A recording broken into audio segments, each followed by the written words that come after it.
Chapter 1. The Ninth Life. In a desolate expanse of the southern region of the Tian-San continent, amidst the wilderness of the Danyang dynasty, an enigmatic entity began to coalesce.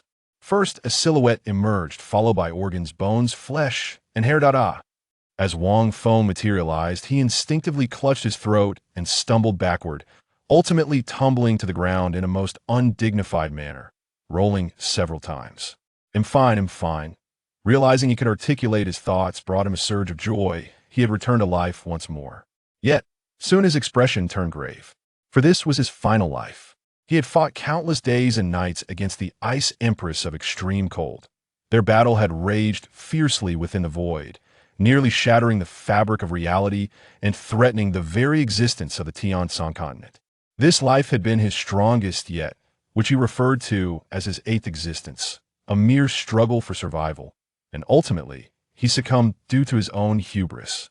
Yet he had no regrets, for in his final moments, he had grasped the Ice Empress, enduring the piercing of his heart by her frosty blade, stealing a kiss even in death to disrupt. Her resolve, system, come forth. Wang Feng urgently summoned the system within his mind. Ding. Ding. Host, please allow me a moment to load. The system's voice was sluggish, reminiscent of a stuttering frame, causing Wang Feng considerable annoyance. Ding. Host, I have accepted my fate. I have exhausted my essence for you. A thunderous roar echoed in his mind, and Wang Feng's expression faltered. He too wished to avoid death. What time is it now? As he surveyed his surroundings, he inquired of the system. Ding, it has been over 10,000 years since your battle with the Ice Empress of extreme cold. What? In the past, it was never more than 1,000 years. Why this time is it so prolonged? Wang Feng's voice escalated significantly, for this revelation truly astonished him. In his previous 7 lives, the maximum duration had been but a millennium. Now it had surpassed 10,000 years. Though he revived in an instant each time he was slain by the Ice Empress, the system explained that it spent time in the void reconstructing his body, leading him to believe in an immediate resurrection. Ding, consider this. What was your cultivation level in your 8th life? Wang Feng reflected, acknowledging the system's reasoning. He had survived for several millennia in his 8th life, having spent countless years as a lowly figure, ultimately relying on the system to reach the realm of the emperor. There were 3 emperors in his 8th life. The first was a reclusive elder, the second was the Ice Empress herself, and the third was Wang Feng, the newly ascended emperor, who was cut down before he could even devise a title for himself. It seemed as though the Ice Empress was inextricably linked to Wang Feng. In each of his lives, he invariably encountered her with precision. He had even speculated whether it was the system's doing. The system's response was that if it were indeed orchestrating such events, it would self-destruct on the spot. Moreover, each time Wang Feng met his demise, the system's essence was diminished. Then she must be dead now. Even if she isn't, her Tao heart is certainly damaged. Heaven bless. Let her die quickly. Heaven bless. As Wang Feng spoke, he clasped his hands together in prayer, fervently wishing for the demise of the Ice Empress. Ding, hold on, I will scan the continent now. Ding, after detection, there is only one emperor left in the world, and it is not the Ice Empress. The system's voice expressed great joy upon this revelation. The Ice Empress had finally perished, and this wretched host no longer had to face death. Ha! She is finally dead. Wang Feng collapsed onto the ground, tears of joy streaming down his face as he laughed heartily for 2.5 minutes. Then he sprang up suddenly. Bang! Ouch! Wang Feng twisted his waist from the sudden leap. Though he clutched his aching waist in agony, his face still bore a joyful smile. Reflecting on his previous 8 lives, he felt an overwhelming urge to weep, often questioning the heavens why Jiang Hanshi existed in this world. In his first life upon arriving in the Tian-San continent, he had believed that with the help of the system, he could easily vanquish all formidable foes and win the heart of a transcendent beauty. However, reality dealt him a crushing blow, one that was truly fatal. In his first life, he did encounter an exquisite woman, only to be struck down by her sword due to his arrogance, fueled by the system. And who was that enchanting beauty? It was none other than Jiang Han 11. In his second life, upon discovering he possessed 9 lives, Wang Feng reveled in his newfound audacity. He traversed secret realms at will, believing himself to be the protagonist, becoming even more arrogant he sought vengeance against that stunning woman, only to realize she had surpassed him in cultivation. Wang Feng fled across numerous mountain ranges, yet he could not escape her pursuit. Ultimately meeting his end once more, in his third life, he attempted to stealthily observe her battles, hoping to launch a surprise attack, but was instead decapitated by her chilling sword that flew through the air. During combat, in his fourth life, resurrected, Wang Feng sat in a meditative pose, exuding an air of compassion, and questioned the system. Why do I always encounter her? The system replied, Ding, I do not know either. In the end, a teleportation talisman from the system sent Wang Feng right before Jiang Hanshi. Upon seeing him, she struck fiercely at his heart. Wang Feng could only grasp the sword, spewing blood profusely, cursing the system for its treachery, until his vision darkened and he breathed his last. In his fifth life, he was slain by a kick from Jiang Hanshi, a fitting end in a sense that in his sixth life, he was cut down by her sword Q, in his seventh life, which lasted longer than the others. Wang Feng discovered that Jiang Hanshi was on the verge of breaking through to the Emperor realm, prompting him to disguise himself and hide. Yet, he still met his demise at her hands. What was the reason? It was due to the residual effects of her heavenly tribulation that claimed his life. It turned out that her breakthrough to the Emperor realm summoned 9 heavenly bolts of lightning, and Jiang Hanshi had chosen to transcend right above the tunnel he had excavated. Wang Feng was nearly driven to despair, but in the end, he was not vanquished by his own frustration. Instead, he met his demise at the hands of her thunderous tribulation, leaving not a trace behind. The eighth life proved to be quite an adventure. Wang Feng dared not utilize any form of teleportation, nor could he reveal his true form. He relied solely on foot travel, changing his location every 3 days. He traversed the 4 cardinal directions, never daring to linger even for a moment beyond the stipulated time. This was a lesson gleaned from the experiences of his previous 7 lives. Thus, he survived in a state of constant trepidation for over a millennium, shunning the idea of taking a wife, for he believed it would only bring harm to others. The secret realms were off limits. He avoided any places that posed a threat or where Jiang Hanshi might be present. He would settle in a location for 3 days to cultivate his techniques, and upon the completion of that period, he would flee. This cycle continued, leaving him with little understanding of the full expanse of the Tian subcontinent.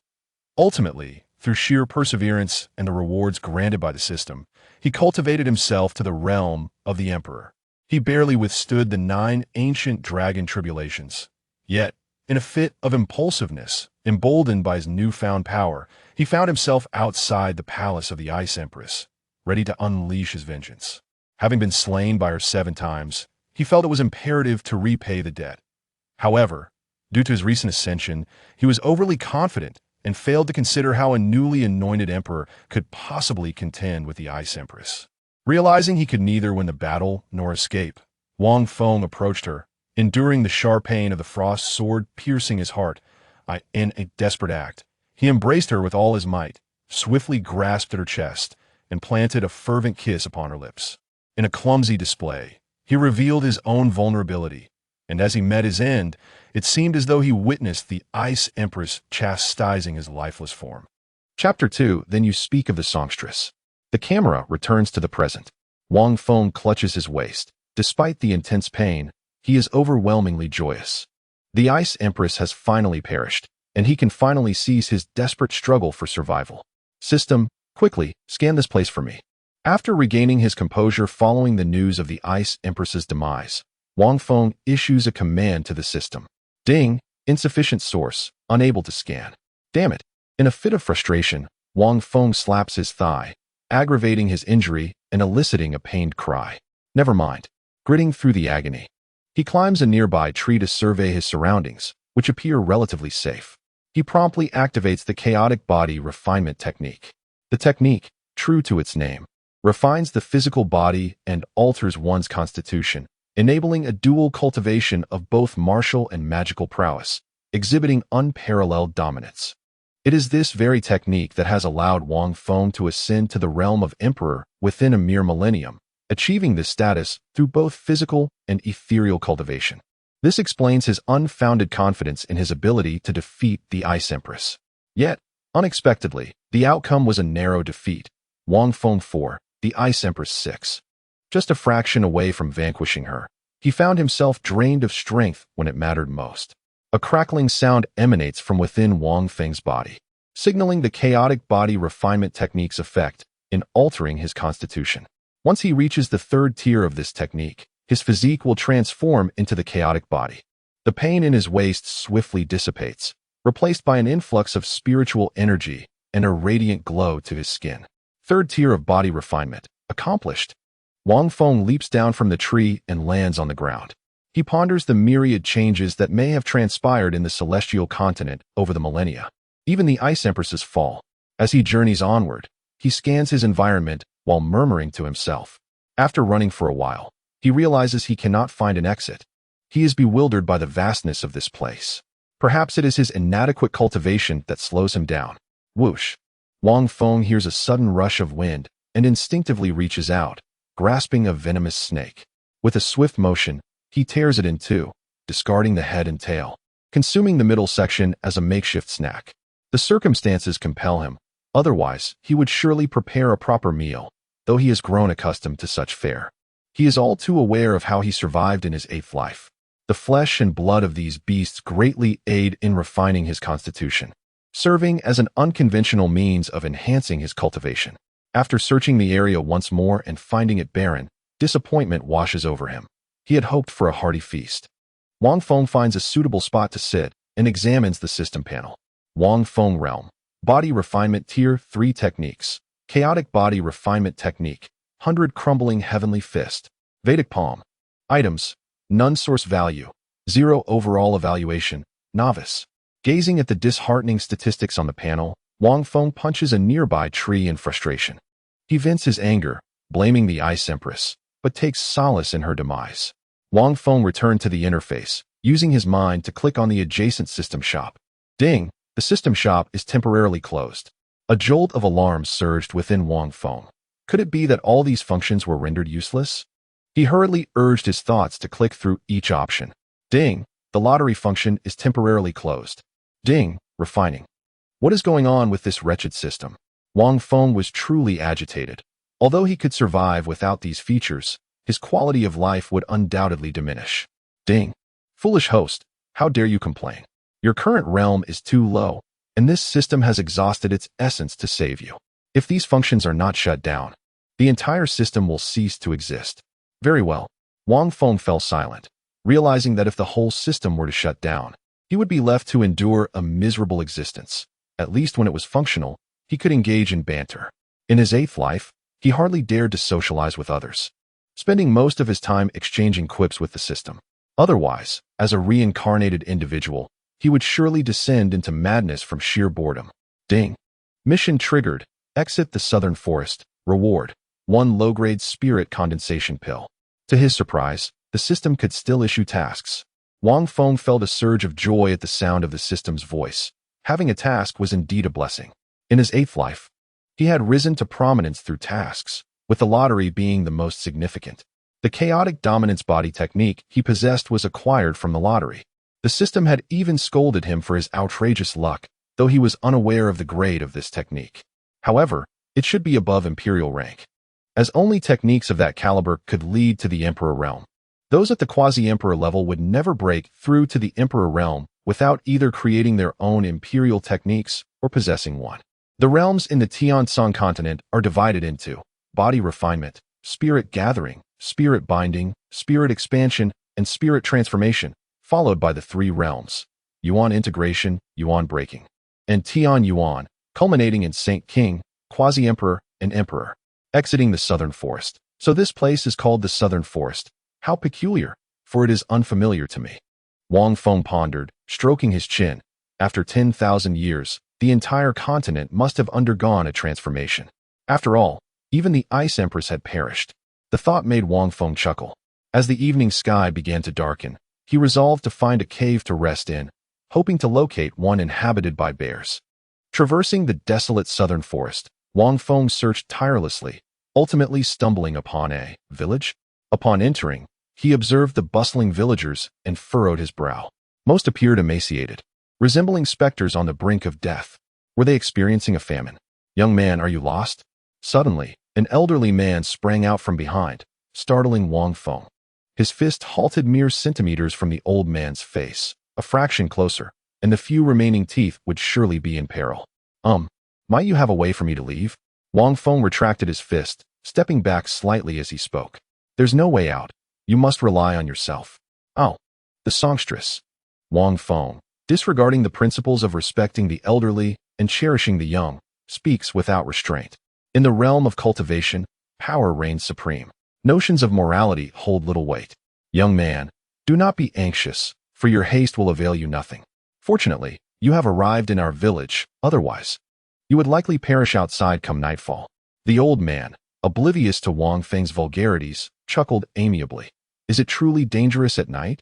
Wang Feng inquired, curiosity piqued. Indeed, the elder replied, stroking his long, white beard with an air of inscrutability. In what manner is it perilous? Wang Feng pressed, his confusion evident as he awaited the old man's response. Yet the elder maintained his enigmatic demeanor, hesitating as if he held profound secrets. Wang Feng found himself at a loss for words, a mere cultivator at the first stage. Yet he pretended to be a sage. Observing the information displayed on his panel, Wang Feng noted that it was the most rudimentary function of the system, thankfully still operational, though quite simplistic. Mo Lei identity, village chief of Lu village realm. First stage of body refinement, innate weapon, none. Unlike Wang Feng's panel, which displayed his cultivation techniques, this one lacked such details and included an additional aspect, an innate weapon. This interface primarily served to provide Wang Feng with essential information. As night approached, countless skeletal creatures and malevolent entities would emerge from the earth. After sharing this information, the elder turned his head, awaiting further inquiries from Wang Feng. But after a lengthy silence, his ears were met with nothing. Chapter 3. The willow tree turning around. He wondered, where did everyone go? At this moment, Wang Feng had already ventured to another part of the village, examining the grand willow tree before him. Upon closer inspection, he discerned that this magnificent willow possessed an ethereal quality, likely serving as the village guardian spirit. Identity, fragmented soul of Lu Ling realm. Ninth layer of spirit gathering inherent weapon. Willow branch, the fragmented soul of Lu Ling. Who is Lu Ling? Wang Feng realized he had never heard of this name, not even in his previous 8 lifetimes. This willow tree indeed seemed extraordinary. At that moment, the great willow extended a branch, gently lowering it behind Wang Feng. He, without hesitation, seated himself upon it, sensing no malice from the tree. The willow branch gradually retracted, elevating Wang Feng to the trunk, enveloping him in a layer of verdant spiritual energy. This was a small fortuity. Elated, Wang Feng immediately commenced his cultivation of the chaos body technique. 4th layer of body refinement. 5th layer of body refinement. 6th layer of body refinement. His realm soared to the 9th layer of body refinement before coming to a halt. In the realm of immortality, the body refinement stage was the most rudimentary level. For someone like Wang Feng, endowed with imperial-grade techniques, advancement was remarkably effortless. Thank you. May I inquire what you desire? Wang Feng asked in the language of the Tian continent, not believing that the willow would bestow such an opportunity without reason. The willow extended its branches and guided Wang Feng back to the ground, where it began to inscribe words in the soil. I wish for you to help find some food for the villagers. Wang Feng read the words aloud, one by one, realizing that the willow truly was the guardian of the village. Very well, Wang Feng replied. Ah, young man, what did the willow spirit say to you? At that moment, the village chief, after a prolonged search, finally found Wang Feng by the willow tree. It granted me a slight elevation in my realm. I shall procure some food for you all, and then I must take my leave. Upon hearing Wang Feng's words, Mo Lei, the village chief, shed tears and knelt before the great willow. O willow spirit, if only you could move, we could relocate. As Mo Lei knelt, he murmured, choking with emotion. The villagers hesitated to leave solely because of the presence of the willow spirit. It had protected the village for generations, and the villagers would rather perish than abandon it. The village also boasted a hunting team, the strongest of which was at the 1st layer of spirit gathering. However, that hunter had not returned for several days, likely torn apart by the malevolent creatures of the night. The remaining hunting team had also vanished, with only one returning, gravely injured and now in a state of unconsciousness. This was the reason why most villagers appeared emaciated. Without the hunting team, they had endured hunger for far too long. The willow gently stroked the head of the village chief, recalling how, decades ago, this elder had knelt before it with a joyful, beaming countenance. "Young man, follow me." As Mo rose, he pulled Wang Feng along, leaving behind the swaying old willow tree, surrounded by desolation with not a soul in sight. "Young man, you need not heed the words of the willow spirit to seek sustenance for us. Do not risk your life in the process," Mo admonished, halting only after they had traversed a considerable distance from the tree. "Tomorrow morning, you shall find your way to depart," he added, gesturing dismissively before turning away, his hunched silhouette radiating a sense of melancholy. Are the villagers all this simple? Wang Feng pondered, watching Mo's retreating figure. His resolve to seek food was not solely for the willow, but increasingly for these humble villagers. Returning to the willow, he resolved to spend the night there. As darkness enveloped the village, a green barrier arose, isolating it from the outside world. Willow spirit," a faint, childlike voice suddenly emerged from beneath the tree, timid as if afraid of being overheard. "Could you let me swing a little longer?" A little girl gently touched the willow, though the tree remained silent. Its outstretched branches attested to its acquiescence. "Hee. Thank you, willow spirit," she giggled, perching upon a branch as the willow began to sway gently. Wang Feng observed the girl with great curiosity. While most villagers appeared frail, she resembled an ordinary child. However, he refrained from questioning her, and she remained oblivious to his presence. Wrapping his arms around himself, he leaned against the willow and drifted into slumber.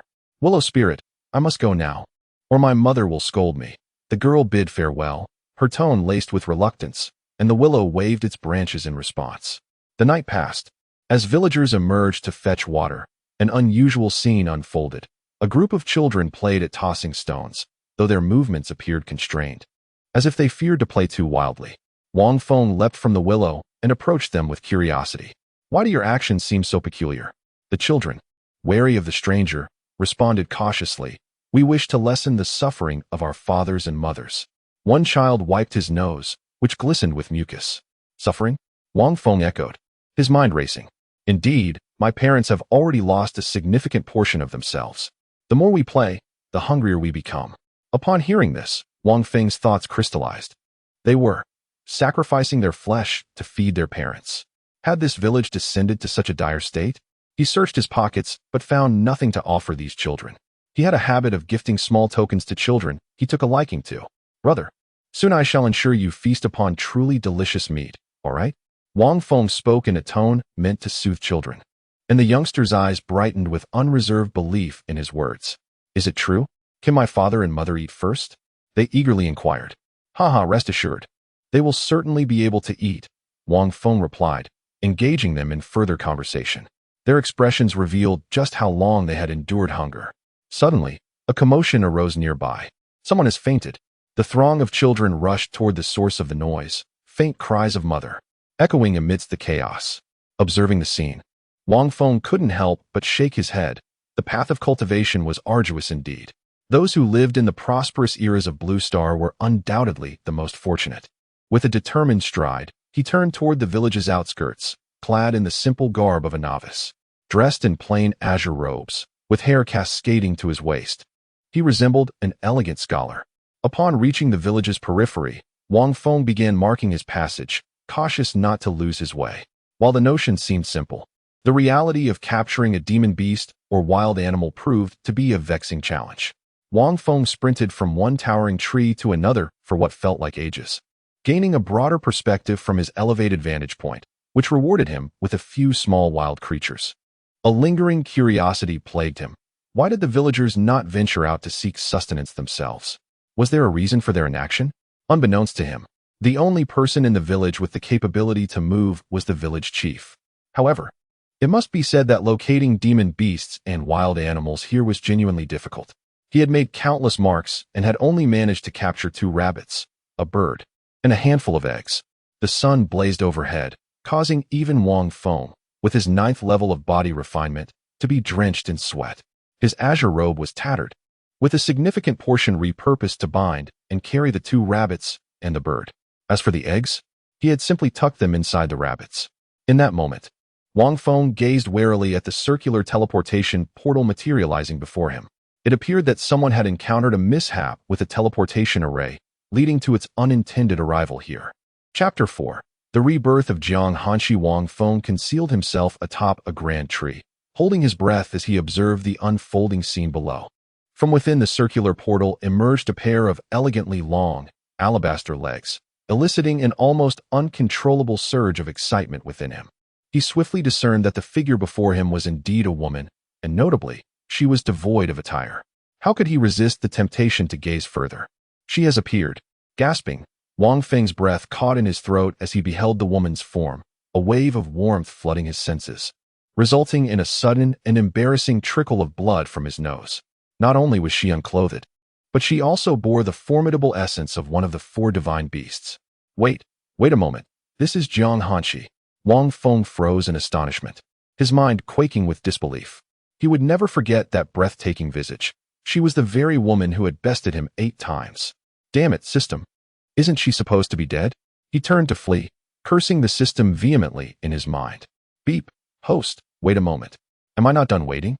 Wang Feng retorted with fervor, his frustration evident. The system's response only fueled his ire. She currently possesses no cultivation. It is the perfect opportunity for you to eliminate her. Not done waiting. Wait, what did you just say? The words he intended to hurl at the system faltered as he swiftly turned back, an impish grin spreading across his face. Meanwhile, Jiang Hanshi had heard the commotion in the trees and shouted, "Who goes there?" hastily retrieving garments from her spiritual realm to clothe herself. Exposed as she was, this incident would undoubtedly become her second most embarrassing secret in millennia. Since the cataclysmic battle, Jiang Hanshi had suffered grievous injuries, both physical and spiritual. On the brink of descending from the Emperor realm, she had spent millennia recuperating, yet her internal wounds remained far from healed. The memory of that despicable Emperor's violation ignited a fury within her, nearly causing her to spew blood, further destabilizing her resolve. With no other recourse, she resolved to restore her former self, embarking on a journey of recultivation that had taken her thousands of years to prepare. By sacrificing her Emperor-level powers, she sought to restore her entirety and re-enter the path of cultivation. With prior experience of ascending from body refinement to the Emperor realm, Jiang Hanshi was confident she could once again achieve that pinnacle, and this time, her strength would surpass her previous incarnation. After weighing the pros and cons, she deliberately chose a secure location in the Northern Territory for her rebirth. Yet, to her dismay, the moment she descended, the fabric of reality itself became chaotic, a force so terrifying that even she, as an emperor, could not evade its grasp. Although this force could not destroy her empress body, it threatened to ensnare her in an unknown realm indefinitely. With no other option, she began her search for a safe haven to be reborn amidst the chaos of the void. At that moment, after her exclamation, she heard a series of light footfalls from the tree above, which suddenly vanished without a trace, leaving Jiang Hanshi in a fit of frustration. Damn it, she cursed, gripping her sealed imperial sword, the Han's sword, in anger. If only I had my powers now, that scoundrel would be doomed. She sheathed the icy sword, seeking a place to stabilize herself. In her current mortal form, she could only wield the sword's power to the level of a profound artifact, a feat made possible only through the augmentation of her divine consciousness. Suddenly, a boisterous laughter echoed as Wang Feng dashed back into the scene, his voice ringing with glee. Jiang Hanshi's expression hardened as she swiftly drew her icy sword, slicing behind her, unleashing a surge of frigid air. In an instant, Wang Feng, adept in swift movement, appeared behind her, a testament to his experience in the realm of the great emperor. His skills were naturally formidable, even surpassing hers, though he primarily relied on his fists. Impossible. Jiang Hanshi's pupils dilated in disbelief. She had not anticipated that he could evade her icy blade. Even sealed, the sword was an imperial artifact. She had previously assessed the strength of those around her upon her arrival. The highest cultivation here was merely at the spirit-gathering level. How could he have dodged her attack? Before she could even glimpse Wang Feng's face, she was struck by a wave of dizziness and collapsed to the ground. Wang Feng maintained his poised stance, retracting his hand as he laughed heartily. Now you've fallen into my grasp. In his mind, he cursed the system, demanding to know why she was still alive. Ding. There are only 2 possibilities. 1. This is not Jiang Hanshi. 2. she seeks to recultivate, likely due to the severe mental and physical damage caused during your 8th life's battle against her. Not Jiang Hanqi. How could that be? With her aura of isolation and this icy sword, I could never forget her. Wang Feng crouched down, gently patting her exquisite, pale red face. To confirm, he employed a probing technique. Jiang Hanqi identity. The Ice Empress of Broken Realm Recultivation Cultivation Level. Mortal Inherited Weapon. Imperial Icy Sword. Sealed. Ah, truly beautiful. Yet as unyielding as a great ice block, no one can melt her. Wang Feng had encountered Jiang Hanqi countless times, and even now, he marveled at her enchanting visage. Ding. Thus, only the second possibility remains. Severe damage to her mind and body? Then you might as well perish. Wang Feng seized the trembling, icy sword, channeling a surge of chaotic spiritual power into it, suppressing its icy aura, and aimed it at Jiang Hanqi's heart. Clang! The icy sword pierced her chest, barely breaking the skin and unable to penetrate further. Well, I expected as much. The great emperor's recultivation has left her weak, yet she still possesses many treasures. It's merely that she cannot wield them at present. However, protective artifacts activate automatically when their master is in peril. Wang Feng hurriedly discarded the icy sword. With only a fragment of chaotic spiritual power remaining, holding onto it would surely lead to his own demise by her blade. Wang Feng hoisted Jiang Hanqi into the air, declaring, "Since I cannot kill you, I shall incapacitate you instead. You are severely injured, are you not? This time, I shall ensure your condition worsens." He intended to deceive the cold sword into submission. As long as it was within Jiang Hanqi's grasp, it could undoubtedly pierce through this place, considering she had wielded it to slay him on multiple occasions. "Hey, look at your master. She is unconscious. I must attend to her. Will you leave or not?" Wang Feng called out from 2 meters away from the cold sword. Upon hearing his words, the cold sword trembled even more violently. How could it have the audacity to utter such words, especially after witnessing Wang Feng nearly plunge it into its master's heart? "If you refuse to depart, I shall take my leave, with your master in tow." Upon hearing this, the cold sword ceased its tremors, quivering thrice on the ground, as if signaling Wang Feng to approach. Wang Feng was not so foolish as to abandon Jiang Hanqi. He shielded her with his body, firmly grasping her delicate hand to seize the cold sword. Realizing its intentions had been exposed, the cold sword dropped its pretense. The moment it came into contact with Jiang Hanqi, it vanished without a trace. "Humph! You won't even allow me a moment of use. You cannot escape now. Your master is doomed." Wang Feng taunted Jiang Hanqi with a mischievous grin. His words instantly ignited a sense of urgency within the cold sword, which resided in Jiang Hanqi's sea of consciousness. It had forgotten this crucial detail. To prevent Wang Feng from harnessing its power, it had hastily retreated into her sea of consciousness. Yet, in this moment of panic, it was futile, for only its master could summon it forth. Wang Feng glanced at his own attire, contemplated briefly, and then shook his head, deciding instead to use hers for binding. He found a secure spot and tore off the outer skirt of Jiang Hanqi's dress. To his astonishment, beneath it lay a thin, sheer garment, with the ominous mark of one of the 4 divine beasts already concealed by the skirt. However, glimpses of her upper form remained visible, radiating an enchanting beauty. Wang Feng wiped away the blood from his nose and reached out to rip it further, only to discover it would not yield. This realization clarified why his earlier attempt to pierce her heart had failed. It was undoubtedly due to this delicate fabric. Chapter 5. You seem incapable. He was uncertain about the true quality of the sheer garment that served as her protective treasure. But it was undoubtedly of a high grade, at least beyond his current capabilities at the body refinement stage. As he tore her clothes into strips, his gaze fell upon her, now clad in nothing but a thin veil-like skirt, nearly driving Wang Feng to the brink of explosion. Suppressing his restless emotions, he resolved to wait until they returned to the village to deal with her more leisurely. The cultivation world was perilous in the wild. It was said that many had met their demise this way, binding Jiang Hanqi tightly, especially her hands. He feared she might suddenly summon a treasure from her sea of consciousness. Fortunately, her skirt was long enough that only her nose remained uncovered, prompting Wang Feng to pinch her jade-like nose. "Wait, I cannot pierce her heart, but I can certainly crush her head." With this thought, Wang Feng did not hesitate and delivered a heavy punch to her head. With a loud thud, he was sent flying. What was this all about? Frustrated, Wang Feng cursed. "Damn it, If I cannot kill you, then I shall have my way with you. Jiang Hanshi, bound and seemingly stirring, prompted Wang Feng to swiftly deliver another strike to her neck. He discovered that as long as the attack was not lethal, it could inflict harm upon her. He was baffled by this principle. Observing the now motionless Jiang Hanshi, a wicked grin spread across Wang Feng's face. Soon, he would hunt down a large beast or monster, and the little beauty would have to wait. Wang Feng still had to fulfill his promise to the willow tree. So he carried Jiang Hanshi while marking his path in search of monsters. As the sun began to set, he returned to the village, one hand supporting Jiang Hanshi and the other carrying a beast resembling a cross between a tiger and a lion. Everyone, come out for a feast. Wang Feng shouted loudly in the sparsely populated village street, and doors began to swing open in response. The villagers gazed hungrily at the body refinement third realm beast, yet none dared to approach it.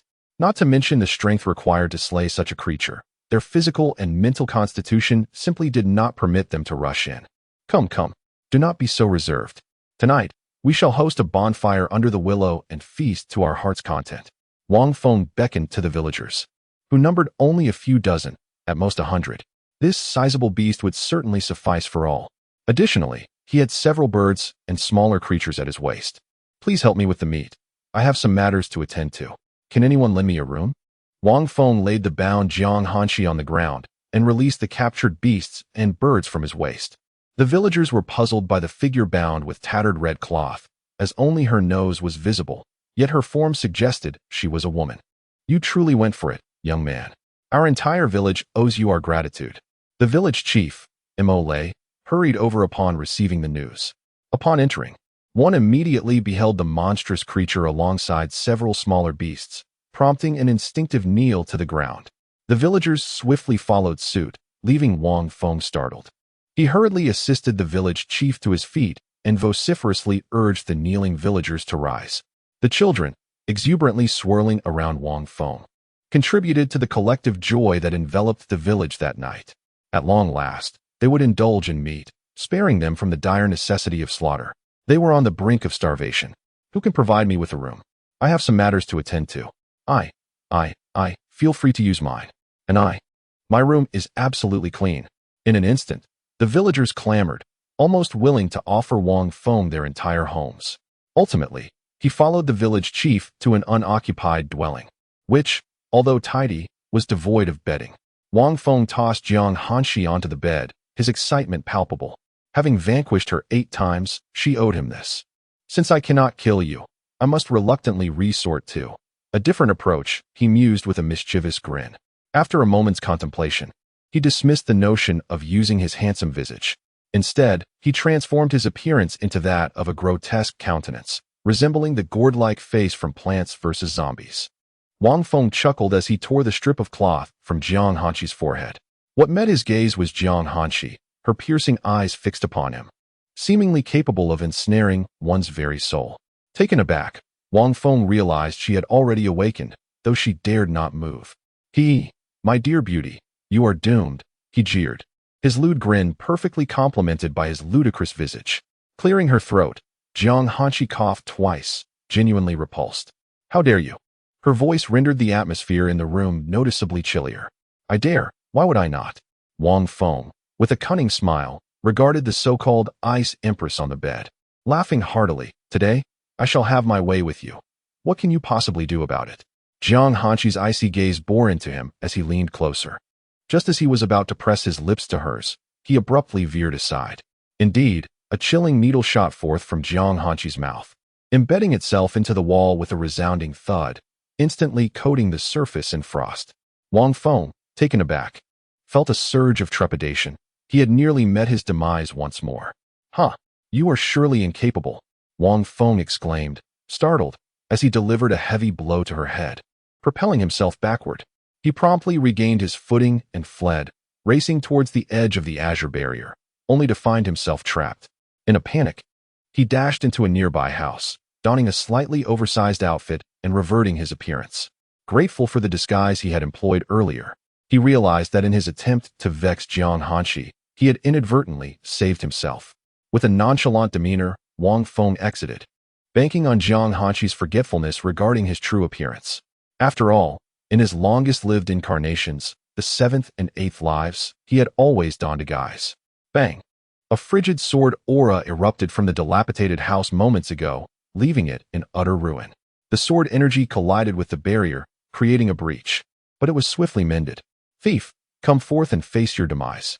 Jiang Hanshi, now clad in azure garments, furiously pursued from within.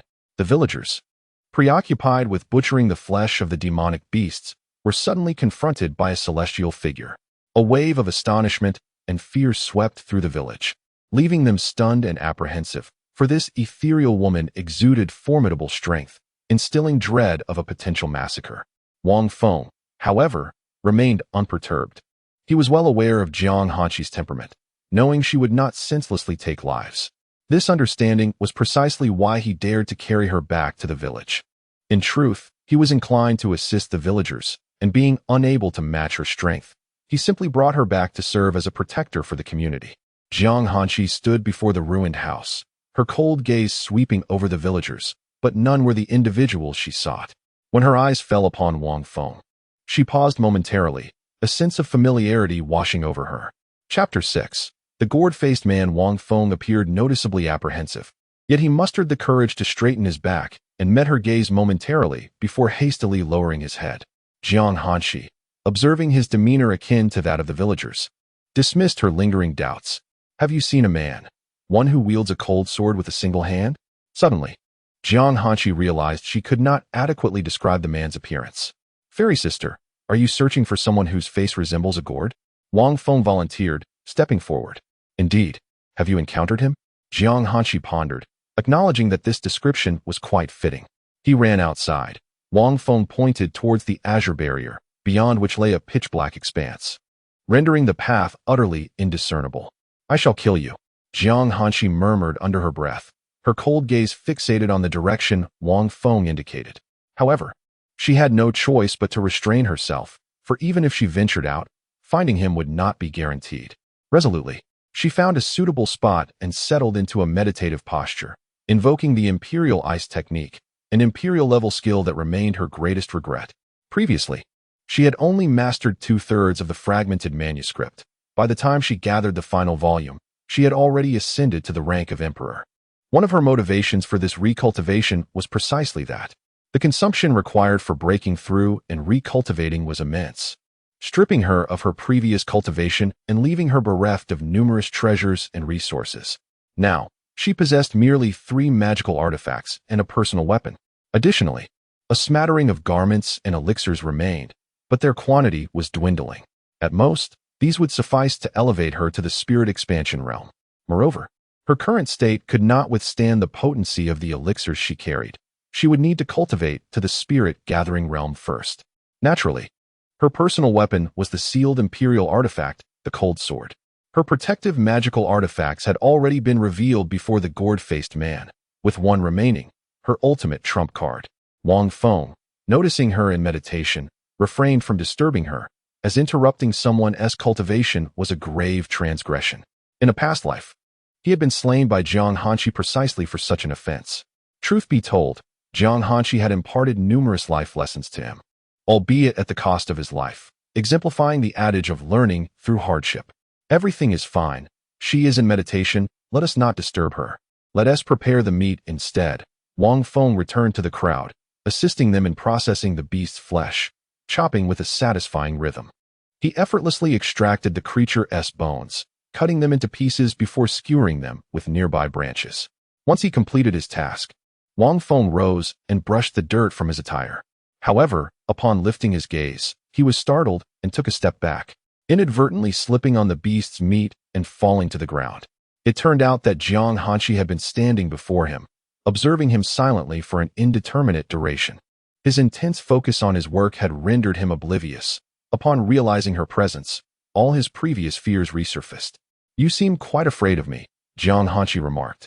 Her captivating yet chilling gaze locked on Wang Feng as she spoke in a measured tone. No, fairy sister, I merely failed to notice you and was startled. Wang Feng, rising to his feet with both hands on the ground, pondered why Jiang Hanshi was fixated on him. Had she recognized him? Is it true?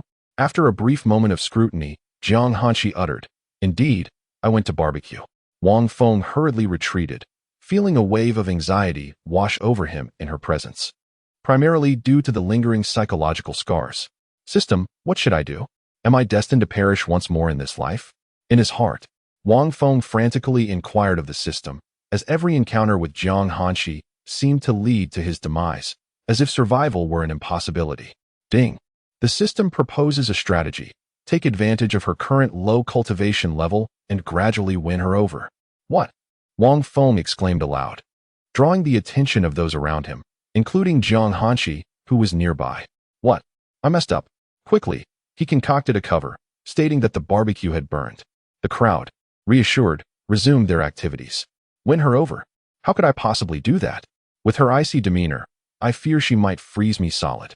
Wang Feng resumed his mental dialogue with the system, doubting the reliability of its suggestion. Ding. There's no other option. You two seem destined for one another. You've died 8 times already. Can't you attempt to win her over just once?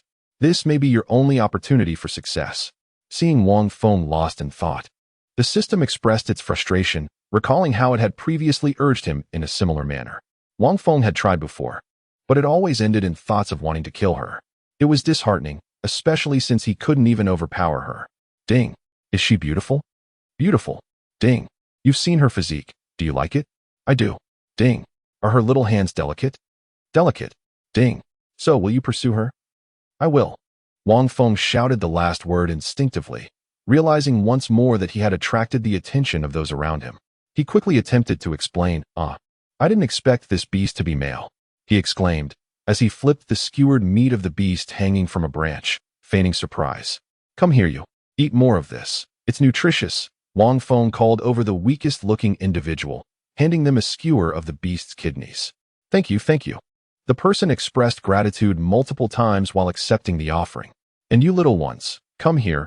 Wang Feng beckoned to a group of children, who approached with joyful expressions, curious about his intentions. Here, take these bird eggs and enjoy. Wang Feng handed them a batch of roasted bird eggs. Not only was Wang Feng barbecuing, but everyone was engaged in roasting, as the beast was substantial and had been specifically chosen by him. He certainly could not manage it all alone. Thank you, big brother. A few children called out in sweet voices, addressing him as big brother, which brought a wave of comfort to Wang Feng. The innocent sounds of children were undeniably delightful. Do you see that big sister over there? Wang Feng pointed towards Jiang Hanshi, who sat cross-legged not far away. I see her. She is such a beautiful big sister. The child responded. Wang Feng then handed a few bird eggs to the child, instructing, take these eggs to her. All right. The children nodded enthusiastically and bounced towards Jiang Hanshi. Big sister, these are the bird eggs that big brother asked us to bring you. They are delicious. In the midst of Jiang Hanshi's puzzled gaze, the children placed the bird eggs in front of her and then turned to skip back to their parents. Observing the bird eggs before her, Jiang Hanshi swallowed hard. Her current cultivation level not high enough to resist the pangs of hunger. With slender fingers, she picked up an egg to examine it, glancing back at Wang Feng's group to ensure no one was watching. Once she confirmed she was unseen, she cracked the shell and took a tentative bite. It was tender and surprisingly tasty. By the time she had consumed all the bird eggs, she noticed Wang Feng grinning at her.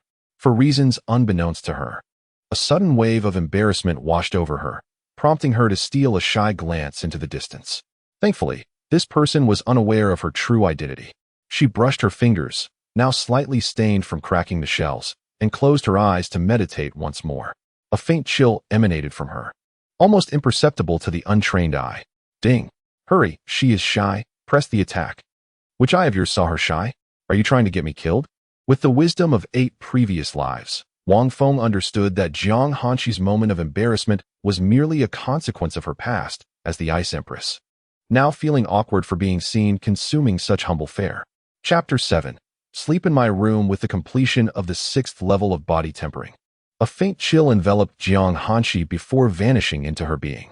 After a brief respite, Jiang Hanshi, despite the gnawing hunger in her stomach, believed she could endure for a few more days. Tomorrow, she would venture forth to hunt some demon beasts.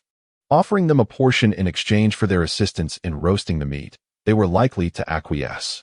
Hey, eat up. At that moment, Wang Feng approached her, holding a skewer of demon beast meat. As he drew near, She felt the temperature around her drop slightly, as if he were a living air conditioner. I don't. Oh, don't be modest.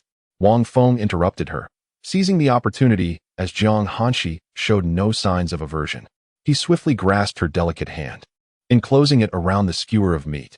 Taken aback, Jiang Hanshi was momentarily stunned by the unexpected action, realizing she couldn't pull her hand away.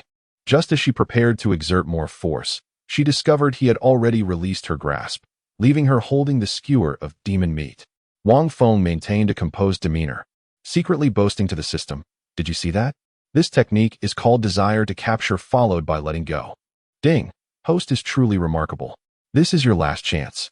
Be sure not to let her slay you." Jiang Hanshi stared blankly at the skewer of meat in her hand, slightly miffed by the man's presumptuousness. Yet, recognizing his good intentions, she refrained from voicing her displeasure. Thank you, Jiang Hanshi stammered, her gratitude somewhat awkward. Wang Feng waved his hand dismissively. It's nothing. We're all part of the same team. As she watched Wang Feng's retreating figure, she took a small bite of the demon meat in her hand. How could something so simple be so delectable? How did he roast it? In her previous cultivation, before reaching the spirit connection stage, she had subsisted on spirit pills. And after entering the spirit connection stage, she had relied solely on various elixirs. Naturally, she had no knowledge of how meat tasted. To her surprise, this flavor was vastly superior to the muddled amalgamation of sweet, sour, bitter, and salty found in spirit pills. Jiang Hanshi's reluctance to connect with others had led to her seeming isolation within the village. The villagers were equally baffled by the sudden appearance of such a stunning woman. They soon recalled the bundle of rags that Wang Feng had brought back. Upon witnessing her furious exit from the house and glancing at the dilapidated dwelling, the villagers hesitated to engage with her, fearing her wrath. As night fell, the village chief arranged for Wang Feng to occupy an uninhabited house. According to the chief, these abodes had once belonged to members of the hunting team, who had long since failed to return. They were maintained daily, so he assured Wang Feng that he could stay without worry. Wang Feng understood the plight of the villagers and why they were suffering from hunger.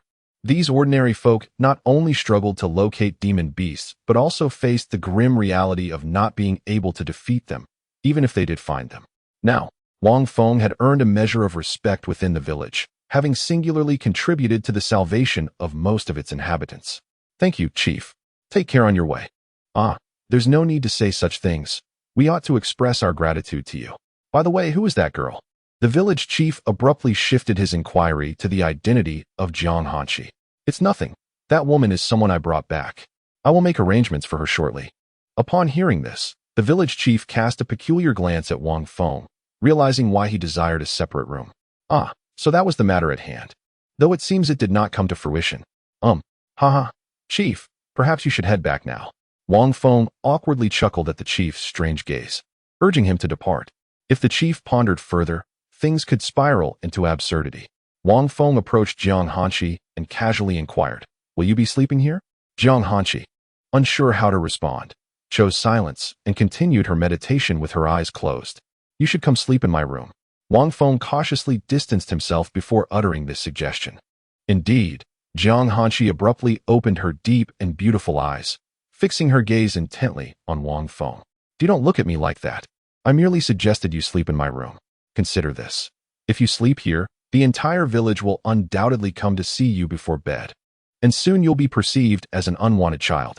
Wang Feng stammered, the intensity of her stare resurfacing the shadows of his past lives. Upon hearing the phrase, unwanted child, Jiang Hanshi's pupils constricted slightly. She sat in contemplation for a moment before finally rising to her feet. Wang Feng, witnessing her decision, felt a surge of joy.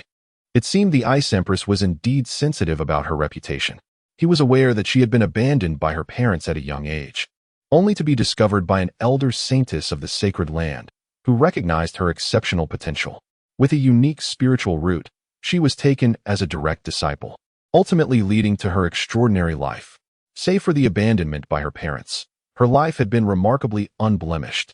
Aside from the two instances where Wang Feng captured her in his 8th life, and that one incident with her lips. "Shall we go?" Wang Feng confirmed her agreement and turned to re-enter the house, with Jiang Hanshi naturally following. Unbeknownst to her, there were several vacant houses in the village, and she had been lured into his abode. "You seem somewhat familiar." Upon entering the house, Jiang Hanqi surprisingly initiated conversation, a statement that nearly caused Wang Feng's heart to leap from his chest. Yet I seem to have forgotten you. Jiang Hanqi furrowed her brow, deep in thought, but could not recall. How could that be? I have never left this village since my birth. You must be mistaken. Wang Feng hastily rambled on to disrupt her contemplation. Is that so? Jiang Hanqi mused softly, her brow still furrowed. Perhaps indeed she had misremembered. After several millennia, how could she possibly recall this nameless junior whom she had slain 6 times? Perhaps she would remember for a while, but after tens of thousands of years, it had long faded from her memory. The only 2 individuals she could truly recall were her master and the one who had both pinched and kissed her.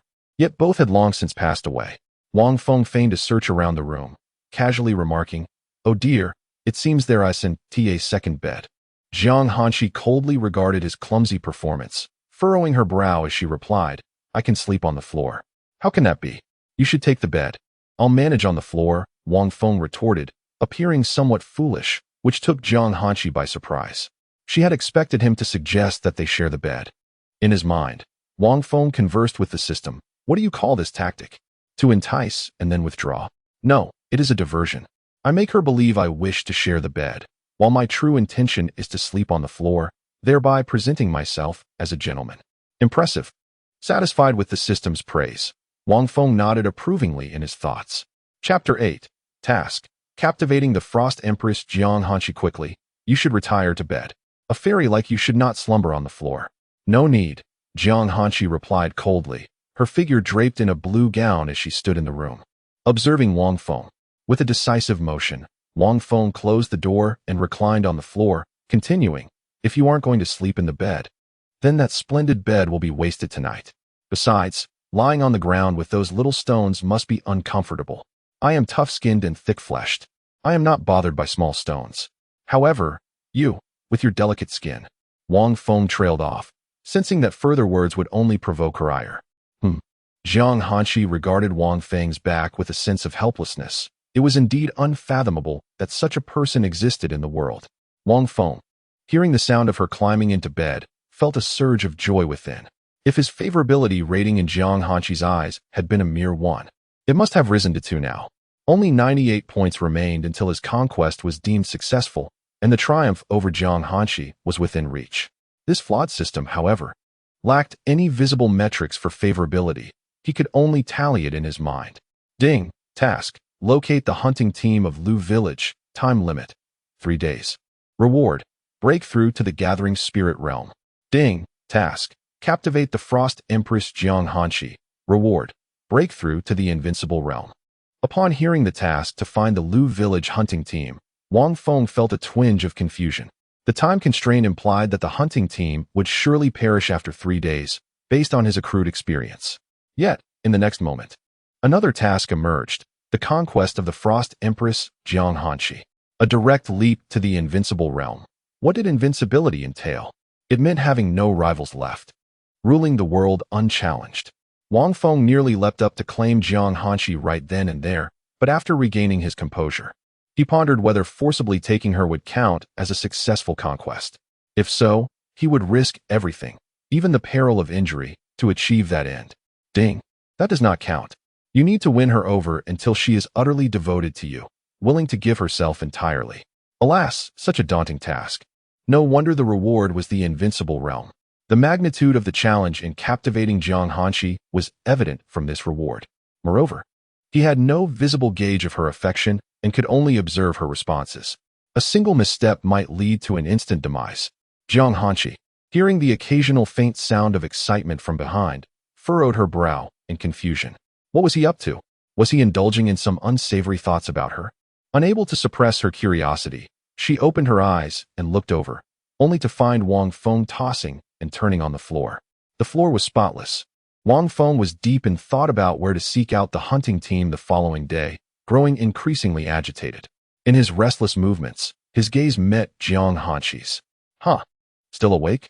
After a prolonged gaze of several seconds, Wang Feng awkwardly chuckled twice, breaking the eerie silence that had settled around them. It seems you have something on your mind. Jiang Hanqi inwardly mocked herself, realizing that not all men in this world were as despicable as she had imagined. She pondered the disappearance of the entire hunting team from her village, uncertain of how to search for them. Wang Feng stood up, dusting off his clothes, intending to step outside for a breath of fresh air to alleviate his boredom. He opened the door and made his way to the willow tree, climbing its branches to gaze into the distance. Beyond the azure barrier lay an impenetrable darkness, obscuring any view. Sighing, Wang Feng reclined against the tree trunk, taking a deep breath, resolved to inquire with the village chief the following day. The evening breeze caressed his face, and at that moment, he heard the voice of a little girl once again.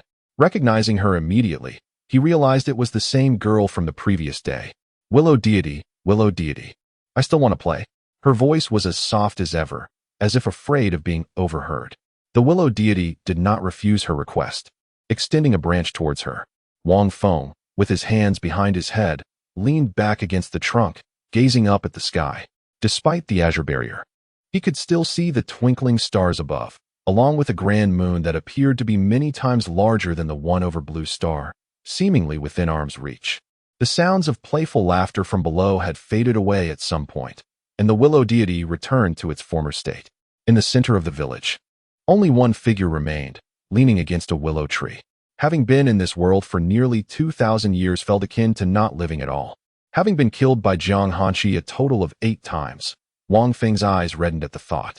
It was indeed his fault for provoking Jiang Hanqi in the first place.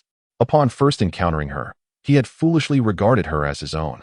Believing himself to be the chosen one destined for invincibility, he was humbled by death and lost that notion. Yet, it seemed as though they were bound together, destined to meet again regardless of circumstances. Gradually, they transformed into adversaries, and in their 8th incarnation, they fought to a standstill. Both were gravely injured, but Wang Feng was too weary to continue the battle. He wondered what she intended to do with his imperial body, which held significant value. After all, it was an existence of the same caliber as an imperial artifact, and being a dual cultivation of law and body, it might even surpass such artifacts. Sighing, he thought it best to return and cultivate some feelings with her. Perhaps then, she would refrain from killing him. Wang Feng jumped down from the willow tree and walked back into his dwelling. Have you been crying? Just as he closed the door, he heard Jiang Hanqi's cold voice. Wang Feng wiped his eyes. Sand blew into my eyes. Indeed, he had cried, not just now, but countless times before, all because of her, Jiang Hanqi. Upon hearing his attempt to deceive her with childish words, Jiang Hanqi fell silent, choosing not to press further. His troubles were of no concern to her. Had Wang Feng known, he would have shouted at her, "Of course it has everything to do with you." Wang Feng gazed at her serene face, her tightly shut eyes, and the alluring contours of her figure for an extended period. One must admit that should this woman be taken home as a bride, one would undoubtedly experience unparalleled happiness. Even after having witnessed Jiang Hanqi countless times across 8 lifetimes, Wang Feng could not help but marvel anew each time. Jiang Hanqi was indeed indistinguishable from the celestial maiden he had envisioned in his heart. Have you had your fill of gazing? Jiang Hanqi's voice, laced with a chill, reached Wang Feng's ears. Although she had lost her imperial cultivation, much of her spiritual awareness remained intact, allowing her to easily perceive Wang Feng's unwavering gaze upon her. The celestial sister is so enchanting. I lost myself in my admiration. My sincerest apologies. Wang Feng hastily clasped his hands together in a gesture of contrition. Noticing that Jiang Hanqi had fallen silent, he reclined onto the ground and succumbed to slumber, preparing to rejuvenate his spirit for the morrow's quest to locate the hunting team within the village. Moments later, Jiang Hanqi, still with her eyes closed, murmured, "I am aware of a group that is trapped in a certain location, though I cannot ascertain if they are the hunting team you seek." However, Wang Feng had already drifted into sleep. Had he been awake, he would undoubtedly have quipped, "Your late warning is rather boisterous." Unbeknownst to him, Jiang Hanqi too succumbed to a deep slumber, utterly exhausted. The tribulations of breaking through and re-establishing her being had drained her of much of her cultivation, spiritual awareness, resources, artifacts, and countless other essentials. The group she referred to was detected during her chaotic rebirth, coinciding with the moment she had accidentally slain Wang Feng a millennium ago as he emerged from Lu village to hunt. This was the very scene that had unfolded before Wang Feng's eyes as he witnessed her materialize from the void of transmission. And thus, The night passed in silence. Chapter 9. This is Unrequited Love. The following morning, Wang Feng gazed at Jiang Hanqi, who was tightly embracing him. The first thought that crossed his mind was that he was doomed. What should he do? How did he end up sleeping in bed with her, and even worse, holding her? He had to escape. If Jiang Hanqi discovered that he had spent the night cradling her, she would undoubtedly wield her icy sword against him. As he beheld her fair and rosy profile, Wang Feng cautiously lifted his hand and then his feet, rolling backward in a hurry, creating a thud as his body collided with the ground. He had rolled a considerable distance away from the bed. Hearing the noise, Jiang Hanqi stirred, slowly opening her eyes. After staring blankly at the ceiling for a moment, she rose from the bed. "What are you doing?" Jiang Hanqi inquired, observing Wang Feng doing push-ups. His posture seemed rather undignified. "I'm doing push-ups, a form of physical exercise," Wang Feng replied, feeling a twinge of guilt as he continued. His gaze fixated on the ground, too timid to meet her eyes. "Nonsense. You are merely pining." Jiang Hanqi's icy voice pierced through the air, and in that instant, Wang Feng felt a profound silence envelop him. Who else could he possibly pine for besides her? To his astonishment, despite her celestial demeanor, Jiang Hanqi also displayed the air of an innocent scholar. How could he have imagined that he was engaging with such a person? "No, truly, I am exercising." Wang Feng hastily stood up, attempting to maintain a composed facade as he met Jiang Hanqi's gaze. They locked eyes for several seconds. Seeing the sincerity in his eyes, Jiang Hanqi's doubts began to dissipate. Could he truly be engaged in physical training? "I swear by my heart's intention," Wang Feng began to declare, prepared to affirm that push-ups were indeed a form of exercise, feeling unafraid. His primary concern was still the possibility of Jiang Hanqi drawing her icy sword against him. "There's no need," Jiang Hanqi interrupted him, her suspicions having vanished entirely. A vow taken in earnest was no trifling matter. To break such an oath could lead to the birth of inner demons or even a divine retribution that could strike one dead. "Very well," Wang Feng replied, feigning a naive expression. "Phew. Thankfully, she hasn't realized that I held her." Wang Feng was astonished that Jiang Hanqi had slept so deeply, only awakening when he had fallen and rolled several times on the ground.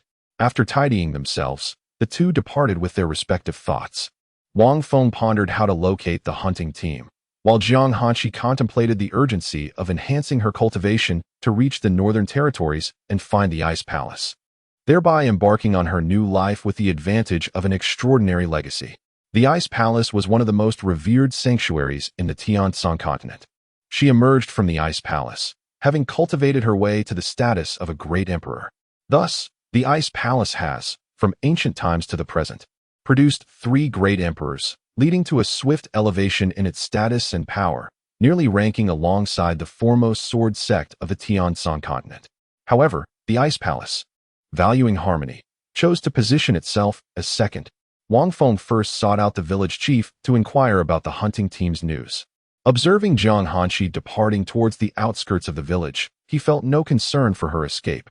After all, even he, at the 9th level of body refinement, could scarcely traverse the southern forest, let alone Jiang Hanqi, who was merely at the 6th level. Knock, knock, knock. Wang Feng approached the village chief's door and rapped upon it a few times. With a creak, the door opened, and the village chief, stooped and puzzled, regarded Wang Feng. "Xiao Feng, is there something you need?" he asked, stroking his beard in an attempt to appear sage-like, though his demeanor did not quite fit the role. "I wish to inquire if you have any news regarding the hunting team from your village," Wang Feng stated. The village chief, sensing his intentions, hastily replied, "Xiao Feng, even the captain at the gathering spirit level has not returned. You should refrain from venturing out. Our village owes you a great debt already, and I cannot allow you to take such risks. Rest assured, do you not recall the woman I rescued?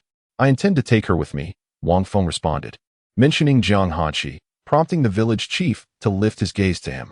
That strikingly beautiful woman was indeed formidable, having even breached a gap in the verdant barrier of the Lu deity. The villagers were unaware of when the Lu deity had become their guardian. Even the village chief had known of its existence since childhood. Its prowess undoubtedly surpassed that of the gathering spirit level, as the village's sole gathering spirit had once tussled with it, only to be chastised by its branches, though regrettably, it was immobile. "Come in," the village chief invited, opening the door wider to usher Wang Feng inside.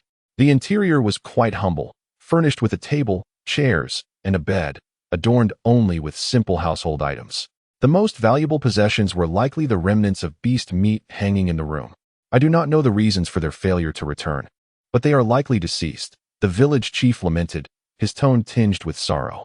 The absence of the hunting team signified that survival for their village would be exceedingly difficult, and the only member who had returned from the expedition had yet to awaken. No, they are not dead, Wang Feng asserted with unwavering conviction, though the village chief's expression reflected disbelief. How could that be? They have not returned for at least 3 days. Beyond 3 days in the southern forest is akin to an unwritten rule. Those who exceed that time seldom come back, he remarked, taking a sip from a cup of water on the table. They are definitely alive. Just share with me what you know, and within 3 days, I will attempt to bring them back, Wang Feng insisted. Wang Feng spoke with unwavering certainty, prompting the village chief to cast him a peculiar glance, perplexed by the confidence in his words. Indeed, the information I possess is succinct. They have ventured eastward, and beyond that, I am utterly in the dark. Is that truly all? Has it come to an end? Wang Feng confirmed this several times in disbelief. Yes, listening to the village chief's response, it became evident that the crux of the matter was but a single sentence. Where could he possibly seek further answers? However, there was a hunting team member who had managed to escape and return to the village, though he had yet to regain consciousness. At that moment, the village chief uttered another phrase, prompting Wang Feng to insist on being led to the unconscious hunter. Frustrated by the chief's slow pace, Wang Feng hoisted him onto his back, urging him to guide the way, and thus began a frantic dash. Slow down, slow down. The village chief's voice trembled behind him, jostled by Wang Feng's vigorous strides. After an arduous journey, the village chief finally had Wang Feng come to a halt.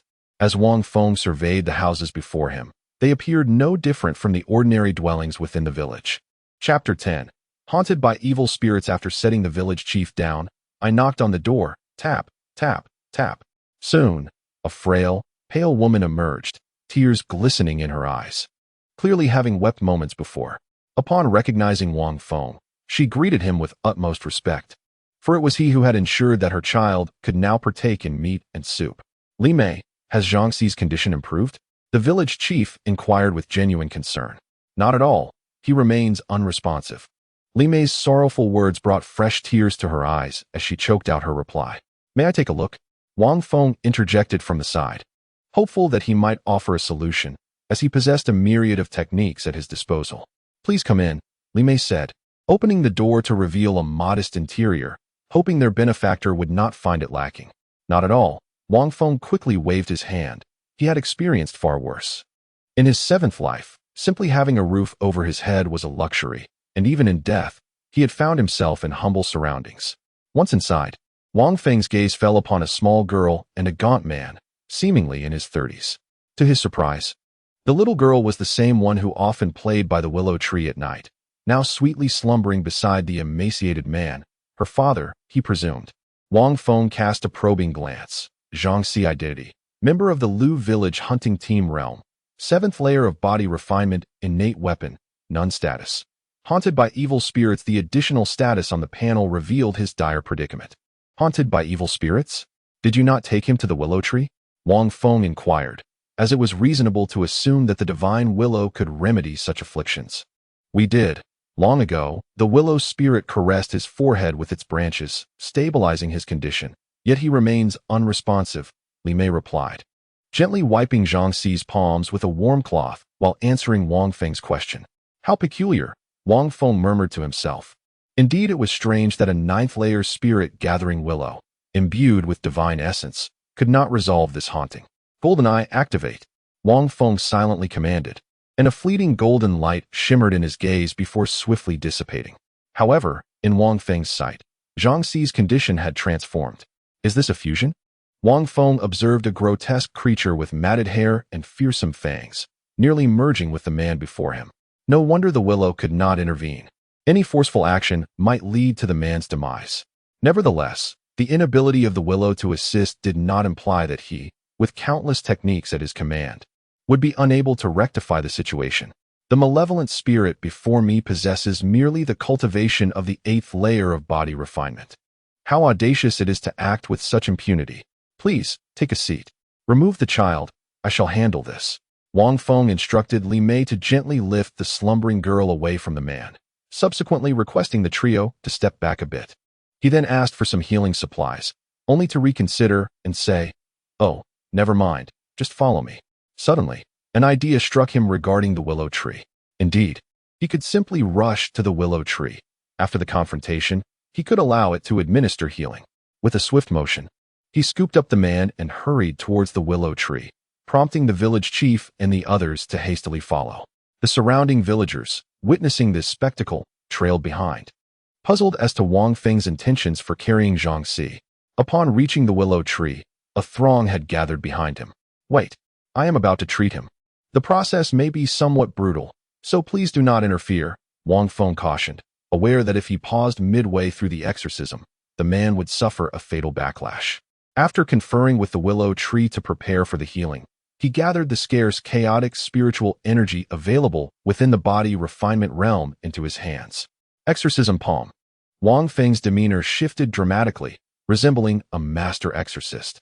A radiant golden light emanated from his hands as he struck Zhang Si's chest with a resounding impact. He then executed a simultaneous strike to both sides of the neck. Head, neck, chest. He spared not even Kuan, concluding with powerful blows to the feet. The villagers, hearing the resounding thuds, felt as if each impact reverberated within their very souls. Alarmed, they hastily shielded their children's eyes. Li Mei, covering the little girl's eyes, wept profusely. Wang Feng's strikes on Zhang Si resonated painfully within her heart. The onslaught continued for a full 2.5 minutes. After completing the series of strikes, Wang Feng clenched his fists and delivered a devastating punch to both sides of Zhang Si's chest. An anguished scream erupted, and the malevolent spirit was expelled from Zhang Si's body with that blow. Realizing its predicament, the spirit attempted to reattach itself to Zhang Si. Yet the willow tree acted more swiftly.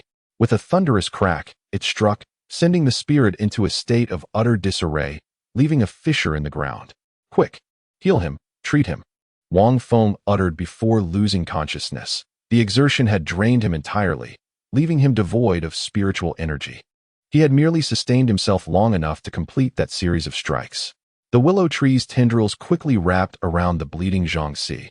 Had the willow tree delayed even a moment longer, the entire village would have faced dire consequences. Another tendril descended upon Wang Feng, and two beams of green light suddenly illuminated the village. Wang Feng's pallid face, drained from excessive energy expenditure, swiftly regained its color. When Wang Feng awoke, it was already night. "You're awake?" A voice, familiar to the core, reached his ears. Turning his head, he beheld Jiang Hanqi. Cough, cough, cough. Wang Feng, though unscathed, feigned a grievous injury. Cough, cough, cough. With a sudden burst of chaotic spiritual energy, he expelled a mouthful of crimson blood. If he wished to win the affection of this icy beauty, he had to make a bold move. Jiang Hanqi, taken aback, rose swiftly from her chair and approached Wang Feng, deftly pressing on several acupoints on his body. She then placed her delicate hand upon his chest, channeling her spiritual energy into him. "You are rather foolish to risk your own life for the sake of saving another," she remarked, furrowing her brow as she sensed the tumultuous flow of energy within him. "I am accustomed to it." Wang Feng trembled as he raised his hand to wipe the blood from the corner of his mouth, his voice hoarse and labored. "Why?" Jiang Hanqi inquired, her curiosity piqued. It was the first time she had encountered someone like him in her long existence.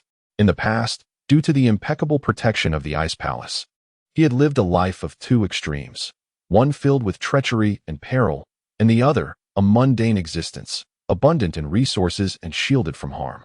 Chapter 11. Would you be willing to become my kin? She had never encountered anyone willing to risk their life for another. Most would rather use others as shields against calamity, because they are my family. Wang Feng's claims grew increasingly absurd as his gaze fixated intensely on Jiang Hanqi. Family? Alas, I have never experienced such a sentiment, and I doubt I ever shall. Jiang Hanqi, while tending to the chaotic spiritual energy within Wang Feng, spoke these words with an expression devoid of emotion. Yet internally, she engaged in self-mockery. To outsiders, it appeared as if her master had trained her exceptionally well. However, there was utterly no sense of familial warmth. The burdens she bore behind the scenes were known only to her, should her cultivation falter. Her master would either strike or scold her, only to resume guidance afterward. Fortunately, her innate talent was remarkable. Typically, what she failed to grasp on the first attempt, she would comprehend after a second try. Nonetheless, she harbored no resentment towards her master. Without their instruction, she would have long been consumed by the harshness of the world, and she would not have attained her current accomplishments. Would you be willing to become my kin? Wang Feng, sensing the opportune moment, swiftly posed a question to Jiang Hanshi. This inquiry left Jiang Hanshi momentarily stunned, her gaze fixed vacantly on Wang Feng's chest before she regained her composure. All right, you should have nearly recovered by now. Jiang Hanshi did not respond to Wang Feng's question, but instead coolly shifted the topic. Ding, host.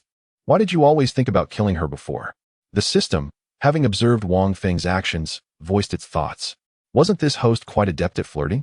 Why had he previously only contemplated eliminating this Ice Empress? Wang Feng ignored the system and expressed his gratitude to Jiang Hanshi. Thank you.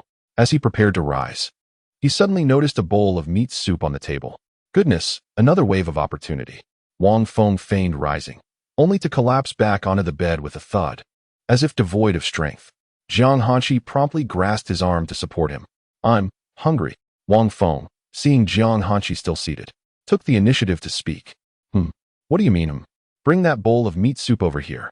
Of course, Wang Feng dared only to shout such thoughts internally.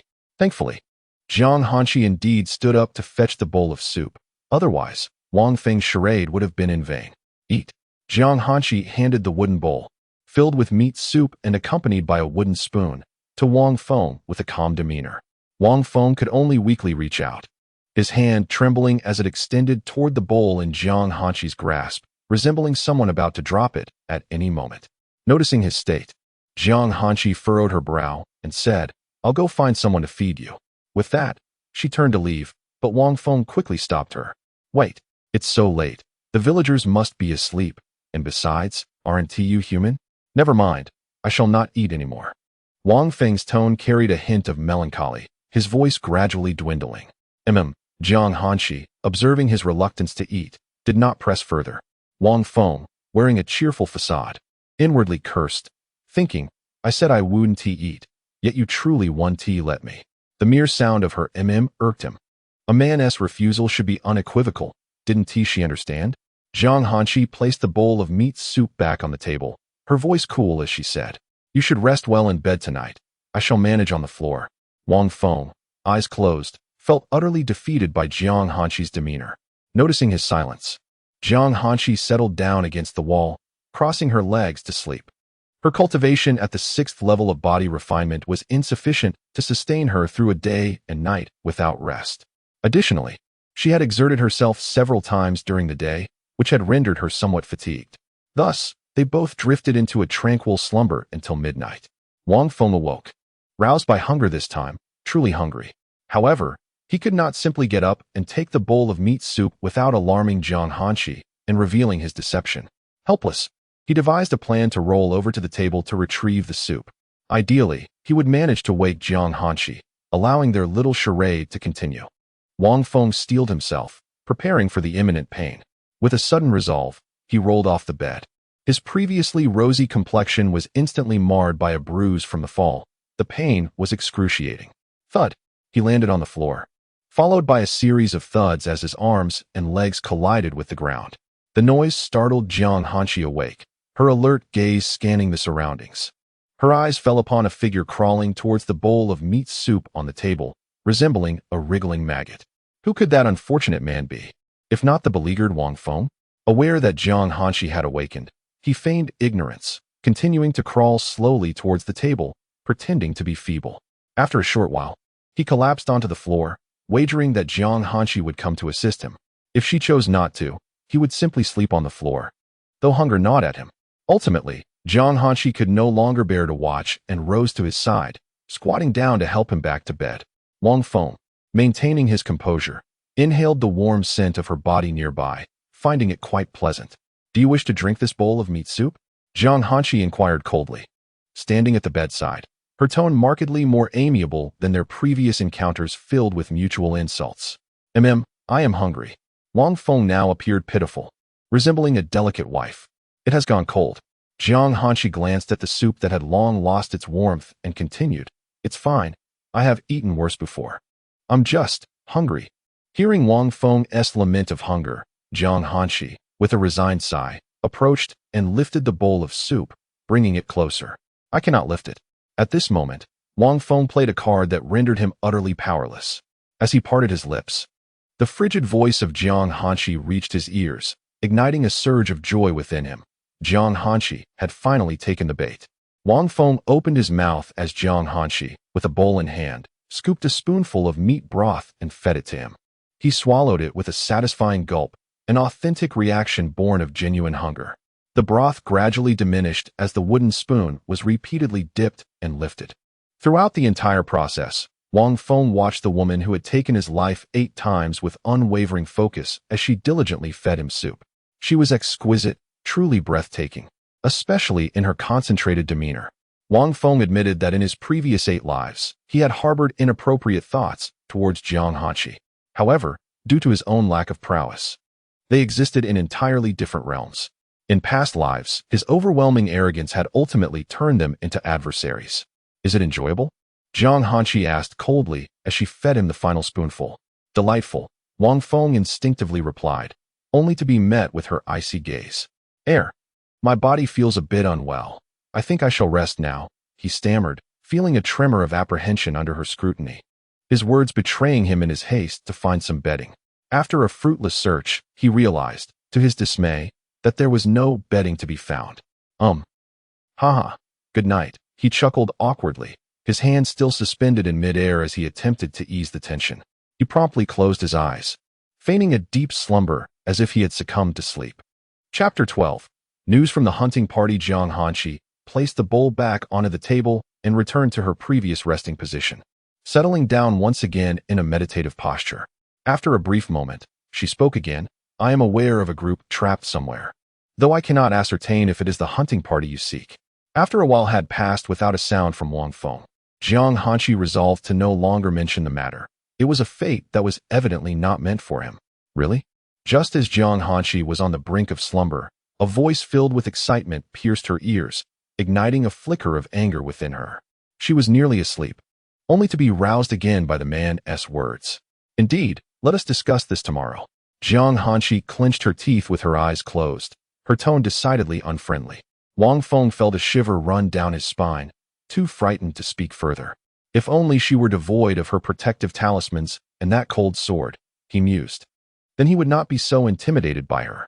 A swift strike could easily end her or incapacitate her on the spot. As Wang Feng indulged in this pleasant reverie, he too succumbed to the depths of slumber, his body twitching slightly in the midst of sleep. The room was enveloped in silence, occasionally interrupted by the chirping of insects outside. The night passed without incident. The following day, Wang Feng first ventured to Zhang Xi's home, eager to ascertain his condition. Upon being welcomed inside by the now cheerful Li Mei, he observed the young girl feeding Zhang Xi, who, though still weak, had at least regained consciousness. Noticing the presence of unfamiliar guests, Zhang Xi cast a puzzled glance at Li Mei. "This is our benefactor. He is the one who saved you," Li Mei quickly clarified. Upon hearing this, Zhang Xi urged the girl to step aside and attempted to rise to express his gratitude to Wang Feng. "Your health is fragile. You needn't exert yourself," Wang Feng interjected, stepping forward to gently press him back down. Zhang Xi had no choice but to acquiesce, aware that he would likely collapse if he stood. "Thank you, benefactor. This kindness will not be forgotten by my family. Should you ever require assistance, do not hesitate to ask," Zhang Xi expressed while reclining on the bed. Wang Feng waved his hand dismissively, stating, "I have come to inquire about news regarding your hunting party." The mere thought of his comrades brought tears to Zhang Xi's eyes. He feared they may have perished. Alas, Wang Feng sighed in resignation, tapping his forehead in frustration. Why did they all assume the hunting party had met with their demise? "Just share with me what you know." Wang Feng, uninterested in pleasantries, cut straight to the point. As Wang Feng exited the house, his expression was one of relief. The next step was to devise a way to coax Jiang Hanshi, or rather, to invite her to accompany him. Zhang Xi had left markers, which was a source of Wang Feng's ease. With markers, locating people became significantly simpler. Upon returning to his lodgings, Wang Feng discovered that Jiang Hanshi had already vanished. He hurried to the center of the village in search of the willow tree. After a conversation with the willow tree, its branches extended, pointing decisively toward the eastern part of the village. Coincidentally, Wang Feng was also preparing to venture eastward in search of a marker, while simultaneously hoping to find Jiang Hanshi. He felt no trepidation in his quest, believing their fates were intricately intertwined. It seemed that 99% of the connections within the realm of immortals revolved around the two of them, a fateful bond that had endured through 9 lifetimes, ensuring their paths crossed with unwavering precision in each incarnation.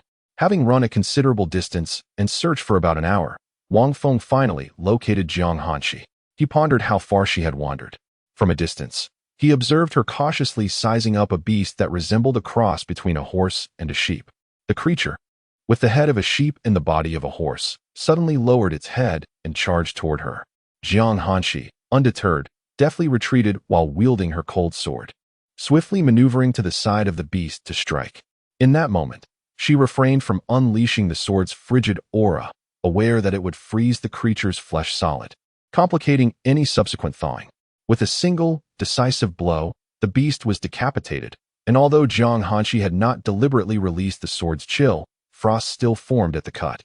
"Wow, the fairy sister is amazing," Wang Feng exclaimed, clapping in admiration. Startled, Jiang Hanshi turned toward the source of the voice, her vigilance heightened.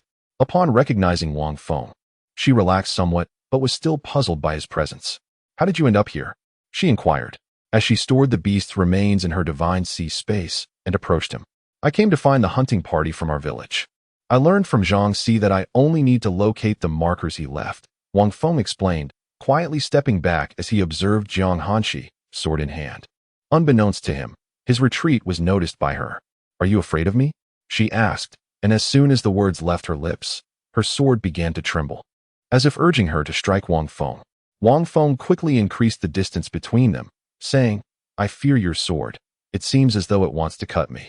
Jiang Hanshi, perplexed by her quivering sword, wondered what was amiss. What connection could it possibly have with this man? Yet, the spirit of the sword's consciousness was largely sealed, rendering it incapable of conveying even the simplest messages to her. The seal could only be lifted as Jiang Hanshi's cultivation improved. Otherwise, this imperial weapon, if unleashed without restraint, could effortlessly level the southern woods. Noticing the sword's continued violent tremors, Jiang Hanshi decided to sheath it. She recognized the man's temperament as relatively agreeable, surmising that he must have inadvertently offended the sword. Meanwhile, Wang Feng contemplated the imprudent notion of incapacitating her in that fleeting moment, but quickly dismissed the idea, realizing it would serve no purpose. "Fairy sister, would you accompany me to search for the hunting party?" Wang Feng asked, frowning slightly as he gazed at Jiang Hanshi, who stood at a modest distance. "I will not go," she replied firmly. Jiang Hanshi declined. The life and death of that group were of no concern to her, and she would not squander her time searching for them. He had already reached the 9th level of body refinement. The primary goal now was to break through to the spirit-gathering realm. Only upon achieving this breakthrough could one truly be considered to have crossed the threshold into the realm of cultivators. The body refinement stage merely serves to acclimate the physical body to spiritual energy. This represents a significant phase. Otherwise, the system would not have assigned the task rewards as a breakthrough in realms. Some individuals may spend their entire lives unable to ascend to the spirit-gathering realm, which ultimately renders them not true cultivators. However, with the imperial-grade techniques possessed by Wang Feng and Jiang Hanshi, a breakthrough is indeed attainable. Yet, conventional cultivation is rather time-consuming, prompting Wang Feng to opt for the system rewards for a swifter advancement. At least for these days, he need not engage in cultivation, but simply locate the hunting team. Naturally, it would be even better if he could rescue them. The villagers were quite simple-hearted, and he was more than willing to offer his assistance. Chapter 13. The Burrowing Mouse. "Please, dear fairy sister, grant me this one favor," Wang Feng implored, his hands clasped in earnest supplication before Jiang Hanshi. At that moment, a sudden thought struck him, and a playful grin spread across his face. "Fairy sister, I presume you are not adept at cooking?" Given Wang Feng's familiarity with Jiang Hanshi across 8 lifetimes, it was nearly inconceivable that this woman possessed culinary skills. Rarely had he witnessed her even handling the rarest of treasures, and with her current cultivation level, it was certain she would be famished. "Jiang Hanshi, Caught off guard by Wang Feng's inquiry, realized he was indeed correct. She had no skill in the kitchen. She understood the implication behind his words. Fairy sister, do you intend to consume the meat of this horse-like creature raw? That would be quite unpalatable, as it would have an overwhelming odor. Wang Feng's words carried a hint of teasing as he observed Jiang Hanqi deep in thought. He refrained from interrupting her. After all, she was an empress, not someone incapable of grasping such simple concepts. Consider this, since your purpose is to hunt the beasts, and the trapped hunting party is likely ensnared by a formidable creature. If you dispatch it, I shall prepare a meal for you. Rescuing the hunting party would be merely an ancillary benefit. Would that not be a win-win situation? Seeing Jiang Hanqi's wavering resolve, Wang Feng pressed on. This was a valuable opportunity to enlist a powerful ally, one he could not afford to miss. Follow me. Ultimately, Jiang Hanqi succumbed to the temptation. Even at her current level of mastery, she required sustenance.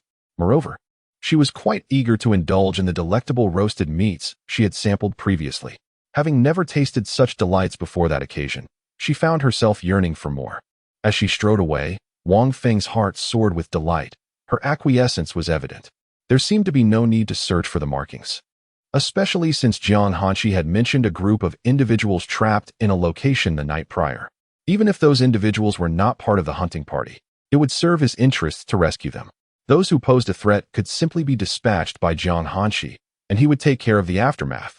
Following closely behind Jiang Hanqi, Wang Feng arrived at the entrance of a cavern. Glancing at the gaping hole before him, he inquired with uncertainty, "Is this the place?" "Yes," Jiang Hanqi replied succinctly, and without hesitation, she leaped into the abyss. Wang Feng surveyed the area briefly before following suit. Unbeknownst to him, a tree leopard, its skin nearly indistinguishable from the bark of the trees, lay silently watching their descent from a nearby branch. The leopard lifted a paw to lick it, groomed its fur, and then rested its head on its forelimbs, feigning slumber. As Jiang Hanqi landed first, she noticed Wang Feng hurtling towards her from above and swiftly sidestepped to avoid him. "Ah, fairy sister, save me!" Wang Feng cried out desperately mid-air, hoping she would catch him, but it was evident that he had overestimated her intentions. Thud! A cloud of dust erupted as Wang Feng painfully clutched his rear, rising to his feet in a comical fashion, prompting a slight shift in Jiang Hanqi's expression. In an instant, he reverted to his previous icy demeanor, leaving one to wonder whether he had been on the verge of laughter or experiencing some other emotion. Cough, cough. Wang Feng rubbed his behind and inhaled sharply, only to draw in a cloud of dust, which sent him into a fit of coughing. He found himself in a rather comical posture, one hand clutching his throat in a frantic cough, while the other covered his rear, unsure of which discomfort to prioritize. A gust of chilling wind emanated from Jiang Hanqi, dispersing the dust around Wang Feng, finally alleviating his coughing fit. However, he was soon left shivering from the cold until he managed to stabilize himself through the cultivation of the chaotic dominance body technique. At last, they had the opportunity to survey their surroundings, noting the dense labyrinth of passages, at least 10 that they could see. Both Wang Feng and Jiang Hanqi immediately thought of the burrowing mouse, a creature known for its penchant for creating intricate tunnels and possessing an excellent memory for its own labyrinthine paths. It delighted in luring prey into its tunnels. Akin to a phantom array, it was no wonder the hunting team from the village had been unable to return. They had clearly fallen victim to the burrowing mouse's trap. However, the mouse's cultivation level was likely not as high as that of the hunting team's leader, given that they still had more than a day left for their task. "Stay close to me," Jiang Hanqi instructed, drawing her icy sword and casually selecting a passage to traverse. Wang Feng hurriedly followed suit. The icy sword trembled upon sensing Wang Feng's presence, prompting Jiang Hanqi to reassure it internally, explaining that Wang Feng was not an adversary and urging it to calm down. When the sword caught wind of Jiang Hanqi's words, it almost vibrated out of her grasp, but soon complied and ceased its tremors. Nevertheless, this unusual reaction prompted Jiang Hanqi to scrutinize Wang Feng more closely, a complex emotion swirling in her eyes. Wang Feng, meanwhile, was calculating the burrowing mouse's cultivation level based on the number and expanse of the passages, estimating it to be around the 9th layer of body refinement. As their gazes met, he recognized the familiar intensity in Jiang Hanqi's scrutiny. She was certainly lost in thought again. Suddenly, A massive stone blocked the passage they had entered. "Curse that wretched mouse!" Wang Feng exclaimed, stepping forward to strike the stone with a punch. The impact resonated as his fist sank into the stone, yet it remained unbroken, a testament to its formidable density. "We must proceed deeper." Jiang Hanshi called him back, and they chose another passage at random. With a thunderous crash, a boulder came hurtling down from above. Jiang Hanshi sliced it in two with her sword, only to catch a glimpse of the mouse's rear as it scurried back into its lair. "You wretched creature!" Wang Feng cursed under his breath, quickly following Jiang Hanshi as they dashed through the passage. Along the way, they were besieged by falling stones, foul odors, venomous liquids, and refuse. The most outrageous of all was a flying lump of excrement that narrowly missed them. Wang Feng, in a fit of anger, tore a piece of cloth in the astonished gaze of Jiang Hanshi. He picked up a lump of excrement from the ground and carried it with him. Jiang Hanshi instinctively stepped back at least 3 meters, pondering whether this man harbored any peculiar inclinations. Upon noticing her bewildered expression, Wang Feng's mind abruptly conjured the image of a cow dung hot pot from Blue Star. He hastily clarified, "This isn't for consumption. I am well aware that you do not intend to eat it, nor did I imply that you would," Jiang Hanshi interjected, her conviction growing that Wang Feng might possess some unusual proclivities. Even before she had spoken, he had begun to elaborate, and his explanations inevitably veered towards the topic of food. It was futile. He realized he could not clarify the situation. You will understand soon enough," he thought, deciding to demonstrate through action rather than words. As they traversed several more corridors, they finally encountered the burrowing rat, which emerged from above, poised to hurl stones at them. Wang Feng, attuned to the rustling sounds emanating from the walls, discreetly summoned chaotic spiritual energy. With a decisive motion, he shattered the wall. A ratus had emerged, ready to launch stones, but Wang Feng's reflexes were swifter. Chapter 14. Encountering the hunting party, the chaotic spiritual energy surged into the bag, forcefully tossed towards the burrowing mouse. With a mere thought, an explosion ensued. The garment, enshrouded in what appeared to be the excrement of some unknown beast, erupted before the burrowing mouse. The chaotic energy was rather domineering, ensuring that the refuse adhered firmly to the mouse's body. "Ha ha ha, foul rodent, enjoy your meal." Wang Feng bellowed with laughter from below the mouse's line of sight, and Jiang Hanshi finally grasped the purpose behind his earlier actions. Squeak, squeak, squeak, roar. The burrowing mouse, incensed, emitted a furious shriek and, rather than retreating, leapt down to confront Wang Feng, its eyes blazing with rage. Realizing the peril, Wang Feng hastily summoned his powerful ally while retreating, shouting, "Fairy sister, help!" He dashed behind Jiang Hanshi, clutching her arm with an expression of sheer terror directed at the mouse. "Let go," Jiang Hanshi said, her tone sharp as she regarded Wang Feng's grip. He promptly released her, aware that if the mouse didn't perish first, he might meet his end instead. "Fairy sister, strike it quickly." Without needing further encouragement, Jiang Hanshi brandished her cold sword and charged forward, equally irked by the foul creature, her annoyance exacerbated by Wang Feng's antics. Observing the valuable items on the burrowing mouse, she maintained a cautious distance. The sword's icy aura surged forth, unleashing a barrage of attacks upon the mouse. The creature, caught off guard by the human's prowess, rather the remarkable iron object she wielded, found itself encased in a layer of frost in mere moments. Realizing its predicament, the burrowing mouse attempted to flee into the passageway, but Wang Feng was quick to act. He hefted a large stone and accurately predicted its escape route, hurling it with precision. The stone crashed down, blocking most of the passage. The mouse, stubbornly intent on that very route, lunged forward with remarkable speed. In that fleeting moment, its head slipped past the obstruction. Yet this maneuver provided Jiang Hanshi with an opportunity. She swiftly directed a chilling strike toward its rear. "Freeze," she commanded, and with her words, the mouse's legs were ensnared in 2 blocks of ice. Squeak, squeak, squeak. The burrowing mouse, in a frenzy, whirled around to gnaw at the ice binding its feet. Lacking the strength to break free, it resorted to futile attempts at gnawing. Ultimately, it met its demise with a swift strike to the neck. Still caught in the act of gnawing at the ice, Jiang Hanshi flicked the blood from her sword, revealing some valuable treasures, and with a tremor of her blade, an icy gust erupted, leaving the sword pristine. "Bravo, fairy sister. You are truly formidable, Wang Feng exclaimed, clapping enthusiastically beside her. Having a powerful ally was indeed advantageous. He hardly needed to exert himself, though he noted that the ally was somewhat frigid. Zhang Hanshi offered no reply, instead opting to continue down the passageway, resolute in her forward momentum. Fairy sister, do you not want this filthy burrowing mouse? No. Wait a moment, fairy sister, I do want it. Just give me a moment. As Zhang Hanshi was about to enter the next passage, Wang Feng hurriedly called out to her. Zhang Hanshi, slightly annoyed, wondered why he always desired everything. Yet she paused her steps to wait for him. Upon seeing her halt, Wang Feng rushed to the burrowing mouse. Cautiously grasping it by its two forelimbs and hoisting it onto his shoulder, skillfully avoiding the soiled areas. This burrowing mouse was as large as half an adult, and aside from the peculiar manner in which he carried it, Wang Feng managed quite well. Fairy sister, could you possibly keep this mouse for me? Wang Feng thought of Zhang Hanshi's divine sea space, recalling how she often conjured objects from thin air. Despite her recent recultivation, she still possessed many items. I can't carry it myself. Zhang Hanshi shot him a cold glance, incredulous that he intended to place a filthy, deceased mouse into her divine sea space.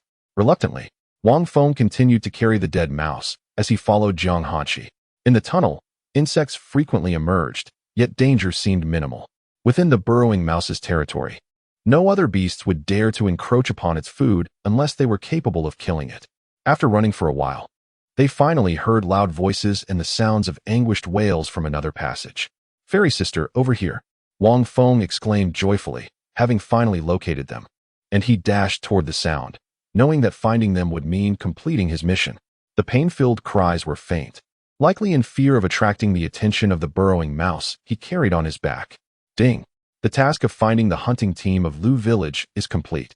Reward: breakthrough to the gathering spirit realm. Upon spotting the group, the system's notification arrived almost instantaneously. The bestowed cultivation felt subtle. His internal spiritual energy had seemingly doubled, hinting at the imminent formation of a cohesive mass, which is the essence of the gathering spirit realm. As Wang Feng approached the group with the burrowing mouse, a one-armed figure's wails were evidently emanating from her. Who are you? A middle-aged man questioned warily as Wang Feng drew near. However, upon noticing the mouse on his back, surprise flickered in his eyes. Even a cultivator of the gathering spirit realm could not have captured that burrowing mouse. How had this youth managed to slay it? No wonder it had been absent for so long. I am a new resident of Lu Village, and I have come seeking you. Let us go? Wang Feng waved his hand, observing that the 6 members of Lu Village relaxed their vigilance slightly. What has happened to Lu Village? The middle-aged man appeared concerned. Having not returned for several days, with no provisions left in Lu Village, they were at a loss as to what to do. Wang Feng pondered for a moment before deciding to reveal the truth. We had to resort to butchering for sustenance. Wang Feng read aloud word by word, leaving the 6 individuals utterly speechless. Some who heard his news even wept openly, tears streaming down their faces. However, there was no need for concern. I have already resolved this issue, and they still have some beast meat to sustain them. Wang Feng, carrying the burrowing mouse on his back, offered them words of comfort, assuring them that there was no cause for alarm. Upon hearing his reassurances, the 6 felt a measure of their anxiety dissipate. Thank you, exclaimed the middle-aged man, seemingly the leader of the group, expressing his gratitude to Wang Feng with palpable excitement. After all, this youth bore a burrowing mouse of the 9th level of body refinement. Slaying beasts should pose no challenge for him. At that moment, a captivatingly enchanting woman entered, drawing the attention of the 4 men present without exception. It was Zhang Hanshi, and in that instant, they felt as if their souls had been ensnared. They were not lewd individuals, and soon enough, they regained their composure. It was simply impolite to stare, and they silently acknowledged that they had never encountered such a stunning beauty in their lives. Are you able to walk? Wang Feng inquired, glancing at their blood-soaked bodies and the woman who was still gritting her teeth, clutching her severed arm while lamenting her fate. Chapter 15. Life is a play. All dependent on skill. Very well, just follow our lead. Wang Feng turned and, carrying the defecating burrowing mouse on his back, approached Zhang Hanshi. Fairy sister, allow me to guide you. Could you clear the path? Wang Feng observed as Zhang Hanshi, with an impassive expression, distanced herself slightly from him, evidently repulsed by the odor emanating from the mouse he bore. Zhang Hanshi, brandishing her cold sword, stood a short distance away and responded affirmatively. Thus, the group commenced their journey, which could hardly be termed as a search for a route, but rather a progression along the path obstructed by colossal stones. With Jiang Hanqi systematically dismantling the boulders, they swiftly reached the entrance of the cave they had just arrived at. Wang Feng glanced up at the cave opening, which loomed at least 4 to 5 meters high. However, for them, leaping up should pose no difficulty. With a glint in his eye, he suggested, "Fairy sister, you go ahead first. It's somewhat inconvenient for me to ascend with this burrowing mouse on my back." Jiang Hanqi, offering no further words, casually discarded her sword to the ground and soared upwards on her blade. The members of Lu village stood in astonishment. Was this the state of spirit bonding? Sword flight indicated either her profound cultivation or the exceptional quality of her sword. "I shall proceed ahead. You may follow shortly," Wang Feng announced, leaving the 6 from Lu village bewildered by his words. What did he mean by follow shortly? However, before they could voice their confusion, Wang Feng sprang up, following closely behind Jiang Hanqi. "Ding, host, what are you planning?" "Just watch my moves, little brother. To win a lady's heart, one must be bold." Wang Feng replied silently to the system, which fell silent, awaiting the unfolding spectacle. The tree leopard, residing on the 2nd level of the spirit-gathering realm, observed Jiang Hanqi's ascent with a stoic demeanor. Its keen gaze sharpened, and its fur flared out like bark, becoming impenetrable. Suddenly, a gust of wind surged, startling Jiang Hanqi, who prepared to retaliate with her cold sword. At that moment, the foolish Wang Feng, seemingly under a spell of diminished intellect, charged forth. Be careful. Though Jiang Hanqi was capable of fending off the tree leopard, Wang Feng's intervention forced her to halt her actions.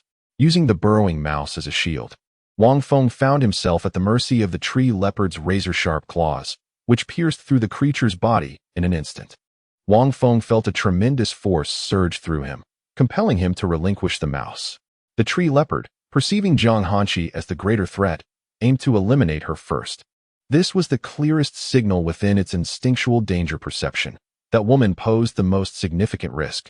With a swift swipe, it sent Wang Feng flying aside, then opened its jaws to unleash a vine-like tendril towards Jiang Hanqi.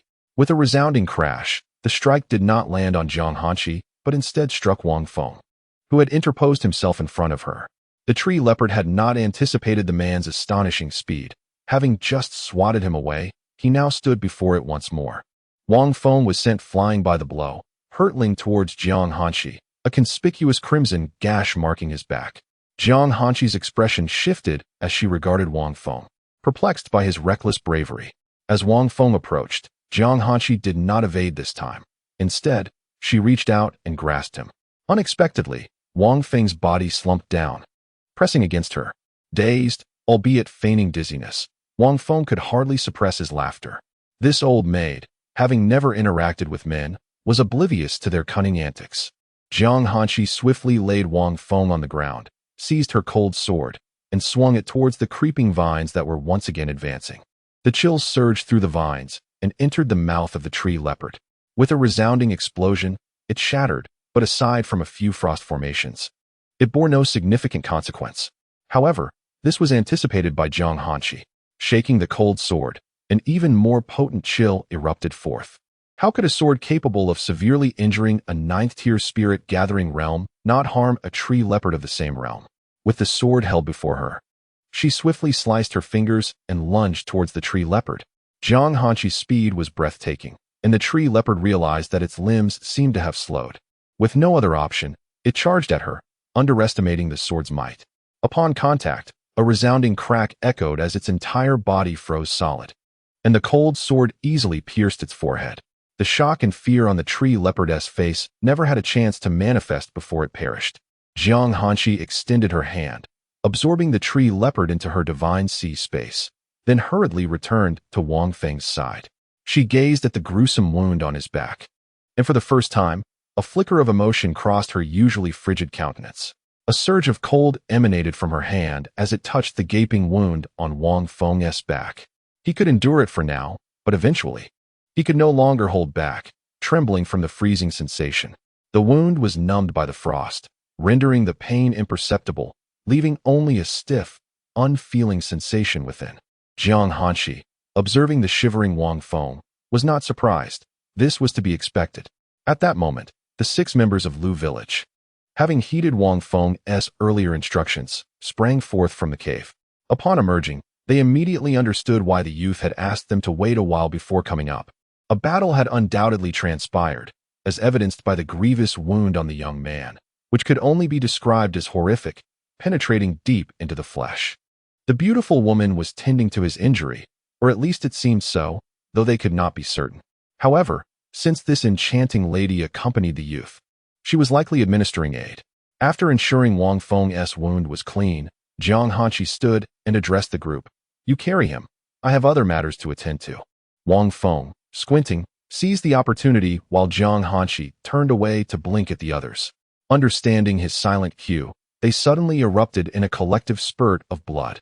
The most severely afflicted was the one with the severed arm, who, with a sudden burst, spewed forth a gushing stream of blood, crying out in agony.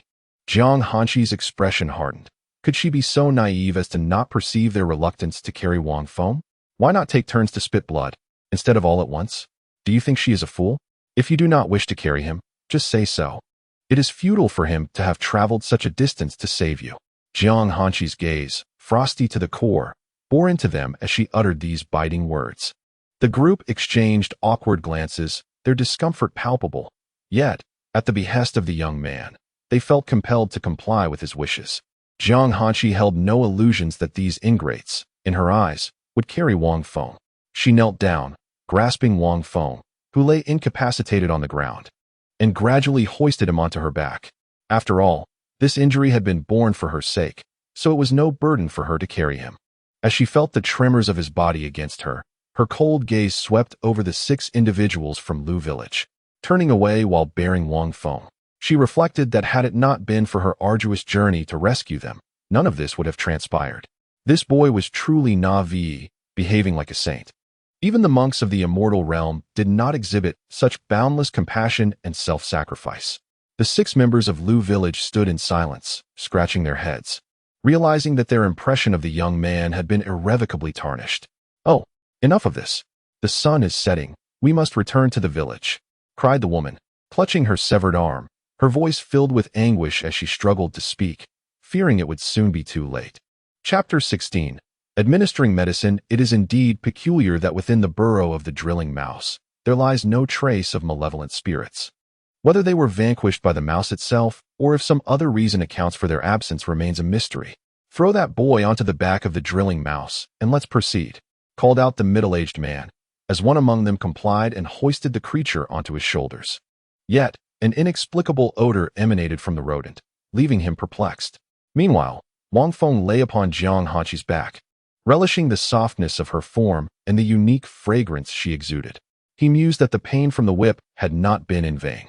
However, being carried by such a beautiful woman stirred the primal instincts within him, particularly as her body pressed against him. No, Wang Feng urgently suppressed those thoughts, fervently willing his desires to remain dormant. "Oh dear brother, do not rise at this moment. If you inadvertently press against her, you would surely face dire consequences." He endeavored to divert his mind to enchanting landscapes, wicked spirits, and the repulsive memories of his past lives, finally managing to quell his burgeoning urges. "Awake, are you?" Jiang Hanqi inquired upon sensing his movements behind her. Was he still trembling? Though Wang Feng had subdued his thoughts, his actions did not escape her notice. "Can you walk on your own?" She halted, preparing to set him down, feeling somewhat uncomfortable with the proximity. She had never been so close to a man before. Wang Feng tightened his grip around her warm neck and implored, "Fairy sister, if you set me down, I shall not be able to walk." Jiang Hanqi furrowed her brow at his boldness, contemplating whether such audacity warranted a swift end. Ultimately, she dismissed the thought. Accelerating her pace, she navigated through the swiftly passing trees.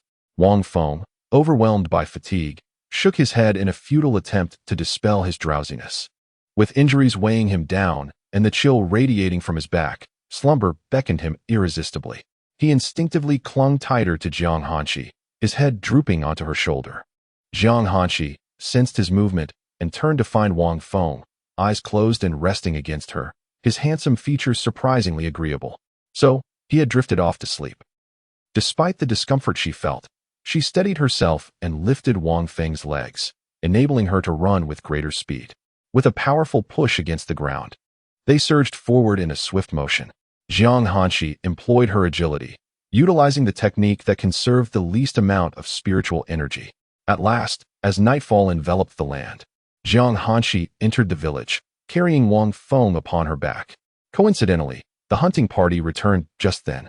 Encountering the group, Jiang Hanshi bore a chilling gaze that pierced through the hearts of the 6 hunters, causing them to shudder involuntarily.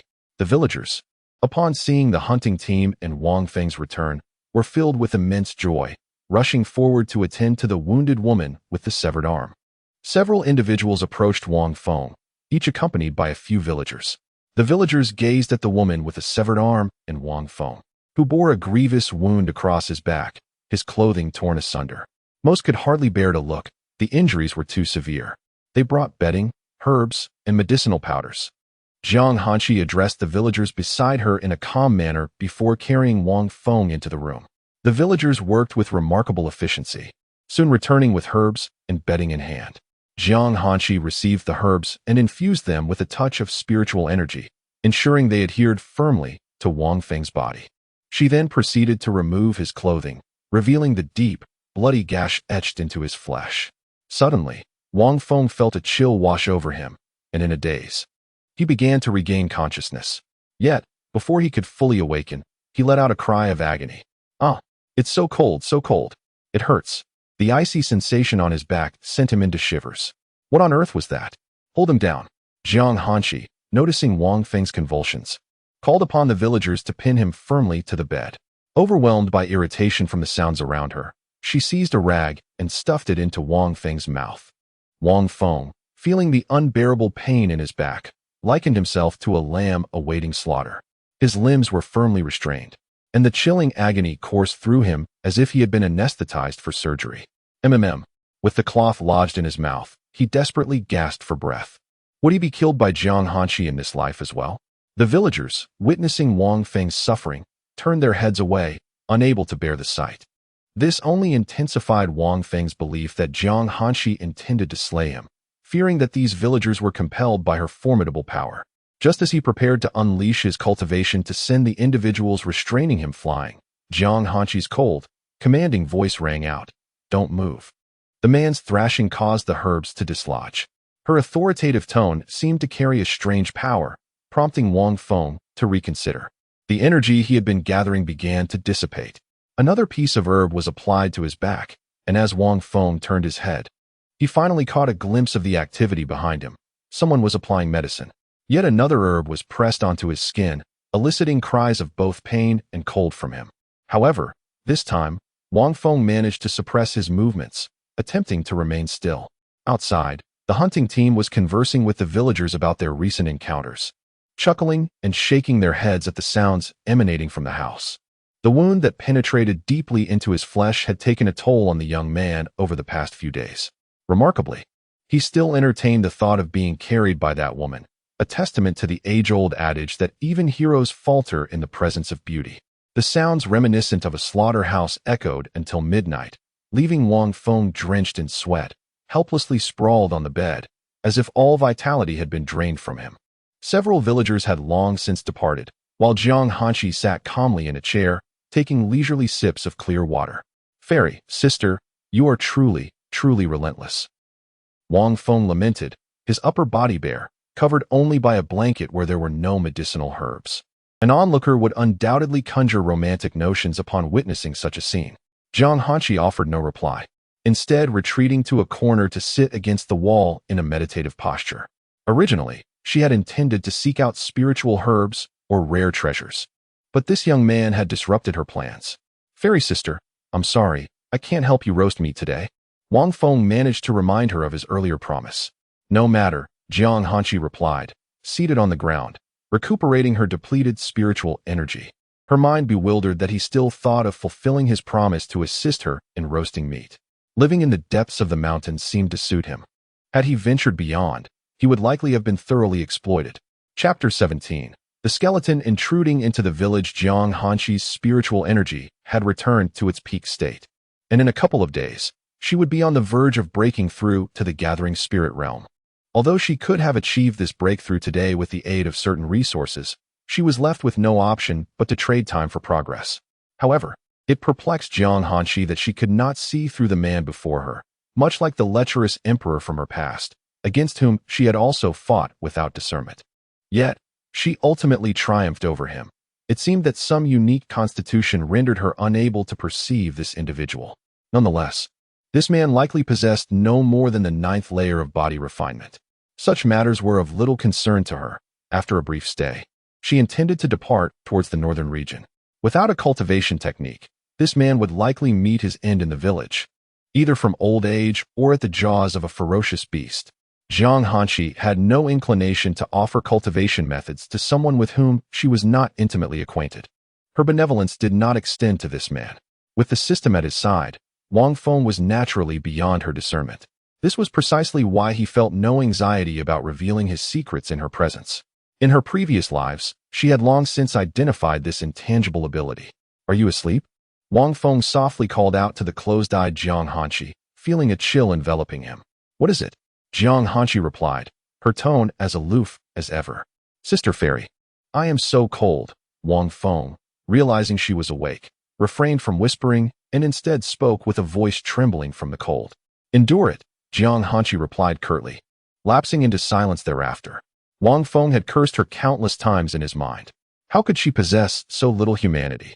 Even if she refused to part with her clothing to warm him, she could at least conjure a spare set from her divine sea space for him to wear.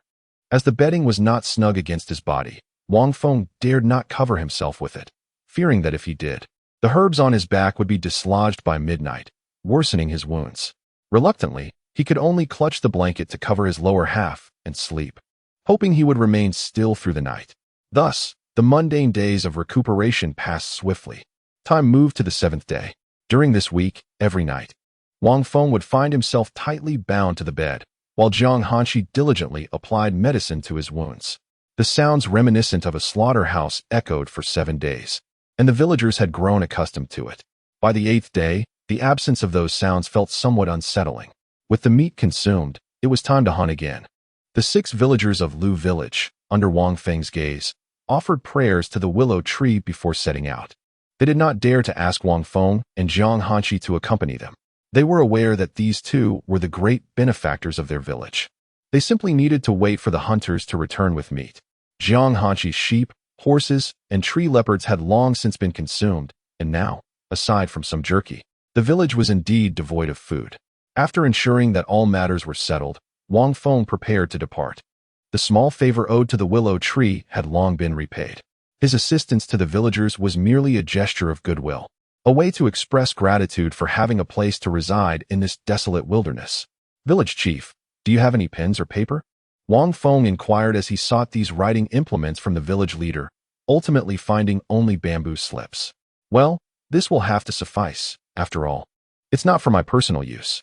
Village chief, if the opportunity arises, do consider erecting a shrine for me." Wang Feng intended to transcribe a volume of advanced Huang-grade techniques to aid the villagers in their survival. This would also benefit him in his future tribulations. By performing more good deeds, the heavenly tribulations would lean towards benevolent lightning.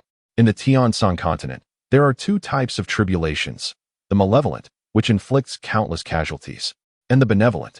The dark lightning of the former is immensely fierce, consisting not of 9 strikes, but 18. The first 9 are beneficial, while the latter 9 are purely destructive, offering no enhancement to the body. The second type, benevolent lightning, varies depending on its nature, even if it is an ancient powerful strike. While the enhancement to the body remains unchanged, the force of the tribulation would be somewhat diminished. "Are you leaving?" Village Chief Mo Lei suddenly knelt before Wang Feng, startling him. He quickly helped the chief to his feet. "Xiao Feng, over these past days, it can be said that you have revived our village. On behalf of the entire community, I thank you."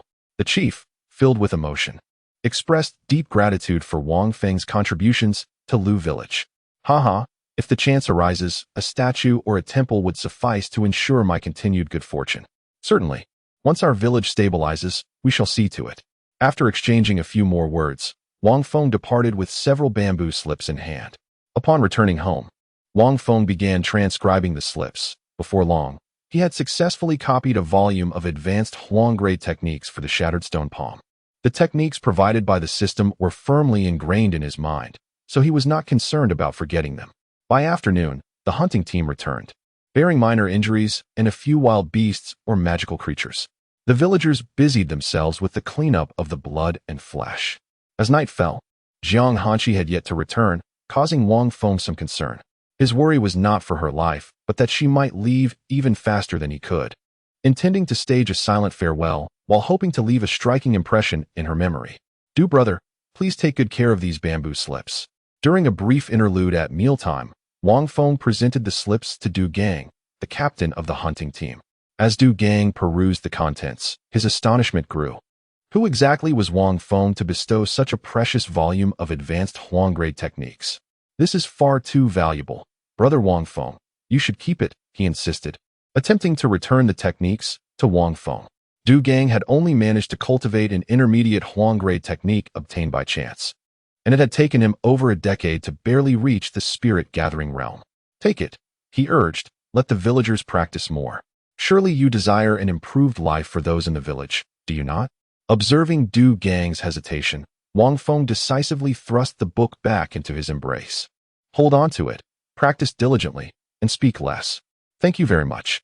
Du Gang expressed his gratitude with a clasped fist, ultimately accepting the manual on the shattering stone palm. In truth, he harbored a strong desire for this technique. It is a natural inclination of humankind. Suddenly, a loud crash echoed, drawing everyone's attention. Emerging from the rift in the verdant barrier, a battered Jiang Hanqi staggered into view, her body marred with wounds. Following her was a skeleton mounted on a skeletal horse, brandishing a long knife. The skeletal figure raised its weapon and swung it menacingly at Jiang Hanqi. In response, she lifted her dimming cold sword to block the blow, only to be sent hurtling backward by the sheer force of the strike. The green barrier mended swiftly, yet countless evils lurked beyond. Fortunately, only a single skeletal rider had breached the defenses. The willow branches elongated rapidly, snapping down with a resounding crack upon the skull of the skeleton, which met the attack with its own blade raised high. Chapter 18. Are you unaware of the law that one must disrobe to apply medicine? The skeletal figure had merely shed its equine bones, and the sound of willow branches striking against the skeletal horse reverberated incessantly. Within mere moments, the skeletal steed was reduced to a heap upon the ground. Yet, the skeleton wielding a long straight blade appeared devoid of any sensation of pain, raising its weapon to engage in a fierce exchange with the willow branches. Wang Feng, upon probing the skeletal entity, was taken aback. Identity: skeletal general of the southern forest realm. 8th layer of spirit gathering innate weapon. Inferior quality yellow long sword. Wang Feng had previously observed beyond the unhealed barrier. There were certainly more than one of such skeletal generals. Countless skeletal soldiers were present, some even mounted, while others bore malevolent spirits entwined around their necks, brandishing their claws menacingly. Wang Feng hastily rushed to Jiang Hanqi's side, assisting her to her feet and draping her arm over his neck. She bore no fatal wounds. It seemed that without her protective talisman, she would have surely perished by now. Upon seeing Wang Feng, Jiang Hanqi, unable to sustain her strength any longer, let her head droop and fainted. Hey, wake up." Wang Feng gently tapped her delicate face, calling out repeatedly. Clang, clang, clang. At that moment, the cold sword trembled on the ground beside them, seemingly urging Wang Feng to rescue its master. Ding, mission: eliminate the invading skeletal general, reward 100 source points. A mission had arrived? Wang Feng, supporting Jiang Hanqi, turned his gaze towards the skeletal general engaged in combat with the willow tree and Du Gang, realizing that it would not be easily subdued. Quickly, he scooped Jiang Hanqi into his arms and dashed into a nearby building, laying her down on the bed before rushing back outside. "Do not harm me. I seek to avenge your master," he called out to the cold sword, which trembled in response. Wang Feng cautiously approached the sword, ready to relinquish it at the slightest sign of danger. Fortunately, the cold sword understood him when grasped. It exhibited no hostility, though it appeared somewhat dim. Wang Feng's spirits lifted as he infused it with chaotic spiritual energy, causing the sword to emanate a swirling aura of chaotic cold, no longer appearing dull. With a firm stomp of his right foot, he charged towards the battlefield. Sword in hand, Feigning an attack to the east, Wang Feng approached the skeletal general as if to strike. The general raised its sword to meet him. However, Wang Feng's figure vanished before it. Yet, the skeletal general possessed keen perception, swiftly pivoting to swing its long blade downward towards Wang Feng's rear. With a clang, Wang Feng's form skidded backward across the ground, while the willow branches and Du Gang quickly re-engaged the foe. Ultimately, his realm was lacking. He had no choice but to rely on the cold sword. 7-star steps, Wang Feng silently chanted, adopting the steps of the Big Dipper and lunging toward the skeletal general once more, raising the cold sword to deliver a powerful strike. Boom! The force of this strike shattered the skeletal general into fragments, exploding upon impact. One cannot deny, the thrill of overpowering through superior equipment is indeed exhilarating. With a resounding chime, the task was deemed accomplished as the skeletal general, who had invaded the village, was vanquished, earning a reward of 100 source points. At the moment the skeletal general fell, the system's notification echoed through the air. The villagers hurriedly rushed to assist Du Gang, who bore the most severe injuries among them. Wang Feng tidied up the battlefield and retrieved the spoils of war, discovering a long, straight sword, precisely the one wielded by the skeletal general. It was a low-grade yellow weapon, a long, straight sword that stood nearly as tall as him. The hilt resembled a Guandao's gripping style, while the blade bore a resemblance to a Tang's sword. Long and straight. Wow, how magnificent! Wang Feng exclaimed, practicing a few moves with the sword. With a conical hat, he could easily pass for a mysterious figure of great prowess. Glancing at the cold sword in his left hand, he suddenly remembered that Jiang Hanqi was still unconscious in the house. What a perfect opportunity! He thought joyfully. Bring me some herbs. Wang Feng called out to several villagers to fetch him some herbs, and in a hurried manner, he returned to the house with the long, straight sword and the cold sword.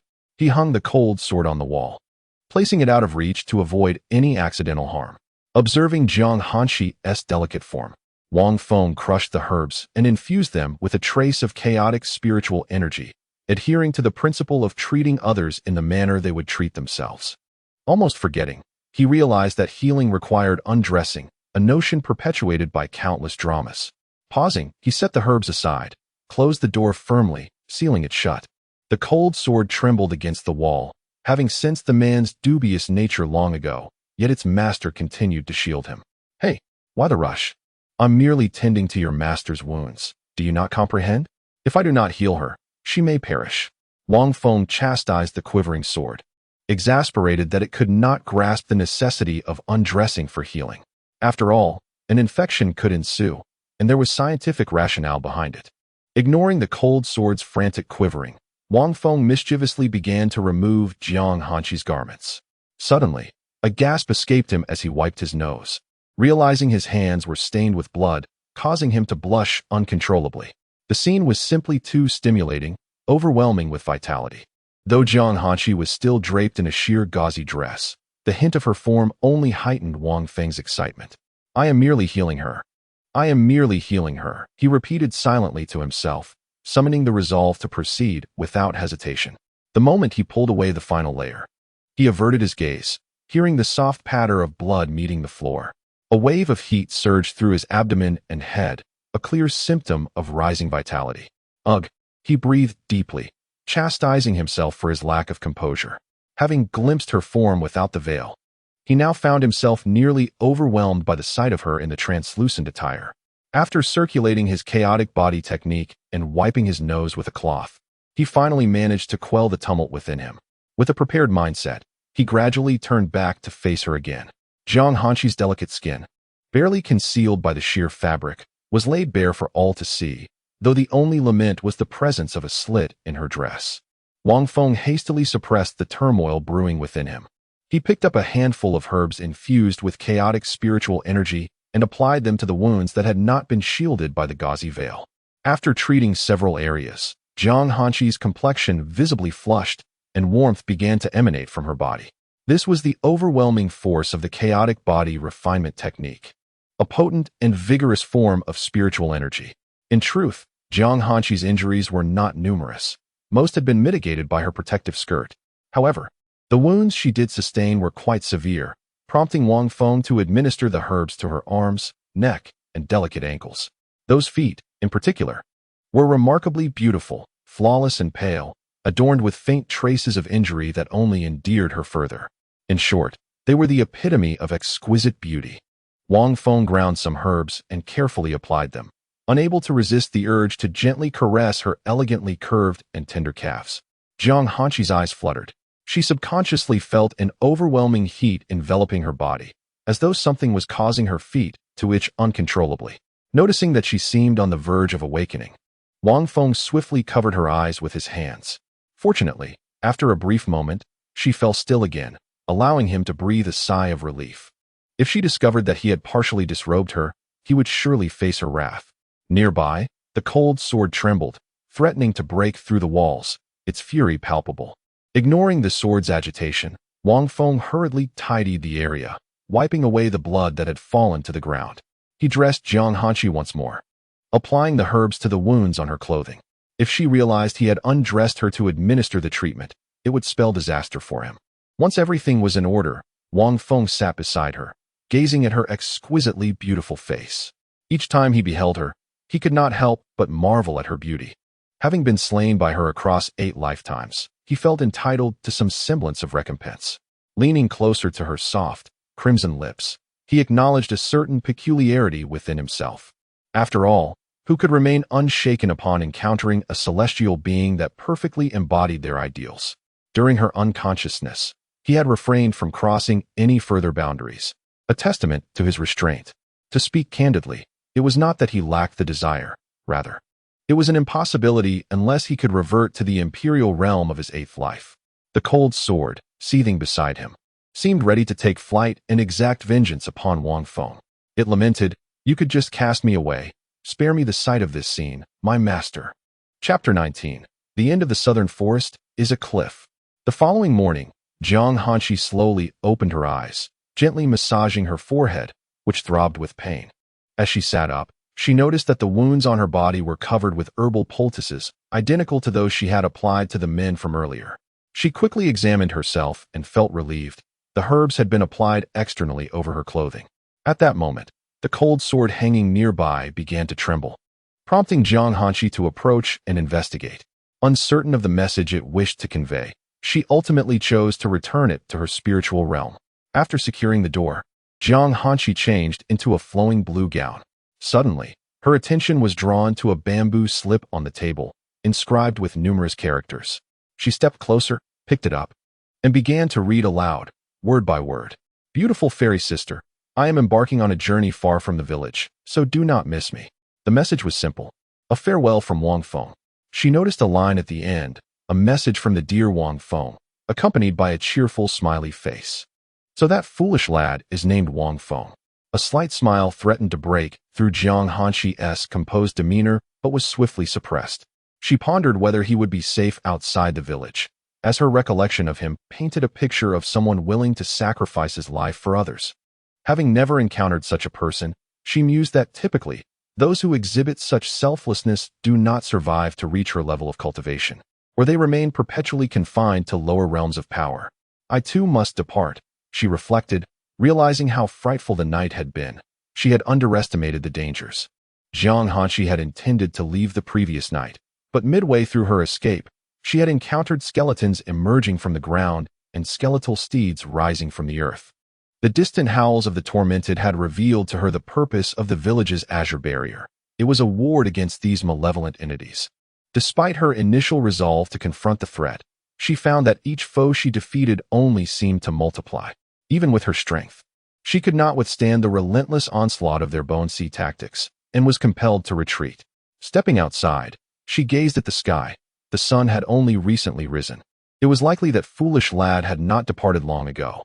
It was time to set forth. Her connection to him was merely a fleeting encounter, and it was unlikely they would meet again. Clad in her blue gown, Jiang Hanqi made her way towards the village's outskirts. The villagers were not particularly familiar with her, yet a few came forward to bid her farewell. The fairy in her azure gown gradually faded into the distance, leaving behind the silhouette of her long hair cascading down her back as the village returned to its former routine. Meanwhile, Wang Feng was racing along the path, having spotted several villages along the way, some in ruins, others intact. However, he did not stop. He simply wished to escape this cursed place. The terrifying scene he witnessed the previous night in the southern forest haunted him. As the days passed, Wang Feng's cultivation reached the third layer of the gathering spirit realm. His spiritual energy should be sufficient to enable him to swiftly escape this south forest. With a blade in hand, he severed the head of the lengthy serpent that obstructed his path. The decapitated black snake writhed violently. Wang Feng retrieved the creature, skillfully disemboweling it to consume its bitter gall, then proceeded to clean his blade. Discarding the head and tail, he gnawed at the flesh while continuing on his journey. After consuming the black snake, Wang Feng felt a slight restoration of energy within his body. Sensing the lingering taste of blood and feeling fatigued, he sought a small river to rest and rinse his mouth. Wang Feng's current status: Realm, third layer of the Gathering Spirit Realm Technique. Chaotic Dominance Body Technique items. None source points. 100 overall evaluation. Chicken. Upon locating the small river, Wang Feng noticed that his overall evaluation no longer bore the word vegetable. It had transformed into chicken, causing him to grimace and inwardly chastise the inept system. Observing the fish in the water, he refrained from using his blade to catch them, as time was of the essence. He needed to depart from this so-called South Forest before nightfall. Swiftly, he silently urged himself to accelerate, employing his agility to hasten his pace, moving several times faster than when he had first left the village. The sun transitioned from west to zenith, gradually casting a crimson hue across the sky, resembling flames. Meanwhile, within the forest of the southern domain, a man and a woman raced fervently towards the forest's edge. A cliff? Wang Feng exclaimed, astonished to find that this forest lay beneath a towering precipice. Cursed be it! Glancing at the sun rapidly descending on the horizon, he could not afford to linger.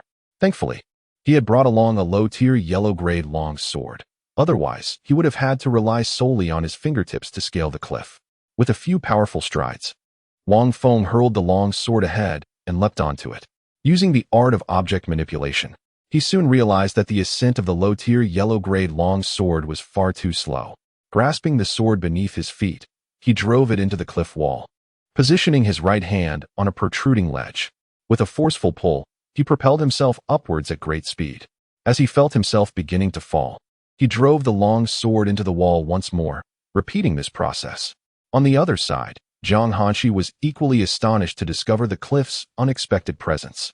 Drawing her cold sword, she stepped onto it and began her ascent.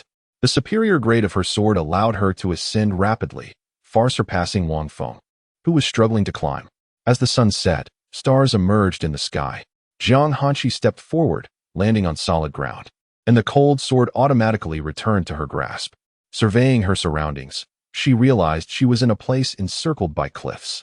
A skeletal hand emerged with a cracking sound from the cliff's edge, yet there was none beneath her feet. It appears that what lies below may be a cursed land. Zhang Hanshi gazed at the location beneath the cliff where only those skeletal hands could be seen, muttering to herself. That peculiar man was likely long dead. After all, if he could not withstand her, how could he combat the malevolent spirits of the night? This spared her the unpleasant task of soiling her hands. After observing for a while, Zhang Hanshi turned and distanced herself from the cliff. Meanwhile, the so-called peculiar man was suffering greatly.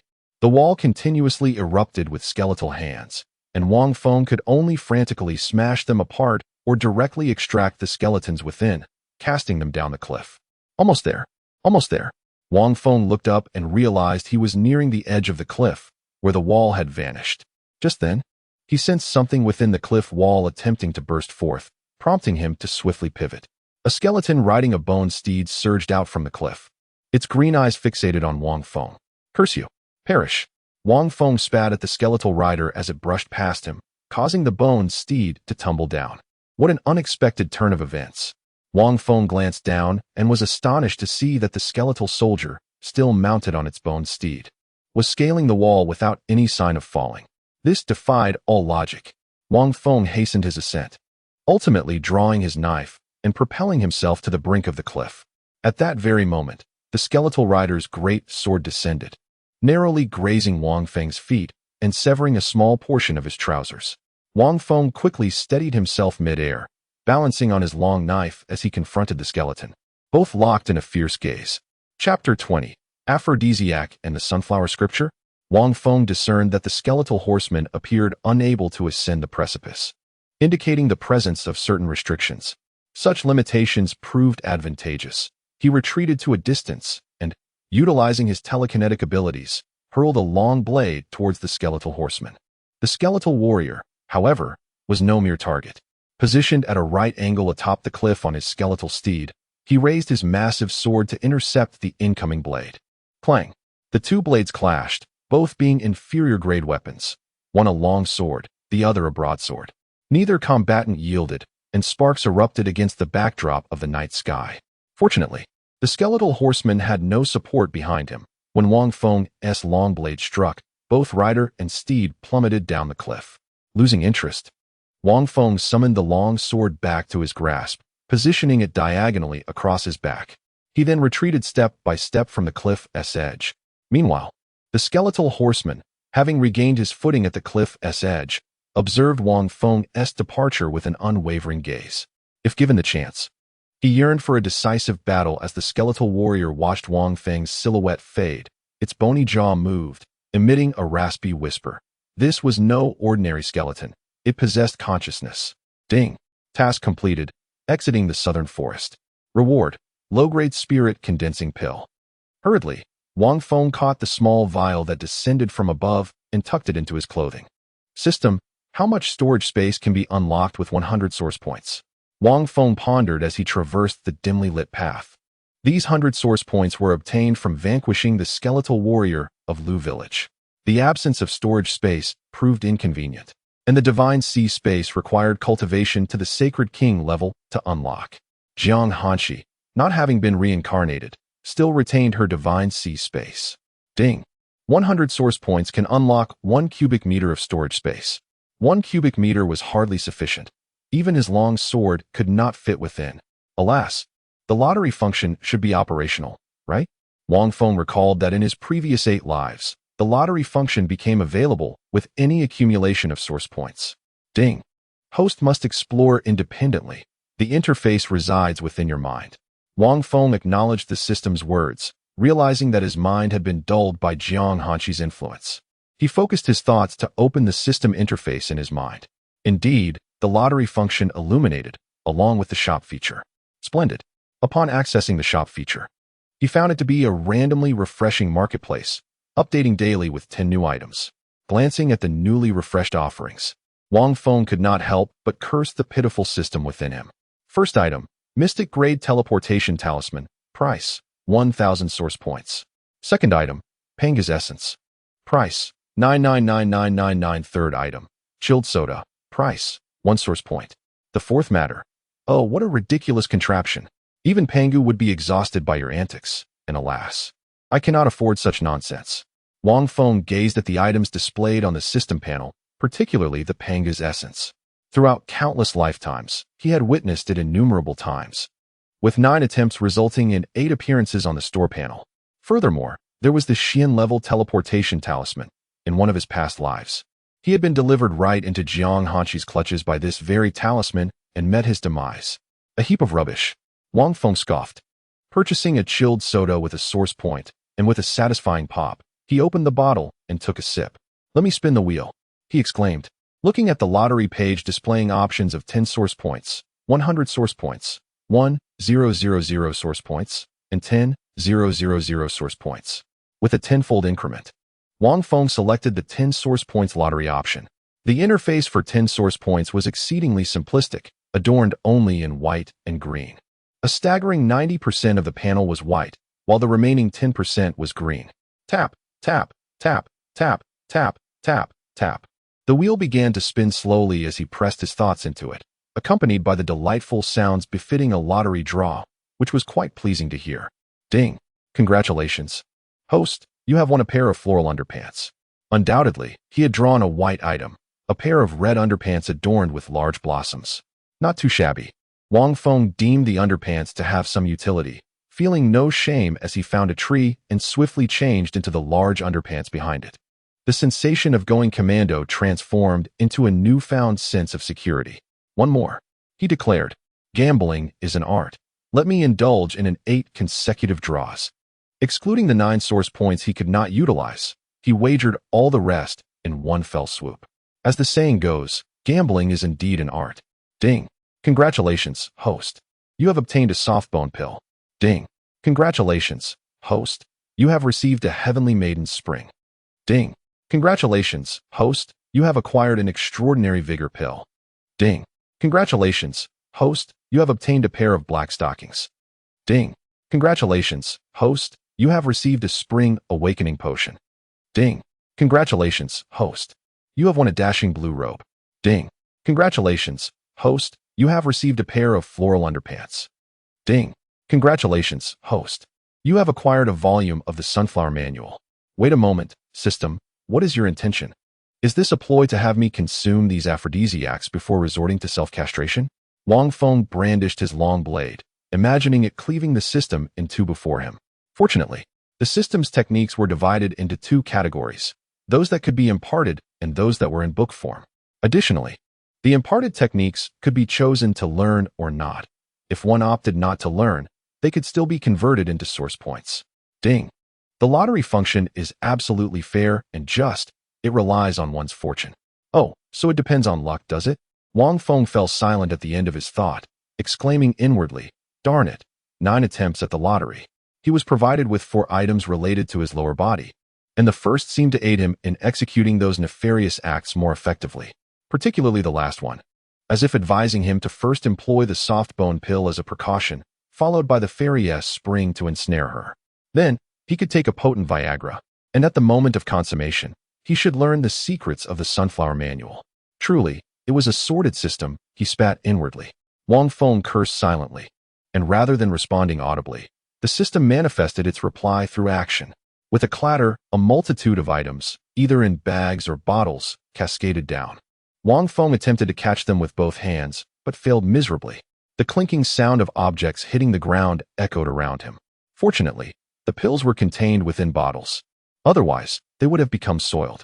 Even if he did not intend to use them himself, they could serve as instruments of mischief against others. After all, his 8th incarnation had thrived as a schemer in this manner. He merely observed who might dare to offend him. Damn it, this wretched system. Why did it not announce its distribution? Wretched host, you deserve it. Wang Feng dismissed the foolish entity, picking up the blue robe from the ground and brushing off the dirt. He leaned his long sword against a nearby tree and stripped down to his large undergarments.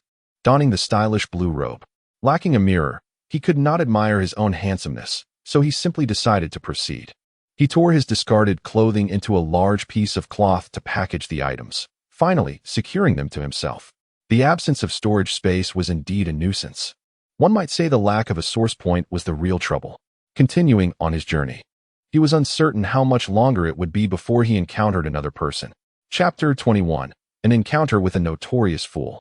That foolish lad must have perished in the night, I suppose. Jiang Hanshi soared through the sky on her flying sword, her thoughts inexplicably drifting towards that foolish boy in her heart. What a pity for such a loyal and affectionate individual. Shaking off her reverie, Jiang Hanshi glanced down and spotted a figure leisurely trudging along, burdened by a package. This silhouette appeared somewhat familiar. Narrowing her eyes, she adjusted her focus. It was indeed that foolish boy. He had not died. A flicker of joy unexpectedly surged within Jiang Hanshi, a sentiment she herself had not recognized. Alas, fate had brought them to this point. She silently wished him well on his path of cultivation, hoping he would venture ever further. With that thought, Jiang Hanshi accelerated on her flying sword, continuing her journey into the distance. Fairy sister, Wang Feng, sensing the surge of spiritual energy above, looked skyward and immediately called out, hoping to catch Jiang Hanshi's attention for a ride. However, Jiang Hanshi paid no heed to the voice behind her, for they were destined to walk different paths. Once she arrived at the Ice Palace, she was certain she would return to the realm of the great emperor on her cultivation journey. Meanwhile, that foolish boy was merely a small stone cast into her tranquil waters, creating a brief ripple before fading into silence. Little did she know, Wang Feng would soon shatter her surface like a meteor. Don't run. Fairy sister, let me aboard. Wang Feng chased after Jiang Hanshi, exclaiming in frustration. Why is she ignoring me? He was certain she had heard him. After all, he had called out using his spiritual energy. What the? She's speeding up. Wang Feng cursed inwardly as he watched Jiang Hanshi grow distant in the sky. Just wait. If I encounter you again, I'll disguise myself and feed you that soft-shelled pill, scaring you to death. Jiang Hanshi, you are truly despicable. You've nearly killed me 8 times. And now you want to even give me a ride. Wang Feng trudged along, his low cultivation realm hindering his pace. Even with his long blade of inferior grade, he found that running was faster than flying. As he continued on his journey, he remained oblivious to his exact location within the vast expanse of the Tian continent. He was still in a desolate wilderness, occasionally encountering small wild beasts. At present, he was roasting a rabbit over a crackling fire, with another skewer of sizzling rabbit meat sizzling on a branch. Suddenly, a chorus of howls erupted around him, accompanied by some discordant sounds. Wang Feng scanned the area, realizing too late that he had been encircled by a pack of wolves. These creatures appeared unafraid of the fire. With a tightening of his pupils, Wang Feng caught sight of something shocking. There stood a Siberian husky. Moreover, this Siberian husky seemed to have ascended to the status of the alpha within a pack of wolves. Its wise gaze instantly recognized by Wang Feng. The reason for its designation as the wolf pack's leader was that only the alpha is entitled to emerge first to issue commands. Woof, woof, woof. A series of crisp barks echoed, precisely mirroring the earlier sounds. Wang Feng finally discerned the source of the previous barking. It was indeed from this husky. Ahem, spit. Wang Feng expectorated towards the husky, incredulous that this creature could hold the title of pack leader. The husky deftly dodged, puzzled as to why this human showed no fear of it. Woof, woof, woof. Scram. Wang Feng barked, returning to roast the adorable, sizzling little rabbit. Among the wolves present, the strongest only reached the 9th level of body refinement. Curiously, the wolf at this 9th level was not the alpha. Instead, this 8th level husky had assumed that role. Woof, woof, woof. The husky raised its front paw and beckoned behind it. Instantly, one fierce wolf after another emerged, howling and growling. With such a display, had there been a like button, Wang Feng would surely have pressed it, utterly impressed. Boom. The 3rd level of Wang Feng's spirit-gathering realm was unmistakably revealed, causing the previously fierce wolves to scatter in terror, leaving the trembling husky behind. With a thud, the husky, with its wise eyes, instantly knelt down in submission, as if pleading, "Please, do not slay me. Would you like to eat?" Wang Feng waved the fragrant roasted rabbit before the husky. The husky lay down, nodding its head before quickly shaking it. It was remarkably intelligent, evidently understanding human speech. Howl. The husky eagerly nodded, its round, glistening eyes filled with hope. As if to say, "Given my cleverness, would you consider letting me go?" At that moment, Wang Feng conceived a brilliant idea, glancing at the husky's back. In the realm of cultivation, huskies were naturally much larger than those on Earth. For instance, the one before Wang Feng was as large as the so-called Tiger King. While the Tiger Kings of the cultivation world were as massive as dinosaurs, a sight Wang Feng had witnessed before. Woohoo! Wang Feng reveled in the rush of wind whistling past his ears. The sensation was exhilarating. Having lived so long without riding a mount, he had only been entangled with Jiang Hanshi. Giddy up! Wang Feng playfully slapped the husky's rear, stuffing the roasted rabbit into its mouth. Having already satisfied his hunger, this was his reward. Wang Feng grasped the husky's ears, leaning forward as if riding a motorcycle, while he secured a long, straight sword to his back with a vine. The sound of the wind, coupled with the crunching of the rabbit, whirled around his ears, accompanied by a tantalizing trail of saliva wafting past him. Stop, stop, stop! Wang Feng tugged at the ears of the Siberian husky, causing it to come to an abrupt halt in discomfort. Seizing the moment's inertia, Wang Feng propelled himself towards a nearby cow-horse hybrid. In the fleeting instant before the creature could react, he drew the long straight blade from his back and raised it high, delivering a powerful downward strike. A chaotic arc of blade energy surged forward, carving a deep trench into the ground as it sped towards the cow-horse. With a resounding thud, the chaotic blade energy continued its relentless advance, slicing through one tree after another until it finally came to a halt, leaving destruction in its wake. The husky, witnessing this spectacle, stared wide-eyed, nearly dislodging its own eyeballs in astonishment. If this human intended to slay it, even a mere fart could spell its doom. Quite impressive indeed. It could indulge in 2 types of meat. Wang Feng set the long blade aside and lifted the severed halves of the cow-horse beast from the ground. Grasping one half in his hand, "Husky, come here," he beckoned. The husky, trembling on its paws, cautiously approached with tiny, shuffling steps. Use your claws to vigorously scrape this blade, Wang Feng instructed, placing a handful of dry grass atop the long blade. Obediently, the husky clawed at the blade with fervor. The contact between claws and steel sparked a flurry of embers. This was an unintentional discovery for Wang Feng. The husky's claws were as formidable as iron. After laboring until it was panting, the husky finally ignited the dry grass. Chapter 22. This man is cold and ruthless. He is also compassionate and loyal. Thank you for your hard work, my dear Hadi. Wait a moment, and I shall procure some beef and horse meat for you. Wang Feng gently patted the forehead of the Tuhar, who remained in a foolish state, panting heavily and shaking its head. In the depths of the forest under the night sky, a man and his dog roasted meat together. Occasionally, the Tuhar would howl, seemingly scolding its pack of wolf friends. Ultimately, after a few well-aimed taps from Wang Feng, the creature settled down. I shall take my rest. Guard the night for me.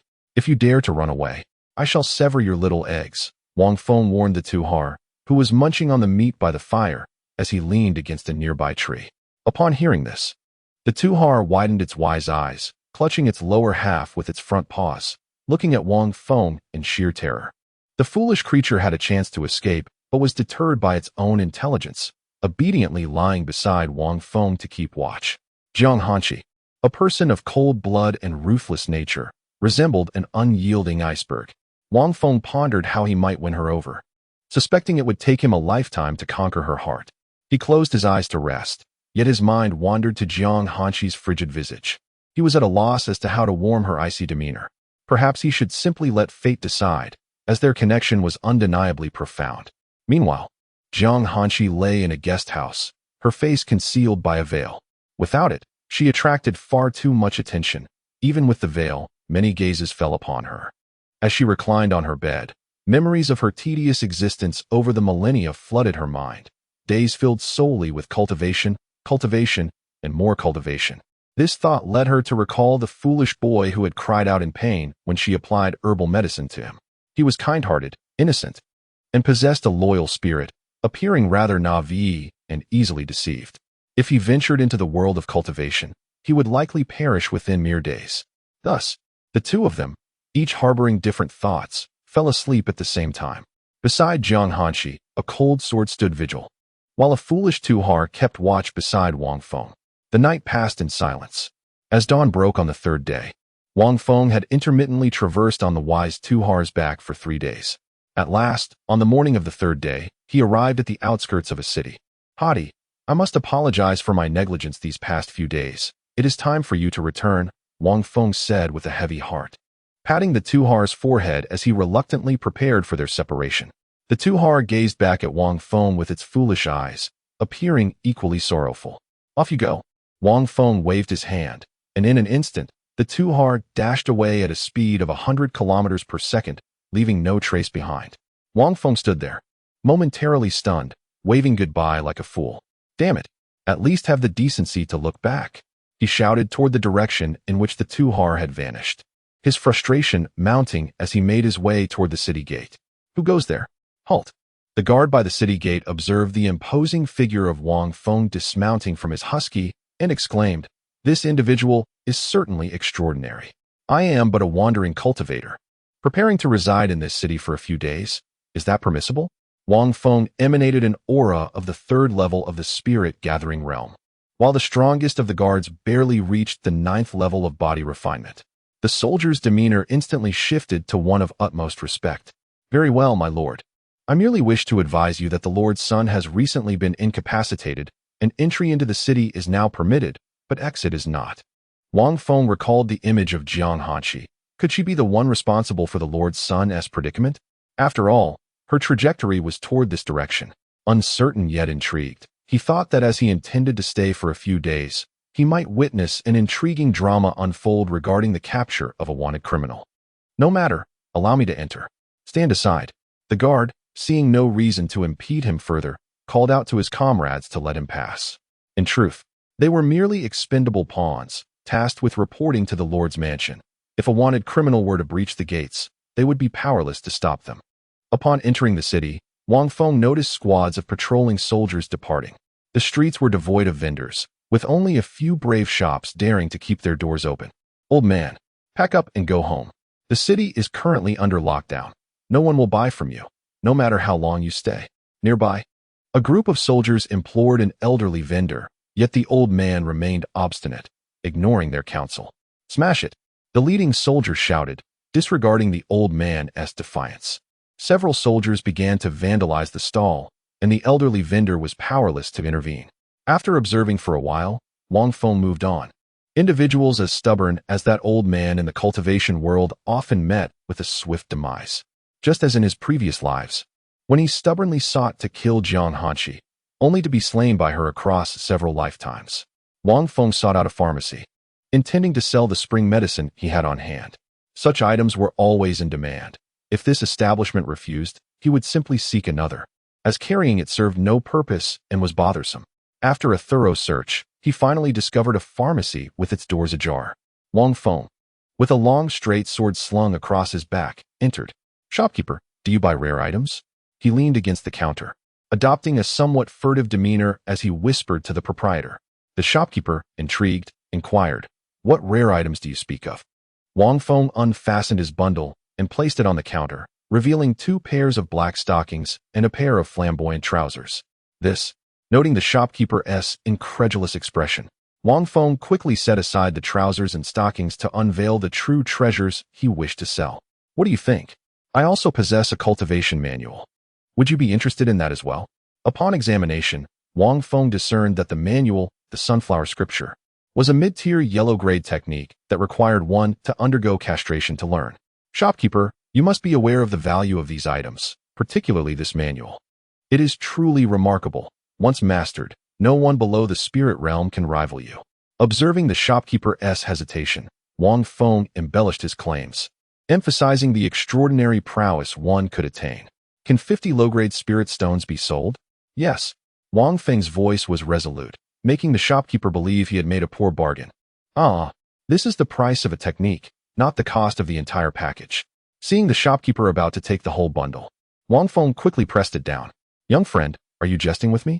You think selling you this technique for 50 spirit stones would be a loss? You actually want the entirety of the package's contents? As Wang Feng asserted his presence, the shopkeeper instantly deflated. After all, he was merely at the 2nd level of the spirit-gathering realm, which was already considered high in this city. Well then, I shall not accept these. I will only take the technique. The shopkeeper lifted the technique, and Wang Feng did not express anger. He thought to himself that he would let this shopkeeper face the consequences of his greed.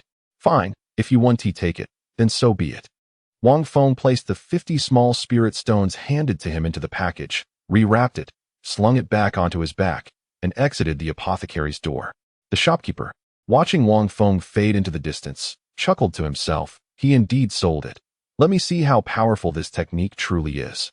The shopkeeper had already perused the first few pages earlier and found no issues, hence he accepted it. Now, as he turned the pages, the sound echoed until the very end. The shopkeeper's expression could not help but reveal his excitement. He had truly struck a remarkable bargain. Chapter 23. Jiang Hanshi's second card. The intermediate technique of Huang Pin required at least 100 low-grade spirit stones, yet he had acquired it for merely 50. Unable to contain his amusement, he burst into laughter until he turned to the final page, where 8 prominent characters caught his eye. Those simple 8 characters nearly induced a heart attack. Desire must be cultivated. First, this self. What? The shopkeeper was left dumbfounded and hurriedly dashed outside, only to find no trace of Wang Feng. My 50 low-grade spirit stones. The shopkeeper gritted his teeth at the entrance, too afraid to shout too loudly, lest he attract the patrolling soldiers. Helpless, he could only hold onto the stones, uncertain whether they would be sold or practiced with in the future.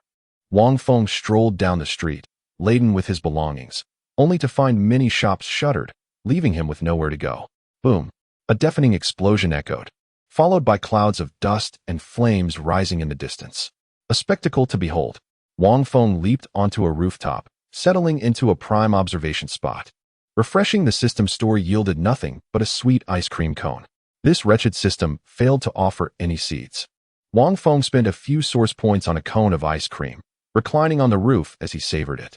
Not far off, at the city center near the Lord's mansion, a green light and a cold gleam shot into the sky. The ground was swarming with soldiers armed with bows and crossbows. Wang Feng licked his ice cream and used a reconnaissance skill. Indeed, it was Jiang Hanshi. The other figure was a middle-aged man, the lord of the city himself. The two clashed fiercely, their weapons sparking with every strike. Ah, that weapon shattered, haha. Wang Feng watched in amusement as the middle-aged lord stared blankly at his broken spear, cleaved in two by Jiang Hanshi's cold sword. Damn it, how could a mere 5th-level gathering spirit realm practitioner wield such a formidable weapon? The lord cursed within, yet this only fueled his greed. The cold sword was clearly extraordinary, and the woman wielding it was equally remarkable, as beautiful as a celestial being. Not only was he tempted, but even his son would be captivated.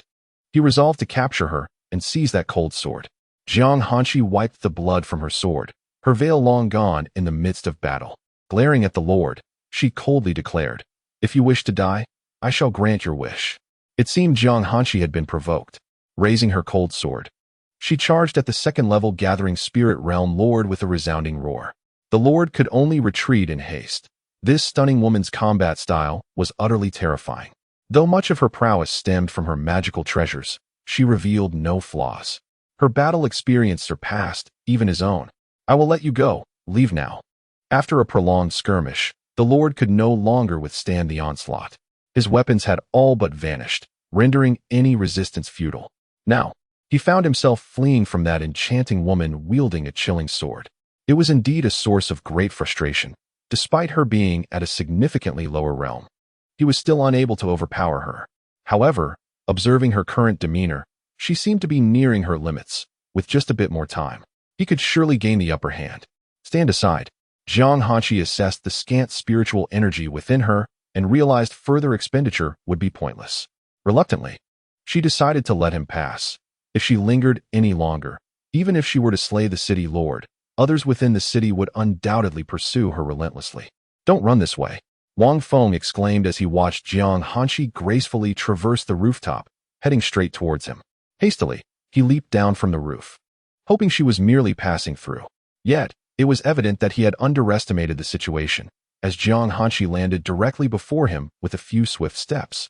She sheathed her chilling sword and, with a noticeably softened tone, albeit tinged with weakness, uttered, "Take me away." Engaged in a battle of higher realms, she had employed countless secret techniques. Presently, her spiritual energy could only sustain her until they reached the city's outskirts. Once depleted, she would be as vulnerable as a lamb awaiting slaughter. Now, she faced two choices. The first was to unveil her final trump card, annihilating the entire city to eliminate future threats, though it would likely leave her gravely injured and hinder her future endeavors. The second option, however, was a newfound consideration sparked by the sight of Wang Feng. "Fairy sister, how can I possibly take you away?" Wang Feng gazed at the city lord lurking ominously above and then back at Jiang Hanshi. Disregarding the threat, he thought, if he dared to approach, he would have his own means of countering. All right. Wang Feng swiftly scooped up Jiang Hanshi, employing the fastest method of movement he could muster, racing towards the city's exit. As he lifted her, she trembled slightly in his grasp. Wang Feng chuckled inwardly, relishing the moment. Now she was in his arms, and he was certain she wouldn't dare harm him. After all, if she did, her own life would be forfeit, caught by the watchful city lord above. "Use your back." Jiang Hanshi struggled in his embrace. Wang Feng tightened his hold, savoring the softness of the beauty within his arms. His adrenaline surged, propelling him to run even faster. "I can't. I have a sword on my back, and using it would impede my speed. Please, don't move. I want tea." "I said I will." Wang Feng disregarded her struggles, continuing to sprint with her cradled like a princess. The city lord pursued relentlessly from above, yet dared not descend. "If you keep chasing, I'll unleash my ultimate move." Wang Feng shouted into the skies, but the city lord remained unconvinced, continuing to shadow them, biding his time. As they neared the city's exit, the city lord finally made his move, unleashing a phantom green palm print that descended menacingly towards Wang Feng and Jiang Hanshi. "Fairy sister, hurry, hurry, hurry. Did you not say you could handle this?" Wang Feng exclaimed, anxiously gazing at Jiang Hanshi in his arms. He was acutely aware that she undoubtedly possessed additional means. "Once I am done, take me away. Do not lay a finger on me. MHM, MHM, MHM." Jiang Hanqi instructed Wang Feng as she nestled in his embrace. He quickly nodded in agreement and gently set her down. Annihilation seal. Perish. With that, Jiang Hanqi swiftly formed a hand sign and ascended into the air, a jade seal emerging from her forehead, radiating a sanguine hue. It rapidly enlarged, soaring towards the middle-aged city lord above. The astonishment in Wang Feng's eyes was unmistakable. This was a sacred artifact, a protective talisman, second only to imperial relics. He now understood why the city lord could not shatter Jiang Hanqi's head. An unsealed sacred artifact, although Jiang Hanqi could not unleash its full power, was still formidable enough. The city lord finally comprehended the gravity of his predicament, yet it was too late. Escape was no longer an option. Before the sacred seal could crush him, Wang Feng mockingly called out, "I told you to stop pursuing. Now look at the consequence of your folly." Ha! The annihilation seal shattered the ethereal green hand in the void, its might unwavering as it advanced towards the middle-aged city lord. No! With a horrific scream, the city lord was instantaneously obliterated into a mist of blood, cascading from his mouth. Remarkably, the sacred artifact remained untouched by a single drop of blood, gracefully returning to Jiang Hanqi's forehead. Truly, a celestial being has descended. Wang Feng marveled as he watched Jiang Hanqi, clad in a flowing white dress, plummet from the sky. He swiftly rushed forward, leaping to embrace her. With the terrified gazes of the townsfolk upon them, they departed with an air of elegance. Chapter 24. Am I a pervert? Carrying the unconscious beauty through the desolate wilderness, Wang Feng gently placed Jiang Hanqi against a tree. Encountering you surely brings no good fortune. He lightly tapped Jiang Hanqi's fair forehead and opened the nearby package, deliberately ignoring the aphrodisiac and taking note of the soft-bone pill lying quietly within. If Wang Feng dared to drug Jiang Hanqi, he was certain that her first awakening would not involve any intimate encounters, but rather the sound of something more embarrassing. Oh, never mind, I shall not administer it to you. However, Wang Feng picked up a pair of black stockings, glancing at them and comparing them to Jiang Hanqi's white dress. They seemed custom-made just for her. System, are these specifically designed for Jiang Hanqi? Wang Feng was truly speechless at the system's coincidence, such a perfectly tailored stocking. Nevertheless, he found it amusing and chuckled to himself as he slowly reached out towards Jiang Hanqi. Suddenly, the crackling sound of fire igniting broke the silence of the night, bringing a touch of warmth to the chill. Wang Feng sat beside the fire, softly humming a tune. Leaning against the tree, Jiang Hanqi stirred, her fingers moving slightly on her abdomen. As her eyes fluttered open, she was met with the sight of the foolish boy beside her. Cough, cough, cough. Jiang Hanqi coughed a few times, her demeanor revealing a mix of passivity and assertiveness. Awake? There's no water here, but you can manage with this. Wang Feng retrieved a sweet ice cream cone from the System's store and held it out to Jiang Hanqi. The marketplace allowed for the purchase of numerous items, except for some unique goods that were limited to one. The rest could be bought infinitely, though they would refresh and vanish by the next day. What is this? Jiang Hanqi inquired, eyeing the ice cream cone that exuded a gentle chill but refraining from taking it. It's delicious. What are you afraid of? Are you worried I might drug you? Wang Feng waved the ice cream enticingly, urging her to take it. Jiang Hanqi, however, merely gazed back at him, unyielding. You truly want to eat? There's no water here. Wang Feng's surprise grew as he noticed Jiang Hanqi's continued inaction. Can you not move? He leaned in closer to her, realizing that she didn't shy away, confirming his suspicion. You were forcefully using that artifact, weren't you? I thought you could control it completely. To alleviate the awkwardness, Wang Feng casually sought to change the subject. I could before. Cough, cough, cough. Jiang Hanqi replied coolly, leaning against the tree. After speaking, she felt an itch in her throat and coughed again. So you cannot now? Wang Feng began to eat the ice cream, aware that it would soon melt if he delayed. I'm sorry. The words that slipped from Jiang Hanqi's lips left Wang Feng bewildered. This woman actually said sorry? Huh. Sorry for what? Wang Feng found himself somewhat perplexed. Why was Jiang Hanqi inexplicably apologizing? Have I disturbed your schedule? He inquired. Jiang Hanqi gazed at Wang Feng, her pale face tinged with remorse as she uttered her apologies. It's fine. Here, have an ice cream, Wang Feng said, pulling out a cone, which only deepened Jiang Hanqi's confusion.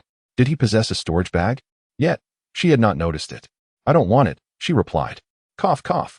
Observing Jiang Hanqi's feeble hands resting on her abdomen, Wang Feng couldn't help but chuckle. You always show off. You care too much about appearances. Really not going to eat? Really not. Are you truly not going to eat? Truly not. Jiang Hanshi coldly responded, her eyes reflecting her indifference. How could she eat when she couldn't move? Oh, I forgot. You can't move. Wang Feng feigned a sudden realization, though he had long harbored a scheme in mind. Open your mouth. Ah, he said, bringing the sweet ice cream cone closer to her lips, his own mouth opening wide, as if coaxing a child. I don't want it. Jiang Hanshi's voice turned icier, irritated by his presumptuousness. Don't be shy. Just admit we're practically family. Aren't we closer than relatives, wouldn't you agree? Wang Feng spoke earnestly, locking eyes with her. I truly do not wish to eat, she replied, her demeanor still frosty, punctuated by occasional coughs. Wang Feng felt a surge of frustration. This was unacceptable. When a woman says no, she often means yes. Moreover, given her current state, if she didn't consume something hydrating, she might cough herself to death. He pressed the ice cream against her lips, and they were instantly graced with its cold sweetness. Yet, she still refused to part her lips, turning her head away with great difficulty. Such stubbornness, Wang Feng remarked, directing the ice cream toward the side she had turned. She merely shifted away again. The ice cream is melting, Wang Feng noted, seeing it begin to drip, and resignedly took a bite himself. Jiang Hanshi watched him, anger flickering in her icy gaze. Even as her ears flushed with warmth, Wang Feng chuckled at this endearing sight. In my eyes, you, devoid of cultivation, are merely a neighborly little sister, pretending to be a fierce little kitten with sharp teeth. As Wang Feng continued to laugh, Jiang Hanshi's indignation only intensified. How unreasonable he was, insisting that she first taste the very thing she desired. Her lips, cold and sticky, could not resist a gentle press together. Internally, she marveled at the sensation, sweet and cool. Almost delicious? Wang Feng observed this subtle movement, grinning broadly as he watched her. His gaze made Jiang Hanshi feel a tinge of embarrassment. After all, she had declared she wouldn't eat. Your ears are turning red, Wang Feng exclaimed as if he had stumbled upon something extraordinary. No, Jiang Hanshi instantly retorted, her ears betraying her with a flush that she seemed unaware of. I'm just teasing you, Wang Feng smirked, fully aware of her pride and opting for playful deception. His cheerful demeanor incited a desire in Jiang Hanshi to rise from her seat and deliver a sharp reprimand. Unbeknownst to her, her ears resembled the hue of freshly boiled water, a sight that was rather endearing, though she remained oblivious. Wang Feng found great amusement in teasing her. He had her completely under his spell in their banter. However, it was wise to provoke her only when she was severely injured or when he held a commanding advantage over her. Otherwise, she might retaliate fiercely, leaving him bloodied from her strikes. Isn't this ice cream delightful? Wang Feng teased, producing another scoop aimed at Jiang Hanshi. This time, she refrained from replying, for indeed, it was delicious. Yet, out of pride, she resisted indulging, and she was also unaccustomed to the sensation of being fed. Cough, cough. Jiang Hanshi instinctively raised her hand to cover her mouth, only to remember her current incapacitation. Fortuitously, she had encountered this foolish boy. Otherwise, she would have been a lamb to the slaughter, vulnerable to those with ill intentions. You are too stubborn. I do not appreciate that, Wang Feng remarked, pouting as he waved the ice cream before her. If you don't eat soon, I shall feed you myself. He exaggeratedly blew a kiss towards her, deepening the frost on her expression, as though dark lines had appeared on her forehead. Cough, cough. Despite her efforts to suppress the urge to cough, she could not resist the itch in her throat. Look, look, open your mouth quickly. Once you recover a bit, I shall take my leave, Wang Feng coaxed, bringing the ice cream closer, along with his face, as if to convey that refusal would result in him feeding her directly. This time, Jiang Hanshi, gazing at his approaching visage, finally relented. Were it not for her inability to move, she would have struck this foolish boy to teach him a lesson. Watching her open her mouth to accept the ice cream, Wang Feng nodded in satisfaction, experiencing a fleeting sense of achievement. Am I a bit of a weirdo? He pondered, the thought surfacing after his moment of delight, for only a psychological deviant would behave as he did, wouldn't they? Chapter 25. Preparing myself mentally as Wang Feng watched Jiang Hanshi delicately savoring her ice cream. He found himself craving another one. He purchased another cone for himself, feeding Jiang Hanshi while indulging in his own sweet treat. This is delicious. You should try the cone as well, he suggested, Noticing that Jiang Hanshi had already consumed the ice cream atop her cone. In a few large bites, he stuffed the remaining portion of his cone into his mouth, his cheeks full, stumbling over his words as he encouraged Jiang Hanshi to eat the cone as well. Do you want more? No, she replied. Once Jiang Hanshi finished, Wang Feng clapped his hands and resumed adding firewood to the blaze. He picked up a clean leaf from the side to wipe his mouth. Let me clean you up. Otherwise, your mouth will be sticky later. He then took another clean leaf and gently wiped Jiang Hanshi's mouth. Despite her attempts to turn away, she could not evade his mischievous hands. Go to sleep. I will keep watch, Wang Feng said, tending to the crackling fire with the wood. Jiang Hanshi remained silent, unable to restore her spiritual energy at the moment. This was the consequence of forcibly using an artifact beyond her realm. Why did it feel as though something was binding her legs? Was it a side effect from using the holy artifact? Jiang Hanshi glanced down at her white dress, unable to see her legs beneath it. With a sigh, she resigned herself to the situation. She could hardly ask that foolish boy to lift her dress. Surely, he would not act inappropriately, despite his playful nature. Jiang Hanshi regarded Wang Feng, who was busy adding firewood and smiling at her. To her surprise, he had changed into new clothes, looking even more handsome than he did in the village. The soft crackling of sparks filled the air, and soon, Jiang Hanshi drifted off to sleep. Wang Feng gently tended the warm fire, and Jiang Hanshi's face appeared even more beautiful in the glow of the flames. In this ninth life, it seemed he was once again bound to her. What could possibly explain the uncanny precision with which he encountered her in every lifetime? Wang Feng gazed at Jiang Hanshi's exquisite face, troubled by this dilemma. In this life, if he were to die, it would be the end. However, he had grown accustomed to death. While he wished to live, his fear of dying had diminished after 8 lifetimes. He shook his head with a soft smile as he continued to tend the crackling fire. The following morning, Wang Feng lifted the soft, feeble Jiang Hanshi onto his back. Using his long sword as a staff, he extinguished the fire before him, and, with Jiang Hanshi secured on his back and a bundle strapped to his chest, he tapped the sword's hilt against the ground as he searched for a place to rest. Fairy sister, how much longer until you recover? Wang Feng, gripping his long, straight sword, inquired of Jiang Hanshi, who was slung over his back for a precise time, so he could plan his escape. As for their bathing concerns, once they reached the gathering spirit realm, dust would hardly cling to their skin. At most, their clothing might get soiled. Now, she was calling him fairy sister again? Jiang Hanshi felt somewhat uncomfortable being carried by Wang Feng. She had never been in such close proximity to any man before. Oh no, she suddenly recalled an emperor. If given the chance, she would wish to slay him once more, not simply to kill, but to subject him to slow slicing. However, at present, she had no other choice but to rely on this man. Could she possibly depend on the corpse within her divine sea space? Curiously, this foolish lad bore a striking resemblance to that very corpse, save for their facial features. The latter was rather unremarkable, while the man carrying her was decidedly more handsome. In fact, if Jiang Hanshi were to peel away the skin from the face of the corpse in her divine sea, she might uncover all the answers. Hey, yesterday I merely wished for you to replenish your fluids. This is all for you. Fairy sister, Wang Feng chuckled, scratching his head and adopting a naive expression. It could take as little as 7 days or as long as 30. Jiang Hanshi answered his question, feeling a bit bashful herself. She would have to rely on this man for her care during these days. Once you recover, do let me know, so I can mentally prepare myself. With that reassurance, Wang Feng felt a sense of calm and continued on his journey, albeit at a slower pace due to the delicate beauty he bore upon his back. After searching for quite some time, they still had not found any city aside from the one without a lord.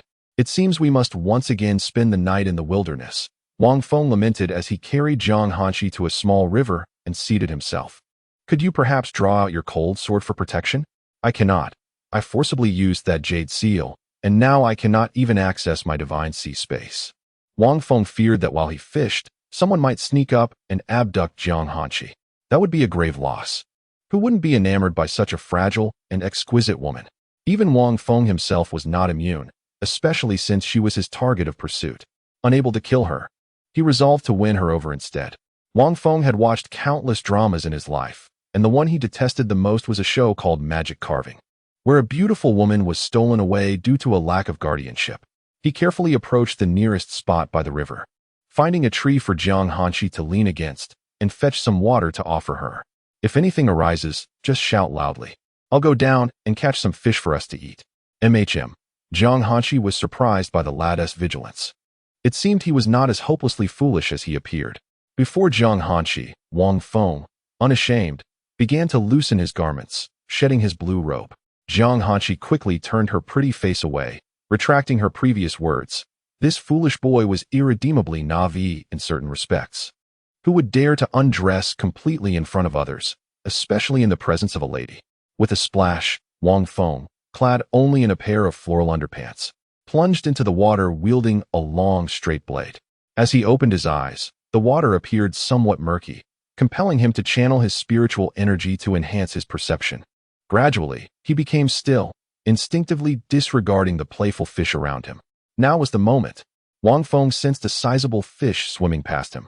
Swift as lightning, he thrust the blade into the fish's belly, penetrating effortlessly. The water's resistance felt negligible against the strength of his empowered arm. With a splash, he emerged, triumphant, holding a large blue fish skewered on his long knife, exclaiming joyfully to Jiang Hanshi, "Fairy sister, I've caught a fish. Dinner is secured." As he swam toward the shore, the fish still impaled on his blade, Jiang Hanshi, as always, averted her gaze, her cheeks tinged with a hint of crimson. She had never before witnessed a man who was nearly entirely unclothed. "Fairy sister, I am wearing pants," Wang Feng declared, flicking the floral underpants he donned, which could be considered shorts, albeit slightly shorter than usual. "Please, hastily don your full attire," Jiang Hanshi urged, still turned away. Wang Feng complied, putting on his blue robe. Once the rustling of his clothing ceased, Jiang Hanshi turned back. Wang Feng gathered 2 pieces of dry wood, piercing them with the tip of his long knife to initiate a fire. Alas, he lamented, if only Hadi were here. Chapter 26. Are you not hungry? In the midst of the fire-starting endeavor, Wang Feng found himself yearning for Erha, or more precisely, for Erha's sharp claws. Jiang Hanshi was perplexed by the antics of the foolish young man before her, who persistently drilled a sharpened stick into a piece of decrepit wood. Wang Feng labored for over an hour without pause. After diligently drilling for a total of 49 minutes, he finally succeeded. Observing the smoke rising, he hurriedly transferred the tiny spark into a pile of dry grass, gently blowing upon it. "Fairy sister, look!" Wang Feng exclaimed, waving the flaming bundle of grass in front of Jiang Hanshi with a grin. A glimmer of astonishment flickered in her eyes. She had not anticipated that this silly boy could ignite a fire using merely a small stick and a broken piece of wood, albeit it felt rather time-consuming. Once the flames began to dance, Wang Feng dashed behind a tree to change into a pair of large floral shorts. The damp shorts he wore after swimming felt rather uncomfortable. "Why are you looking at me like that, fairy sister?" Upon emerging from behind the tree, Wang Feng found Jiang Hanshi gazing at him with a peculiar expression, leaving him utterly bewildered. As he approached his bundle, he finally comprehended the reason behind her strange look. The previously wrapped package had somehow come undone, revealing its contents. Who could say how it had opened? Regardless, the aphrodisiacs within were now fully visible to Jiang Hanshi. Haha, I found these. Do you believe me?" Wang Feng quickly rushed over to re-wrap the package, inwardly lamenting that his favorability in her eyes had surely diminished. He regretted not discarding that troublesome item earlier. Carrying it was a nuisance. Yet, it was a source drawn from the origin point, and he felt reluctant to part with it, as it could still be used to cause trouble for others in the future. Moreover, it could be reclaimed once a storage space was established. To Wang Feng's surprise, Jiang Hanshi merely responded with a non-committal HM. What thoughts lingered in her mind remained a mystery to him. The two seemed to treat the incident as if it had never occurred. Jiang Hanshi fell silent. Wang Feng busied himself with roasting fish, and in the warm glow of the fire, the atmosphere between the two, a pair of talented individuals, felt somewhat peculiar. "Eat. I'm not hungry."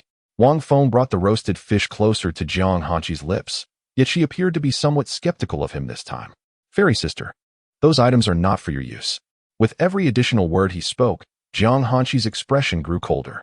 Who could know if he had secretly added something to the fish? "Why do you carry these aphrodisiacs? Are you planning to poison someone?" Jiang Hanshi's demeanor turned frosty. After all, it seemed implausible that he would use such substances to harm a man. "Before me stands a fairy. Why would I need to poison anyone else?" Wang Feng suddenly realized his blunder and hastily fell silent. Was he not simply a fool? First, she showed him the aphrodisiac, then hinted at the idea of poisoning her right in front of her. You can eat it. I'm not hungry. Jiang Hanshi, contemplating her current predicament, ultimately softened her tone. She genuinely feared that this foolish boy would become overly lustful. You really won't eat? Wang Feng inquired, his expression betraying a hint of disbelief. Just then, a loud growl emanated from Jiang Hanshi's stomach, rendering the atmosphere exceedingly awkward. She silently closed her eyes, wishing to escape the embarrassment of her belly's protest. Wang Feng leaned in closer, almost brushing against her ear. With a playful smile, he inhaled her faint fragrance and teased, "Are you truly not hungry?" Jiang Hanshi felt the warmth of his breath and instinctively turned her head away. "Don't get close to me," though her tone remained steady. A flicker of panic crossed her eyes. Surely, this foolish boy wouldn't dare to do anything to her. "If you're not eating, I might just have to." Hee. Wang Feng, undeterred, continued, his laughter replacing the need for words, his demeanor laced with mischief. "Fairy sister, look at you now. Do I really need to use an aphrodisiac? If I acted directly, wouldn't that be far more thrilling?" Suddenly, Wang Feng's expression shifted as he stood up, holding the roasted fish with an earnest demeanor. It seemed Jiang Hanshi finally connected the dots. Given her current state, did he truly need an aphrodisiac?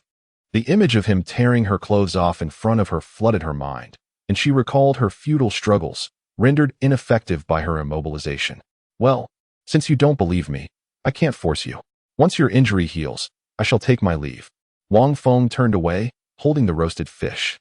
Looking utterly dejected, on the verge of shedding tears like a child betrayed by an adult. "I will eat." Jiang Hanshi's melodious voice reached his ears, this time tinged with a feeble softness, no longer icy and cold. Wang Feng's heart raced with a pounding rhythm. Her formerly frigid demeanor had shifted. Yet that voice was delightful. "Fairy sister, do you trust me now?" Wang Feng asked in sheer astonishment, as if the child had finally gained the approval of an adult. Jiang Hanshi's tone remained gentle and frail, reminiscent of a delicate beauty coerced against her will. Yet, she undeniably felt quite powerless now. Wow, that voice! What was she thinking just now? How did her tone change so drastically? Wang Feng thought that if he heard her voice a few more times, his heart might leap from his chest. Jiang Hanshi had entirely transformed her attitude, now resembling a fragile fairy who had descended into the mortal realm.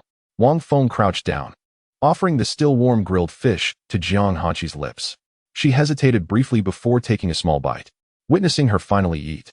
A flicker of accomplishment ignited within Wang Feng, a sense of conquest that he found somewhat unsettling. Regrettably, the dish lacked salt and spices, which he muttered as he continued to feed her, pondering how much more delectable it would have been with those enhancements. "I'm full. Why didn't you finish it all?" he inquired, perplexed, as he held up the fish, which had been nibbled on one side. "Is your stomach so small that you've only managed to eat one side?" "I'm satisfied," Jiang Hanshi softly replied, closing her eyes. "Oh, very well then." Wang Feng decided to eat the untouched side himself, initially expecting a reprimand from her. However, he finished it without hearing any scolding. Had she fallen asleep? Turning to glance at her, he realized her eyes were closed. He adjusted her awkward posture slightly before returning to stoke the fire. With a swift motion, he flicked the fish bone off the long knife and wiped the blade against a nearby tree, settling down to practice his cultivation. After reaching the gathering spirit realm, one's abilities would significantly improve across the board, including the capacity to withstand hunger. This was precisely why Wang Feng had no intention of diving back into the water to catch more fish. He was content to make do with the remnants of the meal. Ding! Wake Jiang Hanshi to reward 50 source points. Wang Feng. Unbeknownst to him, Jiang Hanshi, along with the cold sword, was struggling against the jade-hued seal within the divine sea space. The forcible use of a sacred artifact had yanked her from her dreams into this realm. This was not her lifebound weapon.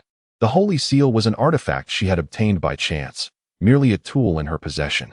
Now, having forcibly employed it with her insufficient cultivation, she inevitably faced backlash. The cold sword, as a sealed imperial weapon, was already impressive enough to contend with an unsealed sacred artifact. Had it not been sealed, it could have easily shattered the artifact in an instant. However, if the cold sword were unsealed, its overwhelming presence would likely crush countless adversaries. This represented two extremes.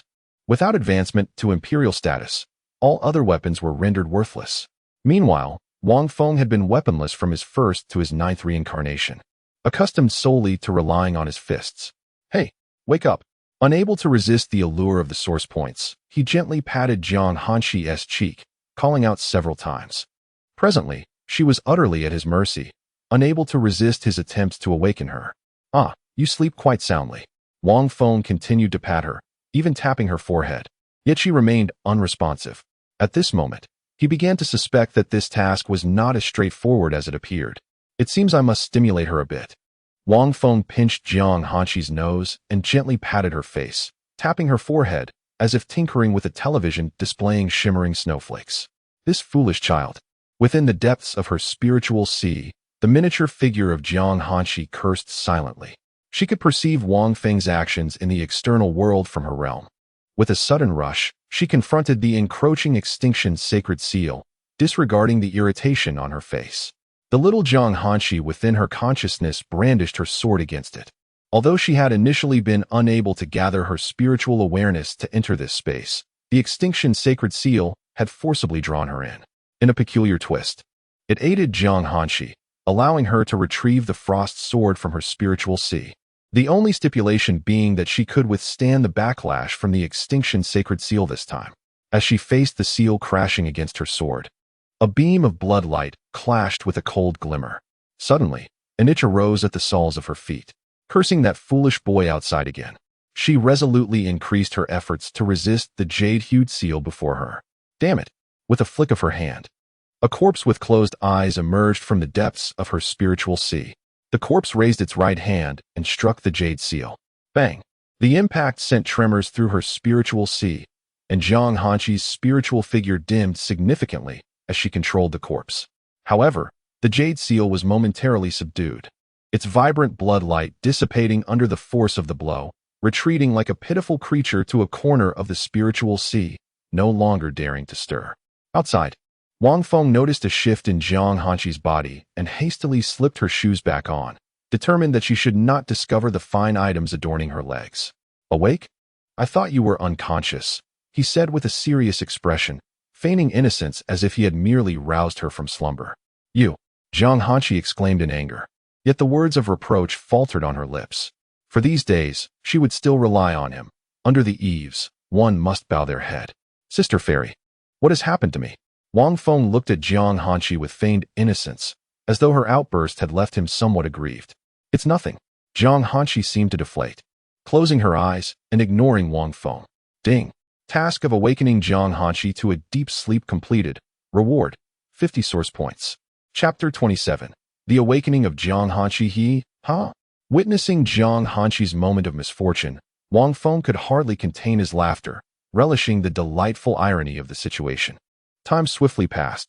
On a morning 30 days later, Wang Feng leaned against a tree, perusing his character panel. Name, Wang Feng Realm. 9th layer of Spirit Gathering Realm Cultivation Method. Chaotic Dominance Body Technique Items.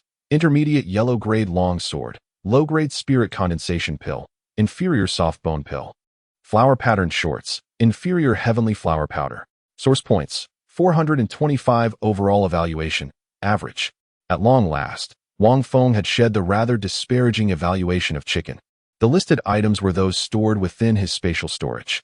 Over the past month, he had utilized the source points earned from missions to unlock 3 cubic meters of storage space, expending a total of 300 source points. Today marked the day of his ascension to the spirit binding realm. Wang Feng retrieved a low-grade spirit condensation pill from his storage. Although the pill's presence was not strictly necessary, its absorption would facilitate a smoother breakthrough. With a flick of his hand, he tossed the pill into his mouth, and soon the surrounding spiritual energy began to converge. Jiang Hanxi, who was meditating nearby, sensed the fluctuations in the spiritual energy. Recognizing that Wang Feng was on the verge of a breakthrough, she chose not to disturb him and observed quietly. Curiously, she found herself unable to discern which realm Wang Feng was breaking through, a perplexity that lingered in her mind. Crack. After sitting cross-legged for approximately an hour, a crisp sound resonated from within Wang Feng. Subsequently, the chaotic spiritual energy within him began to gather towards his dantian. This process, known as spirit binding, involved consolidating the spiritual energy into a cohesive form. Upon reaching this stage, the energy expenditure for flight would be significantly reduced. Wang Feng focused inwardly, watching as the spiritual energy surged towards his dantian from all directions. It appeared a grayish-white, chaotic hue, gradually coalescing into a mass that resembled both gas and liquid. Simultaneously, his body underwent a transformation, flushing a deep crimson as if engulfed by flames, with his vital energy surging violently, producing a gurgling sound from within. Jiang Hanqi, observing from the outside, was taken aback. Was this the dual cultivation of body and spirit? Having witnessed Wang Feng's prior release of spiritual energy and now observing his physical enhancement, she naturally concluded that he was indeed practicing both forms of cultivation. Her thoughts wandered to the corpse within her divine sea space, which had also cultivated both body and spirit. Not long after its breakthrough to the Emperor realm, it had severely injured her, nearly sealing her fate. Had it not been for its hubris, she might have met her end. There are two types of individuals who practice dual cultivation. The first type is extraordinarily gifted, managing to cultivate both body and spirit to a level that qualifies as a formidable being, effortlessly engaging in battles beyond their realm. The second type possesses limited potential. Lacking in talent, they are forever barred from realms above the third origin realm. Alternatively, by relinquishing one path, they might still achieve the Saint King realm. So, which category does Wang Feng belong to, the former or the latter? Jiang Hanqi contemplated as she watched him break through, her heart silently wishing for him to emerge as the former. Dear fairy sister, I have just transcended to the spirit-gathering realm. Am I not impressive? Wang Feng opened his eyes, brimming with joy as he shared the news with Jiang Hanqi, choosing not to disclose his true level of cultivation. Jiang Hanqi replied coolly. Wang Feng, undeterred, savored the exhilarating sensation of his recent breakthrough. Indeed, it felt delightful, as if an inexhaustible reservoir of strength coursed through his entire being. Casting a glance at Jiang Hanqi's skirt, he pondered whether those black silk stockings might emit an unpleasant odor. Surely she would not suffer from athlete's foot, right?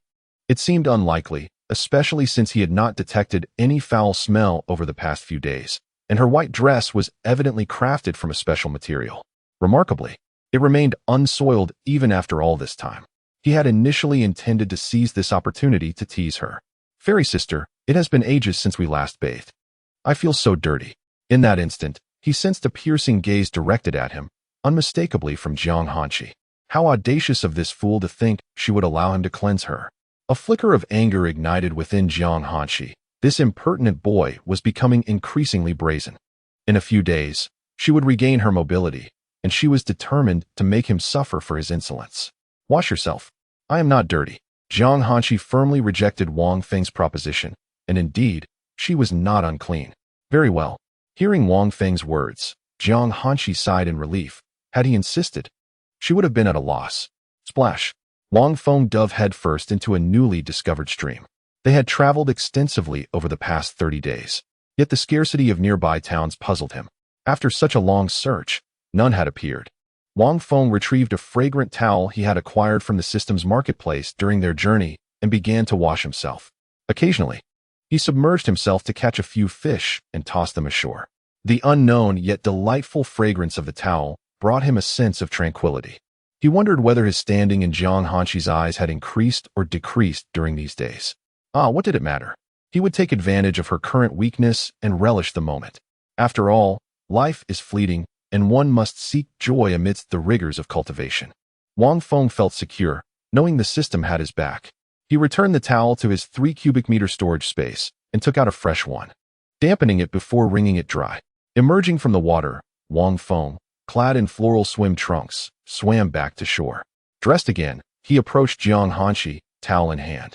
I shall wipe your arms and face, without touching your body. No need.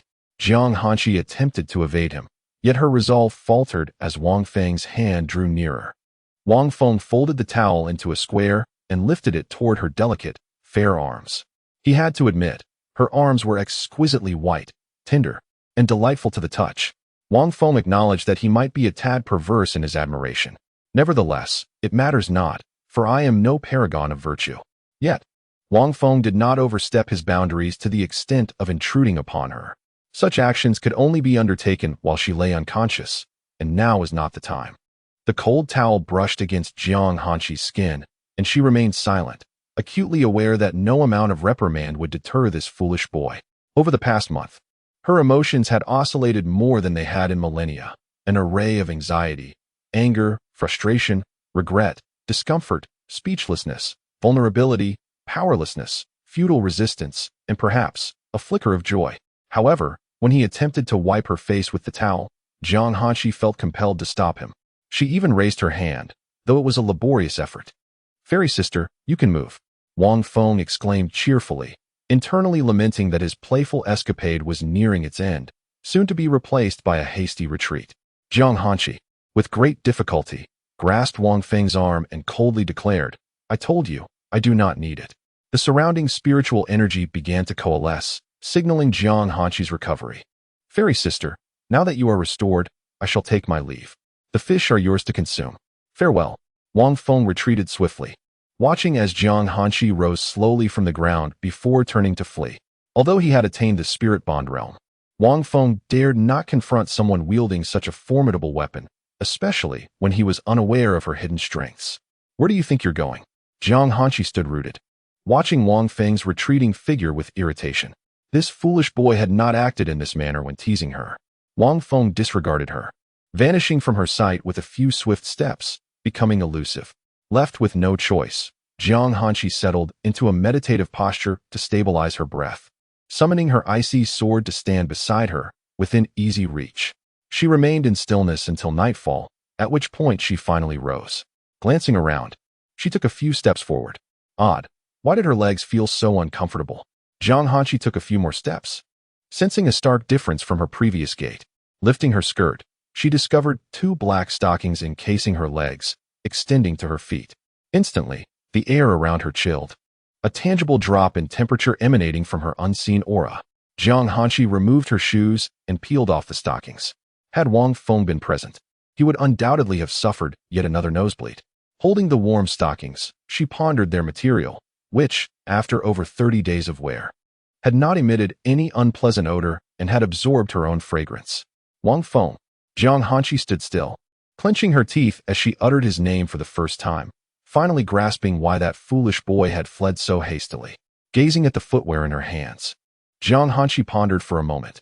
Ultimately, she decided to stow the black silk away in her divine sea space and swiftly departed the scene, stepping onto the cold sword.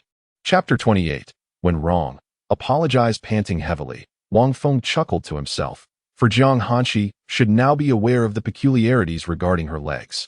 As for why a mere cultivator of the spirit connection realm was in such a state of disarray, it was purely due to fright, an exhilarating yet terrifying sensation that left him drenched in cold sweat. Surely, she must have discarded the black stockings by now? Alas, what a pity! He longed to see her prance about in them before him. However, he pondered whether those 2 stockings might have begun to emit an unpleasant odor. Ding! Fear not, esteemed host. The products of the system are of the highest quality. The stockings shall only become more fragrant, not foul, even after 1,000,000 years. As long as they remain intact, they shall not emit a stench. Hey, you wretched system, why reveal this now? Had I known sooner, I would have removed them and taken them with me. Wang Feng cursed inwardly at the system, while another thought crept into his mind. Perhaps he should return to check? Surely, she must have discarded them. But, he reconsidered, best to avoid an encounter with her. After some contemplation, Wang Feng ultimately abandoned the notion. It felt rather perverse, and the possibility of running into Jiang Hanqi was not one he wished to entertain. Suddenly, familiar barks pierced the air. Instantly, a dog with intelligent eyes appeared in his mind's eye. Haughty, don't let it escape. Accompanying the barks were sounds of commotion and shouts. Wang Feng then spotted a silly dog, the husky, racing towards him, grinning widely upon seeing him. Wang, Wang, Wang. The husky barked excitedly from a distance. With a swift maneuver, it slid to a halt before Wang Feng, leaping up and kneeling at his feet. Wang, Wang, Wang. Wang Feng glanced at the figures approaching from afar and then down at the husky, which seemed to be pleading for his assistance. Haughty, it's only been a few dozen days since we last met. How did you end up in such a predicament? Wang Feng lamented, affectionately patting the dog on its forehead. He had departed without a trace of sentiment, but was now being chased back. Release that wolf king. He is sought after by our young sect master. A group of individuals clad in azure garments strode towards him, halting nearby to shout. Do you call this creature a wolf king? Wang Feng retorted, gesturing at the foolish-looking husky. Wang. Yes. The husky stood up, baring its teeth at the approaching figures, yet gradually shuffled behind Wang Feng. Its fierce demeanor had entirely transformed upon seeing him. It clearly harbored a strong dislike for these individuals. This is my pet. Just because your young sect master desires it does not mean it belongs to you, Wang Feng declared disdainfully. Today, he would protect this hottie. After all, having been reborn through 9 lifetimes, he had finally encountered a breed that felt remarkably familiar. Ha! In this vicinity of 100 miles, everything belongs to our sect. It would be prudent for you to surrender, lest we leave you with nothing but a shattered corpse. One of the individuals found Wang Feng's remarks to be exceedingly amusing, bursting into laughter. Upon hearing their menacing threats, Wang Feng realized there was no room for negotiation. Surrendering meant retaining a complete body, while refusal would result in utter annihilation. I am weary of this.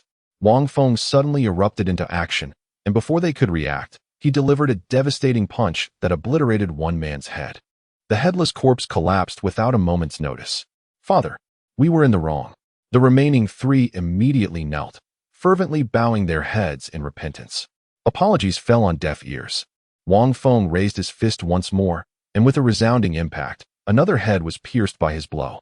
The remaining 2, seeing that Wang Feng had no intention of sparing them, drew their swords and charged. Humph! What arrogance from mere mortals of the first layer of spirit gathering.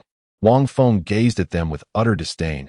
Even he, at the spirit binding stage, would never dare to be so brazen. Woof! The comical hound, with its round eyes, observed the scene and stood up, barking a few times before awkwardly settling back down. With a swift kick, Wang Feng shattered one man's knee and viciously grasped his head. With a sharp crunch, the skull was crushed. Wang Feng's 9 lives were not lived in vain. One must possess a ruthless edge to survive in the realm of cultivation, which was how he attained the Emperor's realm in his 8th life. You shall pay for your transgressions, and I shall exact my vengeance upon you. The final man's fierce declaration was abruptly silenced by Wang Feng's punch, which caved in his chest, sending him flying far away until he collided with a tree, lifeless. After shaking off the bloodstains, Wang Feng retrieved a damp towel stored in his spatial pouch, as time within the pouch remained frozen, though it could not contain living beings. He discarded the towel and began to search the bodies of the 4 individuals. 2 wielded swords of little merit, devoid of any grade. Upon examination, it was evident that they were mere small fry, lacking even the most basic storage bags, with only a few scattered spirit stones to their name. As for collecting the corpses, nature would take care of that, as wild beasts would inevitably come to feast. Oh, you foolish hound, Wang Feng remarked, stroking the dog's head. You've brought me such trouble. Surely you ought to show some gratitude? The hound trembled uncontrollably, its wide eyes fixed on Wang Feng's hand, paralyzed with fear. The gruesome scene of the man's head exploding had embedded itself deep within its memory, piercing straight to its heart. May the immortal bless me as I ascend, my strength opening the heavens. What do you fear? Could it be that the elder brother might crush your skull? Wang Feng tapped gently on the head of the foolish dog, which indeed was rather dim-witted. To his astonishment, this simple-minded creature unexpectedly expelled a small, translucent white jade vial from its mouth. System, what is contained within? Wang Feng inquired as he picked it up, observing that it resembled a pill. Ding! Upon examination. This is a low-grade bone refining pill. A low-grade bone refining pill, quite commendable. Wang Feng patted the dog's head, causing it to tremble in fear and become motionless, its limbs quaking. Where are your pack of wolfish friends? Wang Feng pondered, wondering why only this foolish dog was being pursued, as wolf packs typically act in unison. Woof! Woof woof! The dog barked fiercely at this point, and Wang Feng began to grasp its meaning. It was likely that, similar to their last encounter, they had simply fled. This pack of wolves was indeed rather cowardly. Let us be off! Gallop! Gallop! Wang Feng leaped onto the dog's back, seizing its ears and giving its rear a light smack. The creature bolted forth, as lingering here was not advisable. It was not out of fear, but rather due to the unsettling presence of the deceased nearby. Just as Wang Feng rode away on the dog, another group arrived. Unlike the previous group of lifeless figures clad in green, This new contingent was adorned in purple and consisted entirely of women. How did the disciples of Qing Xian sect meet their demise here? 5 elegant young women in purple attire gazed with furrowed brows at the harrowing scene before them. Chapter 29. I behold your astounding skeleton. This individual wields a ruthless hand. One must not offend them under any circumstances. In recent days, it is prudent to avoid unnecessary conflicts. A woman in purple, seemingly the leader, spoke up, her expression reflecting the horror of witnessing the gruesome fates of the deceased. Boldly, the Purple Spirit sect has slain disciples of our sect. What punishment shall they face? It is undoubtedly a crime deserving of extermination. I shall hasten back to report this to the sect master. 5 women in purple observed 2 individuals approaching, engaged in a lively exchange, followed by a throng of others. They cursed under their breath, realizing they were being made scapegoats. Wait, there is still hope for the Purple Spirit sect.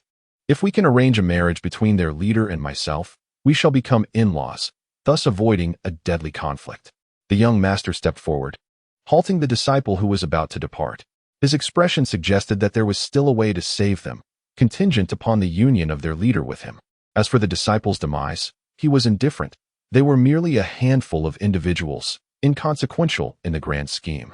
Yet, he discerned that the brutal methods employed were not characteristic of the Purple Spirit sect. Nevertheless, this presented an opportunity to exert pressure on them. The deaths of those disciples could conveniently be attributed to their sect. Bah! Begone! The 5 women in purple ceased to engage with the harmonious duo before them. They swiftly turned to flee, fearing that lingering any longer would seal their fate. Ha! In a few days, we shall have your leader prepared for a cleansing. The men clad in blue did not hinder their escape, but rather continued to taunt them from behind. Ah, dear brother, it has been many days since our last meeting, and I have missed you dearly. Come, extend your paw. The spirited dog, with its wide-eyed innocence, obediently extended its paw. Wang Feng seized it, vigorously scraping the surface of a mediocre quality long sword. It is indeed a comfort to have my dear companion. No longer must I rely on the arduous task of igniting a fire by friction. After kindling the flames, Wang Feng affectionately ruffled the fur on the dog's neck and gently tapped its head. The moment he made contact, the dog trembled, indicating that the psychological impact Wang Feng had left on it was significant. Leaning against the fluffy form of his canine companion, he found solace not only in the warmth of the fire, but also in the presence of a comforting pillow. He refreshed the offerings available in the marketplace today. The first item, white tiger blood, priced at 888 source points. The second item, Xianling. It wasn't until the 6th item that Wang Feng finally encountered something of value to him, and it was within his means. The 6th item, an endless water flask, priced at 100 source points. Disregarding several items he could not afford, he purchased the endless water flask, relieved that he would no longer have to worry about running out of water. With 325 source points remaining, Wang Feng contemplated saving them to try his luck at a 1,000 source point prize pool, which featured enticing purple items. Time swiftly passed, and the 7th day arrived. Wang Feng rode his Siberian husky at breakneck speed to the outskirts of a quaint little town. However, the stubborn dog refused to enter the realm of humanity alongside him. With a sigh of resignation, Wang Feng gave it a gentle kick, urging it to depart. Upon stepping into the town, he found it bustling with life. A stark contrast to the eerie stillness he had encountered previously in the city. Sweet candied hawthorn for sale. Delicious candied hawthorn, echoed the voices of vendors along the streets. Freshly steamed buns, piping hot. The cheerful calls from the street stalls filled Wang Feng's ears, accompanied by the lively chatter of passers-by. Boss, I'll take 2 buns, he said, his mouth watering at the sight of the fragrant buns. Approaching the vendor, he was met with an unexpected response. I don't accept these worthless stones, only silver. Wang Feng produced a small, red spirit stone, only to find that the vendor was ignorant of its value, insisting on silver instead. You've missed out on a golden opportunity to prosper, you know? Wang Feng remarked playfully, which only served to further irritate the vendor. The vendor spat disdainfully in Wang Feng's direction, dismissing him with a wave. What an attitude! Wang Feng scoffed, clutching the spirit stone in his hand as he turned to seek out another merchant, hoping to find someone who recognized its worth. A low-grade spirit stone could be exchanged for 1,000 pieces of silver, had that vendor accepted just 2 buns in trade.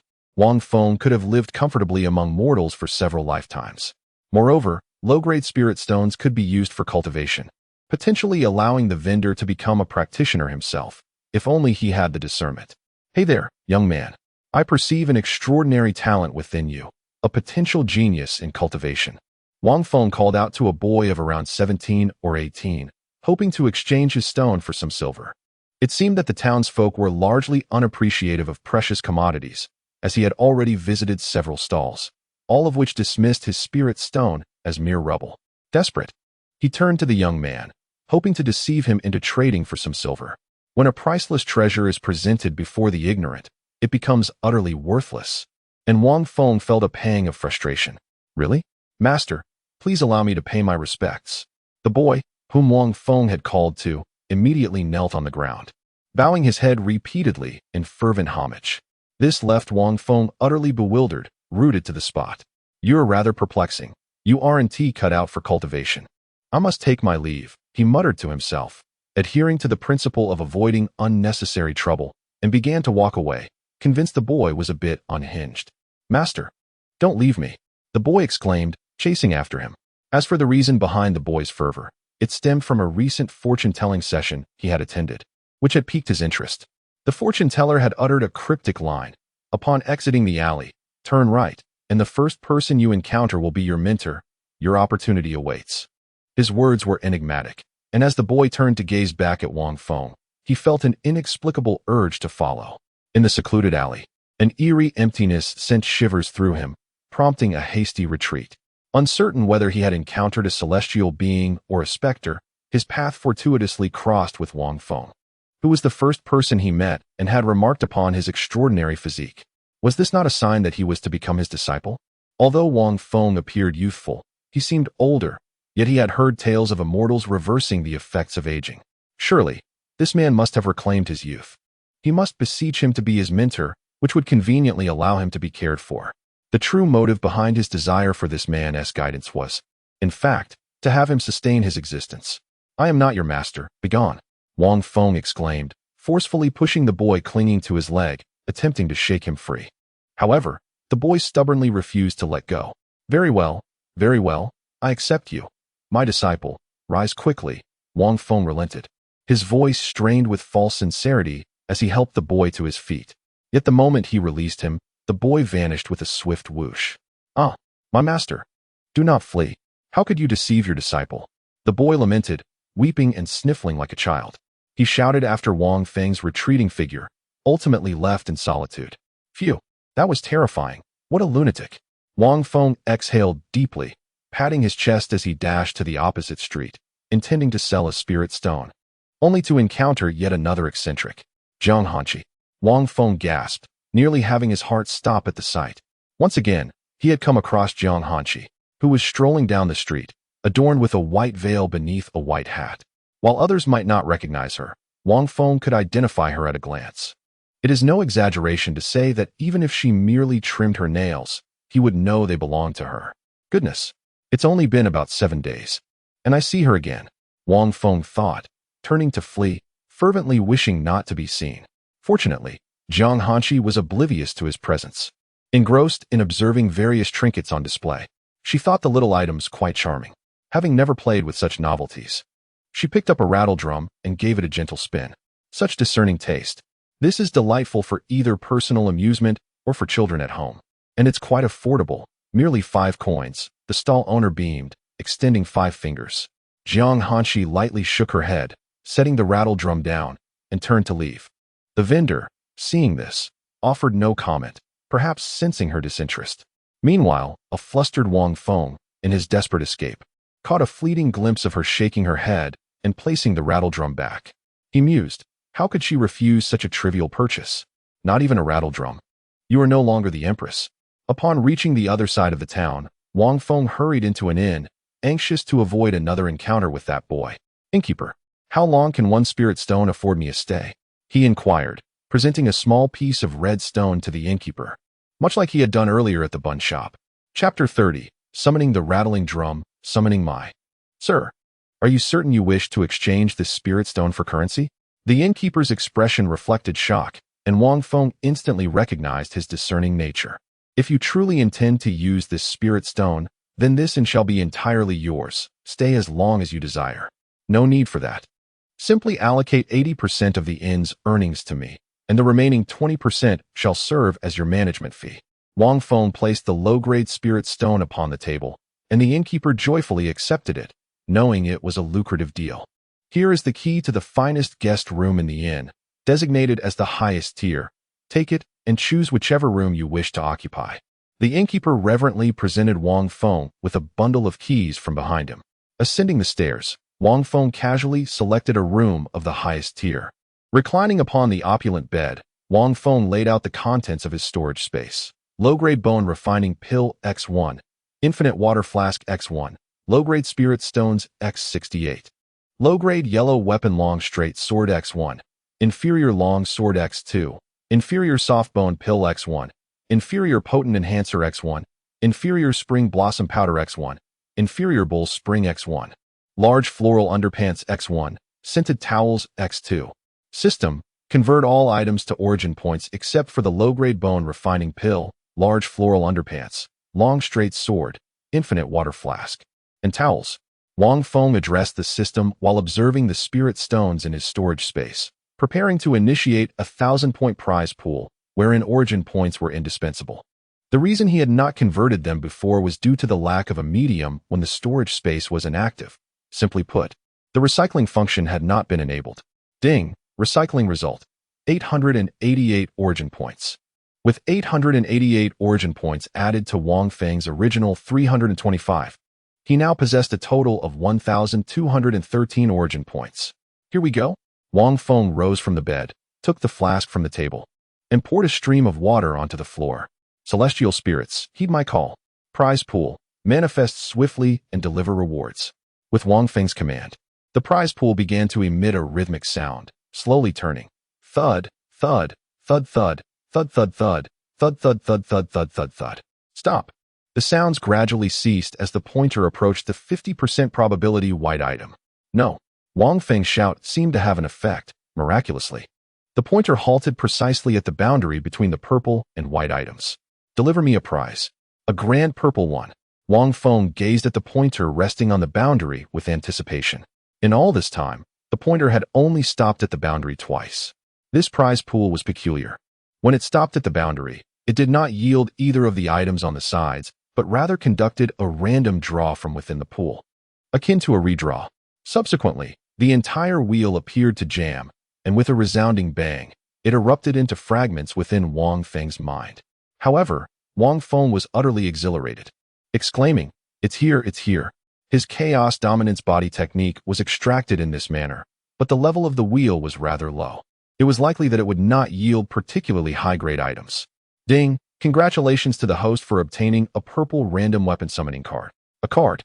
It was indeed a card. Wang Feng retrieved a gilded card from his storage space and examined it closely, whereupon he found a large character for weapon emblazoned at its center. Random weapon summoning card function. Upon use, it randomly draws a weapon from the Tianshan continent, forcibly recognizing the user as its master for the duration of the card's effect. The weapon could potentially be an imperial artifact or a mundane one. Once the card's effect expires, the weapon will automatically return, erasing its recognition of the master. Duration: 3 hours. Incredible! Wang Feng exclaimed, his voice echoing in the soundproofed luxury room of the inn, which fortunately had few occupants nearby. This card served as a trump card, with its potential to summon an imperial artifact. It possessed considerable strength, and with a stroke of luck, it could very well save his life. Its presence in the reward pool of 1,000 origin points was undoubtedly due to the unpredictable nature of the weapon summoning. Although Wang Feng primarily relied on his fists, he would undoubtedly wield any weapon summoned. Striking a weapon with his fists would be quite painful unless he were to crush it outright. However, in his previous 8 lives, he had seldom cultivated weapons, preferring the freedom of his own fists. With 213 origin points remaining, he pondered whether to attempt the lottery once more. He decided to go for it, leaving himself with 113 points. As the system's will spun within the 100 origin point reward pool, the pointer gradually settled upon a green item. The prize pool was divided into white, green, blue, purple, orange, red, and gold. Not bad, fairly standard. Wang Feng awaited the system's announcement, eager to discover what the green item would be. Ding! Congratulations to the host for obtaining a summoning rattledrum. A rattledrum? Wang Feng opened the item information, pondering its utility. Was he meant to gift it to Zhang Hanqi? Summoning rattledrum function. Drip blood onto it. The holder shakes the drum to produce sound. Wang Feng barely finished reading the description before he drew his long knife and made a swift cut on his finger. A drop of blood merged into the small rattledrum, which then emitted a brief radiance. And then, there was silence. What now? Wang Feng hurriedly read the remainder of the description. The one who recognizes the rattledrum as their master would feel a connection in their heart. So it's calling for me. That drop of blood was swift. Wang Feng exclaimed in surprise, realizing that as he was dripping blood to recognize the item, he was simultaneously reading the description. Who could have anticipated that this was a summoning rattledrum meant for him? TCH. Go away. Wang Feng uttered a curse, casting the rattle into his storage space, and reclined upon the bed, succumbing to a deep slumber. Innkeeper, grant me a room of the highest tier. A cool voice resonated within the inn. The few patrons remaining in the establishment lifted their gazes towards the source of the melodious sound. A striking figure, clad in a flowing white dress, delicate and slender, adorned with a white gauze hat that obscured her true visage, stood poised at the counter. Miss, the keys to the celestial rooms are solely in the possession of my esteemed innkeeper. Presently, only the earthly rooms are available. The innkeeper, who had been dozing at the counter, raised his head and addressed Zhang Hanqi. Then provide me with an earthly room, Zhang Hanqi replied, dropping several pieces of silver as she accepted the key handed to her by the innkeeper, ascending the stairs. Such beauty, merely at a glance, is truly remarkable. If only. One patron began, only to be interrupted by another. Do not harbor such thoughts. With her attire, she is likely a celestial being, capable of reducing you to mere pulp with a single strike, came the disdainful retort from another seated nearby, cutting off the first speaker. Chapter 31. The ruthless Zhang Hanqi. Upon finding her room, Zhang Hanqi seated herself cross-legged upon the bed, channeling her energy for cultivation. She had not anticipated the immense cost of forcibly employing the Annihilation Holy Seal. For over 30 days and nights, her body had been rendered weak and feeble, leaving only her head capable of movement. Yet even turning her head brought discomfort, especially when that foolish boy insisted on feeding her. The slightest tilt of her head sent sharp pangs through her neck. That foolish boy had undoubtedly done something to her. Otherwise, she would not have found herself clad in those garments. Fortunately, she had been wearing a split skirt during those days. Otherwise, she might have been completely exposed to him. However, upon awakening, she found her attire intact, suggesting he had refrained from undressing her. Though mischievous, he possessed a fundamentally good nature and was likely not a lecherous individual. If he were, he would have taken advantage of her during those 30 days. Zhang Hanqi silently rejoiced that her judgment had not faltered. Had she been mistaken, she would have been compelled, even at the cost of her life, to unleash her final trump card and perish alongside him. Being toyed with by the lecherous Emperor Wang Feng could have severely damaged her resolve. Given her weakened state after the intense battle with that emperor, if Wang Feng had forced himself upon her, it would have ended either in vengeance or mutual destruction. While her injuries from the battle contributed to her current predicament, it was equally due to the other matter. The higher one's realm, the stronger their resolve. Having never been touched by a man, she was brazenly violated by that emperor, igniting her fury and destabilizing her resolve. As for that foolish boy, Zhang Hanqi had already utilized her spiritual power to inspect his entire being. It was then she discovered that nothing had transpired while she was unconscious, allowing her to breathe a sigh of relief. Zhang Hanqi then retrieved the few precious pills from her spiritual sea and commenced her cultivation. The pills she had managed to preserve were undoubtedly of exceptional quality. In her earlier stage of body refinement, she had been unable to withstand the potency of the pills in her spiritual sea, which led her to venture to Lu village in search of lower-grade herbs to assist her in entering the gathering spirit realm. Unfortunately, her plans had been disrupted by that foolish boy. Ultimately, she had to rely on arduous training to reach the gathering spirit realm, which merely consumed a bit more time. Zhang Hanqi swallowed a top-tier pill, harnessing its potency to break through her boundaries. Within an hour, she reached the 6th level of the gathering spirit realm. By midnight, she ascended to the 7th level. By the third watch, she attained the 8th level. By morning, she achieved the 9th level, success, in the span of a single night. Thanks to her prodigious talent and the efficacy of the exceptional pills, she had broken through 4 entire realms. In the Tian continent, few possessed such extraordinary gifts. Jiang Hanqi exhaled a breath of warm air. The practice of the gathering spirit realm no longer necessitated sleep as the body refinement stage had. Instead, she felt increasingly invigorated with each session. Gradually rising from her bed, she exited the inn and departed in a determined direction. How? Wang Feng lifted the quilt on his bed, stretching languidly as a wave of refreshing comfort washed over him. He had finally enjoyed a good night's sleep. When he stepped out, he and Jiang Hanqi had departed within a mere 5 minutes of each other. Suddenly, chaos erupted. As soon as Wang Feng exited the inn, trouble ensued. He beheld 2 factions clashing in the streets, neither willing to back down. Yet among them, the highest cultivation level was merely the 9th tier of the spirit-gathering realm. If Wang Feng were to assess the situation, he would deem it nothing more than the playful scuffles of children. His eyes brightened at the sight of the 2 groups. Oh, how he relished such spectacles! He promptly leapt onto a rooftop, refreshing the system shop, only to find, to his disappointment, that not even a morsel of food was available this time. With a sigh, he resigned himself to idly cross his legs and observe the heated exchange of threats between the factions. To his surprise, the content of their exchange bore relevance to him. "Zishan, cease your struggles. Wash yourself clean, and I shall cherish you well," exclaimed a man clad in green, holding the lifeless body of a woman in purple robes. A mocking grin plastered across his face. "Jiang Tu, you vile scoundrel. I would rather die than marry you. Did I not inform you of that woman's whereabouts just days ago?" retorted a striking woman adorned in more elaborate purple attire, her gaze fixed on the green-clad man, her eyes aflame with murderous intent. Wang Feng employed his probing skill and discerned that both factions were led by cultivators at the 9th tier of the spirit-gathering realm. However, the green-clad team was more numerous and collectively stronger than their counterparts. "I witnessed your people from the Purple Spirit sect commit the murder that day, and your aim was woefully inaccurate. You may have your pleasure now, but I shall seek her later," the green-clad man proclaimed with righteous indignation, as though he longed to eradicate the charming yet fierce woman in purple before him. Yet, a mocking smirk adorned his visage.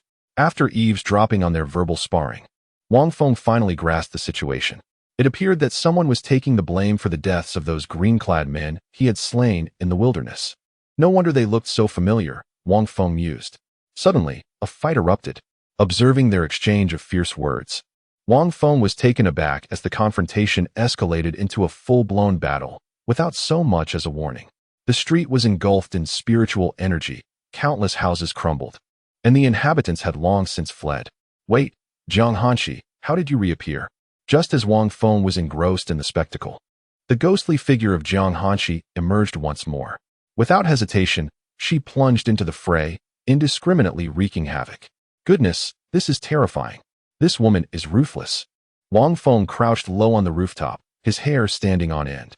Had they truly offended Jiang Hanqi? The scene was one of utter devastation. Every last individual had been slain without exception. This brutal clash unexpectedly came to a halt with the intervention of Jiang Hanqi. The ground was littered with the bodies of women adorned in purple garments and men clad in blue, all mercilessly dispatched. In the distance, at the center of the pile of corpses, Jiang Hanqi shook the bloodied cold sword in her hand, dislodging the filthy remnants, her cold gaze sweeping over the fallen before she departed. As Jiang Hanqi soared away, Wang Feng swiftly leaped down from the rooftop to commence his grim task of scavenging. However, despite the ferocity of the battle, not a single item of value could be found among the deceased. He sighed, pondering how these individuals had managed to incur Jiang Hanqi's wrath. Approaching the wealthiest of the blue-clad men, he shook his head in disappointment at the emptiness of the storage pouch. Logically, Jiang Hanqi should not have interfered in another's conflict. If she were truly a malevolent fiend, she would have annihilated an entire village in her search for him when he was captured. Better to mistakenly slay 1,000 than to let one escape. Yet, Wang Feng had little inclination to speculate on the nature of their transgressions against Jiang Hanqi. His focus remained on the dead. He knew that it would not be long before others arrived, and he had to act swiftly. Suddenly, amidst his scavenging, he heard a faint, weak voice, a woman's voice. "Help! Help me. Wang Feng thought to himself how careless Jiang Hanqi had been. She had left a survivor amidst the carnage. Chapter 32. Fragments of the Celestial Jade Disc. Save me, the voice cried out once more. Wang Feng turned to look, and to his astonishment, it was the so-called leader of the Purple Spirit Sect, Master Zishan. Despite the deep crimson gash on her neck that should have claimed her life, she appeared to have been preserved by some extraordinary artifact. Having thoroughly examined the bodies, Wang Feng hurried over to support her, inquiring, "How did you offend that woman?" Zishan visibly shivered, the memory of being struck in the throat by a sword flashing before her eyes once more. "We merely revealed her whereabouts." Her voice, weak and trembling, conveyed a sense of impending demise, yet she clung to life. "Close your eyes. Allow me to channel my spiritual energy to sustain you," Wang Feng instructed. Observing as Zishan obediently shut her eyes, he gently placed his hand upon her crown. With a resounding thud, he condensed his spiritual energy into an ethereal claw, enveloping her entire head to ensure her passing would be peaceful. "Forgive me, but it seems I am perpetually entangled with her. If you were aligned with any sacred ground, I would be in a dire predicament as well," Wang Feng murmured to the lifeless body, before retrieving her storage pouch and hastily departing, leaving a scene of carnage in his wake. "Wait." Wang Feng suddenly pivoted back, yanking the jade disc from around her neck before swiftly making his exit once more.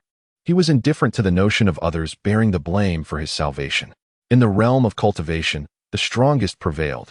There was no other moral compass. Otherwise, one could easily find themselves at the mercy of treachery. He was aware of his own selfish motives in this affair. Yet, it mattered little. This was not Blue Star, but a world of cultivation where the only law was, there are no laws. His experiences over 8 lifetimes were neither excessive nor scant. However, he was resolute in his belief that he must not possess a saintly heart unless it served his interests. After Wang Feng departed, the small town lay quiet for nearly an hour before anyone dared to approach the now silent battlefield. Initially, a few courageous townsfolk ventured forth, only to flee in terror upon witnessing the grim scene. Soon after, a group clad in green garments arrived to assess the bodies. "The young sect master is dead," one exclaimed in horror. "This is disastrous. The surrounding area will surely suffer." They were well aware of their leader's ruthless nature. The fact that the bodies had been rifled through suggested that a third force or powerful individual had intervened. The leader of the green-clad figures surveyed the carnage. Yet, the mightiest factions present were their own Qingxian sect and the Purple Spirit sect. "Carry the sect members' bodies. Let us go," he commanded, as the others hurriedly complied, shouldering the corpses of their comrades. As for the remaining purple-clad women, the townsfolk could take care of their burial. Nightfall. In the inn of the small town, room Tianzi. "Ah, haha, dear fairy sister, could you please lower your sword?" Wang Feng, filled with dread, gazed at the blade poised against his neck, the glinting cold sword belonging to none other than Jiang Hanqi, known as the Great Glacier. "Why did you flee last time?" Jiang Hanqi's tone was icy, feigning ignorance, eager to observe how this foolish boy would concoct his excuse. "Fairy sister, you misunderstand. I was preparing a gift to celebrate your recovery, but when I returned, you had already vanished from your original spot. Is that so?" Jiang Hanqi's voice elongated like a siren's call, her sword inching closer to Wang Feng's throat. "And what of your gift?" The blade drew nearer, and Wang Feng felt the chilling touch against his skin. In a flurry, he retrieved a small rattle from his storage space. Here, look." He hastily presented the rattle to Jiang Hanqi, who was taken aback that he had actually produced it. "Your gift is merely a child's toy?" Jiang Hanqi's gaze fell upon the rattle in Wang Feng's hand, her eyes betraying an inscrutable emotion, though her tone remained frostily detached. "Fairy sister, I surmise you never played with this as a child. I deemed it too mundane to gift you something for cultivation, so after 7 days of careful crafting, I created this rattle." As he twirled the rattle, a tremor of warmth coursed through his heart. "Please accept it. This rattle can summon me. As long as you shake it, I shall come at your beck and call." Noticing Jiang Hanqi's lack of response, he gently nudged the cold blade away with the rattle and cautiously placed it into her other hand, which hung limply at her side. "Have you forgotten something?" Jiang Hanqi reclaimed her sword, her tone ambiguous, yet both knew full well what lay unsaid. What matter?" Wang Feng feigned confusion, shifting his feet, poised for a hasty escape. Seizing a moment of distraction, he leaped towards the window. The pane shattered instantly, his speed so swift that Jiang Hanshi barely registered the event. Strangely, she did not pursue him. Instead, she raised the rattle in her left hand, examining it. A slight smile graced her lips as she shook it gently, producing 2 soft thuds. Observing the rattle closely, she stepped back into her chamber. The exquisitely crafted rattle bore 2 whimsical cartoon figures on either side, one depicting a boy, the other a girl. Had Wang Feng seen it, he would have gasped in astonishment, for those figures had not adorned the rattle before Jiang Hanshi took possession of it. The people on the street and the shopkeeper were startled by the noise, turning to see a large black rat scurrying away. "Don't run," the shopkeeper shouted, glancing at the fleeing creature. Clearly, it serves no purpose whatsoever. The innkeeper is aware that he cannot catch up with the elusive black rat and hastily rushes to the room to investigate. Upon reaching room Tian, he squints at the scene before him. Aside from a shattered window, there seems to be no other damage. Frustrated, he slaps his thigh, only to recall that this inn is no longer his. Phew. Thankfully, this is no longer my establishment. In the shadows, a young boy clenches his fist as he witnesses Wang Feng leap from the window. "I must become your apprentice." He is now more convinced than ever that Wang Feng is indeed a celestial being, having effortlessly jumped from such a great height. Meanwhile, Wang Feng, sprinting at a remarkable pace, feels his heart thump within his chest. Suddenly, he senses a tremor. To his surprise, Jiang Hanshi is not pursuing him, but instead is shaking a hand drum. Humph. She speaks of childish games while being utterly captivated herself. After running a lap around the town, Wang Feng adopts a new guise and calmly returns to the inn. There is nowhere else for him to go. He had not anticipated that Jiang Hanshi would be residing in the very room beneath him. Upon discovering his presence, she boldly enters his room, startling Wang Feng. Fortunately, he is not in the habit of sleeping in the nude. "Ahem, innkeeper, I would like to book a room." Xian, transforming into a middle-aged man, Wang Feng calls out in a robust voice to the innkeeper, who is busy tallying accounts at the counter. Certainly, Wang Feng tosses a few silver coins and receives the key from the innkeeper, heading upstairs. These coins are, of course, the day's earnings of the inn. He has no desire to occupy rooms D or Tian, where the icy presence would be utterly terrifying. He is also unaware of which room Jiang Hanshi occupies. Settling into room Xian, Wang Feng examines the jade plate in his hand, the very object that protects the life of the woman in purple. "System, please analyze this item." As he fiddles with the jade plate of a deep green hue, it appears to be a protective talisman. Ding, detection complete.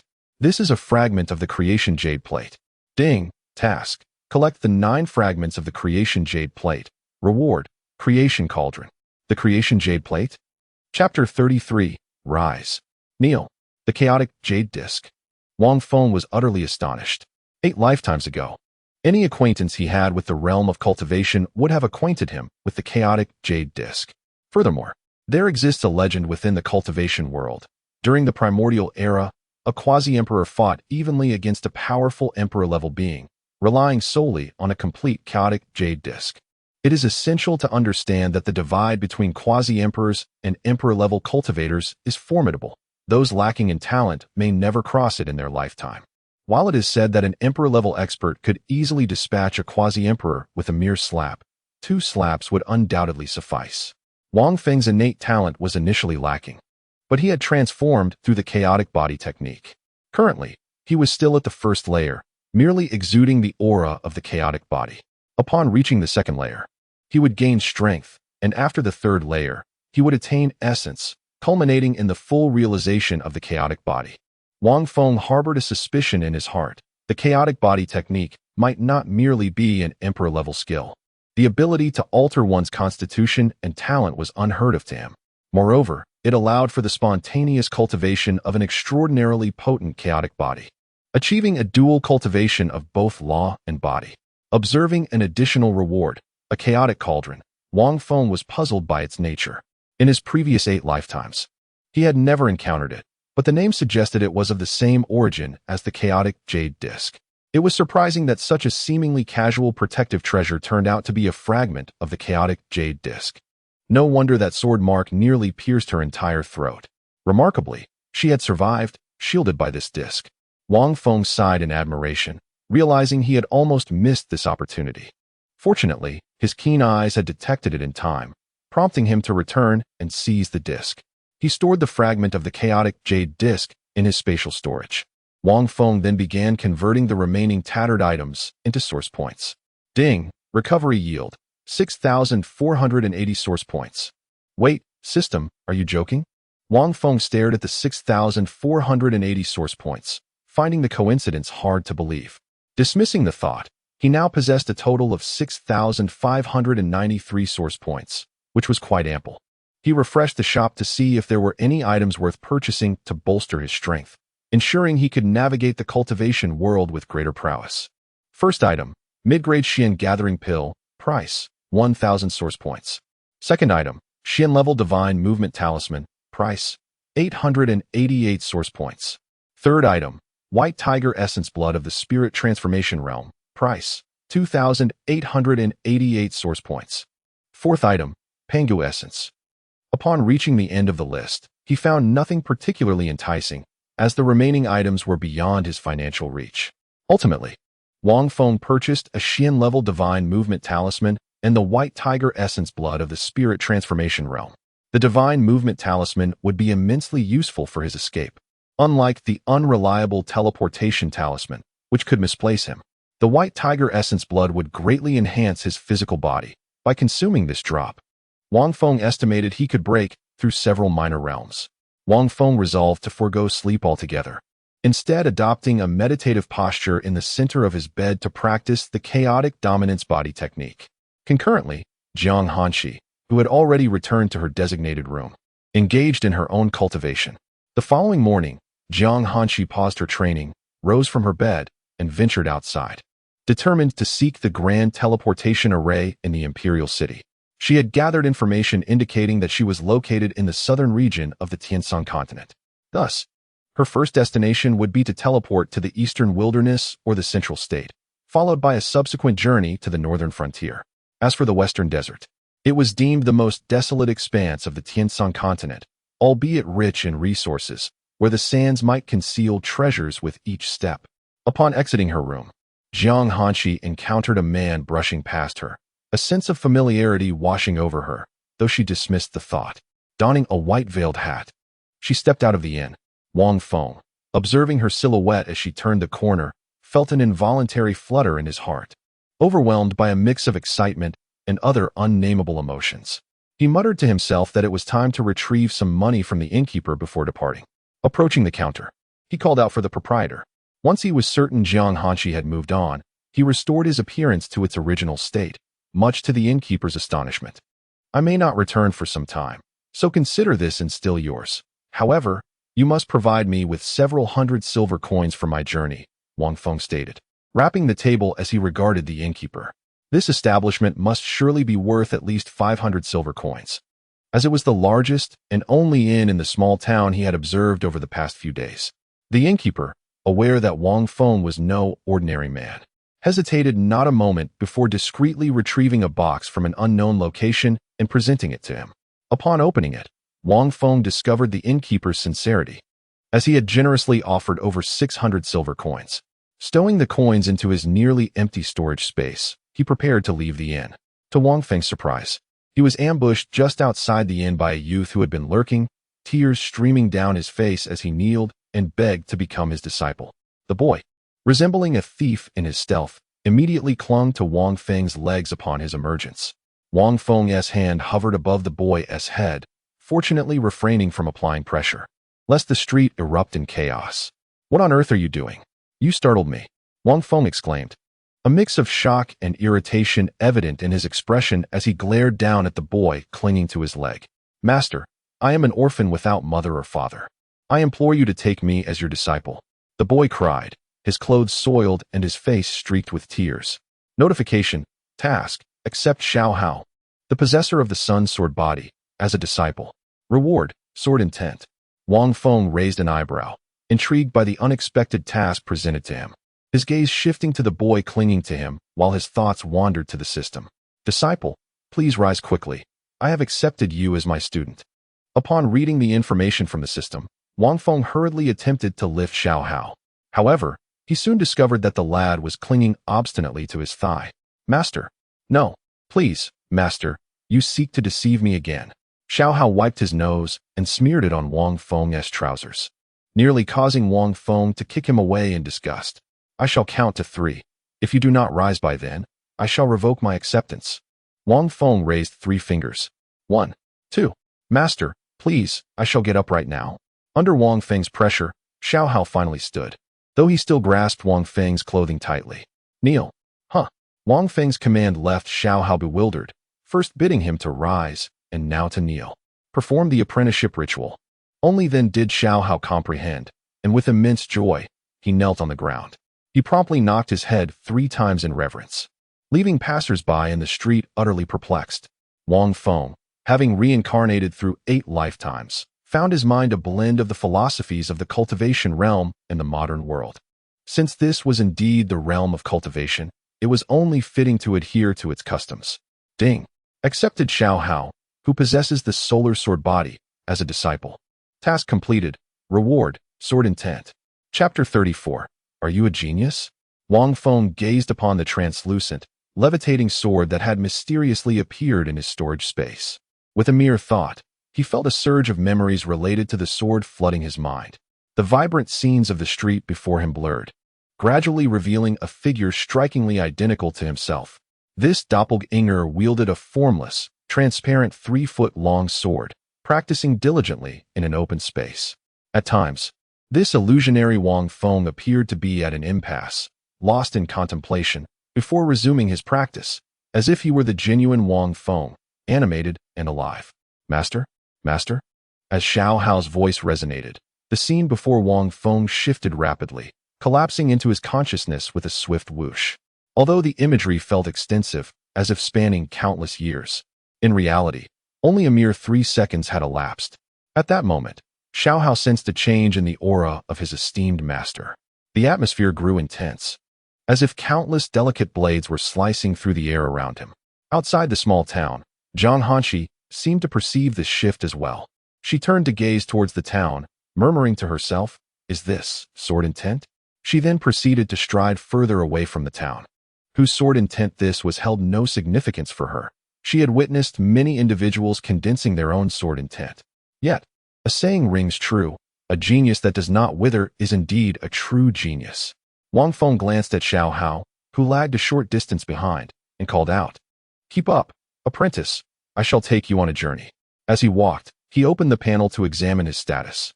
Wang Feng Cultivation Realm. First layer of Spirit Formation Technique. Chaotic Dominance Body Technique. Items: Profound Grade Swift Movement Talisman, Blood of the White Tiger of Spirit Transformation Realm. Random Weapon Borrowing Card, Low-Grade Bone Refining Pill, Infinite Water Flask, Low-Grade Long Straight Sword. Source Points: 2817 Overall Assessment. Not bad. He mused about finding an opportune moment to consume the blood of the White Tiger of Spirit Transformation Realm, aware that the process would attract considerable attention. Thus, he needed a discreet location to avoid prying eyes. "My disciple, do you know where we are?" Wang Feng inquired of his inexplicably acquired apprentice. "Master, I have heard others mention that we are in a place called the Eastern Sun Dynasty," Xiao Hao replied, scratching his head as he looked up at his significantly taller master. "Oh, so it is the Eastern Sun Dynasty. Have you heard of it?" "I have not," Wang Feng replied, leading them into a few moments of silence as they continued walking. "My disciple, are there any sects around here?" "The strongest ones are the Xianxing sect and the Xiling sect. The rest are unfamiliar to me. I frequently hear mention of these 2 sects." Xiao Hao counted on his fingers. After counting to 2, he found himself unable to recall the names of the remaining ones, as if his mind had momentarily frozen. "Oh, it turns out to be these 2. Master, have you heard of them?" "I have not." Wang Feng's words rendered Xiao Hao silent once more, and the 2 continued to walk in silence for several minutes. "Disciple, do you know where we might find a teleportation array here?" "I do not." "Oh." 10 days swiftly passed. Wang Feng, accompanied by his somewhat hapless disciple, lay concealed in a patch of grass, observing a tiger of colossal proportions nearby, reminiscent of a dinosaur. "Disciple, go?" "Master, if you wish to expel me from the sect, must you resort to such perilous means for me to withdraw?" Xiao Hao murmured, glancing apprehensively at the mountain-like tiger. "Have you not reached the 5th level of body refinement? You must remember, you are a genius. Do you grasp the significance of the term genius?" A genius must strive to battle beyond their current level. Although your physique remains unawakened, we must not shy away from challenging those beyond our reach simply because of that. Wang Feng spoke earnestly to Xiao Hao at his side. Master, you expect me, a 5th-level body refinement practitioner, to confront a 3rd-level spirit-gathering realm tiger? Xiao Hao's voice rose in disbelief, causing the enormous tiger in the distance to perk up its ears. The reason he identified it as a 3rd-level spirit-gathering realm tiger was undoubtedly due to his master's teachings. As Wang Feng observed the tiger turning its gaze toward them, Xiao Hao, oblivious to the imminent danger, shot a resentful look at him. Just as Wang Feng chuckled mischievously, Xiao Hao, without a moment's hesitation, sprang to his feet and began to retreat. Yet Wang Feng was swifter, darting past him in an instant. Master, you are betraying your disciple, Xiao Hao exclaimed in frustration, turning only to find the tiger now alarmingly close. With a single roar, the tiger sent Xiao Hao tumbling backward, crashing against a tree with a muffled grunt. Wang Feng perched atop the tree, laughing heartily as he observed Xiao Hao confronting the 3rd-level spirit-gathering realm tiger. Foul beast, my master is up in the tree. Just wait, and I shall summon him to dispatch you with ease. Remarkably, instead of fleeing further, Xiao Hao began to issue threats like a fool, hoping to intimidate the mountain-sized tiger. Do not be foolish. It cannot comprehend your intent, nor can it understand your words unless it reaches the Yuan San realm. Wang Feng leaned against the tree, one foot dangling lazily, as he explained with laughter. Xiao Hao, clearly unaware, saw the tiger charging at him once more and began to run while shouting, Master, save me. If Jiang Hanshi were present, she would surely remark how these two, master and disciple, were cut from the same cloth. Wang Feng picked up a small stone from the ground and flicked it at the tiger. The tiger, feeling pain, was forced to retreat, and Xiao Hao felt a surge of joy, believing that Wang Feng would continue to intervene. I will assist you this once, but unless you are on the brink of death, I shall not lend my hand again. Yet, contrary to expectations, Wang Feng merely shouted once and then remained still, perched upon a tree, watching the unfolding drama. Xiao Hao, realizing that Wang Feng would no longer come to his aid, had no choice but to draw the 3-foot-long, mid-grade Qing Feng sword from his waist. This sword was obtained by Wang Feng from the marketplace, and being his disciple, he could not let him suffer. Thus, he promptly spent 500 source points to acquire it. After accounting for various snacks and daily necessities, he was left with a total of 2,325 points. Come on, foul beast. I have my master to protect me, but you do not. Xiao Hao shouted in anger as he charged toward the fierce tiger. The tiger, wary of the formidable adversary in the tree, hesitated momentarily. However, upon seeing Xiao Hao advance, it unleashed a powerful strike. Aware of his inferiority, Xiao Hao utilized the agility techniques that Wang Feng had taught him over the past few days, albeit with some lack of finesse. He barely managed to evade the attack, yet still sustained several minor wounds across his body. Chapter 35. Refining the blood of the white tiger with a mighty swing of my sword, I struck downwards, the fine yellow sword leaving a crimson mark upon the tiger's form. The beast, enraged, roared ferociously, its jaws agape as it unleashed a wave of condensed yellow demonic energy.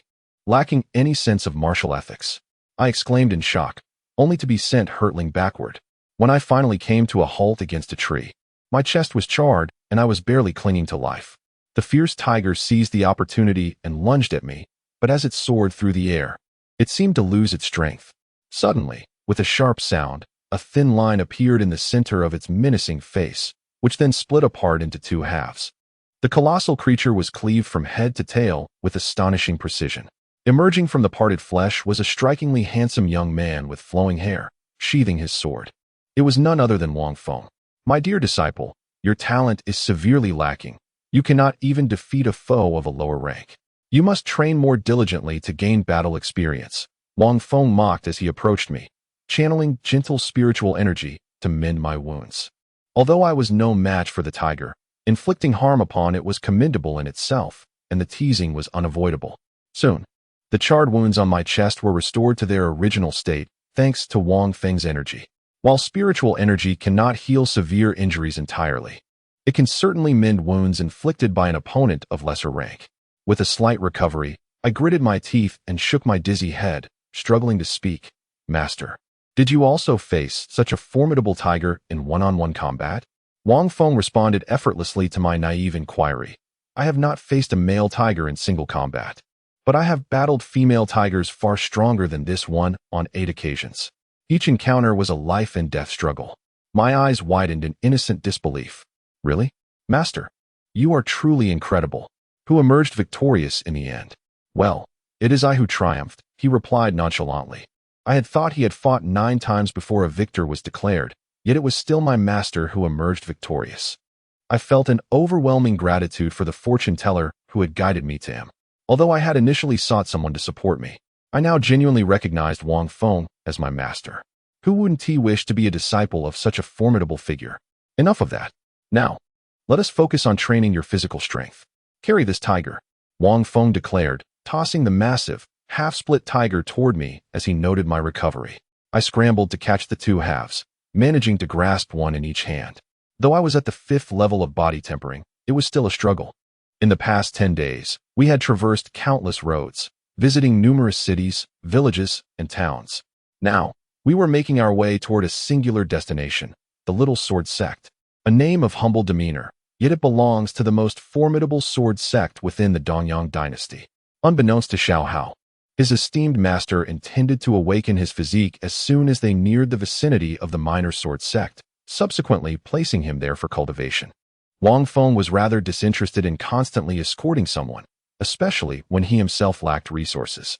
It was fortuitous to find a sect for him, with his solar sword body. Entry into the sword sect would be more than sufficient. However, the sword sect was located in the central state, which posed a distance. The two journeyed until nightfall, at which point Wang Feng sought refuge in a cave within the mountains. With deftness, they dispatched the lurking beasts within, making it a suitable shelter for themselves. Lighting a fire with the flint he had gathered over the past few days, Xiao Hao unceremoniously dropped the fierce tiger he had been carrying onto the ground. You should cultivate the techniques I have imparted to you.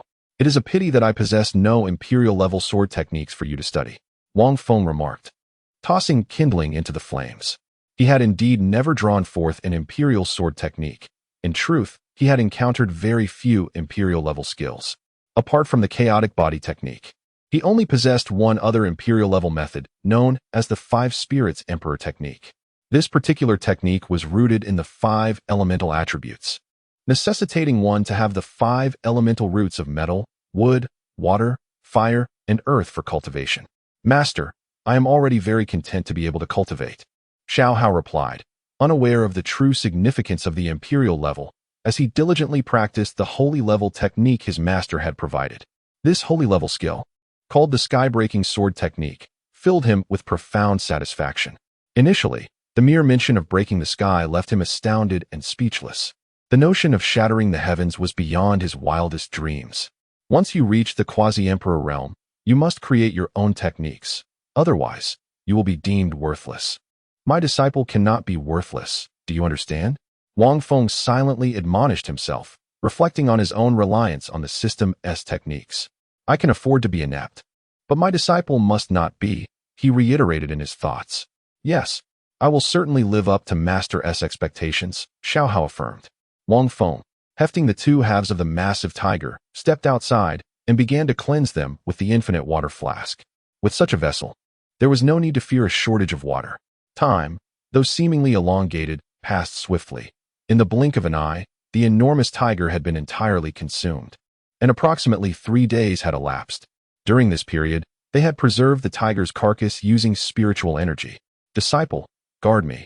Master wishes to refine this white tiger's essence blood, Wang Feng instructed, observing Xiao Hao as he moved a large stone to seal the cave entrance. Wang Feng settled nearby, contemplating the surroundings. Having a convenient disciple was indeed advantageous. It allowed him to delegate various tasks, epitomizing the essence of taking on a disciple. Within the glow of the firelight illuminating the cave, Wang Feng extracted the essence blood of the white tiger from the transformation realm, examining it closely. It was encased in a substance reminiscent of amber, with flowing blood visible within, evoking a sense of oppressive power. Crack! Wang Feng popped the essence into his mouth, crunching it like a sugary morsel. It dissolved instantly, releasing a subtly sanguine flavor that coursed down his throat, permeating his entire being. Wang Feng's entire body began to visibly redden and heat up, with wisps of smoke subtly rising. Xiao Hao, witnessing this scene, refrained from disturbing Wang Feng, realizing that this was indeed the refining period spoken of by his master. He grew increasingly vigilant, understanding that no unforeseen interruption should occur during his master's refining process.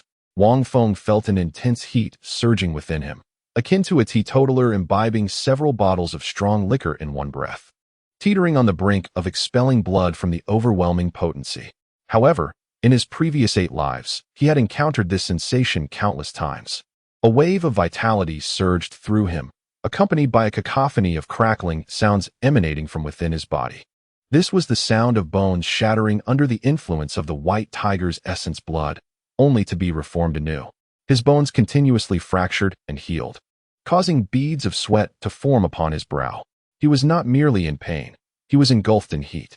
To Xiao Hao's eyes, it appeared as though his master was ablaze. A deep crimson flame enveloped Wang Feng, shooting toward the ceiling of the cave. This phenomenon was a manifestation of his vital energy. Given Wang Feng's current cultivation level, absorbing the essence blood of the white tiger, which was several realms above his own, proved to be a formidable challenge. He activated the Chaos Dominance Body technique, initiating the refinement process. The vigor of his vital energy surged, coursing through his body. Though dawn broke outside, the cave remained shrouded in darkness, necessitating the light of a fire. Thus, the hours slipped by until nightfall. On the second day, he reached the second layer of the spirit-binding realm. By midnight, he ascended to the third layer. On the third day, he attained the fourth layer. On the sixth day, he achieved the fifth layer. Finally, on the ninth day, he broke through to the sixth layer of the spirit-binding realm. Chapter 36. The eerie, empty city. A chilling aura suddenly erupted, stirring up the dust within the cave. The fire pit crackled ominously, as if on the verge of extinguishing. With a hiss and a breath, Wang Feng raised his hand above his head and slowly pressed down, taking a deep breath before standing up and stretching his limbs. A series of long unexercised joints cracked loudly in the confined space of the cave, echoing magnificently. "Master, you have finally awakened." Just as Wang Feng finished his stretches, he heard a weak, feeble voice. Turning around, he was startled. "Who are you, a ghost from some family?" "I am Xiao Hao." The current appearance of Xiao Hao was disheartening. His eyes were vacant, his complexion poor, and his lips cracked. Though his face had not sunken in from hunger, it was evident that he had suffered. Quick, drink some water." Wang Feng hurriedly stepped forward, retrieving the infinite water flask to pour water into Xiao Hao's mouth, nearly causing him to gasp for breath. After Xiao Hao had drunk some water and regained a bit of color, Wang Feng inquired, "How long have you been guarding here?" Wang Feng had lost track of time during his breakthrough and had no notion of how long had passed. However, judging by Xiao Hao's condition, it seemed he had been fasting for at least 3 days. 9 days. That's not too bad, but if it had continued for a few more days, you might have starved to death here. Indeed, it was merely acceptable. True seclusion typically spanned years. "Disciple, wait here. I shall fetch some demon beasts for you to replenish your strength," Wang Feng said to Xiao Hao, who was seated on the ground. He then turned and shattered the boulder blocking the cave entrance with a powerful kick. Approximately half an hour later, Wang Feng returned to the cave, finding Xiao Hao already seated in meditation. Regrettably, his solar sword body had yet to awaken, while his cultivation speed was considerably faster than that of an ordinary person. Awakening his physique would undoubtedly accelerate his progress even more. Once the meat was roasted, Wang Feng observed Xiao Hao devouring it voraciously and began to ask him questions. After learning about Xiao Hao's activities over the past few days, Wang Feng realized the boy was remarkably naive, truly having fasted for 9 days. Aside from kindling a fire, he had been engaged in cultivation, keeping his eyes open in fear of any disturbances while refining the essence of the white tiger's blood. "Good disciple, your master will not treat you unfairly. When the time is right, I shall awaken your physique." Wang Feng glanced at his own status panel and patted Xiao Hao's shoulder as he spoke. Wang Feng Realm. 6th layer of spirit bonding techniques. Chaotic overlord body technique items. Mysterious grade swift movement talismans. Random weapon borrowing card. Low-grade bone refinement pill. Infinite water flask. Low-grade long straight sword. Origin points. 23-25 overall evaluation. Fairly decent. "Good disciple, have you eaten well? Once you finish, we shall set off." After waiting for a while, Wang Feng glanced at Xiao Hao, who had nearly finished eating, and let out a satisfied burp before he spoke. "All right, master." The two exited the cave, and Xiao Hao was momentarily blinded by the brightness of the outside world. "By the way, never claim that you possess the Nepotian sword technique as a sacred-level skill, nor should you mention that I bestowed it upon you." "Why?" Listening to Wang Feng, Xiao Hao felt somewhat perplexed. What was so complicated about it? Such an advanced technique could attract deadly peril. "It is one thing for you to be pursued, but I cannot afford to be dragged into the fray alongside you." Wang Feng, with earnest advice, continued, "Moreover, aside from receiving imperial-level techniques, you should accept nothing else. You currently lack a proper understanding of these skills, but in time, you will comprehend their significance. This sacred-level technique incites envy even in sacred kings, let alone those beneath them." "Understood." Observing Xiao Hao nodding, Wang Feng then resumed his journey towards the direction of the small sword sect. According to reliable sources, reaching the small sword sect necessitated passing through the imperial city of the Danyang dynasty. Coincidentally, Wang Feng was also curious to see what the imperial city looked like after a millennium and what changes it might have undergone. He recalled that some imperial cities from 1,000 years ago were merely earthen dwellings, and the emperor was merely a puppet controlled by formidable beings. The journey was long, and for cultivators, time was the least valuable commodity, except for some ancient beings on the brink of death. Time flew by, and 3 days passed. "Let us take a rest at that city ahead." Wang Feng pointed to a city not far away, which appeared to have several soldiers guarding its exterior. Wang Feng and his unwitting disciple did not notice anything amiss as they walked inside. However, once they entered, they were bewildered to find that it was an empty city. Turning back to glance at the city gate, there was no sign of it remaining. This was evidently an illusion array, or perhaps some inexplicable and eerie city. "Disciple, we seem to be in a predicament." Wang Feng raised his gaze to see Xiao Hao trembling beside him. "Master, what should we do?" Xiao Hao's voice quivered. In the past few days, he had reached the 8th level of body refinement, but as a newcomer to the cultivation world, he had never encountered such phenomena. Illusion-breaking eye technique. Wang Feng did not respond to him, but silently invoked the eye technique. A purple light flickered in his eyes, transforming his vision into a violet hue. "Is it not an illusion array, or is it one that is beyond my current cultivation level?" Wang Feng pondered, contemplating the nature of this bizarre city. There was not a single soul in sight. Even the illusion array seemed absent, and the city gate had mysteriously vanished. Despite having lived 9 lifetimes, Wang Feng was baffled by the reasons behind this occurrence. Suddenly, a rhythmic drumbeat resonated in his heart, causing it to flutter slightly. "Jiang Hanqi, what mischief are you causing at this moment?" Wang Feng grumbled, sensing the tremor within. "Master, who is Jiang Hanqi?" Beside him, Xiao Hao inquired with curiosity why his master suddenly called out a name, which happened to be that of a woman. "You need not concern yourself with this." "Ah, indeed. Just follow me." Wang Feng suddenly recalled the ability to sense the call from within his heart, believing that this would lead them out of the haunted city.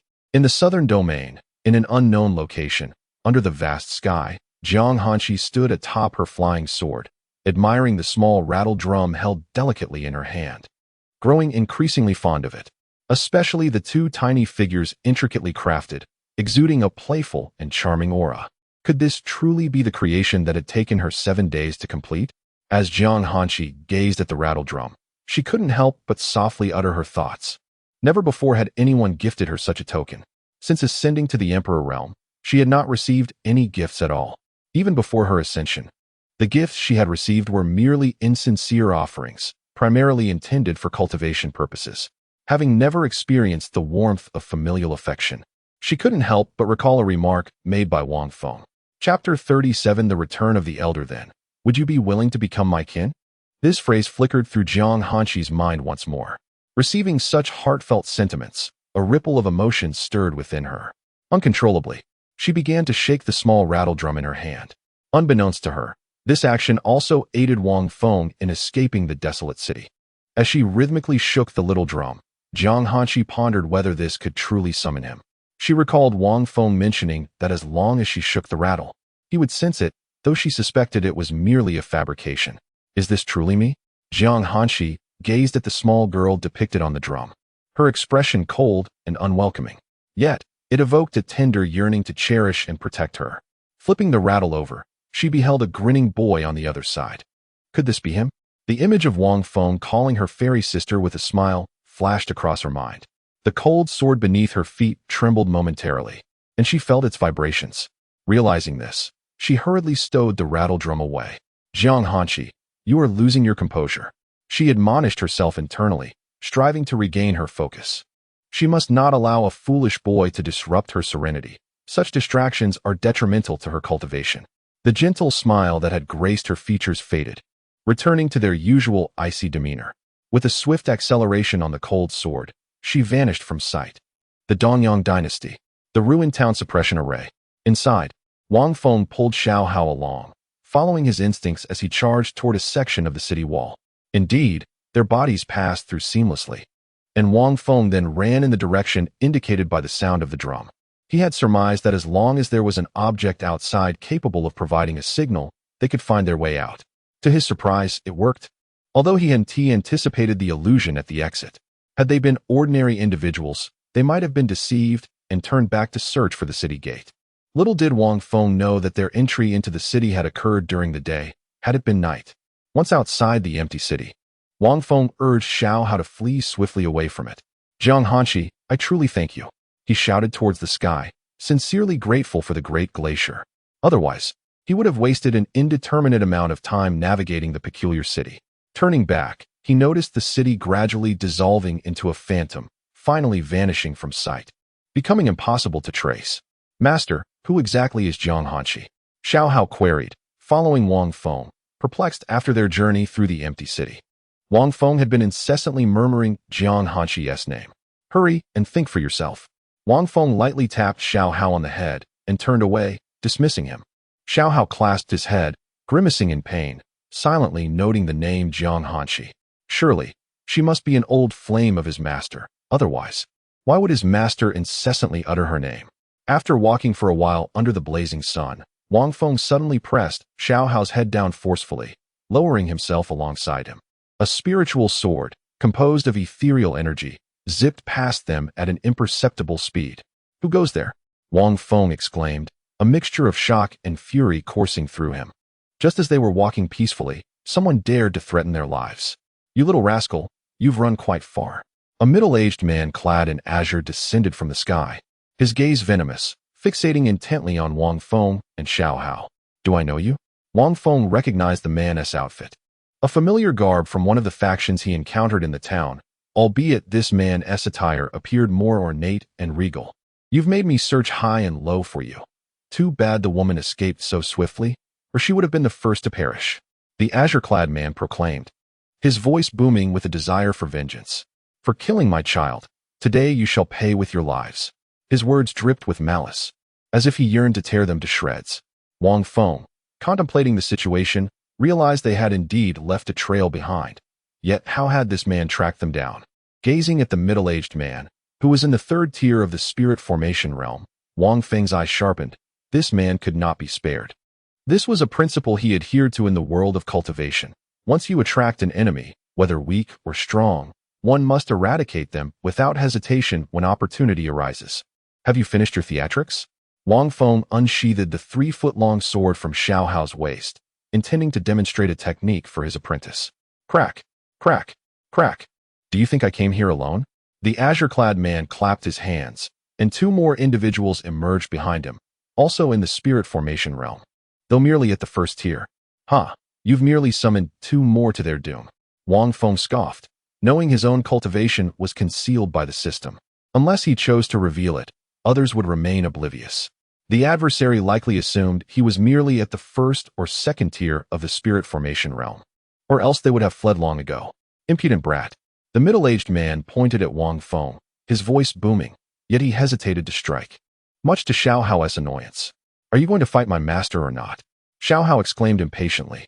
Adults are speaking. What business do you have interrupting? Wang Feng rapped Xiao Hao's head, causing him to grimace in pain and fall silent. Observing the 3 in the sky, Wang Feng silently acknowledged their vigilance. Had he still been at the first tier of the spirit formation realm a few days prior, they might have indeed evaded him. If you won't take the initiative, then I shall. Wang Feng summoned his chaotic spiritual energy, lifting himself into the air as he charged toward the trio. "Disciple, pay close attention." Wang Feng, wielding a longsword, called out to Xiao Hao, who promptly adjusted his gaze to focus intently. From the array, the master of Qingxian had anticipated that Xiao Hao should be at the spirit formation stage. After all, the highest cultivator who perished that day in the small town had reached the 9th level of the spirit gathering stage. Although he was not responsible for the death, it was prudent to remain cautious, and indeed, Xiao Hao's capabilities were soon revealed. What can you worthless fools arrange? With a flicker of his form, Wang Feng became a mere blur even to the highest-ranked cultivator, the master of Qingxian. In an instant, the trio bore several sword marks upon their chests. Wang Feng deliberately suppressed his cultivation to allow Xiao Hao to grasp some sword techniques, yet it seemed Xiao Hao still could not perceive his movements. "You scoundrel! Meet your demise." The three were not mere targets. They would not stand idly by like fools while Wang Feng executed his swordplay. Within a mere breath, the trio simultaneously formed several peculiar hand seals. The surroundings took on an unusual aura, as wisps of ethereal azure energy swirled around them. Of course, this posed no threat to Wang Feng. He remained unhurried, quietly observing their transformations, waiting for the opportune moment to break through together. Before long, they had encircled him. "Ha ha, this fool can't even move. The formation is set. Even if you are a 4th-level cultivator of the spirit formation stage, today you shall meet your end here." The Huang-tier upper-grade 3 Fiends array is not something a simpleton like you can withstand. The master of Qingxian laughed heartily, bemused that Wang Feng merely stood there, watching them without making a single move during their formation. "Oh, quite a fierce name you've chosen. But do you truly believe your appearance warrants such a title?" Wang Feng regarded the three with mockery, as if observing 3 great fools. "Kill him." The master of Qingxian's voice turned chilling, and the trio advanced towards Wang Feng in a coordinated assault. Wang Feng raised his sword in response. It must be said that this unknown formation indeed made them seem significantly stronger. Clang, clang, clang. The expressions of the 3 from Qingxian turned to astonishment. They had not anticipated Wang Feng's sword speed to be so astonishingly rapid. In almost the same breath, his sword met theirs in perfect synchrony. Chapter 38. A cranium shattered, ashes dispersed. The sound of 3 collisions merged into one as Wang Feng wore a disdainful expression, ready to grant the death wish of those seeking it. "What if I were to ascend to the 4th level of the spirit establishment realm? How would you respond then?" Wang Feng spoke nonchalantly, his aura steadily rising. He felt that wielding a sword would only hinder his actions, so he tossed the long sword toward Xiao Hao. Xiao Hao was startled as he watched the sword hurtle through the sky before plunging forcefully into the earth. The 3 members of the Qingxian sect were taken aback, realizing that without weapons, what could he possibly use to combat us? In the clash of fists and swords, Wang Feng's arm remained unscathed, while sparks erupted from their long swords. Damn it! The leader of the Qingxian sect could only swallow a blood ignition pill, his cultivation rapidly elevating to the mid-tier of the spirit establishment realm, equivalent to the 4th level. Taking medicine in front of others? Are you an idiot? Wang Feng swiftly gripped his head with a menacing grin. With a resounding crack, the head of the Qingxian sect leader, unable to escape his grasp, transformed into a burst of fireworks in the sky. Fortunately, Wang Feng had previously condensed a layer of spiritual energy before him, preventing any stains from splattering onto himself. The remaining 2, witnessing such ruthless tactics, were struck with fear, their desire to fight extinguished as they turned to flee. "A bunch of insignificant pests dare to provoke me." Wang Feng would not allow their escape. Their sect might be backed by formidable forces, perhaps even the 8 great sects. After defeating the lesser, the elders would surely come, followed by even older ones. In a flash, he crushed the limbs of the remaining 2, holding their heads firmly in his hands. Yet he did not rush to crush them. "How did you find us?" The 2 remained silent, clearly aware that they were doomed and had nothing to gain by speaking. Why provide information to the enemy before death? That would be sheer folly. Choosing silence? Then I shall search your souls. Wang Feng grinned menacingly, intent on frightening them, knowing that such an endeavor would consume considerable energy given his current realm. "Ha ha ha, you think you can search souls with your pitiful self?" The 2 scoffed, having never witnessed anyone capable of soul-searching at the spirit establishment realm. How absurd! Wang Feng chuckled in disbelief.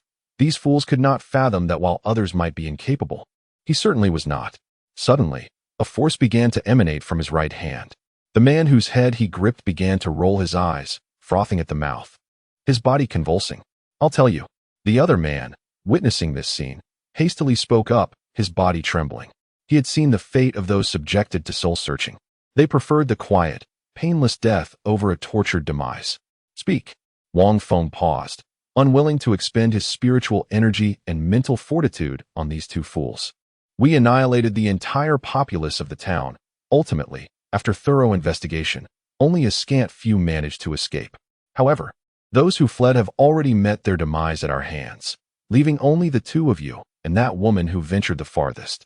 The two individuals, grasped by Wang Feng, flushed with embarrassment, struggled to articulate their thoughts, while a tumult of emotions surged within him. He was astounded to discover their method of systematic extermination, a carpet bombing of sorts, impressive indeed.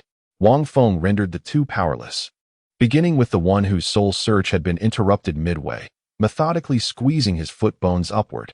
Crack! The brittle sound of bones shattered, accompanied by a deafening noise.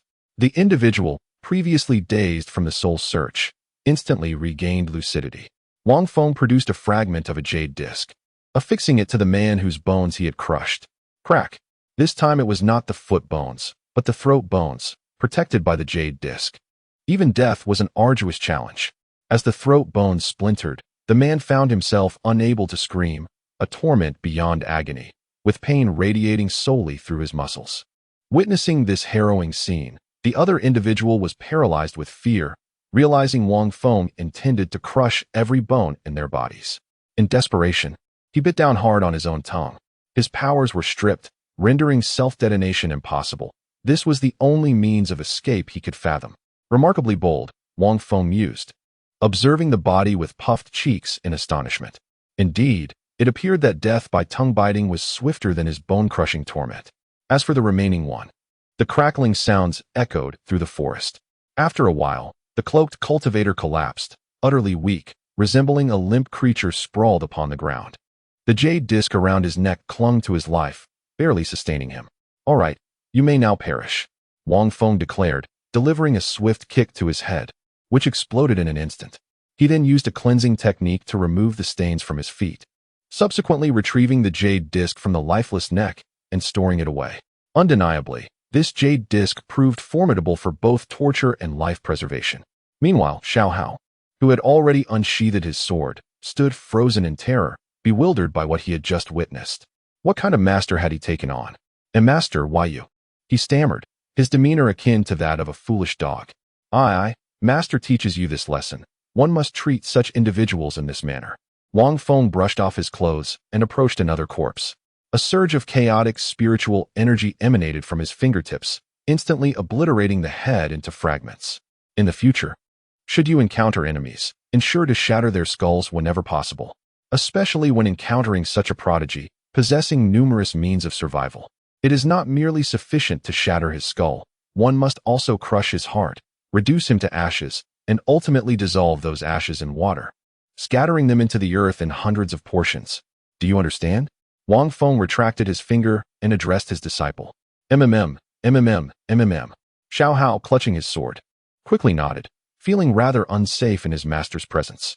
According to his master, should this prodigy inadvertently provoke him, would he not indeed suffer the fate of being eternally unable to reincarnate, just as his master described? No, that simply cannot happen. I must strive to be the finest disciple in existence. Let us proceed.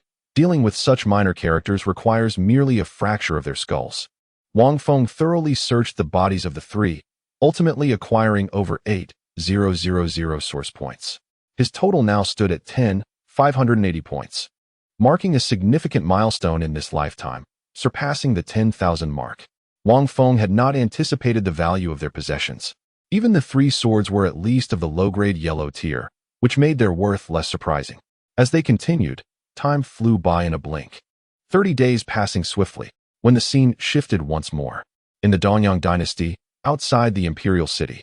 Wow, master, this place is magnificent, Xiao Hao exclaimed, his eyes sparkling as he gazed at the city gates. Wang Feng was equally astonished by the exquisite design of even the city gates. Though the walls were constructed from earth, They glimmered with a golden hue. The sunlight danced upon them, akin to rays upon gold, shimmering without being overly reflective. The sight was grand, yet not excessively so. The city gates, crafted from vibrant red sandalwood, stood out amidst the radiant walls, exuding an air of nobility and elegance. Beneath the gates, throngs of people bustled about, many of whom possessed cultivation, and even Wang Feng, at the spirit connection level, discerned several. As he scanned the crowd, his pupils constricted sharply. He had once again encountered his fated woman, Jiang Hanqi. Wang Feng, spotting the captivating figure at the city gates, hastily lowered his head and concealed himself behind Xiao Hao. Having not seen her for several days, Wang Feng had presumed she had departed, thinking he might enjoy a brief respite. Yet, the depth of their connection was evidently profound. If it could be quantified, it would surely surpass even the heavens. Xiao Hao, perplexed by his master's unusual demeanor, wondered whom his master feared. The enchanting silhouette beneath the white-veiled hat did not escape Xiao Hao's notice. Indeed, she was stunningly beautiful. "Master, that woman is striking even as just a silhouette," Xiao Hao exclaimed, pointing toward Jiang Hanqi while addressing the concealed Wang Feng. Go away. Go away. I have some entanglements with her, so you best shield me." "Master, do you know her?" Xiao Hao gazed at Wang Feng with a look of bewilderment. "Hurry up, let's go." Wang Feng, taking shelter behind Xiao Hao, tugged at him to leave. What a delightful prospect. Such a beautiful lady. "Master, you should seize the opportunity to take her as your wife. If I had a mistress, I might endure less of your torment." Remarkably, Xiao Hao's first thought was to encourage Wang Feng to marry Jiang Hanqi. He had suffered greatly under Wang Feng's relentless training in recent days. Each encounter had been a battle beyond his current capabilities, leaving him battered and bruised. Having a mistress would be splendid, for she could certainly keep his master in check, especially given how intimidated master seemed by her. Otherwise, with all of Wang Feng's attention focused solely on him, he couldn't help but feel a twinge of fear. Chapter 39. The Heartstrings Intertwined. Have you heard of it? Marrying her home? I wish to as well. Wang Feng swiftly brought down Xiao Hao's hand, his tone laced with a hint of tranquility. "Master, you must act quickly. Such a beautiful master's wife may not remain yours for long," Xiao Hao exclaimed, his address shifting to a more familiar tone, drawing the attention of those around them. Wang Feng felt an urge to leap up and deliver a shock to him. "My dear disciple, you truly are a source of trouble for your master." As he glanced towards the spot where Jiang Hanqi had been, he discovered she had vanished, and he breathed a sigh of relief. "Master, why you?" At that moment, Xiao Hao's astonished voice broke the air, his gaze filled with dread as he looked behind Wang Feng. Wang Feng began to surmise the unfolding situation and seized Xiao Hao by the neck, making a swift escape.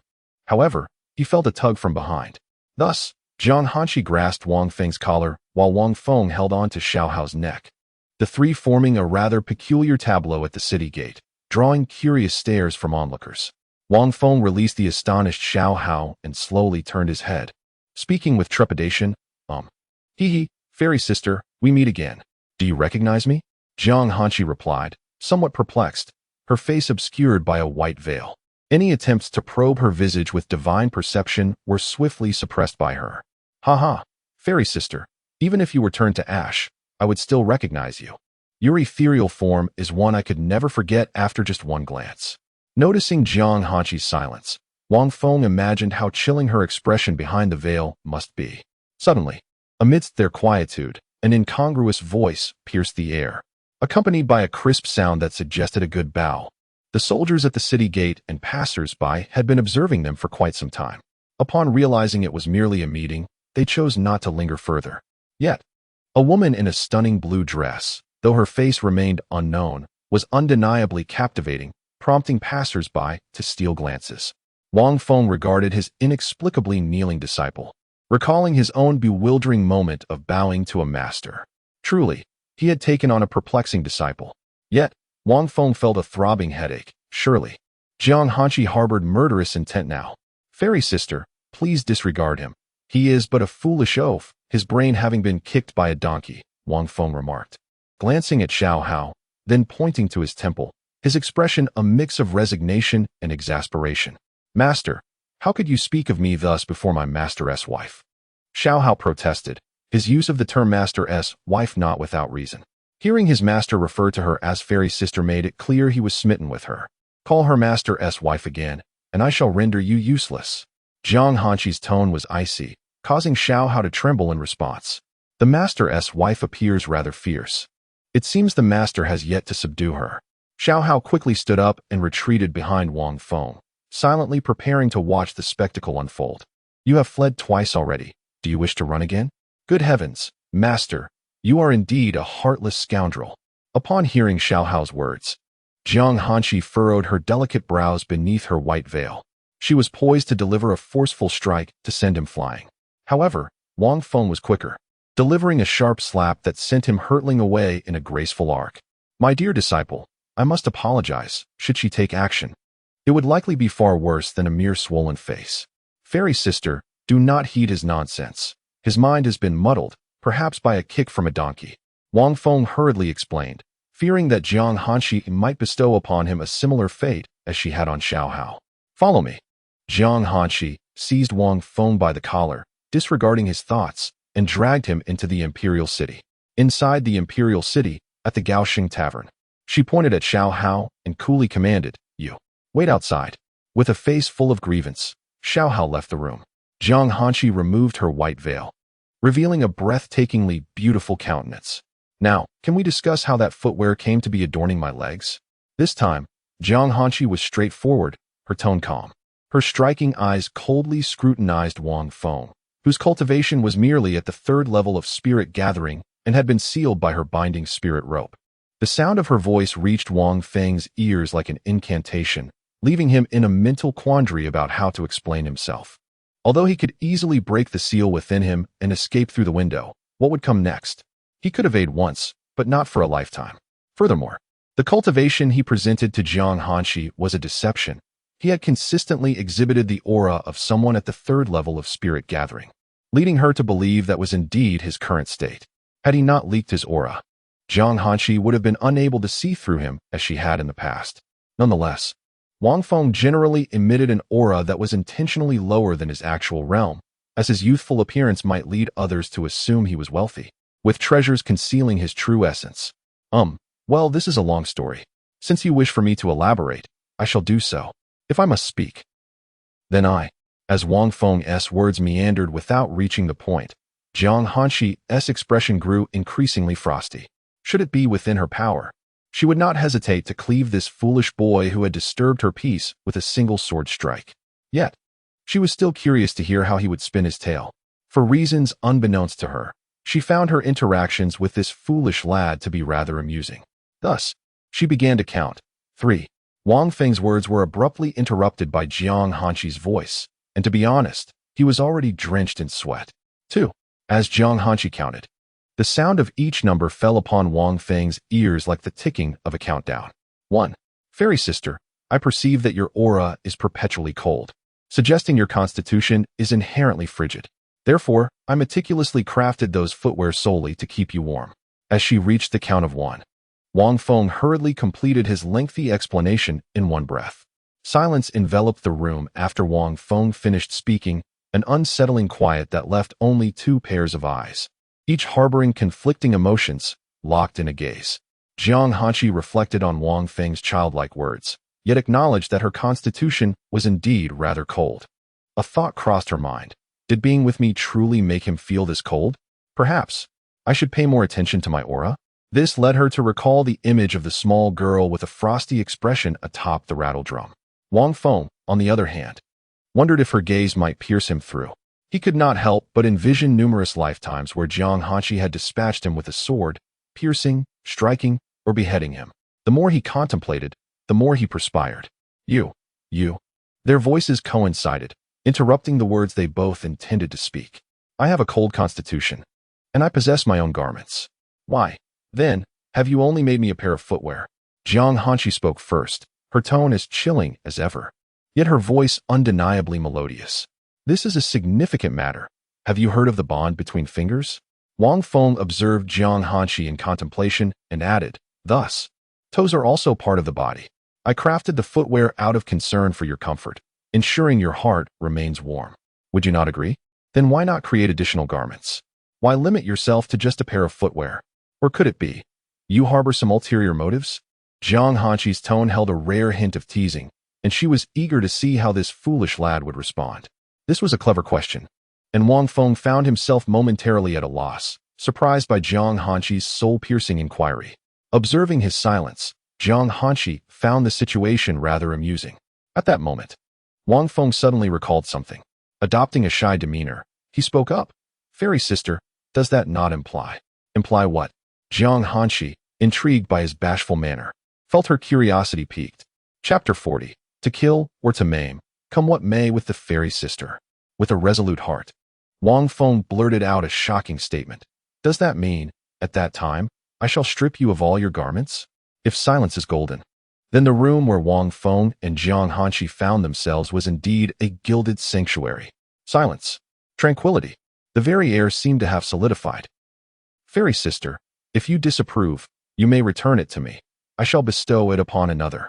Wang Feng gazed into Jiang Hanqi's eyes, which appeared to be malfunctioning, and he ventured further, daringly testing the precarious edge of mortality. He figured he might as well ask Jiang Hanqi to return it, though he suspected she had already discarded it. Wang Feng lowered his gaze, intently observing Jiang Hanqi's movements. The moment he perceived any swift action directed towards him, he was prepared to flee. I lost it.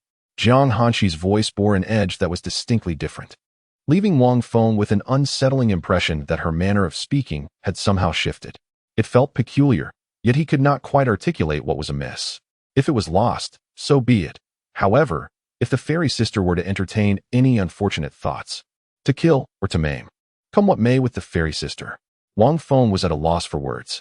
Thus he resolved to open his heart and allow Jiang Hanqi to proceed as she wished.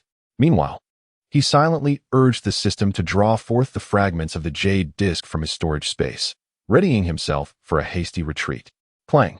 Goodness, I merely jested. Yet you truly come.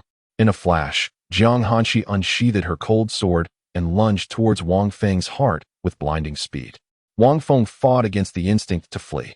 His heart was safeguarded by the jade disc, so he felt relatively secure. He merely wondered whether her strike would indeed land. After all, the jade disc was a remnant of an imperial artifact, and he speculated that its level was akin to that of Jiang Hanqi's sealed cold sword. Yet, one was meant for offense, while the other was for defense. Should her strike connect, he would have no choice but to elevate his cultivation and seek an opportunity to outmaneuver her. In his previous lives, such thoughts of pursuing her had invariably morphed into intentions of eliminating her. As Jiang Hanqi's cold sword hovered perilously close to Wang Feng's heart, she furrowed her brow in confusion and inquired, "Why do you not evade?" "Because I fear not." "Why do you fear not?" "Fear not is simply fear not." Wang Feng's tone was resolute, devoid of any inclination to evade Jiang Hanqi's inquiries. "My life, Wang Feng, is lived with utmost integrity. Even a glance at the rear of the hen I raised for 2.5 years would render me crimson. How could I possibly harbor any base thoughts merely to brush against your legs? I assure you, I possess no such vile intentions." Wang Feng raised 3 fingers, as if to emphasize the truth of his words. Jiang Hanqi could not help but chuckle at his declaration. Who would blush at the sight of an old hen's rear? When the beauty smiled, Wang Feng felt as though the world around him had fallen into a serene hush. Having lived for 8 lifetimes, he had never witnessed Jiang Hanqi smile. Yet now, it seemed so effortlessly achieved. For a moment, he was spellbound. Jiang Hanqi's smile was both graceful and appropriately poised. However, the cold sword in her hand sent shivers down Wang Feng's spine. It was as if Jiang Hanqi could change her demeanor at will. Upon realizing she had let her guard down, she instantly composed herself. If the fairy sister truly intended to take my life, she would strike without hesitation. Once Wang Feng regained his senses, he called out again, slowly inching closer to the cold sword, his heart racing with a frantic plea. "Please, put it away quickly." Seeing Wang Feng approach startled Jiang Hanqi. The tip of the sword nearly grazed her chest, prompting her to retract the blade hastily. Observing her actions, Wang Feng finally dared to surge forward, his chest just brushing against the retracting sword tip. A sigh of relief washed over him. Thank goodness she hadn't struck.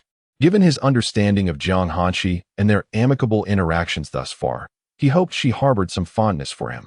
As long as he didn't cross any unforgivable lines, he gambled that she wouldn't wish to harm him. Otherwise, he would have to frantically elevate his cultivation and seek an opportunity to eliminate Jiang Hanqi. After all, in this lifetime, they both had a fresh start. With the aid of his system, he was confident he could defeat her. Fool! Jiang Hanqi scolded him, her anger evident as she withdrew the cold sword. She donned her white gauze hat once more, stowing the sword away in her spiritual sea before exiting the room. Wang Feng sank into a chair, exhaling heavily. Interacting with this woman was both thrilling and terrifying. I prefer your rebellious demeanor when you're vulnerable, easily within my grasp. Unlike now. Master, how is it? Xiao Hao burst into the room, his face swollen and round, brimming with excitement, eager to indulge in this juicy gossip. Are you trying to make your face more symmetrical? Wang Feng glanced at Xiao Hao, his voice laced with melancholy, surprised by his disciple's peculiar thought process.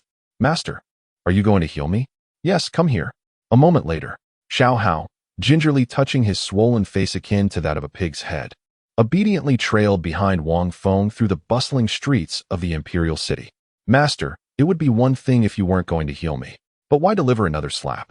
Xiao Hao cradled his face, wincing in pain mid-sentence. Master will give you another lesson. Speak with more discretion, or you may not even realize how you met your demise. Wang Feng delivered a sharp rap to the top of Xiao Hao's head, leaving him caught in a dilemma of whether to shield his head or his face. Did you hear that? I did. Next time you speak without thinking, Master will spank you so hard that you'll be bedridden for 10 days or even half a month. Wang Feng added, aware that his disciple had just entered the realm of cultivation. With such naivete and impulsiveness, he would inevitably find himself in peril. In the past, he was much like him, until that innocence was utterly obliterated within the realm of cultivation. The fear is palpable. He would never dare again. Xiao Hao hastily raised his hands above his head in a plea for mercy. However, it must be noted that the master indeed takes great delight in being addressed as Master Madam. Yet, do refrain from calling her that in her presence, lest even the master be unable to shield you from repercussions. After Wang Feng concluded his admonition, he swiftly turned to Xiao Hao, reminding him of Jiang Hanqi's proud and vanity-driven nature. Yes, I understand my mistake. Xiao Hao eagerly nodded in agreement. Then master, is she truly the Master Madam? What do you think? Wang Feng dismissed Xiao Hao's inquiry and made his way to a nearby street vendor, indulging in various snacks while strolling. To his surprise, it was revealed that the ruler of this dynasty was, in fact, a woman. Dubbed the Empress of Donyang, her reign was not over the realm of cultivation, but rather over the imperial throne. Observing the relatively clean streets, Wang Feng noted that beggars were a rarity. A mere woman, not only managing an entire dynasty but also overseeing such a vast imperial city with remarkable efficiency, truly exemplifies an exceptional talent. Chapter 41, Jiang Hanqi. Why have you appeared again? Rows of crimson-tiled houses exude a quintessential local charm, unlike those that are merely mud-built with straw roofs outside.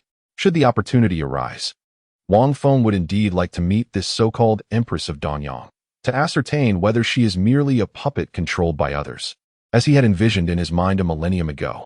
The passers-by are a diverse lot, with a considerable number possessing spiritual connections. However, it seems that there are powerful cultivators suppressing the entire imperial city. Even in the face of potential conflict, they refrain from immediate altercations, choosing instead to either settle their disputes outside the city or engage in a war of words. Excuse me, good sir. Do you happen to know where the Little Sword Sect is located? Wang Feng inquired, stopping a passerby. The man's expression shifted to one of surprise upon noticing the rotund face of Xiao Hao. Are you two also attending the entrance competition at the Little Sword Sect? The passerby asked, intrigued. Coincidentally, the Little Sword Sect is currently hosting its decennial entrance competition for new disciples. Entrance competition? Is the Little Sword Sect recruiting disciples at this time? Wang Feng was momentarily taken aback by the serendipity. It seemed a fortuitous coincidence, perfectly aligning with his plans to push Xiao Hao into the competition, regardless of the odds. Yes, we are indeed going to participate in the entrance competition. May I ask where the Little Sword Sect is located? Wang Feng quickly affirmed. The passerby's expression turned increasingly perplexed. Since you wish to partake in the entrance competition, how is it that you do not even know the location of the Little Sword Sect? He queried, as it is customary for participants to inquire about the sect's location beforehand. We are merely wandering cultivators, hoping for a stroke of luck in the competition. hence our ignorance of the sect's whereabouts. We are now seeking your guidance, Wang Feng replied. The passerby, hearing this, ceased his inquiries, acknowledging that many outsiders were present, including numerous individuals from neighboring kingdoms and their vassal states. Do you see that towering cloud-capped mountain beyond the city? That is where the Little Sword sect resides, and the entrance competition will not commence for another 10 days. The passerby gestured towards the horizon, and Wang Feng followed his indication. The mountain indeed loomed high, shrouded in swirling mists. Yet, from this vantage point, the presence of a sect was obscured, perhaps concealed by some protective formations. Thank you for your assistance, Wang Feng said. As he deemed his inquiries resolved, he bid farewell and turned to leave with Xiao Hao. With 10 days until the competition, they could indulge in leisure. However, despite Wang Feng's delightful daydream, on the third day of wandering the streets with Xiao Hao, eating and exploring, they encountered Jiang Hanshi once more. Hey, master! Master! There's mistress over there! Xiao Hao exclaimed, instantly recognizing the striking figure on the street. At this moment, Jiang Hanshi had donned a flowing white dress. Wang Feng glanced over, just as a gust of wind swept through. The white dress worn by Jiang Hanshi billowed gracefully in the breeze, and a hint of her visage was revealed beneath the white gauze hat adorning her head. Wang Feng found himself momentarily entranced, overwhelmed by the striking resemblance to a celestial being gracing the streets. How exquisite! Naturally, amid the throngs of people, Wang Feng was not the only one captivated. Even those ladies who fancied themselves as refined misses felt a pang of inferiority upon witnessing her beauty. Before Wang Feng could approach, a young man had already taken the initiative to engage Jiang Hanshi. Fair maiden, he began, upon first beholding your enchanting countenance, my heart has been ensnared by admiration. Might I invite you to converse at the tavern ahead? Wang Feng's keen hearing picked up the young man's words, and an inexplicable sense of displeasure welled within him. He understood that Jiang Hanshi would undoubtedly dismiss this fool, yet the feeling of annoyance lingered. Ding! Target of pursuit is being harassed. Task: drive away the harasser and escort Jiang Hanshi away. Reward: 100 source points. A task? How intriguing. And what does target of pursuit imply? Has the system transformed into a strategy system? Wang Feng was taken aback, not expecting the emergence of tasks. This was fortuitous, as he was already irked. Disciple, go forth, and give him a whack. Xiao Hao, catching on, charged forward with the sword sheath raised high, delivering a swift blow to the young man's head. Instantly, the young man was left dazed and shouted, "Who are you to act so brazenly in the city?" "Apologies. I am merely following my master's orders," Xiao Hao replied, raising the sword apologetically. As for who had taught him that phrase, it was, of course, his master. "How dare you strike someone in public? Do you not fear being imprisoned?" "Humph. Who told you to disturb my master's wife?" Xiao Hao scoffed, his disdain evident. The young man's face shifted from red to pale as he realized he had unwittingly pursued a married woman, thus positioning himself as the third party in this affair. "What proof do you have that she is your master's wife?" However, as the young man pondered this, he realized the lady had yet to speak. Rendering his protest futile, Jiang Hanshi remained silent, uninterested in the farcical scene unfolding before her. She turned to leave, but the young man, oblivious to his peril, attempted to grasp her hand. She prepared to strike him away with a single blow, but a figure appeared before her with swiftness. "Ah!" Wang Feng gently lowered his foot, and the young man had already vanished from sight. Wang Feng restrained his strength, ensuring he did not cause any serious harm. He merely wished to express his displeasure, not to resort to madness. "Fairy sister, what a coincidence to see you again," Wang Feng called out to Jiang Hanshi, waving cheerfully. Through the veil of her hat, he could sense a piercing gaze fixated upon him, sending an involuntary shiver down his spine. "How unreasonable you all are. How dare you strike someone at will within the imperial city? Is this not a blatant disregard for Her Majesty the Empress?" The clamor surrounding him was overwhelming, and Wang Feng found it quite bothersome. Yet, he could not express his frustration in front of Jiang Hanshi, for it would utterly tarnish the image he had cultivated. "Fairy sister, come along with me," he uttered, his thoughts solely fixated on the task at hand, though he remained uncertain whether Jiang Hanshi would indeed accompany him. Observing her apparent disinterest in following him, Wang Feng felt a twinge of helplessness. "Alas, my disciple, let us depart," he called out to the obedient Xiao Hao, who was contentedly munching on snacks nearby, before turning to leave together. However, just a few steps away, a graceful figure in white glided up beside him, causing Wang Feng's heart to leap with joy. Ding! Dispersed the harassing individual, escorted Jiang Hanqi away, task completed. Reward, 100 source points. As Jiang Hanqi joined him, the system's notification chimed in his mind. Wang Feng could not help but marvel at how effortlessly he had obtained these 100 source points. Ding! Please cultivate a deeper bond with Jiang Hanqi to transcend the invincible realm. I long to be free from suffering. System, I yearn for that as well. But you do not even provide a measure of goodwill. How am I to ascertain her feelings? Wang Feng lamented inwardly, frustrated by the absence of any gauge for her affection. Ding! Goodwill is but an ephemeral concept. Please refrain from attempting to quantify emotions through such systematic values. Oh, dear system, where have you been of late? Wang Feng pondered, bemused by the sudden improvement in the system's intelligence, as it seemed to be imparting lessons on matters of the heart. The system, however, offered no further response, vanishing as it typically did. Chapter 42. You wouldn't. Just let me call you, would you? Observing the situation from outside, Xiao Hao swiftly spoke up. Master, I have experienced a sudden epiphany and must take my leave. Wang Feng cast a deep glance at Xiao Hao, exchanging a knowing look and nodding in acknowledgement. Very well, if that is the case, you may go, he replied, waving his hand dismissively. Yet, inwardly he marveled at his disciple, who, despite appearing somewhat dim-witted, possessed keen insight and a sense of propriety. Once Xiao Hao departed, before Wang Feng could utter a word, Jiang Hanqi inquired, when did you take on a disciple? I believe it was around 30 days ago. Wang Feng recalled, realizing he had somewhat forgotten. The truth was, the disciple's arrival had been rather unexpected, and he had not bothered to count the days. However, do not take his words too seriously. He tends to speak in jest. Wang Feng jested lightly to Jiang Hanqi, who walked alongside him. Where there is a master, there is a disciple. Wang Feng was well aware of the implications of her statement. Just moments ago, he had jested that Xiao Hao's intellect was akin to that of a donkey. Jiang Hanqi's comment seemed to imply that he too might share a similar fate. What do you mean, Sister Fairy? Wang Feng feigned ignorance, choosing to toss the question back to her. From now on, he is forbidden from calling me Master's wife. Otherwise, I shall incapacitate him. Jiang Hanqi spoke coldly. Wang Feng could only speculate about the expression hidden beneath her conical hat and veil. Oh, how delightfully terrifying.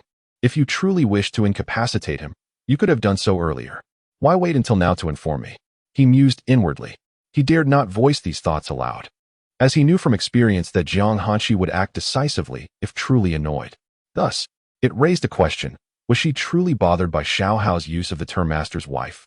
However, Wang Feng was cautious not to jump to conclusions, opting instead to test the waters with Jiang Hanqi gradually. With his current cultivation, he had no fear of Jiang Hanqi striking him down. Even if he were to lose, could he not simply flee? Sister Fairy, what is wrong with a male calling his master and a female calling her master's wife? Wang Feng feigned a perplexed expression, appearing utterly bewildered by the inquiry. Jiang Hanqi fell silent at his question, as if contemplating. Indeed, there seemed to be no inherent flaw in it. She gasped suddenly. No, that can't be right. Jiang Hanqi realized that spending too much time with this foolish lad was beginning to dull her own wits. How could she have momentarily felt that his question held no fault? Master's wife denotes the wife of the master. Do you not even understand this most elementary of concepts? Wang Feng gazed at Jiang Hanqi, feigning astonishment as if he were unaware of such a meaning. The wind tousled Jiang Hanqi's white veil and hat, drawing the attention of countless passers-by eager to catch a glimpse of her beauty. Alas, the veil appeared to cling to her head as if it were determined not to reveal even a hint of her countenance. Enough, ignorance is bliss.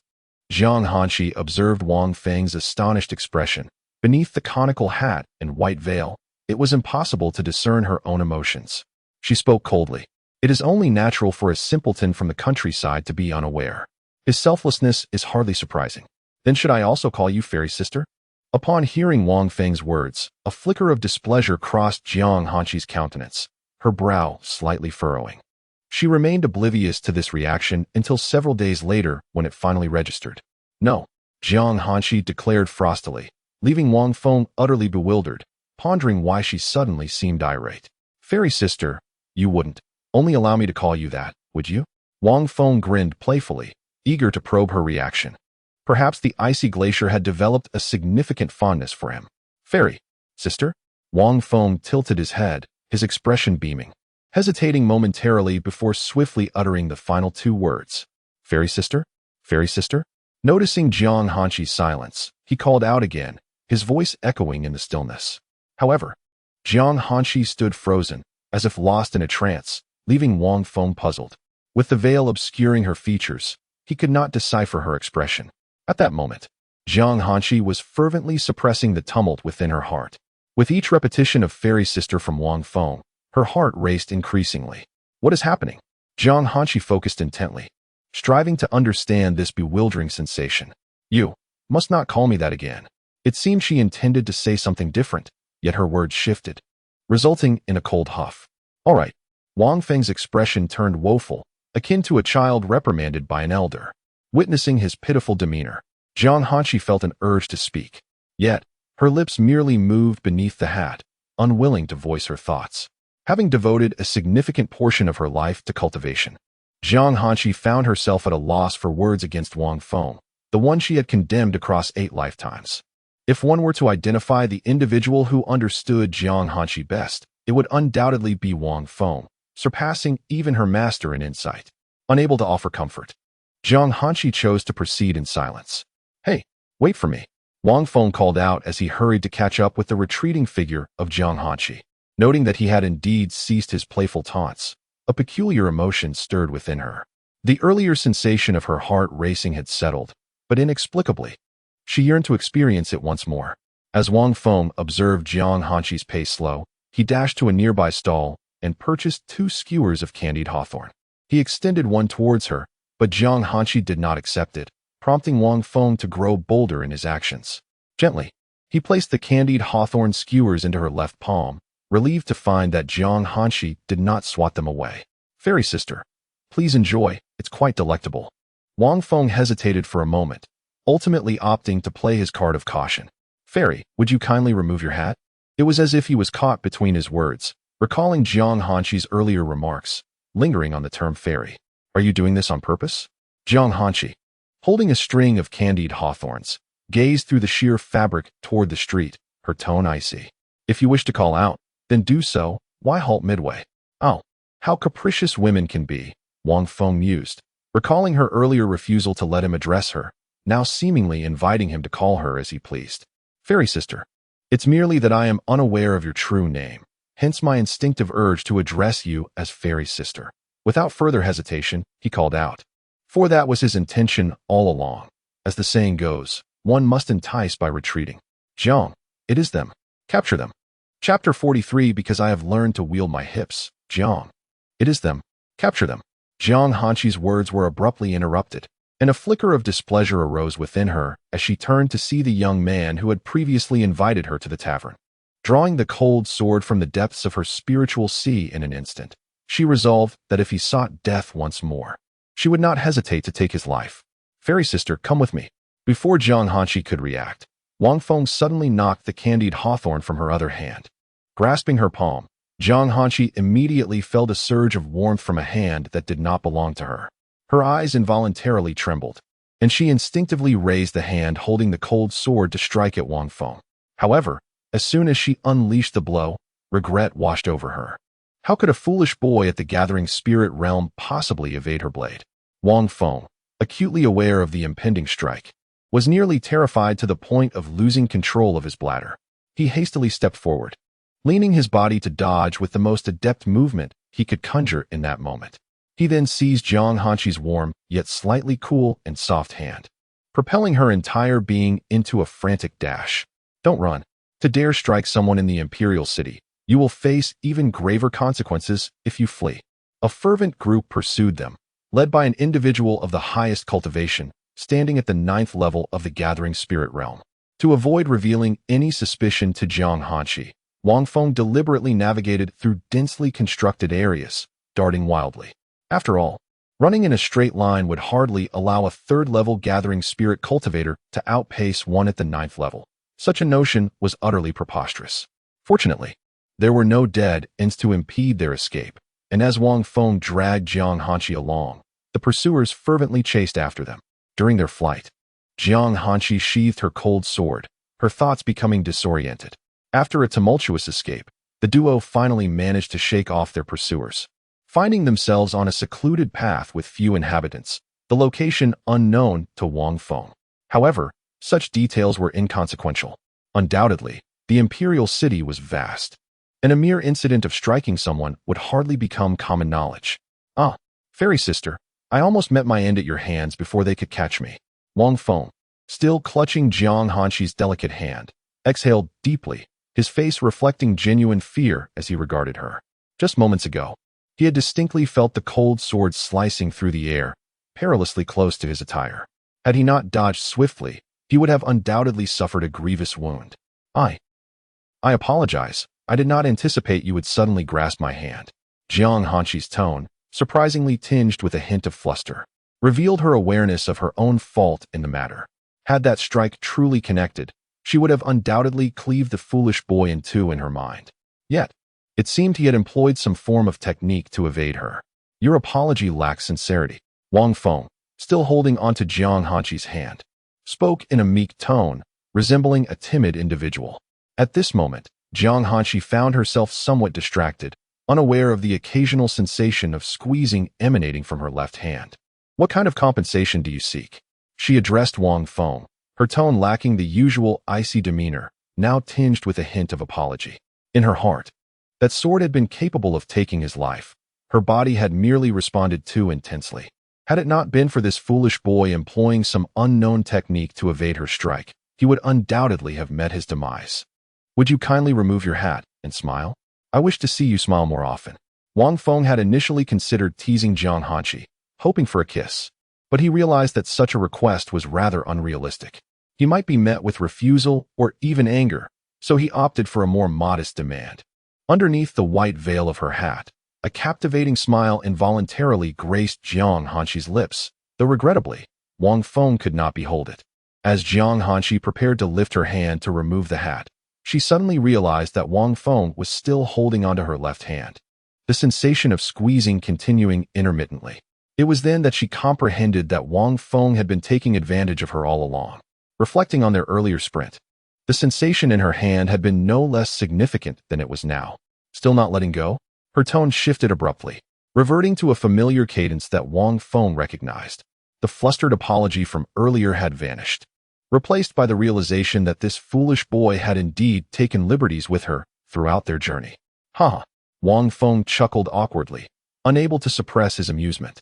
He had to admit, Jiang Hanqi's hand was exceptionally soft, a delightful sensation to touch. Silky and tender, akin to jelly, yet the underlying bones added a subtle firmness. In summary, not only was she beautiful, but also playful, comfortable, and delightful to touch. Simply enchanting. Fairy sister, you promised to compensate me. Wang Feng, unable to resist, reminded Jiang Hanqi when she did not respond to his earlier remark. Very well. If you want to take it off, then so be it. Wang Feng appeared almost like a delicate wife before Jiang Hanqi, feeble and helpless. Nevertheless, his smile remained intact, for Jiang Hanqi had begun to remove her hat, placing it into her divine sea space. As she brushed aside the hair that had been pressed under the hat, a fragrant aroma wafted towards Wang Feng, prompting him to instinctively inhale deeply. The few passers-by along the path, regardless of age or gender, halted in their tracks, their gazes fixed on Jiang Hanqi, marveling at her exquisite beauty. Women felt inadequate, while men were spellbound. And I wish to see you smile, Wang Feng expressed with excitement, noting that Jiang Hanqi was genuinely the type of person whose words and actions did not always align. You've smiled before. Wang Feng was momentarily taken aback by her statement. When had she smiled? Did you smile while wearing the hat? Indeed. No, that won't do. You're being unreasonable. Just smile for me, will you? Once Wang Feng gathered his thoughts, he realized he was unsure whether she had smiled beneath the white veil of her hat. Why were you so swift just now?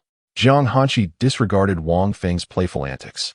Reflecting on the speed at which she had been pulled along, it hardly seemed fitting for someone at the third level of the gathering spirit realm. Observing Jiang Hanqi's indifference, Wang Feng reluctantly began to concoct a tale to address her inquiry. It is because I have learned to utilize my hips. The wider my stride, the swifter my pace. When I eventually unleash my dragon spine technique, I shall surely be even faster." Wang Feng babbled nonsensically, gesturing as he alternated his feet in a playful manner. "Speak plainly," he urged.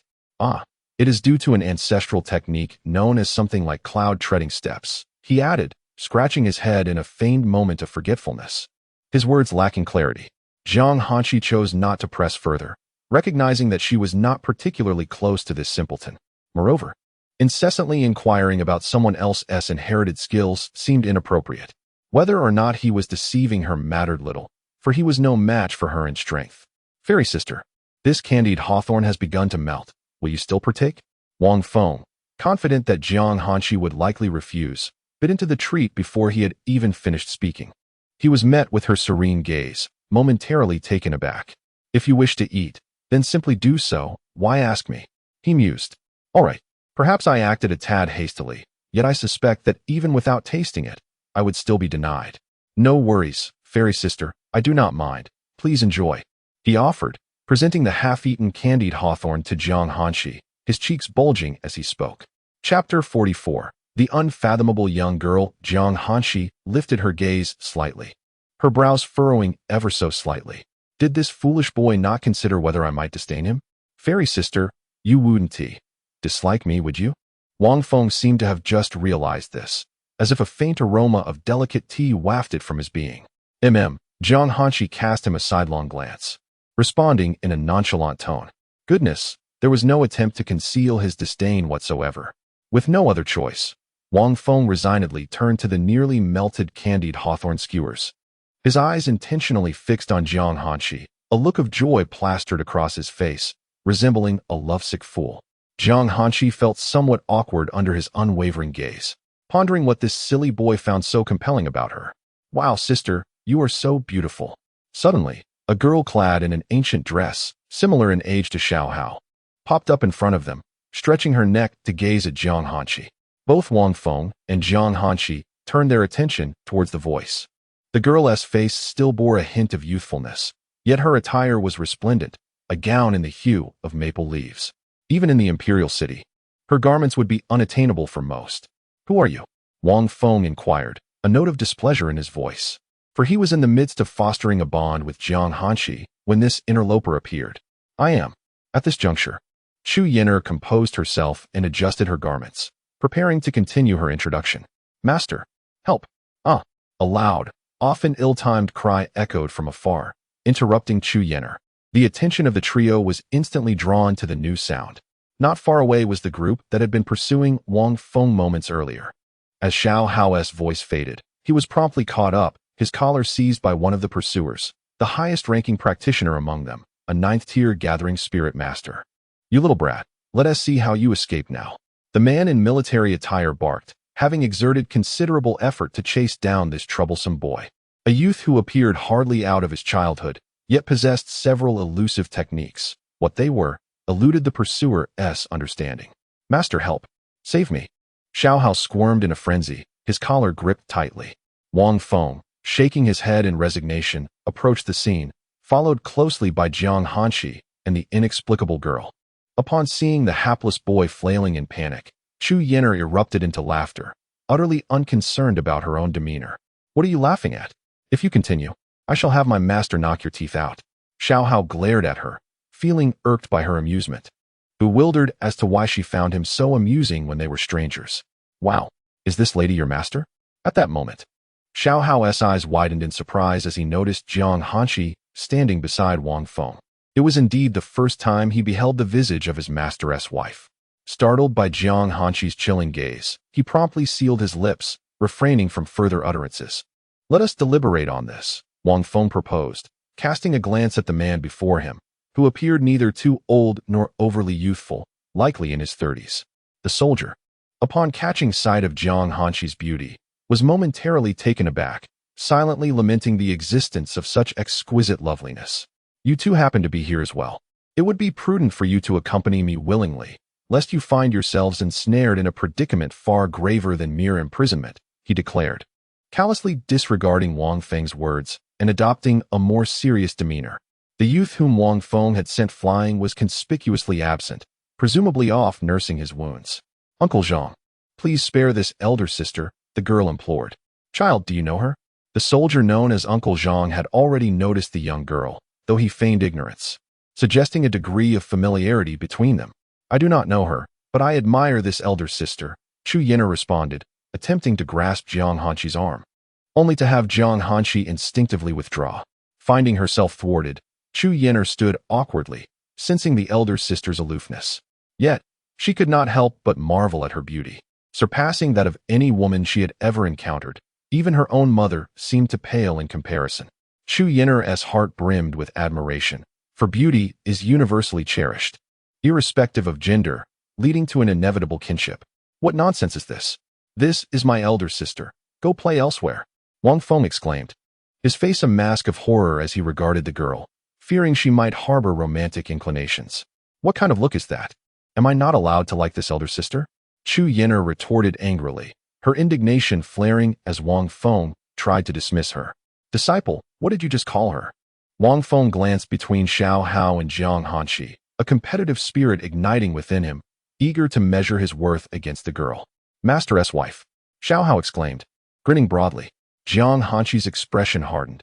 Had she not explicitly requested him to refrain from such titles? After issuing a warning, she was dismayed to find him lacking in memory. Raising her hand, she prepared to unleash a surge of spiritual power to discipline this reckless disciple who had dared to cross boundaries.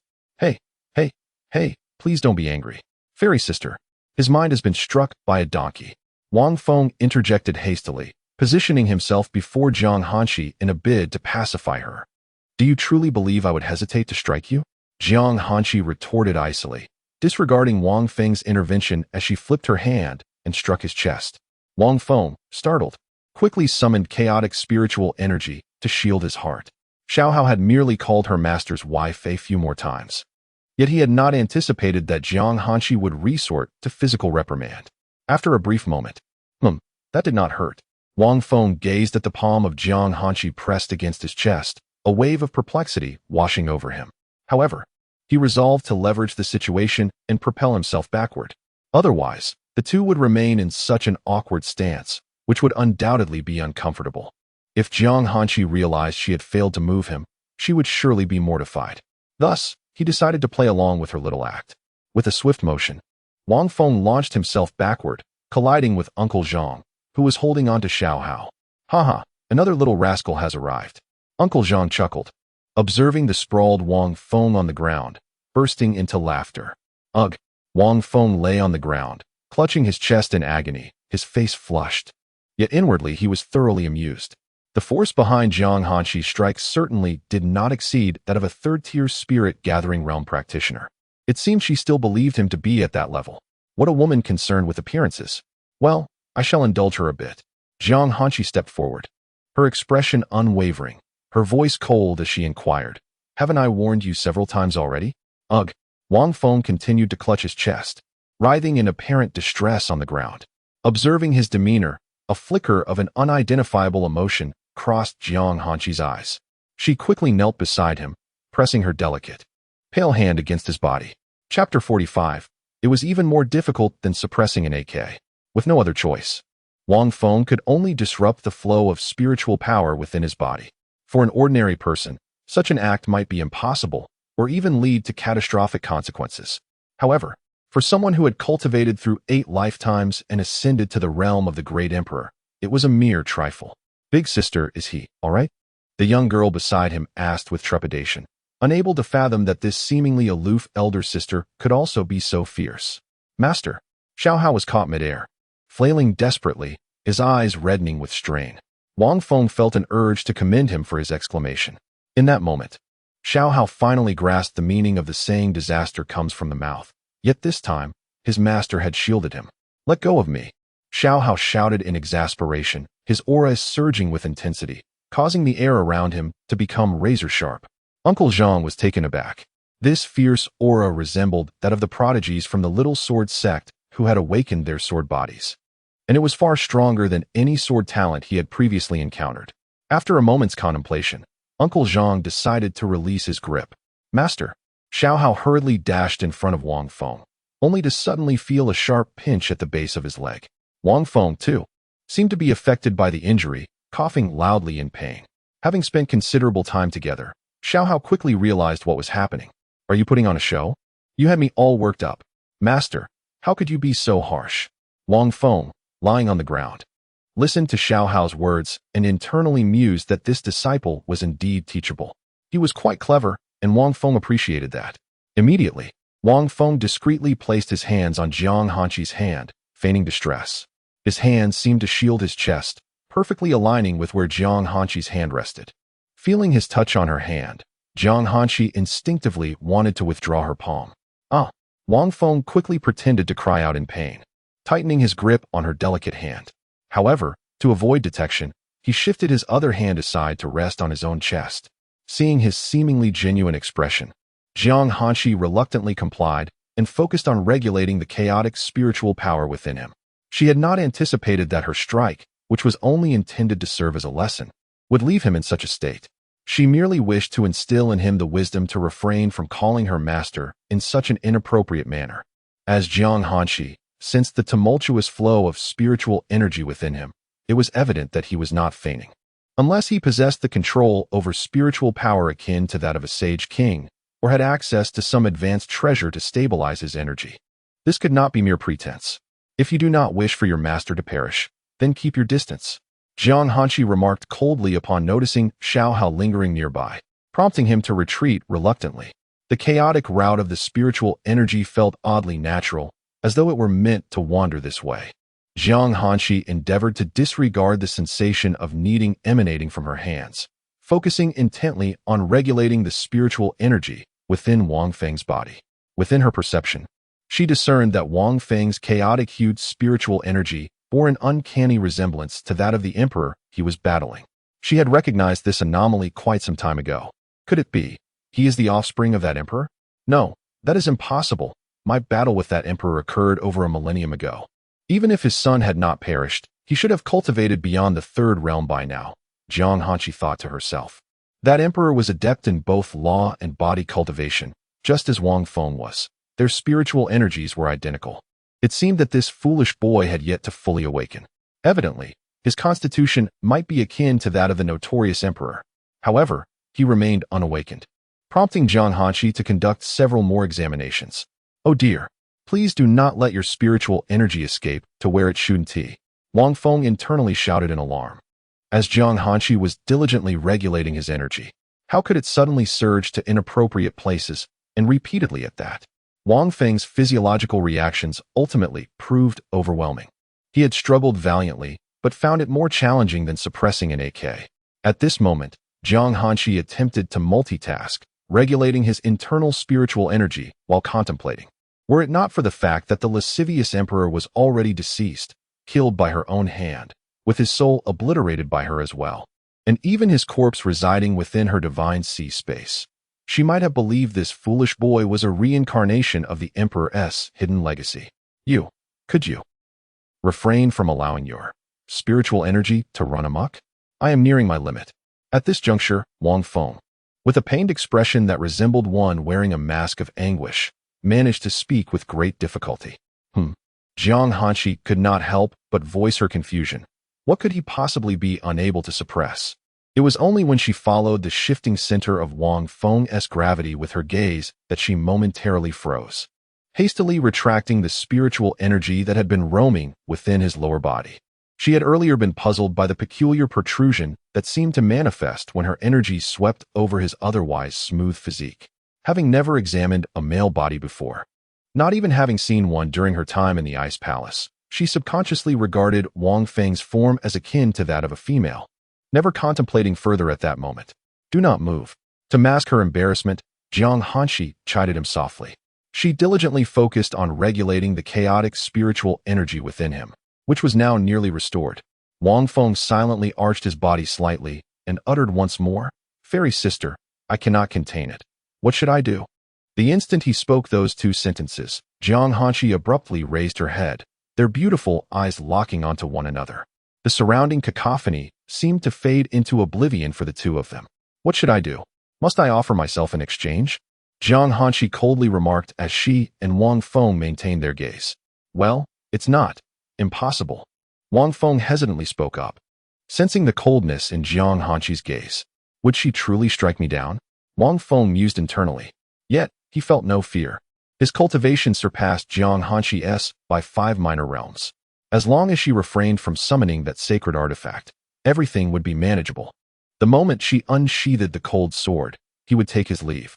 Get up, Jiang Hanxi exclaimed, rising to her feet with a sharp breath, her voice laced with irritation. This foolish boy had long since stabilized his spiritual energy, yet he still harbored thoughts of taking advantage of her. She couldn't believe that this simpleton's mind was preoccupied with lewd ideas, a cowardly soul with lustful thoughts, but lacking the courage to act. As she felt the lingering warmth of his palm, a surge of indignation rose within her. The warmth on her face was undoubtedly a reflection of her inner fury. For reasons unknown to her, Jiang Hanxi retrieved a white gauze hat from her divine sea space and placed it upon her head. Wang Feng silently recited calming mantras in his mind, knowing he would eventually need to rise. If he did not manage to suppress the awkwardness beneath him, standing up would undoubtedly lead to an embarrassing situation. Chapter 46. A facade in public, another behind closed doors. I simply cannot rise. 3. 2. Jiang Hanxi counted again, having ascertained that Wang Feng was indeed unharmed, without a scratch. Oh, suddenly, I feel invigorated. As Wang Feng sensed the pressure from the Gatling gun, he sprang up with an exaggerated display of surprise, leaving the 3 bystanders utterly speechless. Chu Yan'er even began to question whether he was suffering from some severe ailment. Are you out of your mind? Chu Yan'er couldn't help but chastise him upon seeing Wang Feng was fine, thinking he was quite the actor. What's it to you? Speak again, and I shall make you regret it. Wang Feng replied with a darkened expression, feeling that if this person could not converse sensibly, she ought to remain silent. What is your issue? My master is both handsome and talented. Can you not speak properly? Xiao Hao interjected, stepping forward to defend his master. Feeling compelled to retaliate against Chu Yan'er's insults, Jiang Hanxi observed this farce in silence for a while, growing increasingly annoyed. She employed a method of evasion and vanished, while the others continued their quarrel, resembling a group of haranguing shrews. After a while, you two have no sense of decorum. You both berate me alone. Chu Yan'er fumed, clenching her delicate fists and stamping her feet in frustration, turning to the still-standing Uncle Zhang behind her. Uncle Zhang, merely turning his head, realized that the ethereal woman had inexplicably disappeared. His first thought was that she was another formidable cultivator. Anyone capable of vanishing before his eyes must possess a higher cultivation level than his own. It seemed capturing her was futile. He would have to settle for apprehending these 2 men instead. Uncle Zhang, you're not helping me at all. I shall inform my mother. Chu Yan'er glared at him with indignation. Oh dear, are you still in need of your mother's comfort? How quaint. Xiao Hao mocked her disdainfully, his expression rivaling that of Wang Feng's in its audacity. Chu Yan'er was momentarily taken aback by his words, glaring at Xiao Hao as if she were ready to strike him at any moment. The farce must come to an end. Surrender obediently and accompany me at once. You shall either seek forgiveness from the one you assaulted or spend a few days in confinement. Uncle Zhang finally spoke up, though he refrained from joining their verbal skirmish, instead addressing the matter of the earlier assault. Fairy sister Yu. Wang Feng turned to look, only to find no ethereal figure remaining beside him, aside from Xiao Hao still engaged in a heated exchange with the girl. Stop! How tiresome! Wang Feng exclaimed loudly, prompting Xiao Hao and the girl to cease their verbal onslaught. And you, should you continue to pester me, I shall not hesitate to eliminate you. Wang Feng's gaze sharpened, and the aura of a 6th-layer spirit gathering realm surged from his body as he fixed his eyes on Uncle Zhang not far away. Since Jiang Hanxi had already departed, there was no need for pretense. This persistent nuisance had become exceedingly tiresome. Uncle Zhang's face turned pale with terror, as he had not anticipated that Wang Feng was a formidable cultivator beyond the spirit gathering realm. Such was the nature of the imperial city. Accidentally causing a death could merely result in compensation. It was inconceivable to offend a powerful cultivator of the spirit-gathering realm over a mere incident involving an injured individual. Such actions would only lead to greater casualties, a reality that had occurred numerous times in the past. Unless a cultivator of the spirit-gathering realm acted recklessly, it was unlikely they would take lives without cause, for all cherished their own existence. Even Chu Yan'er, a cultivator at the 8th layer of the spirit-gathering realm, felt her face blanch under Wang Feng's oppressive presence. It dawned on her that the man had merely feigned weakness before that older sister. Inwardly, she lamented his duplicity, two-faced in demeanor. "We apologize for disturbing you, esteemed senior. We shall take our leave now." Uncle Zhang, sensing the shift in the atmosphere, clasped his fists and hastily turned to flee with Chu Yenner. "Master, you were so cool. Your aura scared them off instantly," Xiao Hao exclaimed beside Wang Feng, who could only shake his head in exasperation. This inexplicably silly disciple, while generally admirable, seemed to have had his wits knocked about by a donkey. "Let us go." Wang Feng playfully kicked Xiao Hao's rear, proceeding along the narrow path. Xiao Hao quickly followed, still relishing the earlier confrontation with the young lady. He couldn't deny that her anger was somewhat endearing, with her expression resembling that of a petulant child. Unable to best him in a verbal exchange, she could only glare at him with fiery eyes. Hee. Lost in thought, Xiao Hao couldn't help but chuckle. "What are you laughing at?" Wang Feng inquired, puzzled by his disciple's mirth. "Master, I just can't help but laugh when I think of that girl's furious expression," Xiao Hao explained, a grin still plastered on his face. "What is so amusing about that?" Wang Feng pondered, realizing there was indeed nothing particularly funny. Yet, he couldn't help but notice the striking similarity between them. Both were inexplicably foolish, much like his silly disciple. In the imperial palace, within the empress's chamber, the reigning empress gazed at her daughter Chu Yenner, who sat on the bed with a sullen expression. "Yenner, what troubles you?"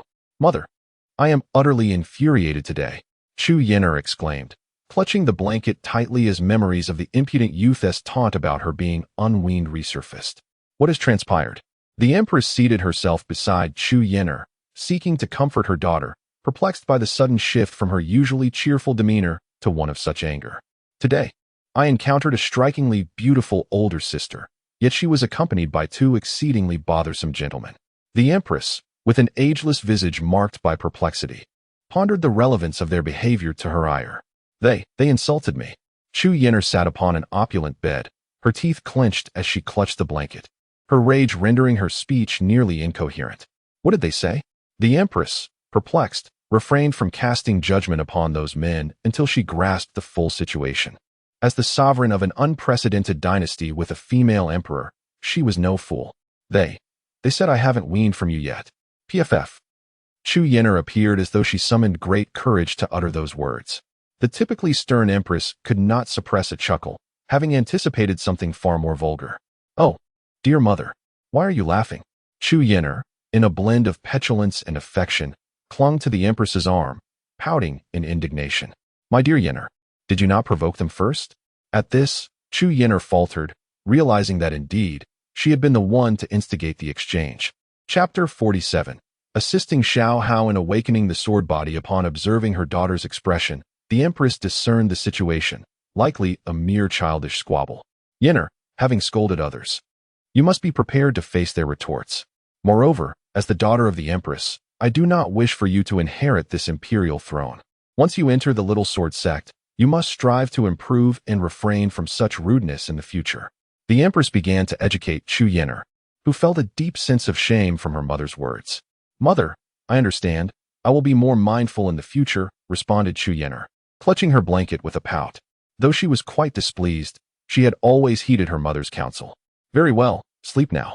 In a few days, you shall participate in the entrance competition for the Little Sword sect.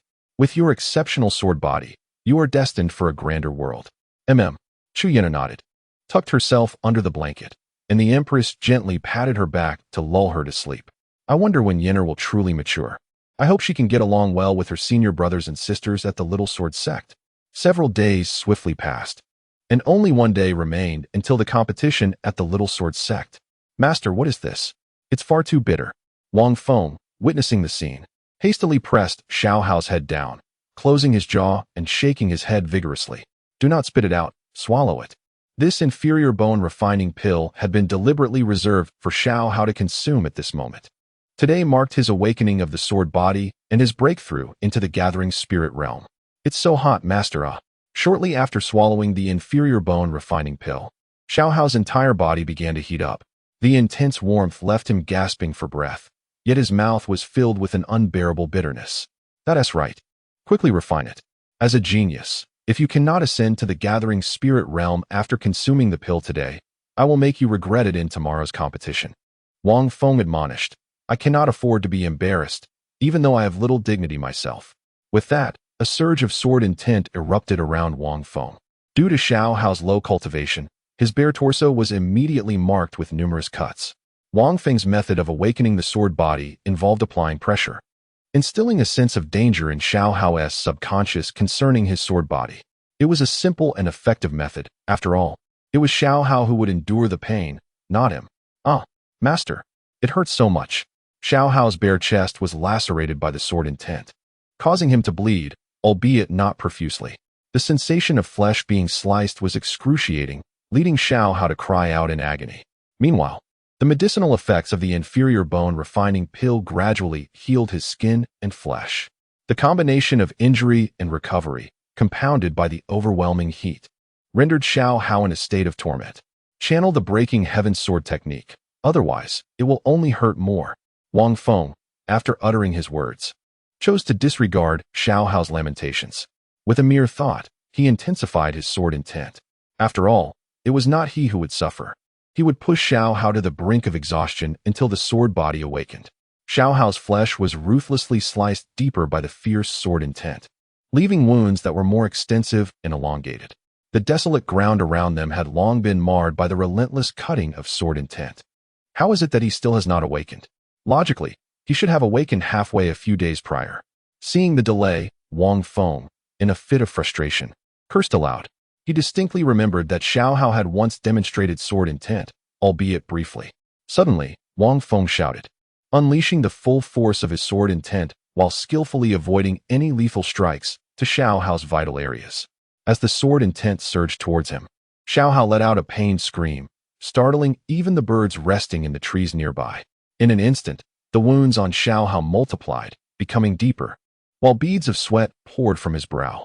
My disciple, if you do not awaken soon, I shall be compelled to strike your neck.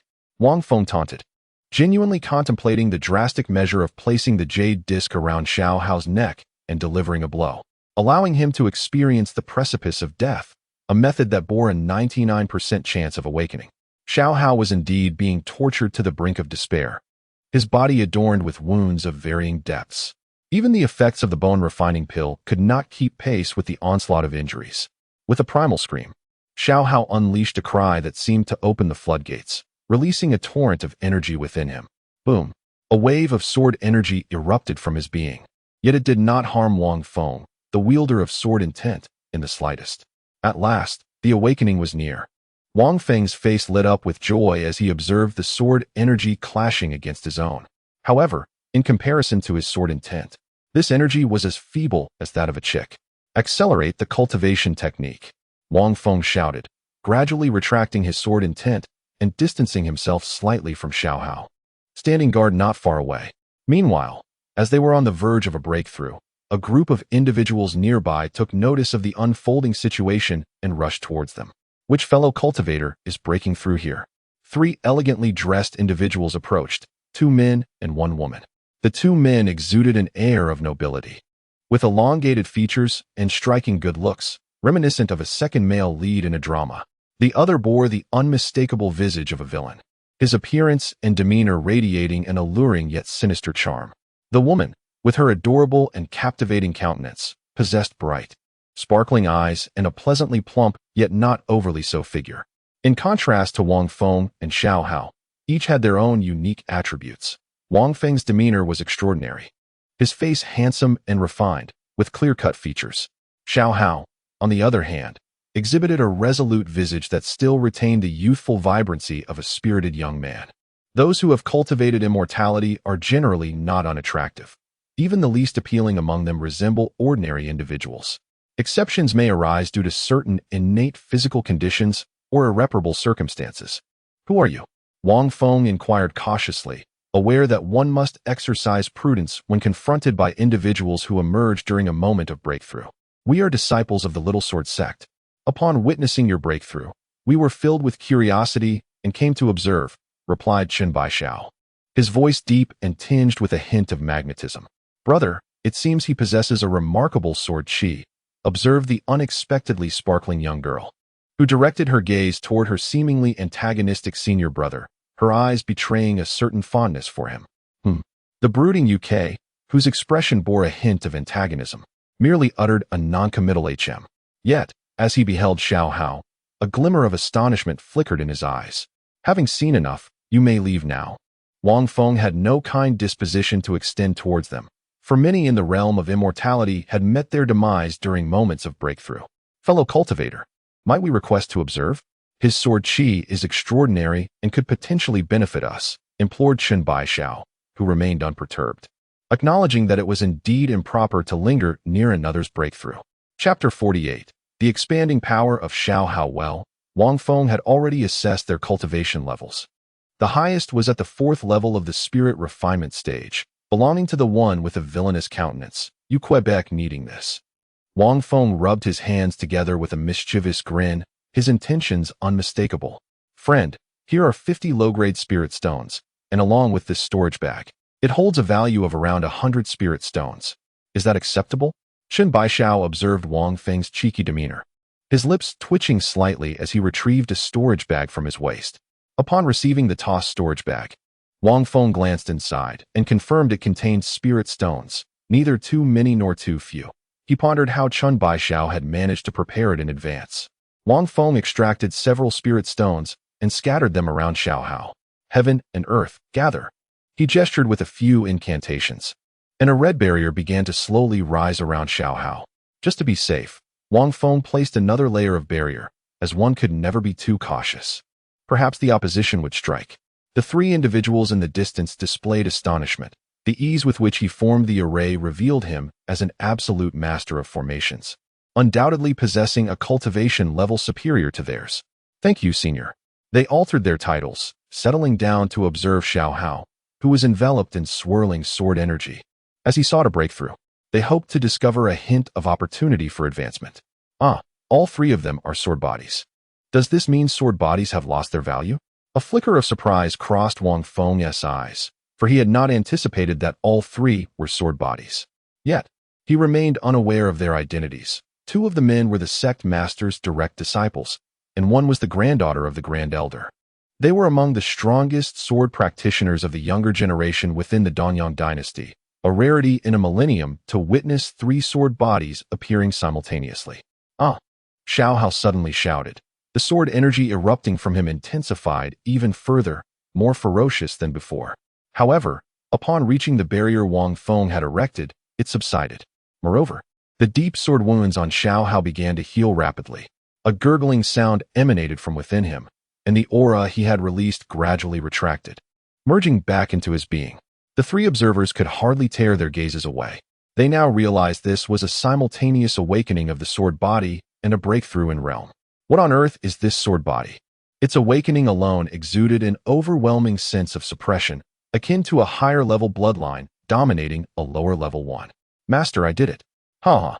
Xiao Hao leaped up, performing a backflip, unable to resist drawing his long sword and striking at the empty space nearby.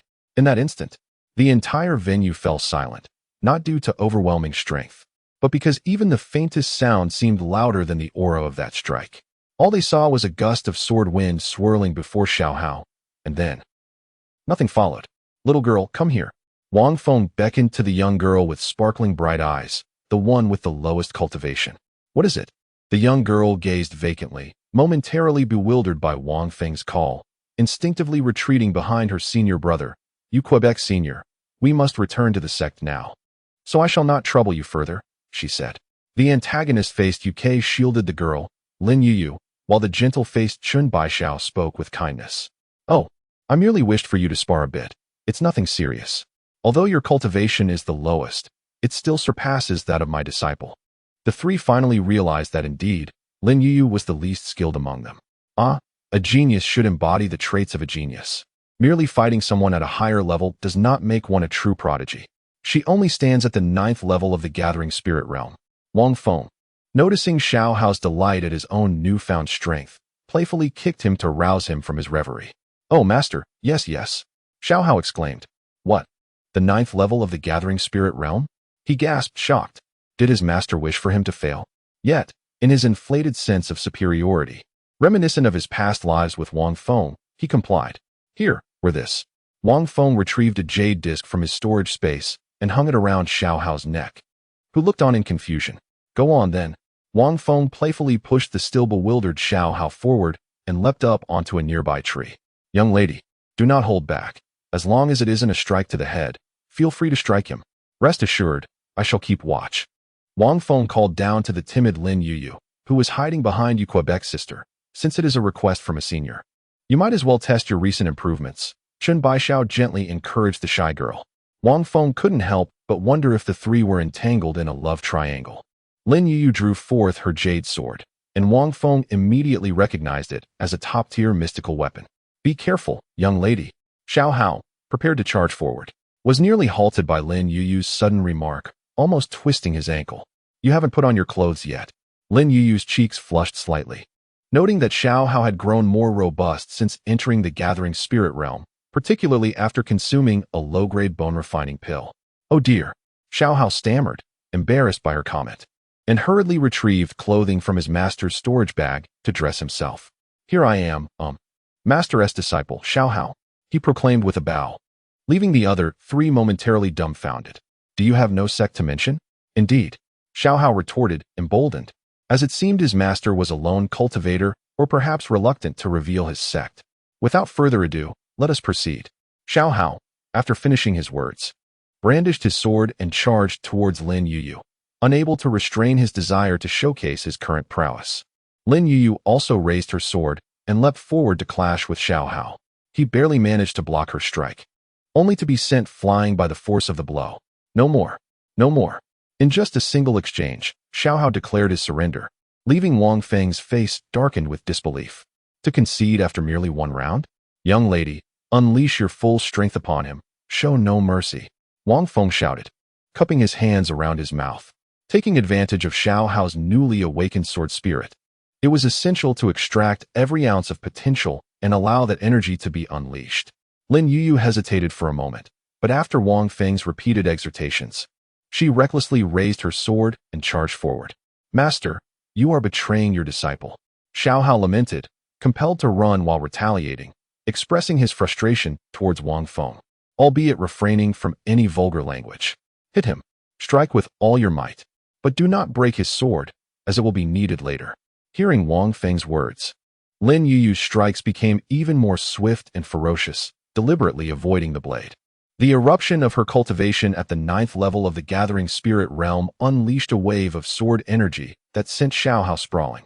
A deep, crimson gash marred his chest. Observing this, Lin Yuyu felt a twinge of guilt. It seemed she had been too forceful. I am angry now. Chapter 49, The Little Sword Sect. I am furious. Xiao Hao exclaimed in anger, his sword igniting with a flicker of flames, rapidly transforming into a vivid crimson hue. However, as the brilliance reached its zenith, it faltered, settling into a dim, dark red. Is this the solar sword body? At this moment, the three of them recognized it with astonishment etched on their faces. Although it may not be the finest, it undeniably ranks among the top 10 sword bodies. Lin Yuyu became increasingly cautious. In the realm of cultivation, while it is rare for geniuses to transcend their levels in battle, possessing the solar sword body could very well place one among those exceptional few. Xiao Hao roared, charging towards Lin Yuyu with fierce determination. His momentum was overwhelming. Yet, moments later, Master, help me. Xiao Hao lay on the ground, his body riddled with sword wounds. Gazing weakly at Wang Feng perched on a tree, the jade disc around his neck began to mend his injuries. Wang Feng leapt down from the tree with a smile, instructing Lin Yuyu to retreat. Xiao Hao had not truly surpassed Lin Yuyu. After all, transcending 8 minor realms in a single battle with merely a sword was an improbable feat. One cannot achieve significant power without facing challenges. Wang Feng utilized his spiritual energy to heal his hapless disciple, whispering gentle reprimands in his ear. Had he not suggested a duel between that girl and Xiao Hao, the energy of the solar sword body would likely not have been unleashed. Consequently, in future encounters, he could wield it with greater finesse. For instance, the ability to imbue the sword body's power onto the blade itself would significantly enhance combat prowess. Senior, may we depart now? The voice that spoke was different. Imbued with a touch of coolness, it belonged to the antagonist, Yu Quebec. Yes, let us go, Wang Feng replied, waving his hand. He hoisted Xiao Hao onto his back and leaped nimbly up the tree, bounding toward the city. As the trio turned to leave, they glanced back only to find Wang Feng and the other had vanished, leaving them in awe. How formidable must that senior's cultivation be? Surely, it must exceed at least 5 minor realms. In truth, it was merely Wang Feng employing a swift movement technique. After all, he was only 2 minor realms above UK, yet indeed 5 above Lin Yuyu. The following day, at the Little Sword Sect, after a long journey asking for directions, Wang Feng and his companion finally arrived at the foot of the Little Sword Sect. They stood at the base of the mountain, gazing up at the ethereal sect with the wide-eyed wonder of country folk. Indeed, it was at the mountain's base. All esteemed sects share this customary practice, an endless flight of stairs stretching into the horizon. As for why Wang Feng resembled a country bumpkin, it was simply because he relished the simplicity of it.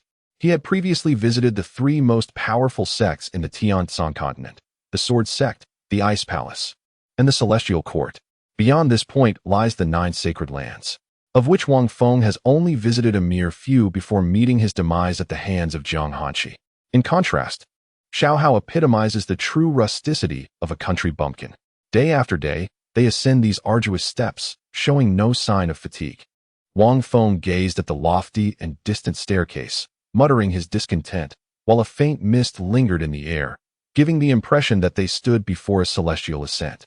Occasionally, individuals passed by, climbing the steps and merging into the throngs of others. Some were there to witness the spectacle, others to engage in contests, while many pursued their own endeavors. Let us fly up, Wang Feng suggested, observing a few figures soaring in the sky. Surely, there must be no restrictions against flying. If there were, this small sword sect would be utterly inept. Grasping Xiao Hao by the collar, Wang Feng soared upward to the staircase. Upon landing, Xiao Hao was utterly astonished, excitement radiating from him. "Master, it's so beautiful," he exclaimed, unable to contain his awe at the most magnificent sight he had ever encountered since leaving his town. In the distance, grand palaces gleamed with resplendent gold, their majestic architecture overwhelming, making the people beneath them appear as mere ants. "Look at you, so lacking in composure," Wang Feng remarked, casting him a sidelong glance before striding into the palace to explore. The duo leisurely wandered until they arrived at a sword observation platform. Wang Feng's eyes lit up at the sight of the array of swords before him, longing to claim them all. Each sword varied in length, some resembling daggers, while others were as wide as a person. All were of commendable quality, with one particularly striking sword, a low-grade blood sword, drawing his attention. Regrettably, 2 elders were stationed there as guardians. Upon closer inspection, Wang Feng was taken aback to discover that both possessed the cultivation of the 9th layer of the spirit-binding realm. What sort of sect was this? He had initially presumed it to be a minor sect, only to find that even the guardians of this sword observation platform were of such high caliber. With that, he relinquished the thought of absconding with the swords. Otherwise, he would likely never escape this mountain gate. As they continued their exploration, the sun reached its zenith, suspended in the azure sky. Dong, dong, dong. A resonant chime echoed, accompanied by a booming voice announcing, "Dear friends, brothers, and sisters, those who ought to be here have arrived, and those who should not have also come. Thus, we are now ready to commence the competition." With the final toll of the bell, a dazzling firework burst forth in the sky, prompting the crowd to surge in that direction. How splendid! Wang Feng couldn't help but exclaim, urging Xiao Hao to follow closely behind the throng. This sect was rather progressive, allowing visitors to explore the grand halls to stave off boredom before the competition commenced. Soon, they arrived at an expansive arena, measuring at least several thousand meters in diameter. In the very center of this vast space stood approximately 100 platforms, each separated by a mere 3 meters. Each platform was estimated to be at least 50 meters in size. Wang Feng surveyed the area and noticed, in the distance, a dozen colossal pillars standing side by side, spaced a meter apart. Each grand column also featured a space extending at least 3 meters above it. Perched atop these pillars were individuals clad in identical attire, distinguished only by variations in color, seemingly indicative of their rank. Without exception, dozens of them bore an embroidered blue sword upon their chests.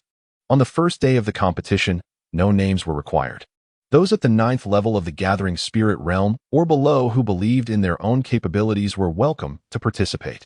Each platform was overseen by a judge, and only 10 participants were allowed per platform, on a first-come, first-served basis. The duration of each match was limited to the time it takes for a stick of incense to burn. The last individual standing would gain entry into the Little Sword sect. To ensure that no one avoided confrontation, the rule was clear. If more than 2 individuals remained standing, all would be disqualified and required to await the next round. This stipulation left no room for ambiguity. Failure to engage in battle would result in elimination from the previous round, necessitating patience for the subsequent match.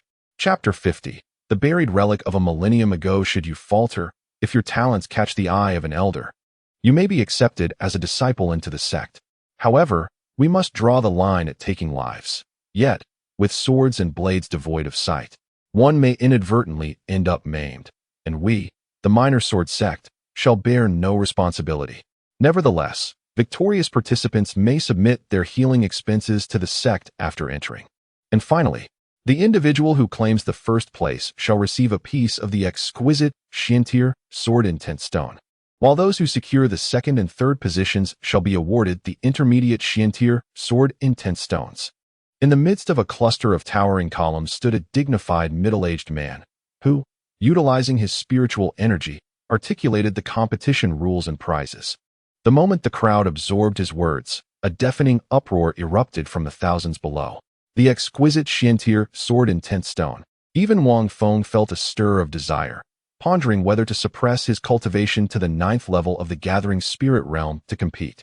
Casting a glance at the shadowy figure atop the column, he was astonished to discern that the sect leader was a practitioner who had entered the 3rd realm of Yuan, the Breaking Yuan realm.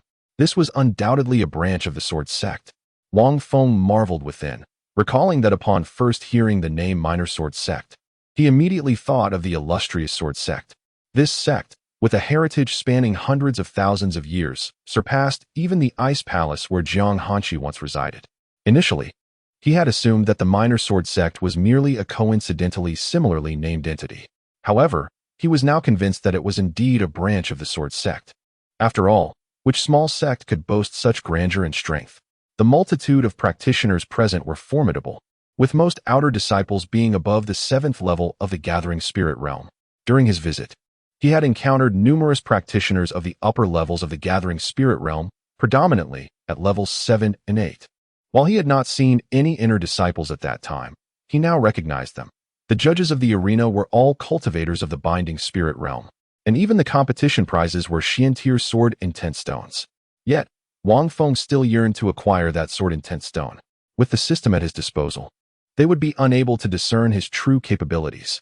As long as he maintained an aura emanating from the 9th level of the gathering spirit realm, he would ensure that those atop the columns could not see through his guise. Resolute in his decision, he prepared to step onto the stage shortly, intending only to claim the prize without joining the minor sword sect. The reputation of the sword sect was commendable, and he was certain they would not coerce him into membership. Perhaps he could even leverage their influence to reach the central continent. Moreover, during his cultivation at the 8th level of the Emperor realm, he had once visited the sword sect. Even among the populace, the sword sect held a high reputation. After all, these were source points. The more source points he accumulated, the more the system could restore itself, for he yearned to purchase another life. Yet, this life would require over 10 million source points, and even then, it would be a fractured resurrection. This implies a possibility of becoming mentally impaired or forgetting certain memories, or perhaps emerging as a disabled individual, unable to cultivate, and so forth. A full revival would necessitate 100 million source points, ensuring a complete and unblemished restoration, akin to his previous 8 lives, as the system had stated. Thus, he currently intends to refrain from purchasing anything unless he encounters an item that truly captivates him. However, certain expenditures remain unavoidable. Over the past few days, he has gained a considerable understanding of the topography of the Tsang continent, which is divided into 5 regions: the Eastern Wasteland, the Southern Domain, the Western Desert, the Northern Frontier, and the Central State. In ancient times, this land was far less intricate, simply referred to by the cardinal directions. The reason for his journey to the Central State stems from the fear of dying again in his 8th life, a fear that has regrettably been realized.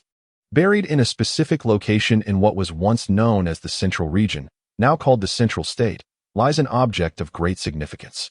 Should it be stored in a spatial inventory, upon his demise, all items within would be converted into source points for his resurrection, while other items may be relinquished. That particular object must not be lost. His concern is whether it still exists, as its value in enhancing combat prowess is negligible. This is precisely why Wang Feng chose not to bring it along to confront Jiang Hanqi. Otherwise, it would likely have fallen into her hands. This object has accompanied him for 2 lifetimes, first acquired in his 7th life. Although he managed to locate it in his 8th life, a millennium has passed in this current existence, making its retrieval considerably more challenging. Ding. Task. Locate the item buried a millennium ago. Reward. 100,000 source points. What? System, have you gone mad? Wang Feng was astounded upon reading this task. He hadn't anticipated the system would assign him such a mission. Is this a means of providing him with source points? Ding. The host must find it first. Just look at the reward to understand its difficulty. Ding, however.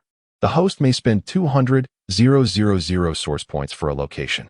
System, you are quite cheeky. The system's words weighed heavily on Wang Feng's heart. Yet he was relieved that a location could be pinpointed. He had similarly sought it in his 8th life, albeit without a formal task. He was confident that the object would not have deteriorated over the millennia. The challenge lies primarily in the search itself. Stop! A middle-aged man shouted from atop a stone pillar in the sky, addressing the clamorous crowd below. The noise subsided almost immediately, as those who continued to speak would find their faces pale from the directed surge of spiritual force. Now, the competition begins. Boom. Whoosh. Waves of colorful spiritual energy surged toward the arena. Wang Feng retrieved sunflower seeds from his spatial inventory, which he had fortuitously acquired over the past few weeks, buying dozens of packets on a whim. Now was the perfect time to indulge.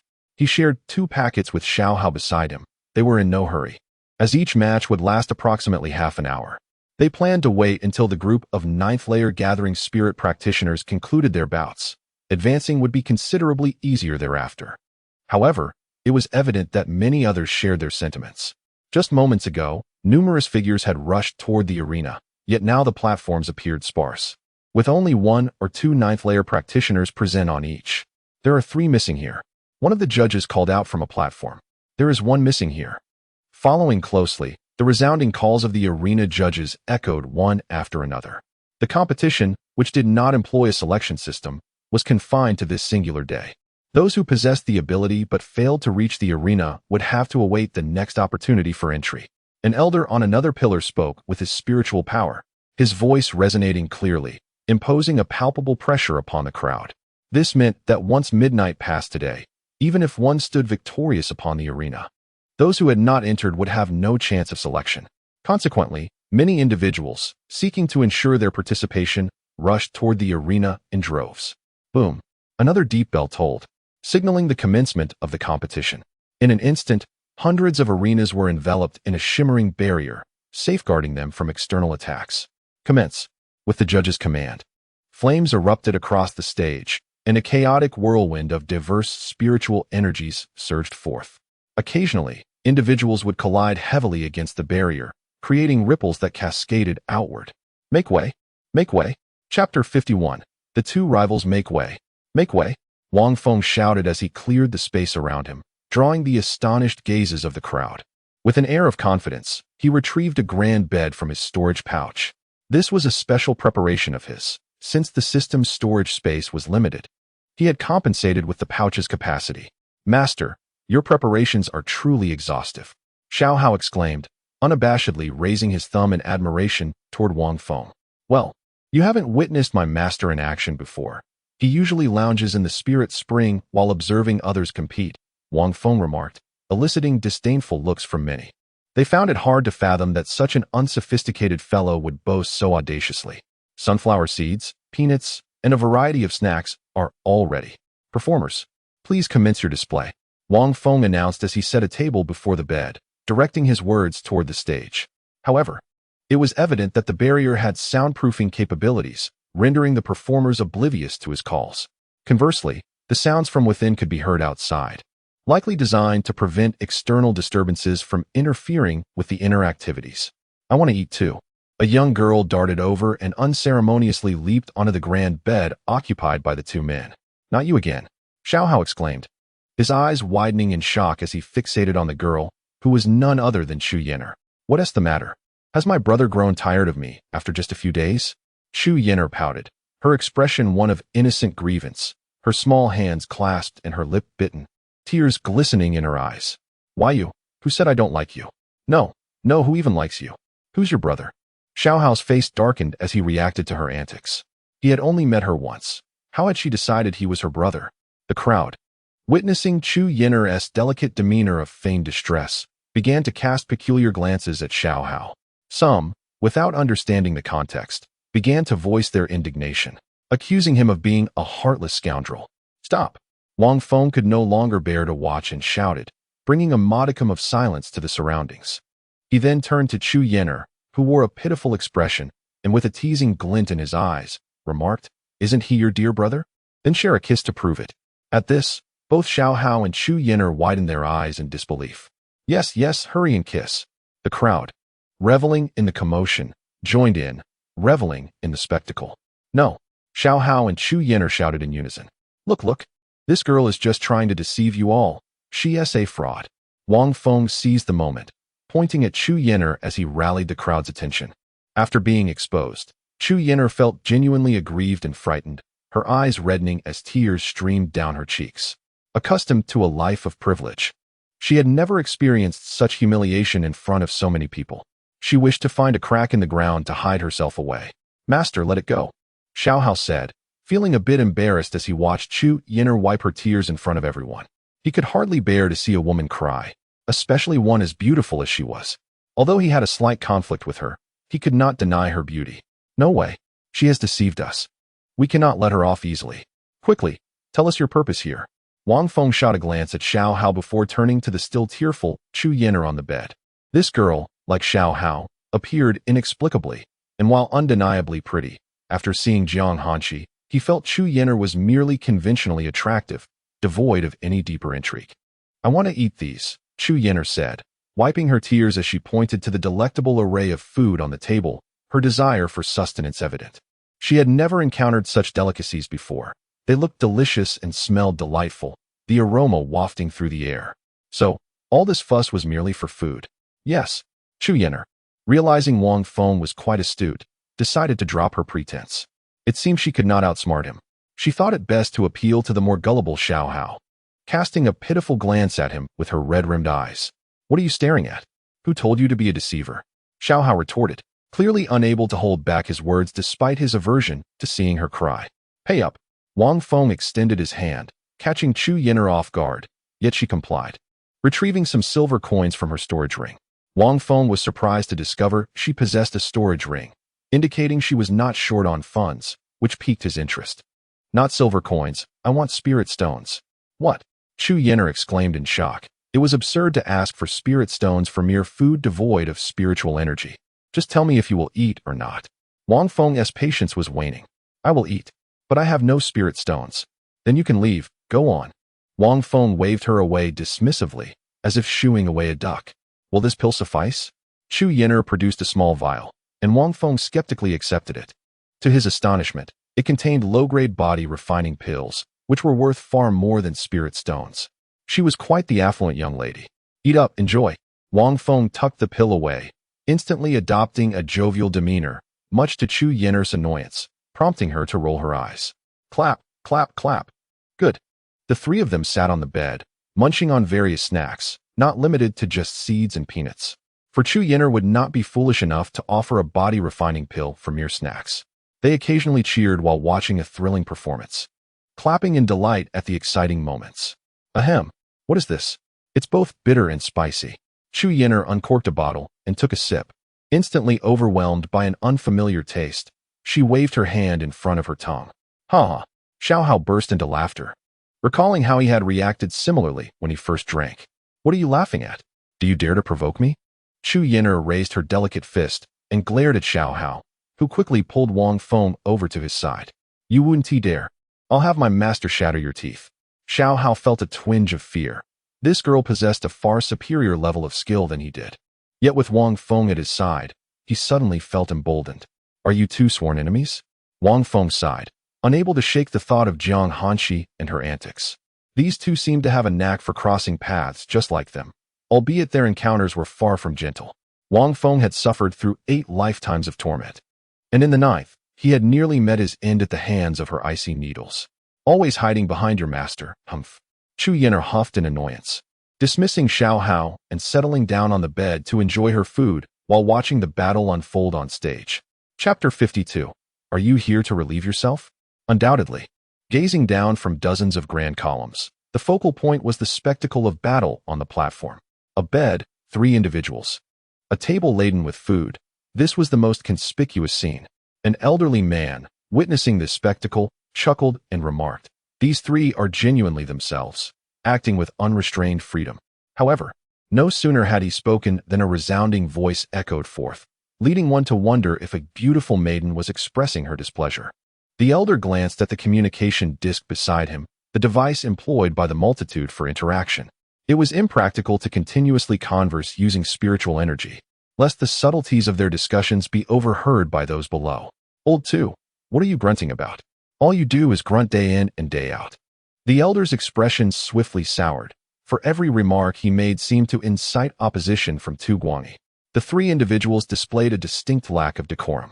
Was their behavior in this public arena merely a ploy to attract attention? Tu Guangyi, another elder, interjected, hastily placing a label upon Wang Feng and his companions. In the center of the grand columns, the sect leader smiled and remarked, "What if 2 of these 3 possess exceptional talents? What then shall you say?" Upon witnessing the sect leader's defense of the elder's position, Tu Guangyi's dissatisfaction deepened. "Even if one among them is of the top 10 solar sword physiques, I still regard such impoliteness with disdain."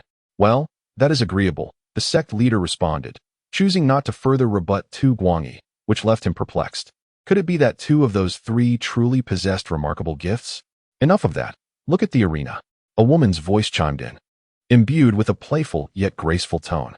The crowd turned their gaze towards the arena she referenced, only to find that the match had already concluded, eluding the notice of most spectators. On a platform invisible to Wang Feng, a slender woman clad in a white dress and adorned with a white veil hat, wielding a frosty sword, surveyed the 9 individuals arrayed before her. None moved to strike first, each appraising the others intently, until Jiang Hanshi grew impatient. In an instant, the 9 felt a chill, and without exception, the fabric of their shirts was shredded. "We've lost." Instant defeat. Initially gripped by terror, the 9 soon succumbed to despair, inwardly cursing the extraordinary prowess of this enchantress. Among them were 2 practitioners at the 9th level of the Gathering Spirit realm. Yet they had been vanquished in an instant. Had this been a genuine battle, they would have lost their heads.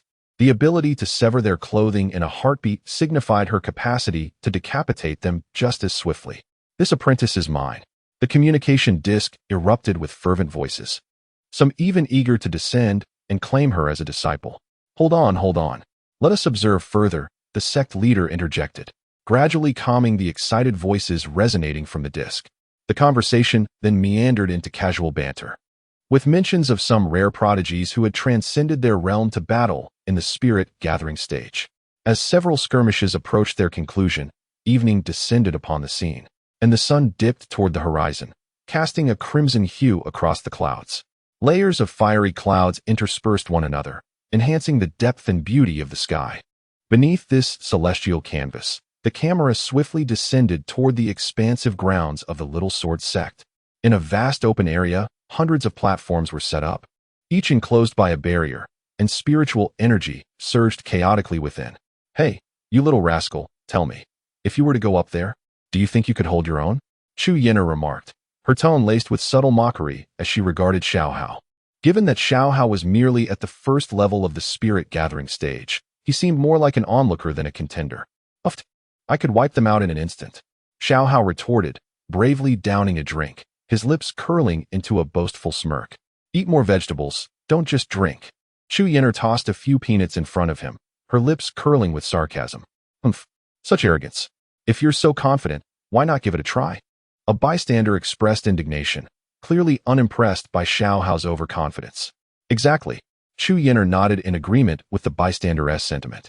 Wang Feng, meanwhile, remained silent, intently observing the exchange, preparing to find a lower-tier platform for Xiao Hao to be thrown onto. As time passed, and the twilight illuminated the earth with a rosy glow. The number of challengers at the 9th level of the spirit gathering stage noticeably dwindled, suggesting that most had already participated. Now entering. After the previous battle concluded, the chief judge called out from an empty platform. Wang Feng seized the moment, retrieving a jade disc and hanging it around Xiao Hao's neck. He then grasped the collar of Xiao Hao's robe and flung him toward the platform like a javelin. With a whoosh, as Xiao Hao stood momentarily stunned, he was propelled through the air toward the arena. Thud. Upon landing on the platform, Xiao Hao rolled several times, overwhelmed by pain until the jade disc began its healing process, gradually restoring him. The remaining 9 combatants on the platform watched Xiao Hao's dramatic arrival with twitches at the corners of their mouths. The highest ranked among them was a 5th-level spirit gathering practitioner, a deliberate selection by Wang Feng, who had waited specifically for this moment. The others, witnessing this underwhelming platform being claimed, felt immense frustration, left with no choice but to seek other arenas. "Are you trying to get your disciple killed?" Chu Yin'er exclaimed in shock at Wang Feng. Despite the platform being of a lower tier, after all, it still housed a 5th-level spirit gathering practitioner, for levels above that little brat. "What? Are you worried about your dear brother?" Wang Feng teased, provoking an irked flush on Chu Yin'er's face, as she recognized his jest regarding the earlier incident. "Then do not call out. Are you still going to eat? If not, I shall put it away. Eat. I shall take the stage again in the next match. Are you also here to participate in the contest?" Wang Feng cast a suspicious glance at Chu Yin'er. Indeed, observing this, Wang Feng decided to leave the bed and table for Chu Yin'er. He then casually sought out a ring and leaped onto it, forming a graceful arc as he soared toward the platform. Chu Yin'er was once again astonished. Was he not at the spirit connection realm? How could he possibly ascend? Bang! The platform remained, entirely intact. The cultivation of peak 9th layer of the spirit gathering realm failed to shatter this platform. Wang Feng felt a hint of embarrassment, squatting awkwardly as if in a latrine. "Brother, are you here to relieve yourself?" The few who entered before him chuckled at Wang Feng's latrine-like posture. Wang Feng quickly stood up, straightened his expression, and declared, "I do not wish to harm you. Concede, if you will." Aware that mere words would not suffice to establish his standing, he suddenly unleashed the full force of his cultivation at the peak 9th layer of the spirit gathering realm with a resounding crash, as the barrier had yet to rise. Even those outside were swept by this overwhelming aura, their hair tousled. Without exception, astonishment graced their faces, for his presence was vastly superior to that of an ordinary peak 9th layer of the spirit gathering realm. Chapter 53. This familiar feeling at last. Chu Yin'er comprehended the situation. This individual was exploiting the boundaries of power to intimidate others. For under ordinary circumstances, a practitioner at the 9th level of the spirit gathering realm would not possess such an overwhelming aura, and he was not even at that level. Yet, why had the sect master and elders of the Little Sword sect failed to recognize this? Although Chu Yin'er, too, could not discern it when Wang Feng refrained from deliberately exuding his aura, she had felt the oppressive force of his spirit-binding realm pressure before. Meanwhile, those on the arena began to adopt a more serious demeanor, with some even contemplating a retreat from the stage. After all, there would be more opportunities to enter the arena later. Nevertheless, they resisted the urge to withdraw, knowing that remaining could enhance their combat experience. Observing the battle up close was far more beneficial than merely watching others fight from a distance for a short while. The arena was spacious. As long as they stayed in the corners and remained vigilant, they were unlikely to be targeted. Boom. Let the contest begin. As the deep chime of a bell resonated, a barrier enveloped the entire arena. From that moment onward, only one could emerge victorious. The others would either have to lie down and surrender in the corners of the arena, forbidding further participation, or they would be defeated. I concede. No sooner had the bell ceased than one individual, within Wang Feng's arena, walked to a corner and lay down obediently. The others cast him disdainful glances before another followed suit, lying down at the edge of the arena. "You all fight. With his aura, I stand no chance," remarked one of the two who lay down, a practitioner at the 8th level of the spirit gathering realm, his expression one of resignation. In the end, only one practitioner at the 9th level of the spirit gathering realm remained, locking eyes with Wang Feng. "You are indeed remarkable, very commendable," Wang Feng praised. Giving them a thumbs up, these individuals were truly extraordinary. "Will you not concede? If you do, We need not linger here any longer. We can simply call for the adjudicator to dissolve the barrier, Wang Feng said, after gesturing approvingly at the remaining practitioner. Wang Feng then unleashed an even more formidable aura, subtly indicating a potential breakthrough to the spirit-binding realm. A mere bluff, continually releasing your aura without attacking. Even if you are at the pinnacle of the spirit-gathering realm, I am still prepared to engage, Wang Feng declared, glancing at the 8 individuals around him. Come, let us give him a thumbs up.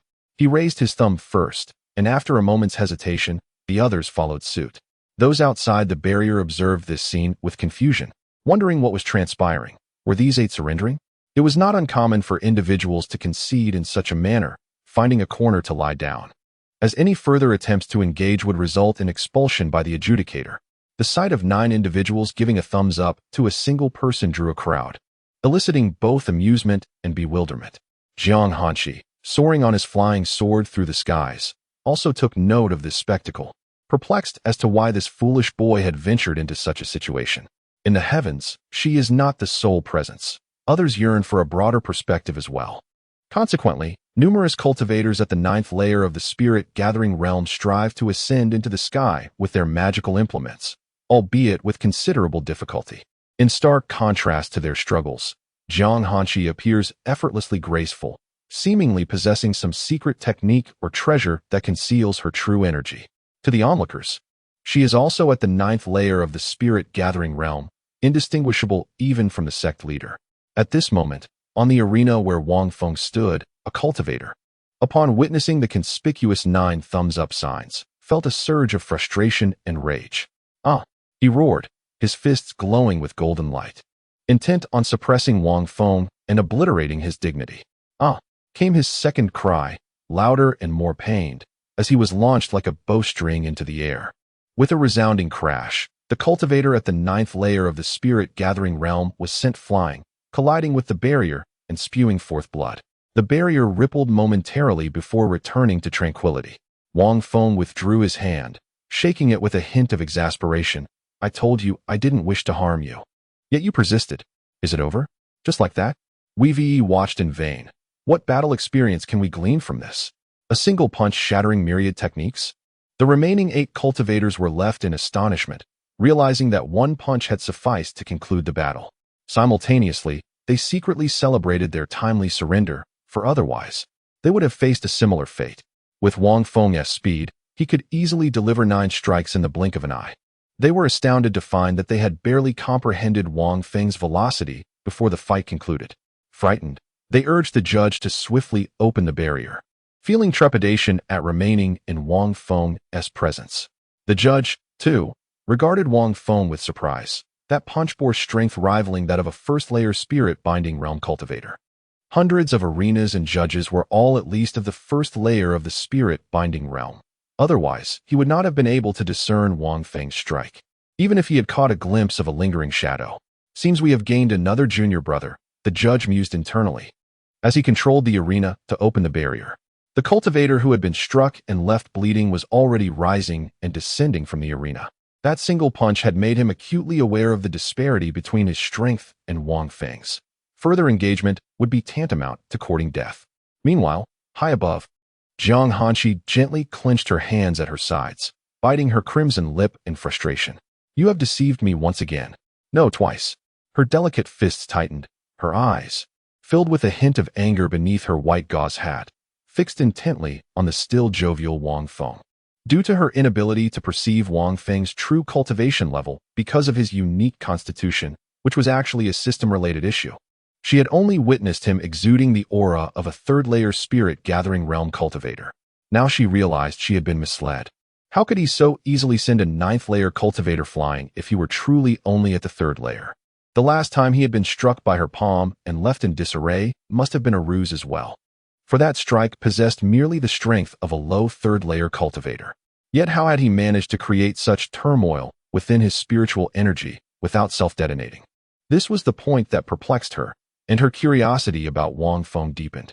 As Jiang Hanshi contemplated this, a flicker of anger ignited within her heart, and she was startled by her own reaction, hastily reciting her calming mantra to regain composure. Since her encounter with Wang Feng, her heart, which had remained unchanged for tens of thousands of years, began to experience a myriad of emotions. What could possibly be the reason for this? Jiang Hanshi could not comprehend why a mere man could evoke such a profound transformation in her disposition. Meanwhile, on the arena, Wang Feng felt an involuntary shiver run through him. What was happening? It was a scorching summer day, yet he felt an inexplicable chill. No, something was amiss. With his heightened senses, he was not entirely certain, but he possessed a 99 certainty about this familiar sensation that had persisted across 8 lifetimes. In a flurry, Wang Feng scanned his surroundings, and only after realizing he could not see Jiang Hanshi did he breathe a sigh of relief. It must be that his lack of encounters with her in recent days had led to this strange illusion. That had to be the explanation. High above, Jiang Hanshi observed Wang Feng's sudden alertness and discreetly averted her gaze. Wang Feng swiftly descended from the arena, racing back to his bed to watch the match involving Xiao Hao. With Jiang Hanshi absent, he was eager to focus on his disciples' battle and had no time to concern himself with anything else. Chapter 54. I am a genius. I am a genius. I am a genius. You bully me. How dare you? Chu Yen'er gazed at Wang Feng, preparing to reproach him, but her words were abruptly interrupted. Call out again, and I shall shatter your mouth before everyone. Wang Feng interjected fiercely, determined to conceal the matter of his cultivation level. Chu Yen'er pouted, and upon observing Wang Feng's expression, she understood that should she dare to speak, this man would indeed carry out his threat. He truly lacked any sense of tenderness. Humph. Chu Yen'er huffed in frustration. Look at your brother, don't shout indiscriminately. Humph. How can a mere brat like him be worthy of being my brother? Hearing his words, Chu Yen'er scoffed again, yet she could not help but glance towards the arena where Xiao Hao stood.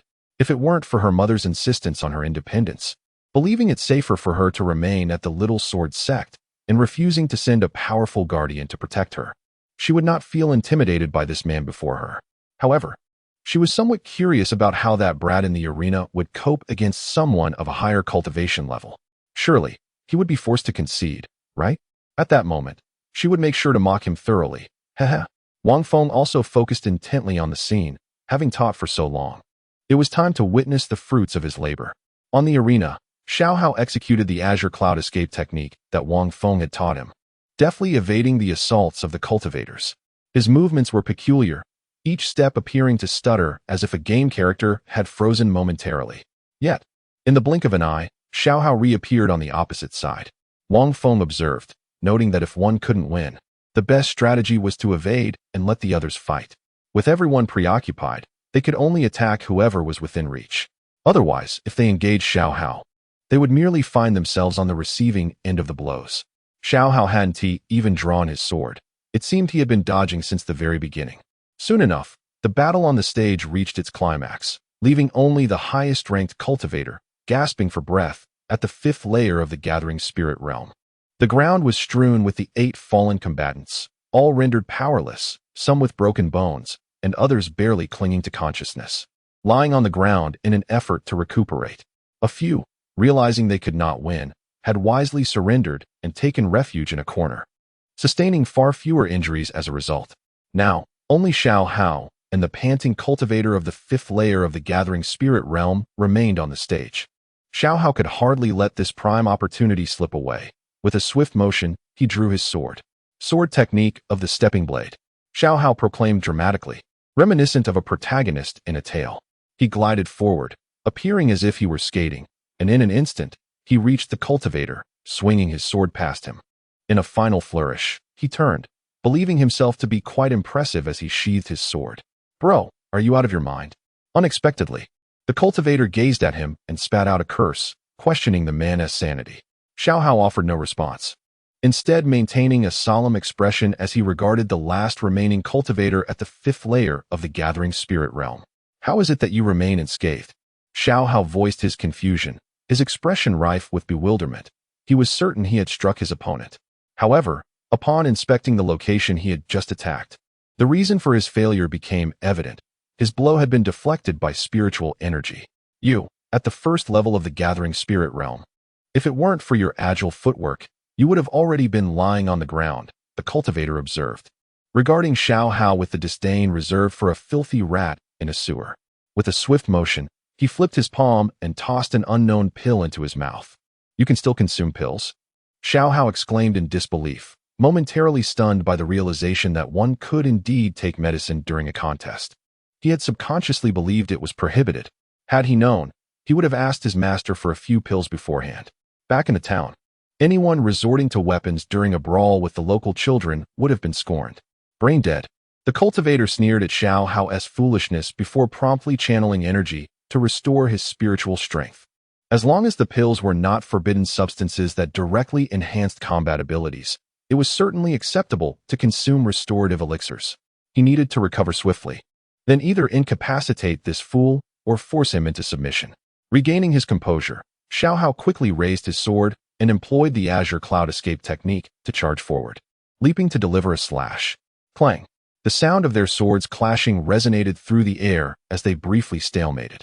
The experienced cultivator swiftly delivered a kick to Xiao Hao's abdomen, sending him crashing against the barrier. Almost instantaneously, a dim blue sword aura surged toward Xiao Hao with ferocity. Bang! A resounding explosion echoed as Xiao Hao half-knelt, struggling to brace himself against the blade with both hands. In his panic, he inadvertently placed his hands on the sword's edge, resulting in a cut. Wang Feng shook his head in dismay, lamenting that his disciple's combat experience resembled that of a bumbling fool. His master had always stated that fighting beyond one's level was a requisite for any genius. Xiao Hao, convinced of his own flair, slowly rose with his sword in hand, shaking it to unleash a burst of flames. "And you, down there, you old spinster, pay attention," he exclaimed, turning to Wang Feng and shouting with exuberance, inciting goosebumps among the onlookers. Wang Feng, however, laughed heartily in response. "You are the old spinster. Your whole family comprises old spinsters." Chu Yin'er glared at Xiao Hao on the stage, her face flushed with anger. Through their exchange of insults, they learned each other's names. She was taken aback that Xiao Hao had called her an old spinster. This simply would not do. She resolved to come up with a fitting nickname for him in return. On the stage, sensing her ire, Xiao Hao revealed a look of satisfaction. The jade pendant around his neck began to channel its energy, working diligently to mend the injury on his hand.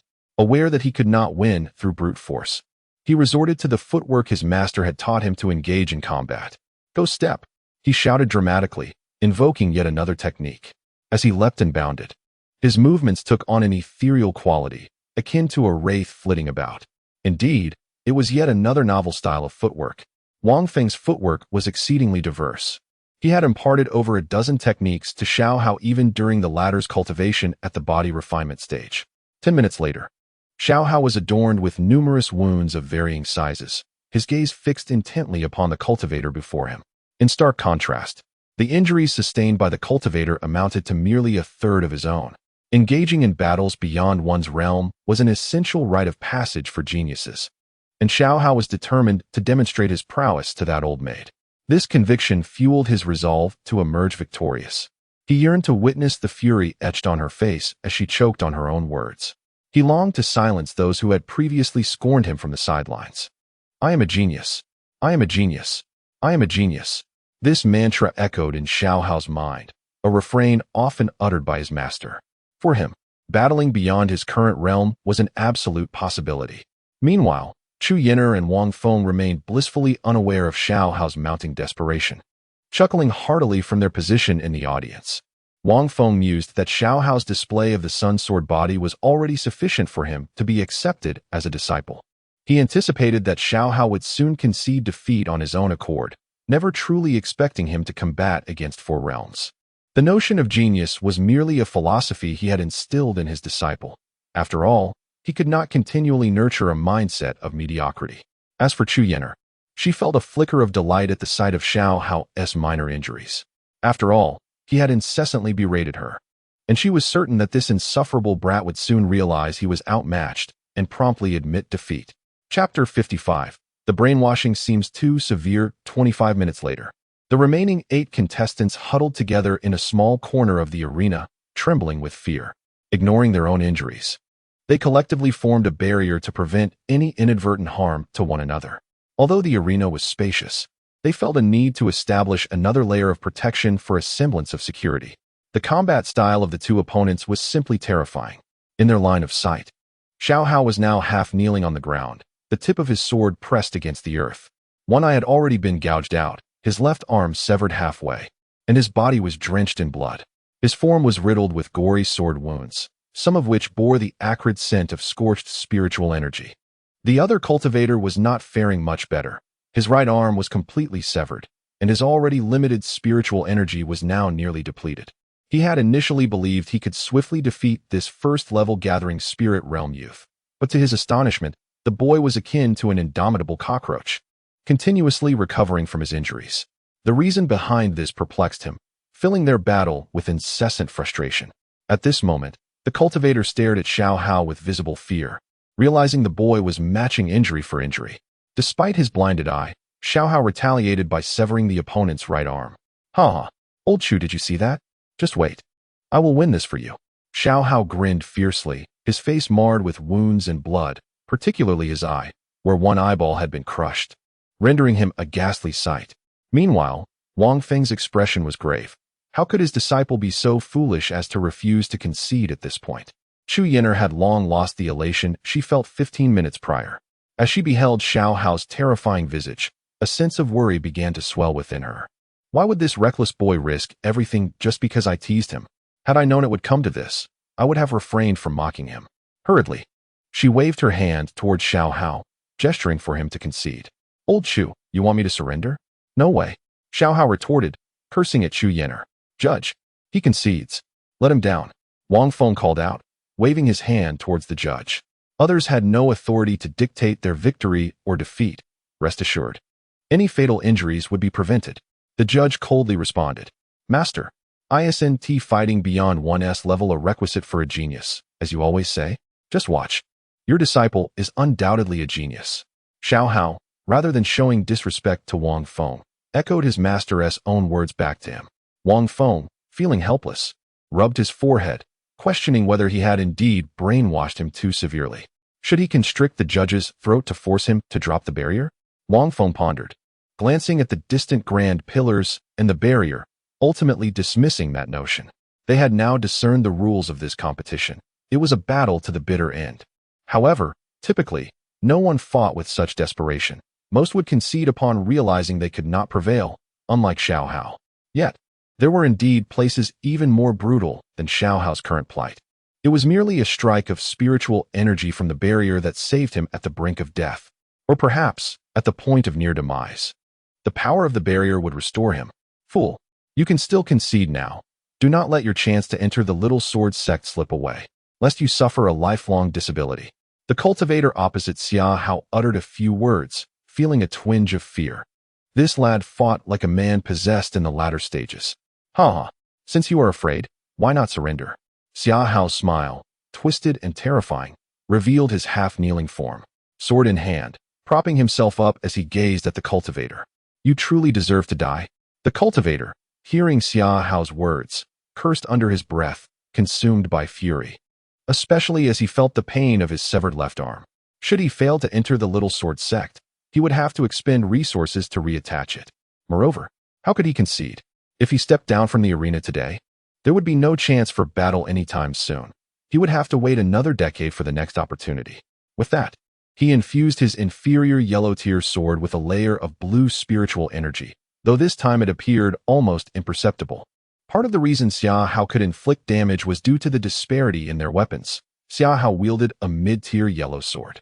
During their clashes, the vibrations he felt in his hand were significantly dampened by the sword's body.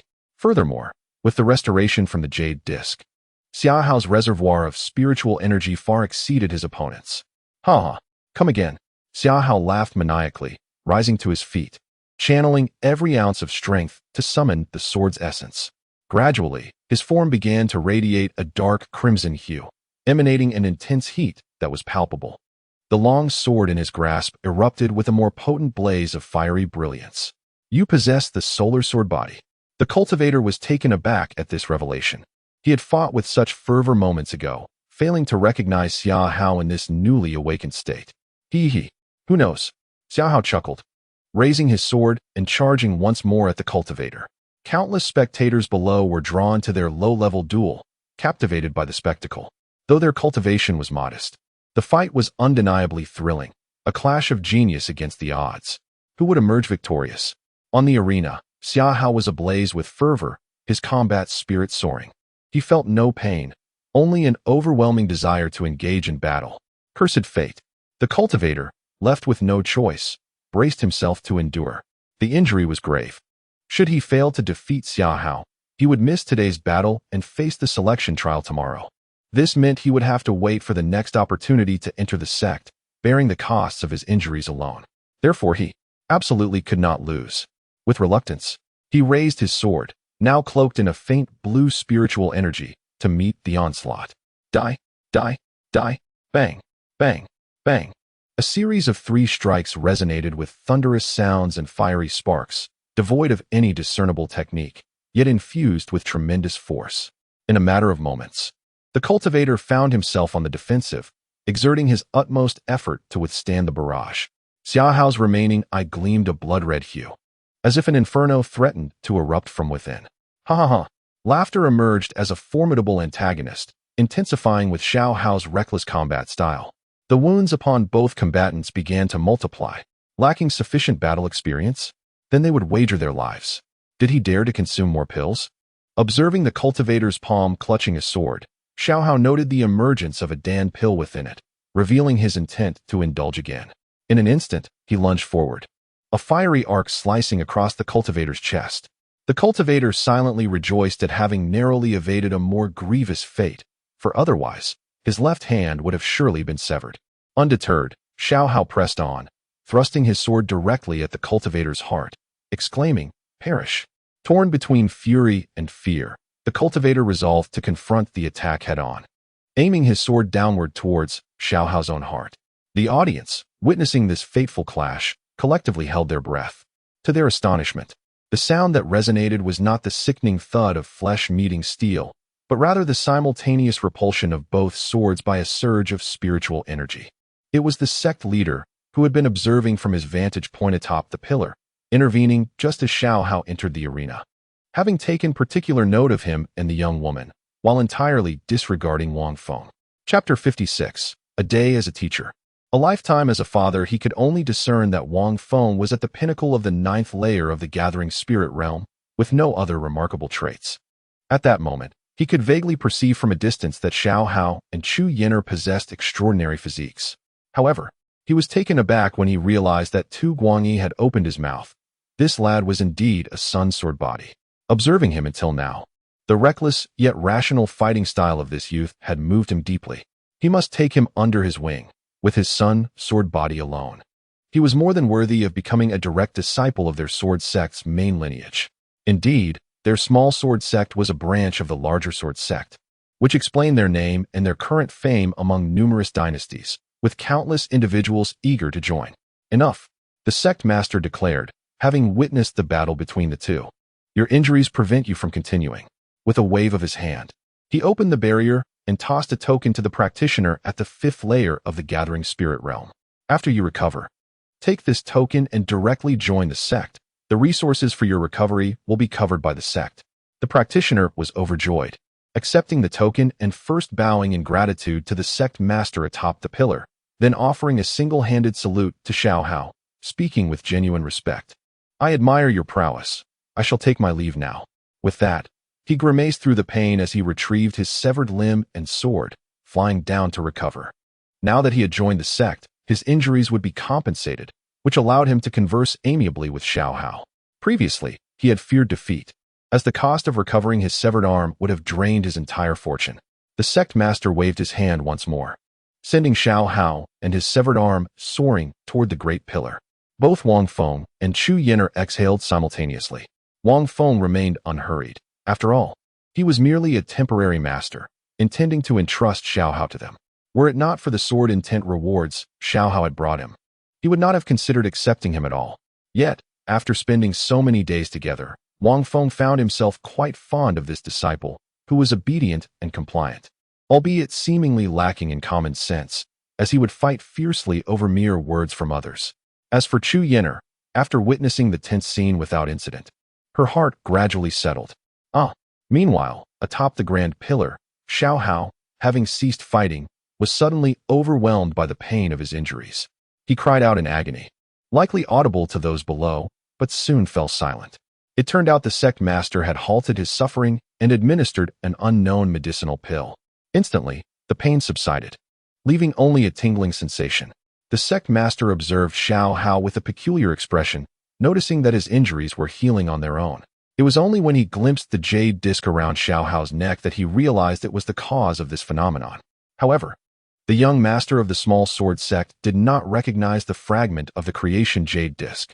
Previously, he had only glimpsed the indistinct form of the complete creation jade plate within ancient tomes.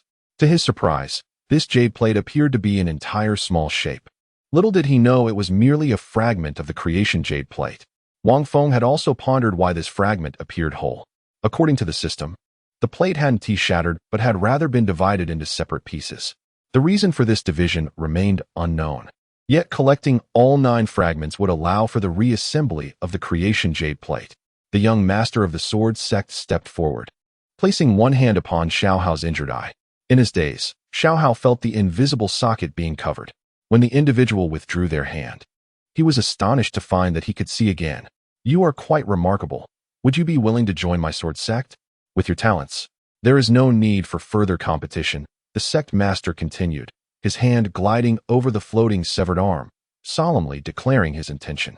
Then, before Xiao Hao's astonished gaze, the sect master pressed the severed arm against the stump of his own arm. A brilliant light burst forth, dazzling him to the point of blindness. When Xiao Hao regained his senses, he was astounded to discover that the severed arm had been restored. Mending the eye and arm of a mere novice at the Gathering Spirit realm was a trivial task for someone at the Broken Yuan realm. No miraculous elixirs were required. As long as the eye and limb remained, restoration was a simple matter of overwhelming power. "I must consult my master," Xiao Hao declared, waving his newly reattached arm. Feeling no discomfort, and respectfully cupping his hands in front of the individual. He was not foolish enough to be unaware of the person's identity as the sect master. Having overheard discussions below, "Is that the most prominent figure down there?" The young master of the sword sect's lips twitched as he glanced at the throng of shadowy figures below, focusing on the most conspicuous area. There, a man and woman sat cross-legged on a bed, munching on sunflower seeds while engrossed in the competition, particularly Wang Feng. Xiao Hao looked down, and as soon as he spotted Wang Feng's shadow, a wave of dizziness washed over him. How high up we are! He had not noticed the altitude when initially pulled upward, but now he truly comprehended the height. The sect master quickly grasped his back and pulled him back, surprised to find he had a fear of heights. "Thank you. Please return me. I need to consult my master," Xiao Hao said, his sword wounds nearly healed by the jade plate and the medicinal pill. "Very well," the sect master replied. "But I must advise you that joining my sword sect would offer you far greater advantages than following your master. Surely you have heard of the sword sect's illustrious reputation? It is the foremost sect on the continent," the sect master urged, hoping to recruit a prodigy and gain rewards in the process. As the saying goes, once a teacher, always a father. "If my master does not agree, then I shall abide by his wishes," Xiao Hao replied, his expression filled with uncertainty yet resolutely affirming his response. In recent days, he found great comfort in the presence of his master, who spared no effort in his teachings, imparting numerous techniques. Having grown up in a small town devoid of cultivators, he encountered individuals who were entirely unaware of what spirit stones were. The concept of a sword sect was foreign to him. However, he listened intently as the person before him proclaimed it to be the foremost sect in the continent, exuding an air of formidable prestige. "Indeed, with a strong emphasis on loyalty and camaraderie, my sword sect requires talents such as yourself." The young sect master expressed his satisfaction, nudging Xiao Hao towards the pillar. Ah. As Xiao Hao glanced at the ground approaching rapidly, he felt as though his heart might leap from his chest. Yet, just as he was about to make contact with the ground, he came to an abrupt halt, only to plummet from a height of about half a meter. "Ouch!" After the fall, Xiao Hao exclaimed, but upon realizing he was unharmed, he sighed in relief and dashed towards Wang Feng. Master! Wang Feng, seated on the bed and engrossed in the spectacle of combat on stage, was abruptly interrupted by a familiar voice. "My dear disciple, let me see. Have your injuries healed?" Wang Feng sprang to his feet, disregarding the curious gazes of those around him, and enveloped Xiao Hao in a warm embrace. The two resembled a pair of long-separated lovers, on the verge of tears. "Are you all right?" Just as they shared this heartfelt moment, an untimely voice interjected. "What business is it of yours, you old maiden?" Wang Feng and Xiao Hao retorted in unison, failing to notice their affectionate embrace. Chapter 57. Even if I missed the last match, I will wait for him to arrive before stepping onto the stage with gritted teeth. Chu Yin'er glared at the two of them, emitting soft growls akin to a small dog, as if she were prepared to bite. "One more growl, and I'll shatter your teeth," Wang Feng warned her, bemused by her antics. Humph. Chu Yin'er could only sulkily munch on her snacks. "Master, these injuries were healed by him. That person above even suggested that I join their sword sect." Sitting on the bed, Xiao Hao shared his experiences after ascending, nodding in delight. "Then you should join. The sword sect is excellent." "I knew it," Wang Feng replied. "Master, how do you know that?" Xiao Hao asked, puzzled by Wang Feng's enthusiasm. "The sword sect is not the same as the minor sword sect. One is the main sect while the other is a branch. This simple truth should be clear to you," Wang Feng explained, observing Xiao Hao's bewildered expression, realizing he had not grasped the concept. The others around them were unfazed, as it was widely recognized that the minor sword sect was indeed a branch of the sword sect. "Master, I understand now. So, I will join." After a moment's contemplation, Xiao Hao finally comprehended. "Yes, we originally intended for you to join the minor sword sect, but this unexpected joy has arisen," Wang Feng stated casually. "Oh." With that, Wang Feng resumed cracking sunflower seeds, while Xiao Hao and Chu Yin'er, for reasons unknown, began fervently exchanging barbs once more. Wang Feng pretended not to hear them, allowing the noise to drift in one ear and out the other. After a while, noticing that Xiao Hao's injuries had nearly healed, Wang Feng retrieved the jade disc. After all, this was one of the fragments of an imperial artifact, priceless and beyond valuation, something that could only be encountered by chance.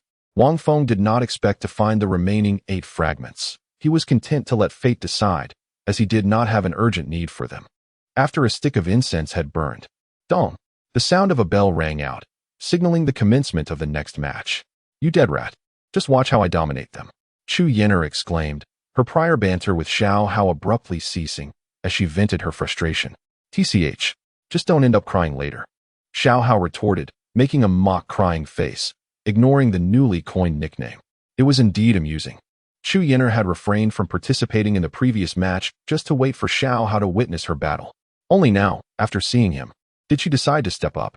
Wang Feng chuckled knowingly, observing the pair, wondering about their compatibility and whether they were destined for one another. With a confident leap, Chu Yin'er ascended the arena, and the spectators did not underestimate her merely because she was a girl. They had just seen her sitting with those two, who were formidable. One had sent a 9th-layer gathering spirit realm fighter flying with a single punch, while the other had fought beyond his rank. This girl was surely no ordinary opponent. Begin. As the arena's barrier rose, Chu Yin'er unleashed her formidable cultivation, reaching the 8th level of the gathering spirit realm. The expression of the highest-ranking cultivator on the stage, also at the 8th level, relaxed somewhat. Yet, as a chill began to emanate from Chu Yin'er, she drew a jade sword from her storage ring. To everyone's astonishment, frost began to form on the blade, glistening under the sun's rays. Is she not the embodiment of the Yin sword? Will she not allow us to breathe? In an instant, the onlookers deliberated, arriving at a consensus to encircle her with 9 against 1. Initially, some contemplated surrendering, but their resolve began to waver. Excellent.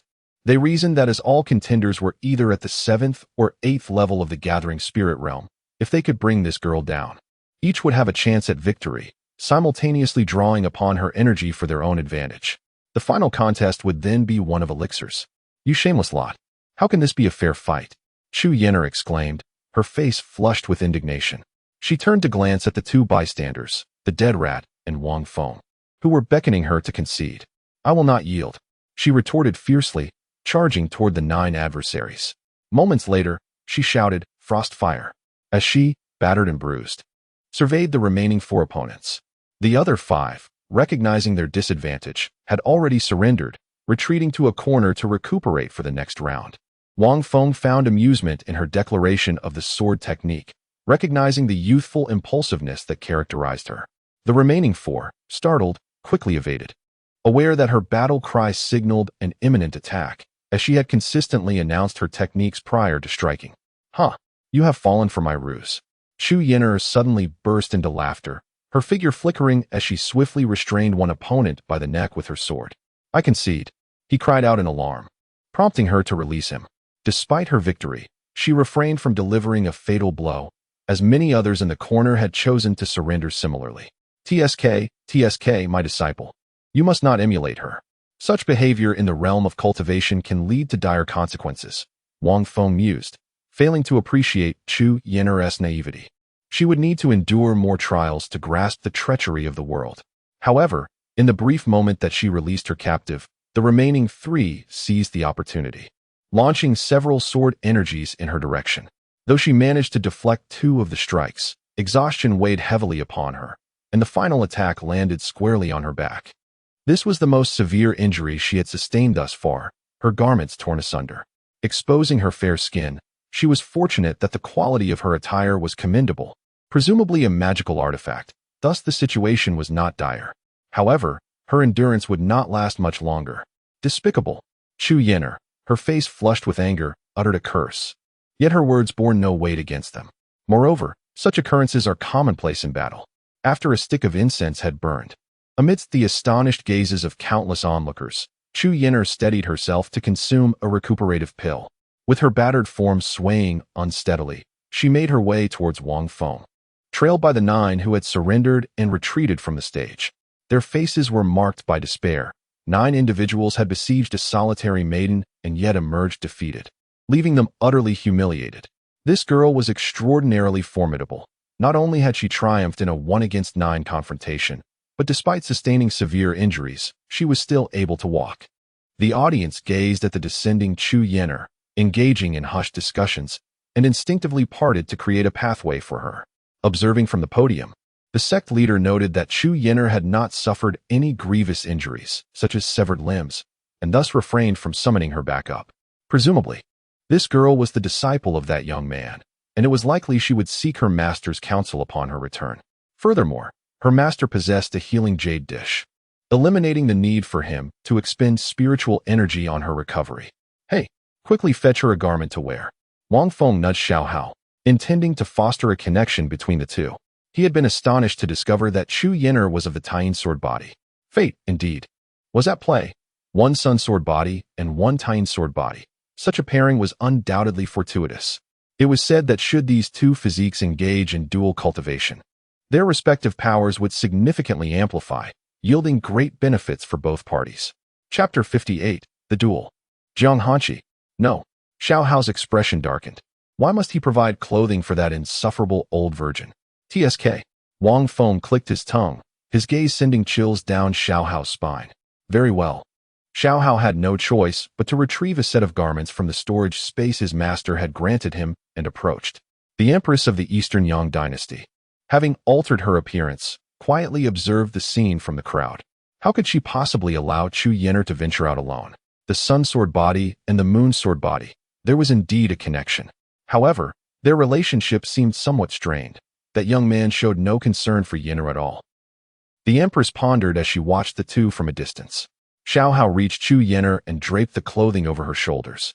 You stubborn mouse. Am I not impressive? Chu Yin'er remarked weakly with a smile. Impressive indeed. You are the most remarkable. Xiao Hao, seeing her condition, decided against further banter, fearing she might spit blood in his direction. Support me. Chu Yin'er, aware of her frail state, longed to lie down and rest unreservedly. Yet, her pride forbade such a lapse. Otherwise, she wouldn't have been brought to tears by a few words from Wang Feng. You are quite the handful, Xiao Hao remarked. But observing her dire state, he simply hoisted her onto his back and dashed toward Wang Feng. I asked for support, not a piggyback ride. Old virgin, you are truly annoying, Xiao Hao grumbled, disregarding her protests. As Chu Yin'er felt his sturdy back, her face flushed slightly. Master, I've brought her back. Is it satisfactory now? Xiao Hao arrived beside Wang Feng, carrying Chu Yin'er. What do you mean by brought her back? Just set her down. Oh. Xiao Hao roughly deposited Chu Yin'er onto the bed and returned to sit beside Wang Feng, resuming his observation of the contest. You stubborn mouse. Could you not be a bit gentler? Chu Yin'er scolded, noticing her numerous injuries. You didn't mention it, did you? You truly are a handful. Xiao Hao's expression was one of exasperation. Having carried her was enough, yet she still had demands. No wonder you have no partner, Chu Yin'er retorted, sparking another round of banter between them. Wang Feng, on the side, rubbed his temples in despair. His disciple was commendable in many ways, but his straightforwardness was a flaw, as if a string were missing from his mind. Days passed swiftly, and the competition had progressed until only 2 participants remained. From 100 contestants, it had evolved into a series of one-on-one duels, no longer chaotic brawls. At this moment, Wang Feng trembled as he gazed at his opponent across the arena. Slender and graceful, even without witnessing her true visage, one could not help but indulge in fantasies. However, Wang Feng had no inclination to appreciate her beauty at present, for the opponent was none other than Jiang Hanqi. Yet she continued to don her white-veiled hat as always. He first laid eyes on Jiang Hanqi during the round of 16, and he remarked how he had felt that familiar sensation days prior. Although he entertained thoughts of conceding during the match, he ultimately unleashed a powerful punch that sent his opponent flying. He was unwilling to squander several days for nothing. After all, upon entering the top 100, one should not concede before half the incense has burned. Wang Feng was just about to yield, satisfied with making it to the top 3, and at least securing a mid-grade sword-intent stone. However, Jiang Hanqi, as if sensing his intentions, coldly recited the rules for the matches following the top 100. It was over. The opportunity for revenge was upon him, and she must have known he was not at the 3rd layer of the gathering spirit realm from their previous encounters. Wang Feng's heart sank. Opposite him, Jiang Hanqi gripped her cold sword tightly, her beautiful eyes narrowing beneath her white gauze hat. She understood that with this foolish boy's character, once he realized it was her, he would undoubtedly consider surrendering. It seemed he had always held a fear of her, though she was uncertain why. In recent days, she had already advanced to the 2nd layer of the spirit formation realm, making it even easier to bully this foolish boy. This time, she had forcibly suppressed her cultivation using the abilities of the imperial corpse she had refined. Although it was uncomfortable, it was the best method to conceal her power below the great emperor realm. Furthermore, she needed that sword-intent stone. Fairy sister, could you please go easy on me? Wang Feng finally remembered that after entering the top 100, the elders had introduced a new rule regarding the columns. He merely wished to obtain a sword-intent stone. Yet here he was, encountering this adversary again. Was this not an open invitation for trouble? Jiang Hanqi, at the pinnacle of the 9th layer of the gathering spirit realm, stood against Wang Feng, also at the pinnacle of the 9th layer. The question of who was superior was about to be revealed. I will, Jiang Hanqi replied, not refusing but rather speaking calmly. Then, with a flash of her figure, she brandished her cold sword, striking Wang Feng's rear end forcefully with the flat of the blade. Crack! Ow! Wang Feng yelped, instinctively retreating from Jiang Hanqi. Furious, he resolved to teach Jiang Hanqi a lesson, fulfilling a long-held desire from his past lives. After all, they were both at the pinnacle of the 9th layer. He refused to believe that Jiang Hanqi could best him. Fairy sister, I am serious now. Wang Feng's gaze sharpened, and an almost imperceptible aura began to emanate from him. This presence even startled Jiang Hanqi, as it carried an oppressive weight. With a leap, Wang Feng charged at Jiang Hanqi like a frog.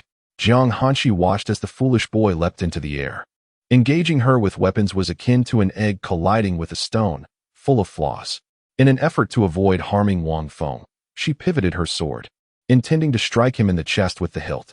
Seeing Wang Feng still in high spirits, Jiang Hanqi felt an immediate sense of unease. As she regained her composure, her pupils dilated in shock. Wang Feng had vanished into thin air. Just as she prepared to retreat, she realized it was too late. Swiftly, she executed a flourish with her sword, redirecting the cold blade behind her. Secretly harnessing some of her strength, she felt 90% confident in this strike, though she was uncertain whether that foolish boy could withstand it. Heh, did you think you could merely evade to my rear? Wang Feng smirked mischievously, appearing at Jiang Hanqi's side and lunging at her with great force.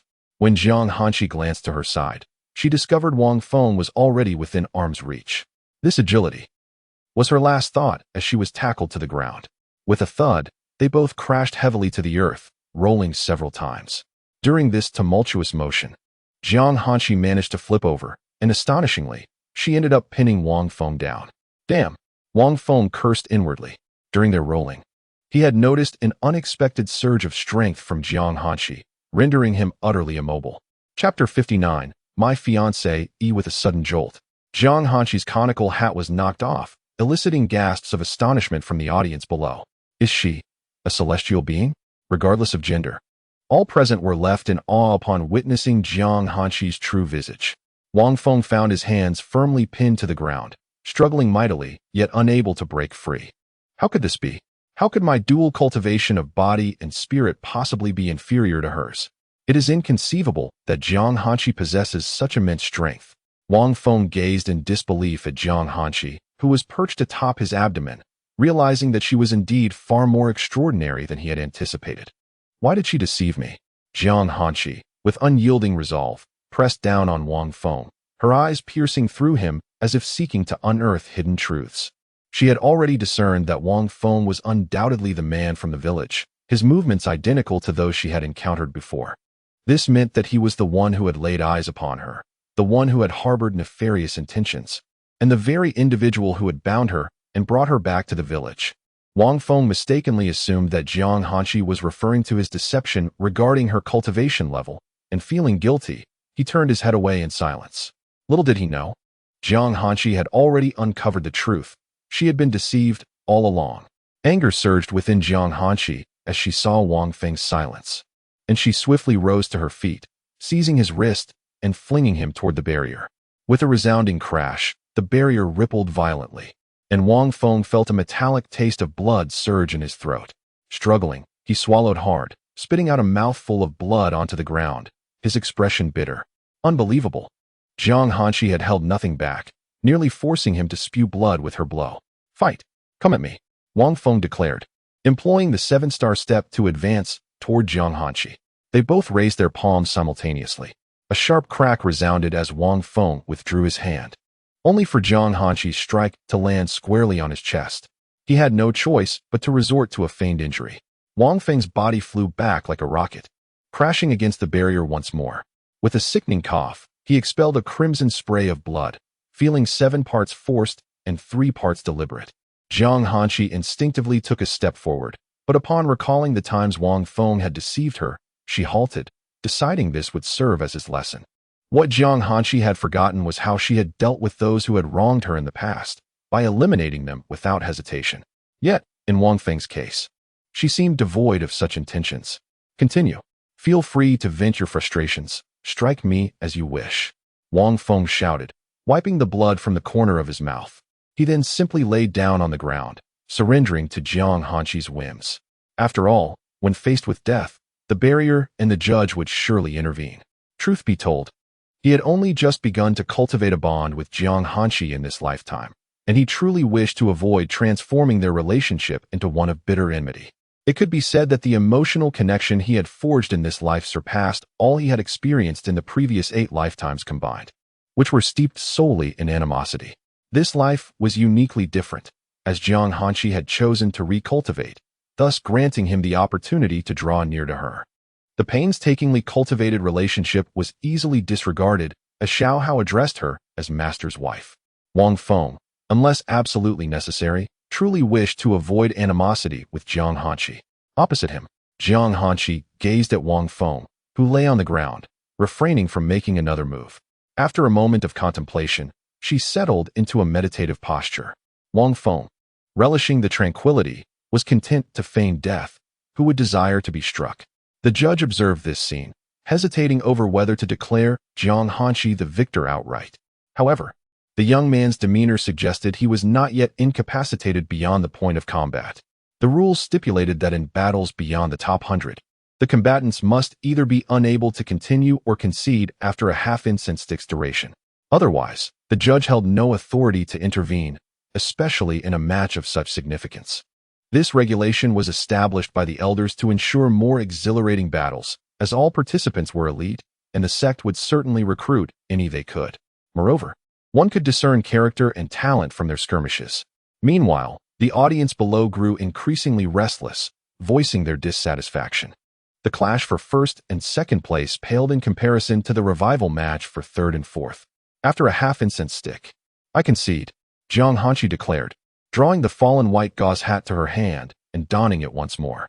Instantly, A chorus of regret echoed from the audience. They could never tire of her ethereal beauty. The judge opened the barrier, his expression peculiar. Jiang Hanqi descended from the platform, but lingered nearby, seemingly awaiting Wang Feng. The judge, after a prolonged pause, noted that Wang Feng remained utterly still. Could he have passed away? That seemed improbable. Had he succumbed just as the barrier was established? The judge hastily ascended the platform to examine Wang Feng's condition. Meanwhile, Jiang Hanqi, waiting below, felt a pang of anxiety. What was he doing? Just as she was about to take flight, she noticed Wang Feng had risen, rubbing his confused eyes and expressing discontent towards the judge, who was still examining him. Jiang Hanqi's worries evaporated instantaneously. This foolish boy had simply fallen asleep on the stage. No, it was inappropriate to call him foolish. He was merely a cunning trickster. Get off the stage, it's over.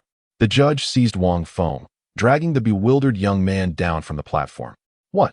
It's over? Wang Feng exclaimed in shock, eliciting a chorus of exasperated eye rolls from the audience. They silently cursed him for having the audacity to sleep during a duel. Moreover, why had that celestial maiden conceded, allowing this fool to claim first place? Yes, it's over. You are the champion. The judge replied, his expression devoid of patience. Wang Feng finally grasped the situation. Jiang Hanqi had indeed surrendered. Who was she to permit him to triumph so easily, relinquishing her rightful victory? The judge, dragging Wang Feng, inquired as they made their way off the stage, clearly eager to indulge in this gossip. This confrontation was, without a doubt, the most bewildering battle he had witnessed in his tenure as a judge. I must confide in you. She is my fiancée, but I have inadvertently angered her of late, and I never anticipated encountering her here. I am left with no choice but to seek her forgiveness, Wang Feng whispered, leaning closer to the judge and lowering his voice. Oh, so that is the case. The judge seemed to comprehend, contemplating thoughtfully as he fixed his gaze on Wang Feng's back. Noticing the judge's intense stare, Wang Feng stiffly turned his neck, only to meet the icy gaze of Jiang Hanqi. Even though she wore a white veil and a hat, Wang Feng could sense the chill emanating from her eyes. She couldn't have overheard, could she? He pondered. Did you hear that? Wang Feng cautiously inquired in the most straightforward manner. You mentioned she. Wang Feng hastily covered the judge's mouth, relieved that Jiang Hanqi appeared not to have caught wind of their conversation. He could not afford to let that slip. Do not speak. Once he noticed the judge had ceased his utterances, Wang Feng relaxed, and the judge, understanding the gravity of the situation, fell silent. Just by observing the expression on his friend's face, it was evident how fearful he was of his fiancée, and he had no desire to cultivate additional enemies. Thus, he wisely kept his lips sealed, allowing the two of them to resolve their intimate matters privately. Just as Wang Feng intended to hastily depart, he suddenly felt a tug at the back of his collar. Chapter 60.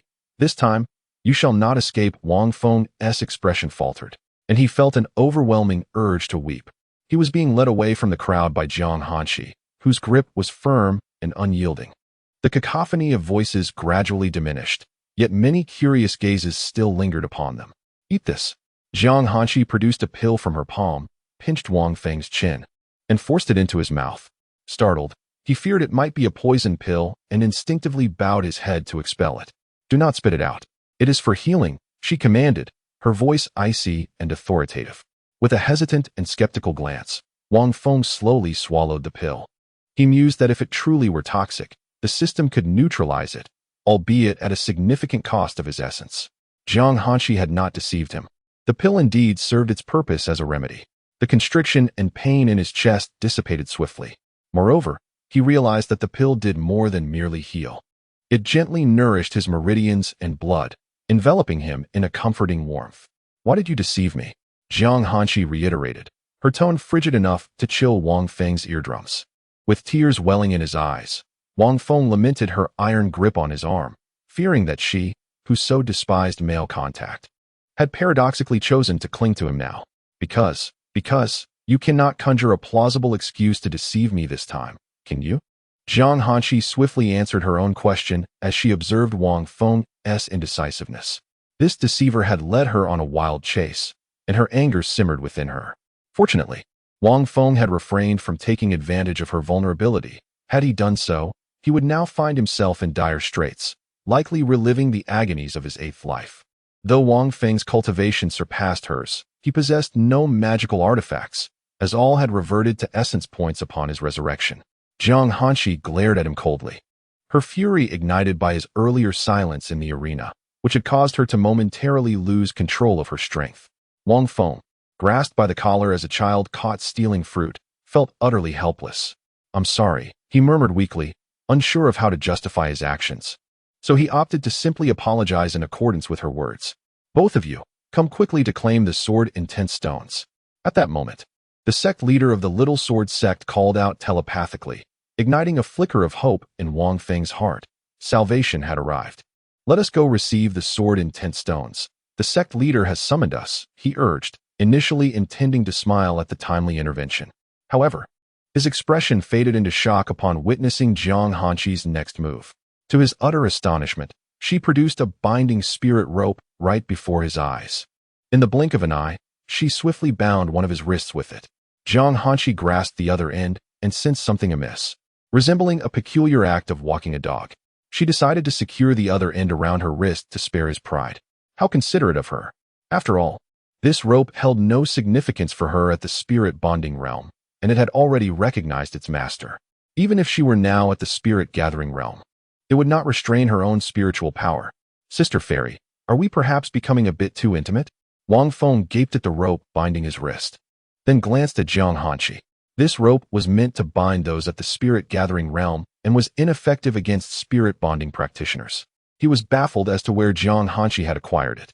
Initially, upon seeing Jiang Hanshi binding him like a pet, he was prepared to unleash his spiritual power to shatter the rope, then swiftly escape the sect using the mysterious teleportation talisman he had purchased. "How presumptuous of you to wish to claim me as your master." However, upon witnessing her fastening the other end around her own wrist, he abandoned those thoughts. "How perceptive of you. This time, there's no escaping." With that, Jiang Hanshi moved, the delicate rope in her hand tugging Wang Feng toward the Shaojian sect. The crowd murmured in confusion, pondering how the two, who had seemed to be at odds moments ago, now found themselves connected by a spirit-binding rope after just a brief outing. "Everyone who has not been selected, please disperse. The entrance ceremony of our sect is about to commence, and it is not suitable for you to remain." The master of the Shaojian sect channeled his spiritual energy and called out again, while the others had long grown accustomed to such occurrences. The gathered crowd began to dissipate, and soon only around 2,000 remained amidst the throngs. "Master! Master!" At that moment, Xiao Hao came running, calling out, accompanied by Chu Yenner. Her injuries had mostly healed thanks to her own medicinal pills. "Greetings, mistress." Xiao Hao arrived before Wang Feng and immediately bowed upon seeing Jiang Hanshi, who, this time, chose to ignore him. Whether this was a silent acknowledgement or mere indifference remained uncertain. The latter seemed more probable. Or perhaps, an 80% chance of the latter and a 20% chance of the former? "Old Chu, bring out the bed and return it to my master." Chu Yenner shot him a glare. One might think from his demeanor that she was demanding Wang Feng's bed. With a thought, Chu Yenner summoned the large bed stored in her spatial pouch before them. Xiao Hao also retrieved a table from the storage bag Wang Feng had given him, as his bag was smaller and could not accommodate both the bed and the various items he had. "Disciple, in a few days, I must depart. You should seek out another formidable ally within the sword sect," Wang Feng observed as he stored the bed and table, contemplating using the teleportation array of the Shaojian sect to travel to the central continent. "Huh, what do you mean by finding another powerful ally?" Xiao Hao was thoroughly bewildered. "Haha, you're abandoned by your master, you old rat." Chu Yenner teased with laughter, and Xiao Hao's expression nearly crumbled into tears as she found his plight increasingly amusing. "Master, where are you going?" He went to fetch something, but would not set off for a few days. Wang Feng leaned closer to Xiao Hao's ear, only to realize that the rope in his hand was insufficiently long, and instinctively tugged at it, disregarding Jiang Hanshi on the other end. Moreover, maintaining a cordial relationship with that old maiden could be advantageous for your cultivation if you decide to practice together. Wang Feng's whisper caused a slight blush to rise on Xiao Hao's face, who found his master rather coy. Who would want to associate with that old maiden? At this point, Xiao Hao suddenly noticed the peculiar gaze of Chu Yenner beside him and quickly closed his mouth. "Do as you wish, it's not my concern," Wang Feng remarked nonchalantly, for it was not he who would be cultivating together, and his Navi disciple resembled a straightforward man. You too. Are you secretly speaking ill of me? Chu Yin'er scrutinized the pair with a discerning eye, glancing back and forth between them. The top three. Please come forward to receive the sword intent stones. The sect master bellowed from atop the grand pillar, then leaped downwards. As he was about to descend onto a vacant space, a platform gradually rose to meet him, and he lightly landed upon it after a few nimble steps in midair. Chapter 61. The initiation ceremony. As Wang Feng felt a sudden tug on his hand, he was unexpectedly drawn forward. Under the gaze of countless eyes, Jiang Hanqi silently led Wang Feng onto the stage, disregarding the peculiar stares of the multitude. What brings you two here? The sect leader observed them with a hint of curiosity. Oh, it's nothing. She simply enjoys this, afraid her beloved might flee, Wang Feng casually replied, waving his other hand. However, as soon as he spoke, he felt the rope tighten abruptly, causing his hand to turn blue from the pressure. Hastily, he tugged gently, as if pleading for mercy, and fortunately, Jiang Hanqi relented. The sect leader, having witnessed this interaction, offered an enigmatic smile, but chose not to inquire further. He then raised his hand, and 3 ancient black stones floated before him. These are the sword intent stones, marked by a profound sword scar that, upon a mere glance, can induce a subtle ache in the eyes. They are the fruits of immense effort from the young prodigies of our sect, and I hope you will utilize them wisely. The trio accepted the sword intent stones, while another bystander had already departed. Noticing that Wang Feng and Jiang Hanqi lingered, the sect leader's expression shifted to one of intrigue. Excuse me, sect leader, may I inquire if there is a teleportation array to the central continent? Wang Feng boldly asked, prompting Jiang Hanqi to turn towards him. Her own question thwarted by his interruption. She was taken aback by his intention to use the teleportation array to reach the central continent and pondered what business he might have there. Yet she refrained from probing further. This matter can be discussed later. There are others waiting below, the sect leader replied, not providing a clear answer, and instead asked him to wait. Seeing that her question had already been addressed, Jiang Hanqi pulled Wang Feng off the stage. Sister Fairy, hey, don't pull so hard, Wang Feng exclaimed, nearly losing his balance as he was yanked along, oblivious to her sudden departure. As the initiation ceremony continued, Wang Feng found himself surrounded by a throng of individuals eager to take the 4 of them as disciples. Old 2, didn't you claim that even if this person possessed the solar sword body, you wouldn't deign to accept him? An elder taunted Tu Guangyi, clearly referencing a prior conversation atop the grand pillar. Who said that? Who said that? I'm merely inquiring, who said that? Tu Guangyi feigned ignorance, knowing well that every genius was a coveted prize. Today, he was prepared to cast aside his dignity. Even forming a connection would be beneficial. Should any of them rise to prominence in the future, he would have something to boast about. Suddenly, a powerful and targeted surge of spiritual energy erupted among the crowd. As an elder made his move, one individual was obliterated amidst the chaos, leaving no trace behind. Panic ensued as the majority of the crowd became agitated, bewildered by the unforeseen turn of events. Wang Feng was startled, so much so that he instinctively clutched Jiang Hanqi's arm. It was only after Jiang Hanqi admonished him that he reluctantly released his grip. Silence. Among those present, there were undoubtedly individuals who practiced dark arts, bloodthirsty and indiscriminately violent. Thus, they were all dealt with together. The sect leader raised his hand, using spiritual energy to project his voice and quell the disturbance among the crowd. At that moment, the onlookers finally comprehended why the Shao Sword sect dispersed the non-selected crowd prior to the initiation ceremony. Those who were already aware of the proceedings remained remarkably composed. Those without a guilty conscience need not fear the specter of retribution. Whoosh! As soon as the sect leader finished speaking, dozens of figures soared towards the mountain gate. With a swift gesture, the sect leader summoned them back in an instant. Let me demonstrate that we are not indiscriminately slaughtering the innocent. To instill confidence in the audience, the sect leader performed a secret technique on the captured individuals. Those struck by the technique displayed either a surge of malevolent energy, demonic aura, or bloodlust, all indicative of practitioners of dark arts. While it is customary for cultivators to take lives, these individuals had preyed upon mortals, engaging in wanton slaughter and feasting upon their flesh and essence. They were unworthy of pity, having resorted to blood sacrifices to cultivate their nefarious powers. With a decisive wave of his hand, the sect leader declared, "Enough." and the subdued figures gradually disintegrated into ash. Subsequently, around 100 individuals were singled out, and the sect leader, seemingly intent on reassuring the crowd, employed another secret technique to reveal their auras. 1,000 spectators gasped in astonishment, realizing that those beside them were hidden cultivators of dark arts. Some even recognized that they had conversed with these malevolent beings. The 100 or so dark cultivators, pressed down by the sect leader and elders, could not resist in the slightest. Their fate was, without question, to be reduced to ash. Only then did the disciple recruitment ceremony officially commence. "Young friend, over here. I shall bestow upon you my entire fortune if you take me as your master." Wang Feng found the cacophony around him tiresome and tugged at the rope, pulling Jiang Hanqi away. Hey, young friend, don't leave. If you go, leave this girl behind." Wang Feng soon realized, apart from Xiao Hao's group, that a majority of those around him had come seeking Jiang Hanqi. "Sister Fairy, do you wish to take a master?" he murmured softly, leaning closer to Jiang Hanqi's side. Given Wang Feng's understanding of her character, he was certain she would never accept these individuals as her mentors, likely choosing never to take a master again throughout her life. As expected, Jiang Hanqi gently shook her head beneath her white-veiled hat, and Wang Feng felt a wave of relief. "Do not call out. Neither she nor I will take a master. Seek my disciples instead," Wang Feng shouted with his spiritual energy, pointing toward Xiao Hao. Despite his repeated declarations, the crowd remained somewhat undeterred. "All 4 young friends, follow me. The patriarch has spoken."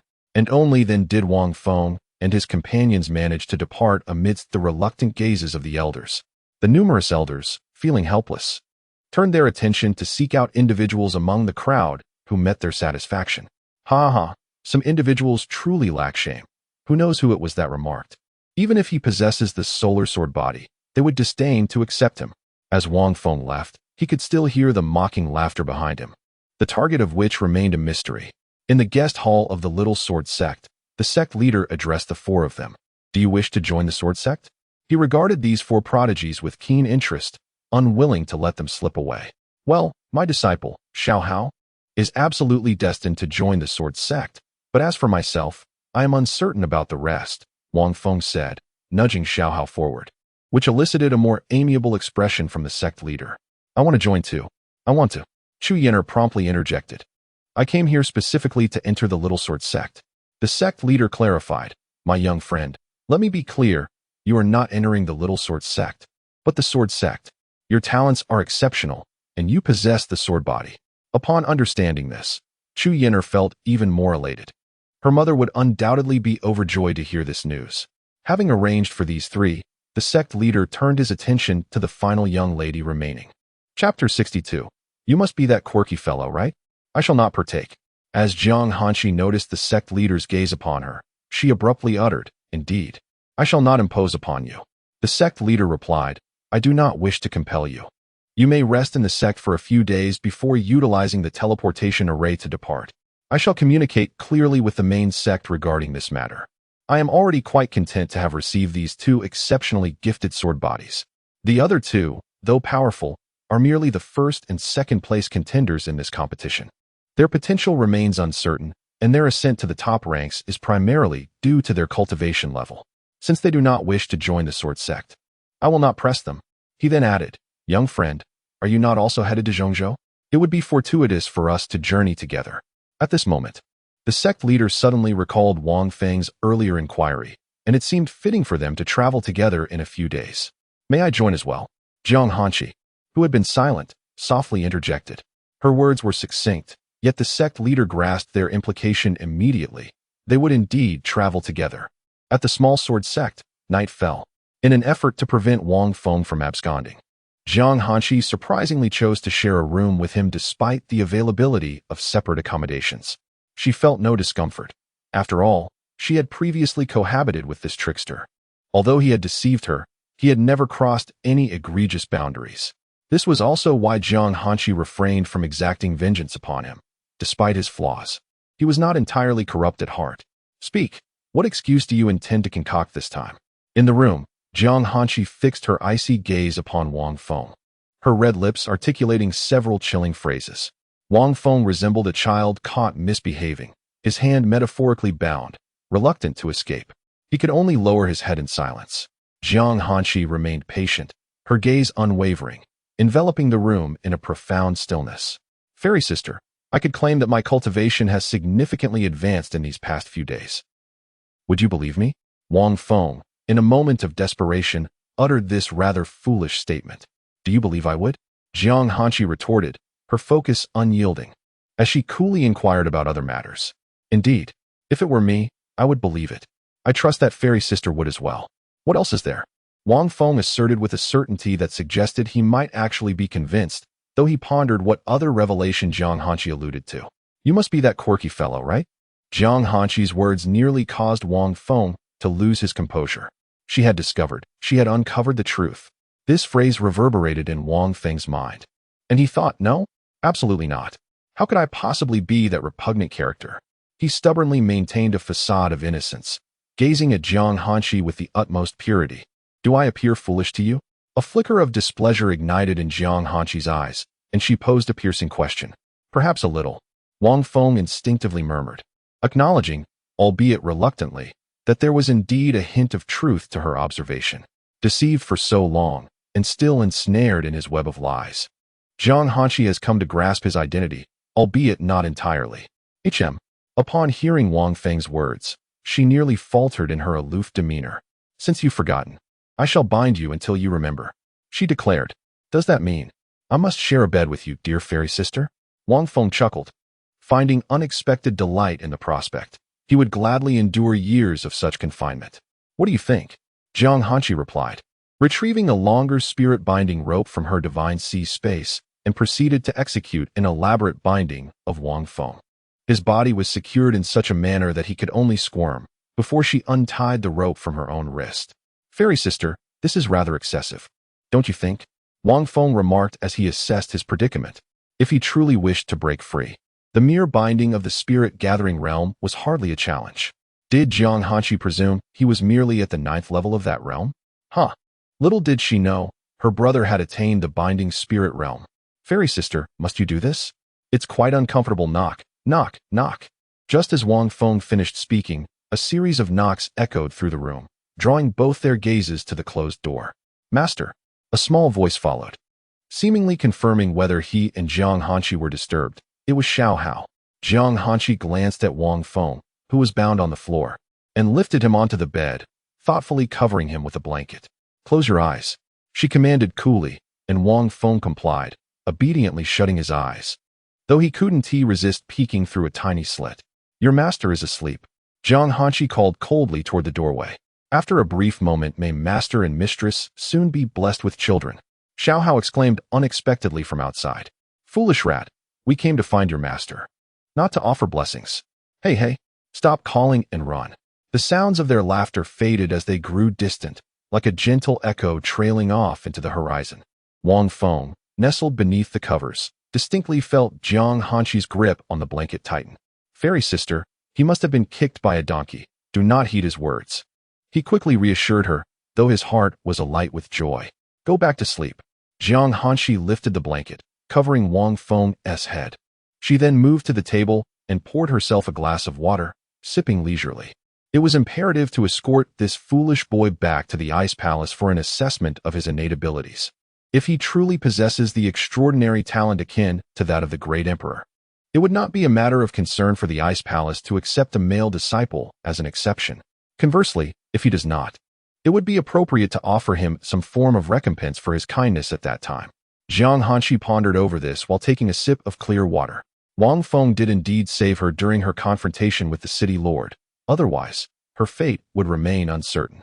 After all, had she unleashed the true might of that imperial corpse, her plight would have transcended mere weakness for several days.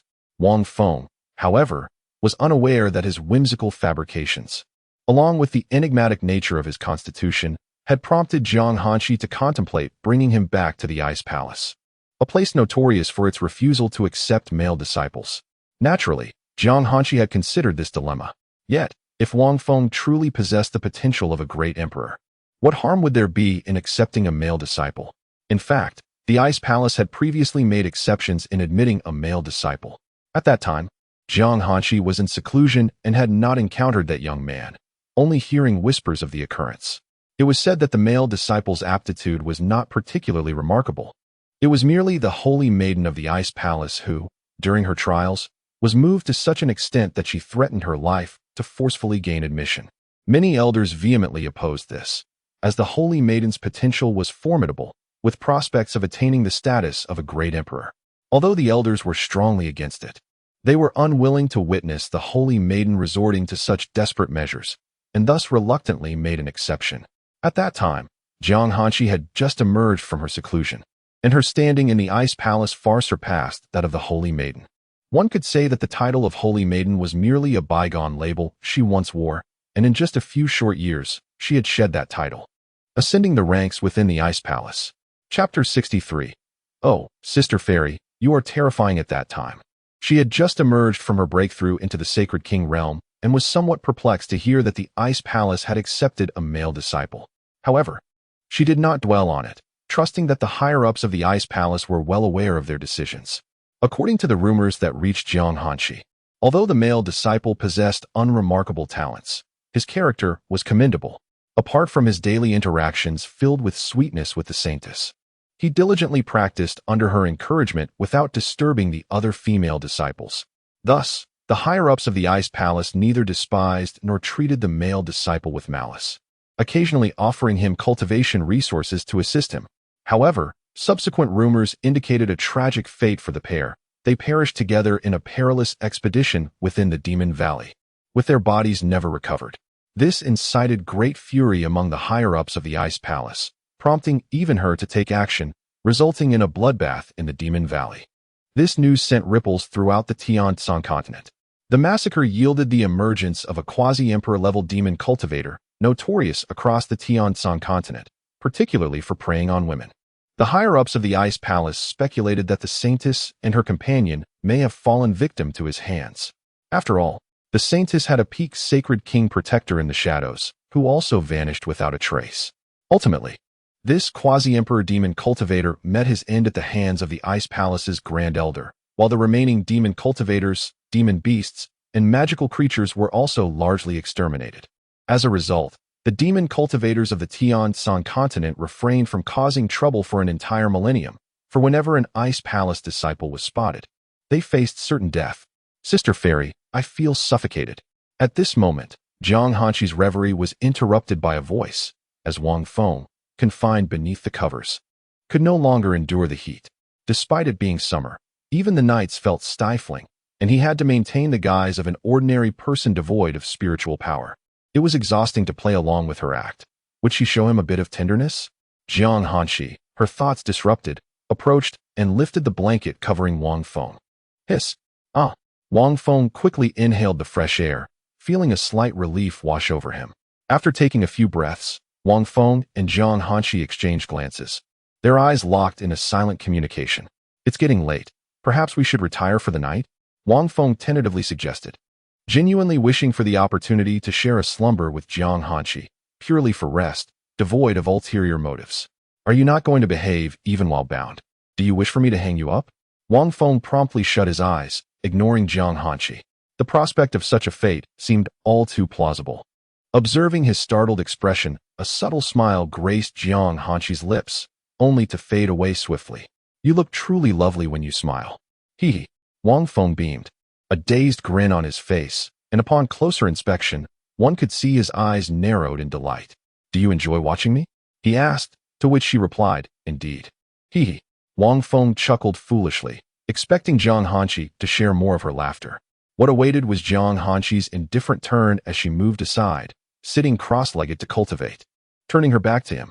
Very well, so this is how it is, not even granting me a glance, Wang Feng lamented, resigning himself to close his eyes and practice in secret. Yet, as he delved deeper, his consciousness began to sink. Nevertheless, the chaotic dominance body technique gradually and autonomously circulated within him. A night of silence ensued. The following morning, knock, knock, knock. Master. Wang Feng was roused from his slumber by a series of persistent knocks. As he opened his eyes, still clouded with sleep, he attempted to stretch, only to realize he was bound completely. Glancing over, he noted Jiang Hanshi seated on the ground, immersed in her cultivation, seemingly undisturbed by the commotion. Wait. Please stop knocking, Wang Feng called out, sensing that Jiang Hanqi was engrossed in a crucial moment of her practice. The knocking ceased. After a considerable pause, Jiang Hanqi slowly opened her exquisite eyes. Fairy sister, could you please loosen my bindings? Wang Feng, who had been fixated on her, quickly spoke up upon her awakening. It would be quite embarrassing if his disciple were to witness him in such a state. He still valued his dignity. Jiang Hanqi cast him a glance, approaching to quietly untie the ropes. Ultimately, she retrieved the longer end and retied it around her own wrist. Do not even think about escaping before providing me with a satisfactory explanation, or I shall break your legs, she warned. Ah, fairy sister, you are truly terrifying. You resemble a kidnapper from that mountain village, Wang Feng gasped, his expression one of horror as he regarded Jiang Hanqi. He had not anticipated her to resort to such theatrics. Previously, he had not been subjected to such treatment. In the past, a mere command to be executed had resulted in swift action. Do you believe I jest? Jiang Hanqi, seemingly concerned that Wang Feng might doubt her, deliberately emitted a chill that lowered the temperature of the surrounding air. Living air conditioning, was Wang Feng's immediate thought. No, absolutely not. He hastily waved his hands, recalling that Jiang Hanqi had indeed broken his legs before. He had long forgotten the details of that particular lifetime. Back then, there had been no room for discussion. A single kick had shattered the bones in both his legs. His arms had even been severed. As for the reason behind such a fate, do not inquire. It was merely a consequence of his own foolishness in attempting to steal Jiang Hanqi's intimate garments. At that time, she had yet to ascend to the rank of emperor, while Wang Feng had possessed an advanced movement technique from the system, leading to his overconfidence. Given Wang Feng's understanding of Jiang Hanqi, if she truly harbored such intentions, she would have acted long ago, rather than merely frighten him. Outside the house, with a creak, Xiao Hao observed the door being opened. Master and mistress are as affectionate as ever. They must prefer to walk bound together by a rope. Alas, before I head to the sword sect, I must return to the palace to pay a visit to my mother. Are you all coming along? Before Xiao Hao could elaborate on the situation, Chu Yanner spoke up. Were you here yesterday for this matter as well? Wang Feng recalled the two who had come yesterday to offer blessings for early prosperity. Indeed, Chu Yanner nodded, indicating that she and Xiao Hao had intended to inform Wang Feng about this yesterday. Unfortunately, they encountered those two in the room, and it was uncertain whether they were engaged in intimacy or simply sleeping. Not going. There's nothing entertaining at your place. Wang Feng decisively declined her invitation, primarily because he was currently bound by Jiang Hanqi, rendering his movements somewhat restricted. Xiao Hao stepped closer to Wang Feng's side and leaned in, whispering into his ear. Master, she mentioned that her mother is the current empress of the Danyang dynasty. The palace must possess numerous treasures. Really? Wang Feng furrowed his brows as he glanced at Xiao Hao, his expression betraying skepticism. Xiao Hao shook his head, signaling his uncertainty. Observing this, Wang Feng turned to Chu Yanner to probe further. Generally, he refrained from investigating the information of individuals whose realms he could see through, which ultimately left him unaware of Chu Yanner's identity. To his astonishment, she turned out to be a princess. Chu Yanner identity, daughter of the empress of the Danyang dynasty realm. 8th layer of spirit gathering innate weapon. Imperial grade heavenly jade sword, sealed. What? Holy smokes. An imperial weapon, a sealed imperial weapon. Wang Feng initially thought he had misread, but after a careful examination, he confirmed it. However, given Chu Yanner's naive demeanor, she likely remained oblivious to this fact. Should he consider seizing it from her? Chapter 64. The gentle but unyielding Jiang Hanqi. Should I seize it from her? Wang Feng pondered for a moment, ultimately deciding against it. Her background likely held considerable significance. Anyone possessing a royal artifact could not merely be a princess of an earthly dynasty. The system occasionally displayed only a singular identity, a flaw Wang Feng had long lamented. Akin to a gaming company on Blue Star that merely consumed the original points while disregarding everything else, ignoring any issues that arose. You may calculate as you wish. I shall take my leave. Chu Yanner did not press the matter further, turning to depart, but just a few steps away, she was halted.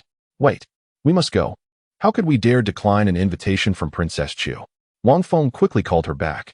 Even changing her address from old Chu girl to Princess Chu, he secretly contemplated the necessity of obtaining something exchangeable for original points within the palace.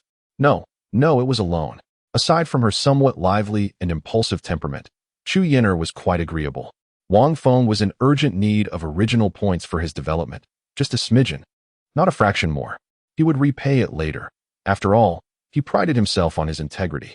Then let us depart, Chu Yin'er said, beaming as she waved her hand. Although these individuals had their disagreements with her, they counted as a few of her friends. Sister Fairy, let us go play in the palace. I have yet to see the imperial palace. Wang Feng spoke whimsically, though he had indeed seen the palace before. He gently tugged the rope in his hand, calling out to the silent and still Jiang Hanqi.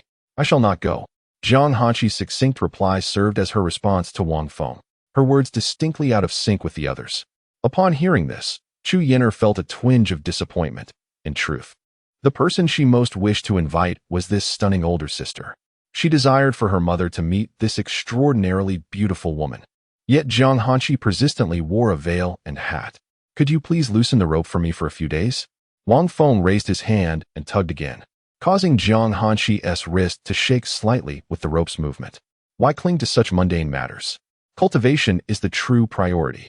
Instead of indulging in frivolities, one ought to devote more time to cultivation and enhance their prowess. Jiang Hanqi's melodious voice beneath the veil took on a more serious tone. She believed that since Wang Feng might become a member of the Ice Palace, it was essential to correct his mindset. Even if he were not destined for the Ice Palace, she thought it prudent to guide his thoughts, considering his potential to ascend to the realm of Yuansan or beyond. His constitution was undoubtedly remarkable. In this life, who can predict whether misfortune or tomorrow will come first? Thus, the first step in life is to seek joy. Wang Feng concluded with a pause, raising his voice for emphasis. Clap, clap, clap. Excellent. Xiao Hao enthusiastically applauded, and Wang Feng smiled, nodding in acknowledgement. Master, have you not always said that a genius should strive to transcend boundaries through diligent practice, enduring hardships for a decade to seize a wonderful life? You are undoubtedly a paragon among geniuses, Xiao Hao remarked, his expression one of confusion. Were it not for Wang Feng's awareness of Xiao Hao's mental lapses, he might have assumed that Xiao Hao was mocking him. I refuse to go, Jiang Hanqi stated coldly, her demeanor resolute, showing no inclination to relent. I don't care. I insist on going. Will you untie the ropes or not? Wang Feng's expression shifted, his gaze sharp as he directed a hostile tone at Jiang Hanqi, as if he were a fierce tiger poised to devour her whole. Not far off, Xiao Hao and Chu Yin'er discreetly distanced themselves, engaged in hushed whispers. TSK, TSK. It seems my master aims for a higher position, one remarked. Do you think your master can dominate your mistress? Absolutely, I have faith in him. Their conversation was punctuated with caution, as they feared being overheard by Wang Feng. Unbeknownst to them, Xiao Hao and Chu Yin'er had unconsciously drawn closer, their proximity unnoticed by themselves. Meanwhile, Jiang Hanqi, upon hearing the unprecedented harshness in Wang Feng's tone, felt a flicker of curiosity, eager to see how he would confront her. Turning to face Wang Feng, she met his gaze, challenging him with, "Oh? What will you do if I refuse to untie the ropes?" You refuse? Fine, Wang Feng retorted, and without hesitation, he collapsed at her feet, grasping one of her ankles. I don't care. I must go? He lay on the ground, unabashedly throwing a tantrum akin to a child pleading for a toy that his mother refuses to buy. Well, it seems we were overly concerned. Xiao Hao and Chu Yin'er exchanged glances, their previous remarks now feeling utterly trivial. Disciple, look. Shi let me go. What should I do? Wang Feng lamented. I don't care. I will stay here until you either untie me or I refuse to move. Jiang Hanqi, momentarily speechless by Wang Feng's audacious antics, furrowed her brow, contemplating how someone could exhibit such shamelessness. Her gaze fell upon Wang Feng's pristine attire, now visibly marred with dust and dirt. Get up. No. After a moment of contemplation, Jiang Hanqi relented, her words brief, yet unmistakably clear. Really? Wang Feng, initially about to protest, halted as realization dawned upon him. His expression transformed from one of distress to elation as he quickly released her foot and sprang to his feet. With his understanding of her nature, cultivated over their shared moments, he recognized her susceptibility to such tactics. Truly, she was a person who thrived on gentle persuasion rather than forceful demands. Please, untie me, Wang Feng implored, shaking the ropes bound around his wrists as a gesture towards Jiang Hanqi. Jiang Hanqi remained silent, stepping closer to Wang Feng. only to pass by him without a word. Hey, hey, hey, Wang Feng exclaimed, momentarily caught off guard as he stumbled. Jiang Hanshi approached the whispering Chu Yenner and softly urged, let us go. Oh, let's go, let's go. Chu Yenner responded, her heart brimming with delight. Surprised that Wang Feng's antics had actually proven effective, Wang Feng dusted himself off and trailed behind Jiang Hanshi, contemplating how best to procure items within the palace. Should he seek out medicinal elixirs or spiritual stones, or perhaps weaponry? The four of them exited the sect and descended the mountain under the astonished gazes of the disciples of the small sword sect. Wang Feng and Jiang Hanshi had already garnered considerable fame within the sect, having secured the first and second places in the entrance competition, respectively. The onlookers were perplexed. Were the two not a pair of romantic partners? Why then, one might wonder, were they tethered by a rope instead of holding hands? Wang Feng thought to himself, I wish we could hold hands. To which Jiang Hanshi retorted, dream on. In the palace, aside from Jiang Hanshi and her companion, Wang Feng and Xiao Hao wandered about, their demeanor reminiscent of country bumpkins visiting the royal court. Wang Feng discreetly assessed which halls housed weaponry and which contained resources. Naturally, stealing was out of the question. As for acquisition, he reasoned that borrowing was a far more appropriate term. Chu Yenner exclaimed, oh dear, I've invited a thief into our midst, and a thief who concocts excuses for himself, no less. How ridiculous. Chapter 65. I am his master. The Grand Princess. The palace maids and other servants would greet Chu Yenner with respect whenever they encountered her. You are still the Grand Princess? Xiao Hao inquired, a hint of surprise in his tone. Upon hearing this, Chu Yenner slowly lifted her proud head. It's nothing extraordinary. After all, my mother is the reigning empress, and I am her only daughter. She waved her hand dismissively, feigning modesty, yet the vanity stemming from her status was almost palpable. Does your mother have a harem of 3,000 beauties? Xiao Hao questioned with curiosity, recalling that past emperors were often accompanied by numerous concubines, wondering if the empress was any different. Knock. Oh, why did you hit me, master? Xiao Hao exclaimed, clutching his head, a look of bewilderment in his eyes as he glared at Wang Feng. Do you not know how to speak? Asking another's daughter whether her mother possesses a harem is akin to inquiring if her mother has 3,000 husbands. Wang Feng shot Xiao Hao a look, urging him to grasp the implications of his words. Not at all. My mother is nothing like those former emperors, Chu Yenner replied, her expression darkening slightly at Xiao Hao's remark. Oh, I apologize. What about your father? As the four of them walked, Xiao Hao continued to pose questions to Chu Yenner, driven purely by curiosity, for she had never mentioned her father. He's deceased. Chu Yenner's mood visibly soured at the mention of her father, a flicker of anger igniting in her eyes. Xiao Hao promptly silenced himself. Wang Feng cast a sidelong glance at Xiao Hao, noting that his straightforwardness sometimes led him to speak without thought. However, Chu Yenner was not overly sensitive. After a while, she resumed her cheerful chatter. Mother, Chu Yenner exclaimed, her eyes lighting up as she spotted her mother, the reigning empress, approaching them. Wang Feng and the others also looked up at the sound. Before them walked a woman whose beauty had not diminished with age, exuding an air of authority, her presence both noble and graceful. Dressed in a phoenix gown, she radiated a mature elegance that belied her years, appearing to be around 30, yet her skin was remarkably well preserved. Wang Feng scrutinized her closely, his heart racing not from her beauty, but from the weight of her past identity and cultivation level. Chu Moxi identity, former saintess of the celestial court empress of the Danyang dynasty realm, peak of the 9th layer of the Saint King innate weapon, supreme sacred weapon. The flame phoenix spear. My goodness. Wang Feng felt as if his heart might leap from his chest. The former saintess of the celestial court had retreated from the world of cultivation to become an empress? But that couldn't be right. If she had truly retired, she would not be living so peacefully. Just considering her sect, the celestial court would never allow it, not to mention her many enemies. There must be more to this story. Wang Feng finally comprehended that her imperial throne was not supported by the so-called powerful individual within the royal city. Instead, it stemmed from her own extraordinary prowess, possibly surpassing 1,000,000-fold. Jiang Hanshi gazed at Chu Moxi, her eyes glimmering with intrigue. The aura of this individual was beyond her current cultivation level, rendering it nearly inscrutable. Even her ancient cold eye could merely perceive a hint of the domineering crimson energy that emanated from her. This person must possess either an extraordinarily high cultivation level or a physique akin to that of the fool deceiver beside her. Yet, she had only encountered such a physique in two individuals, this deceiver and the notorious Grand Emperor of Thieves. Thus, this person's cultivation was undoubtedly formidable. Furthermore, the fiery aura she discerned through her ancient cold eye suggested a fire-type spiritual root or physique, which was indeed remarkable. Yenner, who are these esteemed individuals? Chu Moxie inquired with a melodious voice tinged with curiosity, although she was already aware of Wang Feng and his companions' identities. However, it was prudent to observe the formalities. Mother, these are the ones who insulted me, except for this big sister, who is exceptionally beautiful. Chu Yenner cheerfully remarked. Big sister, could you please remove your hat so my mother can see your face? Chu Yenner playfully requested Jiang Hanshi, who wore a white-veiled hat.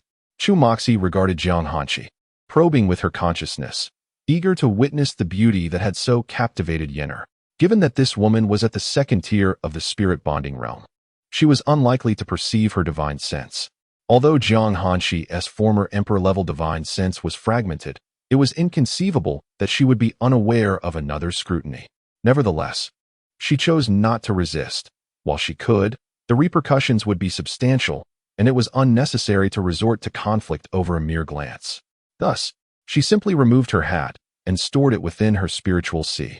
Chu Moxie, not contemplating further, assumed that Jiang Hanshi had utilized some object akin to a storage ring. Upon Jiang Hanshi's unveiling, Chu Moxie was instantly captivated. It was no exaggeration to declare that this woman was even more beautiful than herself. No wonder Yenner was so enchanted. With just one glance, Chu Moxie's admiration for Jiang Hanshi surged by no less than 10%.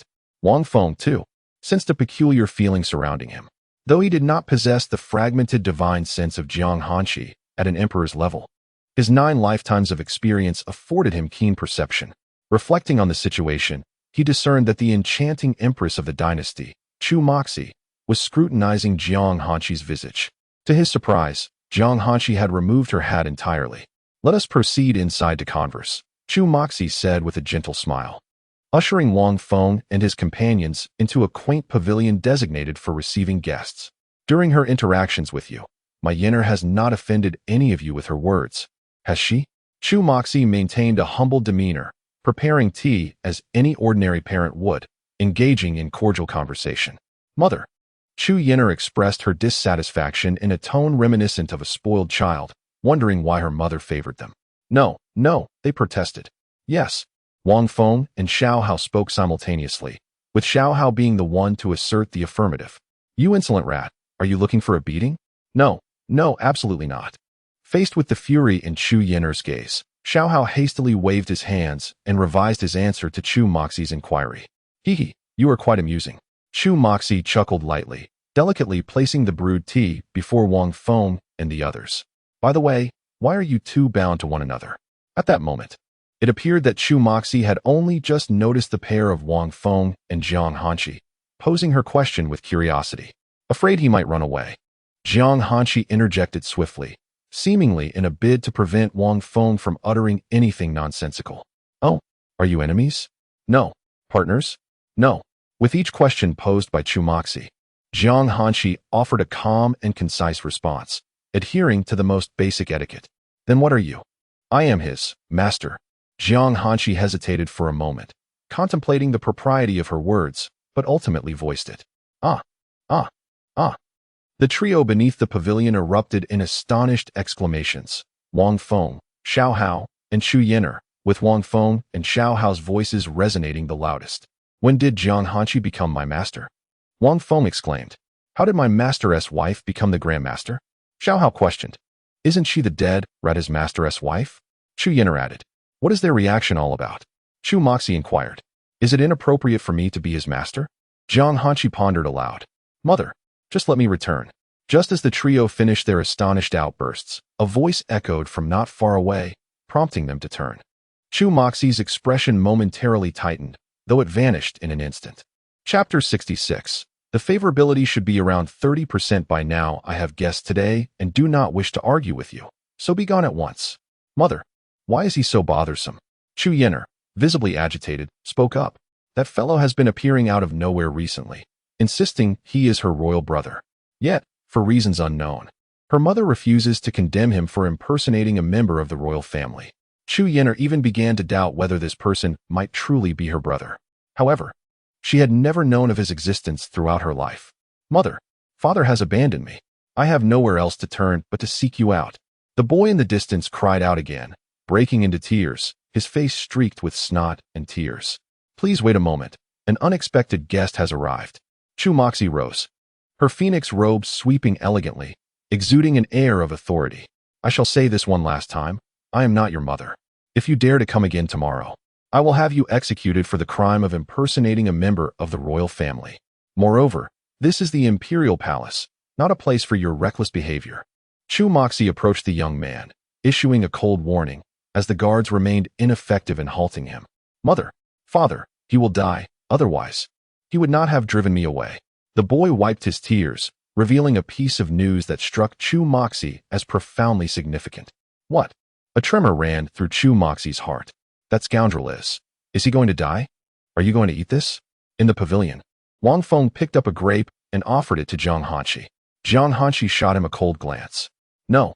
Zhang Hanqi merely opened her mouth, and before she could protest, Wang Feng had already shoved the grape into her mouth. "How rude." Wang Feng chuckled and then picked up a pear to munch on, silently observing the two conversing not far away. What had once been audible due to their heightened senses was suddenly muted by an overwhelming aura, rendering them unable to hear anything, only able to see. Zhang Hanqi regarded Wang Feng, who seemed to treat feeding her grapes as a casual act. Wang Feng felt the gaze upon him, akin to an ordinary person encountering a ghost. He had to feign ignorance to escape unnoticed. After staring at Wang Feng for a while, Zhang Hanqi diverted her gaze and then bit into the grape in her mouth. "So sweet. Be gone." The oppressive aura from Chu Moxie's side dissipated, and their conversation concluded with that furious outburst. The boy walked away dejectedly, his steps heavy. Chu Moxie returned to the pavilion. Her eyes slightly reddened, and instructed Chu Yin'er, "Yin'er, please attend to our guests. I have matters to address." Without allowing Chu Yin'er a chance to respond, she hurriedly departed. Once she vanished from their sight, Wang Feng and the others finally regained their senses. "It is all that fellow's fault for angering my mother again." Chu Yin'er bit into a fruit reminiscent of an apple with great fervor, her irritation evident as she spoke. That insufferable individual had managed to vex her mother on numerous occasions, countless times, in fact. However, this instance was particularly egregious. The man had evidently uttered something to her mother that compelled her to attend to some unknown matter, a departure from her usual method of simply having him expelled. Should expulsion fail, her mother would personally unleash her formidable 8th-tier cultivation to send him flying. It seemed that Chu Yin'er remained oblivious to her mother's true prowess. Nor could she fathom the incompetence of the palace guards, who allowed such an individual to slip in unnoticed. Why, as an empress of the dynasty, did her mother not execute him? Xiao Hao voiced his perplexity, expressing the question that lingered in his mind. "I don't know," Chu Yin'er retorted, her frustration manifesting as she took several more bites of the crimson fruit in her grasp. Wang Feng, resting his chin in thought, observed Zhang Hanqi, who sat quietly beside them, preferring silence. She reached for a grape and delicately placed it in her mouth. Wang Feng chuckled at the scene, and when Zhang Hanqi met his gaze, her hand paused momentarily before she proceeded to consume the fruit. She believed that halting now would appear overly dramatic. The atmosphere within the small pavilion fell into a brief silence. "Let us not dwell on this. Shall we stay here for the night? We can return to the small sword sect tomorrow. After all, there are still a few days before we must go to the sword sect," Chu Yin'er proposed. Despite her noble status, she found the palace unbearably dull, as the servants were too intimidated to engage with her, fearing her wrath and the consequences that might follow. She could not comprehend why she was perceived as so fearsome.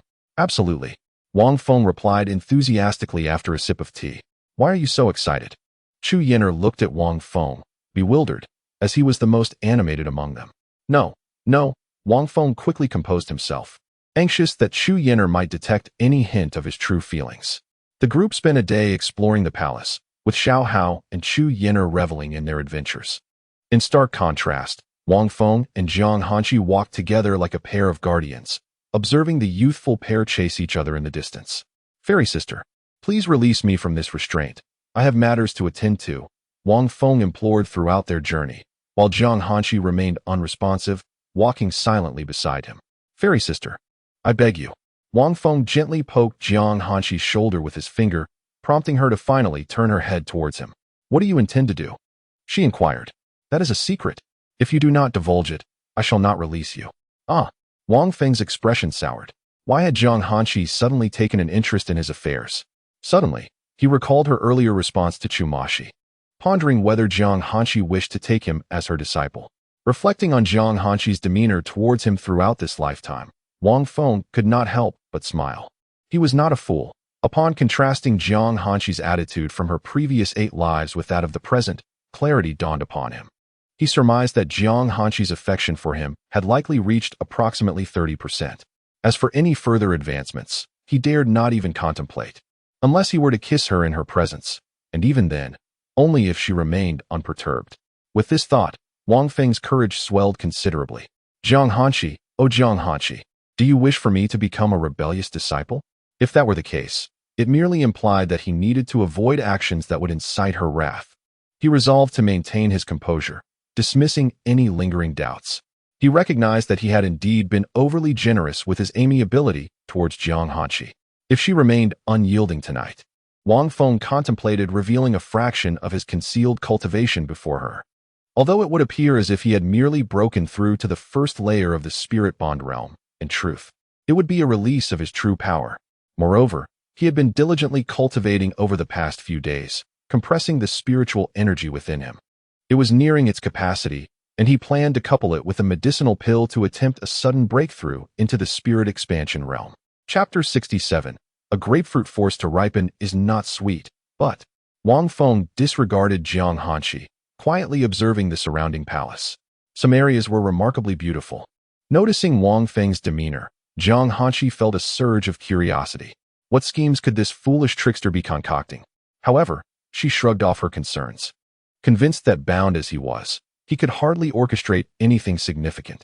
As twilight descended, an unspoken understanding lingered between Wang Feng and Jiang Hanqi, allowing them to walk side by side in silence throughout the day. Meanwhile, Xiao Hao and Chu Yen'er engaged in playful skirmishes, though it was invariably Xiao Hao who found himself at the receiving end. Nevertheless, he remained obstinately defiant. The palace, cloaked in the night, was far from dim. Lanterns illuminated the surroundings, radiating an extraordinary brightness. Princess Chu, do you have any wishes? Wang Feng inquired suddenly, addressing Chu Yen'er, who sat on the steps gazing at the stars. Chu Yen'er furrowed her brow, narrowing her eyes slightly as she pointed at Wang Feng. What do you want? Are you up to something sinister? If it's within my power, I shall help you fulfill your wish, Wang Feng replied with a smile, neither confirming nor denying her suspicion, yet Chu Yen'er dismissed it without a second thought. Really? If possible, I wish to see my father, she said earnestly, clasping her hands together as if in prayer. She did not genuinely expect Wang Feng to fulfill this wish. She had never met her father and yearned for that connection. Her mother had always portrayed him as a heartless scoundrel, so she treated it as a mere wish. Well, all right. If the opportunity arises, I shall arrange for you to meet your father, Wang Feng mused, acknowledging the difficulty of locating an individual among a vast multitude. Nevertheless, his tone was resolute, convincing enough that Chu Yen'er nearly believed him.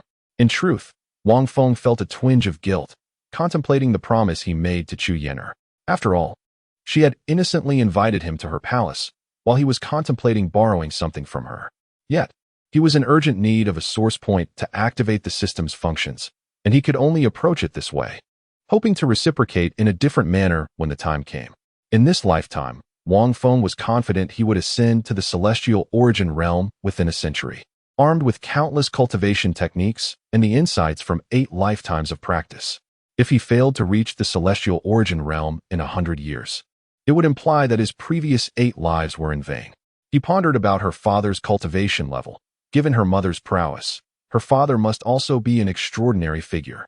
But Chu Yen'er looked at Wang Feng, seated beside the striking elder sister with confusion. Nothing. Wang Feng waved his hand dismissively. Some things were better left unsaid. All right, I'll arrange a room for you.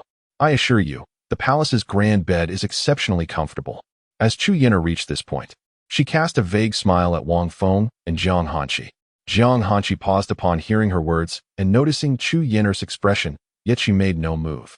Wang Feng also took note of this and softly suggested, "Fairy sister, how about we sleep in separate rooms?" "No," Jiang Hanqi decisively rejected. Her tone as resolute as one who has just faced a rejected confession. "Look, even the master's wife is not opting to sleep apart, master. You should not evade this." Unbeknownst to them, Xiao Hao, lingering nearby, further stirred the pot. "Go away, this is none of your business. What do you know?" Wang Feng lightly kicked Xiao Hao, urging him to step back. With no choice but to acquiesce to Jiang Hanqi, he resigned himself to her whims. To his surprise, Chu Yiner indeed found them an extraordinarily large bed, the mattress exceedingly soft. Wang Feng stared, somewhat dumbfounded, at the grand bed in the room. It seemed ample enough to accommodate 5 people comfortably. "Well, what do you think? Is it spacious?" Chu Yiner inquired with a grin, looking at Wang Feng and Jiang Hanqi. "Ahem, it's quite all right." Wang Feng coughed a couple of times, adjusting his demeanor. "What about mine?" Xiao Hao, standing nearby, spoke with eager anticipation. "Yours? Over there." Chu Yiner pointed toward the door, gesturing to a doghouse outside. Even more outrageous, a little short-legged black dog was barking at them, as if beckoning Xiao Hao to come over. However, Chu Yiner was merely jesting. She bid farewell to Wang Feng and Jiang Hanqi and departed with Xiao Hao. In an instant, the atmosphere within the room grew quiet, and the two lingered at the door for quite some time. Wang Feng rubbed his hands together, his handsome visage unchanged, but his demeanor had notably taken on a more lewd air. Breaking the silence, he gently closed the door and turned, pulling the rope that brought the scrutinizing Jiang Hanqi to the bed, to sit. Wang Feng realized that the old maid's arrangement, whether intentional or accidental, left the room devoid of even a table or chairs. Aside from the grand bed, there was only a bathing area separated by a partition. Truly, there was nothing else. "Fairy sister, please untie me. I truly have matters to attend to tonight." This had become an almost countless request from Wang Feng. Sneaking, borrowing things with a companion was indeed far more troublesome than going alone. "What do you intend to do tonight?" Jiang Hanqi, clad in a flowing azure gown, sat at the edge of the bed, removing her white gauze hat, revealing her celestial beauty. She was perplexed by this foolish swindler and his intentions. Should she release him? But what if he fled? Conversely, would withholding his freedom hinder his pursuits? Jiang Hanqi found herself in a moral quandary. She was not the type to act with selfishness. She had already delayed this foolish swindler's journey once before. Jiang Hanqi found herself incessantly preoccupied with the moniker "that foolish boy Wang Feng." If her thoughts were a person, she would undoubtedly wish to deliver a sharp reprimand. "I need to fetch something. Please, could you just loosen it?" Wang Feng implored, extending his hands in a playful manner, attempting to shake Jiang Hanqi's arm. However, she subtly shifted away, evading his advances. "Do not speak in such a manner," Jiang Hanqi admonished, for the tone of his voice was simply too endearing. "Will you loosen it or not?" Wang Feng, upon hearing her retort, composed himself, adopting an exceedingly serious tone as he inquired. Jiang Hanqi remained silent, seemingly lost in contemplation. "I don't care. Hurry and release me," Wang Feng declared, rolling onto the bed in a fit of childish protest. The sensation of the ropes binding her arms made Jiang Hanqi sway slightly, as she observed Wang Feng throwing a tantrum like a child on the bed. A sense of inner conflict stirred within her. She still desired to bring Wang Feng back to the Ice Palace, especially if his constitution truly mirrored that of the imperial corpse in her divine sea space. With the cultivation provided by the Ice Palace, he might evolve into a formidable emperor. Coupled with her diligent training, should they both persevere, there exists the potential for the emergence of 2 emperors within the Ice Palace. This would undoubtedly elevate the status of the Ice Palace to unprecedented heights on the continent. Furthermore, if both emperors were to exist simultaneously, the Ice Palace would stand a 90% chance of surpassing the Sword Sect, which boasts a heritage of several hundred millennia. The Ice Palace had nurtured her for millennia. She had served as a direct disciple, a saintess, an elder, a sect leader, a supreme elder, and even an ancestor. To claim she did not aspire to expand the Ice Palace would be a disservice to her true feelings. Alas, one cannot force a fruit to ripen, yet the thirst remains. Thus, Jiang Hanqi resolved. Chapter 68. The Titanite suit. "Are you certain you'll accompany me?" Wang Feng straightened up, his eyes glimmering like 24K titanium alloy. as he gazed at Jiang Hanqi. Absolutely, Jiang Hanqi replied, her tone consistently cold, concise, and comprehensible. Then you must not interfere with my plans, nor lay a finger on me. Everything must adhere to my strategy. Can you comply? Wang Feng articulated his stipulations.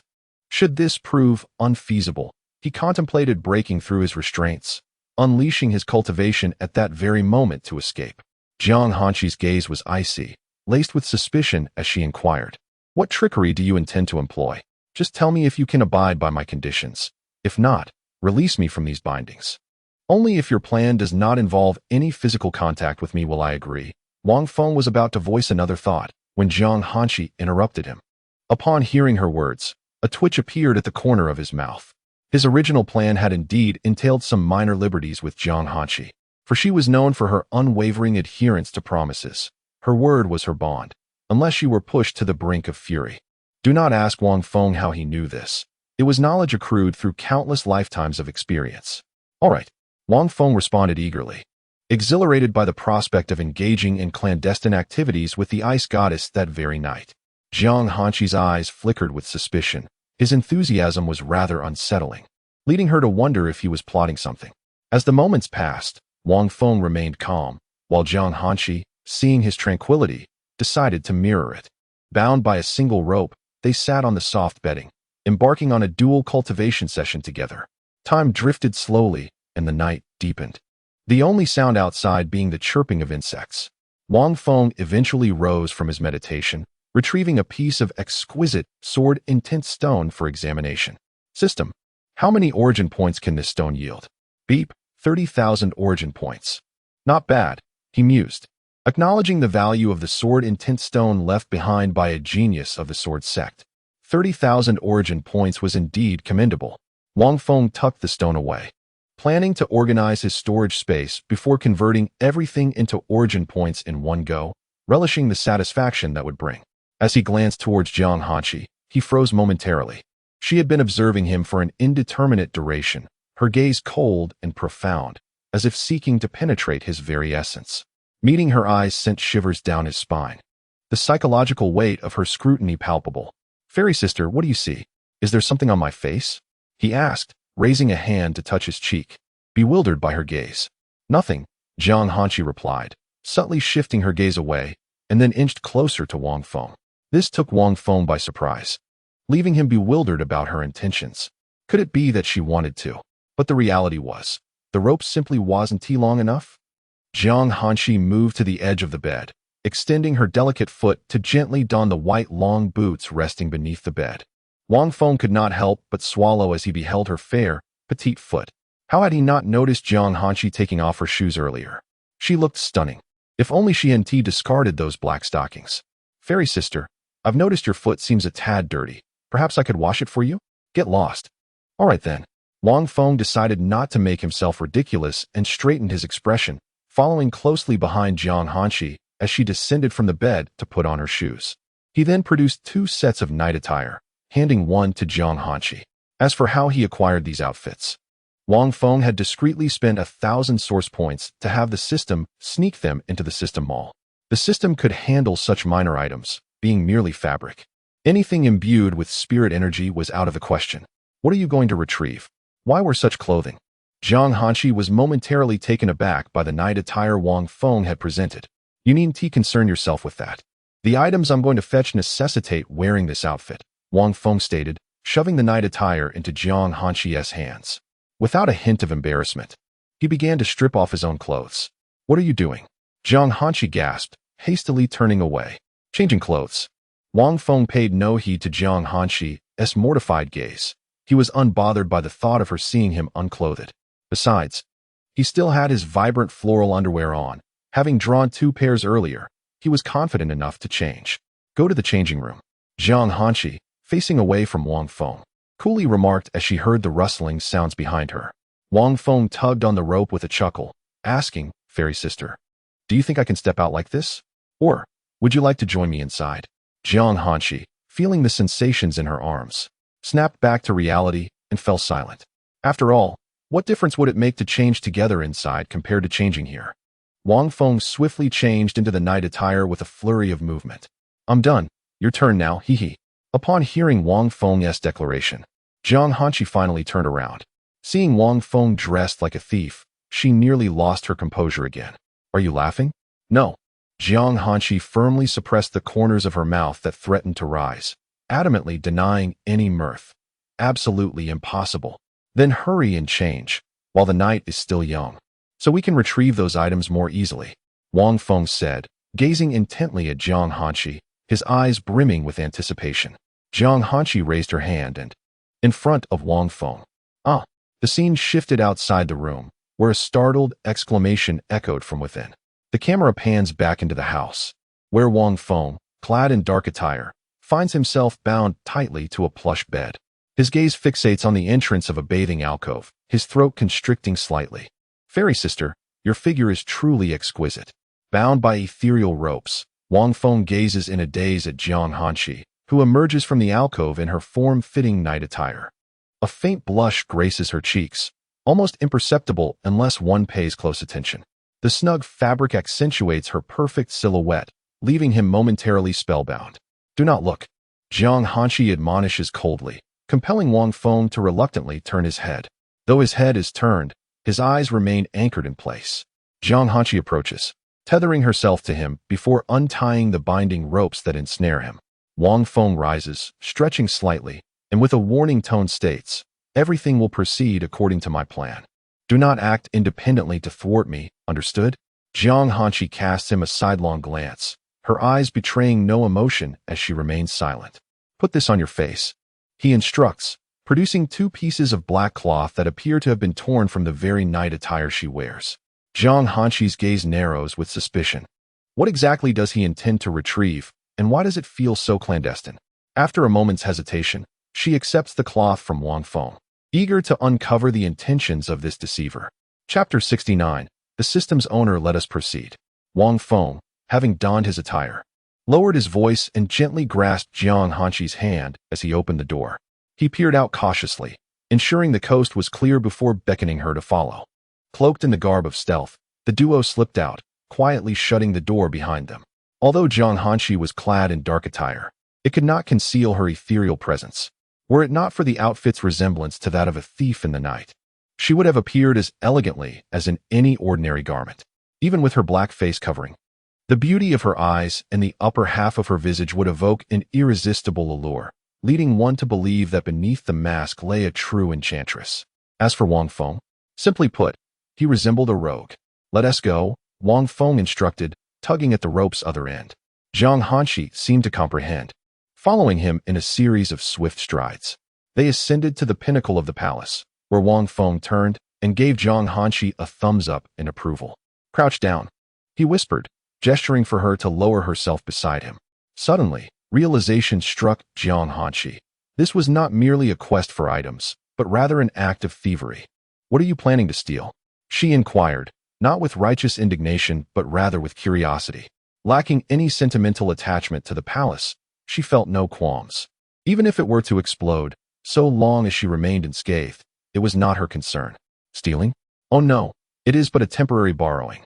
To be returned in due time," Wang Feng replied, no longer concealing their intentions as he led Jiang Hanqi towards a certain palace, aptly named the Armory Hall. "You seek weapons?" Jiang Hanqi discerned his purpose, her brow furrowing in confusion. "Indeed, but you need not resort to this. Accompany me to the Northern Realm, and I shall provide you with as many as you desire." Jiang Hanqi, still crouched atop the hall, voiced her thoughts. "What purpose do we have in the Northern Realm? I've never even ventured beyond the Southern domain. All I desire is to explore the Central Continent." Feigning ignorance, Wang Feng knew full well her intentions were to seek the Ice Palace. "Do not forget, you promised to heed my words," he reminded her, tugging the rope to reiterate their earlier agreement. Jiang Hanqi fell silent. "Very well, I shall follow your lead. Come with me," he urged. As they stealthily approached the Armory Hall, holding their breath, they observed the 2 guards stationed below, both at the 9th level of the Gathering Spirit Realm. Wang Feng raised his hand, adopting a slashing gesture. Without waiting to ascertain Jiang Hanqi's readiness, he leaped down, dragging her along. With a speed so swift that they appeared as mere shadows, the guards barely had time to react before darkness engulfed their vision. After ensuring the 2 were incapacitated, Wang Feng turned to Jiang Hanshi and gently pushed open the tightly shut palace door. "Ah, dear friend, what brings you here?"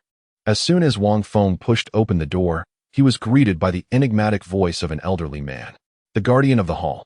Once his vision adjusted, he beheld an old man leisurely reclining in a rocking chair at the center of the armory hall. Wang Feng, cautious, cast a probing glance. Realm, spirit binding realm. Second layer? Upon deciphering the elder's information, Wang Feng was taken aback. He had initially assumed this man was a reclusive powerhouse tasked with guarding the hall. Jiang Hanshi was even more astounded. Upon recognizing the elder's cultivation level, she seized Wang Feng's arm. He felt a sudden tug, and in an instant, he and Jiang Hanshi found themselves beside the old man.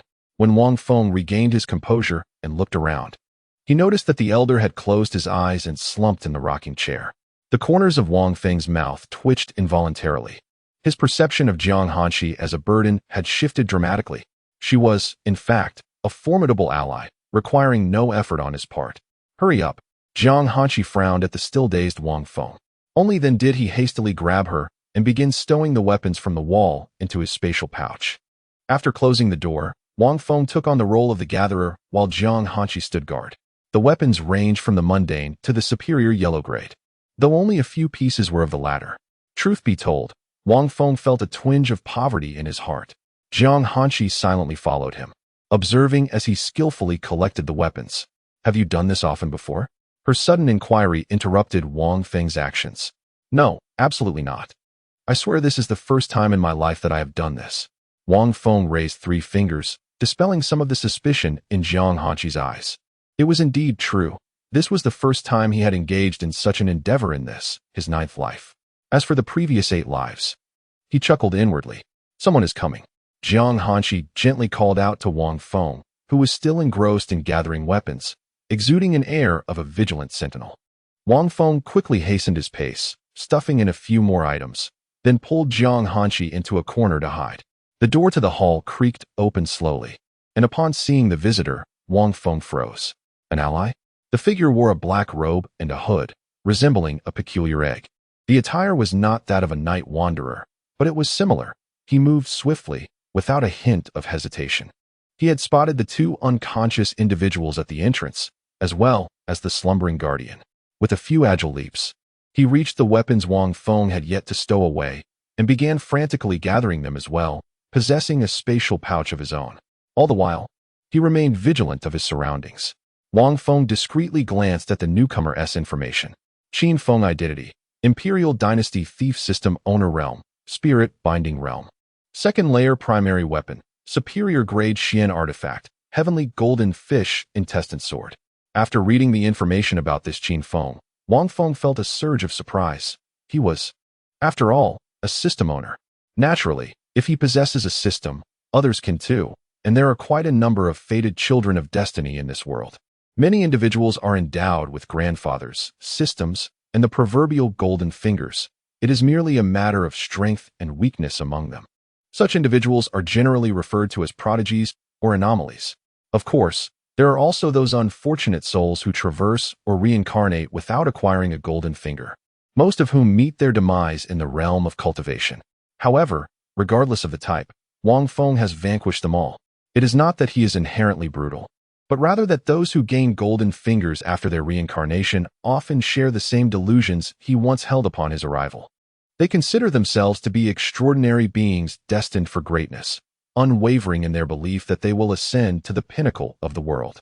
Yet, constrained by Jiang Hanshi, after several lifetimes, he abandoned such notions. Coupled with his formidable system, he ultimately reached the apex of the Emperor realm. It is noteworthy that he has lived through a total of 8 lifetimes. Indeed, 8 lifetimes.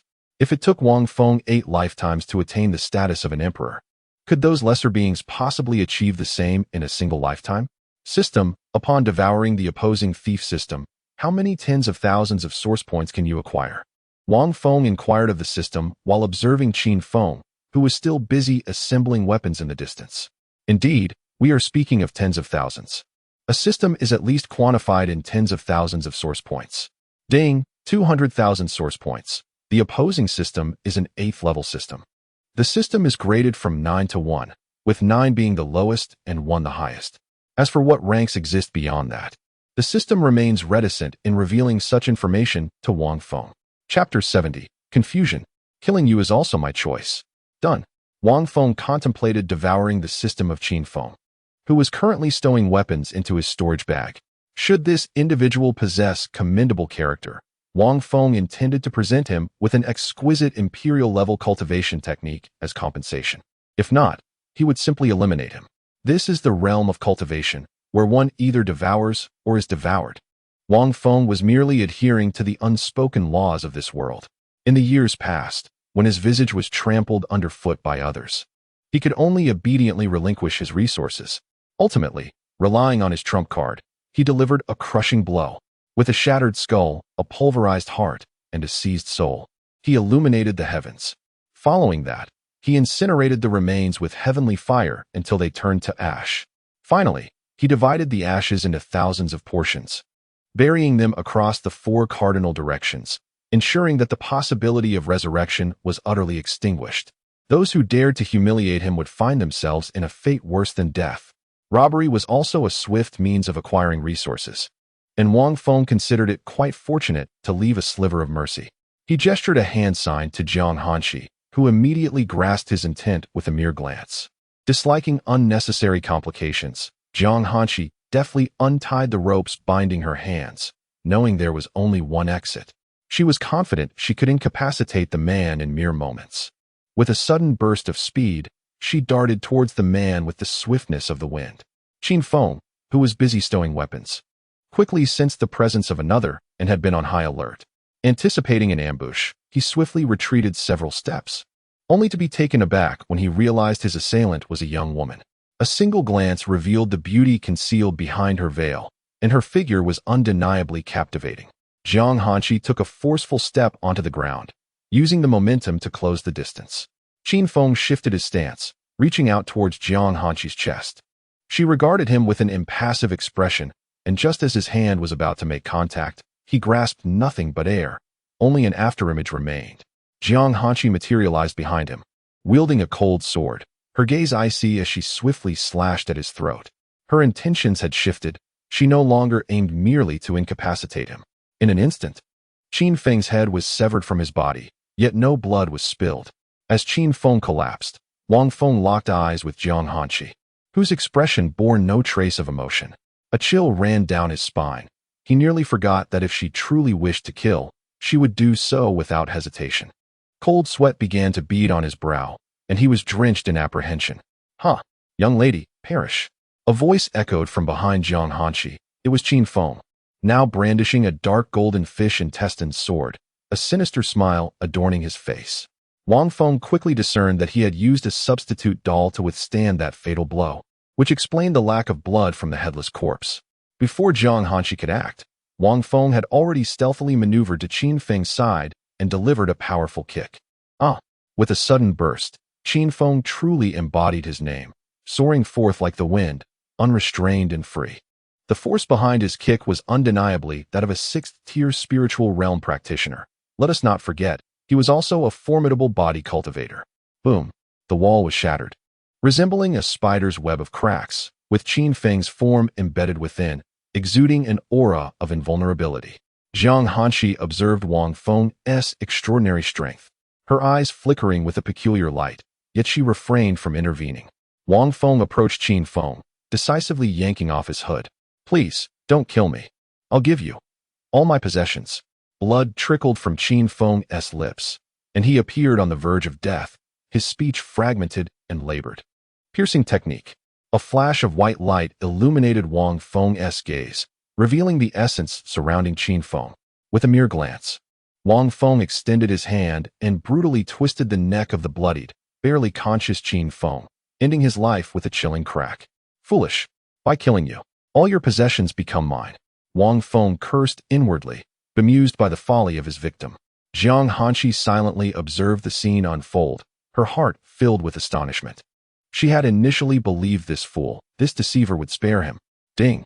The previous worthless host is deceased. Detecting a transmigrator and a reincarnator, aptitude, immortal talent. Congratulations. Would you like to bind the thief system? Wang Feng regarded the options that appeared in his mind. Such systems only bind to transmigrators and reincarnators. The native residents of the cultivation realm were not eligible, though the reason remained a mystery. This was something Wang Feng had learned from his own system. It also explained why Jiang Hanshi, despite having slain so many, was unaware that some possessed systems. She had heard whispers of individuals calling out for a system or some golden finger before their deaths, only to seemingly revive with newfound power. Yet, they ultimately met their end at the edge of her sword, merely gestures in her eyes. To her, those claims of systems and golden fingers were simply tricks to bluff their way through. For instance, ding, ding, ding, ding, detecting, detecting. Die you. Don't you know this is my host? The voice of the thief system was exceedingly stuttered, likely on the verge of being consumed by Wang Feng's own system. Just as the thief system began to articulate its findings, its voice abruptly ceased. Wang Feng had intended to glean more information, but found himself inwardly lamenting yet again, as this was a recurring occurrence. Having eliminated dozens of system bearers, including a quasi-emperor with a secondary system in his 8th life, Wang Feng's own system only permitted the utterance of the phrase detection complete.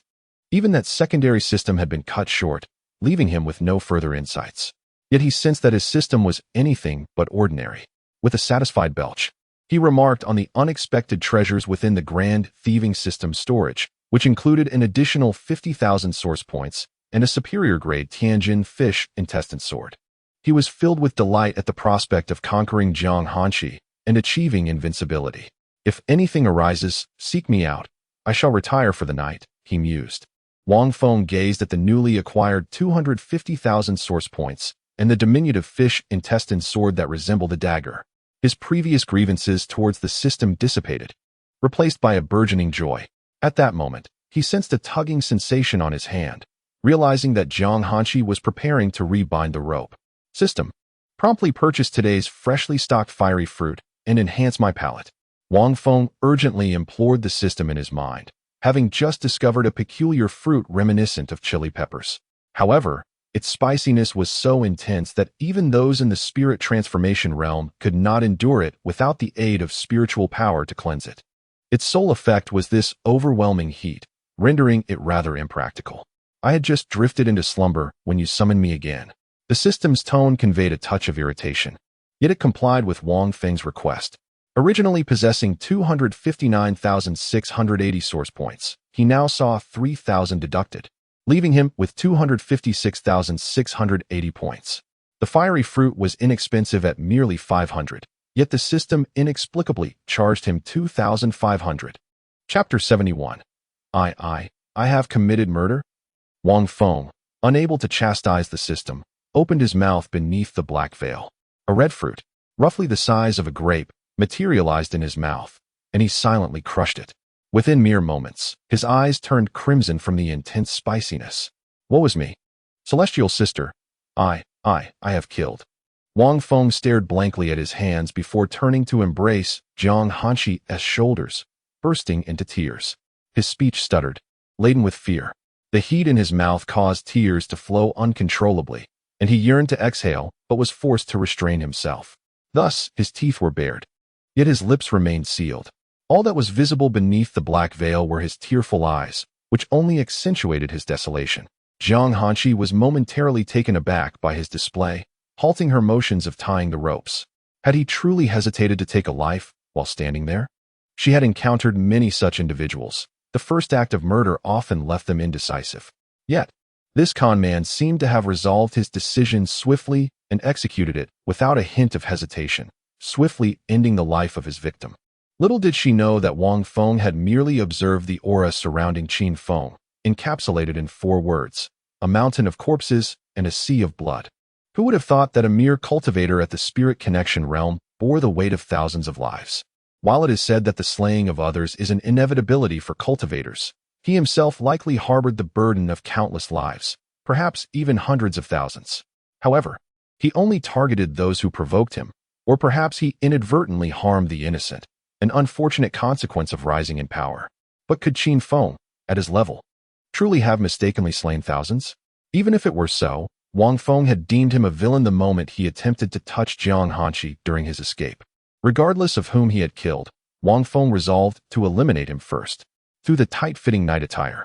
Wang Feng felt as though he had brushed against Jiang Hanqi's delicate arm. Though the textures differed, the sensation was exquisite. Wait, could he be deceiving me? Jiang Hanqi glanced down at Wang Feng, who was trembling as he clung to her arm, lost in thought. Celestial sister, I have killed someone. What should I do now? Wang Feng's voice quivered with a sobbing tone, his body shaking uncontrollably. This pitiful appearance alleviated some of Jiang Hanqi's suspicions. As the spiciness intensified, his speech became increasingly halting, resembling a cry. No, Jiang Hanqi suddenly realized. This con man had seemed rather pleased when he witnessed her slay that middle-aged city lord. With a swift motion, she yanked her arm away from his grasp and took a step back. Didn't you appear quite happy when you saw me kill that city lord? Jiang Hanqi's tone was frigid, leaving Wang Feng in a state of bewilderment. He had been so preoccupied with the fact that he had not taken a life before Jiang Hanqi in this lifetime that he had entirely forgotten about that incident. Fairy sister, but I personally killed this person. Wang Feng turned to the chilling Qin Feng, who was gazing at him with wide, lifeless eyes. Startled, Wang Feng stumbled back 2 steps, whether by design or accident, and suddenly tripped, landing on the ground. He looked at Qin Feng, whose eyes were wide open in death. With terror, seeing Wang Feng so frightened, Jiang Hanqi was unsure whether it was intentional or accidental, and shifted a bit to block Wang Feng's view of the corpse. The deceased Qin Feng, with his eyes wide open, truly a pair of wretched lovers. Wang Feng curled up on the ground, tears streaming from his red eyes as he looked at Jiang Hanqi with a forlorn expression resembling a frightened damsel in distress, while Jiang Hanqi appeared as a comforting presence. Jiang Hanqi approached Wang Feng and untied the ropes binding his hands. Enough, I shall not bind you any longer, he said. Fairy sister, are you not afraid I might run away? Wang Feng, trying to suppress the burning sensation in his mouth, spoke with a hint of trepidation, his tearful eyes imploring Jiang Hanqi. I am not afraid, Jiang Hanqi replied, and as he loosened the ropes, Wang Feng felt, perhaps by illusion, that Jiang Hanqi's tone had softened. Let us hurry back. More people may come soon. Jiang Hanqi stood up, ready to leave, but was surprised to find Wang Feng still seated, not rising. My legs are weak. Wang Feng continued to cry, his words stuttering as the spiciness overwhelmed him. As for his weak legs, it was not due to the fiery fruit, it was merely a feigned weakness. Jiang Hanqi furrowed his brow, contemplating for a moment. Just as Wang Feng prepared to stand on his own, he thought Jiang Hanqi was quite unreasonable. Unexpectedly, Jiang Hanqi squatted down and lifted him onto his back, swiftly departing the armory. Comfortably resting on Jiang Hanqi's back, Wang Feng noted the snug fit of his companion's fitted night attire. He could distinctly feel Jiang Hanqi's warmth and heartbeat. Inhaling the fragrant scent of Jiang Hanqi's hair, Wang Feng felt an overwhelming sense of comfort and security. Even the spiciness in his mouth seemed to diminish significantly. Holding back, he activated the Chaos Dominance Body technique, allowing the spiritual energy to wash over the lingering heat in his mouth until it was nearly gone, and only then did he gradually cease his tears. Jiang Hanqi gracefully glided across the hall's ceiling, employing an unknown technique at remarkable speed. Hold your breath, he instructed Wang Feng, who quickly suppressed his breath to its lowest intensity as they passed by the patrolling soldiers below. A battalion of soldiers surged past beneath the palace, fervently searching for something. It was evident that they had already been informed of the theft at the armory. Furthermore, the demeanor of those individuals suggested that the theft was not limited to the armory alone.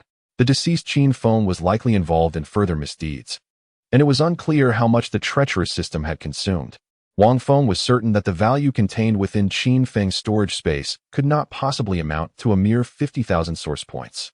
The meager system's ability to bestow upon him the exquisite heavenly golden fish intestine sword was indicative of far greater worth. As they traversed the path, Jiang Hanqi carried Wang Feng with a grace akin to the wind, occasionally seeking refuge atop rooftops or within the halls, and sometimes even hiding in vacant chambers. After a period of hurried travel, Wang Feng finally beheld their destination before him. Upon arrival, Jiang Hanqi coldly uttered a command and gently set Wang Feng down. As Wang Feng dismounted from her back, he feigned a stumble, dramatically twisting his ankle as he landed. His legs appeared unsteady, as if he might falter at any moment. Hastily, Wang Feng opened the door, and once Jiang Hanqi stepped inside, he swiftly closed it behind them. Quickly, remove your clothes," he urged. Chapter 72. The Cold Sword. No love left. Quick, quick, quickly take off your clothes. Without hesitation, Wang Feng began to undress right before Jiang Hanqi. As always, she swiftly turned her head away. "Why must you change in front of me? Aren't you the least bit embarrassed?" she coldly questioned while facing away from him. "Embarrassed? We are quite familiar with each other by now. How about this? If you feel it's unfair, you can change in front of me too. That way, we would be even," Wang Feng replied with a playful grin after changing his clothes. "Get lost." Jiang Hanqi shot him a glance, his foolish smile provoking a few dark lines of irritation on her forehead. She then gracefully stepped into the bathing area to change her attire. When she emerged, she was adorned in a flowing blue gown, exuding an ethereal beauty that starkly contrasted with her earlier appearance, while with the mischievous Wang Feng. "Fairy sister, where is your night attire?" Wang Feng looked at her in confusion. "What do you want it for?" Jiang Hanqi replied expressionlessly, realizing he was likely up to no good by wanting her worn clothing. "Wah." Wang Feng was momentarily at a loss for words under her scrutinizing gaze. Knock, knock, knock. Suddenly, a vigorous knocking resounded at the door, as if it would be kicked down if not opened promptly. Wang Feng hurried to the door and swung it open, revealing soldiers who paused upon seeing him and Jiang Hanqi. "Apologies, we didn't realize it was you too." One soldier quickly offered a smiling apology. He had witnessed the Grand Princess escorting them in and had seen them enjoying each other's company, ruling out any suspicion of wrongdoing. "What is going on?" Wang Feng leaned out the door, feigning curiosity at the commotion outside. "Oh, nothing, nothing. There are thieves in the palace." The soldier waved dismissively with an ingratiating smile. "Then come in and search.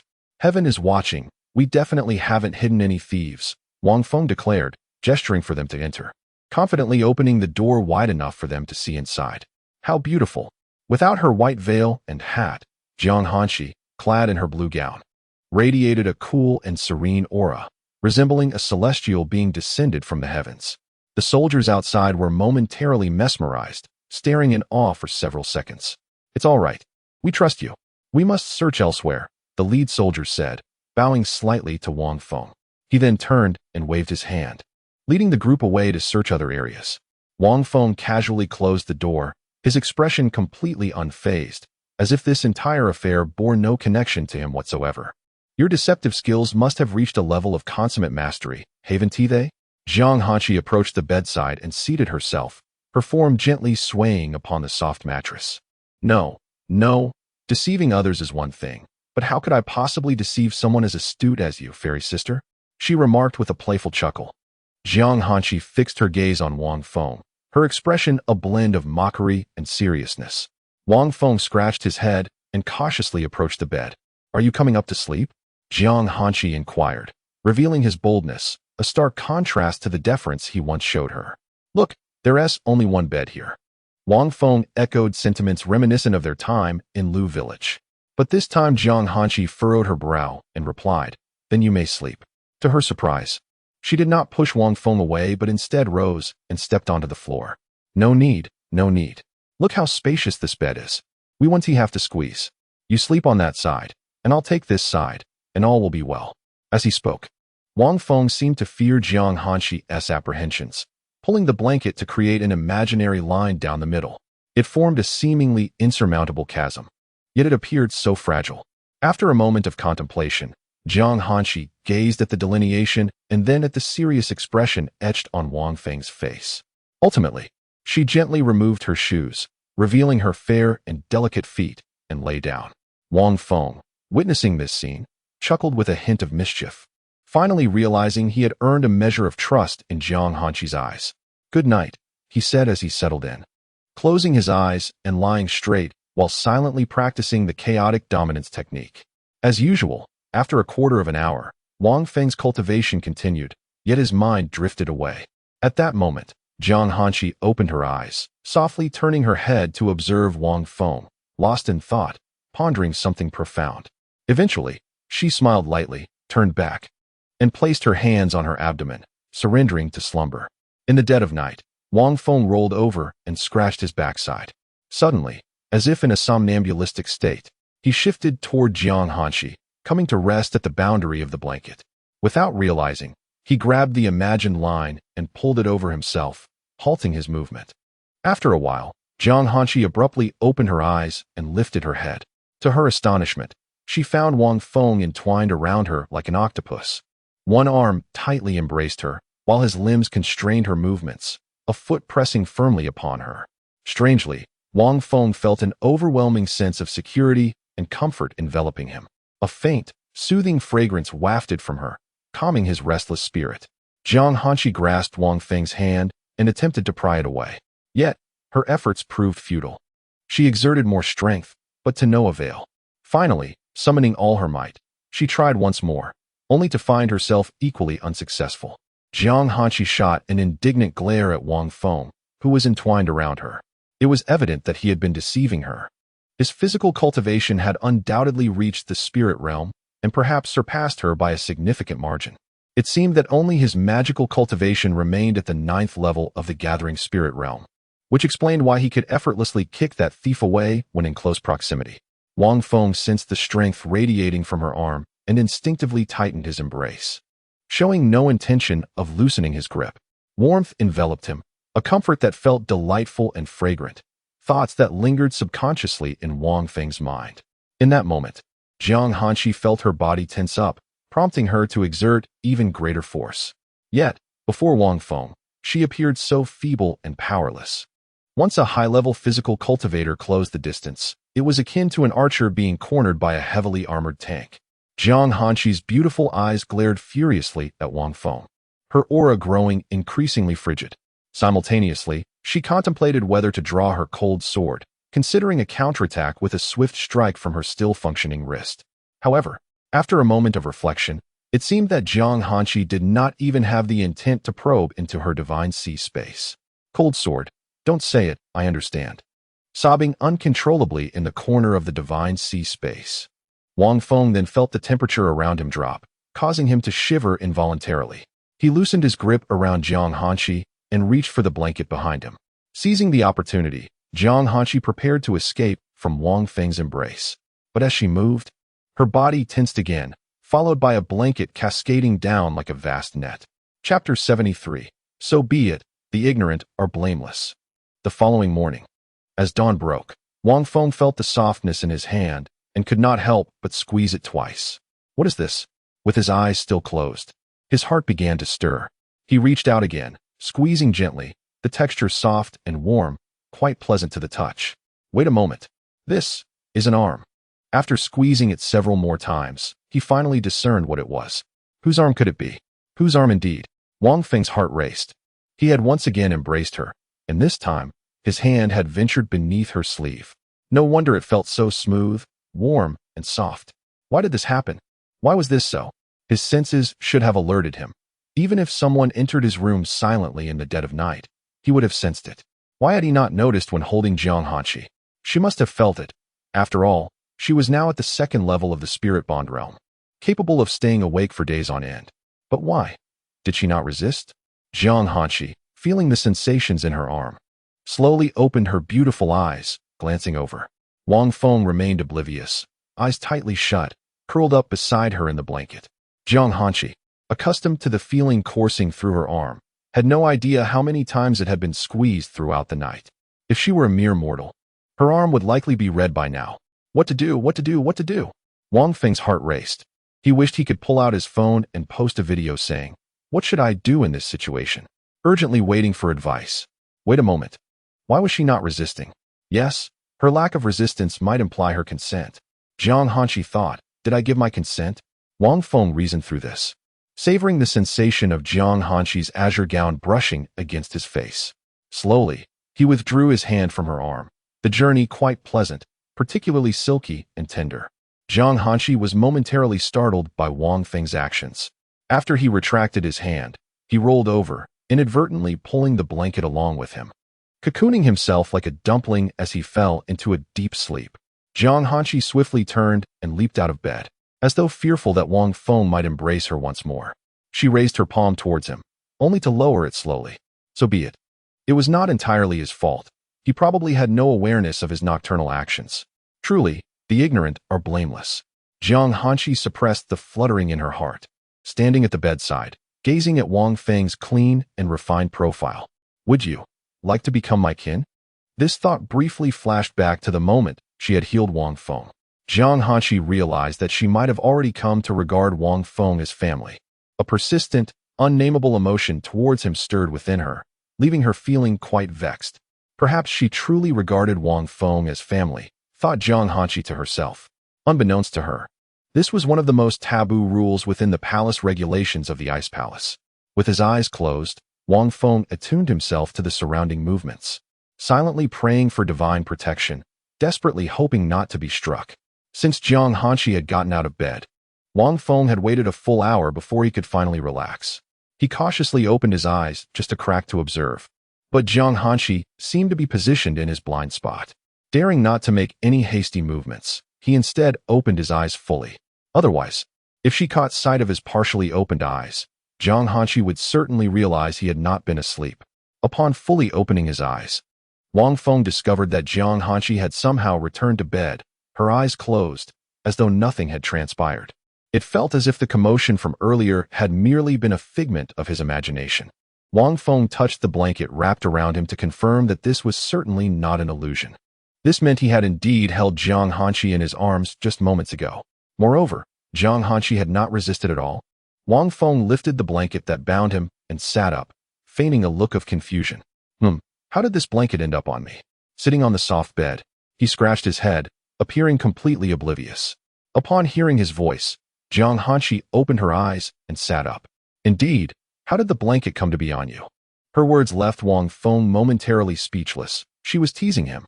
She was actually teasing him, though her tone remained as cold as ever. What else could her words imply if not playful sarcasm? Was it possible that the blanket had sprouted legs?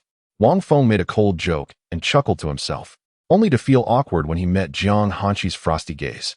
Just as he thought Jiang Hanqi would confront him about their earlier encounter, to his surprise, she acted as if she were completely unaware and ignored him. Instead, she sat at the edge of the bed, delicately putting on her white long boots. Wang Feng, sitting on the bed, felt a bit awkward, but it was not an insurmountable issue. Let us go. We should return to the Little Sword sect, he said, closely observing Jiang Hanqi's expression, seemingly hoping to glean something from her face. Unfortunately, Jiang Hanqi merely responded with her usual calm demeanor. Could it have been an illusion? No. That was impossible, absolutely impossible. Wang Feng instinctively grabbed his clothing and sniffed it, still carrying a faint fragrance. Seeing his actions, Jiang Hanqi frowned slightly. Wang Feng met her gaze and quickly pretended to be unaware. Why does it feel like I smell a bit more fragrant? How strange. Could it be due to this blanket? Remarkable. The palace blankets are indeed different. They even have a lingering scent. Wang Feng extended his thumb and gave a thumbs up to the quilt. Let us go, Jiang Hanqi said softly, her gaze fixed on him. She refrained from mentioning Wang Feng's concealed cultivation realm or the fact that he had slept beside her, as though she were oblivious to such matters. Yes, let us go, Wang Feng nodded eagerly, preparing to open the door. Come here for a moment. Jiang Hanqi called out to Wang Feng with a hint of coldness in her voice. A look of confusion crossed his face, but he approached her, curious about her intentions. Jiang Hanqi retrieved the spirit-binding rope from earlier, her movements calm and composed. In the guise of feigned terror, Wang Feng watched as she bound him once more. Why had she changed her mind after previously deciding against it? Something felt amiss. This was not her usual demeanor. Wang Feng found himself perplexed, but he dismissed the thought, knowing that escaping from the rope would be a trivial matter for him. Let us go, Jiang Hanqi said, tying the other end of the rope to her wrist. She spoke softly, leading Wang Feng toward the door. Just a few steps outside, they encountered Xiao Hao and Chu Yener, who were searching for them. Look, my master and mistress are still so affectionate, Xiao Hao remarked, walking side by side with Chu Yener, who leaned in to whisper in his ear. Indeed, Chu Yener sighed, admiring the scene. The rope between them seemed akin to a red thread, binding their fates together in a display of true love. Are you envious? Wang Feng asked as he stood before them, catching their envious gazes. Chapter 74. The wealthy are truly distinct. Ah yes. The two nodded fervently, yearning for such a celestial companion themselves. Fairy sister, how about you give them a binding rope? Jiang Hanqi cast a glance at Wang Feng, remaining silent. To Wang Feng's astonishment, after a brief moment, Jiang Hanqi indeed retrieved a spirit-binding rope from her divine space and extended it towards them. What? Xiao Hao and Chu Yin'er were momentarily taken aback. I certainly do not wish to be tied to him, her. They exclaimed in unison, their voices harmonizing perfectly, even as they instinctively distanced themselves from each other. Furthermore, this is a spirit-binding rope. If we were to be bound, wouldn't that mean losing our cultivation? Chu Yin'er suddenly recalled the nature of the rope, having forgotten due to the sight of Wang Feng and his companion being bound daily. Then you shall be unworthy of such a blessing. Wang Feng grinned, while inwardly cursing, who would desire to be tied up with a spirit-binding rope. Upon hearing this, Jiang Hanshi withdrew the rope back into her divine space. By the way, Master, doesn't it feel uncomfortable for you both to be bound like that? Why not hold hands instead? On their journey, Xiao Hao posed a question that had long lingered in his mind to Wang Feng. Chu Yin'er leaned in, eager to hear the reasoning, as she too was perplexed. Indeed, fairy sister, they raise a valid point. Wang Feng feigned sudden enlightenment, cautiously inching his hand towards Jiang Hanshi's palm. Get lost. All right then. As expected, the familiar retort greeted him once more.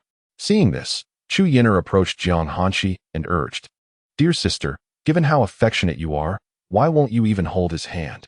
Jiang Hanshi remained silent, or rather, chose to ignore her entirely. Are you perhaps toying with him?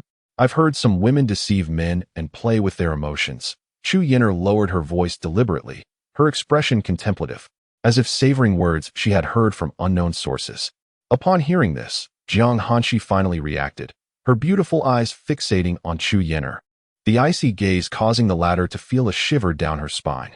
She hurriedly retreated to Xiao Hao's side, giving him a few light taps to calm her nerves. Old Chu, you've hit me again. Once my cultivation rises, I will surely bind you and hang you from the beams for punishment. Xiao Hao grumbled angrily. But after receiving a few swift kicks from Chu Yin'er, he fell silent, refraining from further comments. Why was Xiao Hao suddenly so fearful of Chu Yin'er? Because he noticed Wang Feng walking leisurely, munching on sunflower seeds, grinning as he observed the old Chu being reprimanded. Based on Xiao Hao's understanding of his master, he knew that in such a situation, his master would never come to his aid, unless old Chu were to brandish a knife. Then perhaps his master would intervene. By the way, did the intruders disturb you in the palace yesterday? Chu Yin'er suddenly recalled this matter and inquired. No, Wang Feng and Xiao Hao shook their heads. Xiao Hao was not even aware that there had been a thief in the palace. He vaguely remembered being roused from his slumber by a knock at the door in the dead of night. Upon opening it, the soldiers uttered something incomprehensible before departing, allowing him to return to his dreams. Oh, that's a relief. A thief perished in my armory yesterday. TSK. I wonder who dealt the fatal blow. But he had it coming. Alas, all his belongings have vanished, Chu Yin'er remarked, her tone tinged with indignation as she continued. Jiang Hanshi then turned her gaze languidly towards Wang Feng. Wang Feng grinned at Jiang Hanshi, who blinked her beautiful eyes twice without uttering a word. Were many items stolen from your palace? Wang Feng posed this question, eager to discover what treasures the notorious thief had pilfered. These items are of little consequence. We merely lost some elixirs, silver, spirit stones, weapons, and gold. Stop. What grades are the elixirs and weapons? Wang Feng hastily interjected, realizing that if she continued, an overwhelming number of items would be listed. He had anticipated that the already deceased Qin Feng had stolen so much. Oh, the finest among them are of superior quality. My mother would never be foolish enough to store anything particularly valuable in the palace, she replied. Do you not feel distressed? Wang Feng inquired, curious about Chu Yin'er's reaction. Not at all. Those items do not belong to me. Why should I feel sorrow over them? They are merely worthless trinkets, Chu Yin'er replied nonchalantly. Wang Feng's lips twitched, reflecting the disparity of the affluent. Dog system, just how much have you consumed? As the four of them leisurely made their way, Wang Feng began to mentally confront the system. A moment later, All right, here you go. I'll give you an additional 50,000 source points. Such a bothersome host, humph. The system, having ceased its notifications, relinquished the 50,000 source points to Wang Feng before retreating into the shadows. It was aware that if it did not comply, Wang Feng would undoubtedly scold it incessantly throughout the day, causing quite the uproar. That's more like it. Wang Feng recognized that the system's ability to dispense 50,000 source points indicated that the thief's storage space was likely brimming with treasures, potentially exceeding 100,000 source points. As Wang Feng walked along, his thoughts remained fixated on the system. He opened the interface to check. Wang Feng Law Body Realm. Sixth layer of the Spirit Refinement Realm. Body S. Spiritual power fully charged. Please strive for a breakthrough. Cultivation method. Chaotic dominance body technique. Divine ability. Sword intent source points. 306680 items. Fragment of the creation jade butterfly X1. Inferior yellow grade long straight sword X1. Big flower underpants X1.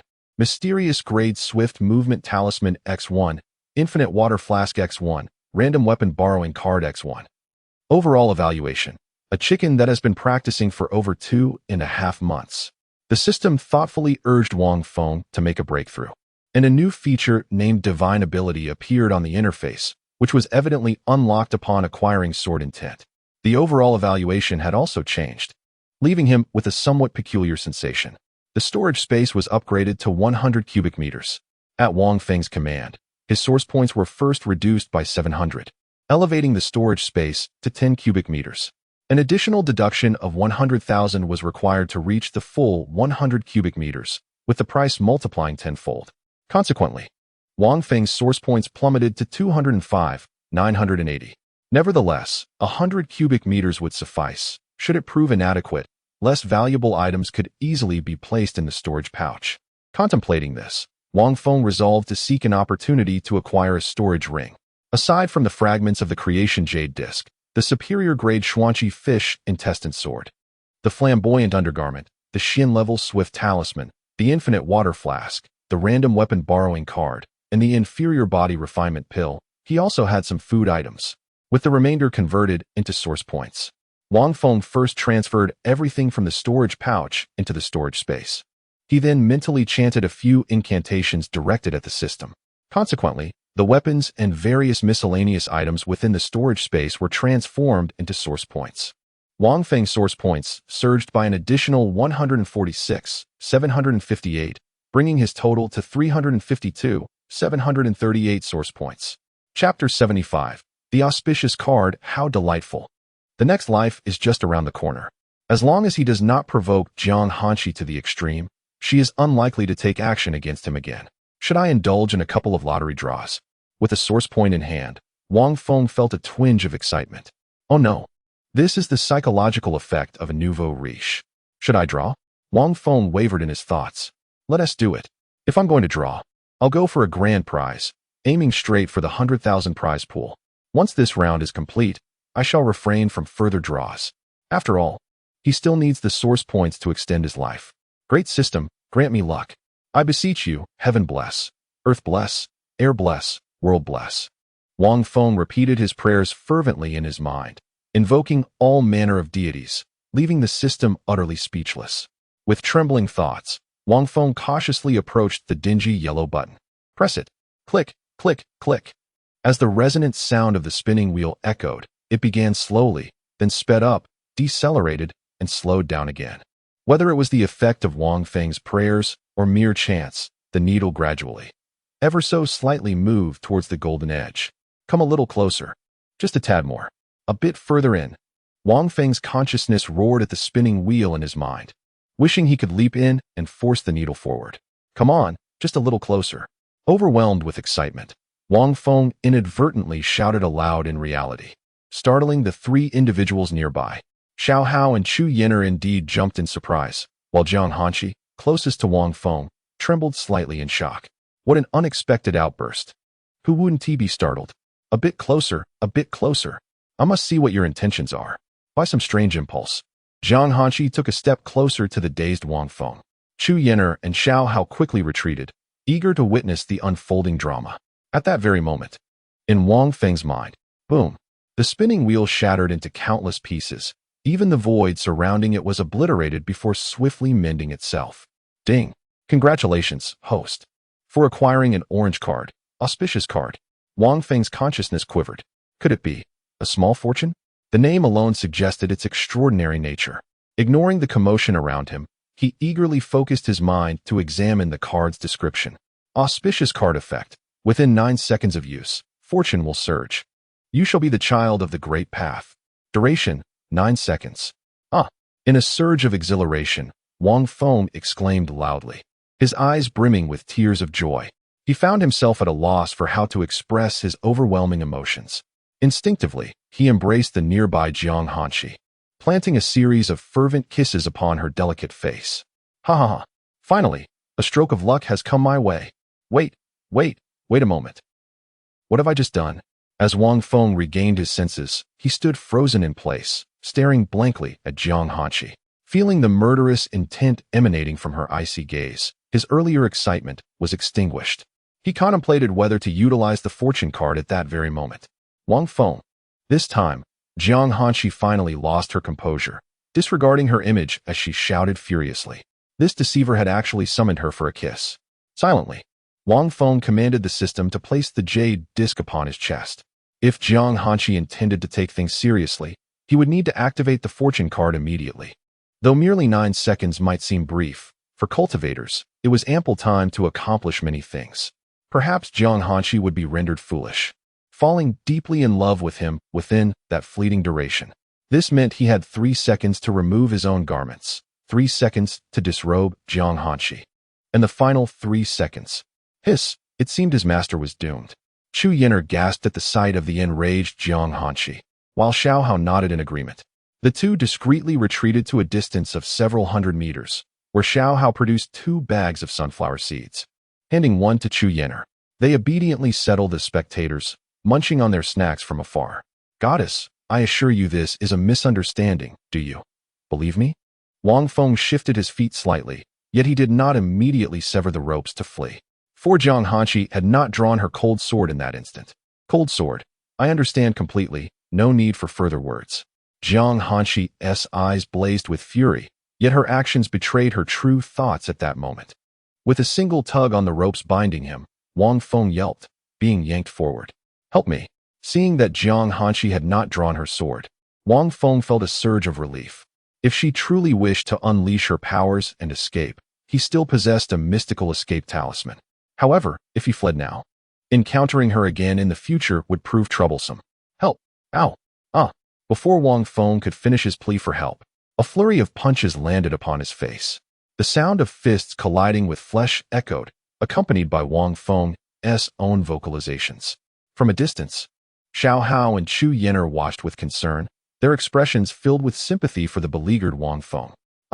The startled birds within the forest took flight, circling the vicinity of their nests as they sought the source of the commotion.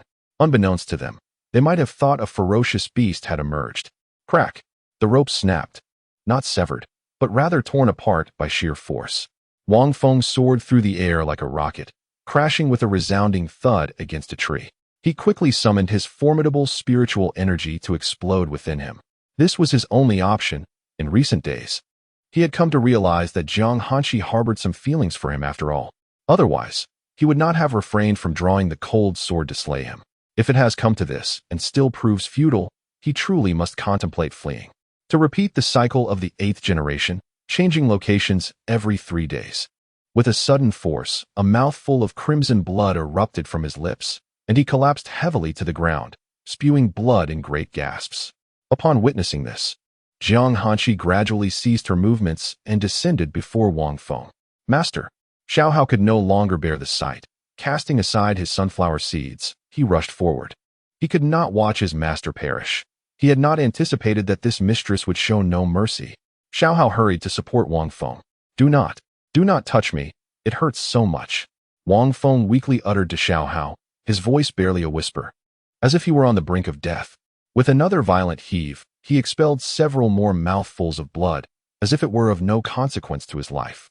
The jade disc gradually mended his body, yet it could not contain the spiritual energy within Wang Feng that was incessantly erupting.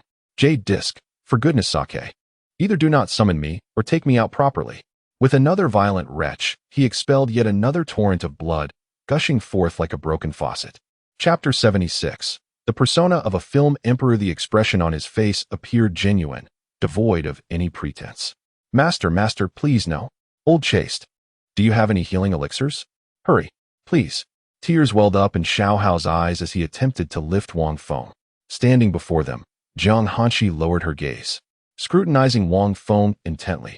She mused internally, this cannot be right. His physical cultivation must far surpass mine. After all, On that fateful night, she had struggled in vain, unable to break free, despite exerting all her strength. Cough, cough, cough. Wang Feng violently expelled several mouthfuls of blood, supported by Xiao Hao. His eyes glazed over as though he were on the brink of death. This time, Wang Feng had truly paid a heavy price, both literally and metaphorically. I am dying. His gaze was unfocused, and he began to roll his eyes back, his body limp and blood pouring from his mouth. At that moment, Jiang Hanqi's fury finally subsided, replaced by a growing sense of panic. What is happening? His physical cultivation is supposed to be formidable. Why is this occurring? In an effort to avoid inflicting severe harm on this deceiver, she refrained from employing any spells. Why, then, had he been reduced to this state?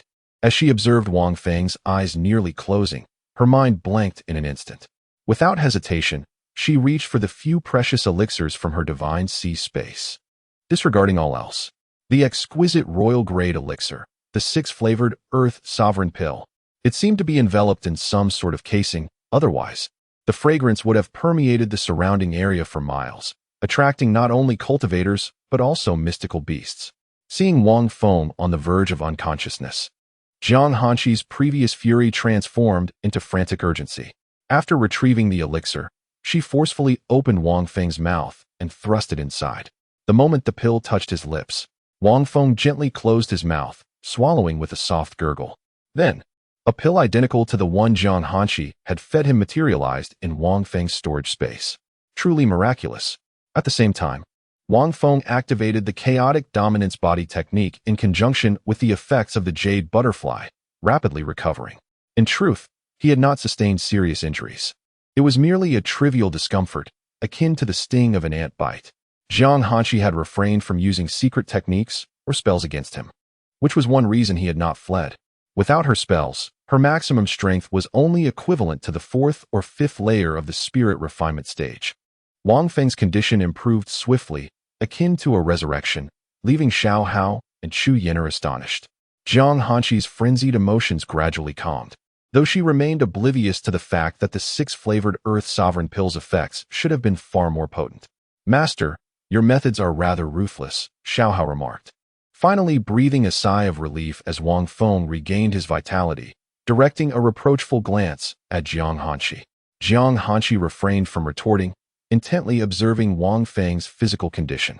Upon noticing his gradual recovery, she silently let out a sigh of relief, though she could not fathom the reason behind her concern. Indeed, were they not married? Why, after a mere kiss, did the confrontation escalate to such violence?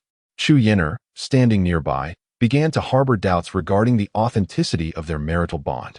Stop. Please don't say anything. I'm not gone.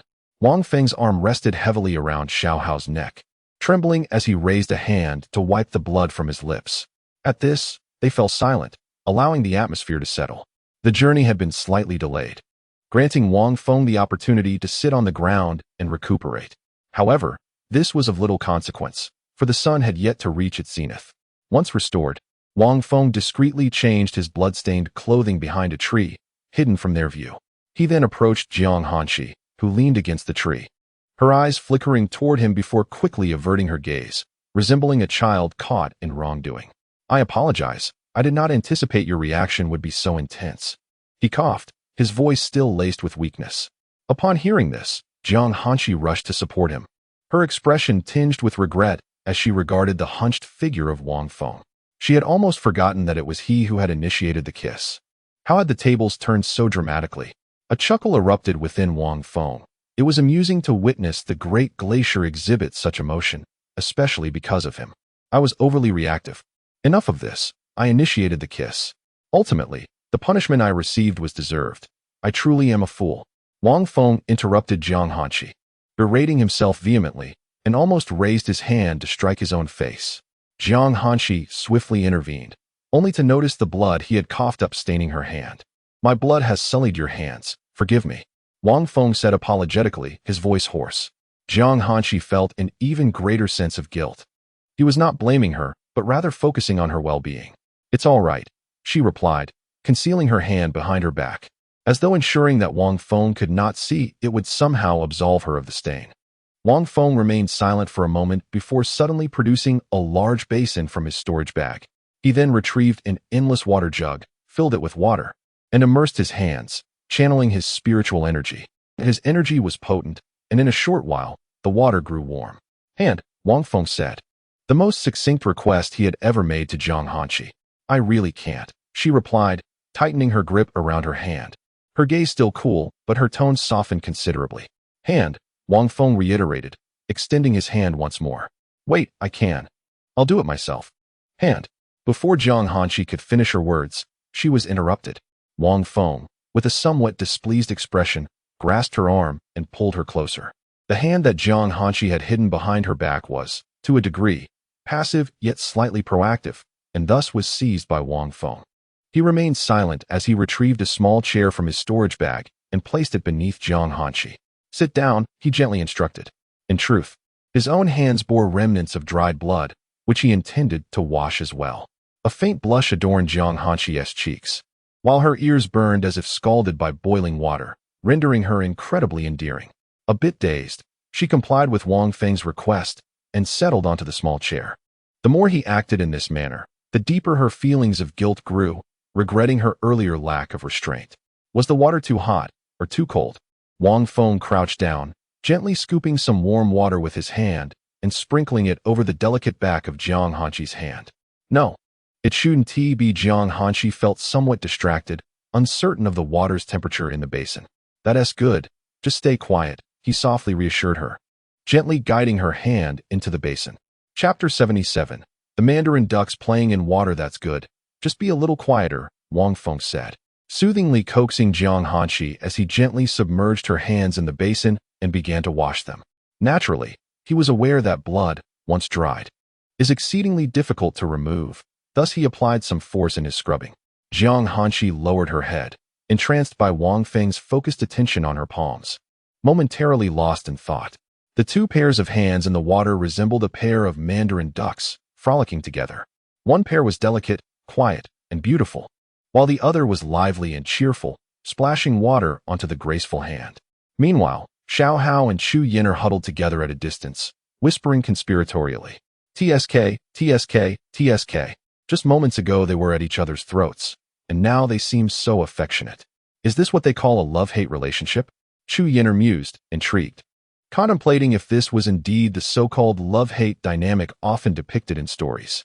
"Are you envious? Perhaps. I should wash your hands as well." Suddenly, Chu Yin turned to Xiao Hao with disbelief etched across her face. "Have you lost your mind? Has your own constitution affected your brain? Should I release some negative energy to cool you down?" She reached out to touch Xiao Hao's forehead, questioning his sanity. How could the same person who incessantly threatened to hang her from the rafters and beat her say something like this? Xiao Hao quickly recoiled. No, no, no. Others may request my services, but I certainly want to oblige you." As he caught sight of Chu Yin's dubious expression, his cheeks flushed visibly. However, Chu Yin chose not to reveal her insights and simply smiled. "Is that true? Then, by all means, go ahead." Standing before Xiao Hao, Chu Yin playfully extended her hands, eagerly awaiting him to grasp them. "I've changed my mind. I won't wash your hands." Xiao Hao turned away, his tone a mix of embarrassment and irritation. One moment she didn't want it, and now she did. He was not an object to be commanded at will by this old maiden. "Humph, I would wash them, but I'm too afraid to." Chu Yin scoffed lightly, her cheeks also tinged with a hint of crimson. Yet, it seemed she was suppressing the heat rising to her face with her own sword physique. "Who says I'm afraid? Just wait. Next time, I shall wash them." "All right. I'll be waiting. Come at me." In the meantime, Wang Feng gently lifted Jiang Hanqi's hands from the now lightly tinted water. With a swift motion, a fragrant towel appeared in his hand. "No, it's all right. I can dry them myself." Jiang Hanqi attempted to withdraw her hands, but Wang Feng held on firmly. "Be good," he said softly, meeting her averted gaze. Only when he sensed her struggles had diminished did he begin to delicately wipe her hands with the aromatic towel. "Is it fragrant?" "This towel is crafted from the essence of 99 different flowers." Wang Feng spoke whatever came to his mind, believing that as long as it convinced Jiang Hanqi, it was undoubtedly correct. As Jiang Hanqi inhaled the fragrant aroma wafting from the air, she found it indeed delightful, softly humming in approval. Meanwhile, Wang Feng's inner thoughts turned mischievous, a smirk creeping across his face. To be honest, the few kisses they shared were quite exhilarating for him. In a moment of fervor, overwhelmed by excitement, and with no other outlet nearby, he instinctively seized Jiang Hanqi's face and indulged in fervent kisses. Such was his nature. When his emotions surged, he often disregarded the potential repercussions of his actions. Otherwise, he wouldn't have foolishly bombarded Jiang Hanqi's imperial palace right after breaking through to the emperor realm in his 8th life. Observing the rosy hue that bloomed on Jiang Hanqi's cheeks and the flush that spread to her ears, Wang Feng felt a surge of delight in his heart. Convinced that her fondness for him had undoubtedly exceeded 40%. This was merely his estimation, and its accuracy remained uncertain. "Oh, my fairy sister, you've turned red," he teased. "No, you must be mistaken," Jiang Hanqi quickly retorted, her cheeks warming further as she channeled the cold energy within her to quell the rising heat. Yet, unbeknownst to her, one area remained heated. The ears, still blushing fiercely, appeared to be her sensitive spot, reddening swiftly at any hint of embarrassment. However, Jiang Hanqi seemed unaware of this peculiar trait. "Perhaps I truly misjudged," Wang Feng chuckled, following her lead and laughing foolishly. Jiang Hanqi, avoiding his gaze, shifted her attention to the scenery around them. I'm sorry." After a brief interval, she turned to him, her voice softening with each word, her remorse deepening. "It's nothing. I was too forward," Wang Feng reassured her, gently wiping her small hands before playfully squeezing them a few more times. Jiang Hanqi quickly withdrew her hands, placing them protectively against her side, as if to shield them from his playful grasp. Seeing Jiang Hanqi, now resembling a shy young girl, stirred an irresistible thrill within Wang Feng. How delightful and charming she was. He couldn't help but wonder how long she could maintain this demeanor. He wished for it to last forever. His heart blossomed with joy at the thought of Jiang Hanqi remaining this way. "Do you feel unwell anywhere?" she inquired softly, a hint of concern lacing her voice, fearing she might have inadvertently caused him harm. Simultaneously, she pondered whether the power he displayed that night was truly a result of his physical prowess. "Cough, cough. I feel a bit tight in my chest." Wang Feng feigned weakness, responding to her question with a few coughs. "Don't move. Let me check," Jiang Hanqi replied, finally revealing her hidden hand and slowly reaching toward Wang Feng's chest. In the distance, Xiao Hao and Chu Yenner observed this scene, their voices dripping with sarcasm as they remarked, "Oh dear, look at them getting all touchy again." Jiang Hanqi's hand brushed against Wang Feng's chest, meticulously sensing his condition. Wang Feng observed her focused demeanor, noting a hint of pink blossoming on her ears. With a blend of aloofness and endearing shyness, she captivated him, rendering him momentarily spellbound. Seizing the opportunity while she still felt a twinge of guilt, Wang Feng gradually extended his hand. Jiang Hanqi was engrossed in assessing Wang Feng's physical state, having already conducted a thorough examination. Yet, seemingly unsatisfied, she repeated the process several times. Suddenly, she felt a peculiar sensation on her face. In an instant, her delicate features sprang back, accentuating the few soft curves she possessed. Retracting her hand, Jiang Hanqi's gaze flickered with a hint of irritation. Though she refrained from striking Wang Feng again, a sense of triumph blossomed within Wang Feng. Indeed, Jiang Hanqi had chosen not to retaliate this time. Whether it was merely his imagination or not, he perceived a look of indignant shyness in her eyes as she shot him a glare. No more of this. Perhaps it was a fear of him attempting to pinch her cheeks again, but Jiang Hanqi donned a white gauze hat from her divine sea space. Chapter 78. The Cold Sword That Aims to Kill Wang Feng. "Ah, fairy sister, could you please refrain from wearing that hat?" Wang Feng implored with a pitiable gaze. However, this time, Jiang Hanqi seemed to revert to her usual demeanor, ignoring Wang Feng and making her way toward Chu Yenner. Wang Feng had no choice but to hastily dispose of the basin of red water and stow away his belongings into his storage space before following her. In a room within the small sword sect, Jiang Hanqi retrieved the mid-grade sword intent stone from her divine sea space. Wang Feng was puzzled as to why she would participate in the small sword sect's competition for such a stone. Jiang Hanqi drew forth the cold sword, prompting Wang Feng to instinctively distance himself from her. "What are you afraid of?" Jiang Hanqi inquired, perplexed, as she noticed his sudden trepidation whenever she unsheathed the cold sword. "Fairy sister, I am not afraid of you. Rather, I fear your sword," he replied. Jiang Hanqi expressed her confusion, clearly unable to comprehend the connection between him and the cold sword. Never mind. It won't harm anyone without reason, she reassured him. Wang Feng's lips twitched. Indeed, the cold sword might not strike unprovoked. But what if there were a reason?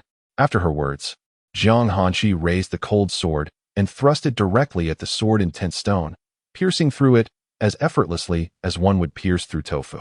In an instant, the sword intents intertwined, and the essence of the sword intent surged forth from the stone.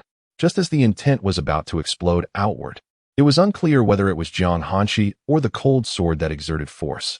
The cold sword unleashed a powerful suction, swiftly drawing the rampant sword intent into its blade. Is this a release? Wang Feng realized Jiang Hanqi's intention and silently prayed to the heavens and the earth, hoping the cold sword would remain silent after this unsealing. After the sword intent stone was completely drained, it shattered with a resounding crack, leaving no trace of sword intent behind. Jiang Hanqi, gripping the cold sword, sensed a change and furrowed her brow. She still could not convey any words. However, it could now express relatively clear meanings. Yet, the first message conveyed after the cold sword's slight unsealing made Jiang Hanqi's brow furrow even deeper. The message was unmistakable. She was to kill Wang Feng, to swiftly eliminate him, for he was a villain. How could this be? Jiang Hanqi gasped in shock. It was true that Wang Feng had his flaws, but he was not irredeemably wicked. Why did the cold sword react so violently? What was the nature of their connection? Kill him! Kill him! The cold sword began to tremble in her grasp, its intent unmistakably clear. No, are you disregarding my words? Jiang Hanqi exclaimed in anger, perplexed by the cold sword's insistence. The cold sword gradually ceased its tumultuous agitation, its chilling aura dimming significantly, as though it were feeling wronged. Do not be like this. If there is anything to share, please wait until you can speak, Jiang Hanqi gently uttered, caressing the cold sword. The sword shuddered slightly, its tip slowly rising to point at Wang Feng. Startled, Wang Feng hastily raised his hands, wearing an expression of trepidation. Indeed, this sword bore grudges. After all, it had only been pierced by its master once. Oh, and how could it possibly remember him? After all, he had met his demise at the hands of this cold sword several times. Yet, it was likely that it had forgotten him, given that Jiang Hanqi had wielded it to slay countless foes. How could it possibly recall such an insignificant young man? Little did he know, the cold sword could never forget. After all, he had perished 5 times in its presence. Throughout the endless tedium of time, it found a peculiar amusement in that. Thus, it had discreetly memorized Wang Feng's visage, curious to see if he would return to seek his master's demise, potentially meeting his end a 6th time. Indeed, the 6th encounter did occur, though this time, it was not the sword that claimed him. Rather, it was the great foot of his master that struck him down. What a pity he did not perish at its hands. In later years, the cold sword remained unaware that the crafty Grand Emperor it had battled alongside its master for countless epochs was none other than him. Yet, even after millennia, the moment it laid eyes on Wang Feng in the southern forest, it instantly recognized him. Surprisingly, its master could not best him that time. Fortunately, the master possessed a protective talisman, or the outcome could have been dire. This was the very reason the cold sword harbored such animosity towards Wang Feng. Time and again, he provoked its master, and even after being vanquished, he remained undeterred, returning after thousands of years. Most infuriatingly, its current master had been deceived by him. Oh, how it loathed him! Why could it still not voice its grievances? Unbeknownst to the cold sword, Wang Feng did not wish to encounter Jiang Hanqi either. Yet, they seemed inextricably bound, destined to cross paths regardless, unless Jiang Hanqi perished. However, Wang Feng was no match for Jiang Hanqi, so he could only strategize to win her over, transforming her into an ally. Not only would he be unafraid, but he would also find pleasure in it. Do you have something yet concealed from me? Why does my sword harbor such disdain for you? Jiang Hanqi inquired suspiciously, retracting the cold sword into her spiritual sea. Following its recent unsealing, she felt confident, having allied with the sword and certain secret arts, that she could contend with those at the pinnacle of the 9th level of the spirit realm. Fair goddess, you must believe me. I swear, I have never harmed your sword.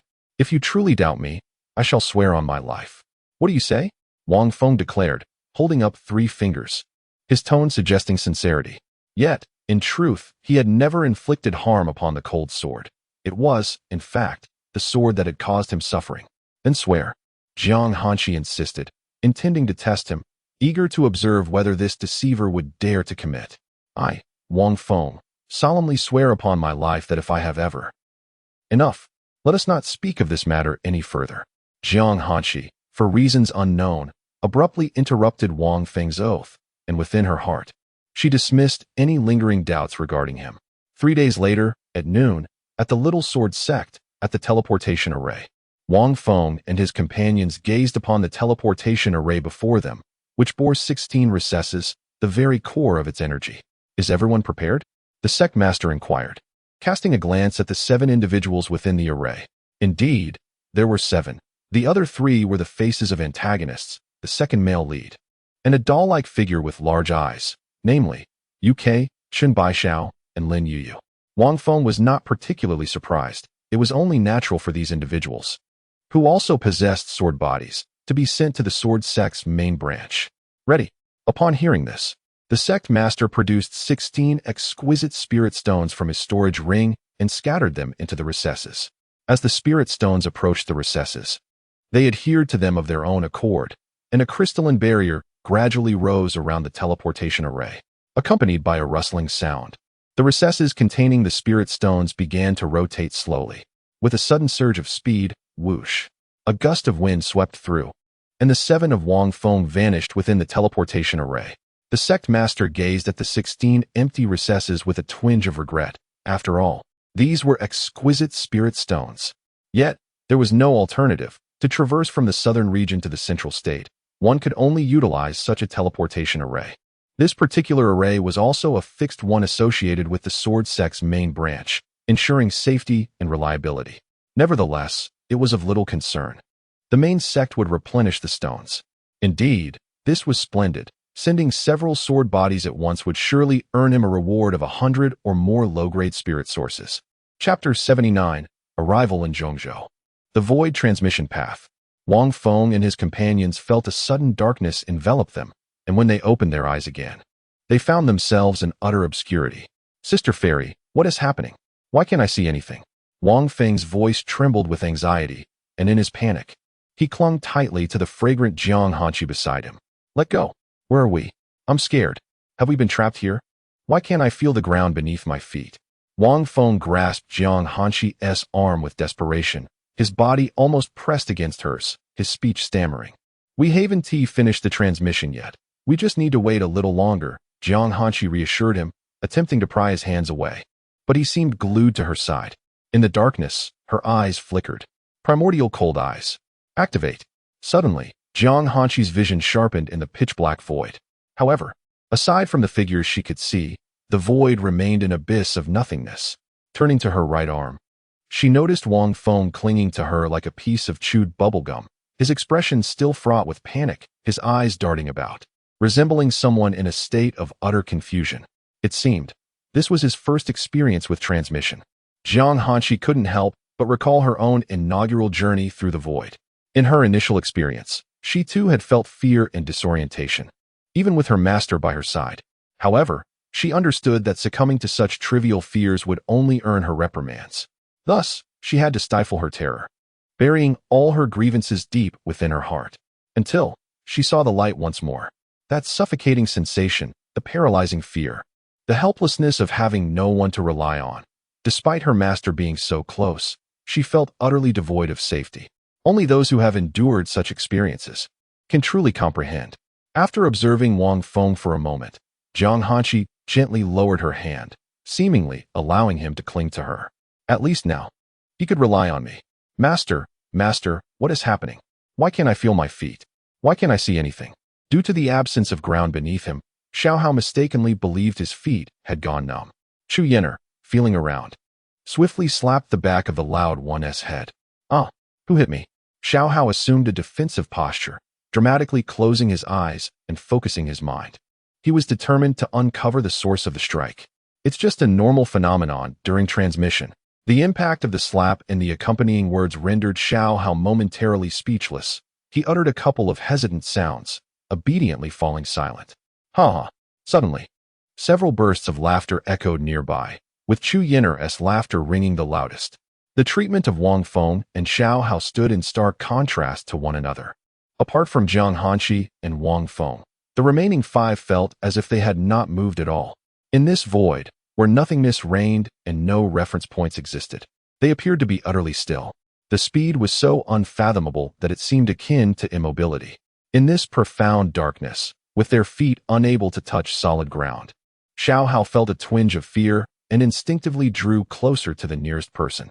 Who? Chu Yin'er suddenly felt a jolt against her chest, startling her. Old Cho, don't come any closer, she scolded. Xiao Hao did not respond. Instead, he found a semblance of safety in the presence of another.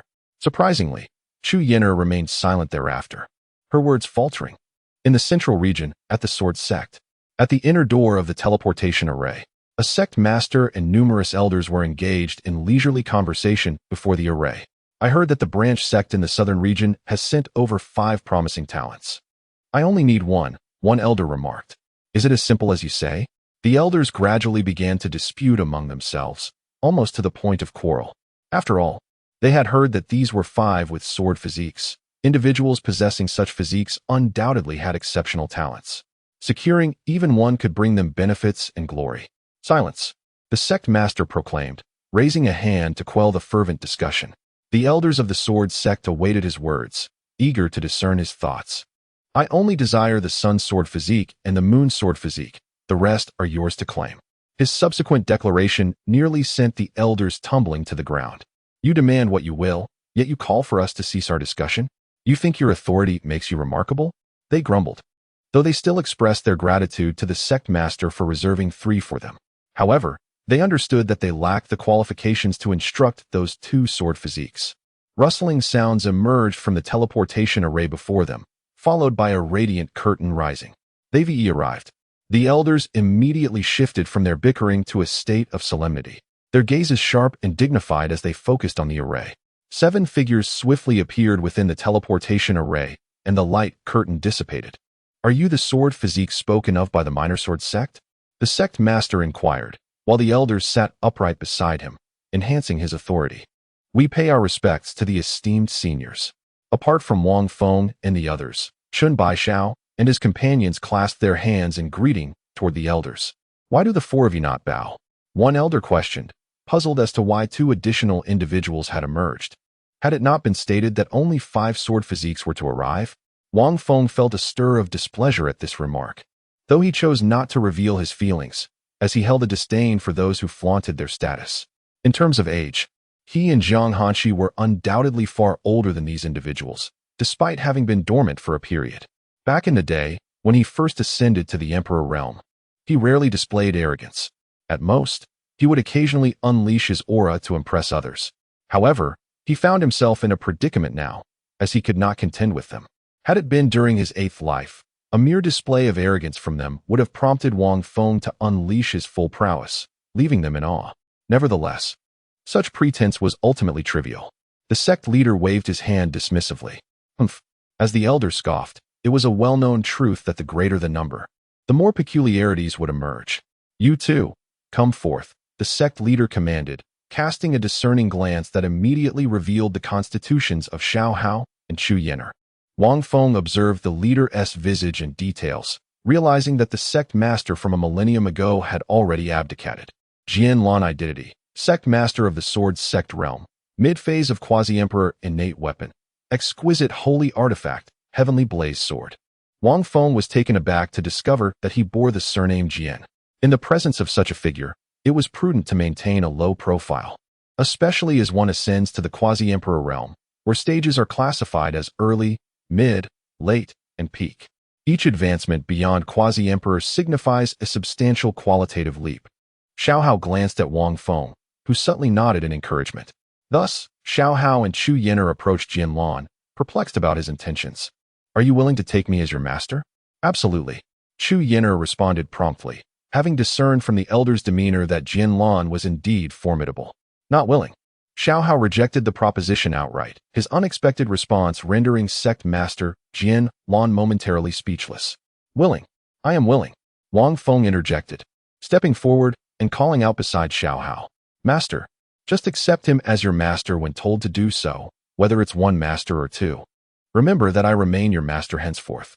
Wang Feng interjected, cutting off Xiao Hao before he could articulate his thoughts. Are you the sect master?" Wang Feng inquired, though he already knew the answer, seeking to adhere to the ceremonial formality. "Indeed. Well, you see, our disciple's previous master instilled in him a habit of saving every bit of energy during cultivation." The sect leader cast him a sidelong glance, realizing that he was, in fact, soliciting something from him. Chapter 80. Call out, I do not intend to request anything from you, so please do not overthink it. The crowd was left in silent contemplation, sensing that the master seemed to be putting himself up for sale. The sect leader, having taken the hint, chose not to elaborate further and rummaged through the divine sea space. Ultimately, he produced a storage bag from an unknown origin. Inside were various elixirs and spirit stones. "Take these," he said. Wang Feng promptly accepted the offering with a beaming smile, effortlessly acquiring these resources. Truly delightful.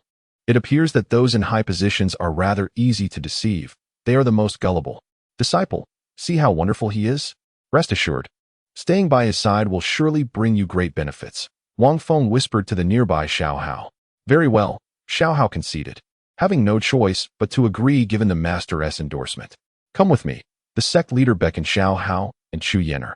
It seemed he was indifferent to the fact that Wang Feng was Xiao Hao's first master. Wait a moment. The previously silent Jiang Hanshi interjected, halting the sect leader's departure. The sect leader turned with a look of curiosity. Why do you wear a bamboo hat? He did not probe with his spiritual sense to examine her face, lacking interest in doing so. Perhaps she wore it due to an unsightly appearance. Even if she were beautiful, he had encountered countless lovely faces and had no inclination to scrutinize a woman of lower cultivation. Jiang Hanshi gently removed her hat, preferring to reveal her face rather than wait for them to pry with their spiritual senses. Gasp!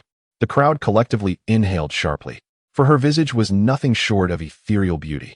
The sect leader silently retracted his earlier thoughts. I am a member of the Ice Palace. During my journey, I inadvertently became lost in the void and arrived in the southern region. May I request the use of your esteemed sect's teleportation array? Jiang Hanshi explained, prompting a flurry of discussions among the elders. They had not anticipated that this stunning woman was affiliated with the Ice Palace. What proof do you have? The sect leader scrutinized Jiang Hanshi with suspicion.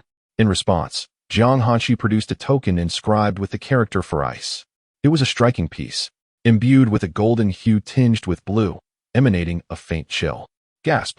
The elder's pupils dilated in shock. For such a token was not something an ordinary disciple of the Ice Palace could possess. It signified a status of at least a saintess, suggesting that this woman might very well be the new generation saintess of the Ice Palace. In that instant, their earlier intentions of recruiting disciples were forgotten, as all discussions shifted to Jiang Hanshi. This situation could not be allowed to escalate within the Sword Sect. Otherwise, the Ice Palace might turn against them, igniting a conflict between the two sections. After all, the bloody incident at the Demon Valley still lingered in their memories, where a quasi-emperor of the demonic path had perished, sending shockwaves across the continent. While the Sword Sect was not intimidated by the Ice Palace, it was crucial to maintain a harmonious relationship. Very well. You may stay for a while. I shall make the necessary arrangements for them, the sect leader concluded. Upon seeing the token, the sovereign acquiesced, and, after a final glance at Xiao Hao and his companion, beckoned them to follow. And he shall accompany me, Jiang Hanshi said slowly, extending a delicate finger towards Wang Feng. She jested, I shall take my leave now, so as not to intrude. By the way, where is the main entrance to your esteemed sect? Wang Feng, eager to depart, soon realized that the Sword Sect was rather expansive, and he was unfamiliar with its layout. The transformation of the Sword Sect over the past millennium was indeed remarkable, making his disorientation quite understandable. Could someone assist me in binding him? Jiang Hanshi's request ignited a spark of interest among the elders, who regarded Wang Feng with gleaming eyes. The holy maiden of the Ice Palace, with an infinite future ahead of her, possessed an identity that was undoubtedly significant, even if she was not a saint. Establishing a rapport with her could prove advantageous in the future.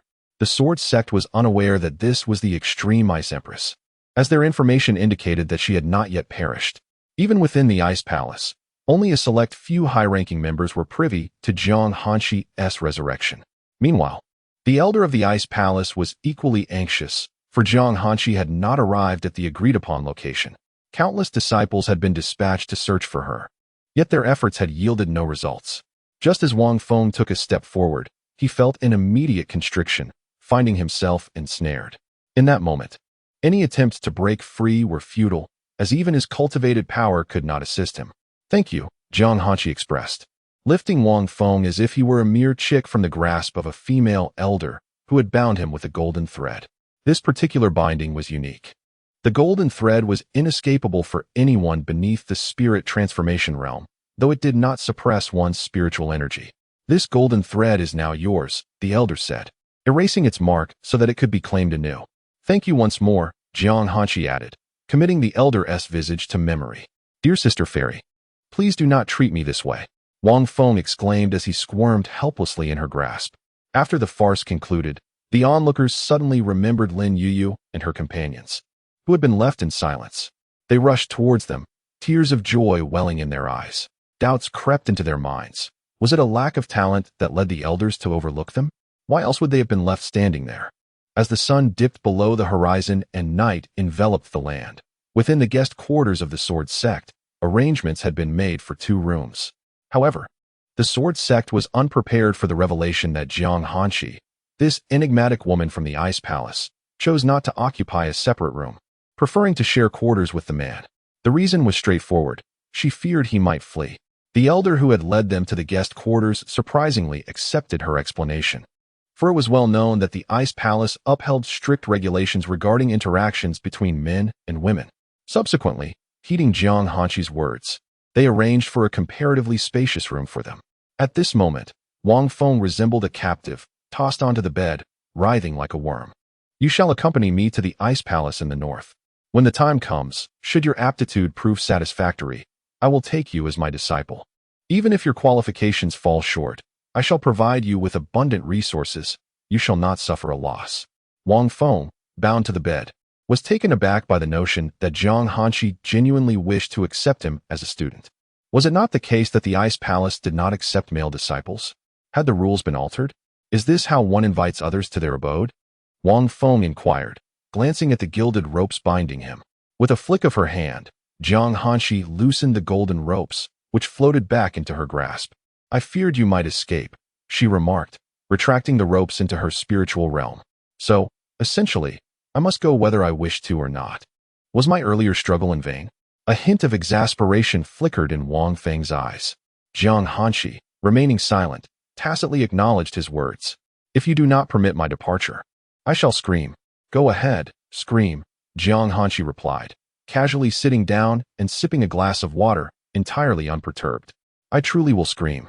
"Scream away," she said, casting a fleeting glance at Wang Feng, her expression nonchalant.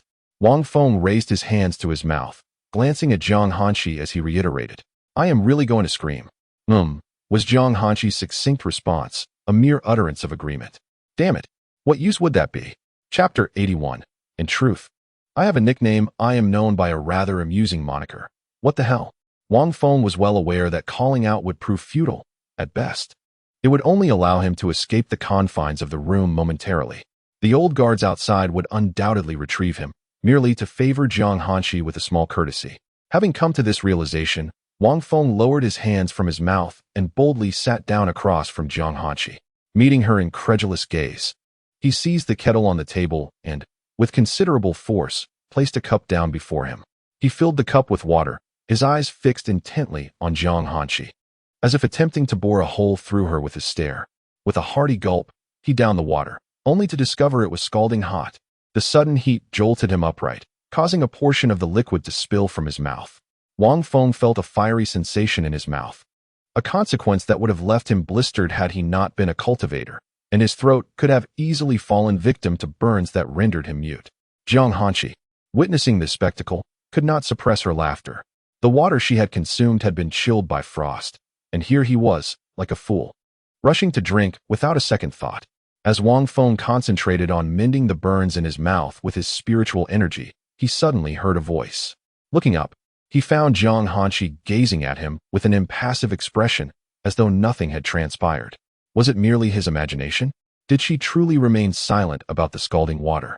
Relishing his embarrassment, "Why must you insist on taking me to the Ice Palace?" he inquired, feigning ignorance as he awaited the discomfort in his mouth to subside. You may possess the potential of a great emperor. If that turns out to be the case, upon your entry into my ice palace, you shall not be treated poorly. What do you think? What can I possibly say? You can simply bind me however you wish. Who could possibly resist you? Wang Feng displayed an expression of exasperation. Jiang Hanqi currently held the metaphorical golden cord. Although the ice palace and the sword sect were not exactly siblings, their relationship was amicable enough that escape was not a viable option. His only chance of fleeing would be to exhaust his source points, gambling on a stroke of luck with a high-grade teleportation talisman. However, he feared that the talisman produced by the system might fail him, resulting in an embarrassing situation where he would plummet from Jiang Hanqi's head without successfully teleporting. Contemplating all this, Wang Feng decided against further struggles. Instead, he would rather cultivate their relationship. In truth, I have a nickname, one that I particularly cherish when the person I adore calls me by it. Upon hearing Wang Feng's words, Jiang Hanqi arched an eyebrow in curiosity. What does that have to do with me? She asked, gently placing her cup down as she regarded him with a puzzled expression. Are you genuinely unable to comprehend, or are you merely pretending? Wang Feng mused internally. My nickname is husband. How about this? If you call me by my nickname, I will obediently accompany you to the ice palace. Upon hearing Wang Feng's words, Jiang Hanqi's gaze visibly shifted to one of skepticism. What does this nickname imply? She pondered, bewildered by the significance of the term husband. Why would a mere utterance of his name compel him to follow her to the ice palace? It was evident that something was amiss. 99% of it was wrong. There is no other meaning, for I like you. Jiang Hanqi abruptly lifted her gaze, her beautiful eyes momentarily taken aback by Wang Feng's confession. Was he professing his affection for her? You like me? Unconsciously, a faint blush crept across her cheeks, rendering her exceedingly endearing. This was the first time a man had expressed such sentiments towards her, causing her heart to race uncontrollably. Previously, any male who exhibited even the slightest flaw had been swiftly dismissed by her. Yes, yes, Wang Feng nodded earnestly, his innocent eyes wide with sincerity. This is unacceptable. Do you not know that the ice palace abhors matters of love and affection? Jiang Hanqi exclaimed, rising from her chair and turning away. If you are to become my disciple, you must adhere to the palace's regulations. That's all right. Just call me husband, and I will gladly accompany you to the ice palace. Is that a deal? Really? When Jiang Hanqi turned back to speak, the blush on her face had vanished. Indeed, Wang Feng affirmed. Jiang Hanqi's lips slowly curled into a smile. Husband. The melodious sound of her voice momentarily faltered as she met Wang Feng's earnest gaze. That single word sent Wang Feng's heart soaring, igniting a flutter of youthful emotions within him. This feels wonderful. Are you trying to deceive me again? Jiang Hanqi sensed something amiss. It was merely a name, yet he appeared so elated. No, it's because I like you. Hearing the one I adore call my name truly brings me joy. Wang Feng's words were unabashedly directed at Jiang Hanqi. Jiang Hanqi gazed at him with suspicion, uncertain of what trick this charlatan was playing. I do not harbor feelings for you. That is of no consequence. My affection for you suffices, and it does not impede your indifference towards me. Jiang Hanqi found herself at a loss for words, choosing to ignore Wang Feng as her gaze shifted elsewhere in the room. She had been so overt in her rejection, yet he remained blissfully unaware. Wang Feng observed her evasive demeanor, chuckling inwardly. Though she had not yet reached the point of loving him, surely there was some semblance of affection there. After all, how could she blush so easily at his teasing? In the past, if he had dared to jest with her, she would have not only blushed, but likely drawn her icy sword upon him. Beep. The three great illusions of life. The greatest delusion of the underdog. She looked at me. She likes me. Hee. Dog system, refrain from your incessant barking here. Upon hearing the sudden mockery of the system, Wang Feng cursed inwardly. As night descended, he suggested, let us retire to bed. Jiang Hanqi glanced at the bed, which could accommodate only one person, and recalled the scene from a few nights prior. The memory caused a tingling sensation in her arms.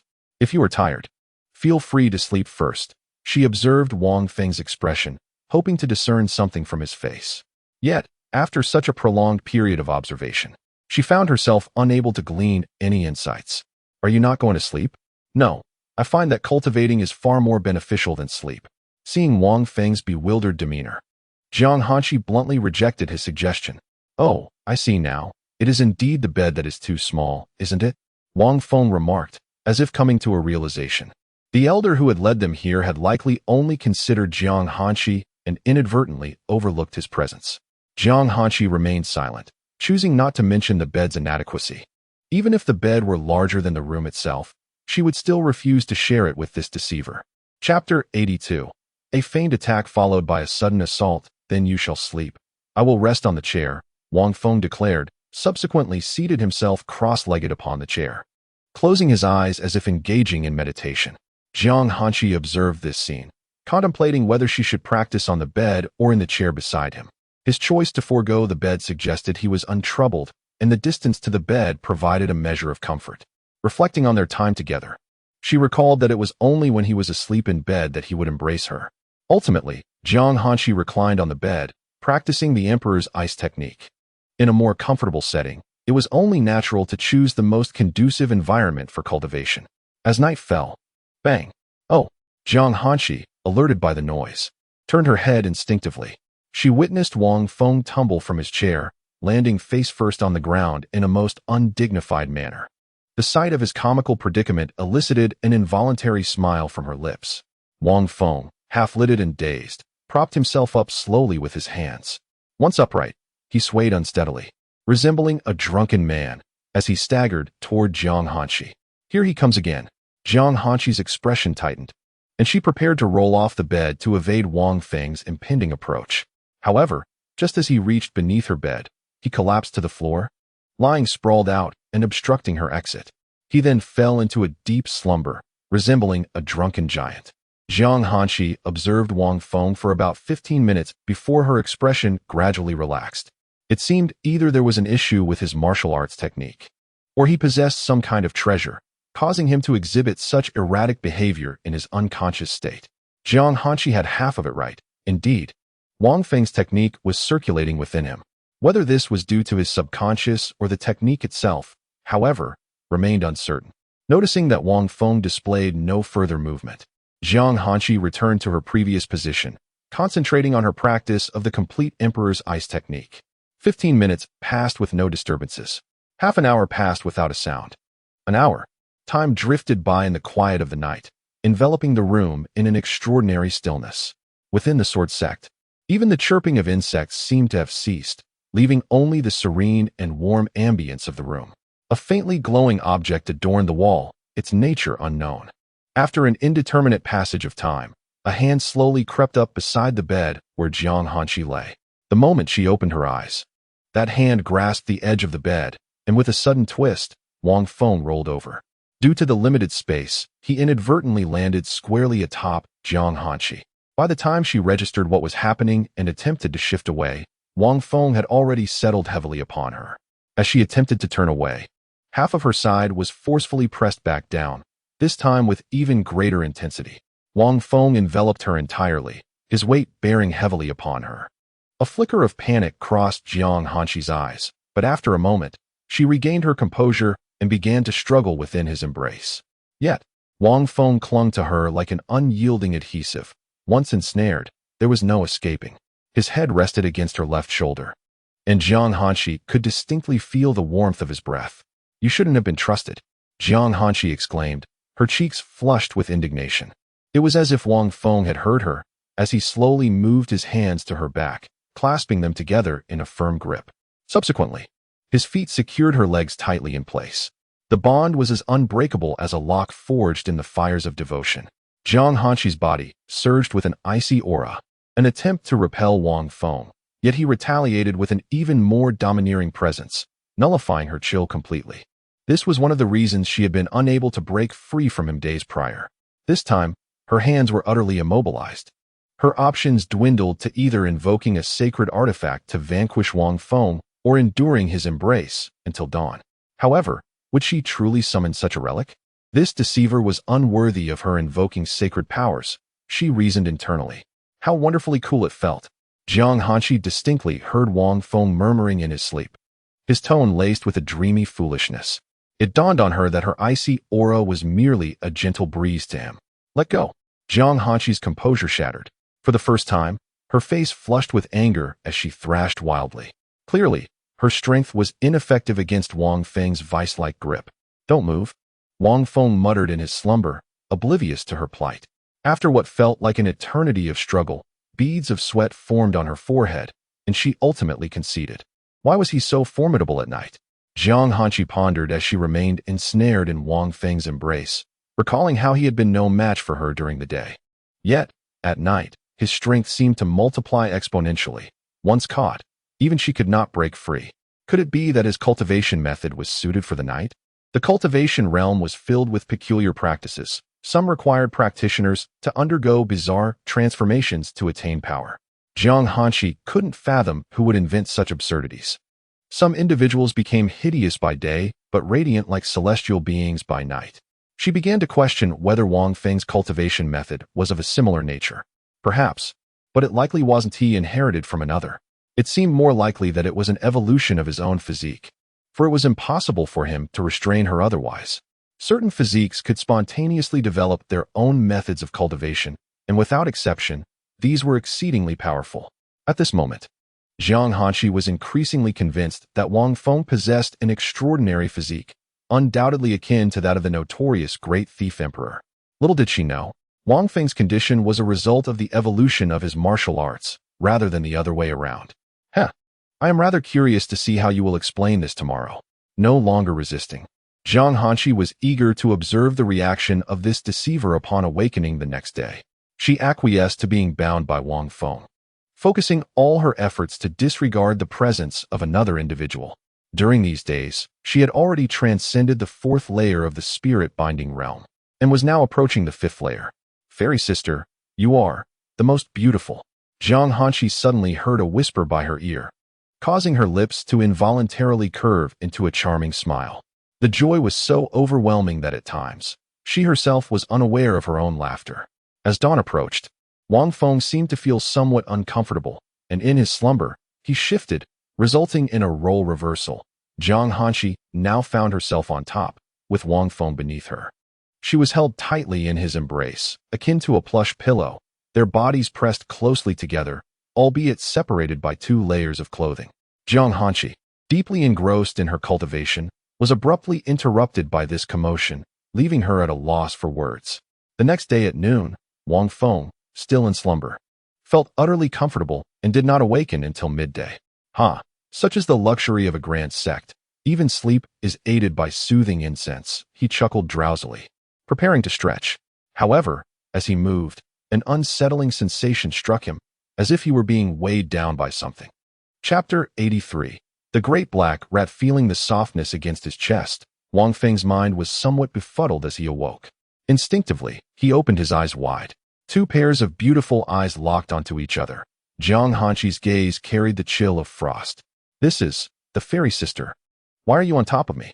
Wang Feng quickly grasped the situation and exclaimed. He turned the tables with his words, momentarily stunning Jiang Hanqi. "Even if you wish to share a bed with me, must it be in this manner?" Jiang Hanqi remained silent, yet her eyes grew ever colder. For despite Wang Feng being awake, his hands and feet were still tightly restraining her. His words were so audacious. What did he mean by her being on top of him? Truly, if he wanted to sleep with me, he could simply say so. I would not refuse. Wang Feng gently released his grip and then bolted. In an instant, he slipped away from under Jiang Hanqi. The scene abruptly shifted outside, as if fearing to lag behind Wang Feng's speed. Boom. The door to the room where Wang Feng and Jiang Hanqi were located was instantly shattered to pieces. Wang Feng employed his agility to the utmost. Merging all his skills into one, he retrieved a profound-grade movement talisman from his storage space, and in an instant, the talisman ignited, transforming into a blaze that surged into his body. Boom. A gust of wind roared, stirring up dust and fragments of the broken door. Within a breath, Wang Feng vanished from Jiang Hanqi's sight. Jiang Hanqi stood there, stunned, her mind momentarily frozen, gazing blankly at the shattered door. How fast? It turns out he could escape. Yet, why had he allowed me to dominate him all along? Jiang Hanqi murmured to herself, genuinely astonished by Wang Feng's speed.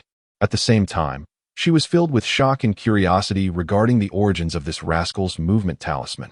What secrets did he harbor? With his agility combined with the profound-grade movement talisman, Even she could merely glimpse a fleeting shadow before he disappeared. Although her current cultivation was relatively low, she was certain that Wang Feng's agility was formidable. By the time she reacted and pursued him outside, Wang Feng's figure had long since vanished. His speed resembled that of a rocket, leaving her completely unaware of where he had flown off to. Sword Sect. Numerous disciples of the Sword Sect, traversing their paths on their swords, were suddenly captivated by a figure resembling a great black rat. Upon recognizing the fleeing individual, they were astonished to discover they did not know him. Inquiring among their companions yielded the same result. None recognized him, which was perplexing. However, the disciples of the Sword Sect did not recklessly engage. Those who could enter the gates of the Sword Sect were surely their own kind. Where is the entrance? Where on earth is the entrance? Wang Feng was on the verge of madness.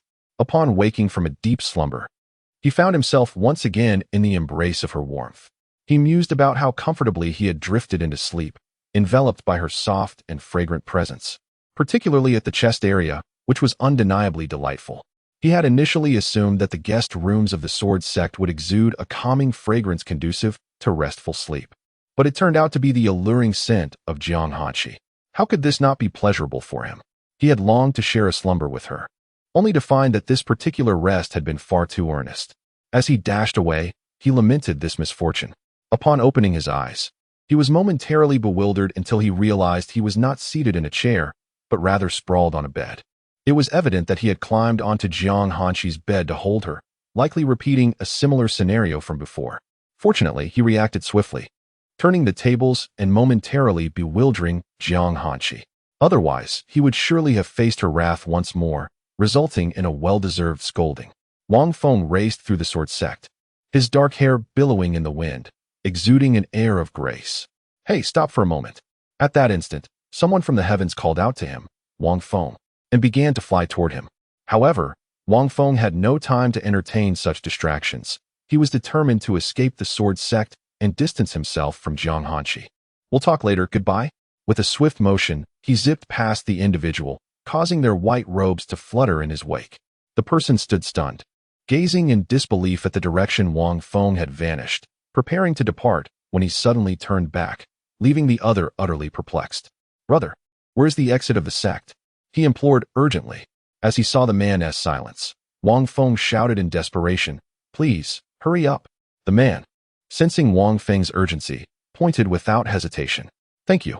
Without waiting for the man to finish, Wang Feng expressed his gratitude and sprinted toward the indicated path. "I wanted to mention, look at how beautiful that woman is," remarked a Sword Sect disciple, transfixed by the sight of Jiang Hanqi soaring through the sky, his expression one of sheer astonishment. "Damn it, you fool." Wang Feng, who had barely left for 3 seconds, dashed back and unleashed a burst of energy upon him. "Why are you hitting me? Don't run away." Thus, among those pursuing Wang Feng, Jiang Hanqi was joined by another. After running for a while, Wang Feng realized he was becoming utterly disoriented. The Sword Sect was indeed vast. He had lost track of time, relying on memories from a millennium ago. Yet, the entrance from that era had long since vanished, replaced by numerous buildings and grand halls. Faced with surroundings that resembled those he had just traversed, despair washed over him. He felt utterly hopeless. The energy of the divine travel talisman within him began to wane. Truly, having low cultivation proved to be a significant inconvenience. Not running anymore, Jiang Hanqi gracefully approached from a distance, her voice cold as she addressed Wang Feng from above. Although she dared not claim an intimate familiarity with the terrain of the Sword Sect, she had indeed visited it during her years in the Emperor realm. Back then, her cultivation and spiritual awareness allowed her to retain some vague recollections. As for the Sword Sect disciple from earlier, he had long been cast aside and was nowhere to be found. Wang Feng, in a state of utter resignation, reclined on the ground, his expression teetering on the brink of tears, his face a picture of dismay. "Come on," he exclaimed, lying on the ground in a starfish position, defenselessly facing Jiang Hanqi with his eyes closed. Jiang Hanqi furrowed her brows and queried with curiosity, "What do you want?" Without the need for further words, Wang Feng replied, "Just hit me." He remained with his eyes shut, patiently awaiting the impending consequence. Since escape was not an option, he decided to embrace the experience.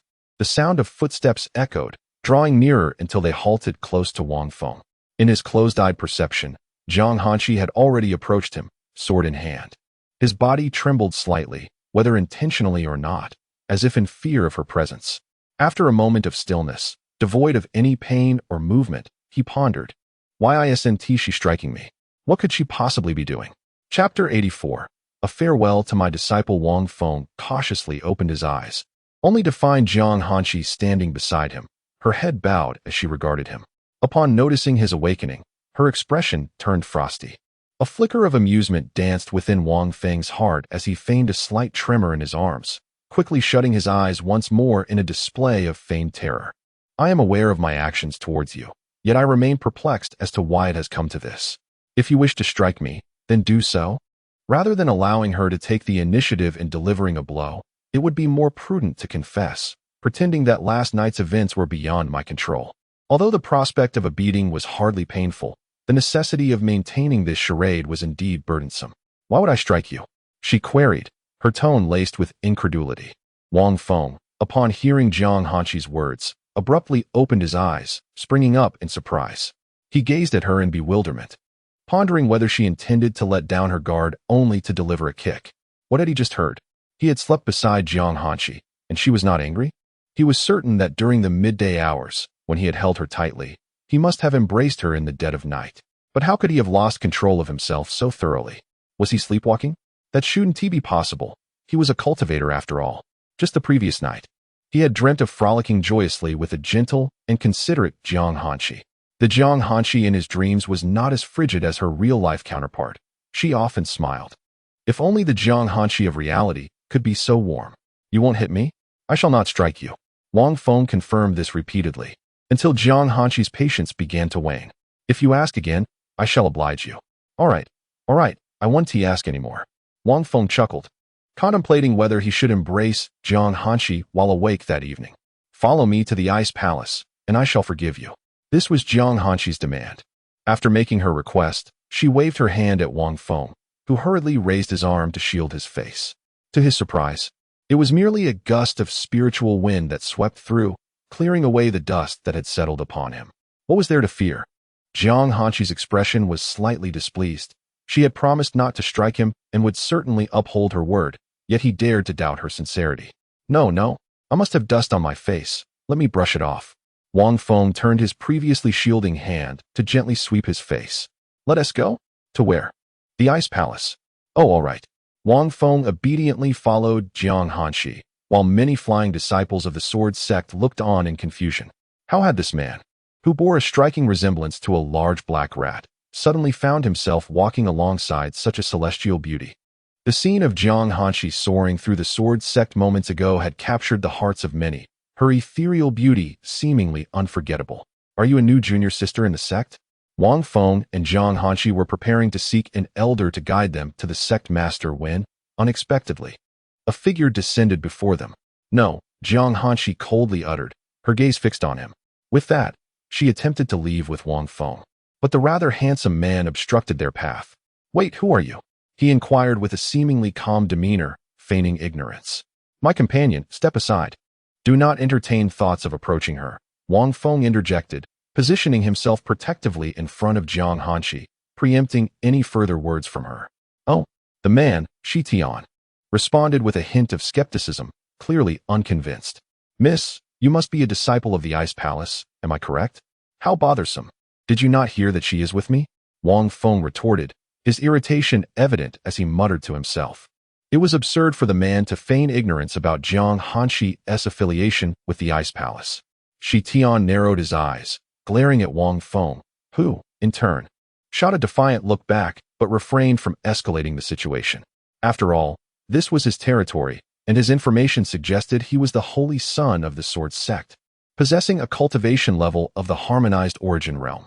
He was likely one of the newly appointed, for the holy son of the sword sect should have been at least at the celestial origin realm.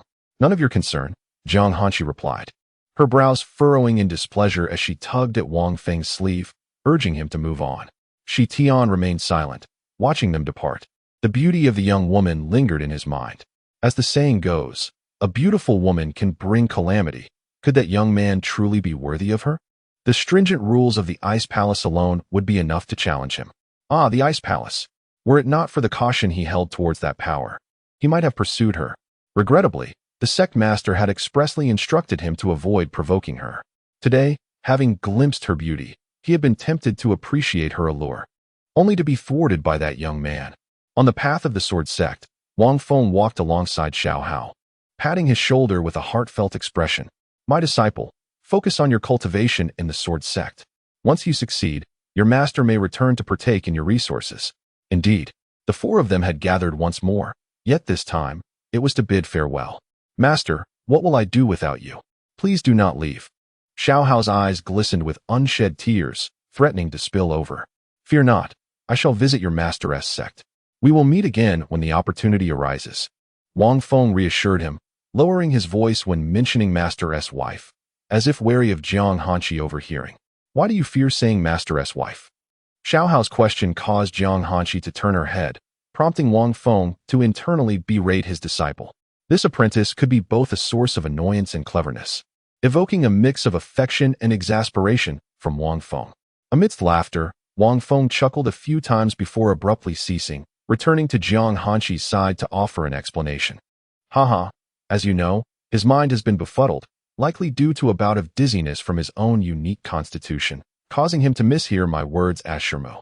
Jiang Hanqi listened to his words, which seemed almost foolish, remaining silently contemplative. She glanced at Wang Feng with her icy, beautiful eyes, lost in thought, which sent a shiver down his spine. Fortunately, she ultimately chose to remain silent, as if she had heard nothing. Old Chenu, I entrust my apprentice to you. Do take the time to impart your wisdom upon him, and do so with resolute rigor, Wang Feng said through gritted teeth to the cheerful Chu Yin'er by his side. Ha ha ha, very well.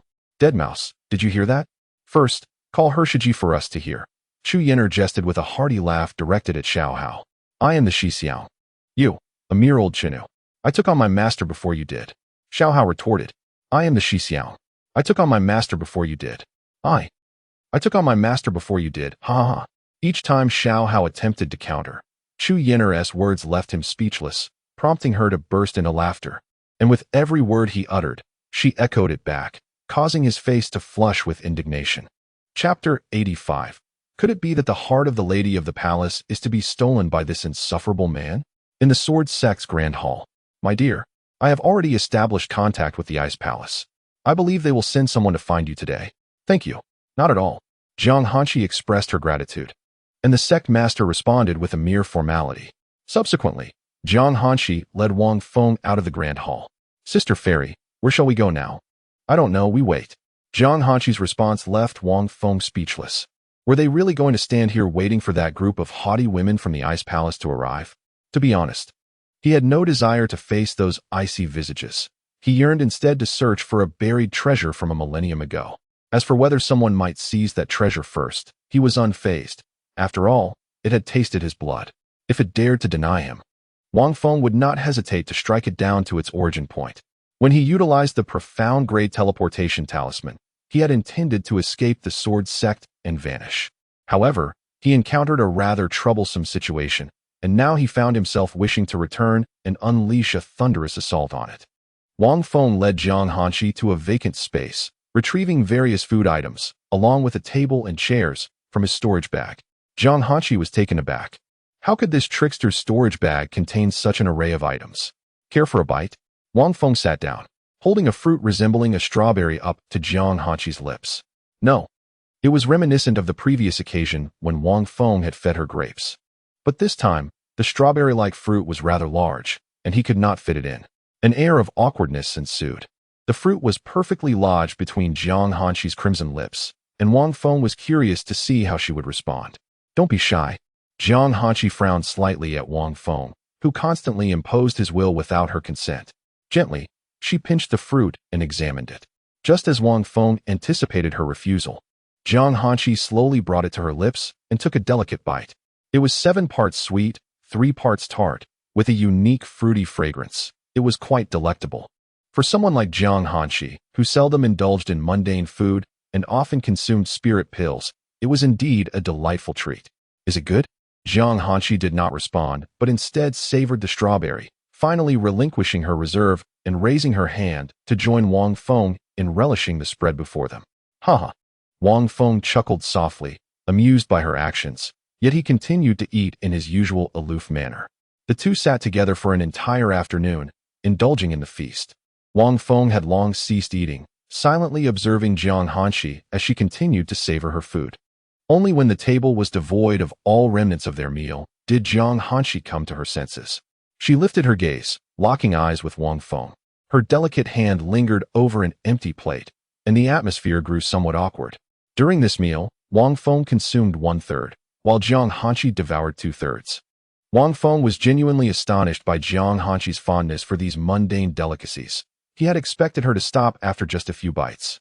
Particularly, she had an undeniable affection for the grapes, of which Wang Feng only managed to eat 2, leaving the rest for her. Jiang Hanshi slowly retracted her hand and composed her expression, attempting to appear less embarrassed. However, recalling the awkward moment from earlier made her ears blush with an involuntary shame. "Do you enjoy eating them? If you do, I shall bring them to you often in the future," Wang Feng remarked. Gathering the empty plates from the table and smiling at Jiang Hanshi, whose ears were still flushed. "I do not," Jiang Hanshi replied, her words clearly contradicting her heart. "Since the fairy sister does not like them, I shall dispose of all these plates right away, so they no longer offend your eyes," Wang Feng said, his expression serious as if he truly intended to discard the remnants. "There's no need for that," she replied. "Now, answer me once more, do you like to eat them?" At this, Jiang Hanshi lowered her head slightly, her gaze fixed upon her delicate hands resting on her lap. Her voice was barely audible, and as she spoke, her face uncontrollably flushed with warmth. "Palace Master, I have come to escort you." Just as Wang Feng was about to continue teasing Jiang Hanshi, a voice called out from a distance. Both turned to look, and Wang Feng was nearly startled into a panic. It was one of the 3 supreme elders of the Ice Palace. After 10,000 years, she had remarkably survived, her appearance unchanged, still resembling an old crone, as though she had always looked this way. Moreover, her cultivation had advanced further, now reaching the late stage of quasi-emperor. In an era devoid of great emperors, she was among the strongest individuals on the continent. "Let us go," Jiang Hanshi gently urged Wang Feng, yet he found himself rooted to the spot. For the elder's icy gaze was fixed upon him, laced with a hint of murderous intent. As if oblivious to the tension, Jiang Hanshi shifted her stance slightly, blocking the old woman's line of sight. This action left the elder in a state of profound shock. Could it be that the palace master's heart was being swayed by this insufferable man? "Move," Jiang Hanshi said coldly, her expression displeased. The elder dared not delay. Despite her significantly higher cultivation level compared to Jiang Hanshi, the respect she held for Jiang Hanshi, along with her formidable presence, was deeply ingrained in her psyche. She had no doubt that Jiang Hanshi possessed the capability to subdue her, even if not through her own strength. "Very well, I shall prepare at once." The elder replied reluctantly, beckoning Jiang Hanshi to follow her. The 3 then proceeded to seek out the sword sect's leader.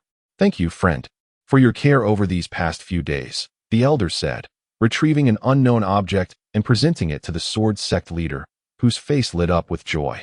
"No worries, haha. Shall we sit a while longer?" "No, I must take her back." The old woman waved her hand dismissively, her words lacking any regard for Wang Feng.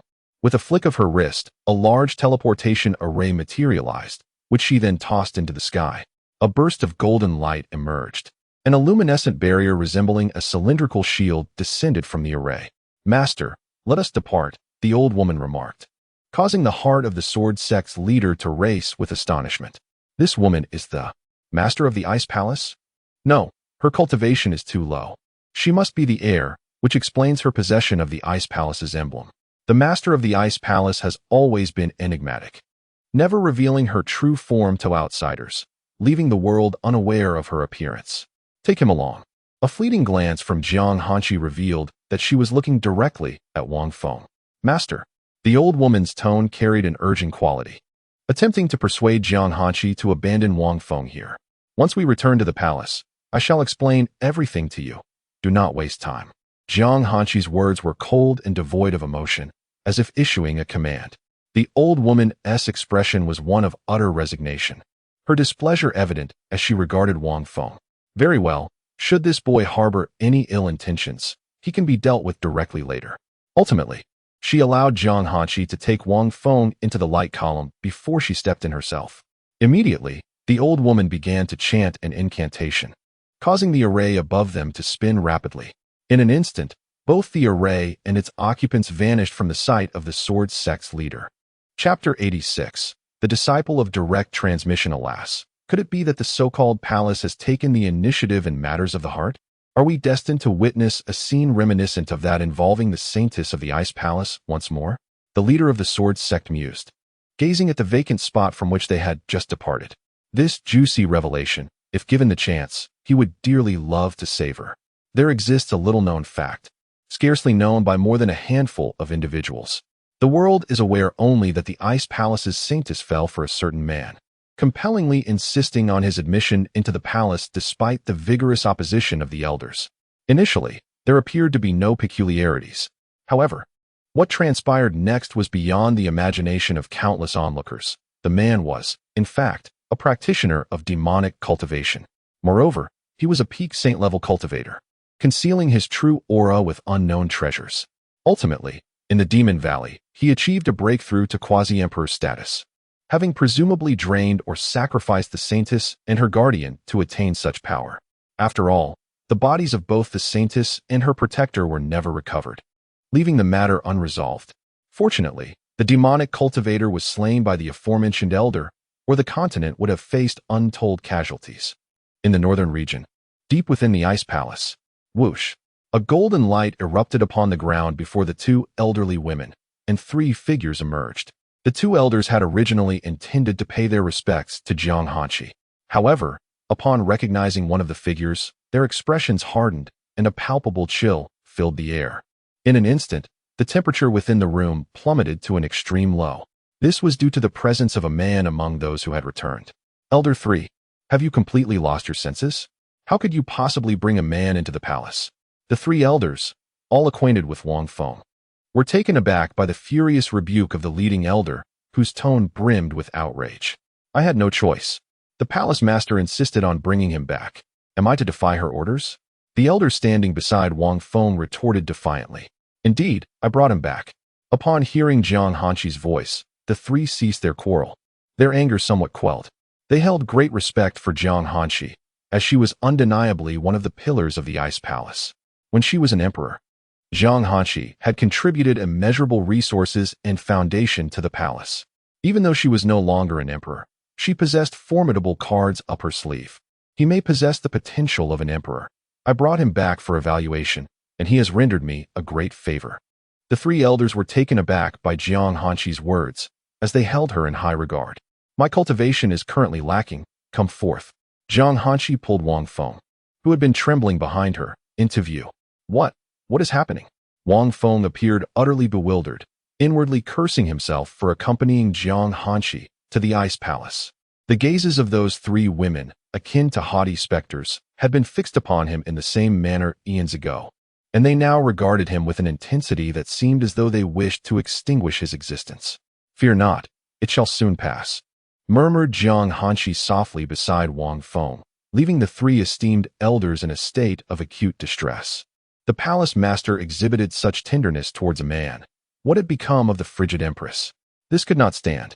He must be expelled, or better yet, a covert opportunity to eliminate him must be sought. Do not move, commanded the elder at the forefront, his tone laced with malice as he grasped Wang Feng's shoulder, intent on assessing his physique. You ought to understand that the caliber of an emperor is a rare treasure, hence, do not intentionally exert pressure upon him. The elder, poised to demonstrate his authority over Wang Feng, found himself deflated by Jiang Hanqi's words. This only solidified her resolve to secretly eliminate Wang Feng, provided he indeed lacked the potential of an emperor. Reluctantly, the elder proceeded to examine Wang Feng normally. This possesses the same spiritual essence as that notorious emperor from eons past. The elder's astonishment grew with each passing moment, for the nature and hue of the spiritual energy within Wang Feng mirrored that of the emperor who had once graced their Ice Palace. Despite the fact that the infamous emperor had ultimately fallen to the empress's blade, if this man shared a similar constitution, it would affirm his undeniable potential for greatness. To further confirm Wang Feng's resemblance to that bygone sovereign, the elder produced a jade-framed mirror. Wang Feng was taken aback at the sight. Is it truly necessary to employ such a supreme artifact for a mere examination of one's constitution? He mused. Besides, I have yet to master the third layer of the chaos dominance body technique. They shall see naught but my aura. Nevertheless, he believed he was nearing the second layer. Upon entering the spirit expansion realm, he would surely break through, and once he attained the primordial 3 realm, the chaos dominance would begin to manifest its true power. At that juncture, he would be invincible within a vast realm, save for encounters with exceptionally gifted prodigies. The elder before him elevated the mirror towards Wang Feng, and in an instant, the mirror unleashed a beam of golden light. As the light enveloped Wang Feng, he felt his chaotic spiritual energy surge forth, intertwining with the golden radiance as it transformed into a hue of chaos. Yet, just as it approached the mirror itself, it dissipated. Wang Feng possessed a constitution akin to that of the ancient emperor, albeit regrettably yet to awaken. In truth, it required no verbal confirmation from the elder. They had already comprehended the implications. Fortuitously, Wang Feng's constitution had not fully evolved, for had it done so, such stimulation would have likely summoned a manifestation of celestial phenomena. In that case, the ice palace would have been ensnared by the chaotic energies emerging from beyond the heavens, though the impact would not have been catastrophic. The 3 esteemed elders exhibited a slight shift in their demeanor. Such individuals must either be embraced as allies or face a grim fate. The Grand Elder, having altered her previous stance, contemplated admitting Wang Feng into her fold. She intended to observe his character further, and should he prove unworthy, she would consider severe measures, even resorting to covert actions if necessary. Those endowed with imperial potential warrant an exception from the Ice Palace, provided their essence is not fundamentally flawed. Do you consent? He shall henceforth be my personal disciple. You are to relay this, and tomorrow I shall introduce him to the assembly. Before the Grand Elder could complete her statement, Jiang Hanqi stepped forward, interrupting her, and pulled Wang Feng behind her, as if fearing he might be snatched away. Palace Master, reconsider. Your cultivation has yet to flourish. You must focus on your training. They implored. Indeed, cultivate earnestly. We can take care of him. Palace Master, deliberate carefully. In an instant, the 3 elders expressed their earnest entreaties to Jiang Hanqi, attempting to persuade her to entrust Wang Feng to their care. However, Jiang Hanqi remained resolute, her expression cold and distant, embodying an ethereal presence that transcended their concerns. I have stated my intent. He shall be my direct disciple. As for cultivation, I shall not allow him to hinder my progress. Palace Master, The 3 esteemed elders wished to say more, but Jiang Hanqi's mere acknowledgement silenced them, leaving them to sigh in resignation. Chapter 87. Sister Fairy, do you reside here too? After Jiang Hanqi escorted Wang Feng away, the 3 esteemed elders returned to their grand chairs and began their deliberations. Should this young man be spared or eliminated? The eldest elder spoke, her tone frigid as the other 2 sat in their respective seats. I believe, given his potential as an emperor, it would not be unwise to cultivate him, provided he can yield benefits for our ice palace, remarked the second elder, her fingers lightly tapping the armrest as she contemplated the matter. I concur with the second elder. After all, a millennium ago, that emperor of identical constitution who suddenly emerged nearly killed our palace master. It is said that he had just achieved his breakthrough. Had he chosen to bide his time for a few centuries to solidify his cultivation, he could have single-handedly annihilated our ice palace, the third elder continued, recounting Wang Feng's 8th incarnation, a veritable troublemaker who had sullied the continent. Indeed, during his pinnacle as a quasi-emperor, Wang Feng stirred chaos across the realm, akin to a harbinger of disorder. In an era devoid of emperors, he held dominion, rendering himself virtually untouchable. Fortunately, Wang Feng was not a slayer. He merely had a penchant for borrowing treasures from others. At that time, cultivators across the continent would flee at the mere whisper of his name, fearing they would be stripped of their possessions.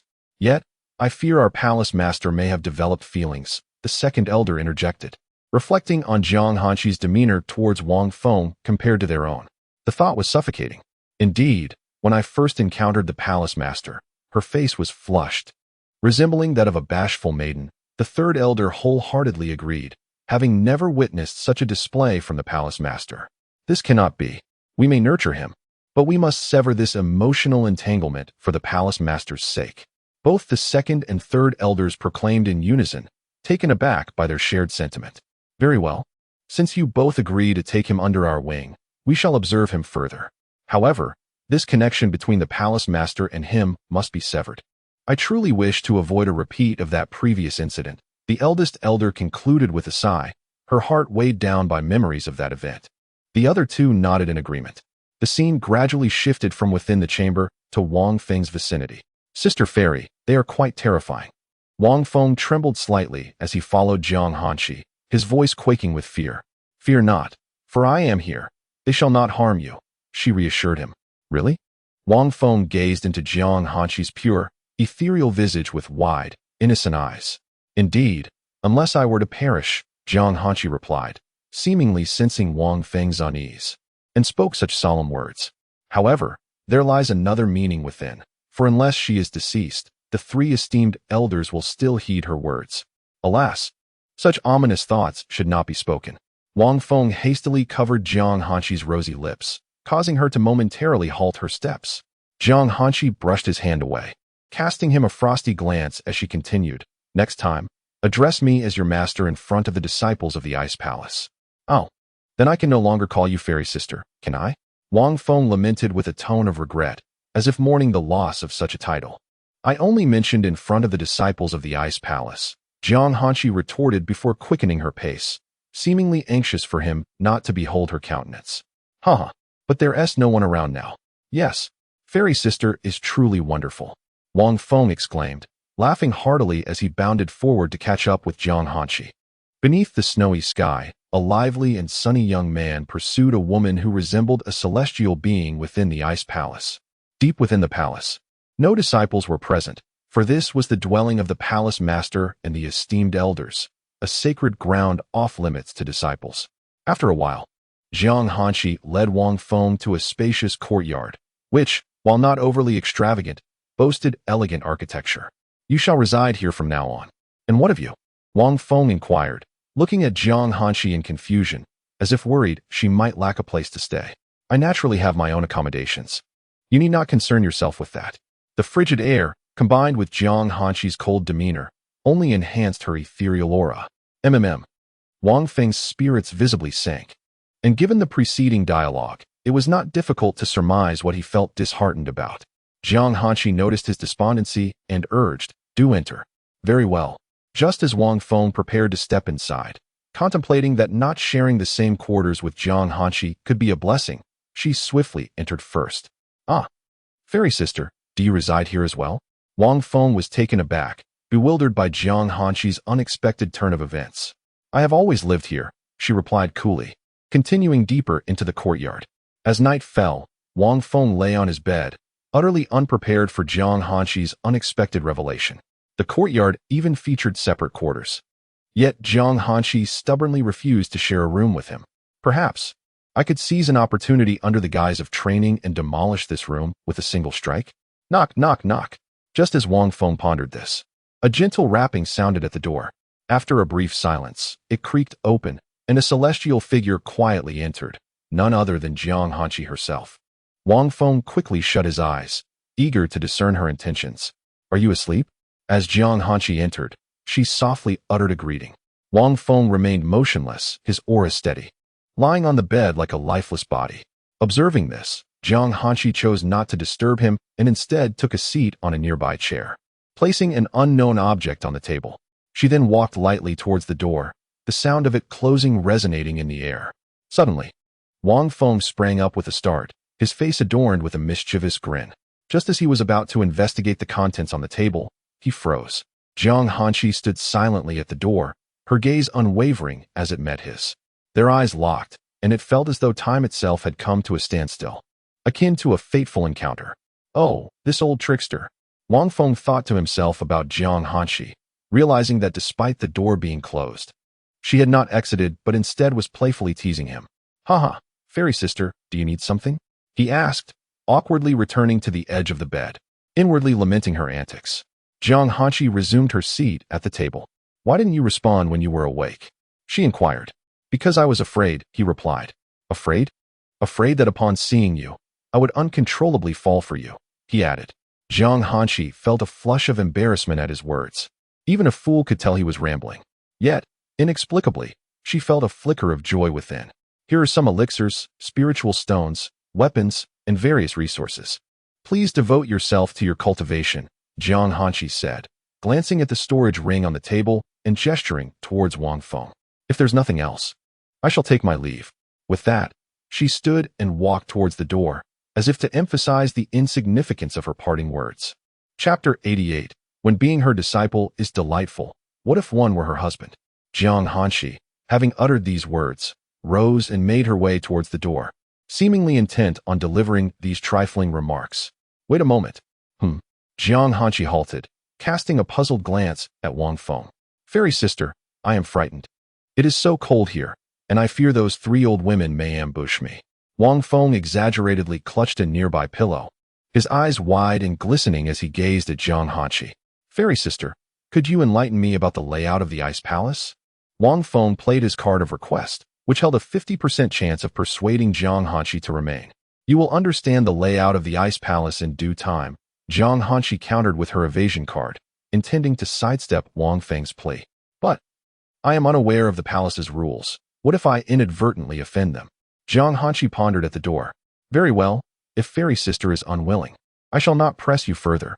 You may return to sleep. Wang Feng played his retreat card, lying back on the bed, turning away from Jiang Hanshi. Though he appeared to be preparing for slumber, it was evident to the observant that Wang Feng felt somewhat aggrieved.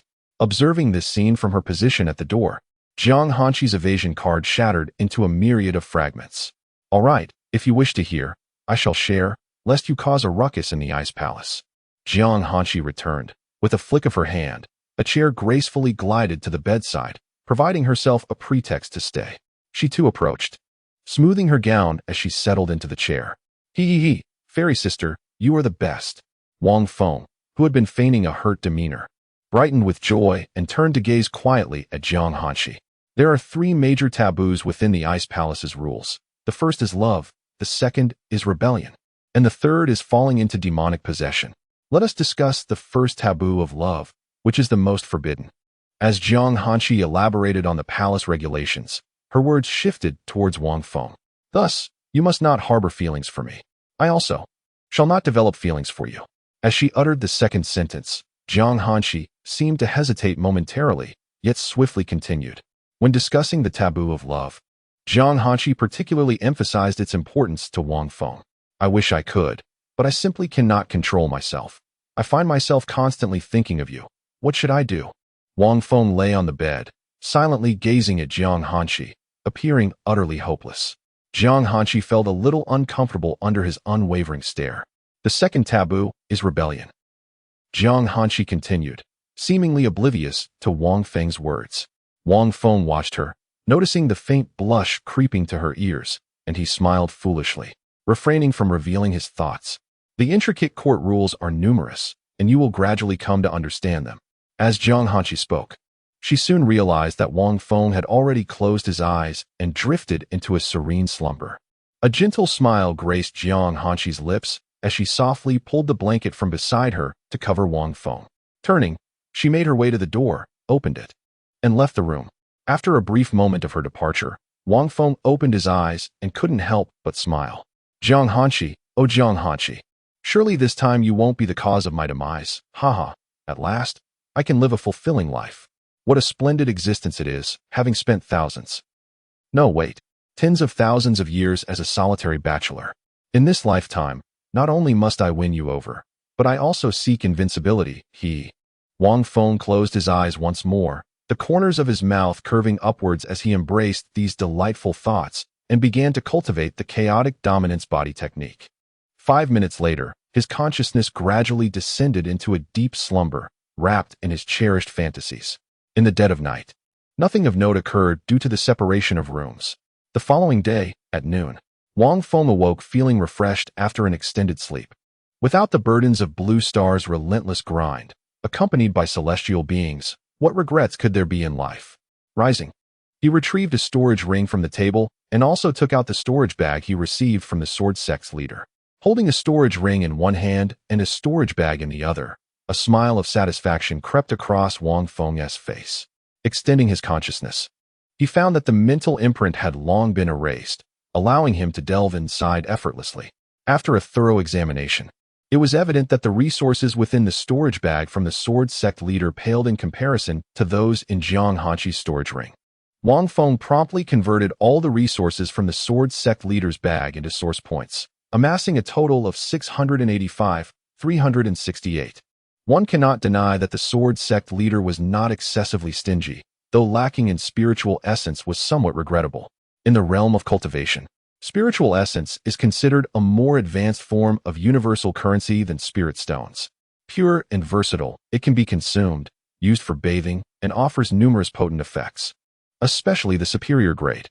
Wang Feng then carefully examined the storage ring gifted by Jiang Hanqi, eager to discover what treasures she had bestowed upon him. At first glance, he was taken aback. My goodness, this journey to the Ice Palace was indeed worthwhile. Wang Feng's previous demeanor shifted entirely. He felt particularly gratified by this expedition. Had he known such gifts awaited him, he would have obediently followed Jiang Hanqi without the need for her to bind him specifically. Inside the storage ring lay thousands of weapons, the most abundant in the space. All manners of weaponry were present, including the 18 categories of arms and many uniquely designed implements. Wang Feng was somewhat puzzled as to why Jiang Hanqi would gift him so many weapons, but he dismissed his curiosity. Having them was a blessing. With a flicker of his consciousness, a superior-grade holy sword materialized in his hand. The blade was entirely black, adorned with golden speckles resembling twinkling stars. Wang Feng decided to name it the Star Blade for the time being.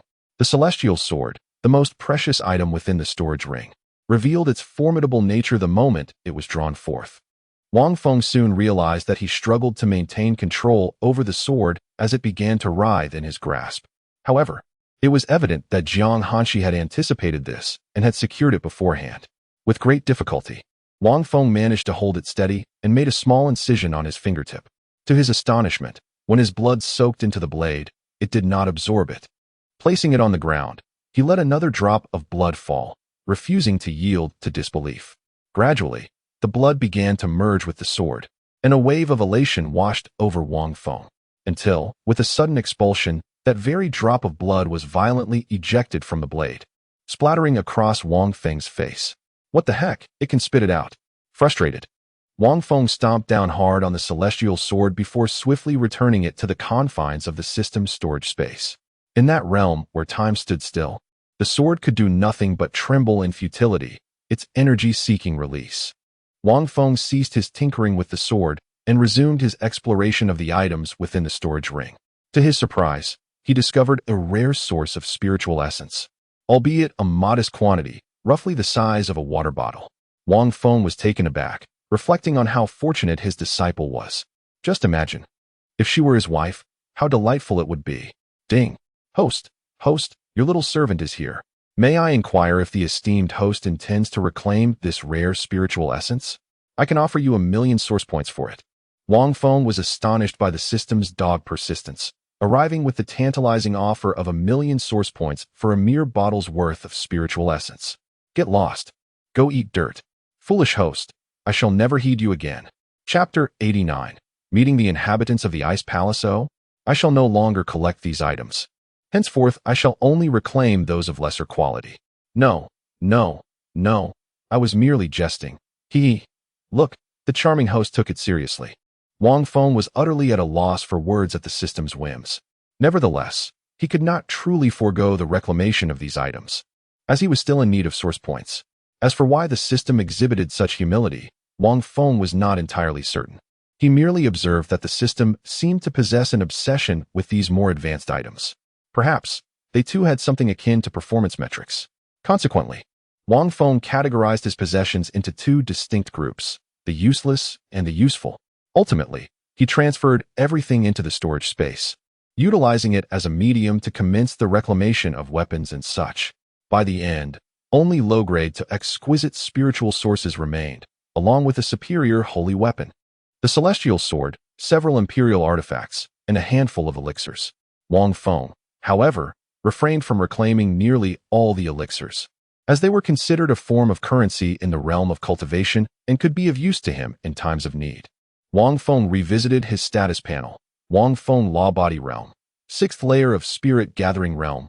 Please, host, hurry. Breakthrough. Martial arts. Chaotic dominance body technique. Divine ability. Sword intent items. Superior holy weapon celestial sword X1. Great floral underpants X1. Fortuitous chi card X1. Fragment of the creation jade plate X1. Random weapon borrowing card X1. Source points. 4, 568, 523 comprehensive evaluation. A chicken with a bit of money. Particularly in the realm section. It was evident that the system was becoming increasingly impatient with Wang Feng's reluctance to advance. Seriously, system, are you truly equating me to a chicken? Wang Feng muttered a curse under his breath as he gazed at the panel, bemused by the system's lack of decorum. Moreover, the source points had soared to over 4 million, which clearly indicated just how much Jiang Hanqi valued him. This was still the result of not reclaiming the holy artifacts and the like. Had he done so, the source points would have exceeded 10 million. At present, Wang Feng possessed only an empty ring, feeling it prudent to store his belongings securely within the storage space. After all, should he meet his demise, he could leverage the system's power to convert everything in the storage into source points for his resurrection.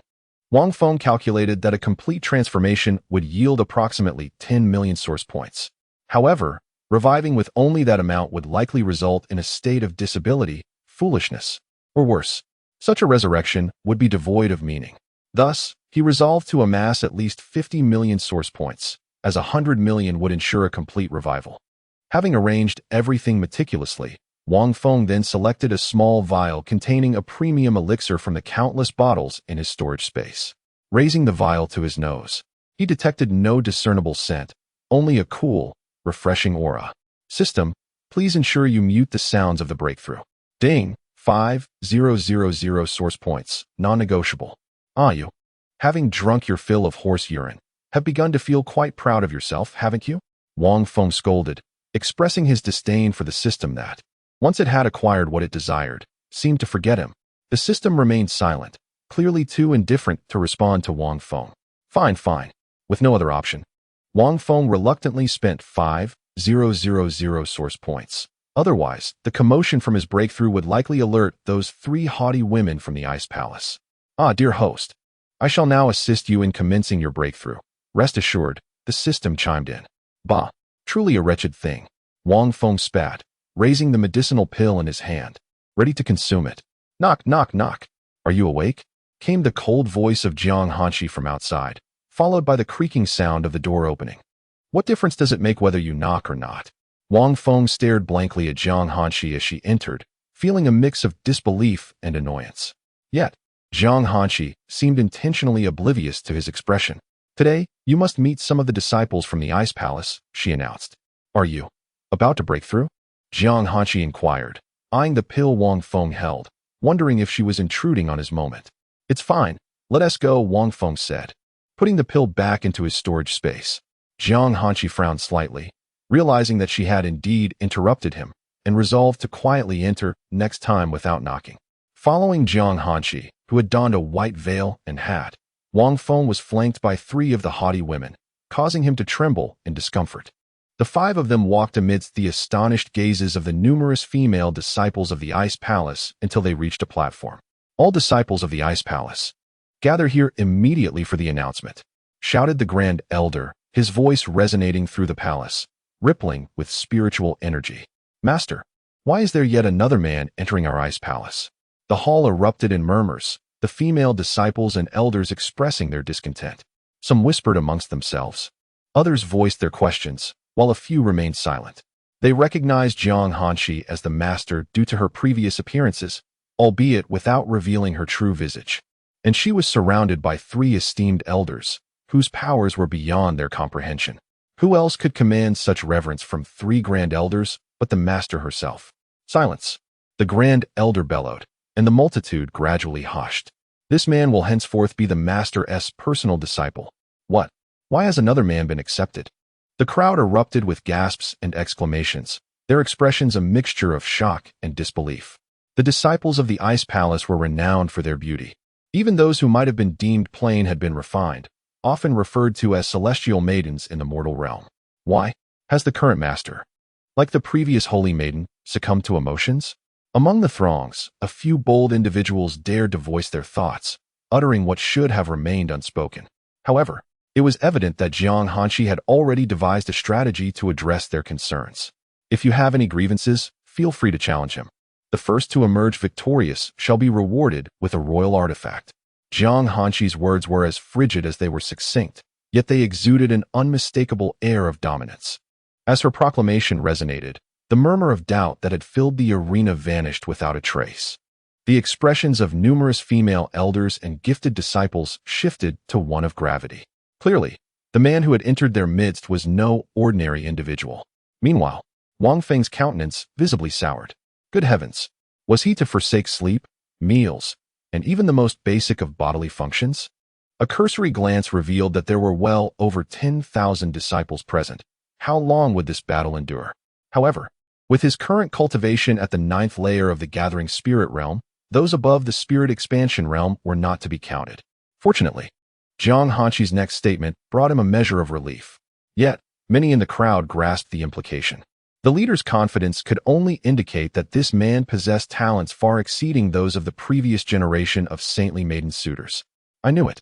The leader would never act on mere emotions. Evidently, this man's abilities were indeed formidable. Indeed, the leader's discernment has always been impeccable. Instantly, the crowd erupted in sycophantic praise, their melodious voices echoing across the arena. Wang Feng observed that there were quite a number of individuals at the 9th layer of the gathering spirit realm among the throng. What was he to do? Thus, Wang Feng resolved to break through to the 9th layer of the gathering spirit realm or beyond that very night. He had no intention of concealing his aura any longer. Conceal? What nonsense! Chapter 90. A teacher for a day, a mother for life. In his pursuit to win over Jiang Hanshi, he concealed his true intentions. Yet he was prepared to crush all those who sought to take advantage of him. Ahem. Allow me to say something. Wang Feng cleared his throat and raised his hand to quiet the crowd. The assembly fell silent, eager to discover what this young man, chosen as a direct disciple by the palace master, had to impart. It must be noted that the young man was quite handsome. Some naive young women, caught in his gaze, instinctively averted their eyes. Ahem. I hope that those below the 8th level of the spirit connection realm refrain from challenging me, for I fear I might inadvertently end your lives with a single blow. Boom. His words sent shockwaves through the throng of female disciples below, leaving them momentarily stunned. They had presumed that this striking youth would embody a modest demeanor, only to find him so audacious. Arrogant. Come down here. Let us see if we can't beat you to a pulp. Instantly, a chorus of shouts erupted from the crowd, all aimed at Wang Feng. Wait! Wang Feng shouted again, but his voice was drowned out by the cacophony. You disciples, sit down. Yet the elders must remain standing. Who do you think you are to command us to sit? Clearly, the female disciples disregarded his words, and Wang Feng, in resignation, glanced at Jiang Hanshi. Standing beside him, clad in a white veil and hat, Jiang Hanshi appeared ready to kick him off the stage. Was it his intention to provoke them into striking him on their first meeting? Sit down. The Grand Elder spoke, raising her hand to impose silence, eager to observe the young man's antics. Aside from the elders, the numerous female disciples had no choice but to brush off the snow and take their seats. Ahem. What I wish to convey to all present is this. You are all, without exception, worthless. Wang Feng cleared his throat, emphasizing his final words with increasing intensity. You scoundrel! I shall end your life. A multitude of female disciples sprang to their feet, furiously cursing, drawing their swords as they prepared to charge at Wang Feng. The elder ladies could not help but twitch their lips, their expressions laden with disbelief. No wonder he insisted they stand. This young man was quite perceptive. Wang Feng hastily sought refuge behind Jiang Hanshi, while the female disciples found themselves unable to ascend. Perhaps they suddenly lost their will to confront him, as they were gently pulled back by those around them, halting their advance. Palace Master, this man is insufferably arrogant. I propose we impose the punishment of castration upon him. This way, we would be comrades, and he would no longer face rejection. I support this. I too support this. One among them suggested this drastic measure, prompting Jiang Hanshi, still shrouded by her hat, to turn her head toward Wang Feng. What do you think of this proposal? Jiang Hanshi asked in a tone that sent chills down Wang Feng's spine. No, this would mean that the Ice Palace would have a eunuch. Thus, I have inadvertently insulted the Ice Palace. This is indeed regrettable, an unwise course of action. Jiang Hanshi, enveloped in an enigmatic emotion, responded coolly and addressed the disciples below. As I mentioned earlier, you may commence the execution of the plan tomorrow, provided that you do not take his life. Why must it wait until tomorrow? Is there no possibility for action now? Someone questioned. The Grand Elder admonished the female disciple, asserting, the palace master has decreed tomorrow. Your inquiries are unwarranted. The young woman fell silent, her disappointment palpable. Countless female disciples were, however, ablaze with excitement, though they would only confront Wang Feng the following day. Their enthusiasm was undeterred. The man had been insufferable, and they were already devising plans to procure ropes and binding talismans that very night. They resolved to restrain him and allow each sister to challenge him in succession, determined to leave him incapacitated for a month. Such arrogance was intolerable. Enough. There is nothing more to discuss. You may disperse, commanded the Grand Elder. Yet, the crowd lingered, animatedly discussing ways to confront the insufferable man. Meanwhile, in a discreet corner, a captivating woman with a hint of allure observed Wang Feng's departing figure with intrigue. How fascinating. In a past life, I wonder. Might you be a fellow countryman? She mused, before gracefully departing with her slender, elegant legs. Greetings, Saintess. The female disciples would greet her warmly, to which she responded with a gentle nod. The scene shifts. The three Grand Elders walked alongside Wang Feng, earnestly advising Jiang Hanshi. Palace Master, this youth is excessively arrogant. I propose that we take it upon ourselves to discipline him. Such a temperament will only hinder your path to cultivation. I am typically quite obedient. I was merely concerned that those of lesser cultivation would incessantly challenge me, thereby impeding my practice, Wang Feng lamented, adopting a pitiful demeanor behind Jiang Hanshi, as though he were a stranger in this unfamiliar place. Palace Master, is it permissible? The three elders disregarded Wang Feng, continuing their exhortations towards Jiang Hanshi, who began to ponder their words. Master, a day as my teacher is a lifetime as my mother. I seek only to remain by your side, and that alone would suffice for my contentment. However, should you insist on sending me elsewhere, I am left with no choice. Though my heart may resist, I cannot defy your command. At your bidding, I shall comply without complaint. Wang Feng knelt before Jiang Hanshi, hands clasped, his eyes brimming with tears as he gazed up at her. You insolent boy, do not attempt to sway our palace master's heart. Accompanying us will not lead to your detriment. The second elder's cane struck the ground with force, clearly incensed, leaving a noticeable dent in the earth. Alas, if he falls into the hands of these three formidable women, will he ever find peace? He anticipated being relentlessly compelled to cultivate, day in and day out, and feared the mounting pressure would be unbearable. Wang Feng lamented his misfortune, hoping that Jiang Hanshi would refrain from handing him over to those three meddlesome old women. Beneath her conical hat, Jiang Hanshi observed the kneeling Wang Feng in silence, while the four of them patiently awaited her response. Rise, she finally spoke, her tone icy. Yet it conveyed an implicit acknowledgement of their inquiries. Sighing, the three elderly women beside her were deeply aware of Jiang Hanshi's character after countless years of acquaintance. Alas, the mistress has made up her mind. We are powerless to intervene. Nevertheless, we hope she can discern the gravity of the situation, the Grand Elder remarked, her words laden with unspoken meaning directed at Jiang Hanshi. Understood, Jiang Hanshi replied softly, fully aware of the implications behind her words. The three old women, upon hearing this, turned and departed, their retreating figures evoking a profound sense of sorrow in Wang Feng. Stop pretending, he said. I knew you were the best, Sister Fairy. He attempted to approach Jiang Hanshi with cheerful intent, only to have her deftly sidestep him. Do not overreach. Jiang Hanshi's voice was chilling, as if she had reverted to the temperament of her former self from 8 lifetimes past. Chapter 91. Breaking through to the expansion of spiritual realm, had she been possessed? A wave of confusion washed over Wang Feng. Ever since yesterday, it felt as if Jiang Hanshi had transformed into an entirely different person. Sister Fairy, wait for me. In the midst of his contemplation, Jiang Hanshi had already distanced herself significantly. Focus on your cultivation. Should you encounter any issues, feel free to consult me. She coldly uttered these words before departing, reminiscent of a heartless woman discarded after use. Wang Feng scratched his head, perplexed, and decided to dismiss the thoughts. Closing the door behind him, he settled back onto his bed and consumed a pill. As time passed, the medicinal effects began to manifest, and a fierce stream of spiritual energy surged toward him. Ding! Activating the breath concealment feature requires 5,000 source points. You already took them last time, didn't you? Ding! You used it last time, but did not achieve a breakthrough. Ha ha ha. So petty. Fine, just activate it. Wang Feng felt he was on the brink of losing his sanity. He was ready to unleash his potential. But with the system's interference, he could only forcibly suppress it. Ding! Activation complete. Wishing the host a pleasant breakthrough. Wang Feng chose to ignore the system, as he could hardly pay it any mind. A torrent of spiritual energy was already rampaging within his body.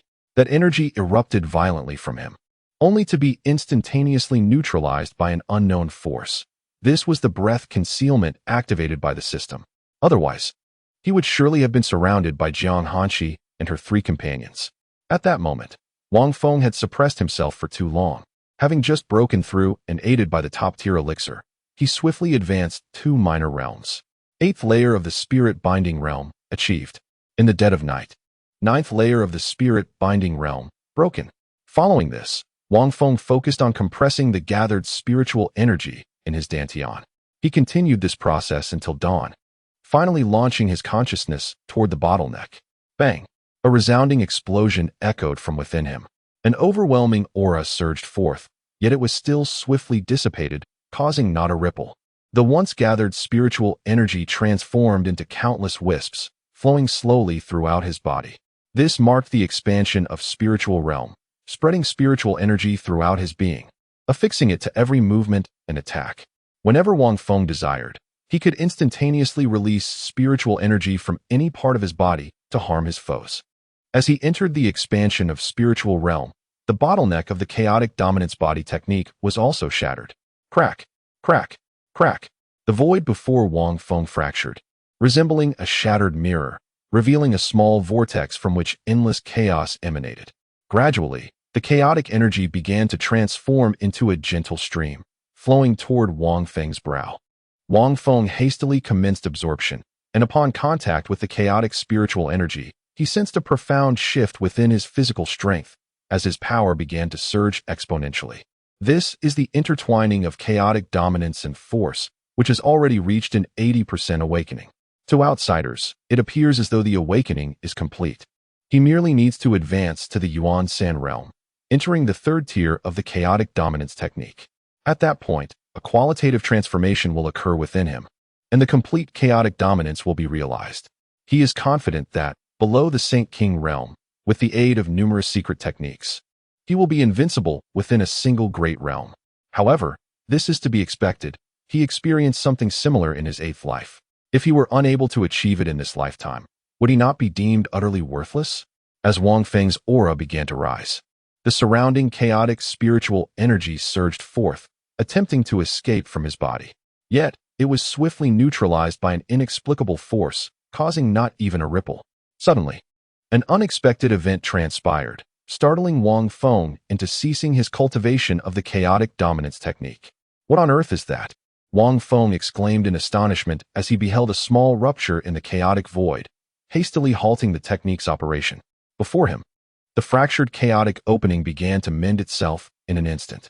However, just as Wang Feng sighed in relief, a voice startled him into contemplating a hasty retreat. Crack! This was the sound of the void shattering, a noise that instilled fear in Wang Feng, prompting him to spring up and retreat swiftly. Again, with another crack, the void split open. Whoosh! A mysterious chaotic entity shot towards Wang Feng's brow at lightning speed, leaving him no time to react. His head was instantly jolted backward, as if struck by a bullet. With a kick of his legs, he fell straight to the ground, unable to utter a sound. Noon. Wang Feng groaned as he rubbed his forehead, rising to his feet. Just as he was about to call upon the system's shrill voice echoed in his ears. Host, you have struck it lucky, you've won. Something remarkable has happened. Be quiet. Wang Feng had just regained consciousness and was still trying to comprehend the situation when the system's shout left him disoriented. After a brief pause, he slowly gathered his thoughts and inquired about the prize. What have I won? Did you use my origin points for a lottery and win 100 billion origin points? While this may not compare to 100 billion origin points, it is still significant for you. Take a look at your current panel. With skepticism, Wang Feng quickly opened his panel. Wang Feng Realm, Expansion Spirit Realm, First Layer Technique, Chaotic Dominance Technique. Divine Abilities, Sword Intent, Object Transformation. Items, Large Flower Underwear X1, Auspicious Fortune Card X1.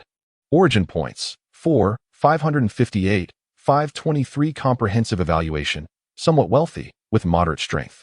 Wang Feng meticulously scanned the details, and only under the system's scolding guidance did he finally notice the words Object Transformation. Indeed, he had been somewhat dazed earlier and had momentarily overlooked those two words. Was that something that just penetrated my mind? Or perhaps a divine ability? Wang Feng was astonished. Had he truly acquired such a miraculous power so effortlessly? Meanwhile, in the chaotic void, an elder shouted into the abyss, "Where is my possession?" The old man was consumed with rage, for he was but a step away from merging with this extraordinary ability, and yet, in a moment of distraction, it had slipped away, leaving no trace behind. Is attaining immortality truly this arduous? The elder's fury grew with each thought, causing the chaotic energies surrounding him to swirl chaotically, yet failing to stir even the slightest ripple. All he required was this catalyst to unlock his path to immortality. After a millennium of meticulous planning, he was just one catalyst away. Just one step, merely a step. The elder's eyes were bloodshot, his impotent rage resonating louder than anything else. His white hair danced wildly in the chaotic void as he unleashed hundreds of crimson palm strikes, each spanning vast widths. Still, within the boundless chaos, no disturbance arose. And with every thought, his fury escalated, culminating in a fit of ire. A deep, raspy roar echoed from the depths of the chaos, clearly directed at the elder. Startled, the elder felt his anger dissipate, and in a panic, he hastily tore open a void passage, striving to escape. The void sealed behind him with a sharp crack. In an instant, a black, whip-like entity emerged, striking forth with tremendous force, sending the elder hurtling away and causing him to spew forth several mouthfuls of blood. Chapter 92, Divine Powers. Weaponization. The whip attempted to strike once more, yet the void began to close rapidly, leaving the whip no choice but to retract in resignation.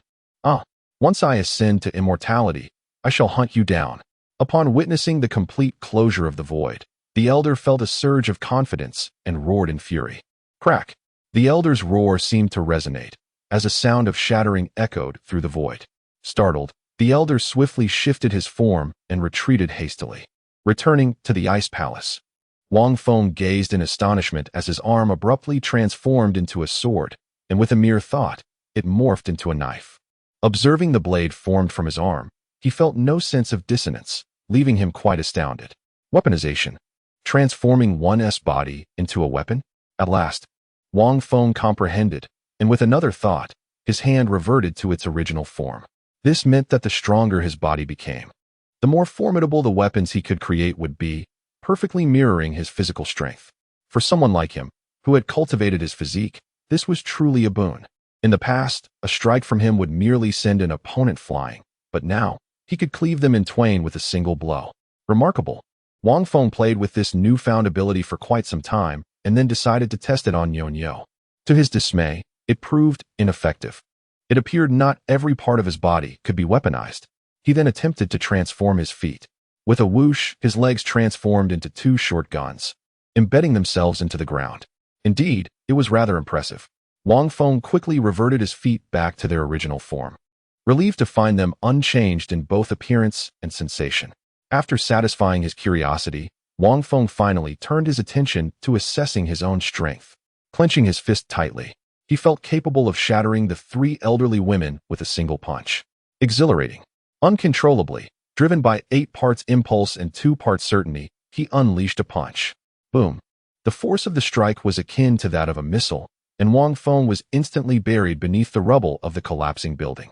Meanwhile, in another room, Jiang Hanqi, who was simultaneously practicing and lost in thought, heard the thunderous noise. In an instant, she darted outside, only to behold Wang Feng emerging from the wreckage as if he had just risen from the grave. "What have you done?" Jiang Hanqi questioned, surveying the ruins that had once been a house. "Immortal, fairy, cough cough," Sister, it was an accident. Please believe me, Wang Feng stammered as he crawled out, coughing from the dust. Jiang Hanshi silently observed Wang Feng, who resembled a living corpse as he dragged himself forward, her brows slightly furrowing. You, never mind. Do as you wish, she said, flicking her white sleeve as she returned indoors, leaving Wang Feng in a state of bewilderment. Could it be? What happened? Why did she seem different? Had she discovered something? It is impossible. It should not be. If she were to discover my true identity, she would likely pierce me through with a sword. Wang Feng lay on the ground, momentarily forgetting to rise, gazing blankly at Jiang Hanshi, who had already entered the house. It is over. She has changed her heart. Where am I to sleep tonight? With a grim expression, Wang Feng knew he had no choice but to get up. Snowflakes drifted down from the sky, landing upon his head, accentuating the desolation of the moment. At that juncture, the Grand Elder of the Three Supreme appeared before Wang Feng, nearly causing him to stumble back in fright. Greetings, Grand Elder. Wang Feng clasped his hands in a gesture of respect, acknowledging that he was now a member of the Ice Palace. The Grand Elder replied, surveying the ruins and then turning his gaze upon Wang Feng. You. Have you broken through to the expansion spirit realm? The Grand Elder's eyes widened in astonishment as he circled around Wang Feng repeatedly. To ascend a major realm in a single night, what significance does that hold? Such talent, undoubtedly imperial talent. Ha. The Grand Elder could not contain his laughter, relieved that they had taken this young man in at that time. Wait a moment. Suddenly, the Grand Elder recalled matters concerning the former Holy Maiden. Moreover, the rapidity of his breakthrough did indeed seem peculiar. Hand over your storage ring and everything within your storage bag for me to inspect. The Grand Elder's voice turned serious, leaving Wang Feng utterly bewildered. Wait, are you out of your mind? One moment you are laughing like a lunatic, and the next you are so grave. Why? Panic surged within Wang Feng, though he maintained an outward facade of calm. I'm finished. All my resources are in the storage space and converted into source points. What am I to do? Hand them over. I will examine them and return them to you. The Grand Elder's expression darkened at the thought of the former Holy Maiden. Oh, all right, here you go. Wang Feng, observing the Grand Elder's frenzied demeanor, hurriedly surrendered his storage ring and bag, genuinely fearing that she might strike him. The Grand Elder first inspected the ring. It was indeed the one Jiang Hanshi had given him. After meticulously examining Wang Feng's storage bag, she found it devoid of any contents, an empty vessel, a veritable pauper. Wait a moment, where are the resources within this storage ring? The Grand Elder's eyes narrowed, her gaze fixed on Wang Feng with suspicion. Master took them back. Wang Feng replied, his heart steady, though he could only offer that explanation. Oh, is that so, Palace Mistress? Wang Feng turned to follow her gaze and nearly soiled himself in fright, for there stood Jiang Hanshi at the entrance of the house, quietly observing them. It was over. This old hag's surprise inspection was a disaster. Wang Feng could already envision himself suspended in the Ice Palace's cold prison, being interrogated relentlessly. It seems that I can only utilize that auspicious card in conjunction with some maneuvers to make my escape. Just as Wang Feng felt that all was lost, Jiang Hanshi emitted a soft acknowledgement. See, I told you, the Grand Elder of the Three Supreme is simply disbelieving. Wang Feng sighed in relief. Fortunately, for reasons unknown, Jiang Hanshi had not exposed him. Do not move. Resist not with your consciousness. The Grand Elder of the Three Supreme reprimanded once more, and his gaze flickered. Wang Feng felt a surge of consciousness invade his mind, instinctively wanting to resist this intrusion. Yet, as the thought arose, he forcefully quelled it. Attacking the consciousness of this ancient woman, a quasi-emperor, would be akin to a fragile egg striking against a stone, utterly shattering. Am I to feign foolishness for a while longer? After all, those subjected to soul-searching typically exhibit such behavior. Wang Feng pondered, while the elder's consciousness roamed within his mind, finding nothing amiss. It seemed as though her probing consciousness was not traversing Wang Feng's sea of consciousness, but rather another realm entirely. Ding. Host, I have once again assisted you. Grant me 50,000 source points, to be deducted directly, no negotiation. All right. Go play elsewhere. Indeed, the system had intervened, for without its aid, he would not have evaded the quasi-emperor's scrutiny. Wang Feng did not protest the deduction of 50,000 source points. Fortunately, the old woman had not delved into his soul, but merely conducted a cursory sweep of his consciousness. Otherwise, the loss would have exceeded not merely 50,000, but likely 500,000 points. Ha ha ha, splendid, splendid. The Grand Elder of the Three Supreme withdrew her consciousness and, with her gnarled hand, patted Wang Feng on the shoulder. However, Wang Feng appeared as if in a stupor, his gaze devoid of focus as he stared at her. Jiang Hanqi descended gracefully, observing Wang Feng's vacant expression, her emotions swirling beneath the surface. Chapter 93. The disguise slips, yet not completely. Have you searched his divine sea? Jiang Hanqi questioned the second elder with a voice as cold as ice and a gaze like a sharp blade. Indeed. Why? Jiang Hanqi's tone sharpened visibly. The third elder felt a jolt. It was the first time Jiang Hanqi had expressed anger toward her. Master, there is something you are unaware of. Do you recall the passionate saintess of that generation? What does that have to do with this? Jiang Hanqi raised an eyebrow, her expression imbued with a frosty demeanor. What you learned upon emerging from your seclusion only reflects what we wish the world to know.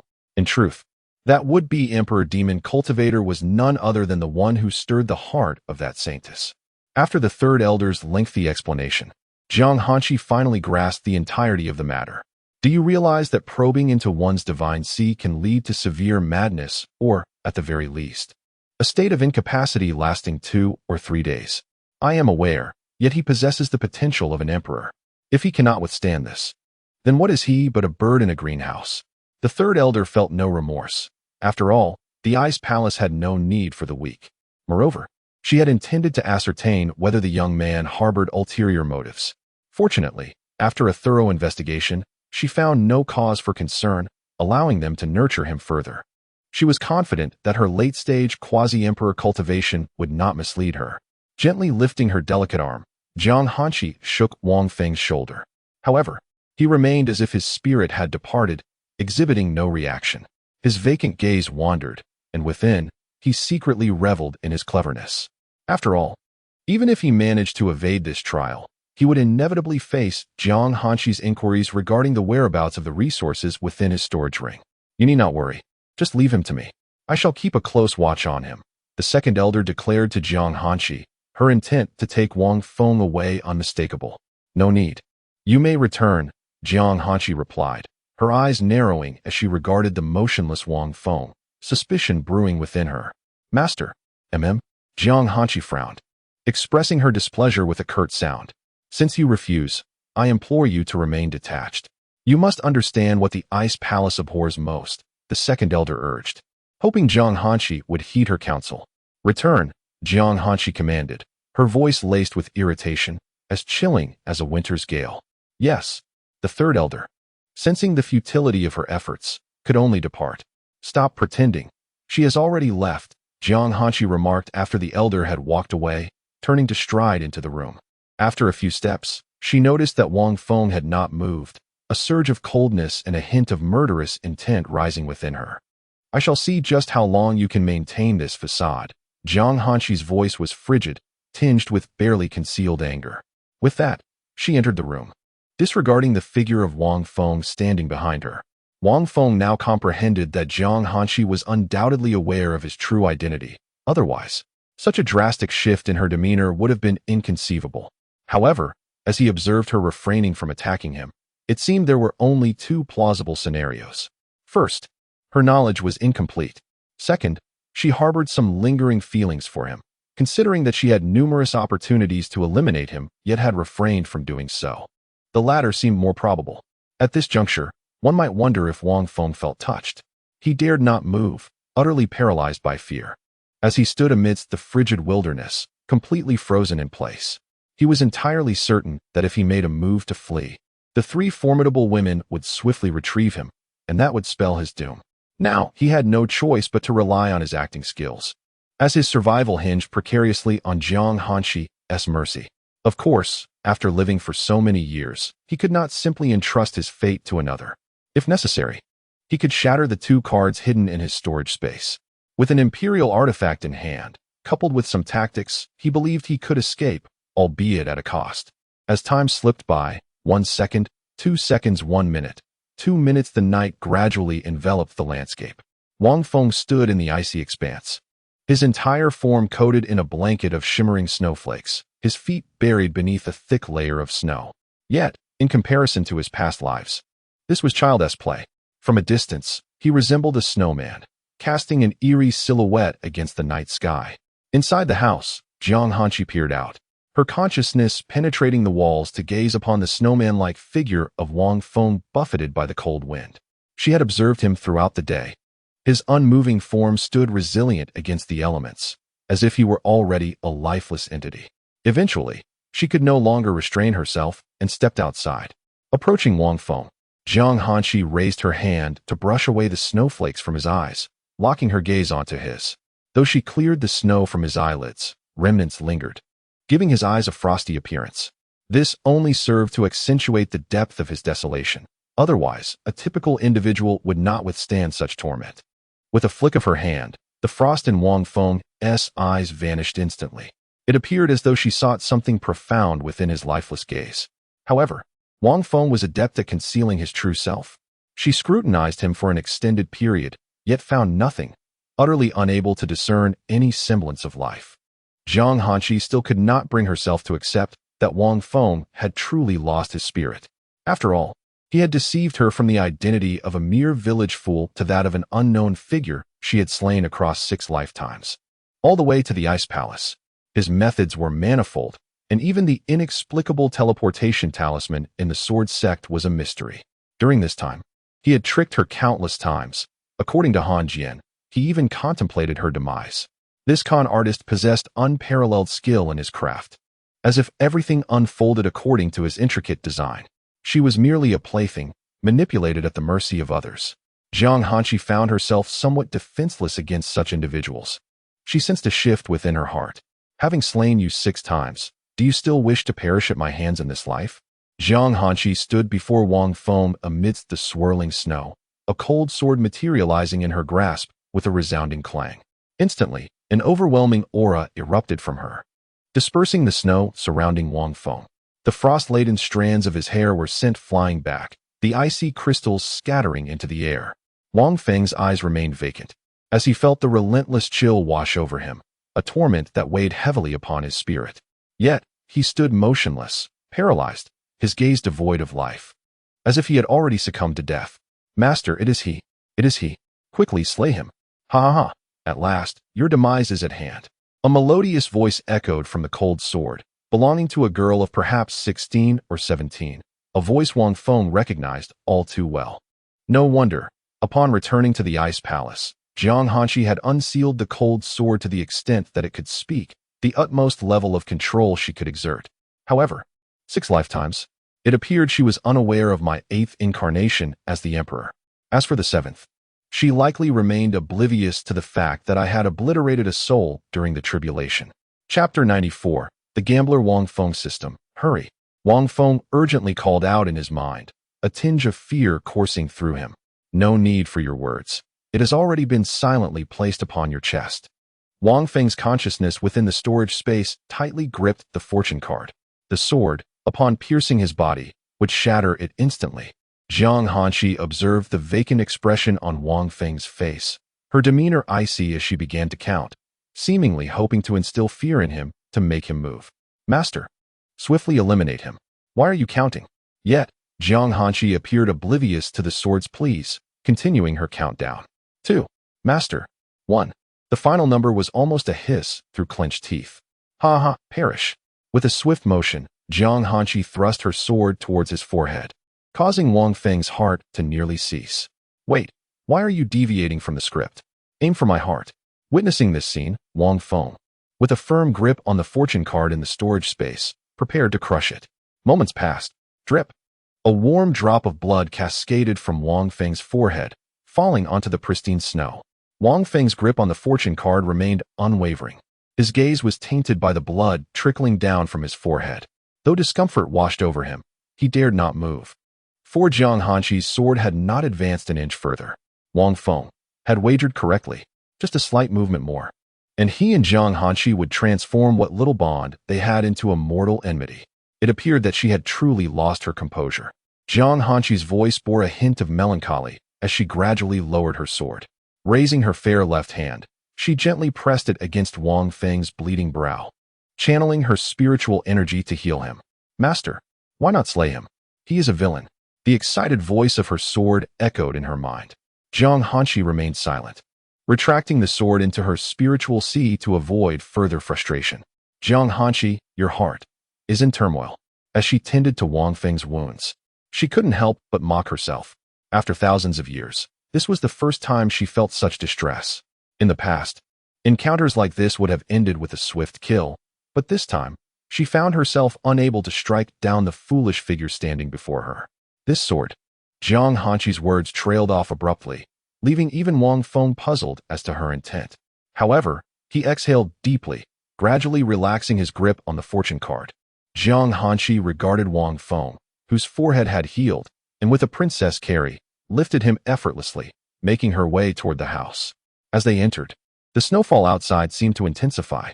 Snowflakes fluttered and gently descended before the closed door. All around the ice palace, chaos reigned. Where on earth is that scoundrel? Was it not agreed that we could challenge him? If he does not emerge, how shall we confront him? Indeed, I have my rope ready, and my senior sister has prepared dozens of binding talismans. Yet where has that rascal vanished? Countless female disciples scoured the ice palace, turning it upside down in their search, leaving only a few restricted areas unexplored. Ah, but he is a disciple of the palace lord. Could it be that he resides within the main palace? This realization dawned upon the disciples. If he does not make an appearance, how can we challenge him? No matter, I refuse to believe he will hide away forever. Thus, a new daily task was added for the female disciples of the ice palace, to lie in wait for Wang Feng. As night fell, the snow intensified, and the wind howled. Within a courtyard deep in the ice palace, a faint light flickered, bringing a semblance of warmth and brightness to the encroaching darkness. Wang Feng's eyes had long been closed by Jiang Hanshi, who had earned his silent admiration. It was rather uncomfortable to keep his eyes wide open in a daze. With his eyes shut, he reclined on the bed once occupied by Jiang Hanshi, inhaling the subtle fragrance that lingered in the air. It was not the scent of calming incense, but rather a unique fragrance that had gradually permeated the bed from her prolonged presence. In the center of the room, Jiang Hanshi sat in meditation, while Wang Feng feigned a dazed expression, silently counting sheep in his mind. In a sense, he had covertly taken up residence in Jiang Hanshi's quarters, though the price he paid was fraught with anxiety. Alas, Jiang Hanshi, when will you cease to be so aloof towards me? I grow weary of this charade. Wang Feng suddenly felt despondent, genuinely fatigued. Was it truly necessary to be so humble for the sake of survival? He likened himself to a player attempting to navigate a challenging quest, with the system granting him 8 lives, yet he remained unsuccessful thus far. Ding, please do not be so despondent, host. Your life still holds great potential. If you succeed in winning her over, you shall transcend invincibility, and the pinnacle of life will no longer be a mere fantasy. You come to console me, system? I'm exhausted and feel as though I no longer wish to continue. Should I rise and charge at Jiang Hanshi, allowing her to slay me with a single strike? Wang Feng lamented to the system within his mind. Ding, please refrain from such thoughts. You wish to die, but I certainly do not. Pull yourself together. This system grants you 100,000 source points. Wang Feng beamed at the sudden appearance of 100,000 source points in his mind. As for his outward appearance, the title of Master of Countenance Management he bore was not unwarranted. Should one inquire about the origin of this title, it was self-bestowed, yet recognized by the system. Ah, so you deceived me for 10,000 source points, did you? Wang Feng readily admitted, inciting a tempest of fury within the system in his mind. Why would you deceive me? Upon hearing the voice beside him, Wang Feng snapped back to reality, noticing that Jiang Hanshi had long since ceased her cultivation and approached the bedside. Had you confessed earlier, I would not have been so infuriated. If I had confessed sooner, you likely would have taken my life with a casual sword thrust. The two engaged in a conversation from disparate realms, one in thought and the other in reality. My mother, much like you, relishes in deceit. She promised to return to me shortly, yet, even when my master arrived, she did not come back. Jiang Hanshi coldly remarked, her gaze fixed on the slumbering Wang Feng. Her expression was devoid of emotion, indicating that these matters no longer affected her. However, as she spoke, she hesitated for a moment, perhaps recognizing the impact of her words, though she did not reveal it. Jiang Hanshi was unaware that this was her first time sharing such sentiments with anyone. Perhaps it was only in Wang Feng's current disoriented state that she felt compelled to voice them. Chapter 95. Multiple Choice. Oh dear. Wang Feng never anticipated that Jiang Hanshi had such a history. He only knew that she had been abandoned before, but he never imagined the circumstances of that abandonment. What secrets and intentions do you harbor? How is it that you can resurrect time and again? Jiang Hanshi stood by the bedside, gazing at the delicate, ethereal countenance of the person lying there, fair and pristine. Why would you go to such lengths, enduring death and injury repeatedly, just to draw near to me? Jiang Hanshi murmured to herself by the bed, her only response being the rustling wind outside the door. In this lifetime, do you still wish to linger by my side? Jiang Hanshi's tone shifted, as if inquiring of the dazed Wang Feng. He did not respond, nor did he dare to. He let her imagination run wild, content to maintain his facade. And that wretched cold sword. He ought to find an opportunity to give it a good kick. Its murderous intent was alarmingly potent. After posing her question, Jiang Hanshi remained motionless by the bed. Wang Feng, eyes closed, almost believed she had departed. As for the matter of whether to continue lingering by his side, Wang Feng did ponder it. Yet, this entangled fate is not so easily severed. Perhaps he should seek an opportunity to leave the Ice Palace for a few days, to search for that item in Zhongzhou. Wang Feng felt torn between remaining by Jiang Hanshi's side to win her over or pursuing that object. System, do you possess the ability to ascertain how much longer it will take for that item to emerge? If you cannot, then so be it. I apologize for my presumptuousness. Wang Feng contemplated the sacred artifacts within his storage space for a moment, then inquired of the system. Ding. What do you mean, host? What do you mean the system cannot do it? Just wait. Wang Feng maintained a stoic expression, daring not to show any emotion, silently awaiting the system's response. Ding. The precise time is uncertain, but it can be confirmed that it will take at least another 1,000 years. What the hell? It has already been over 10,000 years, and that object still has not emerged.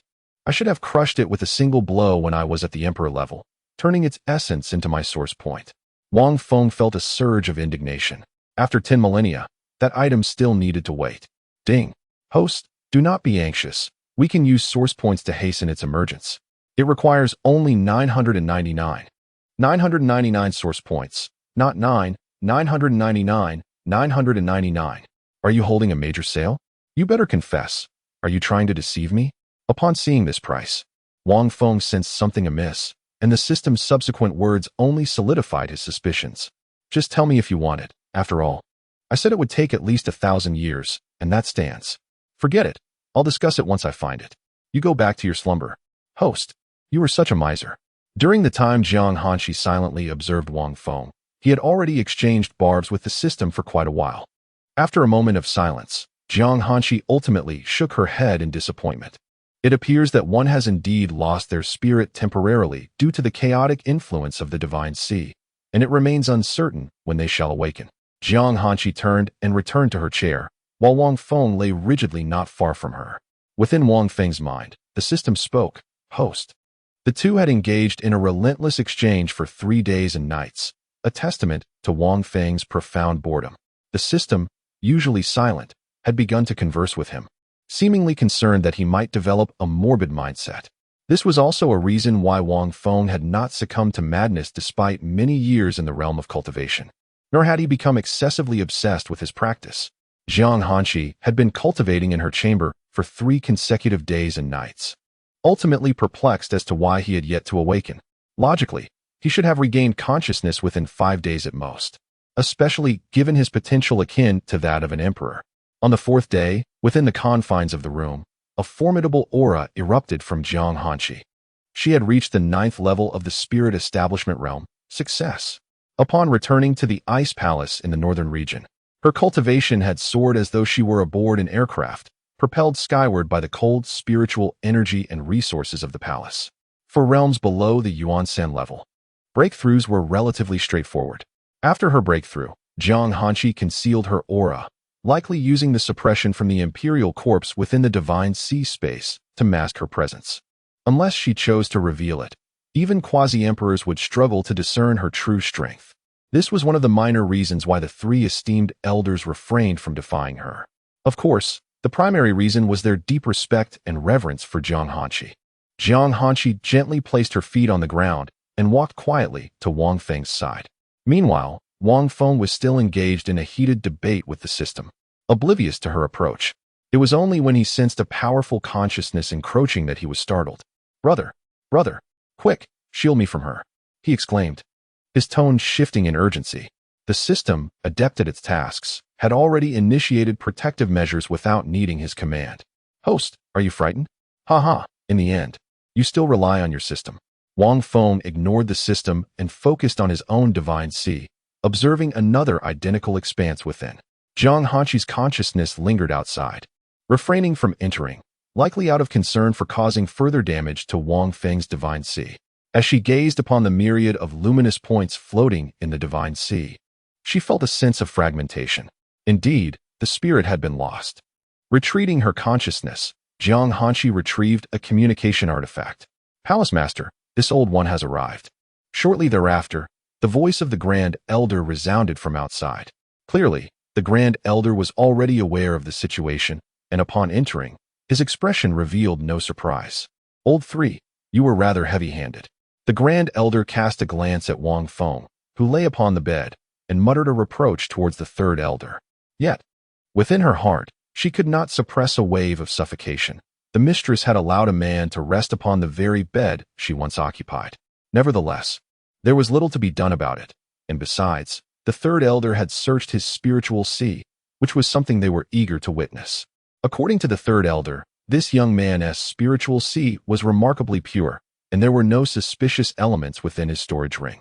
However, there was a singular issue.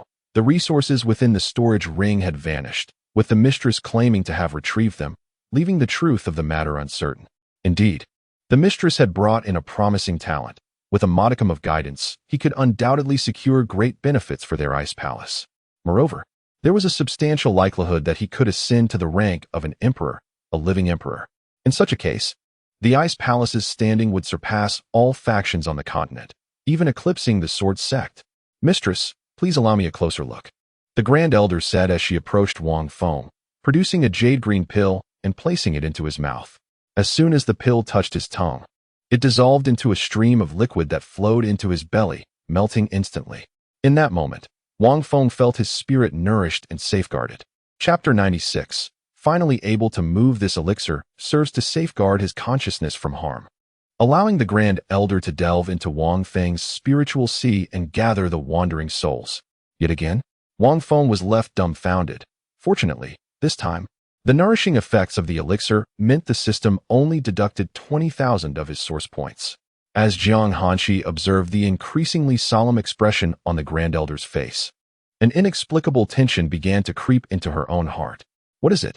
Jiang Hanqi's tone remained cool and detached, betraying no emotion on the surface. "All right, I understand." Jiang Hanqi quickly grasped the Grand Elder's intent. The Third Elder's approach had been rather heavy-handed. Forcibly awakening him now could potentially harm his soul. They could only wait for him to awaken on his own. The Grand Elder had methods at his disposal, but they came with risks, and it was best to avoid them unless absolutely necessary. Sighing, the Grand Elder reflected on the potential of this young man, a true prodigy, and lamented the possibility of unforeseen mishaps. "Let us return. I shall keep watch over him." Jiang Hanqi's words were always succinct and clear. "Perhaps we should place him beside the three of us? His proximity to you might disrupt your cultivation."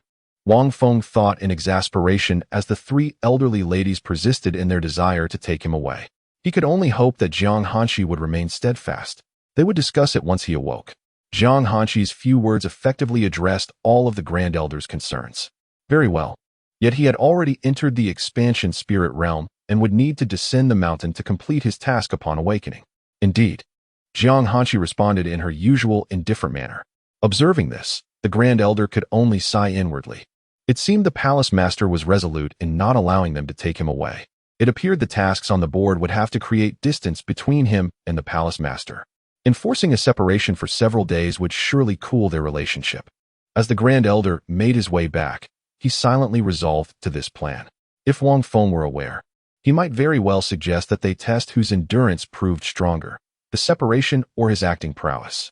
Time passed, and night fell. The snow in the northern realm never ceased, merely varying in intensity. Today, the snowfall was light, and the wind was gentler. Jiang Hanqi had ventured out for some unknown purpose. Wang Feng, unable to contain himself any longer, realized that remaining in bed was no solution. Holding his breath and confirming that the room was empty, he slowly sat up.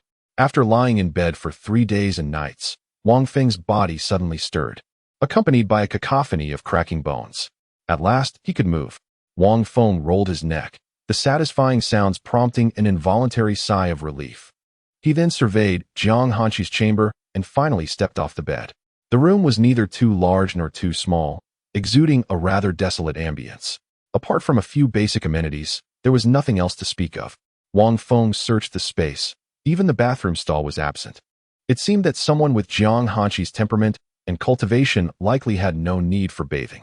Sigh, is there nothing to occupy oneself with besides cultivation?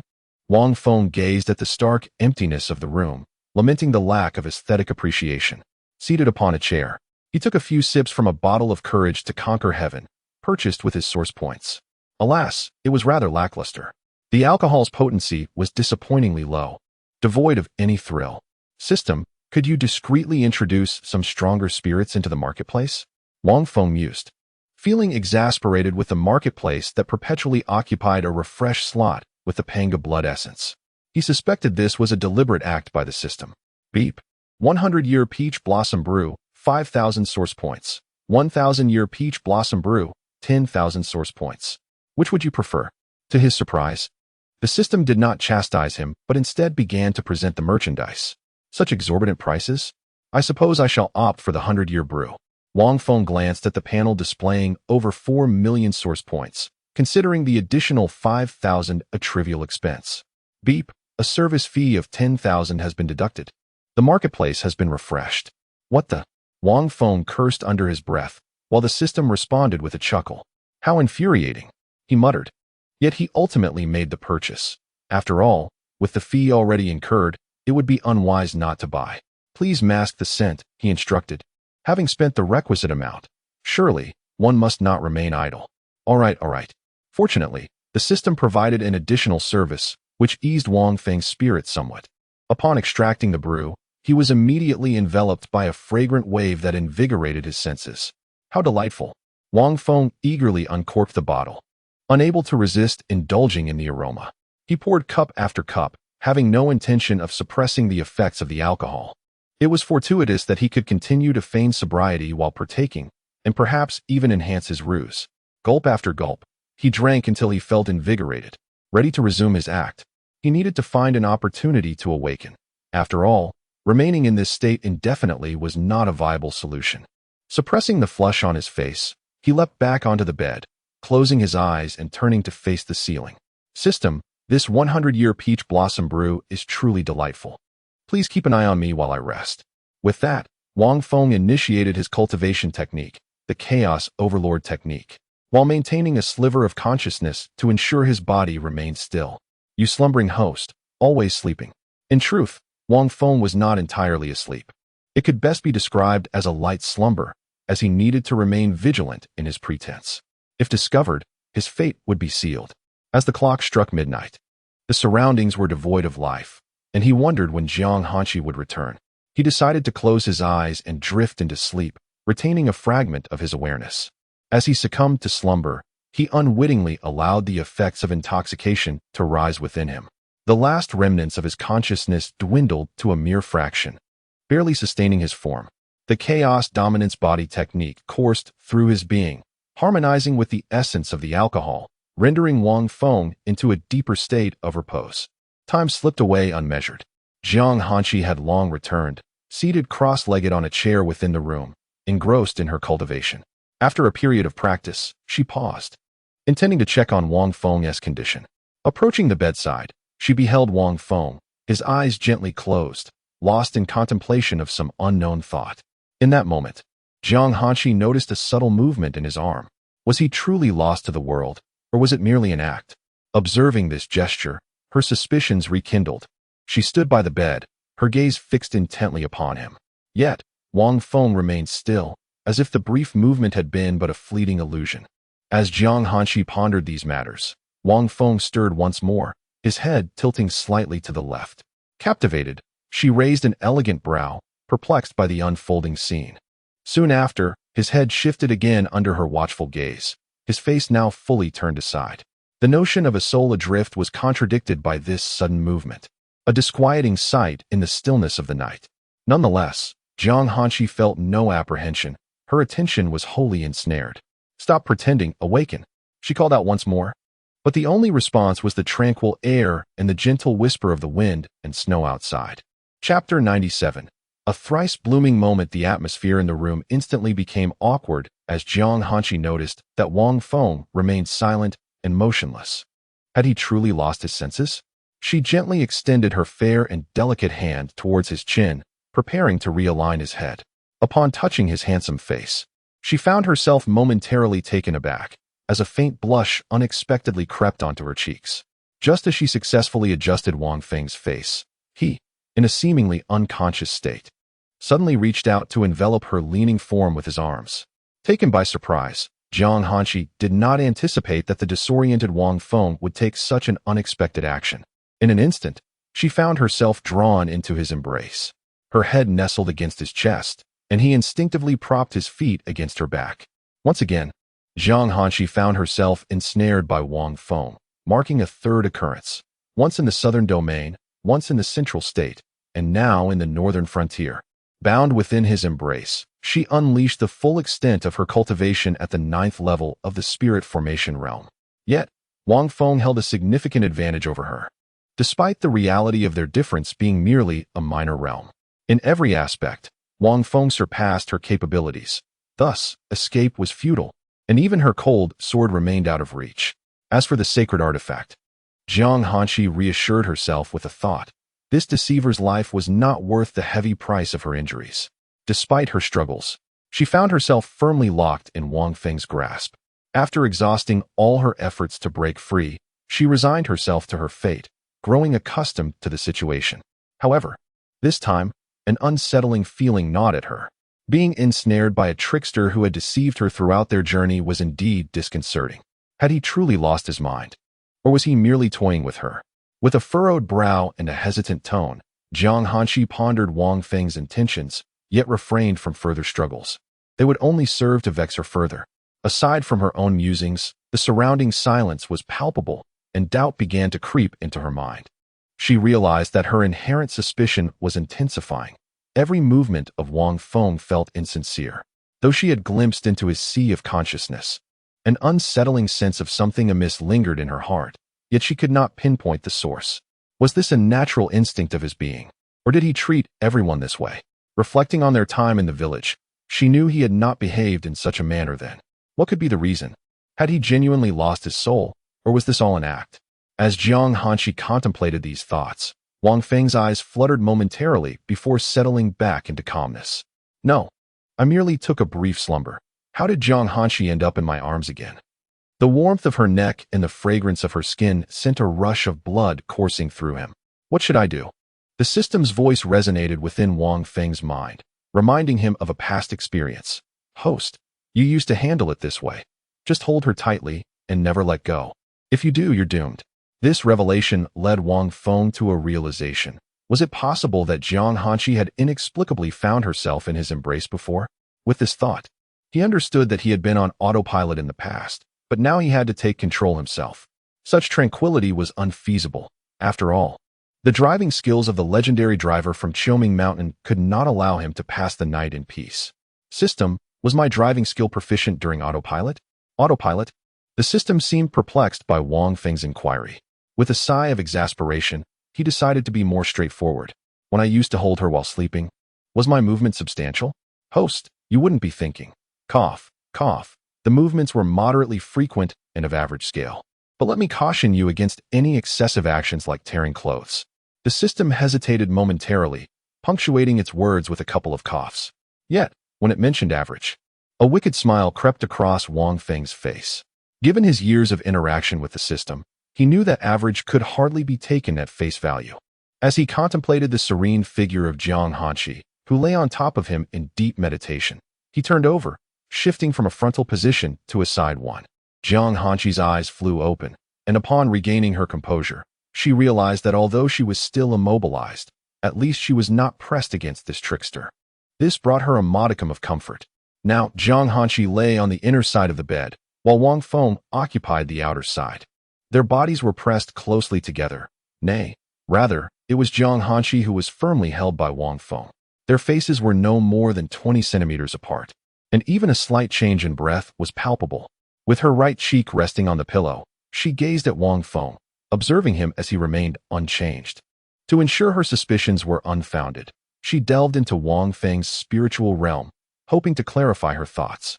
However, after a brief glance, she retreated, seemingly fearful of causing any harm to his soul. Wang Feng, noticing the deduction of 1,000 source points on his panel, thought it a trivial price to pay for Jiang Hanqi's comfort. At that moment, Jiang Hanqi still perceived nothing amiss. She surmised that it was merely the trickster's instinctive awareness at play, as such movements had occurred before. Seeing nothing unusual, she reluctantly closed her eyes, resuming her meditation. Wang Feng had initially intended to press her beneath him, but hesitated, fearing that such a significant action might raise her suspicions. In the ensuing silence, aside from the earlier movement, time seemed to stand still. Indeed, it was a tense stillness. However, Wang Feng refrained from any further bold actions, mindful of the system's warning against any drastic movements like tearing clothes. With Wang Feng's understanding of Jiang Hanqi, if he dared to act in such a manner while she was conscious, he could assure himself that he would never again behold the sun, not to mention the moon. Thus, Wang Feng gradually, gently, and quietly leaned his face closer. Jiang Hanqi was fully engrossed in circulating the emperor's ice art throughout her body. Suddenly, she felt a warm sensation at her brow and the tip of her nose, accompanied by a gentle breath that brushed against her nostrils. A light, warm breeze caressed her cheek, causing Jiang Hanqi to shiver slightly, as if jolted by electricity. She even momentarily forgot to continue her practice of the emperor's ice art. Hastily, she pursed her crimson lips, as if fearing that something might touch them at any moment. Upon regaining her composure, she quickly adjusted her disordered spiritual energy, resuming the flow of the emperor's ice art. There was simply no time to dwell on the peculiar sensations on her face. Was her reaction truly so intense?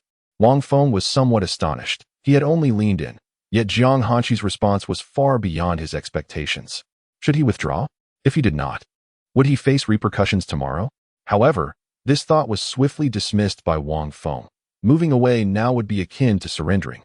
A man must exhibit a degree of assertiveness, especially since Jiang Hanqi had not shown any overt resistance. Jiang Hanqi pondered, should I attempt to resist once more? And so, Wang Feng comfortably remained close to Jiang Hanqi throughout the night, marking the longest and closest proximity he had ever shared with her. This closeness was the most conducive to fostering their relationship, provided that Jiang Hanqi did not resist, which indicated she did not harbor any aversion towards him. Wang Feng seized upon this notion, daring to draw near. Unbeknownst to him, Jiang Hanqi had already attempted to resist while he was still asleep, but to no avail. In the middle of the night, Wang Feng felt as if he were being scrutinized by an icy gaze. Without needing to think, he knew who it was. Yet he chose to ignore it, for he was neither willing nor daring to acknowledge it. Chapter 98. Caught in the act, Wang Feng found himself in a state of breathless anticipation, not only needing to breathe, but also yearning to remain intimately close to Jiang Hanqi. It must be said that being near her was quite delightful. Her face, devoid of any cosmetic embellishments, exuded a subtle fragrance reminiscent of a light moisturizer, soothing and calming to his senses. As Wang Feng's warm breath enveloped her, Jiang Hanqi's cheeks began to flush, her heartbeat quickening inexplicably.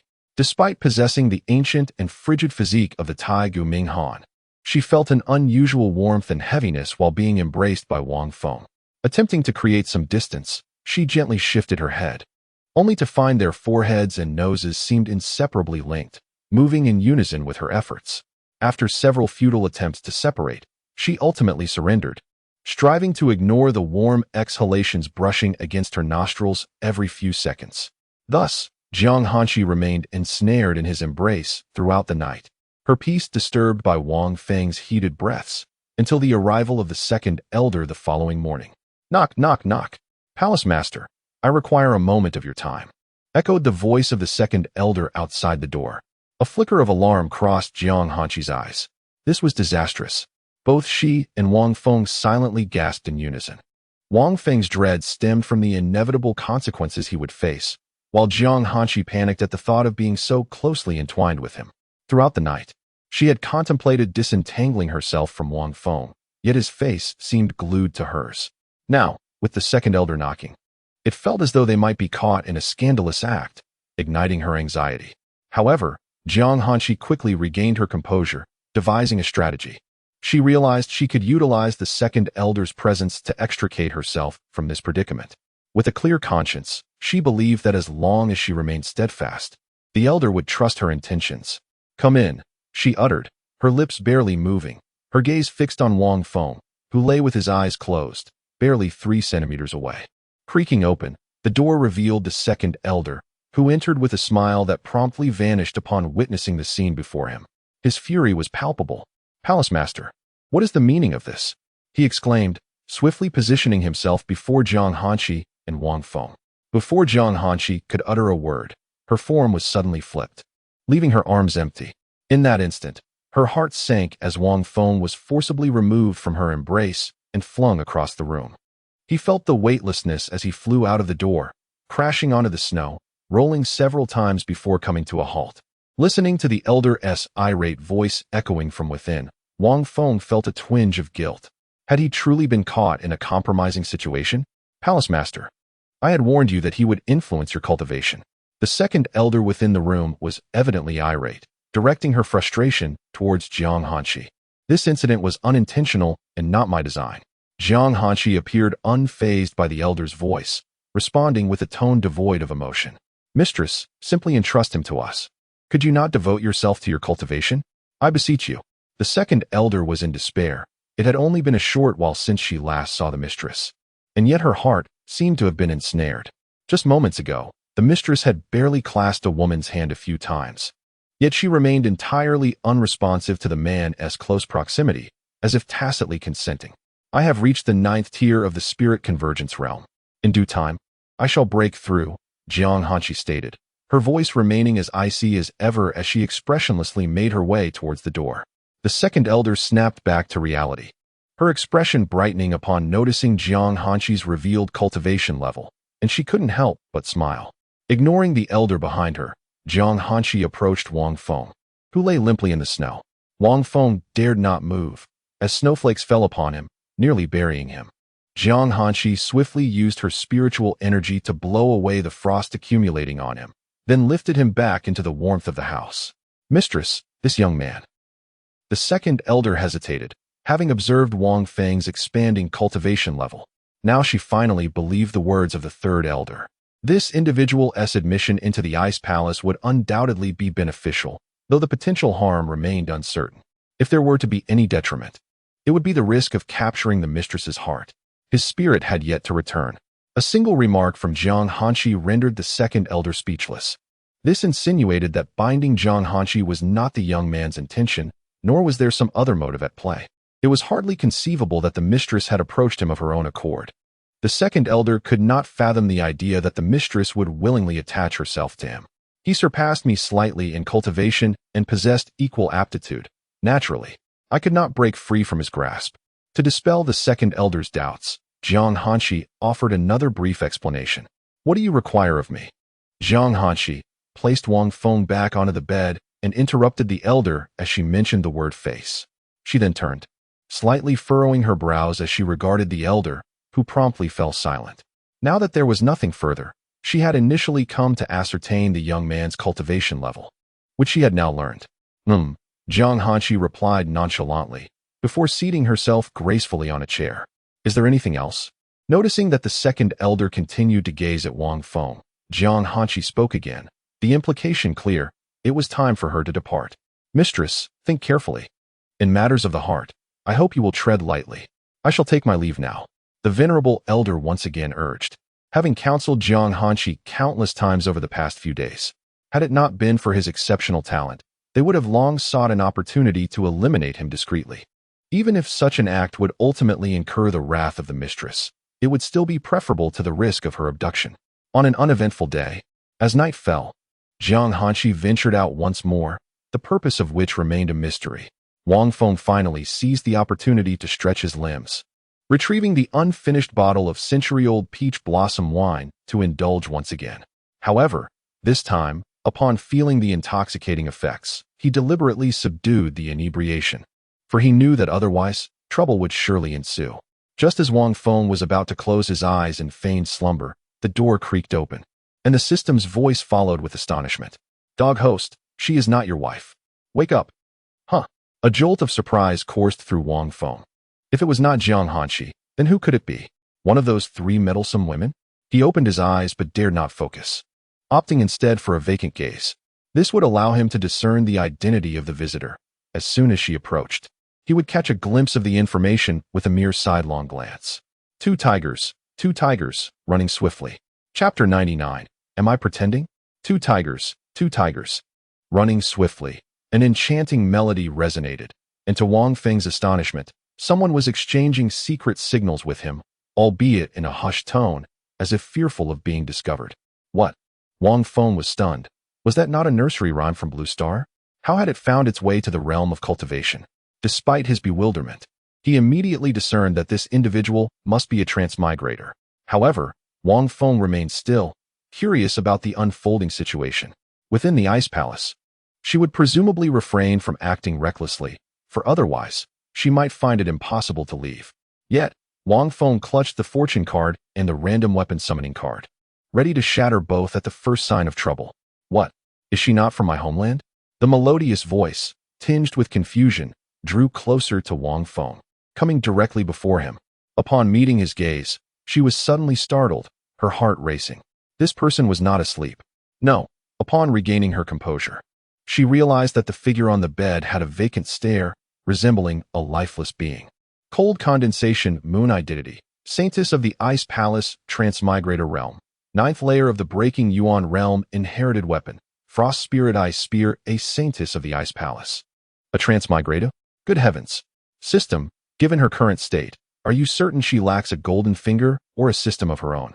Wang Feng marveled internally at the information regarding Cold Condensation Moon. Ding, no system detected. Perhaps she is a soul transplanter, or has some hidden benefactor. One can never tell. Ah, indeed, soul transplanters. This notion usually pertains to those who have passed away and then inhabit the original hostess body. Hey! The two cries snapped Wang Feng back to reality, yet he remained motionless, intrigued to see her intentions. Is she daft? No wonder he had been unable to locate her for days following their last encounter. Cold Condensation Moon waved her hand in front of Wang Feng's face. Realizing that his eyes still held no focus, she murmured to herself. Having finally encountered what seemed to be a fellow countryman, she was dismayed to find him in such a state. TSK.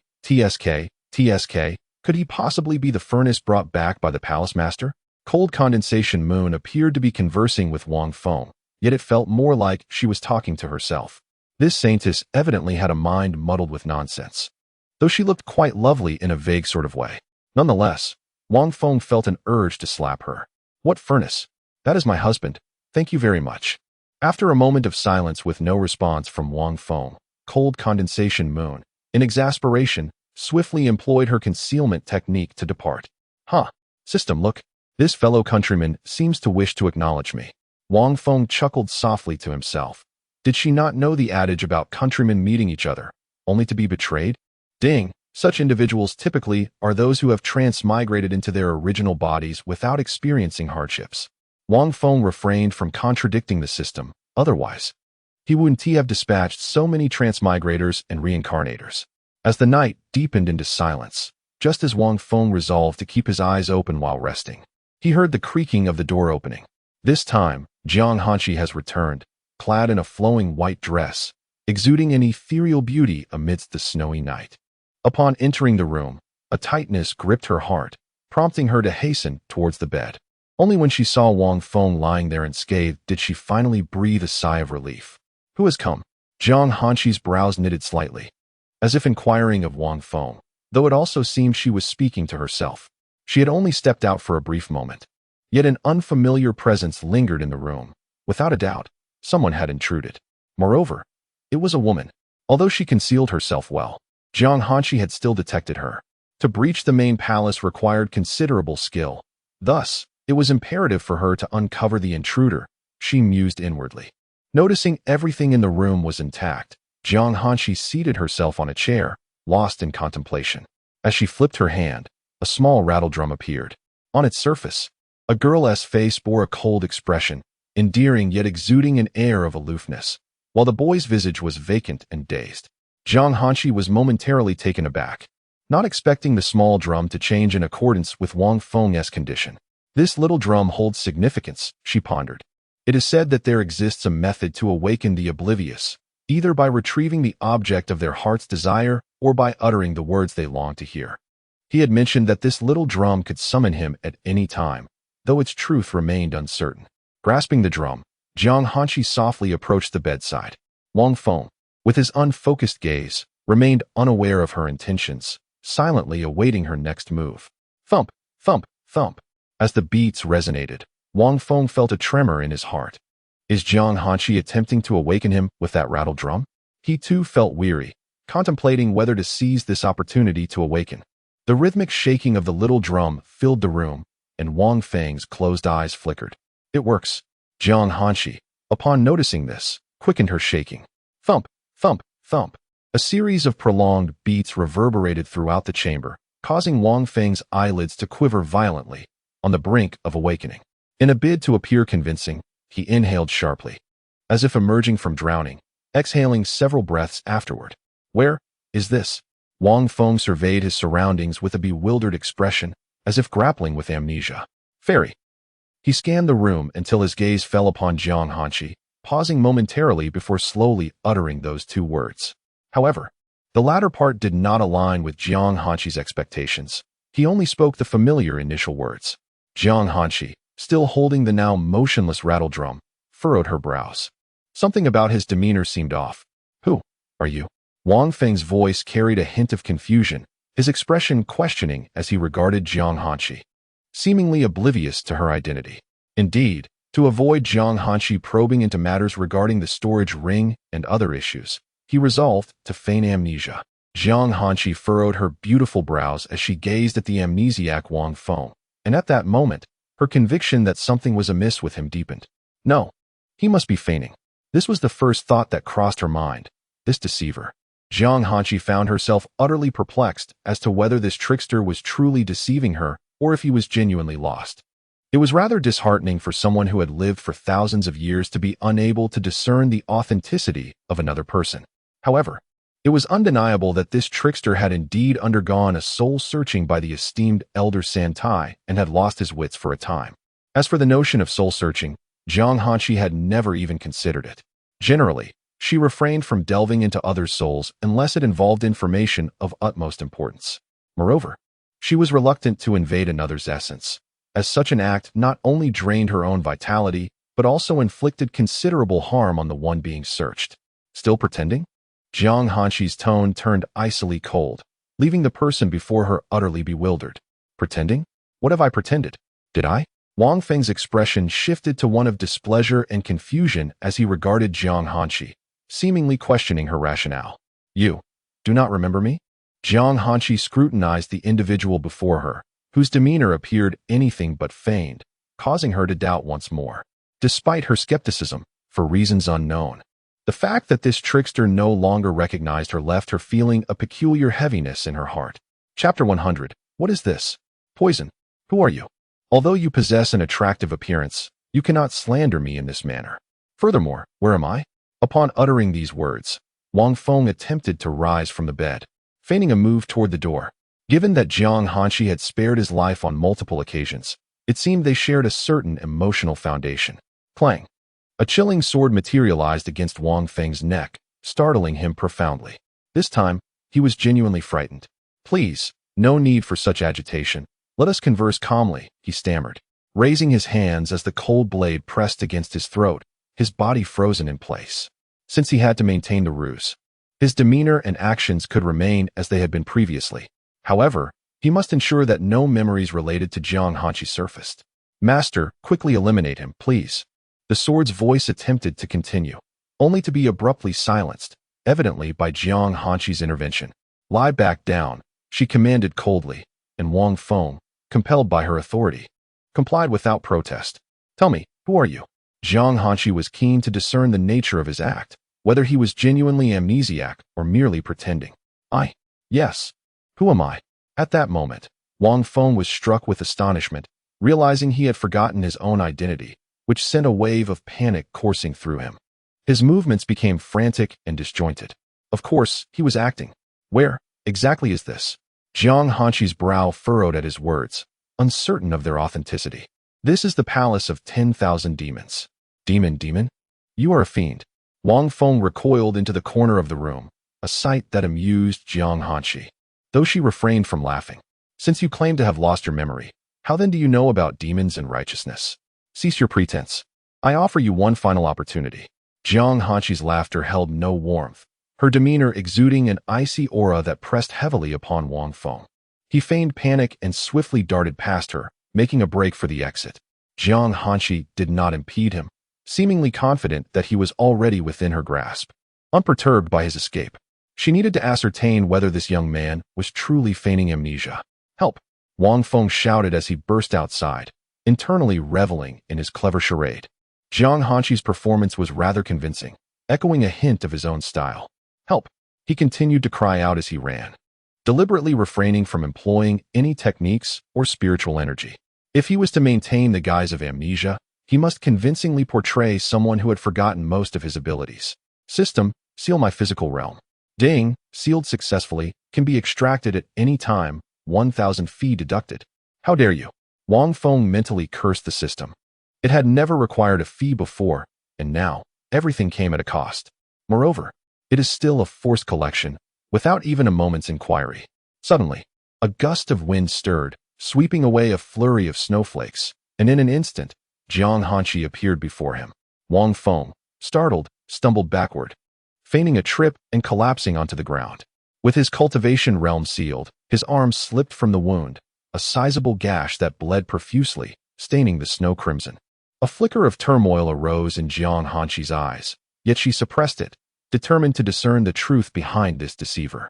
No matter how much one might shout, it would be in vain. Shout! Shout!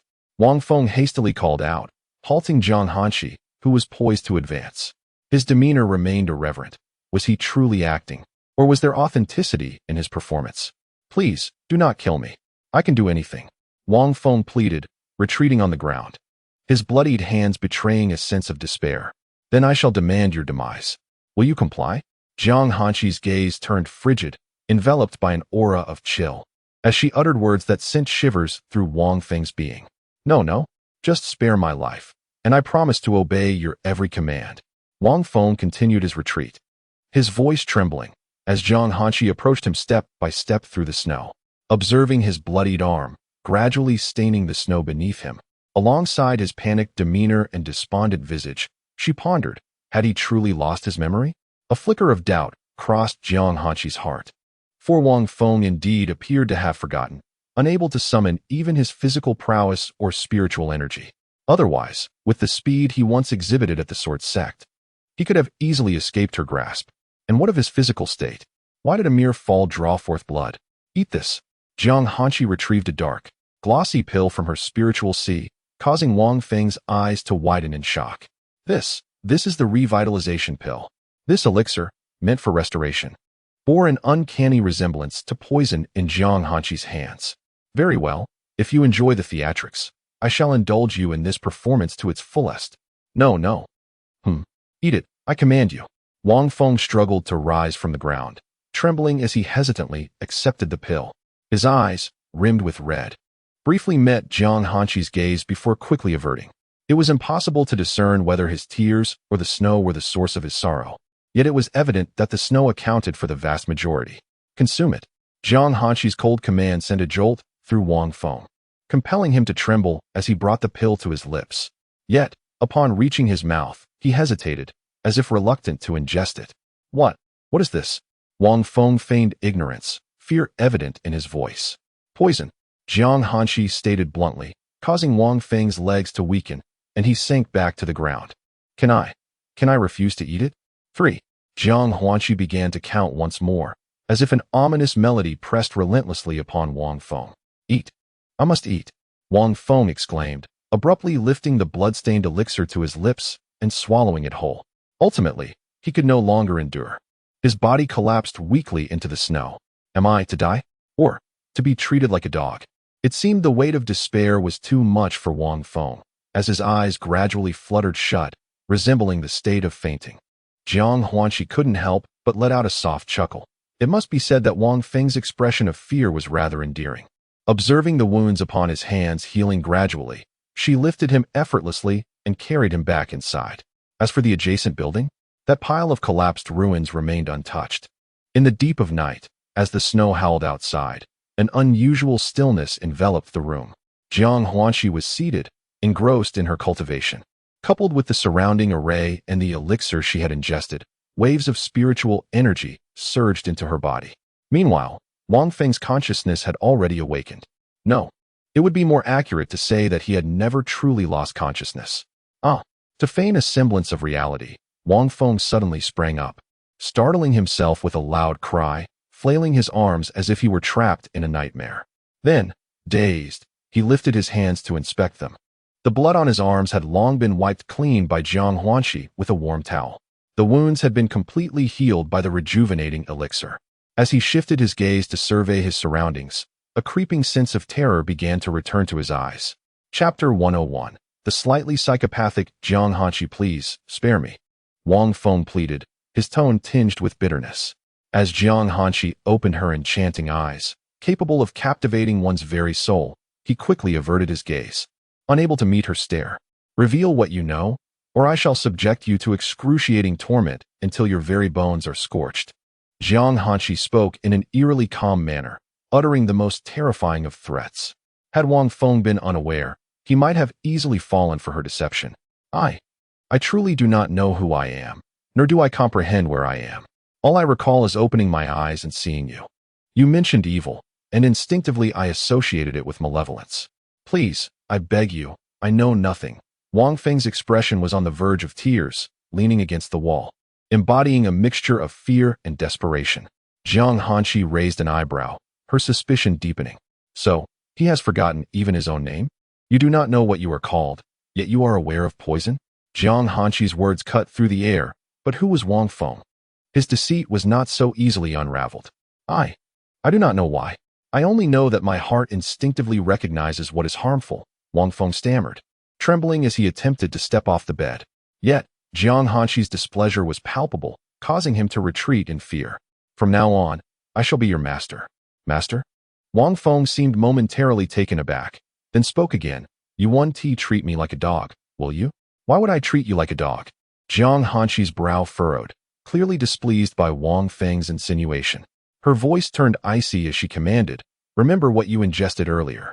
Upon hearing this, Wang Feng appeared to recall the pill he had consumed moments ago, immediately succumbing to retching.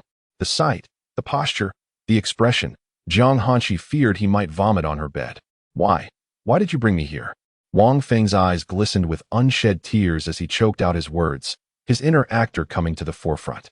The host truly knows how to feign emotions. I do not recall granting you the skill of deception. This simply won't do. I must document this for future study. System, be quiet, Wang Feng muttered under his breath, irritated by the commentary. What do you think? Jiang Hanqi drew forth her cold sword, advancing step by step towards Wang Feng, embodying the essence of a true femme fatale. The sword, in perfect harmony, echoed with its own voice. Master, swiftly eliminate him. He is indeed a villain. Do not trust him. Wang Feng appeared startled by the sudden voice, visibly trembling as he shrank into the corner. Stay back. Do not come any closer. He cried out in terror, but Jiang Hanqi, seemingly unfazed, continued her relentless advance. How curious, the cold sword noted, observing Wang Feng's apparent transformation into a figure so fearful of its master. Nonetheless, this does not deter her intent to end Wang Feng's life. Jiang Hanqi slowly raised her cold sword, gently placing it against Wang Feng's neck, issuing a chilling warning. If you do not comply, I shall kill you. No, Jiang Hanqi, this is not a game. How have you grown so twisted?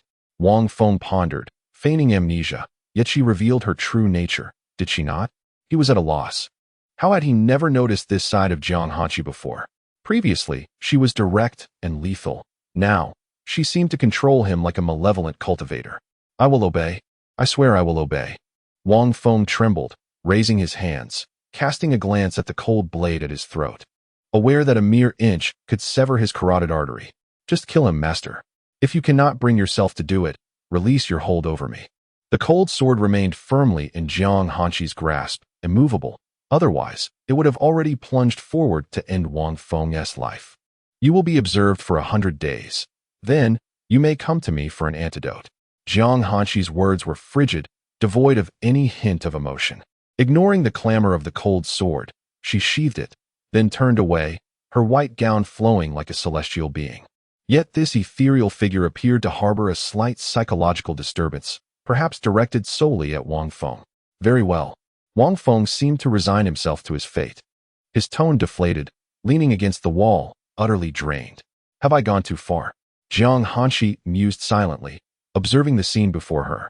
Indeed, it appeared he had truly lost his memories. From the moment Wang Feng awakened, his demeanor, expressions, and every action exuded a stark contrast to his former self, as if he had genuinely forgotten everything. Do you know my name? After a moment, Wang Feng's emotions seemed to stabilize, and he addressed Jiang Hanqi, who sat silently in her chair. Wang Feng, she replied without hesitation. Wang Feng.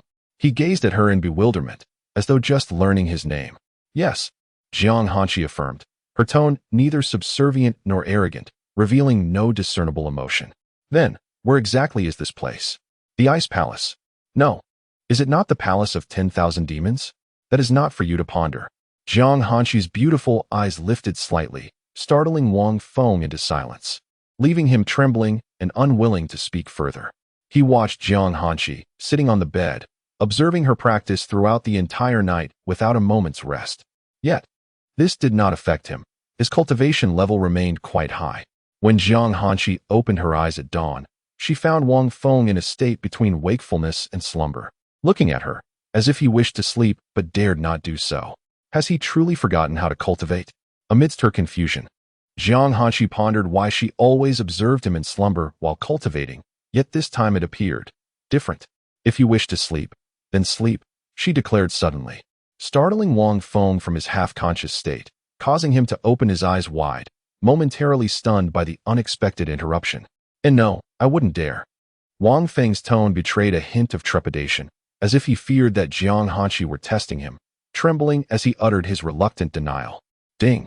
Host, are you certain this approach will yield results with her? Feigning ignorance might lead to genuine folly. What other options do I have?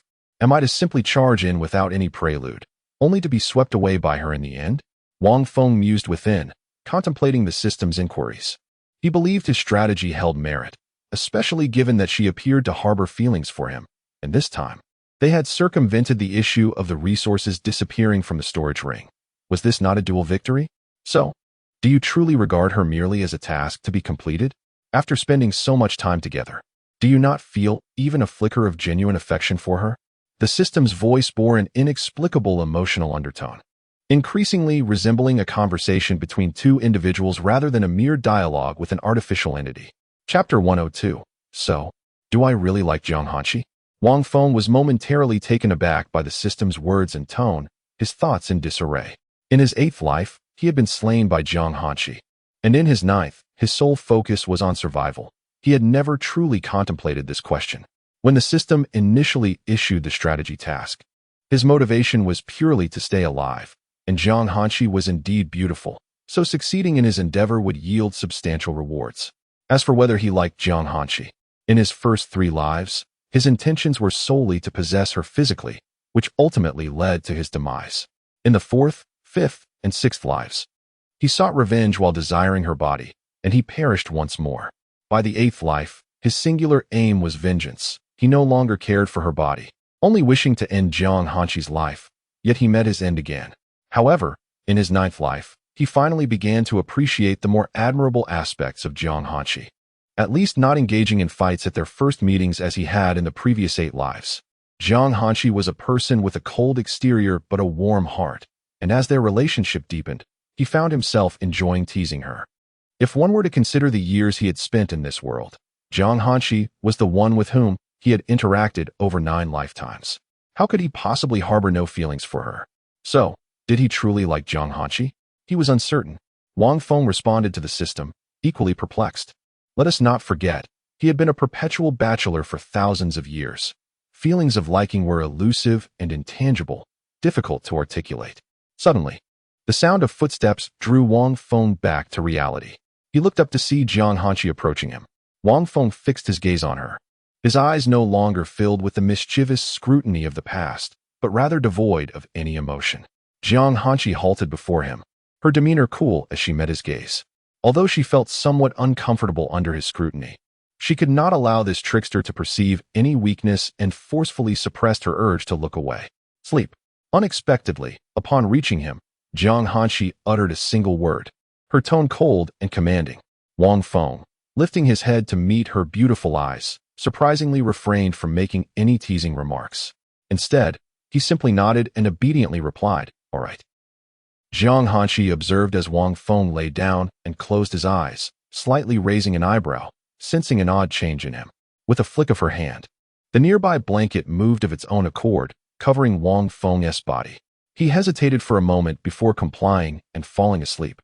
That night, he did not even practice his cultivation techniques. 100 days and nights passed in the blink of an eye. Wang Feng wore a storage ring, the very one Jiang Hanqi had given him previously. Its contents remained intact and even increased slightly.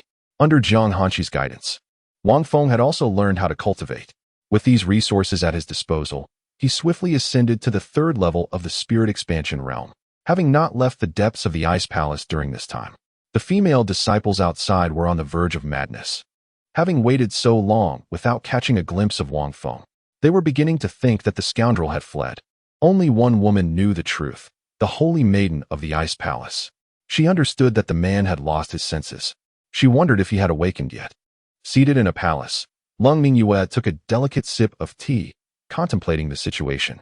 Today was the day for medicine, and Wang Feng was eager to see what Jiang Hanqi would provide him. "Master, today is the day for my antidote," he said, gazing up at Jiang Hanqi with tear-filled eyes. His current persona as an acclaimed actor was blending rather well with Jiang Hanqi. Aside from the initial days when he pretended to tremble in fear, he had gradually begun to revert to his original self. The only difference was the added condition of amnesia, which Jiang Hanqi had slowly grown accustomed to. Although this deceiver had lost his memory, his personality remained unchanged, which brought her some comfort. At that moment, upon hearing the term master, a fleeting, invisible shadow of disappointment crossed Jiang Hanqi's eyes. She retrieved a golden elixir, its appearance suggesting it was anything but ordinary. "Master, are you certain this is the antidote?" Wang Feng inquired in a tone of skepticism, recognizing it as the Xian Wang spirit pill. Had she truly believed that his amnesia rendered him incapable of discerning between pills? Jiang Hanqi's contradictory nature was perplexing yet amusing to him. This superior-grade royal medicine was precisely the potency that one at the spirit expansion level could endure to the fullest. Healing pills differed fundamentally from those for cultivation. The latter could lead to catastrophic consequences if one's body could not withstand the strain, potentially resulting in explosive demise. Healing pills, however, were gentle in effect. Even the imperial grade ones merely offered revival rather than an overwhelming influx of spiritual energy. This explained why Wang Feng had not been overwhelmed when consuming the exquisite Lu Wei Di Huang Dan. Oh, but that pill was currently nestled in his storage space. Jiang Hanqi's tone revealed a palpable annoyance, as if she disapproved of Wang Feng's doubts. "Behave yourself. This is both the antidote and a spirit pill." She rose and approached him, extending the pill with grace. "Thank you, Master." Wang Feng accepted the pill with a slight bow, his tone respectful to the point of making Jiang Hanqi feel awkward. "Later, what is it?" "Nothing." Jiang Hanqi hesitated, her demeanor suggesting she wanted to say something, but feared it would compromise her dignity. Wang Feng lifted his gaze, his eyes narrowing in confusion, as if uncertain of her intentions. "Focus on your cultivation. I shall step out for a moment." Without waiting for Wang Feng to respond, Jiang Hanqi walked straight to the door and exited. He chuckled softly after she left, finding her hesitance quite endearing. After Wang Feng witnessed Jiang Hanqi's silhouette fade away, he began to contemplate how to handle the female disciples outside the ice palace. After all, he had been rather arrogant that day, even making it seem as though he had seated the inner disciples alongside him. And there was also that one transmigrator. Perhaps he could coordinate a secret signal with her? If used wisely, it could serve as a significant advantage, but if mishandled, he could always seize an opportunity later to eliminate her. Nevertheless, he decided to focus on breaking through to the fourth layer of the expansion spirit realm first. With his thoughts settled, Wang Feng wasted no time. He consumed the Xianwang spirit pill, which dissolved instantly in his mouth, its richness unparalleled. After a full day and night of cultivation, as his realm ascended, the process of improvement became increasingly arduous, and he diligently practiced for nearly a month. It was only on this day that he finally broke through to the fourth layer of the expansion spirit realm. Meanwhile, Zhang Hanshi had also progressed to the second layer, subtly exuding an aura that suggested she was on the verge of surpassing him. Wang Feng consciously suppressed his cultivation to a minor level. To others, he appeared to be at the third layer of the expansion spirit realm, while in reality, he had reached the fourth. In the realm of cultivation, one must be cautious. It is wise to endure, but not to show weakness, always retaining a card up one's sleeve to catch others off guard. Rising to his feet, Wang Feng shook his head, twisted his body, and felt a series of crackling sounds resonate throughout. He opened the door and stepped outside. Inhaling deeply, he relished the fresh air. After spending an entire month confined within those four walls, he felt a sense of monotony weighing down upon him. His physical realm had already been restored by the system, and now he was ready to confront the Ice Palace disciples to resolve their previous conflict. He retrieved provisions from his storage space and leisurely made his way outside, unhurried, savoring his meal before proceeding. As he stepped toward the outer gate, snowflakes drifted down, yet not a single one landed upon him. Chapter 103. When one cannot defeat an opponent in a duel, resort to a mob attack? In the Ice Palace, at the dueling platform. Hey, what are you doing? Wang Feng found himself bound tightly, resembling a rice dumpling, adorned with hundreds of talismans. And he shouted in fright, Ha, we have been waiting for you for quite some time. Prepare to face our judgment.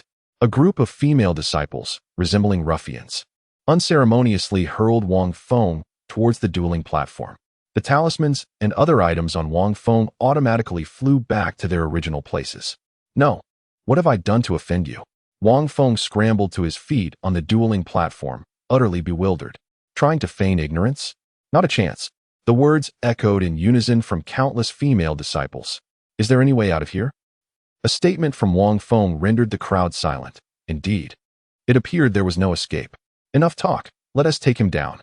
Some of the stunning female disciples, despite their beauty, spoke with fierce determination, ready to confront Wang Feng. You are all so aggressive. Well, I shall stop pretending. I will reveal my true strength.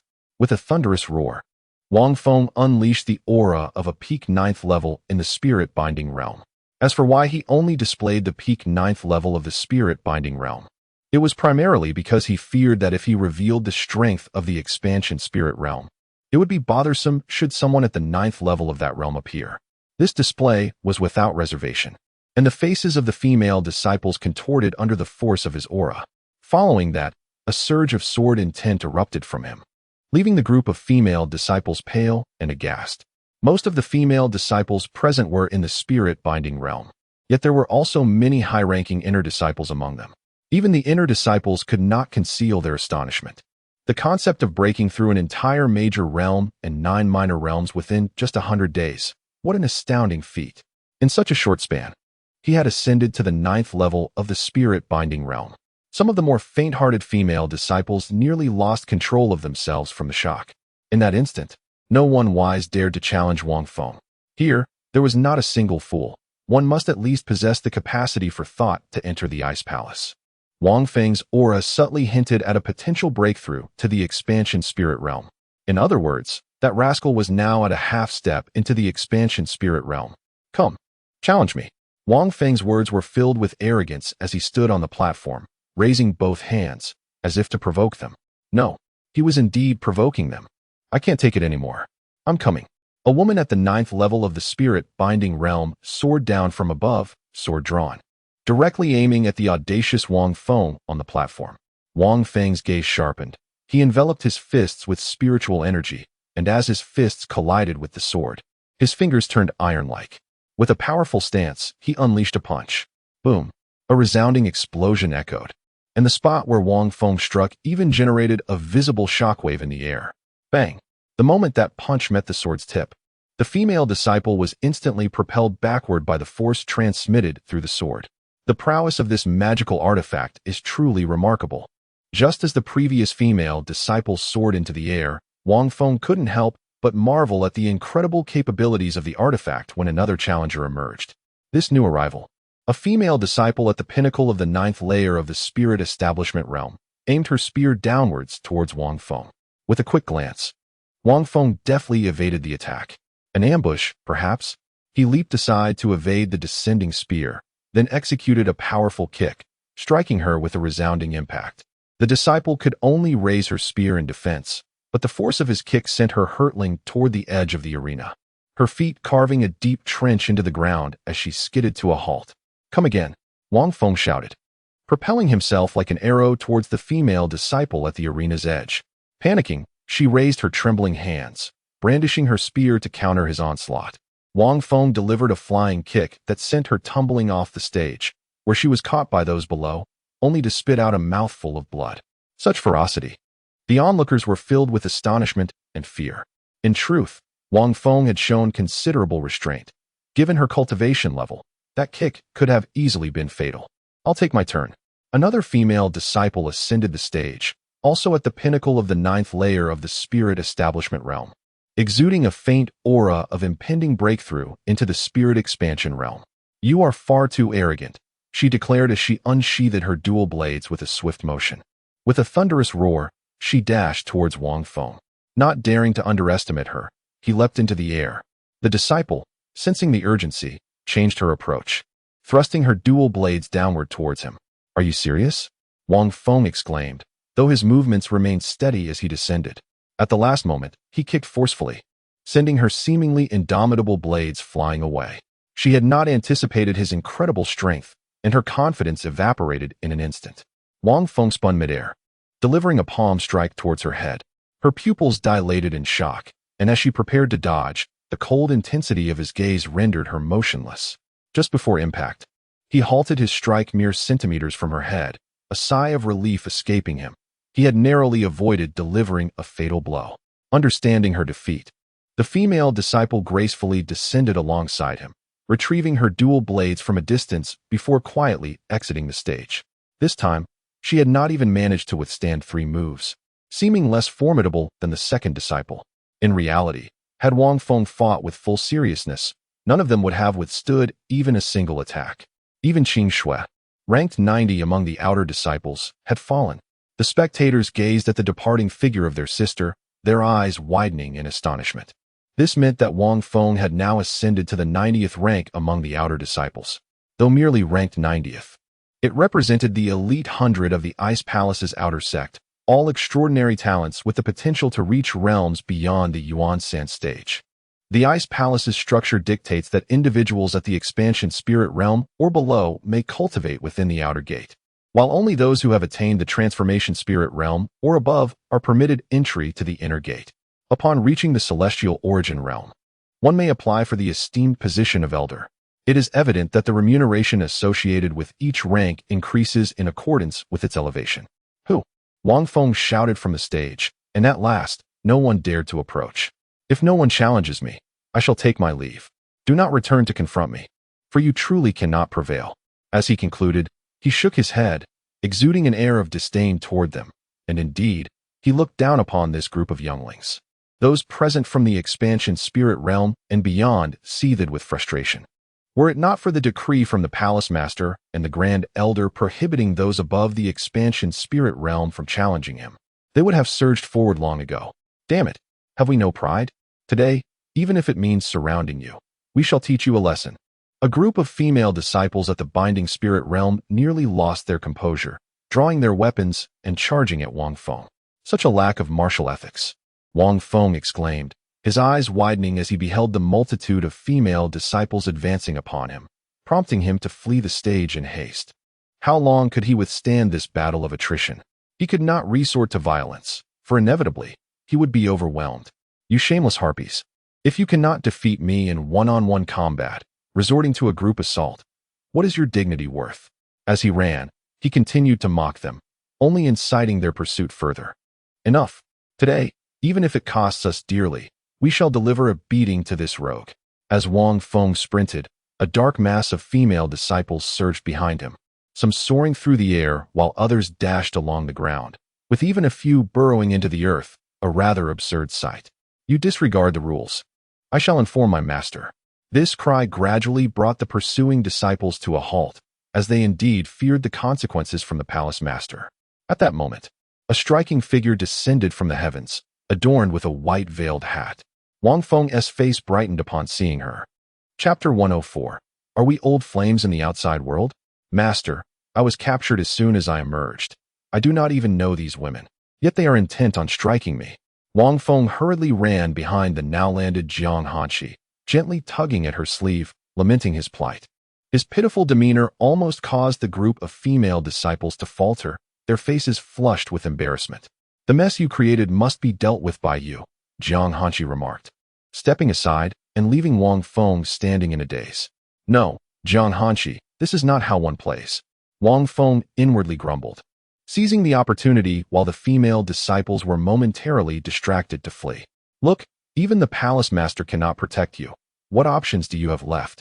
A multitude of female disciples, with expressions of delight, surged forward, forcing Wang Feng to dart about outside the ice palace. Help! Master, you cannot do this to me. After running for a while, he returned to Jiang Hanshi, pleading for assistance once more. Do not run. Wang Feng turned at the sound and, abandoning his plea, took off running again. Jiang Hanshi stood silently, observing Wang Feng and the throng of disciples as they repeatedly passed her by. Where is he? Where is he? After the group of female disciples chased him down once more, they discovered that the scoundrel had vanished. Disperse. Jiang Hanshi called out to the nearly frenzied female disciples. As Wang Feng mocked them while fleeing, Jiang Hanshi could no longer bear to watch. With her command, countless female disciples could only leave in disappointment. Come forth. With a soft thud, a hand emerged from the earth not far from Jiang Hanshi. Wang Feng suddenly sprang up from the ground, hastily brushing the frost and dirt from his face. Ugh, disgusting, he muttered incessantly while wiping the dirt off his face. Thank you, master, for your rescue, he chirped, grinning widely after using his spiritual power to rid himself of the grime. He then glanced at the group of higher-ranking female disciples who had not participated in the chase and said, You are welcome to visit the main palace sometime. But do remember to bring a gift. I will treat you with my master's tea. Wang Feng first bowed politely to the female disciples, and if one could disregard his words, he appeared quite courteous. No wonder he is so despised. Some female disciples, standing at a distance, whispered their frustrations about the grinning Wang Feng to their fellow sisters. Ah, master, it hurts, it hurts, it hurts. Just as Wang Feng finished speaking, Jiang Hanshi reached out and seized his ear, leading him back to the main palace. Ha ha! Laughter erupted from behind, seemingly intended for Wang Feng to hear, ringing out particularly loud. Have you truly forgotten everything? Jiang Hanshi released Wang Feng in a secluded area, her words faltering mid-sentence. Upon awakening, I found myself beside my master, utterly bewildered, yet I discovered, to my astonishment, that several volumes of techniques now resided within my mind. Wang Feng walked alongside Jiang Hanshi, his demeanor unruffled as he responded to her inquiry. In doing so, he subtly instilled within her the subconscious notion that he could employ his former techniques. Since his resurrection, Wang Feng refrained from using the techniques he had once battled her with during his 8th incarnation, fearing it would reveal too much. His repertoire of techniques was vast, and he could effortlessly wield several, each formidable in its own right. Master, would you like me to demonstrate them for you? Wang Feng inquired, tilting his head to glance at Jiang Hanshi as they walked side by side. However, given Jiang Hanshi's proud nature, it was unlikely she would wish to see his techniques, which emboldened his question.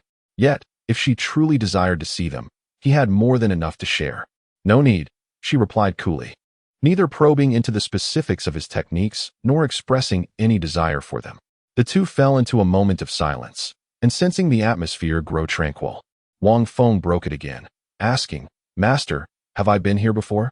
Are you deceiving me? Jiang Hanshi lifted her elegantly defined chin, her gaze fixed intently upon Wang Feng. Deceiving you, and what of it? Wang Feng was taken aback by her candid admission. He perceived that apart from her cultivation, Jiang Hanshi seemed somewhat naive, displaying an earnestness that was almost endearing. In an instant, guilt surged within him.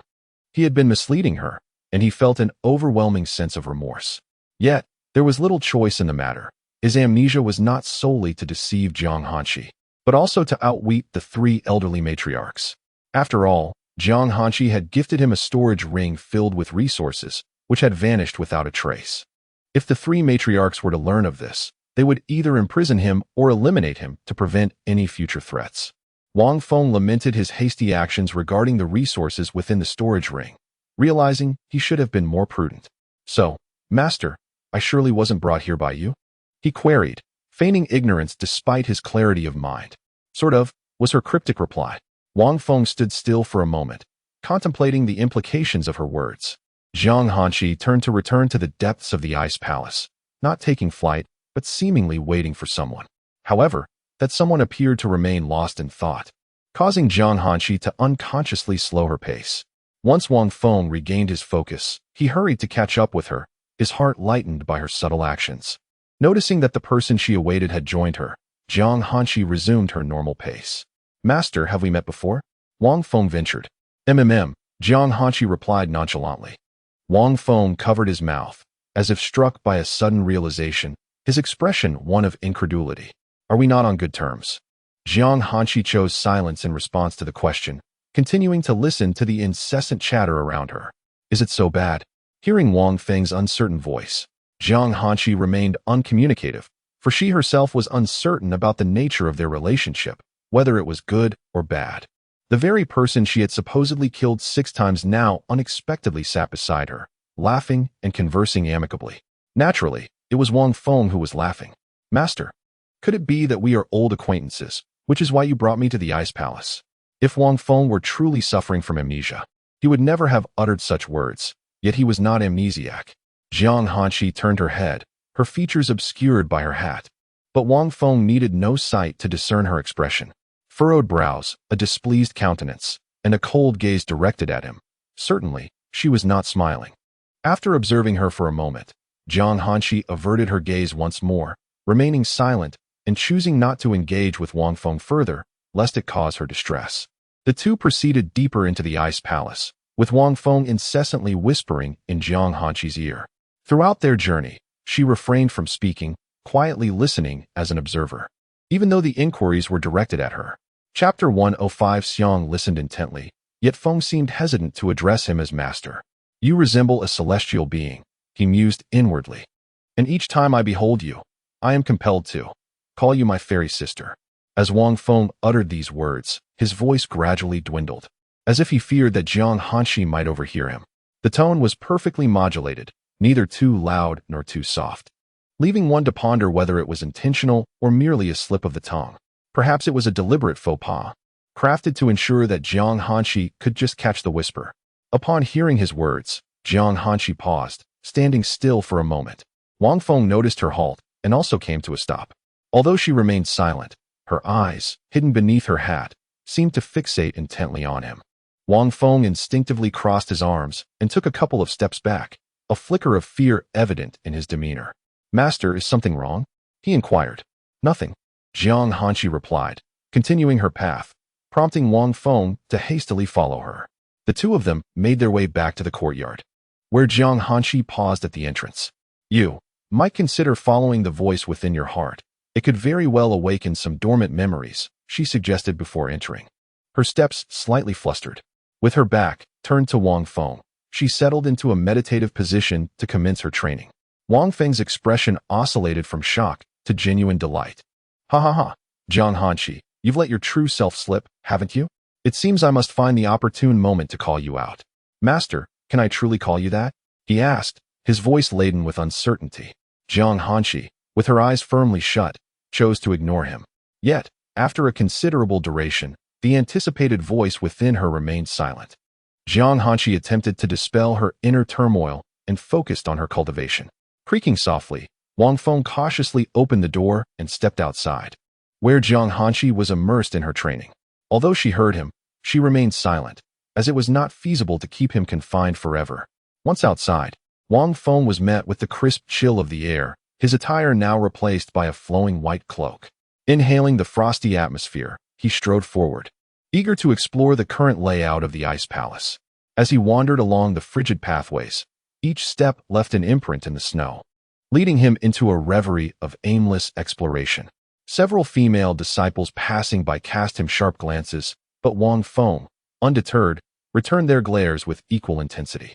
These naive girls can't discern who possesses greater strength, can they? In a one-on-one confrontation, he would not shy away from them. And the solitary female disciples seemed to recognize this, refraining from approaching him. In truth, Wang Feng had, in a roundabout way, gained the recognition of the Ice Palace disciples. With his swordsmanship and innate talent, he had even triumphed over the disciple ranked 90 on the outer sect leaderboard. What are you staring at?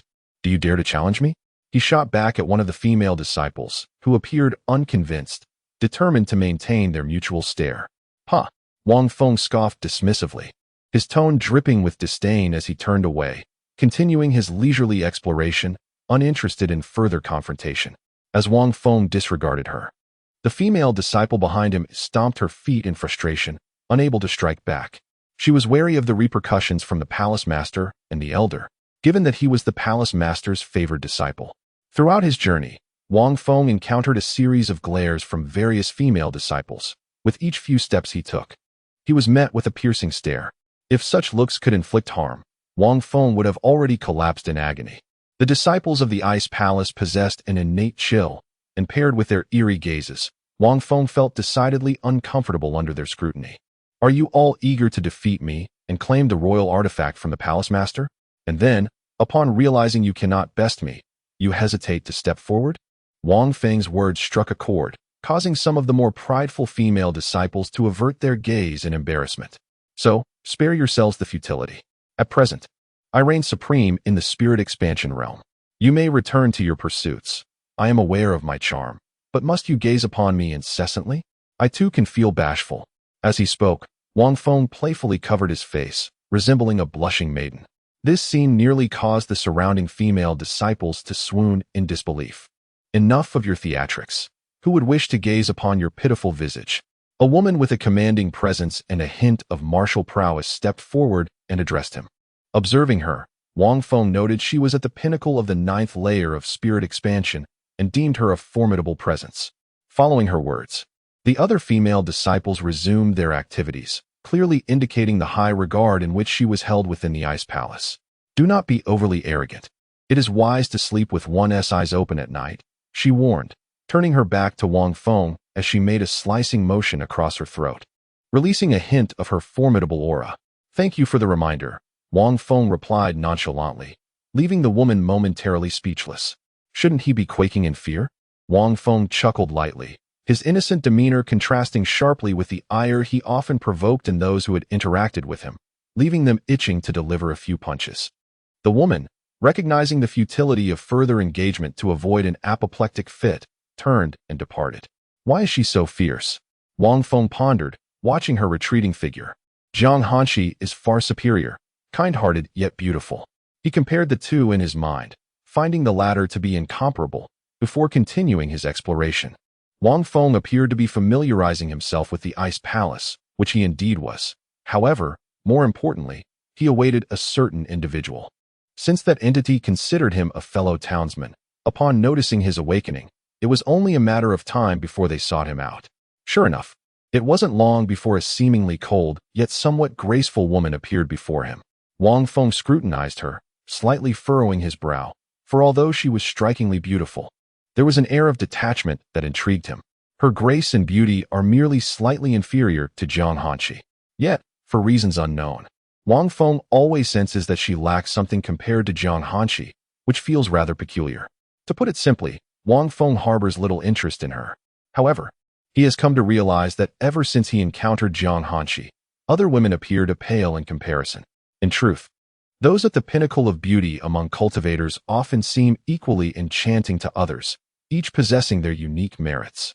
It is merely the aura and temperament they exude that differ, and Wang Feng evidently favors the essence of Jiang Hanshi.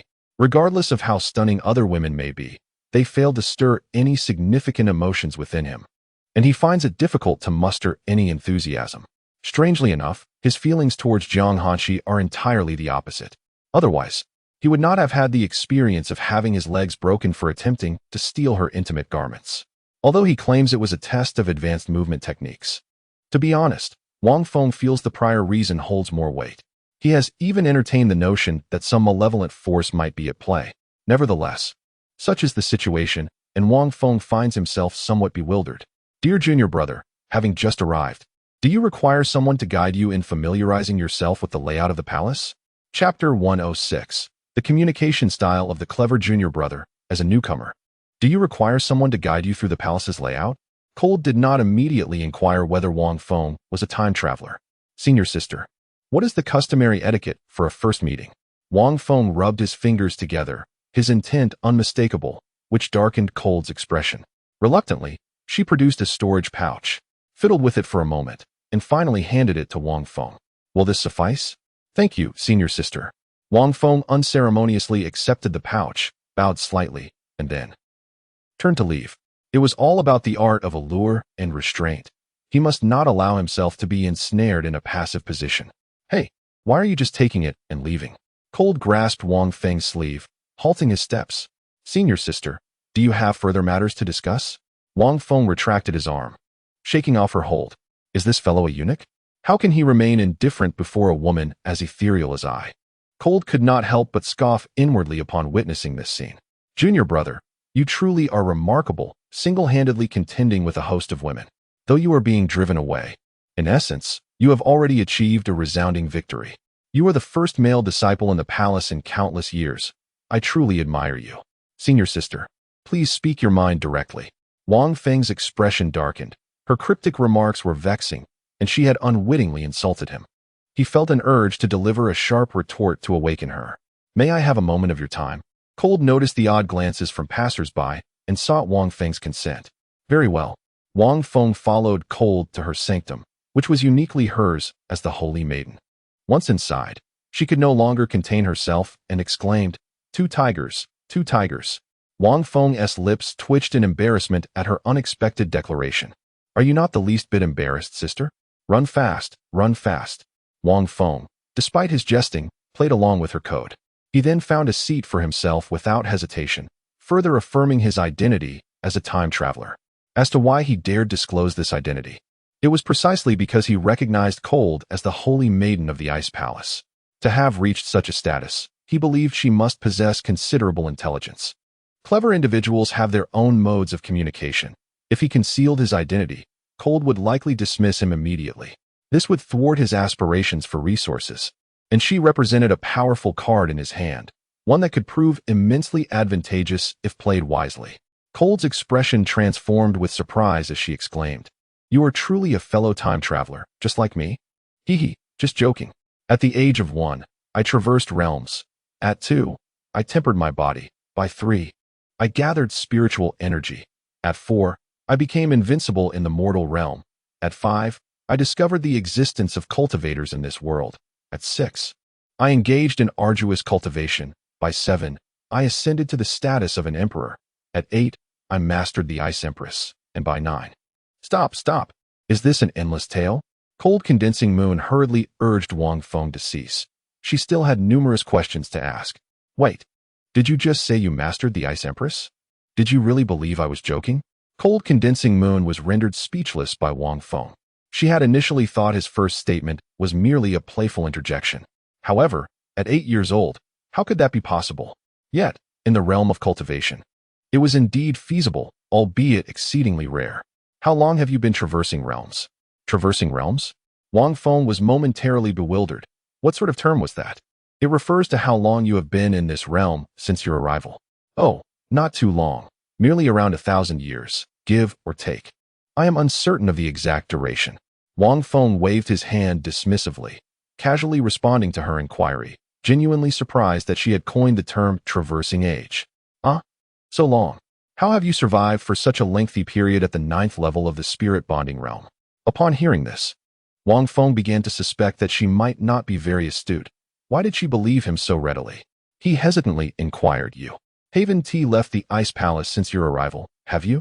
What else could it be? Cold Condensing Moon seemed to transform entirely. plopping down onto a chair beside the table. She propped her cheeks up with her hands, pouting, a demeanor entirely incongruent with her icy disposition. This is bad. Wang Feng, observing her antics, felt an ominous premonition creeping in.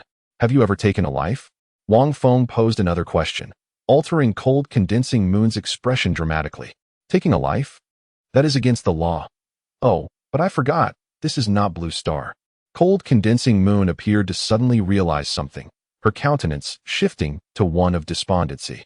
She truly longed for Blue Star, nearly driven to madness by the thought. Who wishes to be in a realm of cultivation where death lurks at every corner? Hearing this, Wang Feng's foreboding feelings intensified. How many years have you been here? 38 years, 11 months, and 30 days. Cold condensing moon replied instantaneously, then began recounting her journey to this world. Let me tell you, I was killed by a truck. I never imagined that one day such a scenario, akin to a novel, would happen to me. Woo-woo. As she spoke, cold condensing moon began to weep, her tears flowing like rain on a pear blossom, leaving Wang Feng utterly perplexed. Yet, cold condensing moon seemed oblivious, wiping her tears while continuing her narrative. After all, it was a rare opportunity to encounter a fellow countryman, a chance to express the grievances she had borne for so many years. The most infuriating part was that apart from some basic knowledge of the cultivation realm, the memories of my original self had not been passed down to me. Upon awakening, I found myself in a new realm, transformed into a celestial being, and I reveled in this newfound existence for quite some time.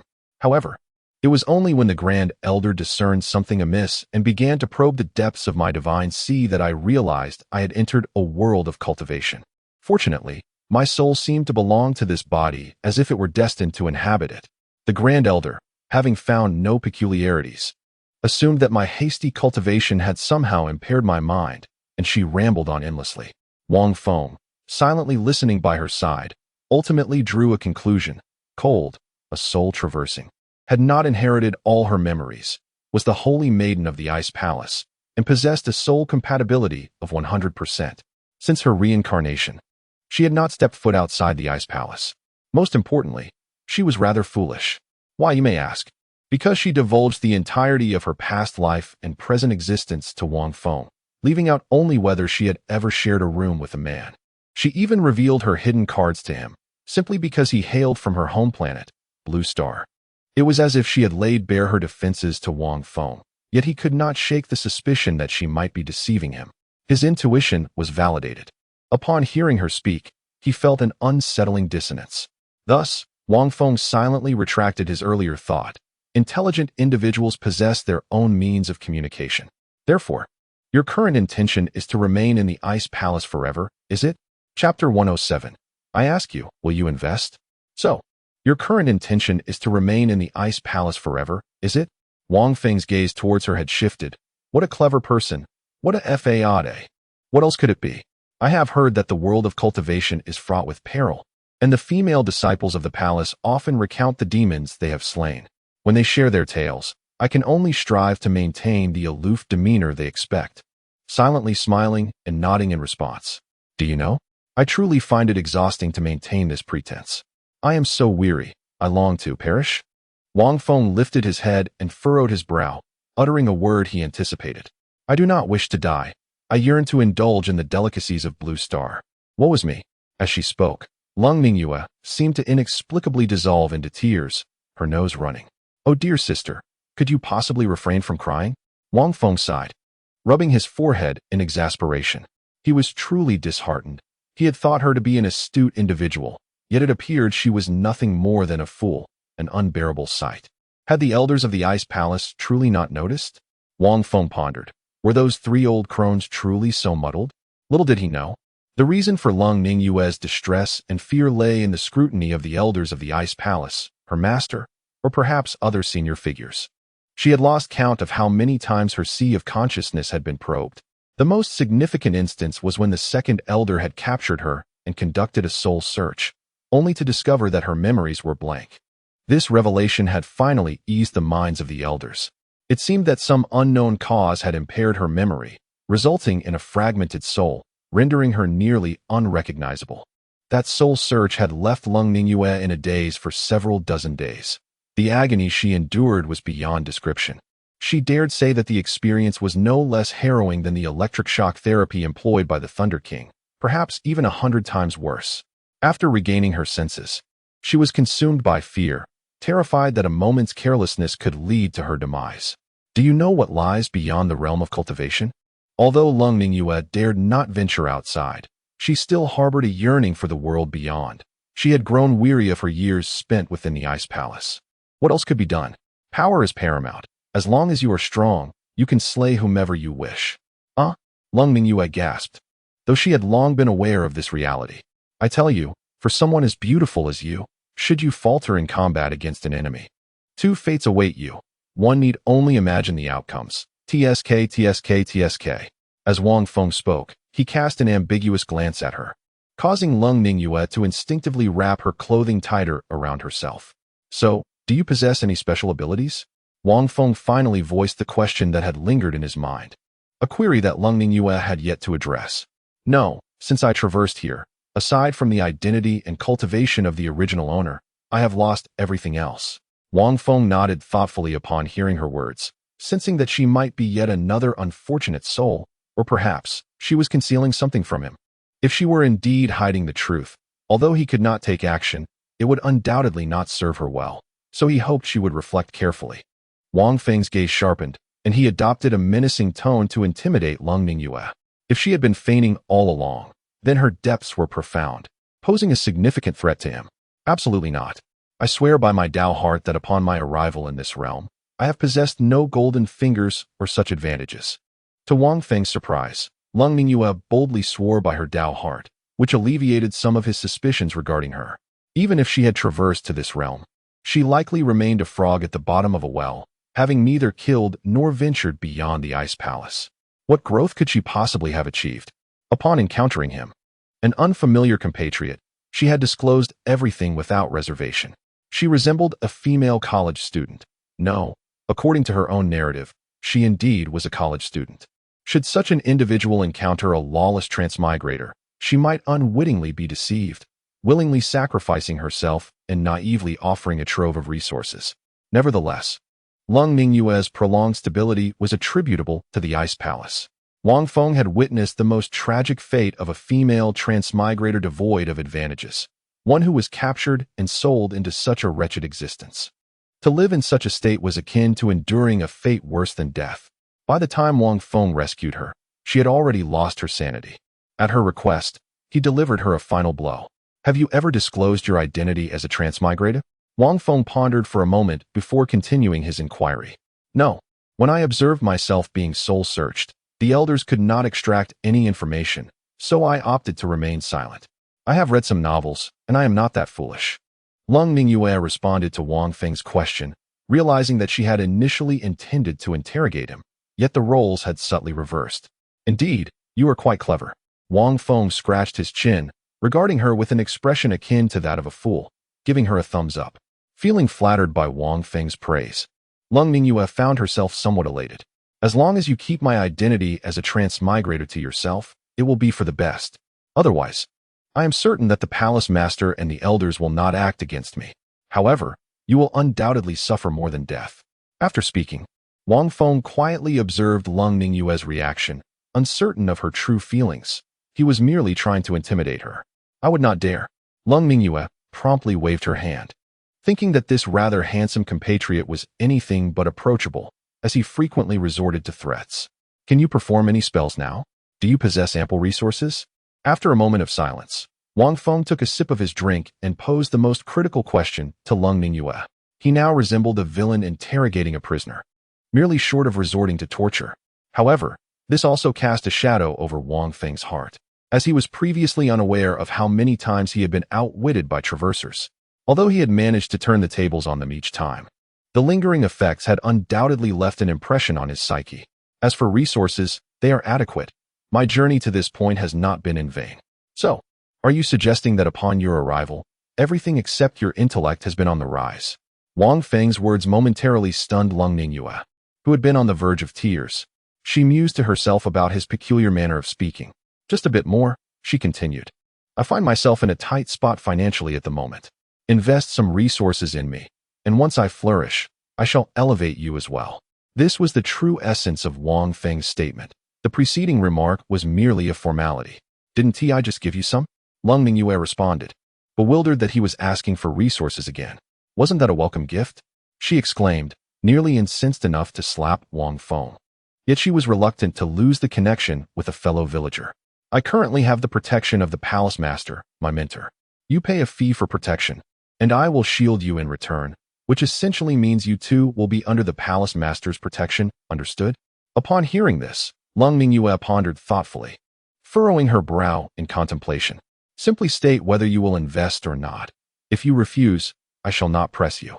Wang Feng presented her with a choice, allowing her the agency to decide, as he knew he could not compel her. Chapter 108. Returning with a fragrance of death with a beaming smile.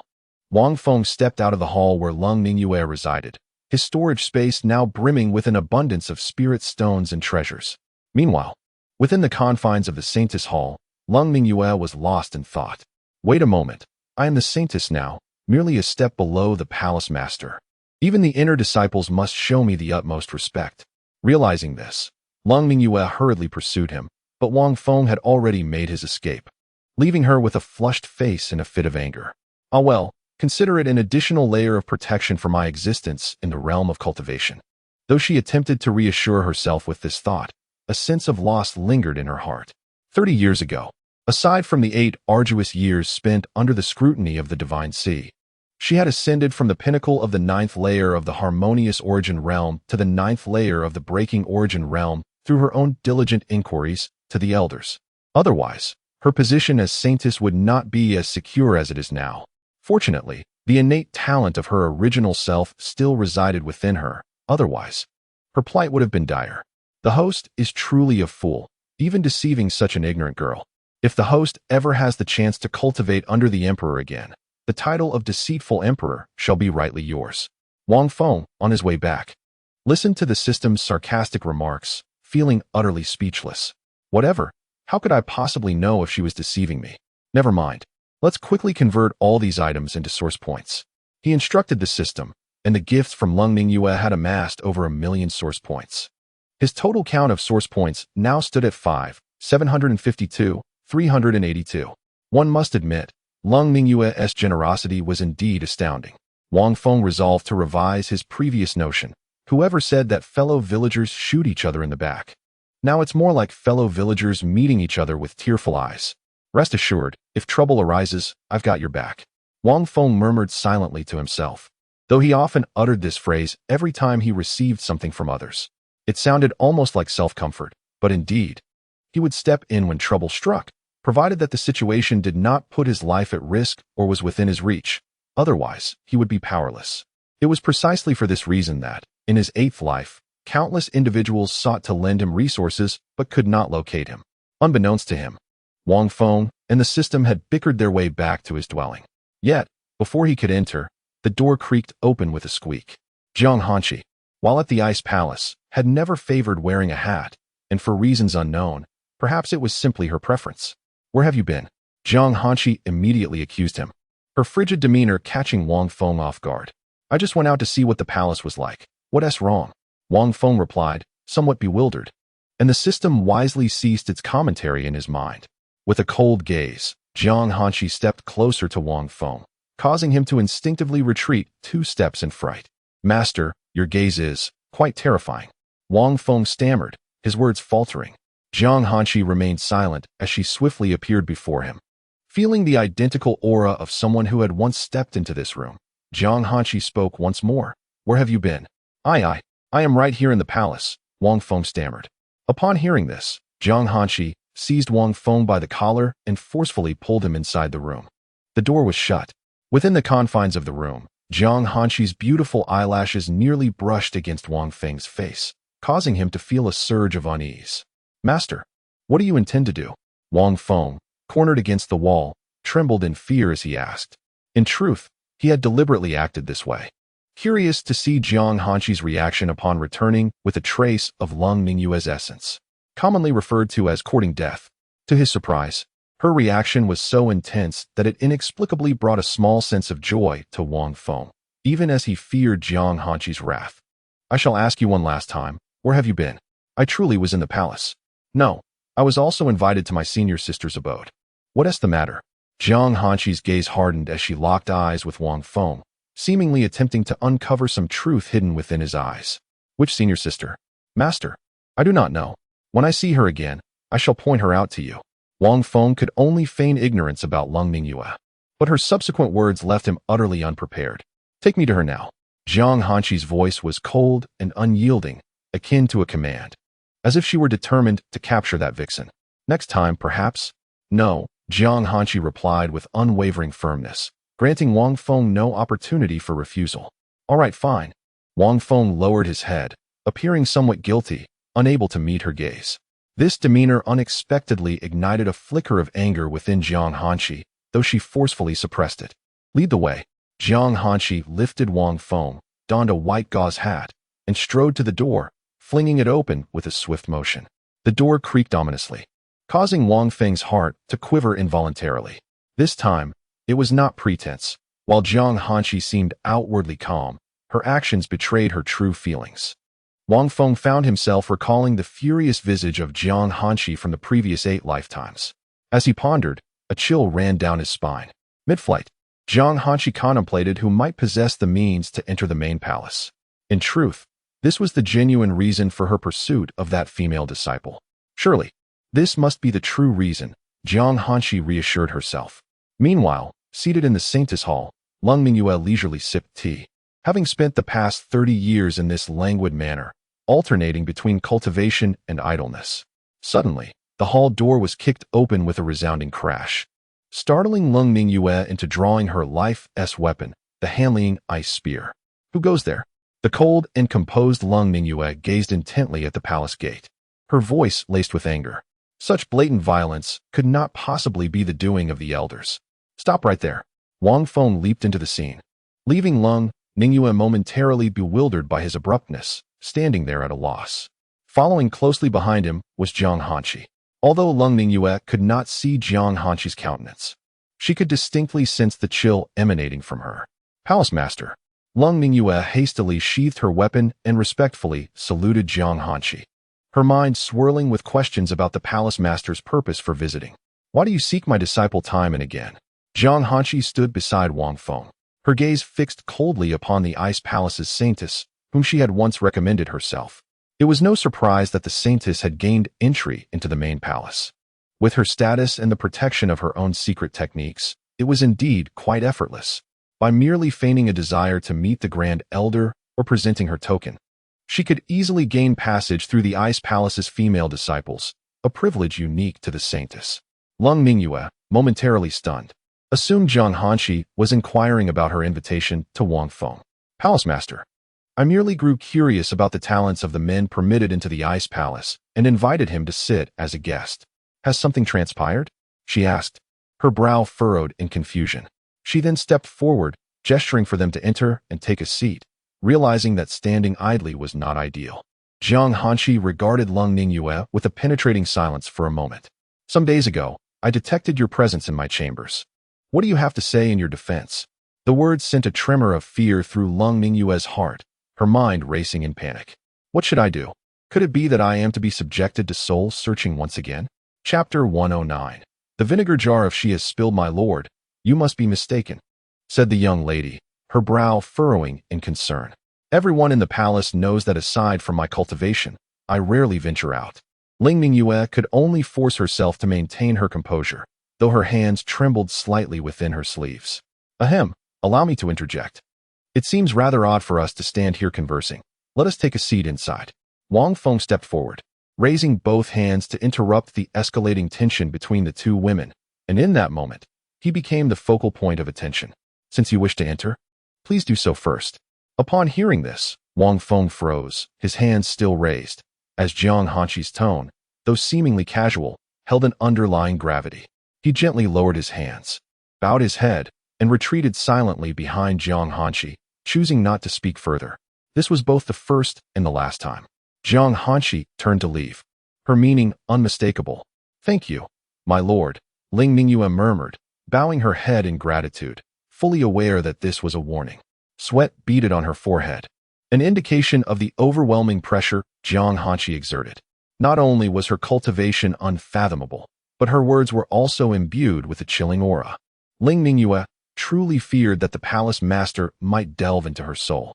Wang Feng stood rooted, observing her trembling arms, his lips twitching involuntarily. Indeed, Jiang Hanqi was formidable in the eyes of others, and Wang Feng could not help but reflect on the weight of her oppressive presence he had once felt. "Are you not leaving? Do you intend to spend the night here?" A startled Wang Feng flinched at Jiang Hanqi's call and hurriedly followed her outside. "Henceforth, you must refrain from visiting the residences of the Ice Palace disciples to avoid disrupting their cultivation." Upon returning to the main palace, Jiang Hanqi coldly warned Wang Feng as she scrutinized him. And what about you? I am the palace master, and moreover, your teacher. What is there to keep you from approaching me?" "Then, master, Jiang Hanqi furrowed her brows slightly, puzzled by Wang Feng's hesitance. With an apparent surge of determination, he suddenly exclaimed, "May I embrace you?" Was his proximity truly that close? Jiang Hanqi was momentarily taken aback by Wang Feng's boldness, staring at him in disbelief, only regaining her composure after a considerable pause. "What do you think?" She seemed to challenge Wang Feng to deduce the answer himself, though her intent could not have been clearer. If he were to guess, it could only suggest one possibility. "I believe it must be permissible," Wang Feng replied with a grin, opening his arms and moving toward Jiang Hanqi, halting only when he was a sword's length away. Indeed, it was a genuine sword's length, as the tip of the cold blade was merely 3 centimeters from Wang Feng's chest. "Master, sob. This time, Han Jian was rendered speechless, his mouth sealed shut, and gradually he ceased even his muffled whimpers, likely exhausted. "What do you think now?" Perhaps it was merely Wang Feng's illusion, but he sensed a hint of amusement in Jiang Hanqi's tone. "Very well, that cannot be." Upon hearing this, Jiang Hanqi finally stowed away Han Jian. "And what about the elders?" Wang Feng posed another question. Jiang Hanqi fell silent for a moment. Indeed, she was referring to the disciples of the Ice Palace. What would become of the elders? That will not do either. Jiang Hanqi's frosty words came forth instantly, as if they had not even passed through her mind. Wang Feng stood awkwardly under her gaze, feeling somewhat at a loss. After observing him for a while, Jiang Hanqi coldly declared, "If you do not behave, I shall hand you over to the Grand Elder for instruction." Wang Feng feigned shock, genuinely taken aback. "Master, please don't. After all, the Grand Elder is still an elder. I only wish to remain by your side. I implore you to abandon this notion." With hands clasped in a pleading gesture, he inadvertently left Jiang Hanqi momentarily speechless. "Sister Fairy, please help me just this once, I beg you." Master. Noticing Jiang Hanqi's dazed expression, Wang Feng waved his hand in front of her, calling her name twice with a mix of concern and confusion. Hearing this unfamiliar address, Jiang Hanqi felt an inexplicable pang of emotion. She sensed the faint, cold aura emanating from Wang Feng. Although she could have easily conjured a gust of spiritual wind to disperse it, she found herself inexplicably reaching for a small vial. "Go cleanse yourself," she said, handing it to Wang Feng with a cool demeanor. The vial contained a transparent liquid of unknown origin, though it appeared to be some form of floral essence. "Master, with my cultivation, I no longer require such rituals." "Why must it be so?" Wang Feng questioned knowingly, feigning ignorance. Ultimately, he complied and exited under Jiang Hanqi's silent, piercing gaze. "Master, how can one wash with such a tiny bottle?" As the door swung open once more, Wang Feng grinned foolishly, posing his query. Whoosh! Jiang Hanqi, seemingly producing a large bucket from nowhere, tossed it toward him, prompting Wang Feng to catch it hastily. The door closed again. The door opened yet again. "Master, what if there is no water?" Jiang Hanqi swiftly tossed out a firestone and glanced at the snow behind Wang Feng. The magic of this world is peculiar. One cannot cultivate spells of a different elemental affinity. This explains Wang Feng's predicament, as well as the previous necessity to create fire by friction. The door closed once more. The door opened again. "Is there anything else?" Jiang Hanqi raised an eyebrow, looking at the grinning Wang Feng with curiosity. "Master, will you join me in washing? I feel somewhat fearful alone outside." "Leave." Jiang Hanqi opened her eyes and cast him a cold glance, uttering a single word. With a creak, the door closed. Wang Feng silently stood at the doorway with a bucket and a flame stone, retrieving an infinite water vessel to pour water into the bucket. Finally, He enveloped the flame stone with spiritual energy to activate and control it, preventing it from burning through the bottom of the bucket. He then tossed the flame stone into the now-filled bucket, and the water visibly began to steam, the temperature gradually rising. The size of the bucket was barely sufficient to contain Wang Feng, gazing at the warm, clear water, resembling a hot spring. With a small stone continuously heating at the bottom, he eventually lifted the water to the door, taking out the vial of liquid that Jiang Hanshi had given him and pouring it in entirely. In an instant, a fragrant aroma filled the air, reaching even Jiang Hanshi inside, who couldn't help but sniff delicately. She thought, surely he hasn't poured it all in, has he? Well, it's fine. What am I even thinking? Jiang Hanshi hastily suppressed her chaotic thoughts and focused on her cultivation. Meanwhile, outside, Wang Feng was rustling as he removed his clothing, leaving only a pair of colorful shorts. Then, he leapt into the bucket, curling his body tightly to fit inside. Chapter 110. Wang Feng activated his skill, hop. Stuck. His exclamation resonated throughout the room, even reaching Jiang Hanshi's ears. Instantly, she conjured an image of the scene outside, unable to suppress a soft chuckle. The bucket she had instructed him to fetch was meant for water to wash with. Now, it seemed he had plunged in head first. Jiang Hanshi closed her eyes and resumed her cultivation, allowing Wang Feng to create his own ruckus outside. With his prowess, he could undoubtedly unleash his spiritual energy to burst free from that bucket. Outside, Wang Feng sighed in contentment, relishing the warmth emanating from the bucket on this frigid, snowy day. Ah, what a comfort, he murmured. Well, never mind, I might as well soak. It's a perpetual hot spring after all. System, please extract some low-grade spiritual essence from my storage space and pour it into the bucket. Wang Feng felt too comfortable to even stretch out his hands, as he was quite literally stuck. Much like someone reluctant to expose any part of themselves to the cold air after waking on a winter morning. Ding. A fee of 100 source points will be charged. 100 points? Are you kidding me, system? The system is indeed in dire straits. Could you spare me some source points? It added, its eyes wide with feigned desire. Well, you've even given yourself a persona. Wang Feng was taken aback that the system would embellish its appearance with such a feature. Want some? Desiring. Not a chance. Get lost. A small vial containing low-grade spiritual essence was extracted from Wang Feng's storage space by the system. It then hovered above his head and struck down with force before finally pouring the contents into the bucket and returning to the storage space. You mutt. You act just like a dog. Wang Feng cursed a couple of times, but the system chose to ignore him, seemingly disinterested in engaging in a futile exchange. Choosing not to indulge in further fruitless complaints against the system, Wang Feng began to circulate the chaotic body technique to absorb the essence within the bucket. 5 minutes later, Wang Feng didn't fall asleep immediately upon cultivating. Rather, he only allowed himself to drift into slumber in a state of comfort and tranquility. After all, his cultivation technique could operate even during sleep. If not now, then when?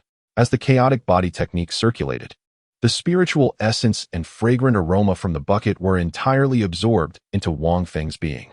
The scent was not overpowering. Instead, it enveloped him in a soothing embrace. One could say that if Wang Feng were to step outside at that moment, he would emerge as a fragrant bundle of joy. As the night deepened and the snow began to fall more heavily, Wang Feng unconsciously curled deeper into the water. The warm liquid enveloped him in unparalleled comfort, with his chin dipping beneath the surface, leaving only his nose exposed for breathing, while a few snowflakes settled atop his head. Inside the room, Jiang Hanshi held her breath and focused, ultimately calming herself. She raised her gaze to the darkened sky outside, which had long since succumbed to night. When she turned her attention back, she expected to find Wang Feng peacefully slumbering on the bed. Astonished, she discovered that the room was utterly empty except for herself. Extending her long, delicate legs, Jiang Hanshi rose to her feet and surveyed the room. An unsettling thought crept into her mind.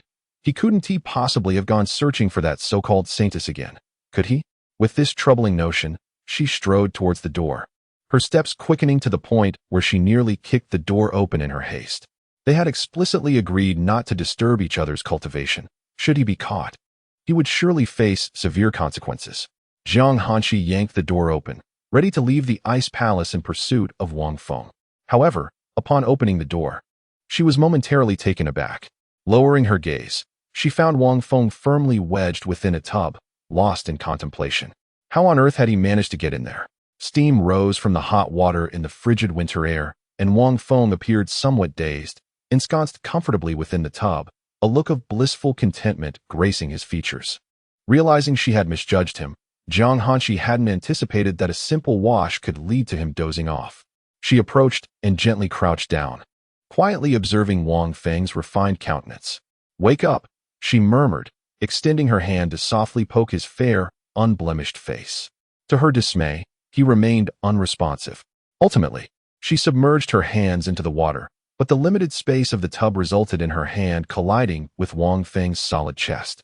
Pausing momentarily, she scooped some water and splashed it onto his face. At that instant, Wang Feng's eyes shot open, fierce and alert. Like a switch had been flipped. His spiritual energy erupted, causing the tub to explode as he lunged at Jiang Hanshi like a tiger. Taken aback by his overwhelming reaction, she found herself drenched by the sudden torrent of water. As Wang Feng lunged toward her, she instinctively raised her hands to push him away, hoping to evade his advance. Yet, she underestimated his strength. His physical prowess matched that of his spiritual cultivation. Instead of pushing him away, she found herself ensnared by his grip. With a resounding thud, they collapsed onto the floor, Wang Feng pinning Jiang Hanshi beneath him. His eyes glowed with a wild intensity as he opened his mouth, aiming for her neck. Startled by his frenzied demeanor, Jiang Hanshi attempted to withdraw, but her body and hands were firmly pressed against the floor. In a moment of desperation, she unleashed her spiritual energy to shield her neck, a chilling aura emanating from her. As his teeth grazed her delicate neck, Jiang Hanshi felt no fear. If Wang Feng applied too much force, it would only result in him being thrown back. Yet, just as he was about to bite down, his movements faltered. He gently released his grip, raising his gaze to meet hers. With an instinctive motion, Wang Feng retracted his saliva from her fair neck. "Jiang, master." Wang Feng stared in astonishment at the drenched Jiang Hanshi, his throat involuntarily swallowing the saliva that had pooled within. Jiang Hanshi's hair, slightly damp, gave her an air of vulnerability, accentuated by the visible crimson bite marks adorning her neck. Just moments ago, he had been in a deep slumber when the sudden splash of water jolted him, instinctively reminding him of the treacherous lies he had endured in his past 8 existences. Consequently, he unconsciously resorted to the defensive measures he had mastered in his previous life. For he was no stranger to dealing with those who dared to approach him with sinister intentions. With Jiang Hanshi pinned beneath him, their eyes locked in a silent confrontation. Time stretched on until she realized that Wang Feng showed no signs of rising. A sense of shame washed over her. As a master, she found herself helplessly dominated by her disciple, unable to break free. "Have you had enough?" Jiang Hanshi's hands were restrained near her head, her voice laced with an icy chill. "Look, have you seen enough?" A dazed Wang Feng, caught in the throes of her frigid tone, hastily altered his words. Clad only in a pair of floral shorts, he scrambled off Jiang Hanshi, hurriedly retreating to the bed and wrapping himself in a blanket. Trembling as he cast a wary glance at her, the path he had traversed left a lingering fragrance in the air. Nestled under the covers, Wang Feng inhaled deeply. Uncertain whether the scent was from the blanket or his own skin, he pulled the blanket tighter around himself, swiftly channeling the chaotic dominance body technique to dispel the chill enveloping him. Meanwhile, Jiang Hanshi, freed from her confinement, rose swiftly, her gaze directed coldly towards Wang Feng on the bed. Chapter 111. It seems time to head to Zhengzhou. Wang Feng gazed at the slightly damp-haired Jiang Hanshi, the epitome of delicate beauty. The realization that he was the cause of her state made him lower his head, feeling a twinge of guilt. As for why Jiang Hanshi remained unperturbed by witnessing him on the bed, it was simply because that bed had long been his. Wang Feng had always been perplexed as to why she steadfastly refused to sleep in it, allowing him to rest there instead, while offering no further explanation. Wang Feng activated the chaotic overlord body technique, swiftly dispelling the chill that enveloped him, and timidly inquired, "Master, how is it that you suddenly appeared before me? You startled me." He trembled beneath the covers, which had become damp from his body. "I noticed you had not returned all day and intended to search for you. I did not expect to find you asleep at the doorstep," Jiang Hanshi remarked, furrowing her brow as she observed the shivering Wang Feng nestled in the blankets. Her gaze shifted to her own attire, which was unevenly dry and wet, and she felt an impulse to chastise him. After a moment of contemplation, Jiang Hanshi turned and exited the room, returning after a while clad in a flowing gown of deep blue, having discarded the damp white dress. She assumed that upon her return, Wang Feng would hastily don proper clothing. However, he remained cocooned in the blankets, looking about. "Why do you not change your clothes promptly? What are you gazing at?" Jiang Hanshi spoke coolly, her expression devoid of discernible emotion. "Oh, right," Wang Feng murmured, finally recalling that he was still unclothed. Having been too preoccupied with memories of pressing Jiang Hanshi, he swiftly threw off the covers and retrieved garments from his storage space to dress before her. "Do you not feel any embarrassment?" Jiang Hanshi hastily turned away, her tone laced with irritation, as he insisted on changing in her presence. "Master, who are we to each other?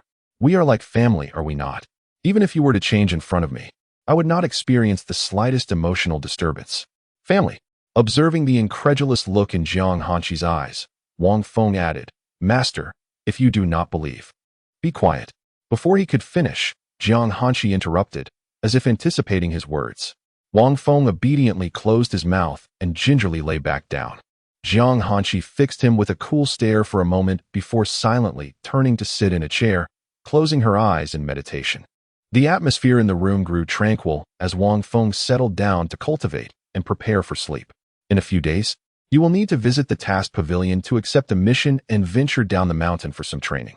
Just 4 minutes later, Jiang Hanshi's voice unexpectedly pierced the stillness, reaching Wang Feng's ears. "Huh."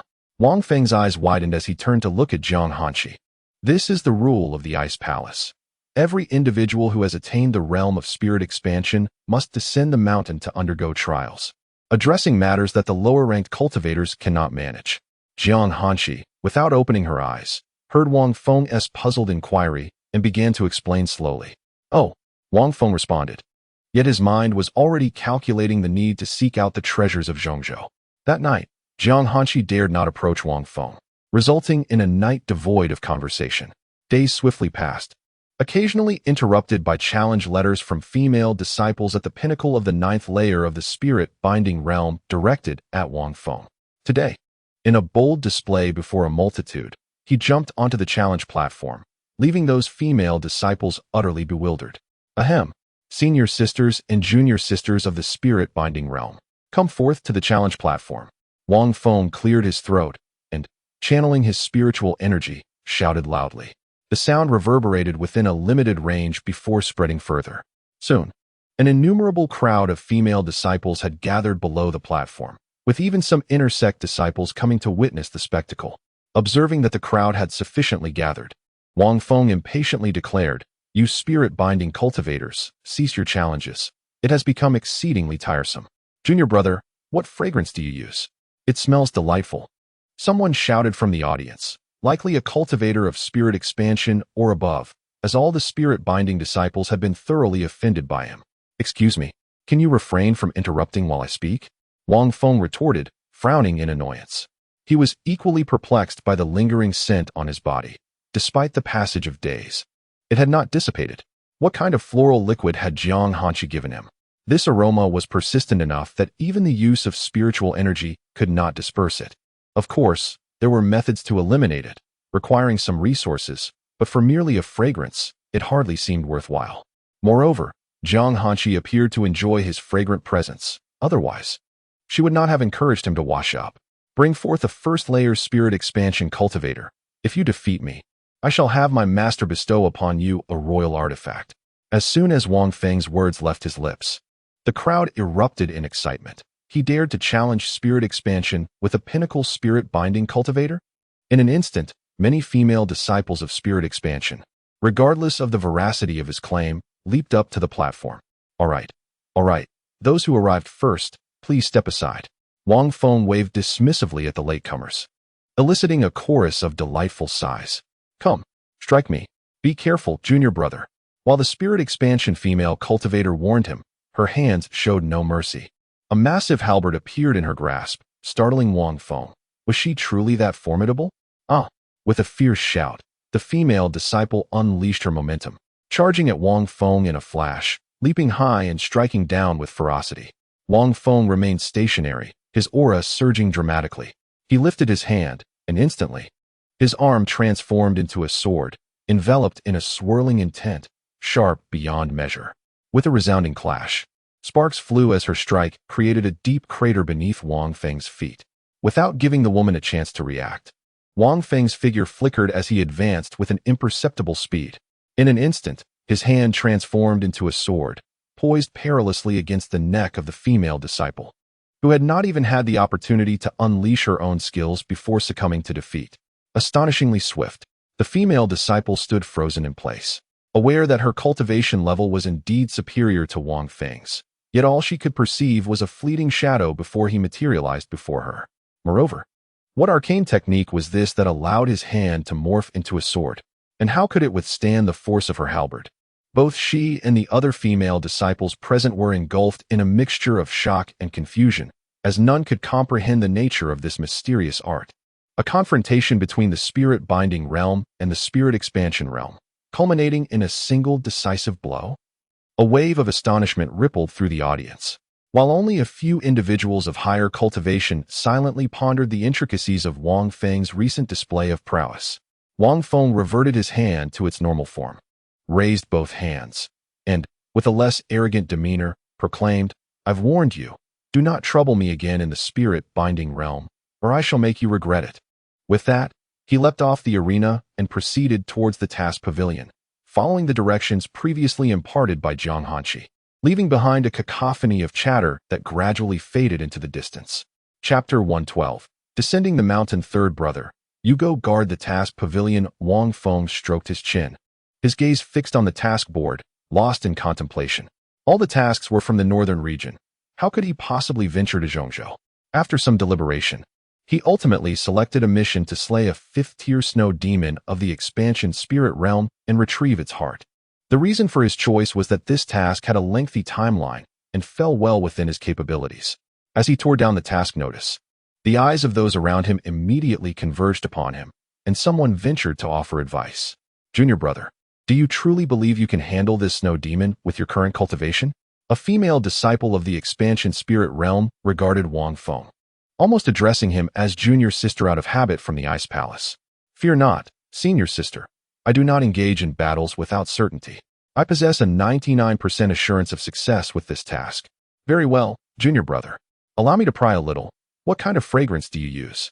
Upon hearing Wang Feng's confidence, the female disciple refrained from further interference, as anyone brought back by the palace master was likely no ordinary individual. However, her next remark left Wang Feng momentarily speechless, for he too was uncertain about the nature of the floral essence Jiang Hanshi had given him. It's a body fragrance," Wang Feng stammered, unable to think of a better response, uttering the words under her astonished gaze. "All right then." The female disciple was no fool. Seeing Wang Feng's reluctance to elaborate, she chose not to pry further. While the disciples of the Ice Palace were sworn to emotional restraint, they still desired to carry an alluring scent. Thus, they would sometimes descend the mountain in search of fragrant blooms, which, after processing, would be used occasionally for bathing. After all, what girl would not wish to smell delightful? Noticing that the female disciple had ceased her inquiries, Wang Feng took his leave and made his way to the elder overseeing the task pavilion, placing the notice on the table. The elder, engrossed in handling other notices, accepted it without raising her head, signing a few miscellaneous characters with her spiritual pen. "Take this, and in due time, return with the notice and the snow demoness heart to exchange for elixirs or spiritual stones. Should you fail to return within 100 days to submit the task, the notice will be reposted. However, if you have indeed completed the task yet failed to report, any disciple who takes up the notice will descend once more to investigate, and, upon discovering the demon has been dealt with, the notice will be removed." Once the elder completed her task, she lifted her gaze to return the notice to Wang Feng, only to be momentarily taken aback as she did so. "Thank you, elder."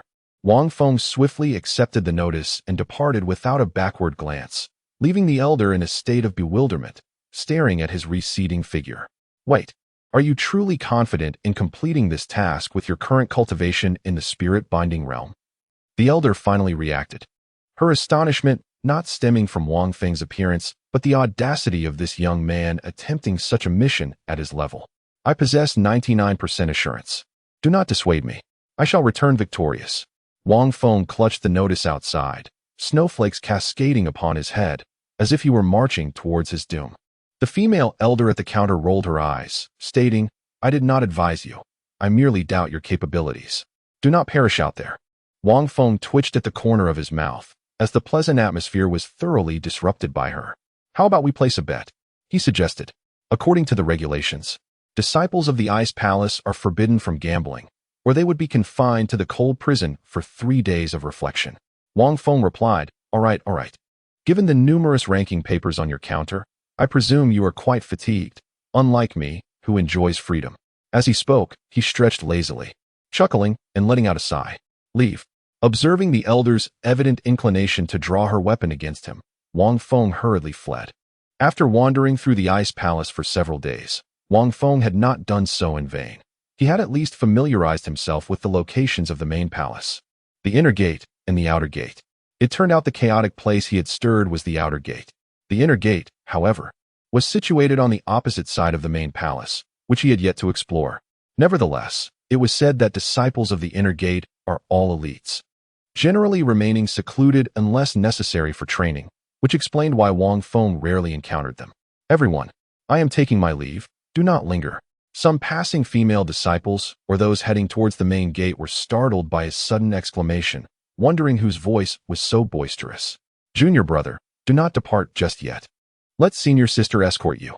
Wang Feng glanced back at the fiercely approaching senior sister and swiftly took flight down the mountain. With a startled expression and a swift maneuver, he narrowly avoided her large foot that brushed past him. I'm dodging you. Farewell." Wang Feng's voice faded into the distance until it was no longer audible. Deep within the Ice Palace, Jiang Hanqi and the 3 supreme elders observed Wang Feng's descent from the mountain. "Third elder, you shall become his protector." The second supreme elder spoke after a long silence, directing her gaze at the third. "Why do you not go? Is it not acceptable for an elder at the pinnacle of the 9th level of the Saint King realm to accompany him?" The third supreme elder appeared somewhat reluctant, as the 3 had not served as protectors for many years. Previously, they would summon a powerful being at the peak of the Saint King realm for such duties. This was the unspoken rule of the Ice Palace. "This young man possesses the potential of an emperor. He merits your guidance," the second supreme elder argued logically. Yet the third supreme elder was not easily persuaded. "Then why do you not go?" "I shall go." The third supreme elder's words were barely uttered when Jiang Hanqi, who had been silently observing the scene, coldly interjected, "No." Almost instantaneously, the 3 supreme elders shouted in unison, preventing Jiang Hanqi from proceeding. Ultimately, through layers of reasoning, justification, and moral persuasion, the third supreme elder acquiesced. "Keep a close watch on him. Individuals with imperial potential are rare." As the third supreme elder set forth, Jiang Hanqi unexpectedly issued a caution to her. Instantly, the 3 venerable elders felt a chill descend upon their hearts. Indeed, the third elder was nearly suffocated. Even without Jiang Hanqi's explicit instructions, she would have taken diligent care. What was suffocating was the fact that Jiang Hanqi, fully aware of her intentions, still felt the need to remind her. Although Jiang Hanqi wielded the authority of the emperor's lineage, the 3 elders could not shake the unsettling feeling that something was amiss. Alas, it seemed the heart of the princess was beyond salvation.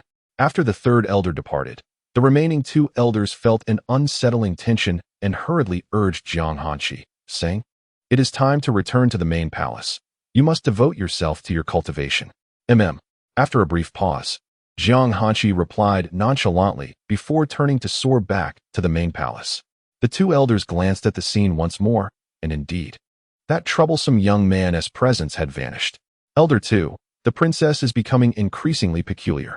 After Jiang Hanqi's departure, the 2 did not leave immediately, but engaged in conversation, with the eldest elder speaking first. "There's little we can do about it. Can we truly bind her? Or perhaps eliminate that young man? He possesses the emperor's potential."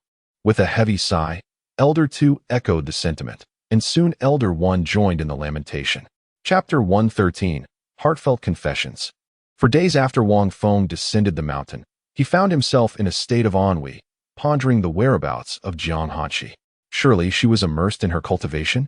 As he soared through the skies, his thoughts inevitably drifted to her enchanting visage, particularly the way her cheeks flushed with embarrassment when he playfully teased her. Her ears, especially, seemed particularly sensitive. He mused about the possibility of playfully nibbling them someday. With a chuckle escaping his lips, Wang Feng found himself lost in thought. Alas, he wondered how long it would take for Jiang Hanshi to harbor feelings for him, a melancholy thought that weighed on his heart. While ruminating on various matters, he glided on his flying sword, frolicking along the snowy terrain. From above, the path he traversed resembled the sinuous movement of a great serpent. Meanwhile, in the ice palace, Jiang Hanshi, engrossed in her cultivation, sensed a shift in the air. Instinctively, she glanced at her bed, now vacant, and felt a twinge of melancholy. With a resolute step, she descended from her chair and, almost whimsically, opened the door to breathe in the fresh air. Her gaze fell in the direction where Wang Feng had gone, but alas, they were too far apart for her to catch a glimpse of him. As she observed the flurry of snowflakes, a small rattle drum appeared in her delicate, pale hands, and a faint smile graced her lips. Surely, that rascal had descended the mountain to pursue his ambitions, had he not? As the mistress of the palace, should she not also embark on a journey of her own?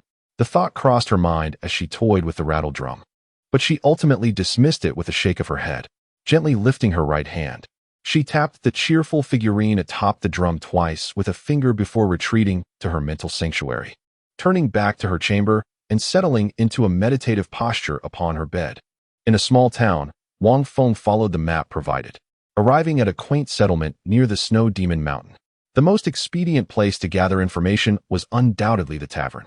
With a flicker of determination in his eyes, he surveyed the town, noticing several taverns, yet he seemed drawn to a particular one and entered. "Innkeeper, I am a disciple of the Ice Palace and wish to inquire about something," he announced. The innkeeper, counting his coins, glanced up with a hint of disdain. "Young man, if you're here to deceive me, it won't end well for you," he retorted, his voice laced with skepticism, aware that the Ice Palace was solely comprised of female disciples. "Do you not believe me?" Wang Feng countered, and before the innkeeper could respond, he produced a purple-edged ice token, releasing a powerful aura that filled the room. The innkeeper, taken aback, stammered, his demeanor shifting to one of deference. Even if this young man were not truly a disciple of the Ice Palace, in the innkeeper's eyes, he now undoubtedly was. With his cultivation at merely the 8th level of the Gathering Spirit realm, the innkeeper was understandably intimidated by Wang Feng's imposing presence. Even the patrons dining and sipping tea within the inn exhibited expressions of sheer terror, unmistakably sensing the formidable aura of a 9th-level cultivator in the Spirit Bond realm. "I seek to inquire about a matter. Rumor has it that the snow demons atop the snowy mountains have been wreaking havoc. Is there any truth to this?" Wang Feng stood at the counter, his hands resting atop it, legs crossed, exuding an air of utter indifference. The innkeeper hesitated for a moment, seemingly contemplating whether to divulge the information. "What are you afraid of? Delaying matters for the Ice Palace could cost you your head." Wang Feng, noticing the innkeeper's indecision, slammed his hand on the table, opting for a more forceful approach. "Well, it may not be entirely accurate to say they have been causing rampant chaos, at most. They've only slaughtered an entire town." The innkeeper's voice dwindled to a barely audible whisper. "What did you say?" Wang Feng's eyes widened as he leaned in closer, straining to catch the words. "At most." A roar, rather than another sentence, greeted Wang Feng, nearly deafening him. A resounding crack echoed as the jaws of the snow demon collided with one another. Wang Feng had already darted outside the inn, casting a cold gaze back at the snow demon within. "Haha, you foolish child, do you think you can kill me with your meager abilities?" The innkeeper's exterior began to shift, gradually transforming into a voluptuous woman. Her attire morphed into diaphanous veils, tantalizingly revealing her form. "How do I appear? Am I not enchanting?" The woman, a manifestation of the snow demon, gracefully adjusted her alluring posture, her eyes flashing with a mystical purple light. As she spoke, the entire tavern morphed, transforming into a silent brothel, devoid of patrons, as if Wang Feng had rented the entire venue. Yes, beautiful," Wang Feng murmured. His eyes glazed over as he extended his hands, entranced by her allure. "Come, allow me to lead you to the ultimate bliss," the snow demon cooed, casting a seductive glance, appreciating the man's handsome features.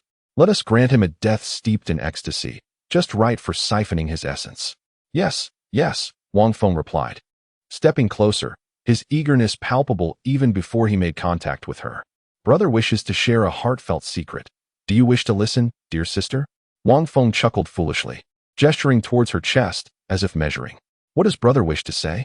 The snow demon's voice carried an irresistible allure, effortlessly igniting a man's desire. Sister, come.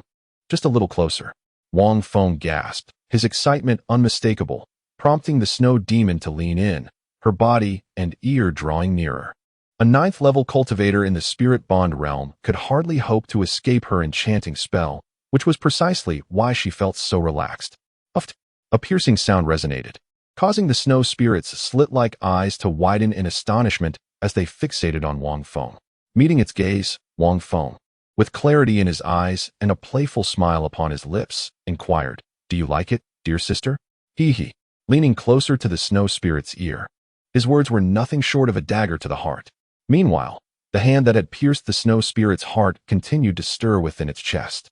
A shrill scream erupted, followed by a sharp crack.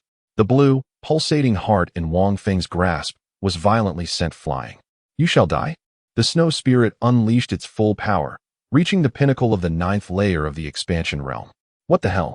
Is this a plot twist from the task list? How did it become my reality? Without a moment's hesitation, Wang Feng turned on his heel and fled, astonishingly still clutching the beating heart. Give it back to me. The snow spirit's anguished roar echoed behind him, and Wang Feng glanced back to witness its transformation. Its once soft white hair now billowed wildly, eyes burning a deep crimson. Its mouth stretched grotesquely to the roots of its ears, teeth resembling sharp nails. A gaping hole marred its chest, and its limbs clawed at the ground like a feral cat as it relentlessly pursued Wang Feng, all the while demanding, Give it back. Monstrous fiend. Ha! Wang Feng felt a rush of exhilaration, propelling him to run even faster, his movements fluid and swift, leaving even the snow spirit struggling to keep up. Ha, come here. Little kitty. He taunted, brandishing the blue heart and mocking the creature in pursuit. Chapter 114. The Snow Demon, Perish. Die for me. With a furious roar from the snow demon, Wang Feng's eyes widened in astonishment. How many lives had this creature claimed? It was capable of inducing and controlling avalanches. As he beheld the massive snowstorm approaching him with unerring precision, a surge of alarm coursed through him, prompting him to swiftly alter his course and flee. Ordinarily, a typical snow demon could only provoke an avalanche, yet this one possessed the terrifying ability to command it. The entire avalanche was hurtling towards Wang Feng with pinpoint accuracy. It was inconceivable that this snow demon had only decimated a single town. He could not fathom what the cultivators on the mountain were doing, unable to eliminate even a single snow demon. During his stay in the Ice Palace, Wang Feng had learned that it was not the sole power in the region.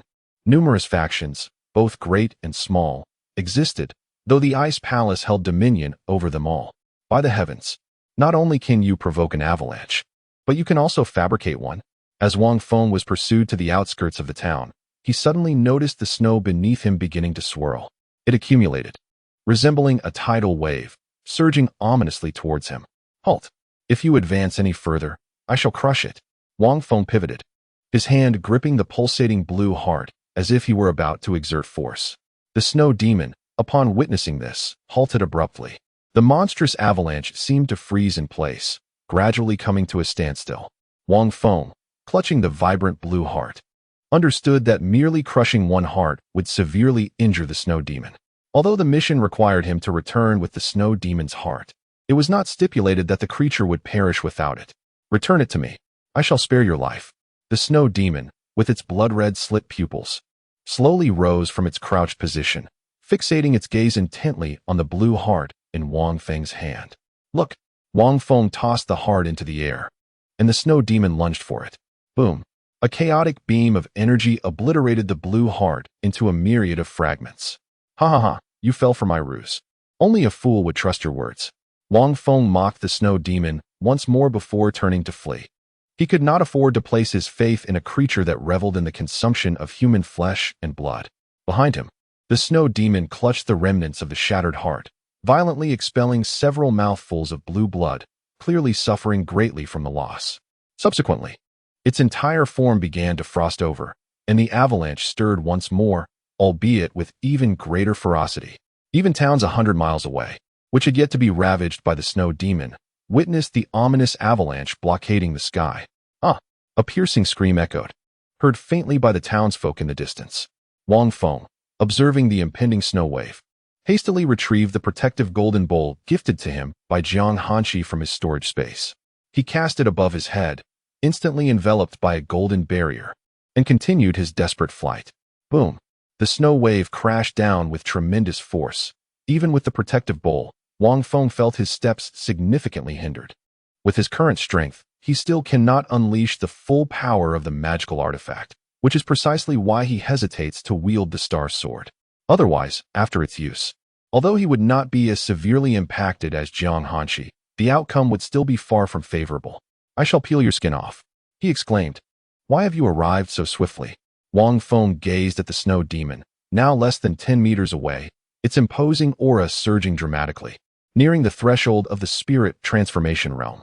Yet, lacking a heart, it appeared unable to surpass this barrier, remaining firmly trapped at the pinnacle of the spirit expansion realm.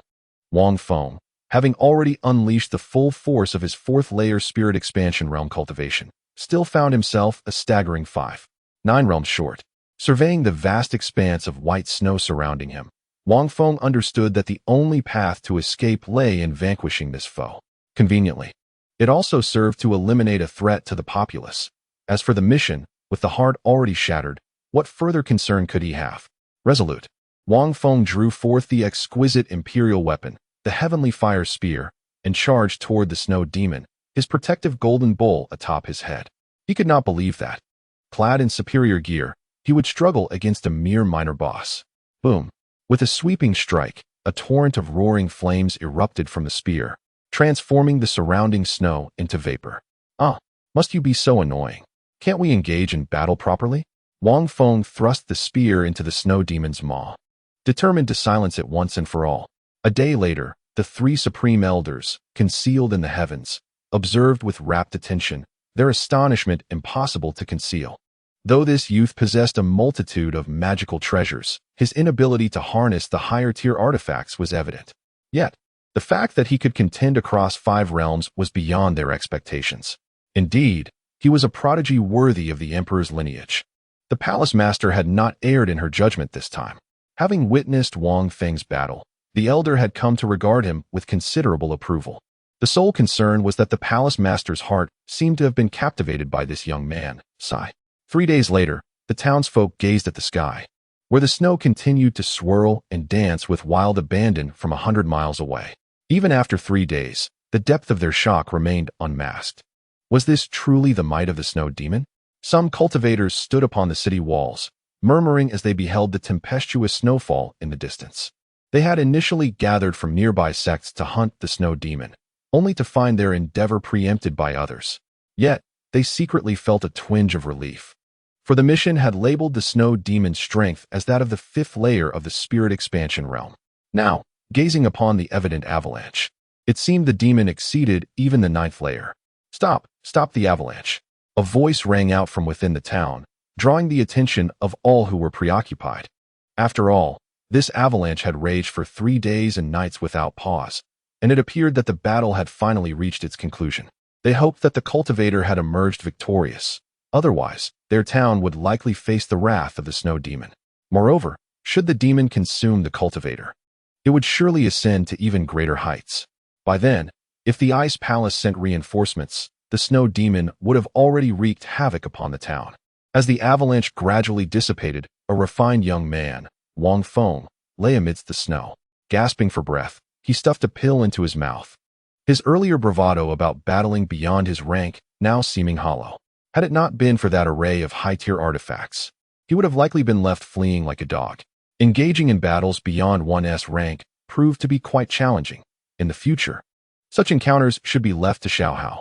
Having recuperated somewhat, Wang Feng struggled to rise, reverting his right hand, which had transformed into a spear, back to its original form.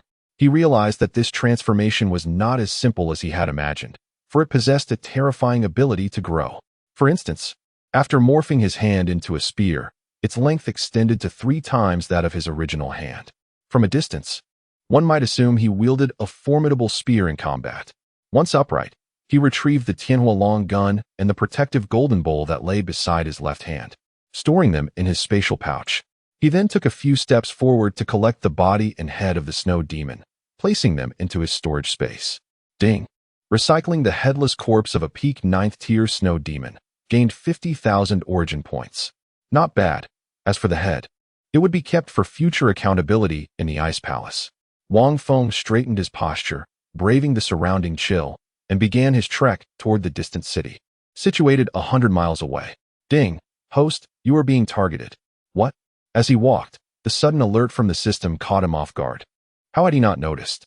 Ding! Scanning reveals an opponent at the late stage of the Quasi-Emperor realm, a discovery I made only moments ago. As he walked, Wang Feng fell into contemplation. A figure at the late stage of the Quasi-Emperor realm in the northern region. This must surely be that cunning woman ranked 3rd. Was she here to escort him? Chapter 115, Teleportation. Preparing to journey to Zhongzhou, Wang Feng casually contemplated the necessity of having a guardian for someone of imperial caliber venturing out. However, he was quite taken aback at the prospect of this elderly woman serving as his protector, which was indeed unexpected. Moreover, while it was one thing to have a guardian, her penchant for lurking in the shadows like a mouse raised doubts. Was she afraid that I might exploit my status? Nonetheless, he decided to disregard it for now and plotted to find an opportunity to rid himself of her. Having her shadow him would likely hinder his journey to Zhongzhou. The following day, in the ancient city, Wang Feng stepped inside and could faintly hear whispers about his epic battle with the snow demon. Some claimed they perished together, while others insisted he had triumphed and departed thereafter, and yet others hailed him as a legendary hero who vanquished the snow demon. After hearing the myriad rumors, Wang Feng merely smiled and entered an inn. Moments later, he overheard a conversation. Let me tell you, that legendary hero and the snow demon clashed with such ferocity that the heavens trembled. With a single thrust of his blazing spear, the snow demon. My. Standing atop a table in the inn, Wang Feng was captivated by the fervor of the tale. Do continue. What a ridiculous exaggeration. Those gathered around him grew impatient, eager for the story to unfold further. In the entire city, it seemed this person's narrative resonated most authentically, which explained the throngs surrounding him. The saga of the legendary hero's duel with the snow demon was an experience best felt than articulated. Wang Feng shook his head, paid his bill, and retreated to the room he had reserved earlier. Having enjoyed the entertainment, he felt no need to prolong the tale, as it was merely for amusement. With an exasperated sigh, he noted the audience's rising disappointment, their curiosity piqued, yearning to hear the conclusion of the story. Back in his room, Wang Feng practiced the chaotic dominance body technique, contemplating whether he could utilize the teleportation array in the city to reach Zhongzhou by the next day. After searching for about 100 days, with 10 days allocated for his own exploration, should he fail, he could simply activate the system to pinpoint his location. This should suffice. However, according to the elder's words, the 100-day limit was merely a time frame for the task, not an indication of his personal training period. Thus, even if he exceeded the time, the mission concerning the snow demon was complete, awaiting his report. Should he fail to submit the task paper, the disciples of the Ice Palace would naturally annul the mission upon receiving word after the elder descended the mountain. As for Jiang Hanshi, given her character, she would likely assume he was merely extending his training time, probably without any significant emotional upheaval. Lying on his bed, Wang Feng calculated that there was no need to rush regarding the matter of time. Indeed, it is prudent to rid myself of that meddlesome woman lurking in the shadows, lest I find myself ensnared once more. This task is simple. I shall employ the system's cloaking feature and undergo a transformation. Once all is meticulously planned, Wang Feng commenced his practice of the chaotic dominance body technique, leaving a sliver of consciousness behind before surrendering to slumber. Meanwhile, in the Ice Palace, Jiang Hanshi felt an inexplicable void within her heart over the past few days, despite everything appearing normal. Glancing at the bed she had not occupied for an eternity, she approached it. Just a faint whiff brought back the lingering fragrance of the floral essence she had used to cleanse Wang Feng. Staring at the vacant bed, she became lost in thought. On a whimsical impulse, she retrieved the rattle drum once more. The boy depicted upon it had his eyes closed, seemingly in slumber, exuding an adorable charm. The girl, however, wore a frosty expression, though the slight upward curl of her left lip added a touch of playfulness to her demeanor. Seeing the girl's expression, Jiang Hanshi instinctively raised her hand to touch her own lip corner, puzzled by the alteration of the image. I wonder, if I shake this now, would he be able to sense it? With this thought, she proceeded to shake the drum, producing a series of rhythmic thuds. On the other side, Wang Feng, engrossed in his practice of the chaotic dominance body technique, was jolted awake in the dead of night. He sat upright, nearly unleashing his power in a fit of alarm. Jiang Hanqi, what madness is this, startling me so? He cursed through gritted teeth as he sat on the edge of the bed, still reeling from the unexpected tremor in his heart. After a moment's pause, when the unsettling sensation subsided, he lay back down to resume his slumber.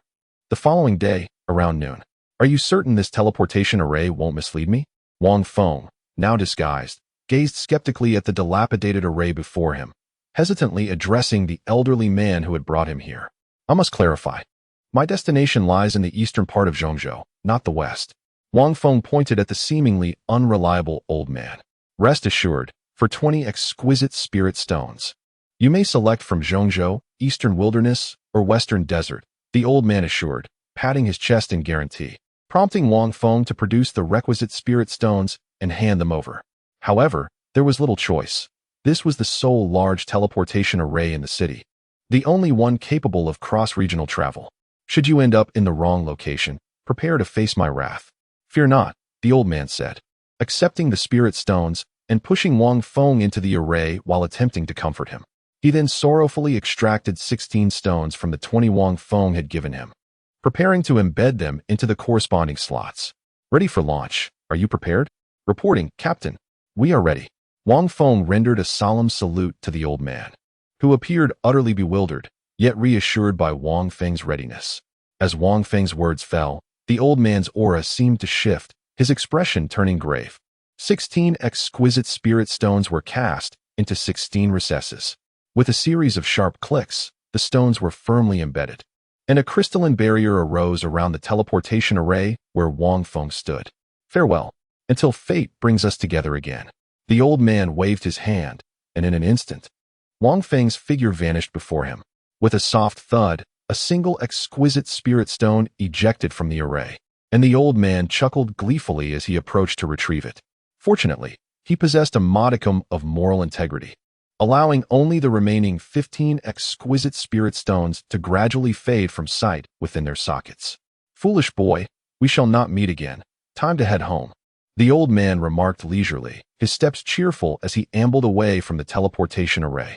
Meanwhile, the 3 esteemed elders in the sky were in a frenzy, desperately searching the city. Where did he go? No, has an entire night passed, and he has vanished? How could a late-stage guardian of the Emperor's realm fail to keep watch over him? This is disastrous. Upon returning, I shall undoubtedly face the ire of the leaders. What shall I do now? In the northern region of Central Continent. Chapter 116. What? Have the 2 emperors' qualifications vanished? In the northern region of Zhongzhou, amidst the ruins of an ancient city, Wang Feng's figure plummeted from the skies. "What the hell?" Wang Feng exclaimed inwardly, swiftly channeling his spiritual power to ascend. He had always suspected that the old man was unreliable, cursing under his breath. He wondered what kind of teleportation array would send someone to the heavens. Upon landing on the ground, Wang Feng surveyed the desolate ancient city before him, his mood darkening with each passing moment. "System, conduct a scan. Where am I?" Beep, deducting 5,000 source points for scanning. "The host is currently located in the northern part of Zhongzhou." That old geezer, I swear. Wang Feng's anger surged, and he kicked a massive stone beneath his feet with all his might, sending it flying. Deep down, he had an inkling that the old man was indeed unreliable, and his instincts had proven correct. Now he had to search for another teleportation array, which was utterly frustrating. Gazing at the crumbling city, he realized that the teleportation array he had just arrived from was nowhere to be found. It was no wonder he had been sent to the sky. That array was likely buried beneath the ruins. Curiously, the teleportation array, despite its unknown location, was still operational. Remarkable. He had to admit that the old man had some skill. Hovering above the ancient city, which appeared to have endured some catastrophic plunder, Wang Feng let out a resigned sigh. 30 days later, in the eastern region of Zhongzhou, Qingzhou, in Tianxian City, after enduring 30 days of arduous trials, Wang Feng finally arrived at this destination following the system's markers. Although he had been swindled out of several top-quality spirit stones along the way, He was fortunate enough to have recuperated them. System, are you certain this is the place? Wang Feng inquired, glancing at the task-like marker not far away and then at the cultivation family before him. Of course, if there is a marker and you don't follow it. Wouldn't that be foolish? Moreover, once the item is retrieved, you'll receive a refund of 200,000 source points, losing only 100,000. It's nothing. A little crying will suffice. Beep. Confirmation. Do you still doubt the system's capabilities? Wang Feng squinted and looked up at the towering gate ahead, where two characters were inscribed. Wang residence. Ah, this is convenient. I am also of the Wang family, so I should be able to enter. With that thought, he confidently approached, his white robe billowing behind him. Who goes there? Barked the guard at the gate. Two ninth-layer spirit-gathering realm guards stood watch, and Wang Feng was somewhat taken aback. It seemed this Wang residence was no ordinary place. Ahem, my surname is Wang. My full name is Wang Feng. Wang Feng coughed lightly into his fist and merely uttered his name, allowing the guards to fill in the blanks. Wang Feng. Never heard of you, Scram. Wang Feng was taken aback. How could one respond in such a manner when one did not recognize him? Wait a minute. Did these guards expect everyone within the residence to be familiar with each other? Do you know who I am? Wang Feng stomped his foot onto the ground, creating a resounding thud as a pit formed beneath him. The guards furrowed their brows, their expressions shifting, and with a smirk, they retreated behind the threshold, gesturing invitingly. My lord, please. Wang Feng stood there dumbfounded. Had he known it would be this simple, he would have taken a more assertive approach from the start. No, that is not right. Something felt amiss. With a skeptical gaze, Wang Feng stepped inside, subtly leaving behind a talisman in a discreet location among the guards. Upon entering the Wang residence, he immediately sensed the presence of a spirit-gathering formation. The spiritual energy was several times more potent than outside, truly a grand establishment. Meanwhile, as Wang Feng entered, a guard at the door produced a jade pendant, pointing and prodding at it, seemingly engaged in some unknown task. After completing his actions, the pendant emitted a green glow, and the guard straightened up to resume his watch. Stop! Suddenly, an angry voice rang out as Wang Feng, following the system's designated marker, heard the command. A minute later, their positions swapped, and as soon as Wang Feng appeared, he hurriedly took off running. The guard beside him was startled. How could the person watching the door suddenly change? However, he quickly regained his composure, refraining from pursuit, merely issuing a couple of annoyed shouts before taking a few steps and halting. As for the guard whose position was swapped with Wang Feng, it remained uncertain whether he had met his end at the hands of that formidable man. Phew, starting off with such lethal intent. Wang Feng only paused to catch his breath once he reached the far side of the celestial city, exhaling heavily. Thankfully, he had detected the anomaly in advance and left himself an escape route. Otherwise, he might have found himself in dire straits. This won't he do. He couldn't access the marked location this way. Wang Feng rose to his feet and began walking toward the heart of the celestial city, the most bustling area. 50 days later. Ugh, searching for this troublesome object has taken longer than expected. Surely, Zhang Hanshi has learned by now that I am not in the northern realm. Wang Feng, deep underground in a tunnel thousands of meters down, pulled out some food, nibbling thoughtfully. However, during these days, he discovered that the more he distanced himself from Zhang Hanshi, the more their fateful entanglement seemed to prolong. By now, Zhang Hanshi was likely still cultivating in the Ice Palace, while he toiled away in this tunnel. Indeed, after 50 days of observation, he resolved to dig a tunnel. It was the simplest yet most effective method.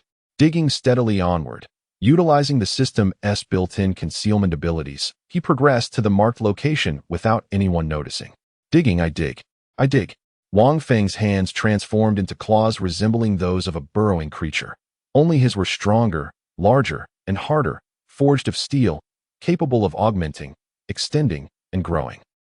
In the northern realm, Ice Palace, Zhang Hanshi stared blankly at the rattledrum in her hand. He has run away again. Zhang Hanshi felt a sense of unease, her expression involuntarily tinged with a hint of grievance. She could not retain him. Indeed, a forcibly bent fruit is never sweet. Together with the three esteemed elders, she had nearly scoured the entire northern territory, only to discover that he had been transported to the central continent. The central continent. Zhang Hanshi felt momentarily lost in thought. He had intended to go there even while in the southern region. Now, Having arrived in the Northern Territory, he had once again ventured to the Central Continent under the guise of a mission. What could be so significant there? This time, she had summoned Wang Feng down the mountain to ascertain his loyalty to the Ice Palace, considering he had been forcibly brought back. Since a forcibly bent fruit is never sweet, then I shall add sugar. A prodigy with the potential of an emperor, she would not let him slip away, nor could she allow it. Jiang Hanshi donned a white veil and hat, left behind a letter, and flung open the door, soaring towards the gates of the Ice Palace. Shortly thereafter, deep within the Ice Palace, a calamity has befallen us. The three esteemed elders sat together, gazing at the envelope on the table. The two individuals of emperor-level potential had vanished without a trace, and it was only natural for them to be anxious. I said that lad would capture the palace master's heart. Just look at this. And you, the third elder, you couldn't even keep an eye on one person. I truly wonder how you have cultivated your late-stage quasi-emperor skills. In moments of urgency, one begins to vent frustrations, and the third elder was instantly flushed with anger. Chapter 117. Digging tunnels to retrieve treasures. At this point, discussing it seems futile. Should we search or wait? The Grand Elder spoke, admonishing the two of them into silence as they pondered. Given the stubborn temperament of the palace master, if she had left secretly, our chances of finding her are slim. After a moment of contemplation, the third elder was the first to voice her thoughts. Indeed, the second and Grand Elders did not oppose this assertion. It was, in fact, quite accurate. Having accompanied Jiang Hanshi for over 10 millennia, they were well aware of her nature. After all, unless she intentionally revealed her presence, they would be unable to sense her aura. Undoubtedly, she must possess some formidable trump card, which is why they remained composed rather than panicking. Well, the palace master certainly has means to ensure her safety. Otherwise, she could not have traveled from the southern region to the Ice Palace unscathed. Moreover, upon her return, the resources within the divine sea space were abundant. As for that lad, the Grand Elder sighed, recognizing that anyone capable of slipping away from the third elder's vigilance must be quite remarkable. Now, let us prepare for the matters regarding the Imperial Descent secret realm. Focusing on nurturing Ningyue, remaining in the palace without any form of training is simply untenable. When the time comes for the Imperial Descent secret realm to open, it is likely the palace master will receive news, and we need not exert ourselves in the search. Thus, the conversation concluded at this juncture, with Wang Feng and his companion having fled, leaving Ningyue to face the consequences alone. At this moment, within the Holy Maiden Palace, Ningyue shivered involuntarily. A chill ran through her, and she couldn't shake the peculiar feeling, reminiscent of the foreboding sensations experienced during a soul search. As she cultivated within the Holy Maiden Palace, a sense of trepidation enveloped her. In the eastern region of the Central Continent, in Qingzhou, at Tianxian City, on the 10th day of Wang Feng's tunneling efforts, almost there, he was close to breaking through. Wang Feng utilized the system's breath-holding feature to meticulously dig towards the marked point, growing lighter with each strike as he approached the surface. One cannot deny the effectiveness of this system's concealment function. Regrettably, there is a drawback. When he ventures outside, he must continuously project the aura of the realm he wishes to reveal. Otherwise, he risks being mistaken for a mere mortal, leading to unnecessary confrontations, a tedious prospect. After digging for a while, Wang Feng paused to gauge the depth of the tunnel against the surface markers, as if possessing a form of X-ray vision that allowed him to see through walls, even across vast domains. 500 meters, dig, dig, dig. 400 meters, dig, dig, dig. 100 meters, gently, dig, dig, dig. As he progressed, his movements became increasingly delicate, for he was uncertain of what lay above. The excavated soil was stored within his spatial bag and storage ring. He had no fear of exposing his aura, but was wary that excessive noise might attract unwanted attention. In the Wang residence, in Wang Qin's chamber, she crouched on the ground, observing the slightly undulating surface above. With sword in hand, she awaited the emergence of whatever lay beneath, prepared to strike with lethal intent. Snap! A steel claw slowly emerged from the earth as Wang Feng prepared to climb up cautiously. Suddenly, he felt a gust of wind rush towards him, prompting him to dodge. Yet a crimson gash was still etched across his chest. Upon lifting his gaze, he beheld a strikingly beautiful woman with furrowed brows, wielding a bloodied royal sword, staring intently at him. "Who are you to dare intrude upon the royal palace?" Wang Qin exclaimed loudly, raising her sword once more to strike, employing a lethal maneuver that left Wang Feng no opportunity to speak. Wait. Wang Feng's words lodged in his throat, perceiving the sword imbued with sword energy lunging towards him. He hastily leapt back into the underground passage. Wang Qin, unthinking and pampered, charged forward upon sensing Wang Feng's vulnerability, intent on slaying him on the spot. After fleeing for a brief moment and glancing back, he realized she was alone. Recalling the vague furnishings he had previously glimpsed, it dawned on him. He had inadvertently burrowed into someone else's room. Just one person? What is there to fear? A quick glance at her information revealed, to his dismay, that she was the daughter of the palace's master at the third level of the spirit expansion realm. Stop. There's a misunderstanding. Wang Feng raised his hands, hoping for a peaceful resolution, as he merely sought to reclaim his belongings. To trespass in the royal palace, whether today or any day, it is a death sentence. Yet, Wang Qin would not entertain his explanations.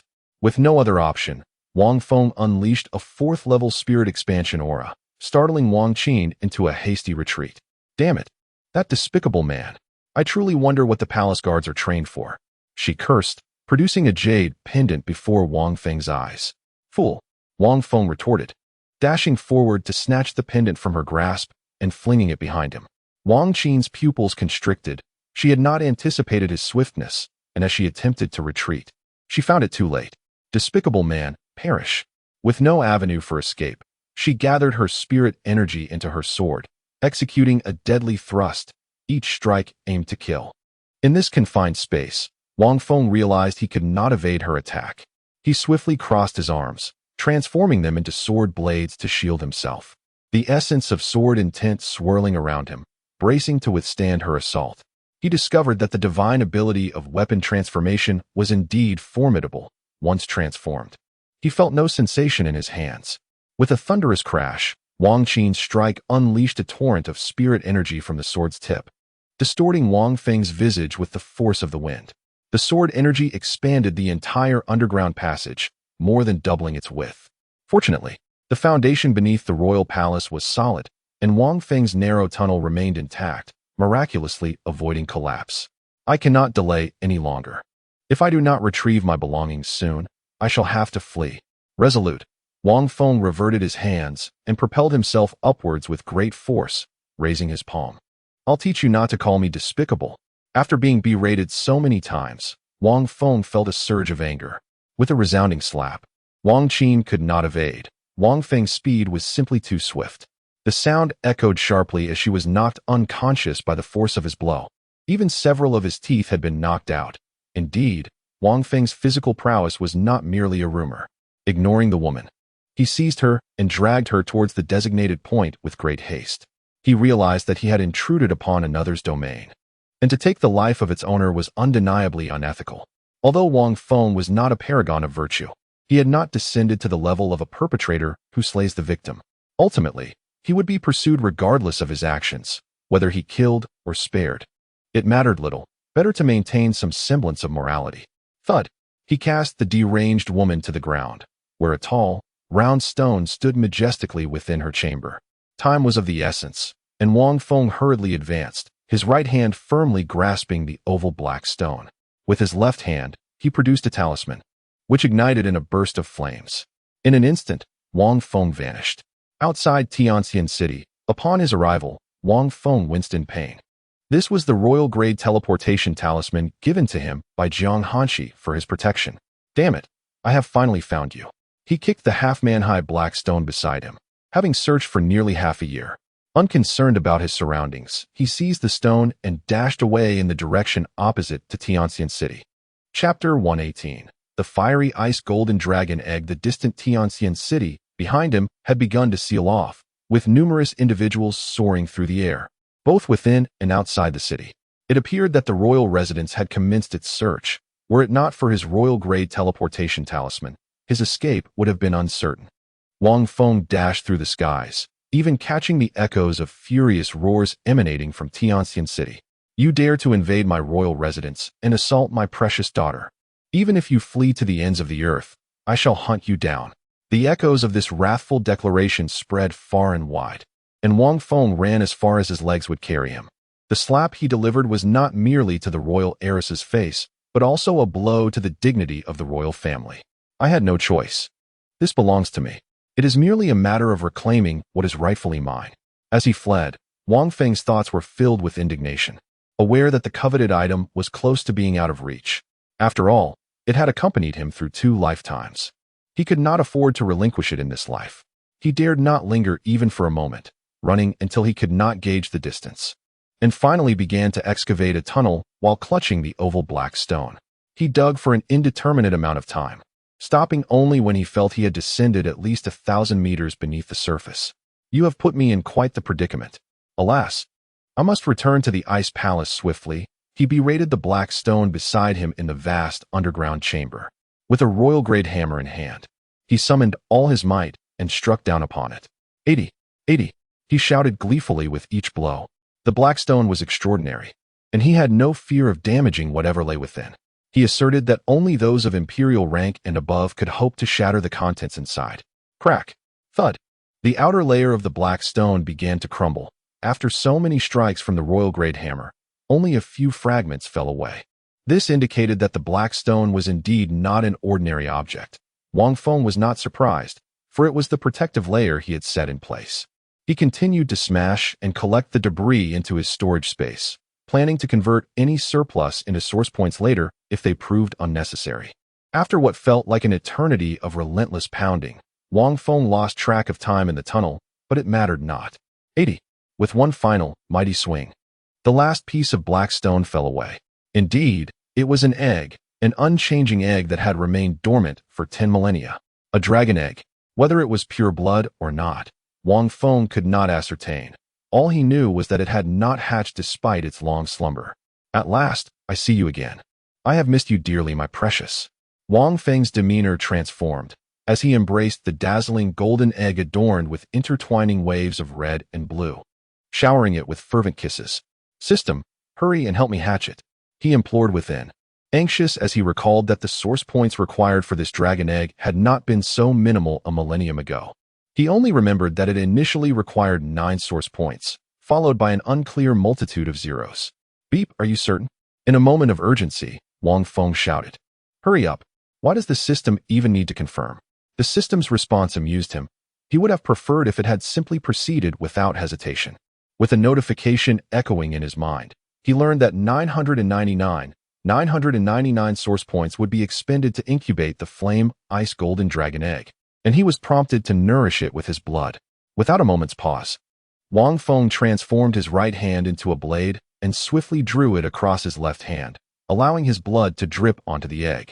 As the crimson liquid seeped into the shell, he felt the loss of his source points, and an inexplicable energy began to stimulate the egg's maturation.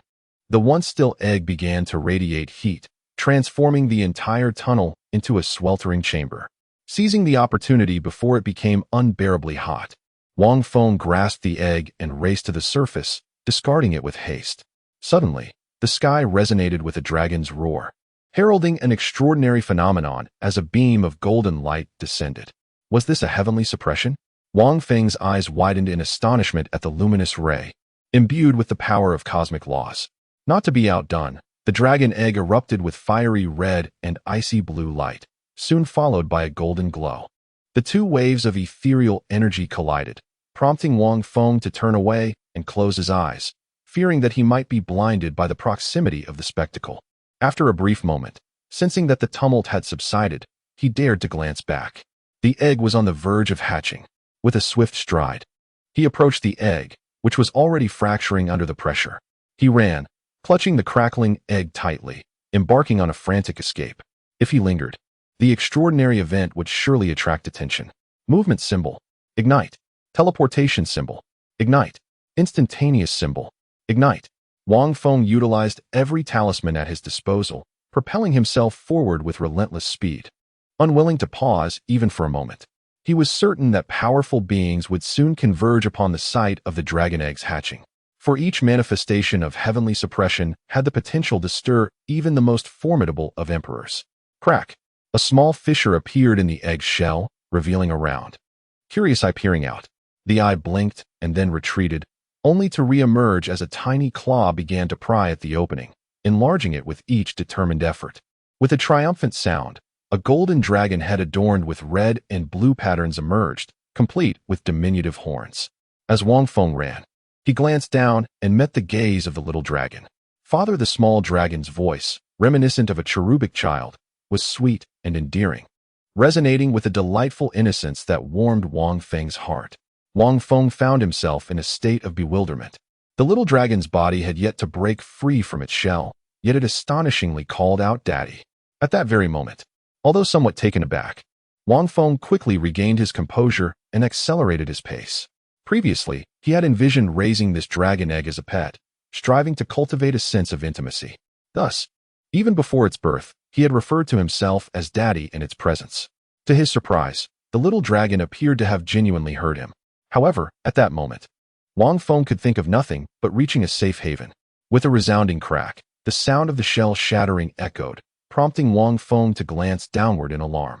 The little dragon was no longer clawing at the eggshell. Instead, it was voraciously consuming it, its basketball-sized head crunching down on the shell with adorable naivety.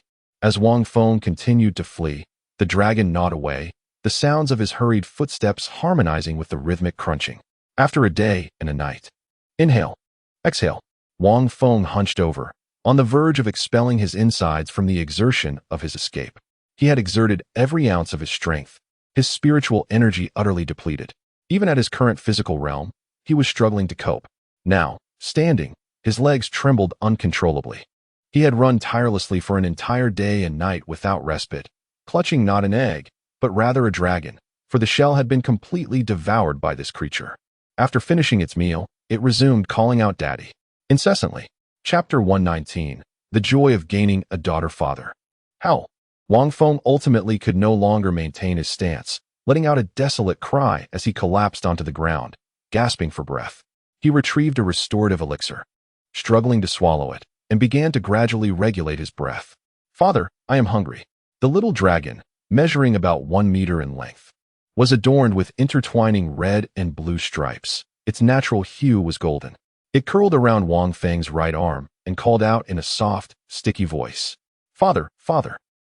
"Let me recover first." Wang Feng, panting heavily while lying on the ground, spoke with a stammer. Upon hearing this, the little dragon obediently coiled around him. Subsequently, a faint golden stream of light slowly surged into Wang Feng's body, and its golden scales visibly dulled. It was meant to be at the third realm or higher. But alas, it had been suppressed by the heavenly path. Nonetheless, it possessed the strength of the spirit transformation realm, and this golden stream of light was likely one of its abilities. Wang Feng's eyes widened in astonishment as he gazed at the little dragon coiled around him. He sensed his spiritual energy and his entire being rapidly recovering to its peak state. "Father." After a short while, the little dragon called out in a babyish voice, resting on Wang Feng's chest, appearing somewhat listless. Wang Feng assessed his body, noting that he had fully recovered, and quickly stood up, wrapping the little dragon around his neck like a scarf as he commenced digging a tunnel. Time passed unnoticed until Wang Feng felt it was time to pause, and he gradually came to a halt. "Eat. Hurry and eat. Take big bites." Wang Feng fed the little dragon all the black stones he had scraped off the eggshell. Finding it still insufficient, he took out high-quality spiritual liquid, pried open its mouth, and poured it in vigorously. How? After just a few sips, the little dragon instantly sprang to life, darting around Wang Feng in the tunnel. "Father, is that the only thing you can say?" Wang Feng pondered, though the little dragon had consistently referred to him as father while beside the egg. It had also uttered other words in the past. "Father, eat." The little dragon seemed to grasp Wang Feng's meaning and uttered another word. "Wang Feng, are you still not full?" Grasping its tail, he held it in his hands, studying it closely with a mix of novelty and excitement. This was his first encounter with a true dragon, and as a descendant of dragons, seeing a genuine dragon was undeniably thrilling. The little dragon wore an innocent expression, vacantly shaking its head, then nodding in agreement. Wang Feng's face turned perplexed, bewildered by its true meaning. "Drink, drink until you are full." Wang Feng retrieved more high-quality spiritual liquid, pried open the little dragon's mouth, and forcefully poured it in. How? After being subjected to Wang Feng's coercive methods, the little dragon began to whimper, gently shaking its head. "Are you full now?" Wang Feng retrieved the exquisite spirit source vial from its mouth and safely returned it to his storage space. Goodness, this creature can really devour. I must have lost a fortune, perhaps 1 or 200,000 essence points. He gently patted the little dragon's head, which gazed back at him with innocent, rosy cheeks, as if it were holding back a tremendous secret. Pray tell, you're not about to relieve yourself, are you? Wang Feng exclaimed, startled by the dragon's blushing demeanor. Yet he stifled the urge to cast it aside. Suddenly, a droplet of vital blood appeared at the center of the little dragon's forehead, leaving Wang Feng even more perplexed. Hadn't he already acknowledged him as its master? With a resounding roar, a dragon's cry reverberated through the tunnel, and that droplet of blood shot forth like a bullet, striking Wang Feng squarely on the chest. Startled, he hastily fumbled with his shirt. Upon peeling it back, he discovered a magnificent dragon head totem, resplendent in red and blue against a golden backdrop emblazoned upon his chest. Before he could even pose a question to the little dragon, another adorable roar echoed forth. The little dragon charged directly at his chest, and in an instant, it burrowed into Wang Feng's very being. What? He stood there dumbfounded, staring at the dragon head totem emblazoned on his chest. Beep. Congratulations, host. You have acquired the recognition totem of the Flame Ice Golden Dragon Cub. Henceforth, the life of the Flame Ice Golden Dragon shall be bound to yours. As you live, it lives. As you perish, it perishes. Yet should it die, you shall not. Beep. Congratulations, host. You have been recognized by the Flame Ice Golden Dragon, and your pet's cultivation has been enhanced to the peak of the 9th layer of the expansion of Spirit Realm. As the system notifications faded, Wang Feng felt his aura surging exponentially. He ascended to the peak of the 9th layer of the expansion of Spirit Realm, feeling as if boundless power coursed through him. What? He was once again bewildered, realizing he had inadvertently reached such heights in cultivation. Daddy, I'm hungry. A voice resonated in his mind. As the little dragon, now able to communicate freely after acknowledging him as its master, expressed its needs. Hungry again? Wang Feng was bewildered, beginning to question whether he could afford to care for this dragon. Hungry, the little dragon's adorable voice chimed again, and with that, its form shifted from small to large, emerging from Wang Feng's chest. As it descended toward the ground, it radiated a brilliant golden light that dazzled Wang Feng, causing him to squint. Daddy, I'm hungry. Wang Feng removed his hand from his eyes, his gaze widening in astonishment. It transformed. Wasn't this supposed to occur only after reaching the 3rd stage of Yuan? However, it was a dragon. After all, special divine beasts often have unique qualities. Moreover, it turned out to be a girl. When it was in its dragon form, Wang Feng couldn't discern its gender, as it sounded like a child. Now, however, with its cherubic appearance, it was reasonable to conclude it was a girl. From Wang Feng's perspective, the little dragon had transformed into a girl of about 4 or 5 years old, exquisitely beautiful, radiating an aura of innocence and charm. Adorning her form was a golden ancient garment, resplendent with hues of red intertwined with blue, its base a shimmering gold, exuding an endearing charm that seemed to be derived from her dragon scales. Father, I am hungry. The little dragon, transformed into a girl, tugged at Wang Feng's trousers, gazing up at him with her large, watery eyes. Wang Feng looked down upon her, captivated by her delicate appearance, which was irresistibly adorable and truly evoked a desire to indulge her whims. Wang Feng felt somewhat speechless. Apart from the words father, eat, and hungry, it appeared this child possessed a limited vocabulary. Father, here, for you.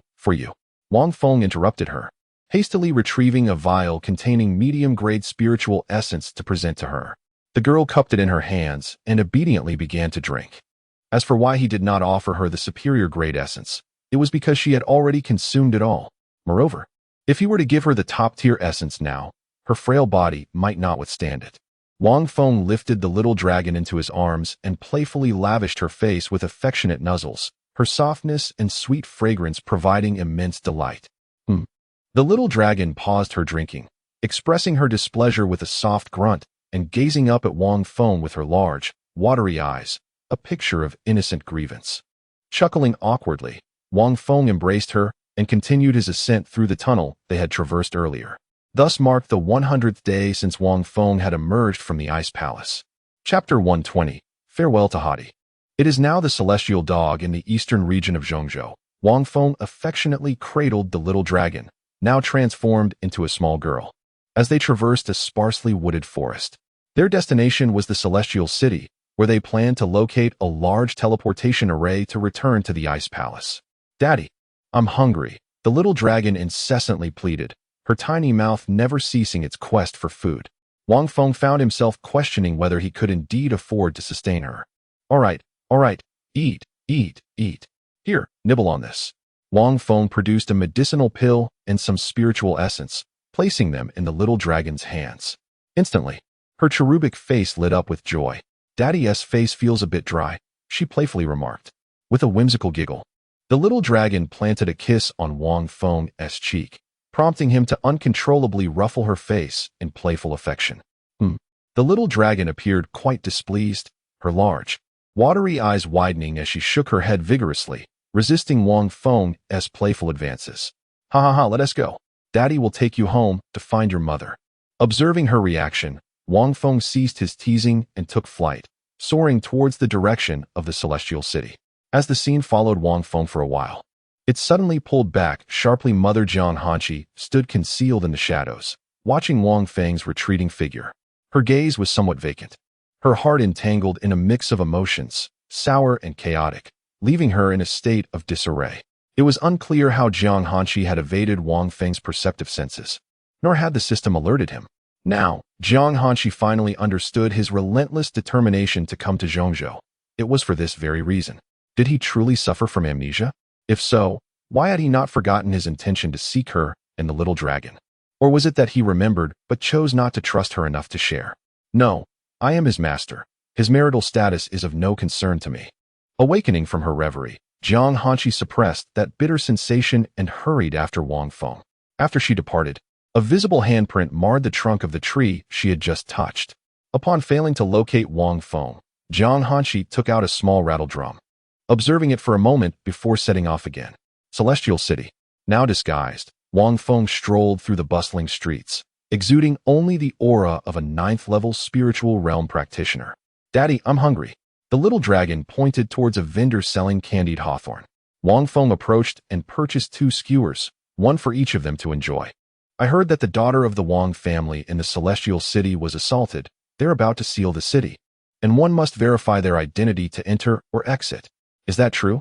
Wang Feng, intrigued by the conversation, drew closer to the 2 individuals discussing it, cradling the little dragon as he inquired. "Really? Can teleportation still occur?" While savoring his candied hawthorn, Wang Feng unexpectedly appeared beside the group, startling them. "What are you doing?" "Curious. I ponder whether the teleportation array to the northern realm is still operational." Wang Feng, having devoured the candied hawthorn skewers, released his grip to gently pinch the little dragon's cheek, his expression one of perplexity. "Ah, yes, the array is indeed functional, though identity verification is required. They've even stationed a few hounds to confirm the aura," came the reply. "Hounds?" Wang Feng questioned, skepticism evident in his gaze. What could a dog possibly discern? Having suppressed his aura, he believed he would go undetected. "I'm not certain. You'll have to see for yourself when you attempt to teleport," said the bystanders, who shared a common interest in the conversation, thus answering Wang Feng's inquiry without further ado. "Thank you," Wang Feng acknowledged, realizing he had gleaned all he could, then turned to depart. Accompanied by the little dragon, he inquired of passers-by regarding the location of the teleportation array. "Over there, just keep going straight, then take a right, followed by a left, and continue straight until you reach the fork in the road, then take another left." The individual rambled on endlessly. "Enough already," Wang Feng interjected, unable to restrain his frustration. Clearly, the fellow was jesting. "Hey, what's with your attitude?" The passerby, though unsure of the term, discerned it was likely not a compliment. "Be on your way," Wang Feng exclaimed, releasing a hint of his aura before turning to leave. The passerby, recognizing Wang Feng's imposing demeanor, chose not to provoke him further. After some time, Wang Feng found himself standing near the grand teleportation array, engaged in conversation with the attendant. "Brother, I'm in quite a predicament here with a child in tow. I must reach the northern realm to find her mother. Could you please make an exception and allow me to teleport?" "Absolutely not. The array is closed. Return whence you came," the guard barked. though his gaze lingered on the enchanting little dragon beside Wang Feng, contemplating the fortune of capturing such beauty for sale. Woof, woof, woof. A familiar bark echoed, momentarily disorienting Wang Feng. This sound, this texture. Wait, is that? Haughty. Turning swiftly, he beheld the husky charging toward him, sinking its teeth into his foot like a deranged creature. By heavens, you've turned against me. In a fit of irritation, Wang Feng seized the dog by its neck as it gazed up, its eyes wide and pleading. Initially bewildered by the dog's frenzied behavior, Wang Feng suddenly recalled his current disguise. Stay still. Numerous guards, witnessing the commotion, raised their weapons, encircling Wang Feng. Release it, commanded the apparent leader of the guards. Brandishing a spear, his aura escalating. Did you forget your elder brother? Have you forgotten our days by the fire? Wang Feng gently patted the head of the husky, eliciting a soft sound. Upon hearing this, the husky turned its gaze back at him with wide eyes. Though Wang Feng's visage was not his true self, the expression he wore instantly filled the husky with excitement, prompting it to bark enthusiastically. However, this commotion only drew the guards' weapons closer to Wang Feng and Xiaolong. No, I recognize this dog. Wang Feng quickly placed the husky back on the ground, and it joyfully pranced around him for several circles. This is no ordinary dog. It is the celestial canine of the sacred land of heavenly secrets. Really? This creature? Wang Feng's eyes widened as he directed a skeptical glare toward the leading guard, pointing at the husky in disbelief. Just then, another ferocious dog charged toward Wang Feng with reckless abandon. This beast was vastly more muscular than the husky, its frame brimming with sinewy strength. Being tackled by such a creature would surely result in dire consequences. The husky alone stood as tall as a half-grown adult, and this newcomer resembled a saber-toothed tiger. Upon sighting this formidable beast, the husky promptly tucked its tail and scurried to the side, displaying clear signs of fear. Wang Feng regarded the fearsome, muscle-bound dog as it lunged forward, its gaping maw revealing a menacing demeanor. He had no doubt that a single bite from this creature would bring him considerable pain. Chapter 121.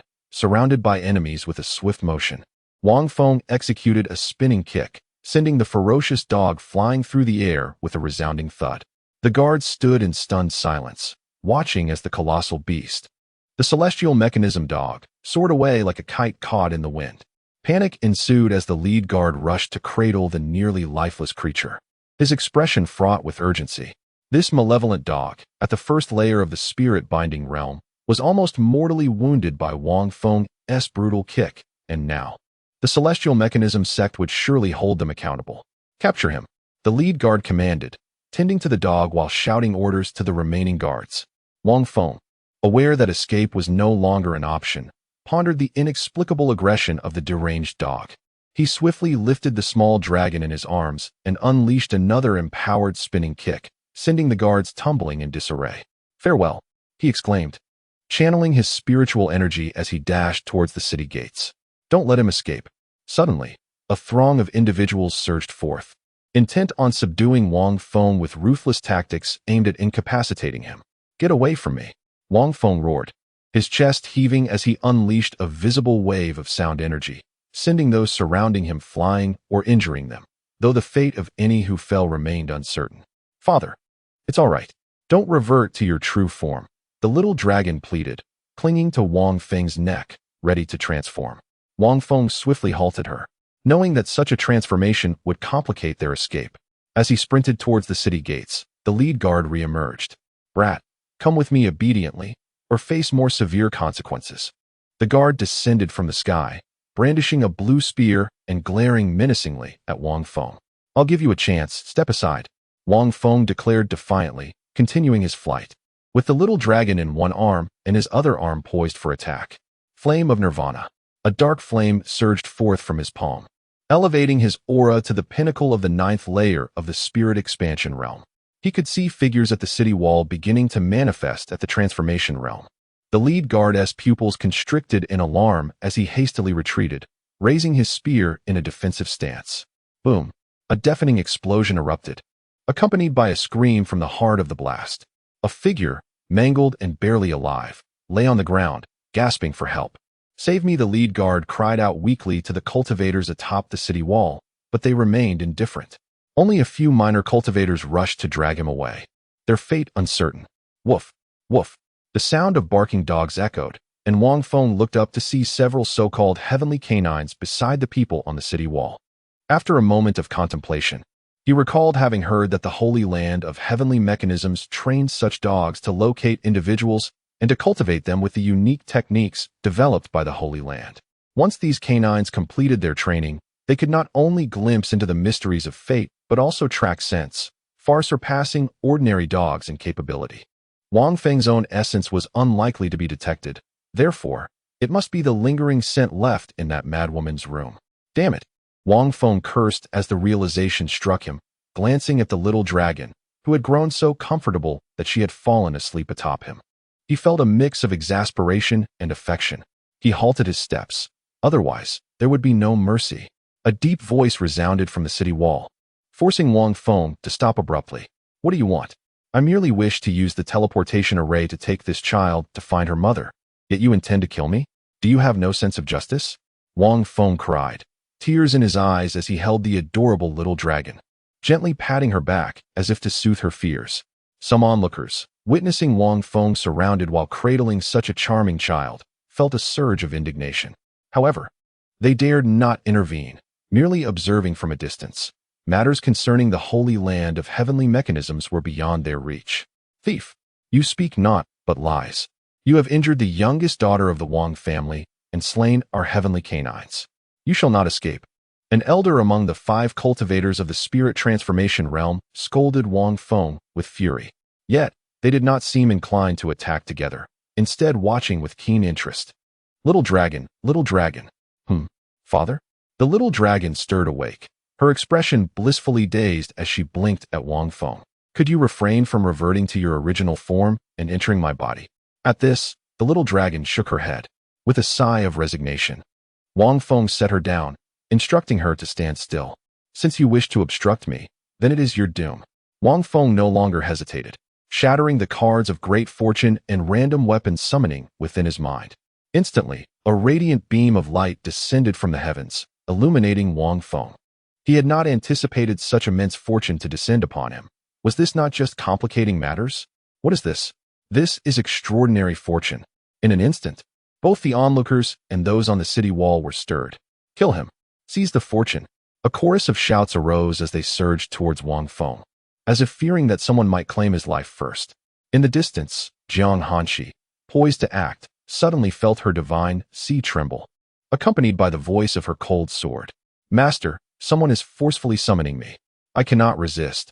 The seals upon me are being undone. The voice of the cold sword trembled with evident panic, and then, with a swift whoosh, it vanished from Jiang Hanshi's sea of consciousness. What transpired? Jiang Hanshi abruptly stood up, her expression beneath the conical hat unusually flustered. Moments later, Jiang Hanshi gazed in shock at the distant figure of Wang Feng, whose cold light had claimed countless lives, her pupils dilating in disbelief, her entire demeanor frozen in astonishment. That streak of icy radiance cleaved through the city wall like a nuclear explosion, carving out a massive breach, and continued its relentless trajectory beyond. With a single strike, it obliterated 1/3 of the city's fortifications, decimating over 90% of the cultivators surrounding Wang Feng. Had Wang Feng's cultivation not been so diminished, that chilling beam would have annihilated everything within dozens of miles in its path. In the 3rd second of fortune, system, expend all my origin points for a lottery. After Wang Feng had ruthlessly extinguished countless lives with his sword, he urgently called out to the system in his mind. Seizing the moment of good fortune, he resolved to forego his origin points, for one must risk losing something dear to gain even greater rewards. Ding! Detected 568. 569 origin points. The 4 consecutive draws from the million prize pool are now activated. Chapter 122. Breaking through the siege in the external world, his arm, strained from unleashing the icy sword's brilliance, began to fracture inch by inch, as if it would shatter into a million pieces at any moment. Wang Feng swiftly retrieved the blood-burning pill.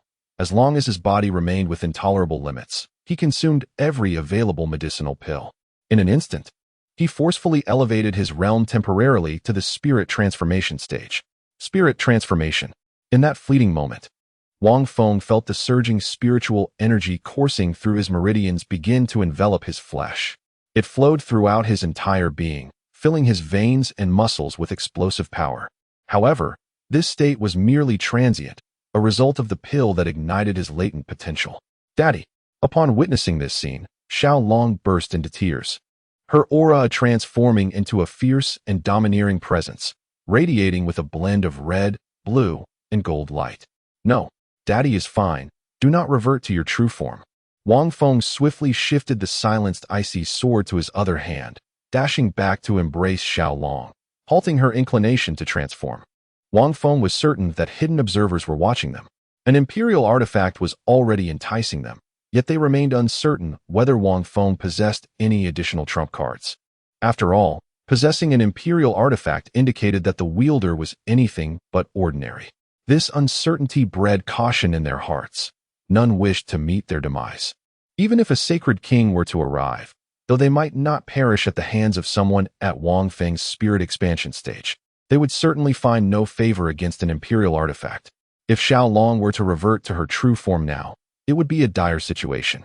It was likely that not only would those at the Yuan Sen stage intervene, but also sacred kings. Even a mere flood dragon could incite madness among them, let alone a true dragon like Xiao Long.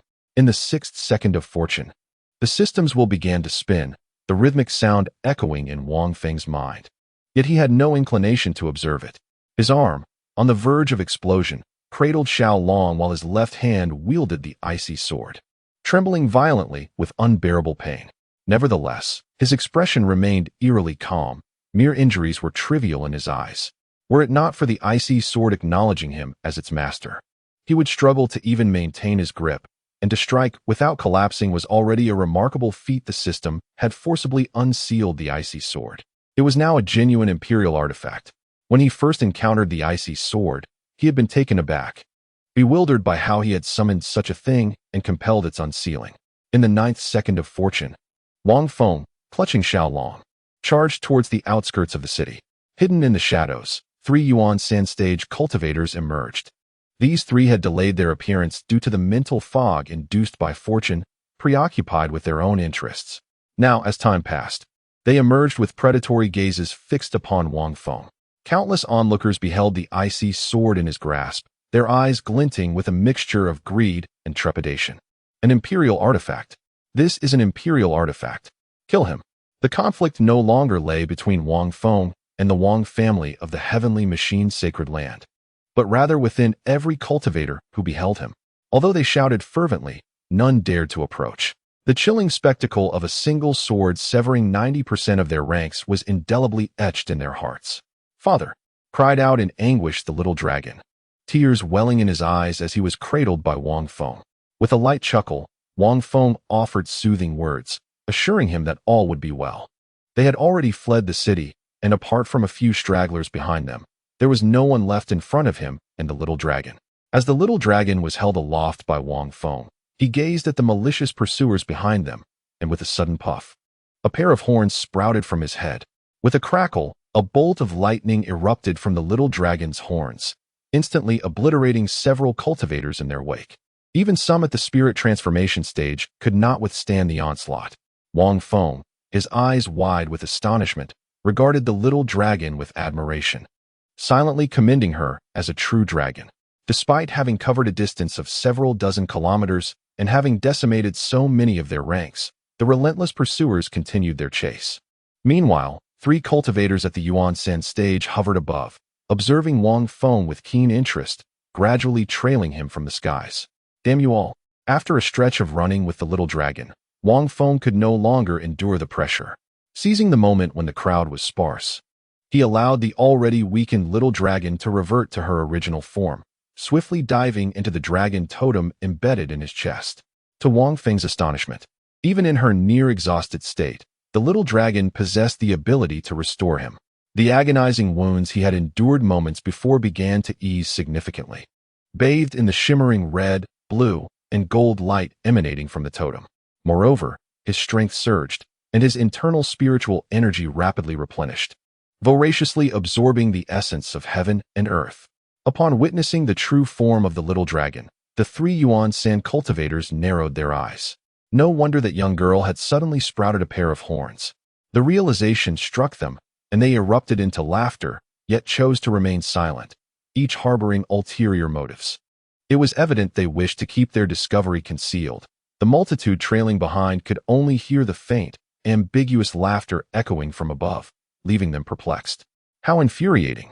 Today, I shall slay the 3 of you, Wang Feng bellowed, his form soaring towards the heavens, advancing rather than retreating, determined to confront the 3 yuan sand cultivators. With a sudden crack, Wang Feng's head sprouted a pair of horns, and golden dragon scales enveloped his body. This was the sharing of abilities. A mixture of astonishment and joy surged within him. With a mere thought, the golden scales vanished from his body, reappearing upon his arms. With eyes ablaze with murderous intent, Wang Feng fixed his gaze upon the 3 yuan sand cultivators. Their cultivation levels were not overly formidable, 2 at the 9th layer of the He Yuan stage and 1 at the 2nd layer of the Pi Yuan stage. However, to Wang Feng, now wielding the imperial weapon, the Frostblade, they posed no threat. He was resolved to eliminate them all. Armed with the experience and techniques from 8 lifetimes, Wang Feng was confident in his ability to vanquish them. Don't run. As fiery red dragon scales manifested upon Wang Feng's feet, a surge of flames erupted forth, propelling his body towards his adversaries in an instant. However, the 3 cultivators of the 3rd realm were not oblivious. They seemed to share an unspoken understanding. One of them struck out with a palm, swiftly creating distance between them. Wang Feng hastily raised his frost sword to deflect the attack, yet the fissures in his arm multiplied and deepened. The dragon scales that enveloped him began to shatter into radiant fragments due to the backlash. Damn it, I'm all in, Wang Feng roared, his aura escalating to its zenith as he slowly lifted the frost sword. In that fleeting moment, countless individuals began to retreat in terror, their faces etched with fear. He was about to unleash that fateful sword strike. Heaven, sacrifice, sword, art. With a swift motion, Wang Feng teleported several thousand meters away, darting back, only to be met with a cacophony of curses from behind. Fools, you fell for my ruse. Ha ha, he jeered while fleeing, his form flickering as he raced into the distance. Jiang Hanshi, now without her frost sword, found her pursuit increasingly arduous until their figures vanished from sight. In her anxiousness, she hastily retrieved her small rattle drum. After a moment of contemplation, she resumed her chase. The side of the drum that belonged to the young boy was now stained with blood, and suddenly, the pattern on her left arm vanished, leaving it bare. With her form flickering, Jiang Hanshi pulled out every talisman and item that could aid her in her journey, fervently following the guidance of the small rattle drum as she soared onward. Chapter 123. I saw my own corpse. Do not die. Please do not die. As Jiang Hanshi hurried along, her heart fervently prayed for Wang Feng, hoping that he could endure until her arrival. At the border between the celestial city and the earthly city, Wang Feng found himself surrounded by a sky filled with blood-red specks. It was not merely any ordinary phenomenon. It was the manifestation of blood mist. Ha ha! Wang Feng, with his right hand cloaked in golden dragon scales, wielded his sword while laughing heartily. His upper body was bare, adorned with splatters of crimson, and around his neck hung a jade pendant. His left arm lay empty, gushing blood as if he were oblivious to the pain.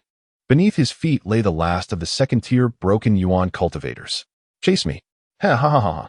Wang Feng's voice was hoarse, resembling a demon from the depths of hell, as he cast a menacing glance at the man beneath his foot. With the intermingling colors of gold, blue, and red of his dragon scales, he appeared even more formidable. Please, do not kill me. I am willing to serve you. The crushed, broken yuan cultivator pleaded desperately, surrounded by a sea of blood remnants. The blood remnants were remnants because Wang Feng had reduced them to mist with a single stroke of his sword, leaving debris strewn across the ground. Do I require your loyalty? Wang Feng raised the cold sword poised at the man's throat and brought it down with fierce intent, severing the head in an instant. Impudent child, having slain so many, you deserve to die. Just as Wang Feng was about to relax, a heavy voice pierced through the air, causing his heart to race once again. The head of the Wang family, at the 9th tier of the Sacred King realm, had arrived. Wang Feng looked up to meet the gaze of the man in the sky, his once handsome face now marred by blood splatters, starkly contrasting with the opulent figure of Wang Yin above him. As expected, the Sacred King had made his move. Wang Feng had anticipated the presence of a Sacred King lurking in the shadows. Hastily, he directed his consciousness into his mind, desperately extracting the 4 items he had drawn. Upon a mere glance, Wang Feng erupted into manic laughter. His expression twisted as he regarded the 9th-tier Sacred King, Wang Yan. The fortune card was indeed remarkable. The 4 items he had drawn were undoubtedly golden treasures. With a mere 1% chance of drawing gold from the million-point prize pool, his luck had soared to an astonishing 99.9% this time.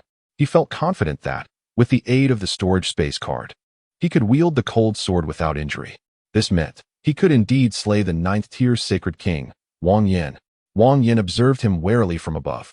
Astonished that this young man, facing imminent death, still laughed with abandon. "I am merely reclaiming what is mine. Your daughter sought to kill me, and I had no choice but to resist. Moreover, I did not slay her. Are you truly determined to end my life?" Wang Feng, with a pair of horns atop his head, spoke in a hoarse voice brimming with murderous intent, even causing the Sacred King Wang Yan to feel a twinge of fear. "This child must be eliminated. He is a formidable enemy. Depart, for we are no longer adversaries. Otherwise, I shall annihilate your entire lineage." Wang Feng's voice resonated with a demonic timbre, his right arm raised, wielding the cold sword. His eyes ablaze with murderous intent as he gazed upon Wang Yan in the heavens. Yet, a fragment of his divine consciousness lingered within his mind, a source of confidence. A trump card acquired through a fortuitous draw, the Invincible Defense card. Function: when activated, it grants invulnerability for 60 seconds, rendering one impervious to the attacks of all cultivators beneath the Emperor realm. Effect duration: 60 seconds. This card was undeniably a golden treasure. It provided absolute invulnerability against those below the Emperor level, making it futile even for peak quasi-emperors to pose a threat. Consequently, even if a peak quasi-emperor were to descend upon him now, he could utilize the invincible defense to escape unscathed with the cold sword in hand. As for the notion of killing, that was absurd. Once the 60 seconds elapsed, a quasi-emperor could easily obliterate him, and he would merely have enjoyed a fleeting moment of invincibility. The cold sword was indeed a divine artifact, yet Wang Feng was not an emperor.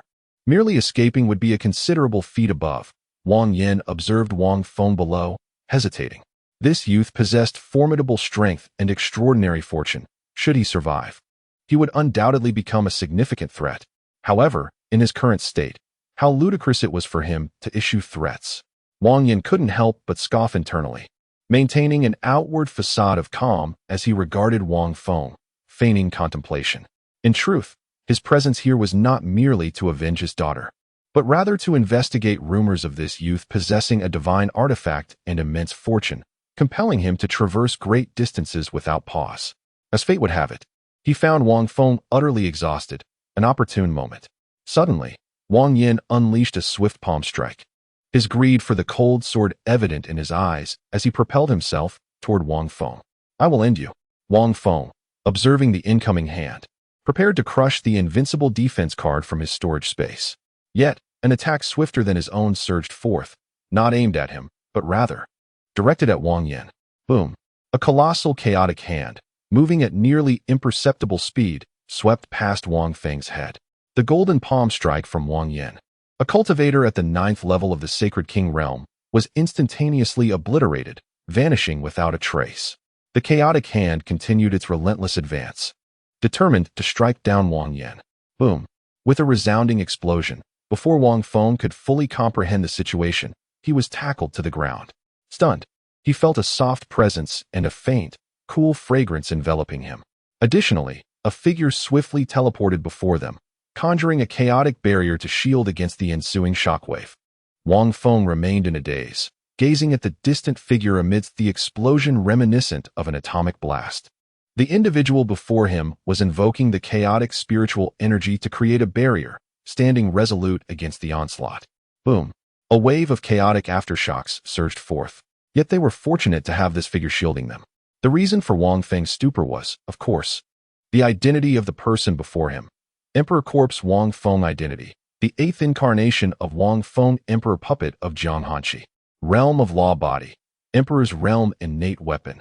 Nun Wang Feng stood in stunned silence, gazing at that retreating figure, momentarily oblivious to the softness that enveloped him. Suddenly, a deafening explosion echoed. This was the sound of flesh bursting, as if limbs had detonated before Wang Feng. The chaotic aftermath swept through the air in waves, and without a doubt, the entire heavenly immortal city and earthly immortal city witnessed this event, even feeling its repercussions. As the chaotic winds subsided, the emperor's corpse transformed into a diminutive figure of chaos, gradually ascending into the center of Jiang Hanqi's brow. The surrounding area, spanning several hundred miles, had been utterly devastated, with even the walls of both cities shattered to pieces. Fortunately, the chaotic residual force had diminished significantly by the time it reached the city walls. Ultimately, a handful of reclusive Saint Kings and cultivators from both cities managed to combine their efforts to withstand the onslaught. However, this defense had drained the majority of the cultivators' strength. Even the Saint Kings found themselves nearly unable to fly, their spiritual energy nearly depleted.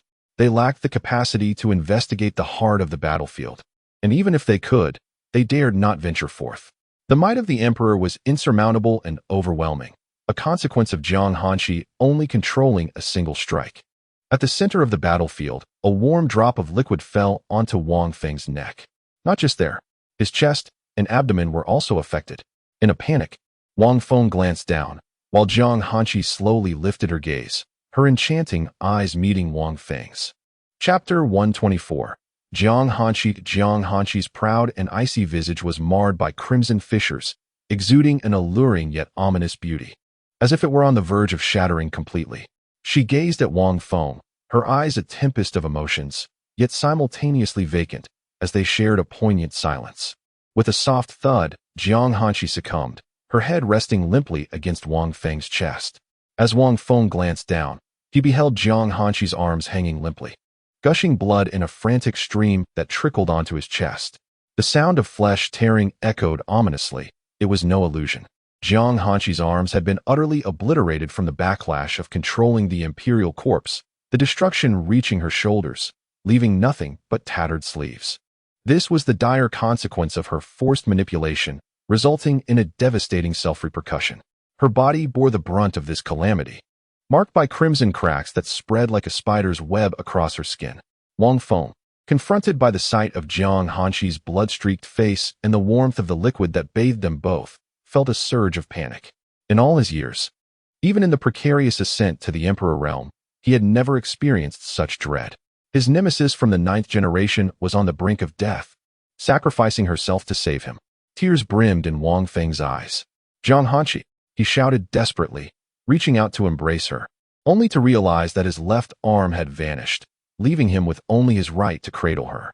They appeared as two tragic lovebirds, poised for a sorrowful end, evoking profound sympathy and anguish. "Please, don't die." Wang Feng's words tumbled out in a flurry of panic, a torrent of inexplicable emotion flooding his mind.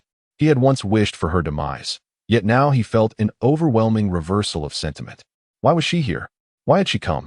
His thoughts spiraled into chaos. It was clear she could not have known his whereabouts. Could she not remain in the ice palace and await his return? He was capable of self-preservation.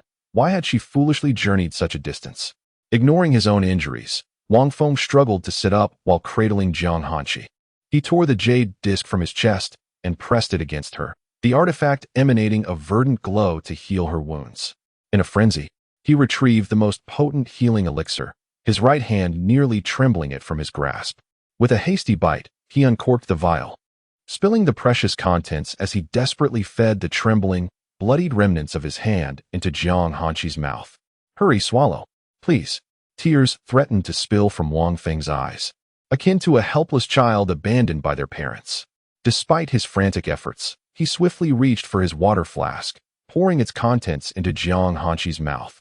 Yet she remained unresponsive, unable to swallow. At that moment, a small dragon emerged from Wang Feng's chest, ready to assist. As the little dragon emerged, the dragon scales adorning Wang Feng's body and the dragon-shaped horns atop his head gradually vanished. The little dragon, with tear-filled eyes, gazed at the injuries on Wang Feng's form. Despite its own frailty, it radiated a golden light, eager to heal him. "Heal her, quickly."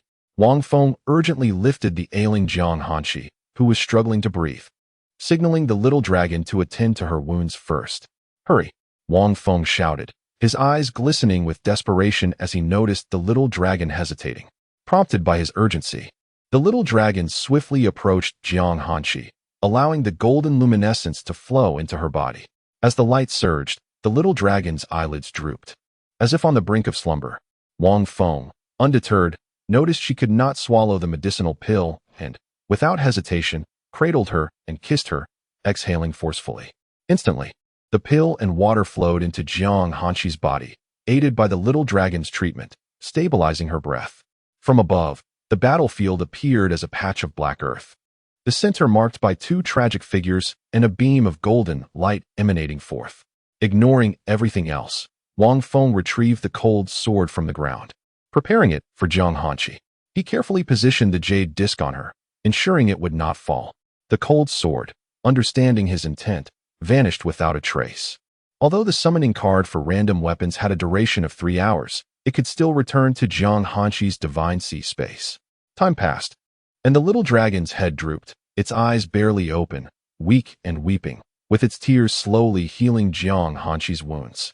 Jiang Hanqi's breath stabilized, but she was still without an arm, and the crimson cracks had yet to fade.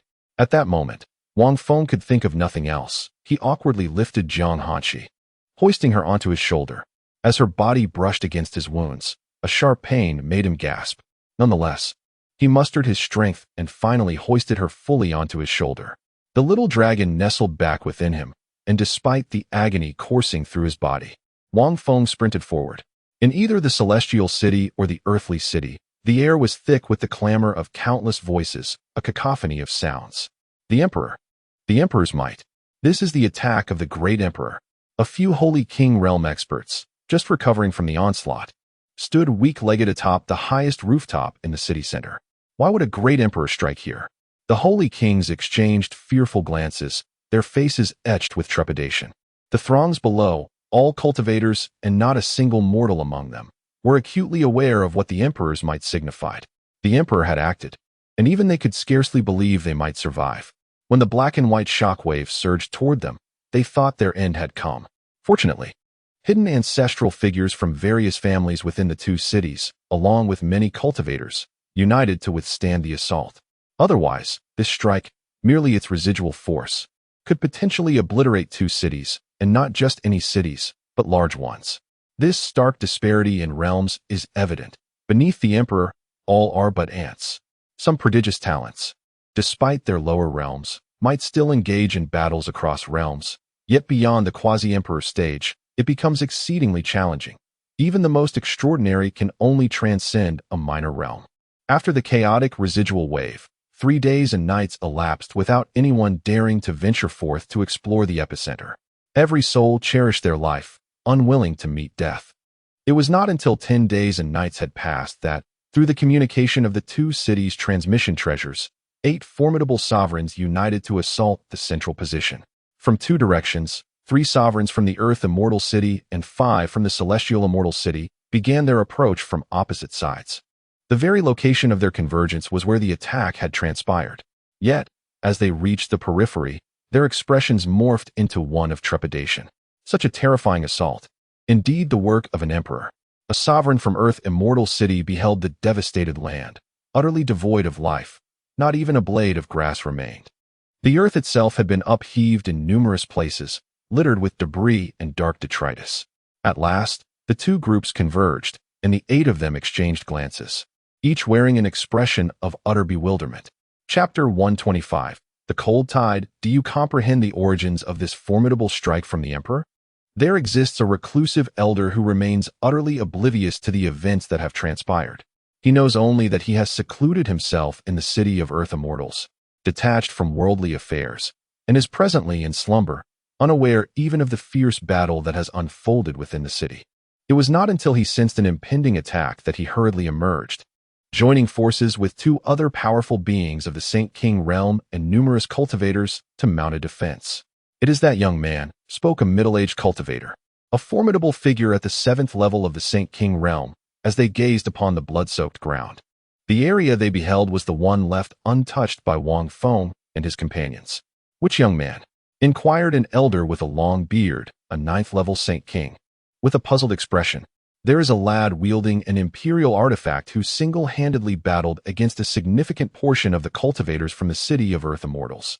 Moreover, the heavenly Tao has bestowed great fortune upon him. I had initially contemplated seizing the opportunity, but upon reflection, I deemed it unwise. We are all aware that those favored by the heavenly Tao are by no means ordinary. Should we offend him and fail to eliminate him, it could spell disaster, even for our own families. We have refrained from conflict for many years. Fortunately, I did not breach that resolve this time. The middle-aged man of the 7th level of the Saint King realm elaborated on his observations. In an instant, aside from one other Saint King in the city of Earth Immortals who was privy to the truth, the rest gasped in astonishment. By the way, where is that fellow Wang Yan? At this moment, the inhabitants of the city of Earth Immortals finally reacted, glancing towards the group from the city of Celestial Immortals. He must be dead. Those who have reached the Saint King realm are not foolish. They quickly connected the dots and began to infer the grim reality. Deservedly so. What a fool. One person's demise is one thing, but to bring calamity upon 2 cities is utterly reckless. Several among them began to voice their indignation, lamenting the heavy toll they had suffered after years of avoiding strife. Reconstructing the city walls will require a significant sum, and their families will have to contribute resources. Otherwise, they would face the wrath of the Sword Sect. Let us depart, since the danger has passed. We should return and deliberate on the reconstruction of the city walls and how to reassure the populace. Otherwise, no one will dare to come to our 2 cities in the future. A more composed elder waved his hand and then set off towards the city of Celestial Immortals. The others exchanged glances, surveying their surroundings once more, yet found no treasures to claim. The Emperor's strike was terrifying, obliterating everything in sight. There were no remnants to salvage. Even the finest sacred artifacts were of no use. Before the Emperor, one could shatter them with mere hands. Sighing, an elder at the 8th level of the Saint King realm searched the area, but finding nothing, he too resigned himself to return. As the surroundings gradually descended into silence, the night enveloped the landscape in an eerie stillness. In the enigmatic forest, a chill swept through the air. Wang Feng abruptly opened his eyes, the bloodshot hue still lingering in his irises. It was only upon feeling the warmth in his embrace that he felt a sense of relief.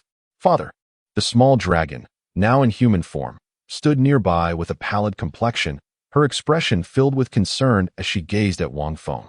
Everything is fine. Wang Feng gently stroked her head with his right hand, retrieving some elixirs and minerals to replenish her earlier exhaustion. Although the events leading to this moment were instigated by her, she remained oblivious to them. Moreover, it was Wang Feng who sought her out, and thus he held no one accountable. Yet, Jiang Hanshi, why did you come here? Wang Feng, still bearing the remnants of blood in his eyes, looked down at the unconscious Jiang Hanshi in his arms. Unable to resist, he delicately traced the crimson cracks on her face with his right hand. A profound ache surged within him, a piercing sorrow that he could not shake. Once, he had wished for Jiang Hanshi's demise, yet now he found himself engulfed in anguish.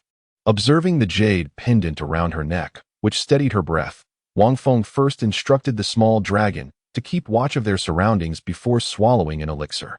He allowed Jiang Hanshi, with her blood-streaked visage, to rest on his lap, closing his eyes to recuperate. He must hasten the recovery of his left hand. Relying on the exquisite spiritual essence and royal-grade elixirs he had gathered over the past few days, his left hand had begun to form granulations, and after a moment of contemplation, he surmised that it would heal once the premium spiritual essence was nearly depleted. However, he could only consume a limited amount each day. Overindulgence would risk him being unable to withstand the surge of spiritual energy. Though he could restore himself using origin points, he currently possessed none. While he could exchange many items from his storage for origin points, the quantity required to mend his arm was substantial. In other words, a swift recovery using origin points would demand a significant portion of his entire storage's resources. Conversely, a prolonged recovery through elixirs and premium spiritual essence required only those 2 elements. Thus, Wang Feng opted to trade time for healing, deeming it the most economical method. At present, he felt no urgency. He had yet to reach the brink of despair.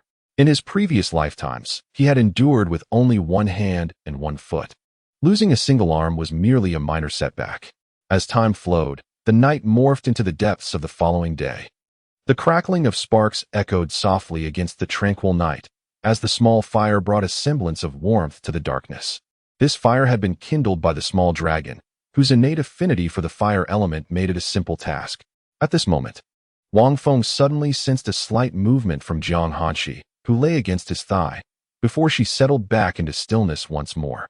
Wang Feng hastily ceased his absorption of the medicinal essence from the elixirs and spiritual sources, gradually coming to a stop. Upon opening his eyes and looking down, he noticed Jiang Hanshi, her delicate face marred with crimson cracks, gazing at him with quiet intensity. Despite her grievous injuries, her eyes sparkled with an extraordinary clarity, devoid of excessive emotional turmoil, as she silently held his gaze, seemingly lost in contemplation of him for an extended period. She understood that they were safe now. Hanshi. Wang Feng decided to drop the pretense, addressing her by her true name as he beheld the recovering Jiang Hanshi. Her eyes widened slightly, and a graceful eyebrow arched involuntarily. Yet, that moment of surprise quickly faded, overtaken by the reality of her pain. This was the first time she had fully unleashed the powers of the Imperial Corpse, and the repercussions were far more severe than she had anticipated. Previously, even a single forced use of a sacred artifact had left her feeble for over 30 days, let alone the exertion required for the Imperial Corpse. This time, despite possessing the cultivation of the fourth layer of the spirit expansion realm, the nature of the Imperial Corpse differed significantly from that of a sacred artifact. For reasons unbeknownst to her, although she was not entirely incapacitated, she felt nearly so, compounded by the unsettling realization that her arms were not functioning as they should. Her arms. Wait. No, her arms were still there. With a fleeting glance and a careful assessment, she confirmed that both of her arms remained intact. Chapter 126. Confession. Tears of innocence. Jiang Hanshi, devoid of clothing to shield her hands, lay there weak and frail, barely able to move. Do not stir. Wang Feng gently cautioned, swiftly retrieving a precious spiritual essence, urging the little dragon beside him, still gnawing on a mineral to regain its energy, to twist open the lid. He then delicately commanded the gentle chaotic spiritual energy to guide the essence forth. The essence was softly applied to Jiang Hanshi's face, and with a tender touch, he spread it evenly, allowing it to nourish her skin. He had been vigilantly monitoring her injuries over these days, ensuring they did not worsen. Take a sip, Wang Feng instructed, carefully lifting Jiang Hanshi with the little dragon's assistance and presenting the bottle containing the spiritual essence to her lips. Due to her inability to swallow, he had been feeding her mouth to mouth, which was not entirely unfamiliar to them, given their past intimacies. Jiang Hanshi felt a sense of resistance, her mind drifting back to memories of being fed that cold, sweet substance. Be obedient. Otherwise, your wounds will not heal. Wang Feng's tone grew firmer, and although she hesitated, the next words compelled her to comply. If you refuse to drink, I shall have no choice but to feed you with my own mouth. With a weightier tone, he pretended to pour the essence into his own mouth, prompting Jiang Hanshi to reluctantly part her lips. Yet, Wang Feng seemed oblivious, not noticing her shyness until she softly gasped. Upon seeing her slightly parted lips, a chuckle escaped Wang Feng. He tilted the bottle, allowing a measured amount of the essence to flow forth before pausing. After consuming the exquisite spiritual essence, Jiang Hanshi's expression gradually relaxed, alleviating much of the discomfort etched across her face. Her throat soothed, she began to cultivate the medicinal properties using the Imperial Ice formula. Wang Feng wrapped his arms around her, holding her tightly as if fearing she might collapse. Jiang Hanshi momentarily froze, yet did not make any significant movements, merely pretending that all was well while she silently channeled her energy. The little dragon observed curiously, glancing at Wang Feng before obediently returning to its gnawing. This was not an attempt by Wang Feng to take advantage. Rather, the positioning of the three was undeniably peculiar. Jiang Hanshi rested against Wang Feng, yet was supported by the little dragon. He had only embraced her to prevent her from toppling over or feeling discomfort from the awkward hold. It must be. Just so, without a doubt. Wang Feng, undeterred, continued to cultivate while holding Jiang Hanshi, seizing every moment to recover his strength. After a while, do you remember? After a considerable time, Wang Feng ceased his cultivation, only to hear a melodious voice, tinged with a hint of hoarseness, emerge from before him. No. Jiang Hanshi was momentarily taken aback by Wang Feng's words. Turning to face him, She slightly furrowed her brows, her expression tinged with confusion. I have never lost my memory. I'm sorry I deceived you, she said with a bittersweet laugh. Upon hearing Wang Feng's revelation, Jiang Hanshi suddenly chuckled a few times. Her eyes glistening with unshed tears, her voice imbued with a hint of desolation. She pondered why Wang Feng had been so insistent on coming to Zhongzhou. It turned out that he had never truly forgotten anything. He had come to Zhongzhou in search of his wife and child, yet he had refrained from disclosing this to her. Did she truly appear so untrustworthy? Struggling to rise, Jiang Hanshi found her movements feeble, as if they were non-existent. Her delicate hands pressed against Wang Feng, attempting to straighten herself. However, her breath was shallow, and she could barely control her own aura, let alone wield her spiritual power. Thus, she could not break free from Wang Feng's grasp. As for how her arms had healed, it was undoubtedly due to Wang Feng's efforts. The fortuitous card had indeed proven to be fearsome, seemingly anticipating his subsequent predicament. It had drawn forth a golden grade supreme elixir, the 9-turn rebirth pill. Additionally, it had provided a 60-second invincibility card, a pair of nether cold amethyst earrings, and a pair of sun moon destiny bracelets. Both Wang Feng and Jiang Hanshi had sustained injuries from forcibly employing external items that had backfired. Wang Feng had forcibly wielded the cold sword and hastily elevated his realm, while Jiang Hanshi had exerted all her strength to control Wang Feng's imperial corpse, resulting in her more severe injuries. Thus, even if they possessed ordinary sacred medicines, they would not suffice for recovery, which was the most vexing aspect for Wang Feng. Fortunately, he had the 9-turn rebirth pill, drawn from a $1 million reward pool, crafted by the system itself, ensuring its quality. Alas, there was only one. Without a moment's hesitation, Wang Feng retrieved it and placed it directly into Jiang Hanshi's mouth. He then took a gulp of water himself and fed it to her, witnessing as her arms gradually returned to their original form. Yet, he was left without any elixir for his own recovery, relying solely on his strength to mend himself. Even though the sacred medicine was precisely what she needed, it could not heal the crimson fissures on Jiang Hanshi's body. It merely facilitated the regeneration of her limbs. The very fact that she could still move slightly might be attributed to the effects of that sacred medicine. This was what pained Wang Feng the most. The backlash had been excessively severe. Returning to the present. Let go. Jiang Hanshi's anger was palpable as she coldly commanded, her voice slightly hoarse yet still melodious. Wang Feng, understanding the volatility of the moment, reluctantly loosened his grip, allowing Jiang Hanshi to laboriously prop herself up. However, just as she attempted to rise, she suddenly collapsed back onto Wang Feng. Anticipating this, he swiftly extended his remaining right hand to catch her, preventing her from falling to the ground. A sharp intake of breath escaped him as the force of her fall aggravated his wounds, which, despite his prolonged recovery, still throbbed with pain. Though he could restrain himself from crying out, it would be better to utter a sound at this moment. Do not do this, it hurts. Wang Feng sat cross-legged on the ground, embracing her, and whispered through gritted teeth in discomfort. Jiang Hanshi struggled once more, but her efforts were feeble, almost non-existent. I should not have come to save you. Jiang Hanshi turned her head and glared coldly at Wang Feng, her eyes slightly reddening. Upon witnessing her distressing state, Wang Feng felt a tremor in his heart, for it seemed that Jiang Hanshi was on the verge of tears. She was about to cry. Or perhaps it was the accumulation of grievances from being deceived for so long that caused her heart to ache. When had Jiang Hanshi ever wept? Even when she awoke, her body riddled with painful crimson cracks, she had not shed a tear.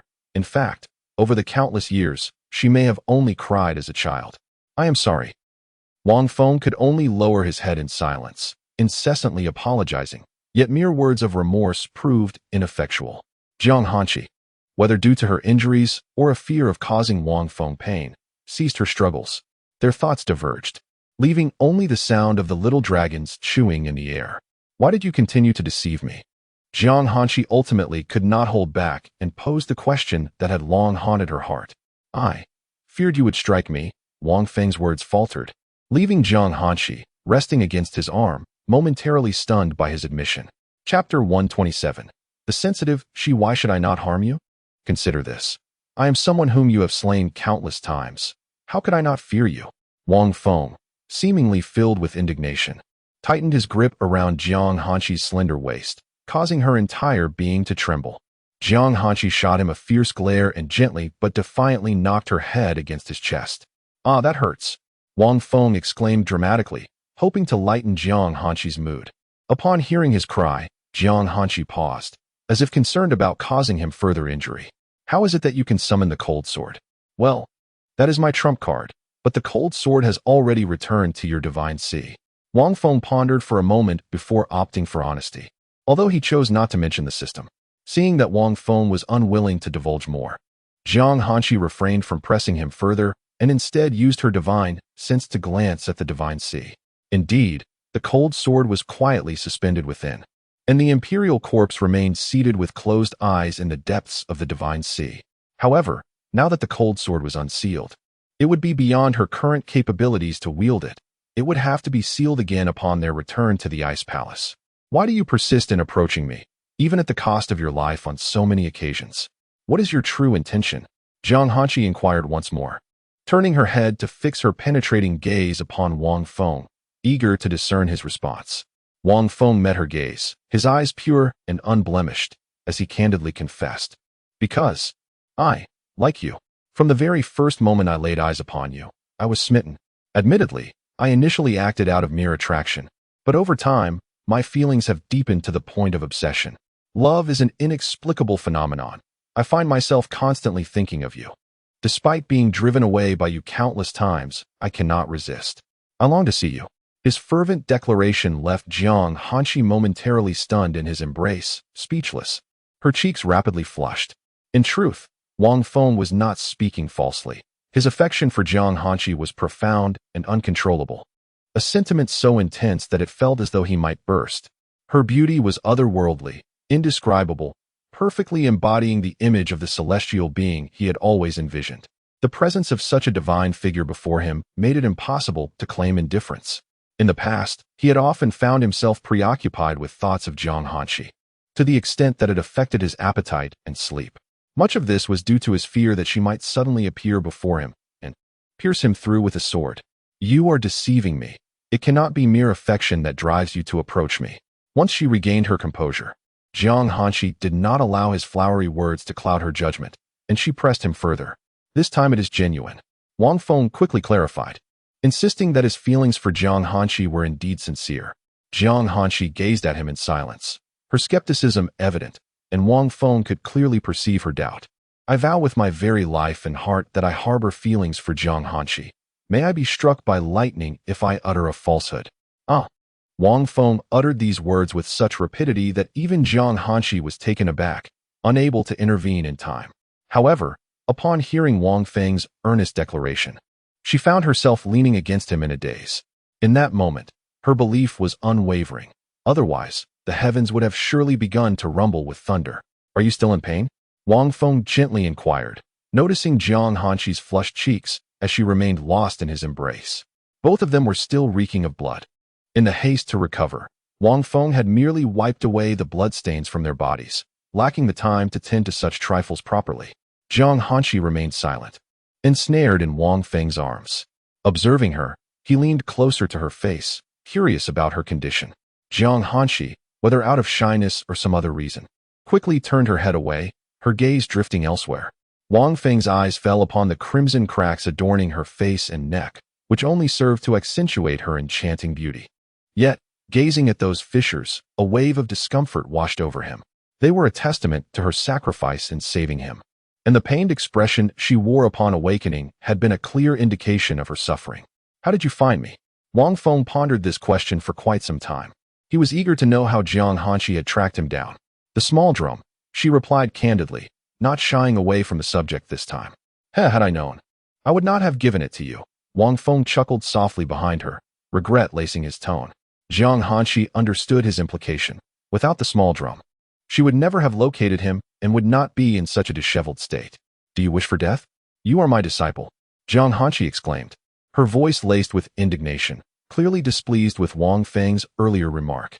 Had she not arrived in time, her reckless disciple might have met his demise. She was secretly grateful for her swift control over the imperial corpse, for otherwise, Wang Feng would have been reduced to nothingness by that attack aimed at him. "I do not speak," Jiang Hanqi interjected, her displeasure evident as she stifled any words Wang Feng might have had regarding his own means of self-preservation.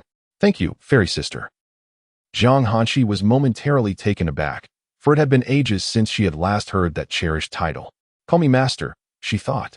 Though a flicker of joy danced in her heart, her modesty still held her back. Wang Feng found her bashfulness endearing and enjoyed teasing her. "Were you not the one who said I could call you fairy sister in the absence of those from the Ice Palace?" Jiang Hanqi's cheeks and ears flushed a deeper shade of crimson, ignited by his earlier confession. Her current appearance only heightened her allure, stirring a tempest of emotions within Wang Feng. As Jiang Hanqi was about to finish her words, her entire body trembled violently, the final syllable escaping her lips in a quivering whisper. An overwhelming sense of weakness engulfed her, akin to a sudden electric shock, rendering her feeble and powerless. "You." Her eyes fluttered uncontrollably, for Wang Feng had audaciously bitten her earlobe. At that moment, her spiritual energy was beyond her control, and her body, already frail, could hardly withstand the unexpected sensation of being nibbled, especially given her naturally sensitive ears. The gentle nibbling and the warm breath upon her skin made Jiang Hanqi feel her strength ebbing away, her body succumbing to a delightful languor.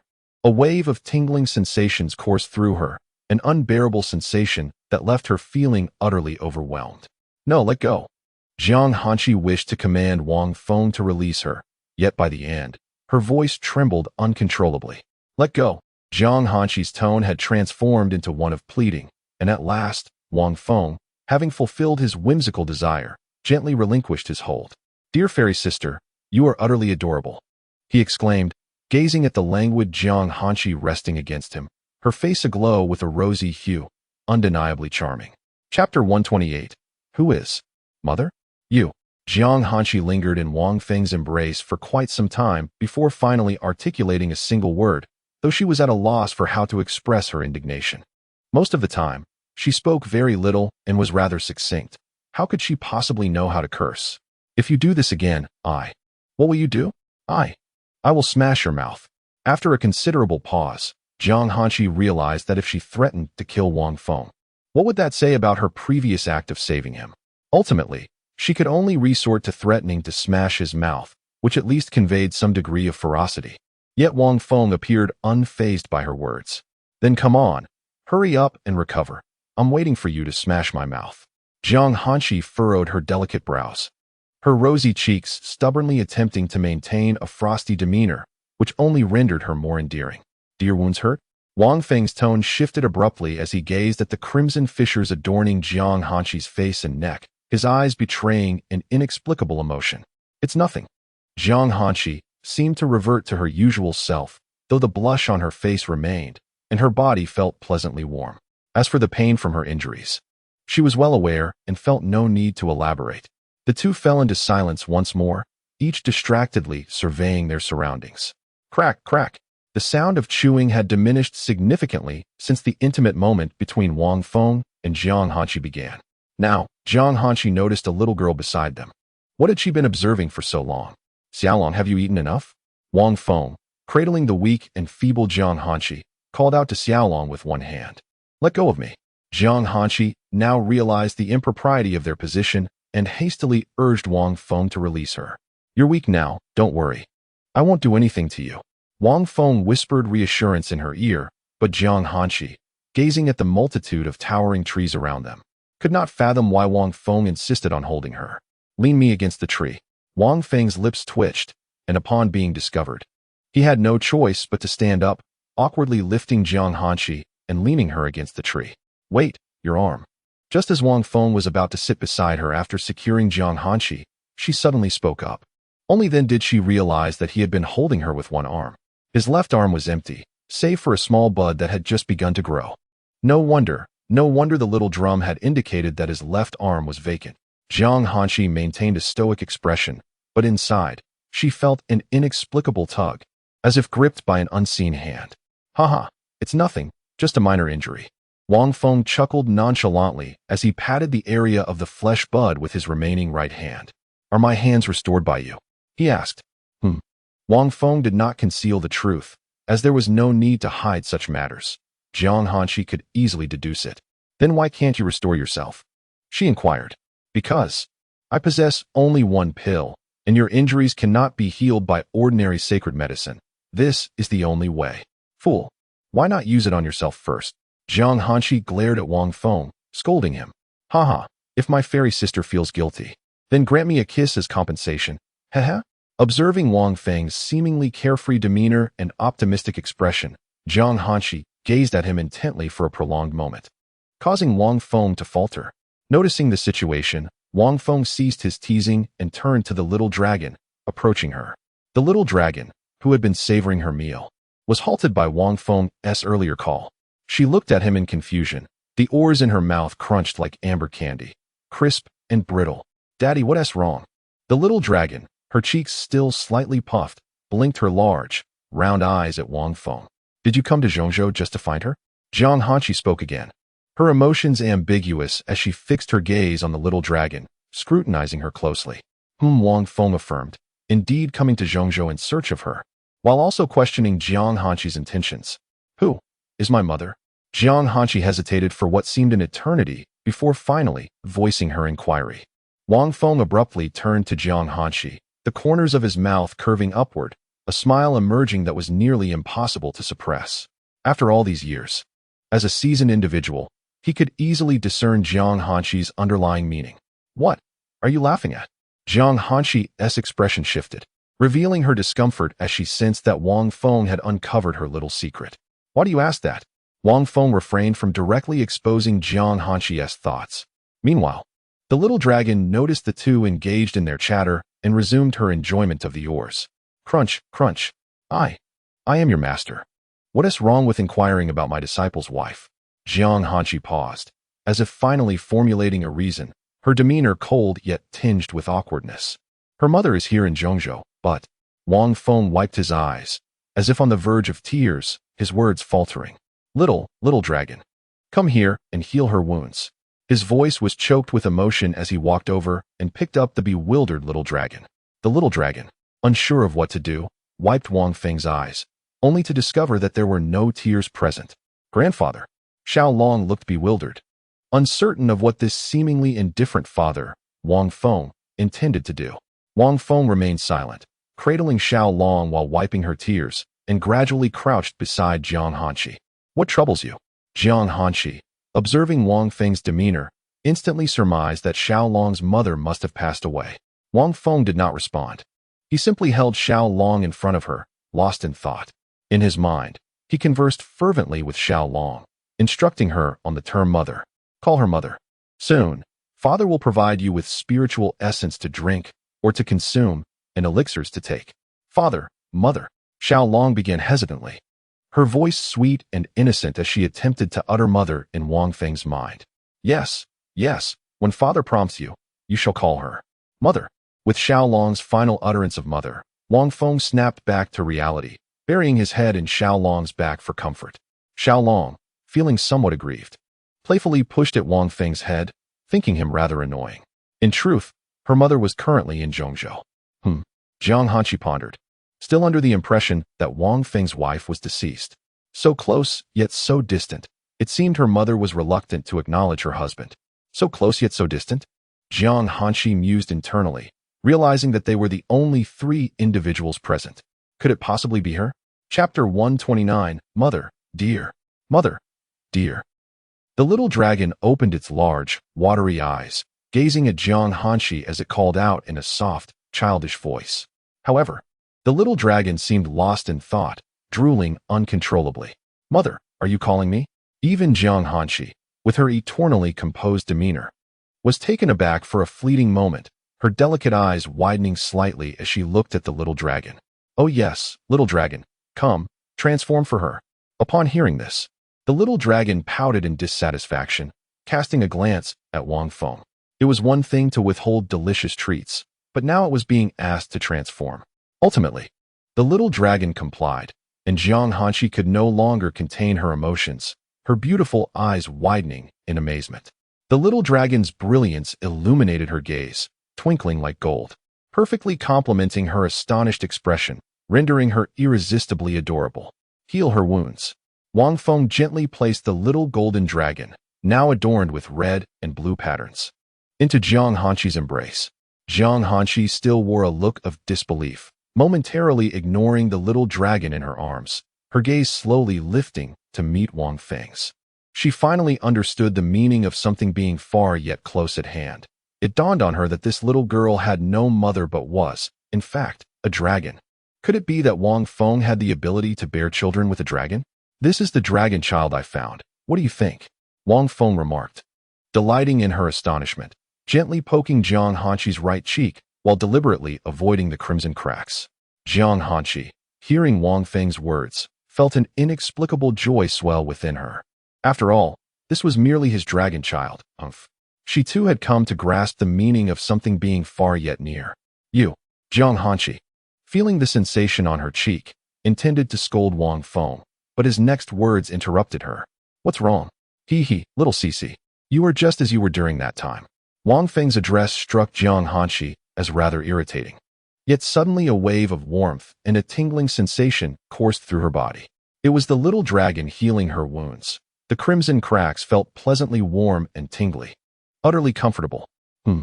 Jiang Hanqi could not suppress a soft moan in response to this unexpected sensation. The simplicity of her sound stirred the imagination of those who heard it. Even Wang Feng paused momentarily upon hearing her. Once she regained her composure, Jiang Hanqi pressed her ruby lips together, frowning slightly in a mixture of embarrassment and indignation as she glared at Wang Feng, her ears flushed with color. Yet, the warmth and tingling sensation enveloping her was so soothing that she could only force herself to suppress any further sounds. "Feel free to call out." "I would love to hear it," Wang Feng said, a grin plastered across his face, his words akin to those of a lecher. "Shameless," Jiang Hanqi retorted, nearly succumbing to another involuntary sound, hastily redirecting her focus to suppress it. From that moment on, no matter how Wang Feng attempted to engage her with words, she remained silent, choosing instead to close her eyes, believing that what was unseen would not trouble her heart. After a while, "Xiaolong, dinner is ready." In front of Wang Feng lay a heap of oars, which had initially been intended for healing Jiang Hanqi. The now somewhat listless Xiaolong suddenly opened her eyes wide. She soared from Jiang Hanqi's embrace, gradually transforming mid-flight into a small girl adorned in a golden ancient dress interwoven with red and blue stripes. In the dead of night, the crisp sounds of crunching and the crackling of tiny sparks echoed through the serene darkness. Wang Feng crouched before Jiang Hanqi, meticulously observing the crimson cracks on her neck and face. Jiang Hanqi felt exceedingly uncomfortable under his gaze and could only turn her head away, while Wang Feng appeared unfazed. He had learned over the past few days that the crimson cracks on her face were beginning to redden again, indicating an impending relapse after a period of dullness post-treatment. "I need to reapply the healing essence to your face. Do not move," Wang Feng stated with a serious expression, carefully studying the pattern of the crimson fissures. He then retrieved a premium healing essence, biting open the lid and using his energy to guide the essence onto her face gently. Once the essence adhered, he put the bottle away and extended his fingers, gently touching her skin, diligently applying the essence to the crimson cracks, allowing the wounds to absorb its healing properties. Unbeknownst to them, their faces drew remarkably close, and to Wang Feng's surprise, Jiang Hanqi made no sound to distance him. Instead, she quietly watched as he applied the essence to her face, feeling the coolness of his touch, which gradually transformed into a soothing warmth. A gentle flow coursing over her skin. After a while, as Wang Feng deemed the application sufficient, his gaze lifted slightly, and their eyes met in an instant. It was as if they shared an unspoken understanding. Neither spoke, their deep black eyes silently observing one another. One might wonder, following the sweet narrative of a romantic drama, if I were to lean in now, she would not resist, would she? Wang Feng contemplated Jiang Hanqi's calm, beautiful, and profound eyes, his heart racing with the thought. Seizing the moment, he leaned in closer, acutely aware of the warmth of her breath. So close, just a little more. Don't move. Their noses were a mere centimeter apart, their lips just 2 centimeters from touching. Wang Feng felt exhilarated at the prospect of kissing her in her conscious presence. It was a thrill he had never experienced while she was unconscious. Their noses were only half a centimeter apart. Wang Feng's heart raced, the excitement building as he drew nearer, just a breath away. Suddenly, a gentle breeze swept by, causing stray strands of hair to brush against Wang Feng's face. It was as if she had slapped him, causing Jiang Huanqi's head to tilt to the left. Wang Feng stood there, gazing at Jiang Huanqi's fair and beautiful profile, feeling somewhat helpless. Very well, she refuses. Observing her ears, flushed as if scalded by hot water, he thought, since a kiss is out of the question, then I shall refrain from it. Wang Feng gently pinched Jiang Huanqi's cheek before slowly rising to his feet. Unable to indulge in a kiss, he could only idly sift through the fire pit. After a considerable time had passed, Jiang Huanqi, ensuring that Wang Feng had departed, cautiously turned her head. Her gaze fell upon Wang Feng, who was distractedly rummaging through the embers, the flickering flames casting a dashing glow to his features, enhancing his allure. At that moment, Wang Feng was examining his status panel, having neglected it for quite some time, uncertain of how many origin points remained. Wang Feng Realm, 9th layer of expansion spirit technique, chaotic overlord body technique abilities, sword intent, weapon transformation items, invincible defense card X1, superior holy artifact star, sword X1, floral underpants X1, nether cold purple crystal earrings, sun moon affinity bracelet X1 origin points, 368. 569 overall evaluation. Child, you are no longer a mere chick. Rather, you are an extraordinary one. As he read the overall evaluation, Wang Feng couldn't help but mentally grumble at the system. Thank you very much. The corner of his mouth twitched as he inwardly expressed his frustration towards the system. Ding. No problem. You're welcome. After all, you are my host, hee. You can hee all you want. Chapter 130. The Sun and Moon Marriage Bracelet, How Dare You? Wang Feng could not help but curse the shameless system in his heart, feeling that it was even more despicable than he was. He then proceeded to examine the information regarding the Sun and Moon Marriage Bracelet. He was uncertain whether it was a golden item during the lottery. He had been too preoccupied with fighting to pay attention. Sun and Moon Marriage Bracelet conditions. The couple must be in love, and their affection must reach a certain depth before they can don this bracelet. Function. When this bracelet is worn by one partner, it must be placed into the hand of the other, with the male representing the sun and the female representing the moon. The heavens will bear witness, and the sun and moon shall reflect upon it, bestowing great fortune from the heavenly way. The realms of heaven and earth will shine together, transcending all limitations, resulting in a significant breakthrough in realms. The couple's fortunes will greatly increase, while their fates will be inextricably bound. After reading the description, Wang Feng could not help but twitch his lips in disbelief. What kind of ridiculous requirement was this? They needed to be in love to a certain extent? What exactly did that mean? There was no clear definition. How was he supposed to know? System, speak up. Where did you get this product? I want a refund.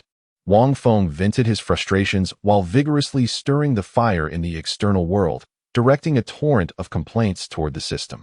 Yet, the system remained utterly silent, which only further incensed Wang Feng, prompting him to curse it in his mind. If this level of affection required someone to be as devoted as Jiang Huanqi was in that task, willing to give everything for him, then he would be invincible. He might as well craft a bracelet himself, a far more heartfelt gift for Jiang Huanqi. What use did he have for this broken bracelet? Forget it. I might as well let Xiaoxi try it on and see if we truly love each other. After cursing the system yet again in his mind, Wang Feng resolved to approach Jiang Huanqi. Jiang Huanqi looked up at Wang Feng as he neared, her eyes filled with curiosity. What mischief was he planning now? Sister Fairy. What? Jiang Huanqi inquired, puzzled by Wang Feng's hesitant demeanor. The scoundrel was clearly up to something as he reached for her wrist. Alarmed, she exerted all her strength to pull away, but in her current state, she was no match for Wang Feng's firm grip. She knew that the moment he got close, he was undoubtedly concocting something mischievous. Don't move, Wang Feng commanded, his expression serious, locking eyes with Jiang Huanqi, his gaze resolute as if he were joining a cause. Jiang Huanqi, taken aback by his stern tone and unwavering gaze, instinctively relaxed her resistance. Then, she heard Wang Feng call out, Sister Fairy. Jiang Huanqi responded, perplexed, unsure of what he intended to say. However, Wang Feng did not elaborate, but instead produced a delicate bracelet of icy blue moonlight from his hand. Seeing this, a ripple of emotion stirred within Jiang Huanqi, yet she maintained an expression of feigned confusion as she regarded Wang Feng. Wang Feng gently slipped the bracelet onto Jiang Huanqi's wrist, the piece gracefully gliding through her fair hand. Zhang Hanshi offered a slight resistance, almost imperceptible, as her strength was certainly insufficient to compel Wang Feng to release it. The bracelet settled onto her wrist, contracting to a perfect fit. With the ethereal blue hue of the bracelet accentuating her charm, Zhang Hanshi exuded an even more striking elegance. Suddenly, a thought struck Wang Feng, leaving him momentarily bewildered as he lifted his gaze to Zhang Hanshi. She, however, was engrossed in the enchanting bracelet adorning her wrist, oblivious to Wang Feng's scrutiny. As he gently released his hold on her wrist, she finally came to her senses and met his gaze. A ripple of surprise flickered in her deep, dark eyes, betraying her unspoken thoughts. Meanwhile, Wang Feng focused on the fiery red bracelet in his hand, instructing Xiao Long to take hold of it. He then raised his right hand, allowing the red bracelet to glide smoothly onto his wrist. In that fleeting moment when the bracelet fully adorned him, a sudden flash occurred.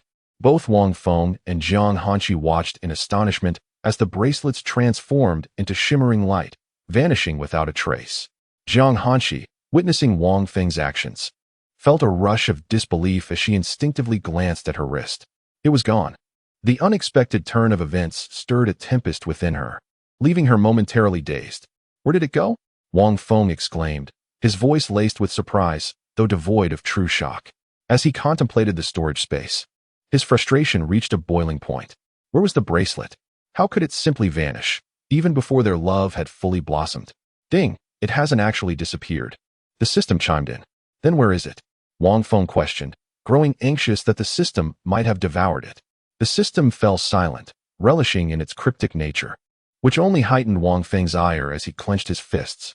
After regaining his composure, he noticed Zhang Hanshi silently observing him, a hint of embarrassment washing over him. In the realm of cultivation, gifting a bracelet is akin to offering a ring, a gesture of affection. Yet, here they were, and the bracelet had vanished. "Dear fairy, do not fret.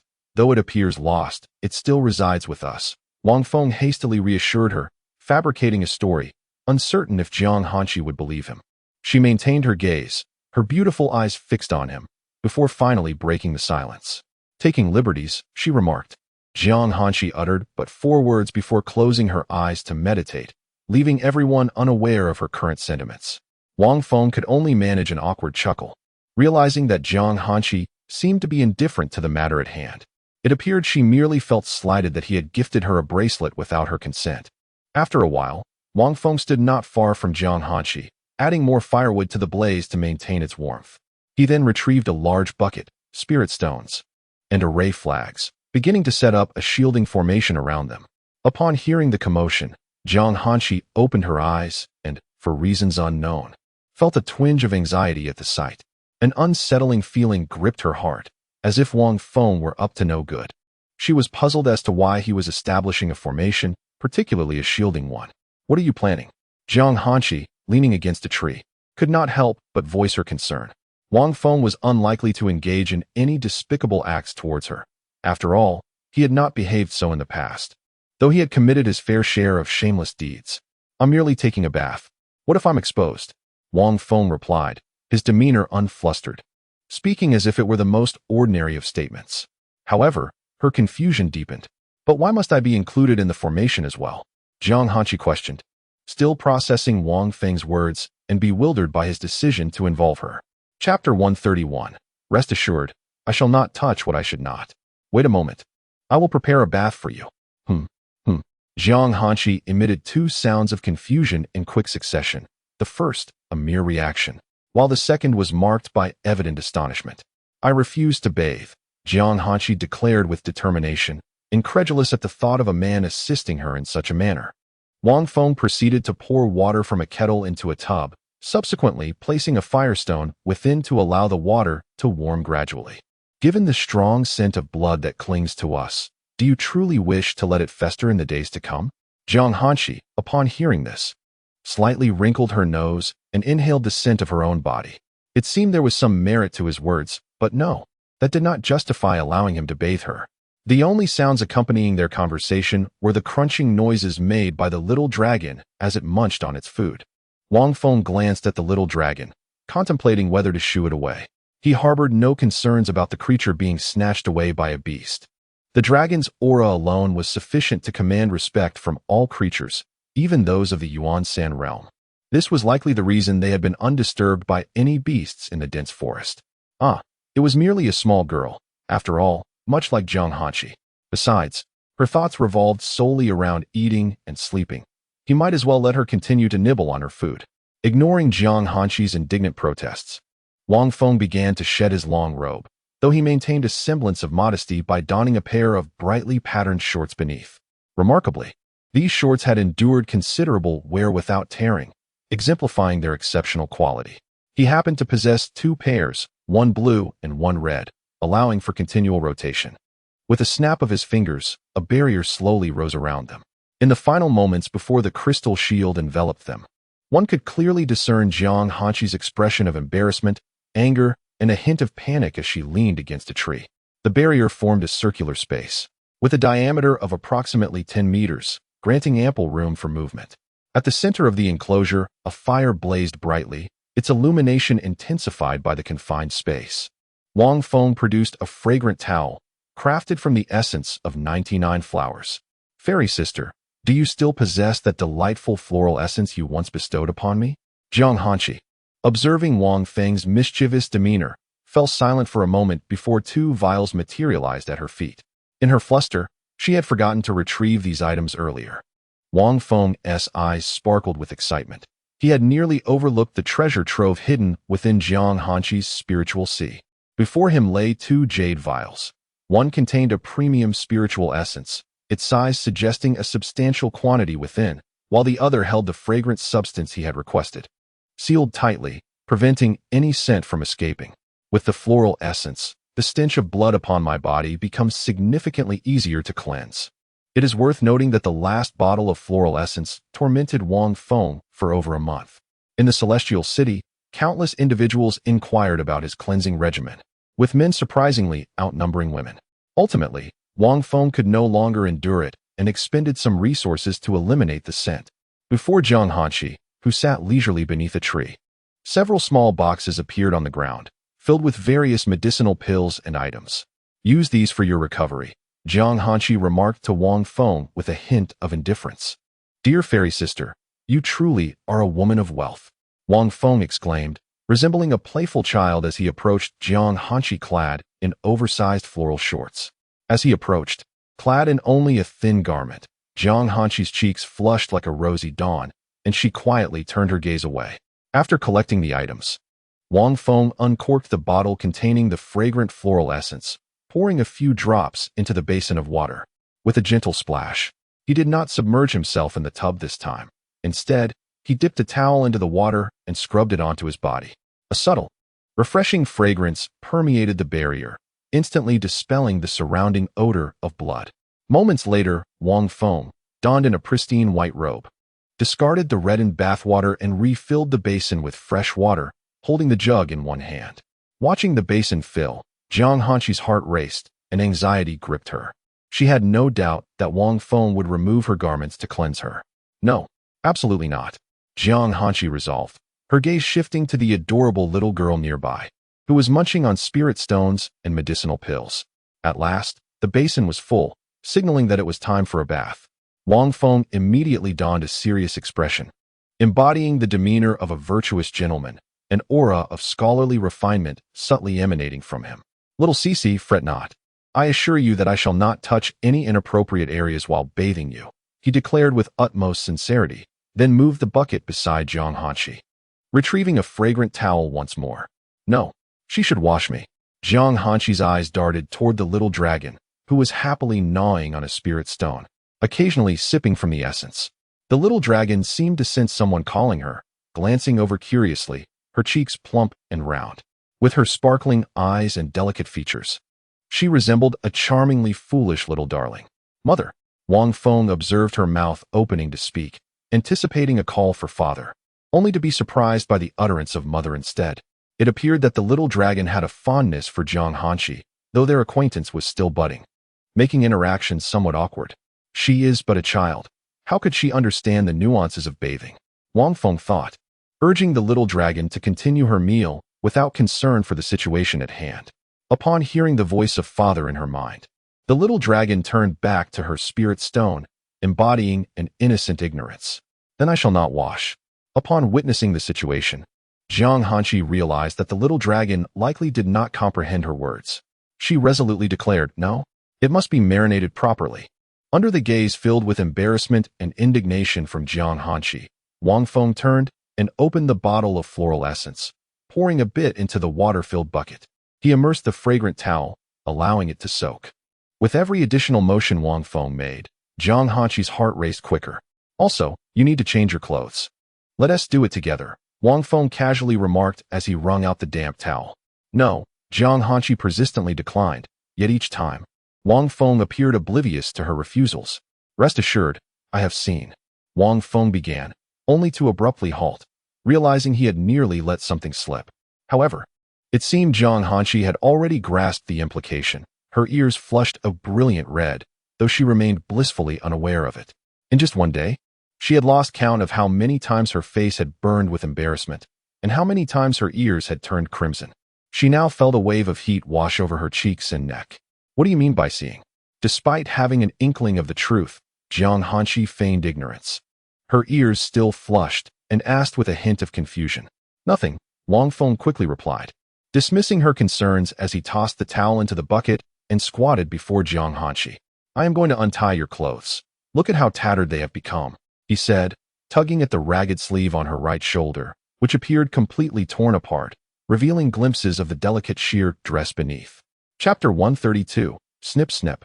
Altering the skirt no way. I refuse to change.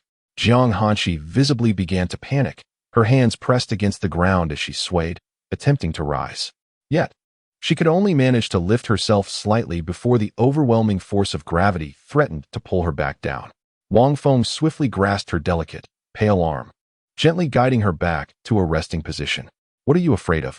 You still have a layer of sheer fabric covering you, he remarked, detecting the metallic scent of blood emanating from her. If she didn't change soon, the stench would become unbearable, given her injuries. It would likely take weeks for her to heal, during which she would be unable to utilize her spiritual energy or care for herself. Thus, avoiding a bath. Impossible. It was essential. Although Jiang Hanqi had already harbored a vague suspicion that Wang Feng had seen her in her vulnerable state during her unconsciousness, the confirmation struck her like a bolt of lightning. How shameless. The mere thought of Wang Feng having glimpsed her body during her moments of oblivion filled her with both shame and anger. Was it during their time in Luchun village? While being pursued by that middle-aged city lord, or perhaps just a few days ago? Isn't it sufficient that I cover your vital areas? She protested. Not at all, Wang Feng replied, nonchalantly declaring, if you refuse, then I shan't cover them. With that, he reached to unfasten her garments, prompting Jiang Hanqi to call out urgently once more. Cover me. She realized this was her only option left to preserve her modesty. The pungent scent of blood was indeed disconcerting, but the thought of Wang Feng seeing her exposed body was even more unbearable. Very well. Wang Feng, however, was not so shameless as to insist on seeing her entirely unclothed. After all, there would be ample time for that in the future. He retrieved a small scissor-like weapon from his storage space and began to delicately cut away the fabric of her clothing. As the scissors drew nearer, Jiang Hanqi's heart raced with each snip. The anticipation of revealing most of her body sent her cheeks ablaze. Strangely, she felt little anger towards Wang Feng for this impending act. Her heart raced faster, anxiety coursing through her veins, her body trembling slightly. Would he break his promise and tear away all her garments, leaving her completely exposed? As she observed Wang Feng's earnest expression, her thoughts spiraled further into disarray, the sound of the scissors echoing in her mind. When she finally regained her composure, she attempted to quell her rising agitation. Why was she so unable to resist these thoughts? What was happening to her? Jiang Hanqi found it hard to believe that these were the images occupying her mind, leaving her heart in turmoil. Snip, snip. Wang Feng diligently cut away the fabric, carefully avoiding her chest and waist. After all, these garments were destined for disposal, and he casually stowed them away in his storage space. Please retrieve another set of clothing. It will be easier for you to change later, Wang Feng said, suppressing the restlessness within him as he glanced at the nearly severed garment. The sheer fabric draped over Jiang Hanqi's abdomen had already become visible, revealing her delicate skin beneath. Unfortunately, the crimson streaks adorning her fair complexion were somewhat unsettling, evoking a sense of sympathy. Wang Feng paused his cutting, lifting his gaze to find Jiang Hanqi's petite face flushed with embarrassment, her eyes lost in thought, unaware of his scrutiny. Observing her demeanor, Wang Feng felt a twinge of confusion. Shouldn't she be indignant at him for altering her attire? "Hey, fairy sister," he called, waving his hand before her eyes to jolt her back to reality. Jiang Hanqi, taken aback by his presence, felt a wave of shame wash over her. Who knew what she had been contemplating moments before? What is it?" she stammered, her proud visage now tinged with crimson. "Remove the sheer dress you are wearing and fetch another outfit," Wang Feng instructed, gently pinching her slender waist, causing her to shudder in response to his touch. Jiang Hanqi furrowed her brows and shot him an indignant glare, yet she complied, retrieving a garment from her storage space, though the sheer fabric remained intact. Eventually, under her flustered and irate gaze, Wang Feng picked up the outfit she had chosen and placed it back into the storage space. The attire was a pure white ancient gauze dress, perfectly complementing Jiang Hanqi's ethereal elegance. Wang Feng crouched down, and to her alarmed astonishment, he positioned her legs into a cross-legged posture, turning to face a nearby tree. "What are you doing?" she exclaimed, panic lacing her voice as she could no longer see Wang Feng, which left her feeling quite uneasy. "I'm merely cutting the back of your garment. What else could I possibly be doing?" Upon hearing the sound of scissors snipping behind her, Jiang Hanqi's anxiety began to dissipate. Though her body still trembled slightly, a fact Wang Feng noticed. He deliberately brushed the cold blade against her skin, which was exposed beneath the sheer fabric. She flinched like a startled kitten, her body tensing before gradually relaxing again. "Please hurry," she urged. "All right." The brief moments felt agonizing, causing Jiang Hanqi to feel utterly drained. With a final snip, the garment fell away, exposing her fair abdomen and back, leaving only the fabric covering her chest. A protective sheer veil clung to her body, adorned with a small jade disc of emerald and gold around her neck, unmistakably the shard Wang Feng had given her. Wang Feng then turned her around gently, uncrossing her legs from their seated position. He settled beside her, lifting her legs onto his lap for easier access, and began to cut away the fabric around her thighs, preparing to remove it entirely with a single tug. "Wait, hold on." At that moment, Jiang Hanqi suddenly spoke up, and Wang Feng, somewhat puzzled, paused in the midst of enjoying the pleasure of cutting fabric. "What's the matter?" he inquired, looking up at Jiang Hanqi. Her entire face was flushed crimson, leaving no indication of her thoughts. "I won't wash my legs and feet anymore." "No way."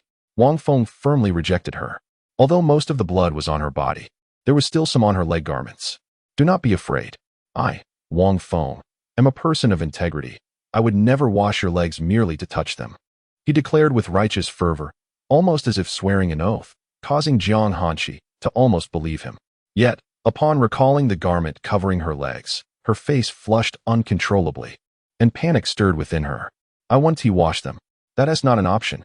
After a struggle, Wang Feng emerged victorious, for Jiang Hanqi was entirely unable to resist him.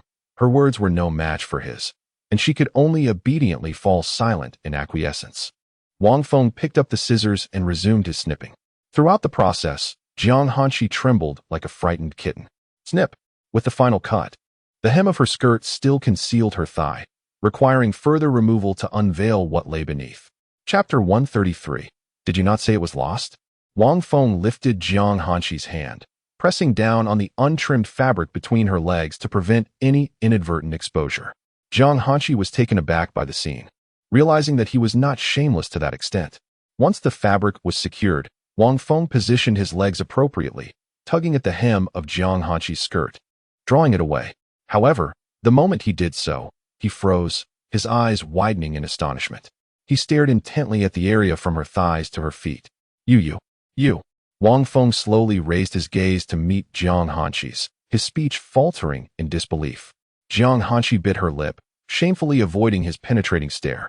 "Because you said you lost those stockings, didn't you?" Wang Feng's tone was filled with shock, for at that moment, Jiang Hanqi was indeed wearing the black stockings he had gifted her. I lost them in the divine sea space. Is that not acceptable?" Under Wang Feng's intense questioning, Jiang Hanqi could only feign innocence, though her words seemed to mock his intelligence as if he were a mere child. Is that truly how you lost them? Jiang Hanqi, upon hearing this, pressed her lips tightly together, unwilling to speak, as she lacked Wang Feng's deceptive prowess and mostly spoke the truth.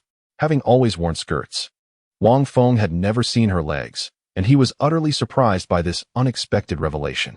However, after the initial shock, excitement surged within Wang Feng.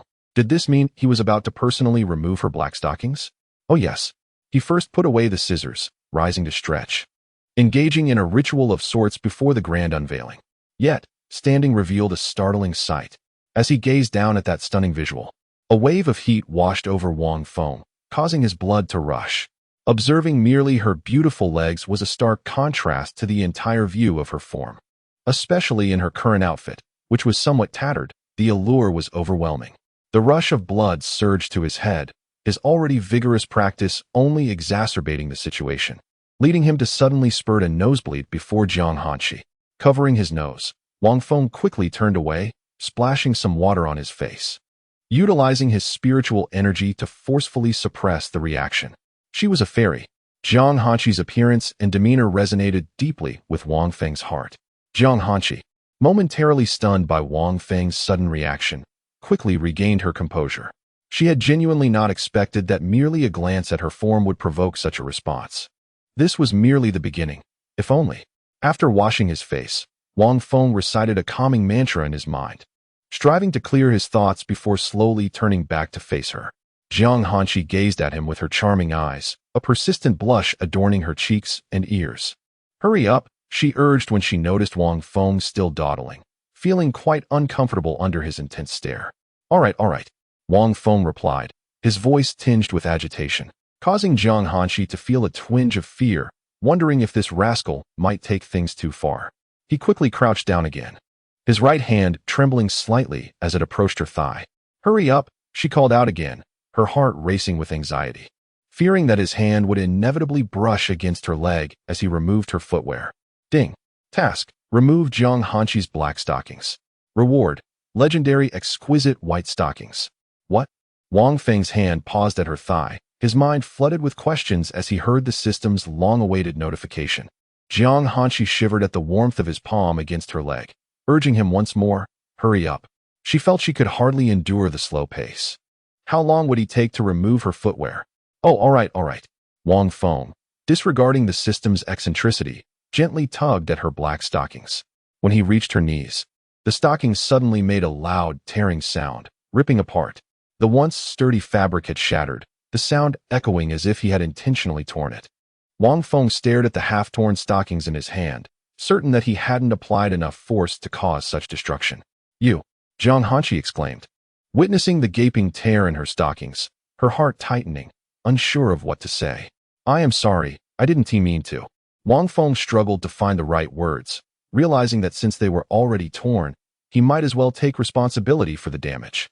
Since they're ruined, I'll just tear them completely, he informed Jiang Hanqi, who nodded in agreement.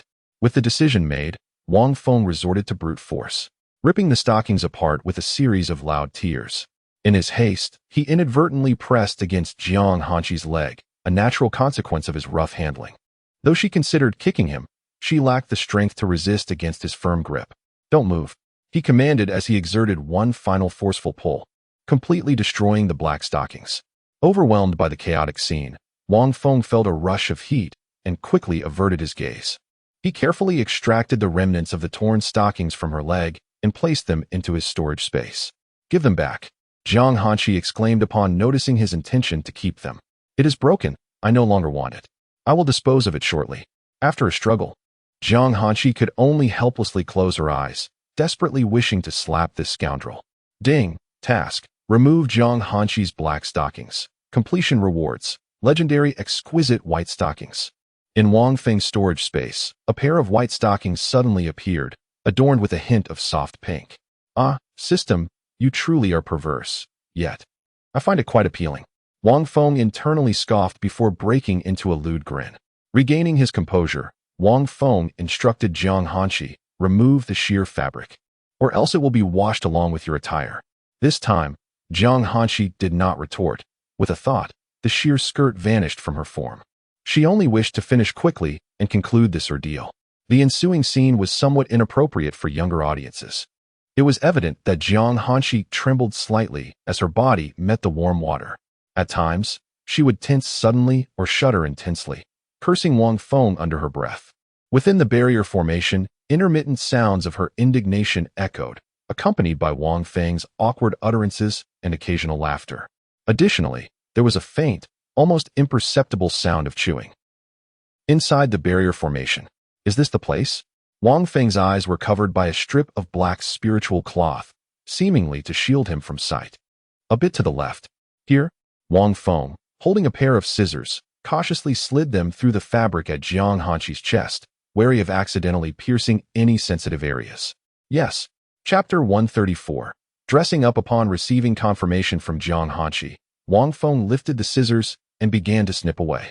At that moment, Xiao Long was crouched outside the shielding array, munching on ores and spiritual essence with unceasing delight. Indeed, she had been ushered out. Her father had insisted that he could not see it himself, nor could she. Xiao Long was initially bewildered and aggrieved when lightly pushed outside, with tears swirling in her eyes. She had been enjoying her meal when suddenly Wang Feng had expelled her, leaving her in the dark about the reason. Eventually, she was pacified with a generous offering of ores and spiritual essence from Wang Feng. Snip, snip. A sudden sound of fabric tearing echoed, prompting Wang Feng to halt his upward motion. This unmistakably indicated that the garment enveloping Jiang Hanqi's vital areas had fallen to the ground. Though he could see nothing, the sound left him momentarily dazed, as vivid images sprung forth in his mind.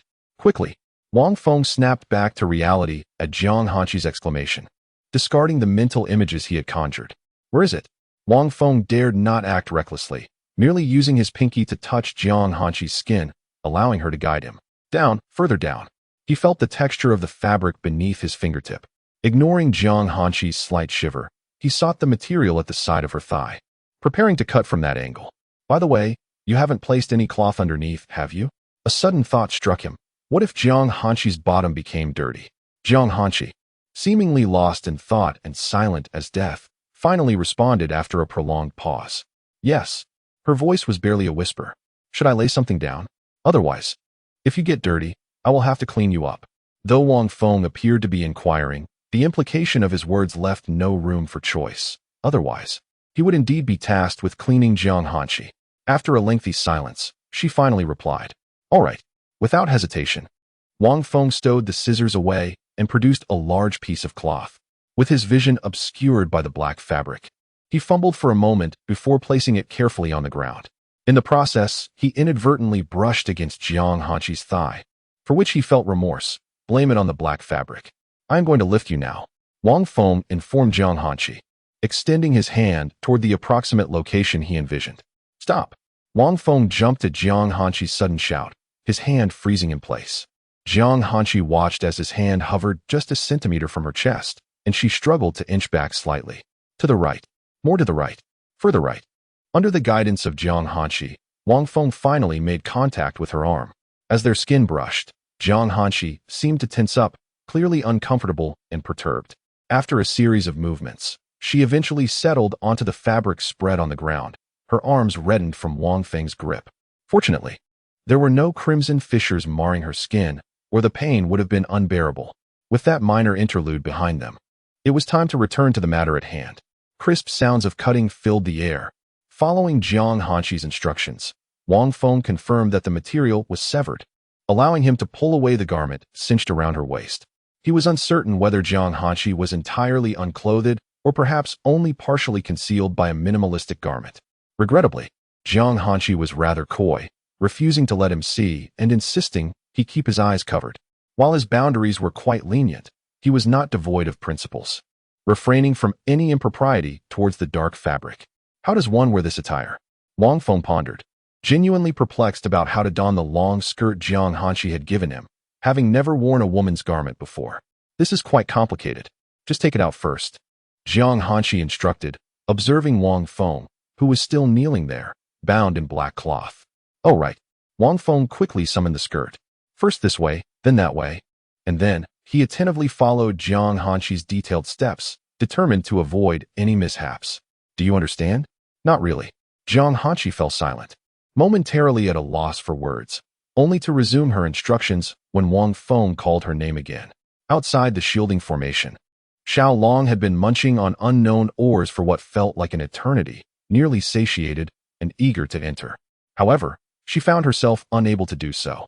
With no other option, she sat forlornly outside, curled up against the cold wind, occasionally sipping from a low-grade spiritual source. Time passed. Eventually, the protective barrier dissipated, and Xiao Long hurried inside, yearning for a hug from her father. Meanwhile, a blushing Jiang Hanqi, clad in a white dress, resembled a celestial being as she leaned against a tree, biting her lower lip. No one could fathom the trials she had just endured. She had repeated the steps for Wang Feng countless times. Yet, when it came to the actual execution, having received Jiang Hanqi's permission, Wang Feng had already stowed away the spirit cloth covering his eyes. As Xiao Long rushed over for a hug, he quickly extended his right arm, lifting her up and playfully rubbing his cheek against hers. That night, Xiao Long peacefully slumbered in Wang Feng's embrace. He sat beside Jiang Hanqi, neither of them exchanging words, simply sharing the tranquility of the night. Occasionally, he would add more firewood or tend to the flames. They sat close, an unspoken understanding between them, though it was Wang Feng who chose to sit particularly near. A night devoid of sleep, filled with silence.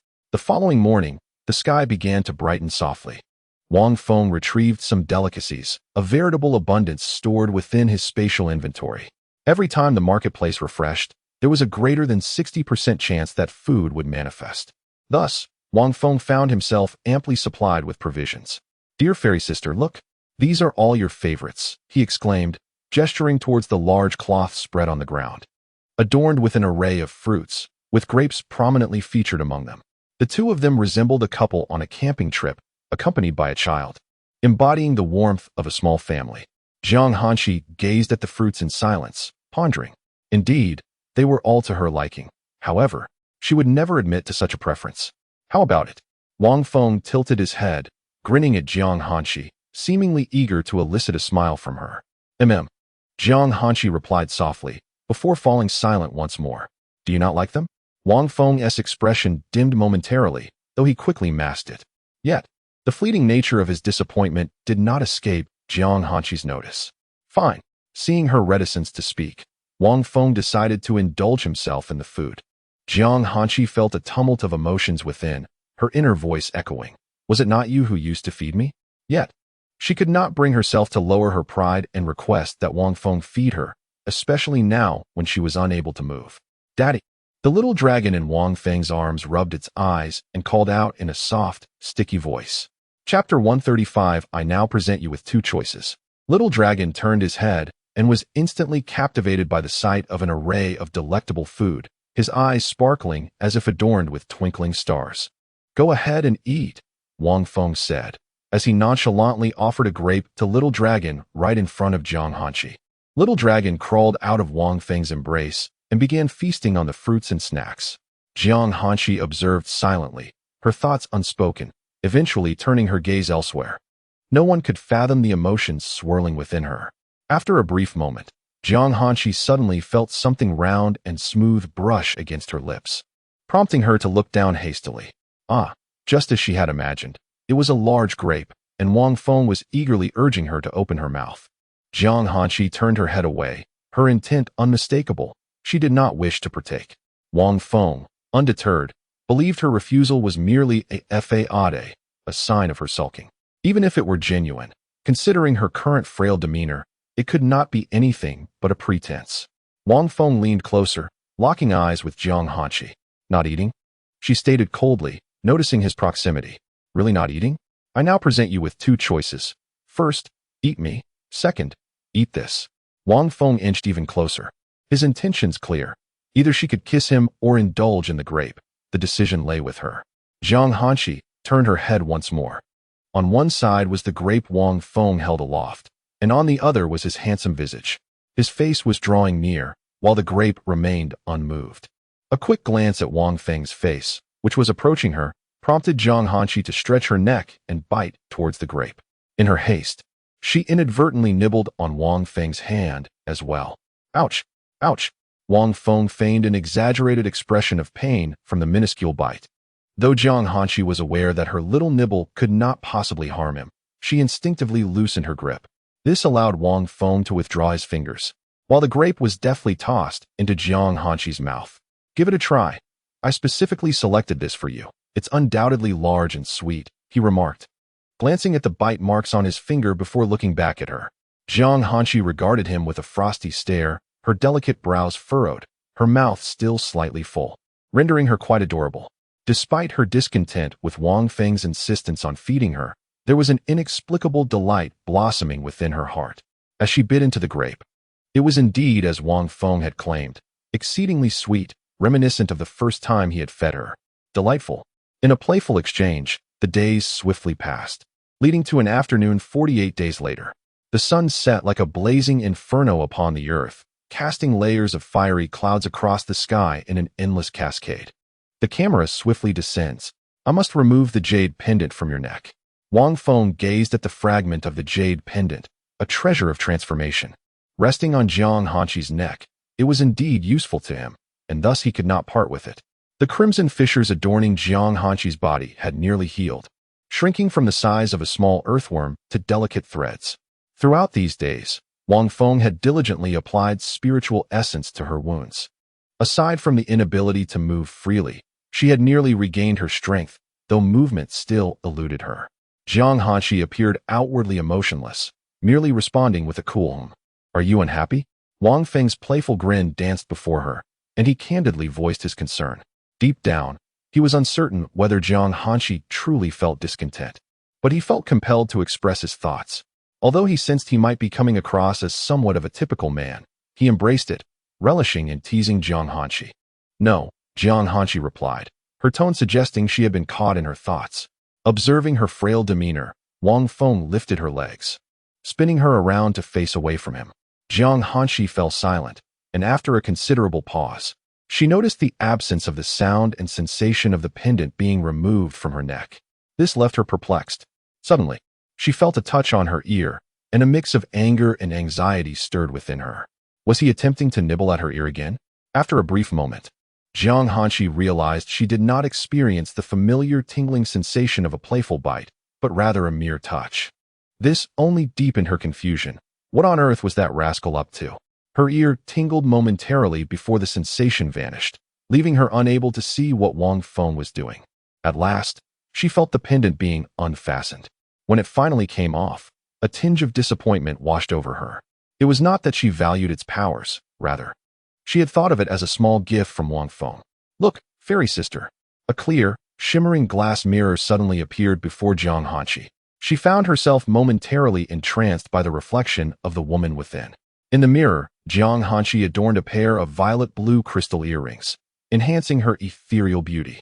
"Now, take a moment to truly feel your body," Wang Feng prompted, observing her dazed expression. The earrings were far more than mere adornments. Upon hearing his words, Jiang Hanshi turned her consciousness inward, carefully examining herself, and was pleasantly surprised. Waves of chilling energy flowed into her from the earrings, harmonizing with her very essence as if she were undergoing an automatic cultivation process. She couldn't help but marvel at how formidable these earrings were. Moreover, there seemed to be a subtle aura surrounding her, allowing her to control her own energy with greater ease.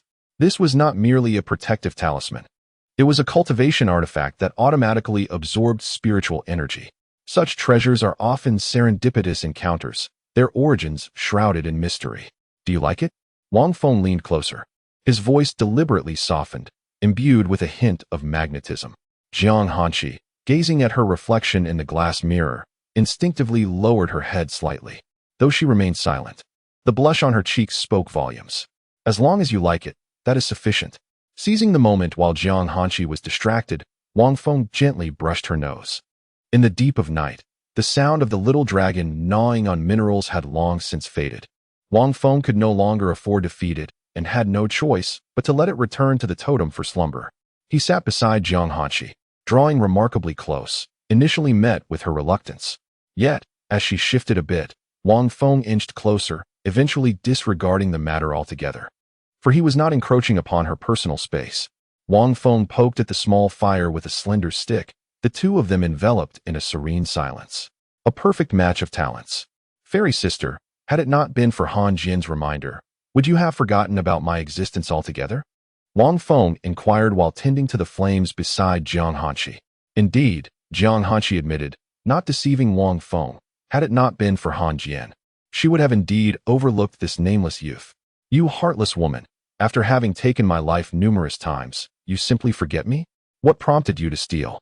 She paused, choosing her words carefully, the two of them sharing an unspoken understanding, recognizing the futility of articulating further.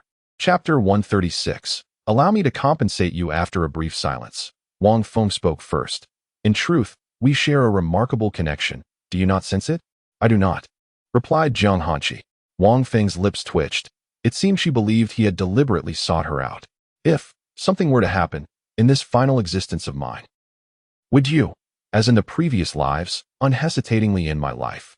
Jiang Hanshi turned sharply to Wang Feng, bewildered by the implication of his words. Yet, she clung to a significant detail, his final existence. The last life, indeed? Yes, I am sorry. Jiang Hanshi's voice softened, laced with genuine remorse as she spoke. It is merely the consequence of my own actions. You were unaware of my temperament before, and now you have merely reaped what I sowed. Wang Feng dismissed the matter lightly, recalling that in the early days of his revival, he would have gladly extinguished Jiang Hanshi's life. Yet, alas, he found himself unable to do so. He began to deceive Jiang Hanshi, and in the midst of his fabrications, he unwittingly became ensnared in the very web he spun. Reflecting on this, he shook his head with a wry smile, marveling at the whims of fate. To speak candidly, his fondness for Jiang Hanshi's beauty had always lingered, especially as she risked her life to save him. At that moment when she sacrificed herself, the strings of his heart were irrevocably severed. Though Jiang Hanshi acknowledged Wang Feng's sentiments, the guilt she carried could not be easily dismissed. Had they not forged a bond as deep as this, perhaps she would not have felt so burdened. However, given their current intimacy, with their bodies nearly laid bare to one another, how could they remain strangers? Thus, when a man she had slain countless times transformed into a figure akin to kin, she was inevitably overcome with remorse and discomfort, particularly for the weight of their deadly enmity.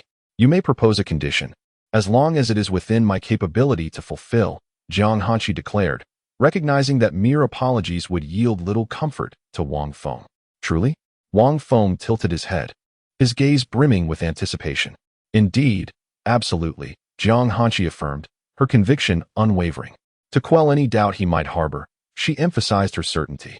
You see, you have ended my life so many times, thus what? Jiang Hanshi thought to herself, acutely aware that Wang Feng would likely propose something absurd. Then, marry me. Allow your life to serve as penance, redeeming yourself through a lifetime of atonement. As Wang Feng uttered those words, the atmosphere around them seemed to solidify, leaving only the crackling of the fire to fill the silence. The atmosphere became somewhat heavy. Ice. Jiang Hanshi was the first to speak, but was interrupted after uttering just a single word. Do not mention palace rules. Look at us, both possessing the potential of emperors. In the future, when we have children, they may very well inherit the essence of immortals. At that time, we shall decree that those palace rules apply solely to the elders and disciples. Wang Feng seemed to anticipate Jiang Hanshi's thoughts, decisively interrupting her spellcasting, having already considered a retreat. His fierce onslaught rendered Jiang Hanshi utterly speechless, especially when the mention of children caused her ears to flush crimson. Noticing her silence, Wang Feng continued his verbal assault. I could propose conditions, but that would merely be your word against mine. After uttering this line, he shook his head, a self-deprecating smile crossing his lips, his eyes slightly reddened. Yet, he feigned indifference as he rummaged through the firewood, seemingly unconcerned. The more he acted this way, the more guilt weighed upon Jiang Hanshi's heart. Don't say anything more, I already understand. Please, no more. With each attempt Jiang Hanshi made to speak, Wang Feng interrupted her, leaving no room for her words. Panic surged within her. She was at a loss for how to comfort Wang Feng. Naturally reticent, she found herself at a loss for words in the face of his relentless interruptions. Little one, you cannot escape my grasp. Wang Feng gazed at Jiang Hanshi's adorable, flustered expression, a smile involuntarily gracing his lips. Suddenly, with a thought, he conjured a crystalline barrier around them, forming an array to thwart any potential attacks from beasts. Never mind that. Remember the last time when I tore your footwear? His words seemed to deflate Jiang Hanxi's anxious demeanor, prompting her to attempt an explanation once more. It's fine. If you are unwilling to marry, then so be it. I am not one to force matters. Wang Feng, as if anticipating her response, continued. His demeanor clearly disinclined to revisit that topic. The two words Jiang Hanxi longed to utter remained lodged in her throat, unspoken. In truth, Wang Feng was being deliberate. He had no desire to hear an answer, nor did he care about the response. Even if her answer was an affirmative, it was better left unvoiced. He preferred to let Jiang Hanxi fill in the blanks in her mind, serving as a small punishment for all the times she had tried to take his life. He silently vowed to impose a far greater punishment in the future. So, shall I replace your footwear now? Wang Feng shifted the conversation back to the earlier topic regarding her footwear. No. As he had anticipated, Jiang Hanxi hesitated momentarily, but ultimately declined. The new pair will keep your feet warmer and benefit your cold constitution, preventing your hands and feet from being icy. Wang Feng retrieved an exquisite box and gently opened it, revealing a delicate pair of pale pink stockings nestled within. With a beaming smile, he presented them to Jiang Hanxi. No, Jiang Hanxi responded, her eyes betraying a hint of embarrassment as she hesitated, glancing at the dainty stockings. Ultimately, she firmly declined. Observing her refusal, Wang Feng resorted to his final tactic. Very well. If you refuse, I shall bestow them upon the saintess instead.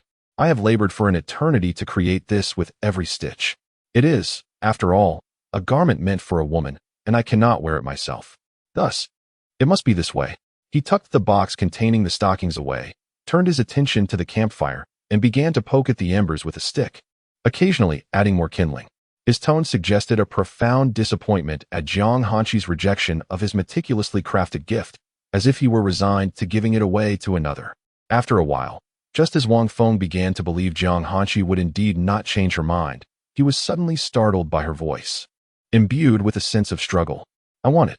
Jiang Hanxi spoke to Wang Feng, her tone laden with difficulty, as if she had made a monumental decision. What do you want? Wang Feng feigned ignorance, setting down the firewood and regarding Jiang Hanxi with a bewildered expression. Foot, garment. Jiang Hanxi uttered those words in a barely audible whisper, her voice trembling with shyness, almost inaudible to Wang Feng. Just moments ago, you refused, and now you desire it? What do you take me for? Am I merely an object you can discard and retrieve at your whim? Wang Feng's tone conveyed a deep sense of sorrow, clearly disapproving of Jiang Hanxi's sudden change of heart. No, Jiang Hanxi stammered, a fleeting moment of panic crossing her features. Yet upon seeing Wang Feng's jovial smile, she realized she had been playfully teased. Do you truly want it? Chapter 137. Is it a set? Really? Wang Feng chuckled as he leaned closer to Jiang Hanxi, taking a seat beside her and speaking softly. Jiang Hanxi, seemingly embarrassed by the earlier jest, averted her flushed face, unwilling to meet his gaze. Ding. Task. Personally adorn Jiang Hanxi with white stockings. Reward. A pair of embroidered white shoes. Wang Feng. Wait, little system, have you truly organized an ensemble? Wang Feng found himself bewildered by the system's notification. Donning white stockings would yield shoes? By the way, those embroidered shoes aren't red, are they?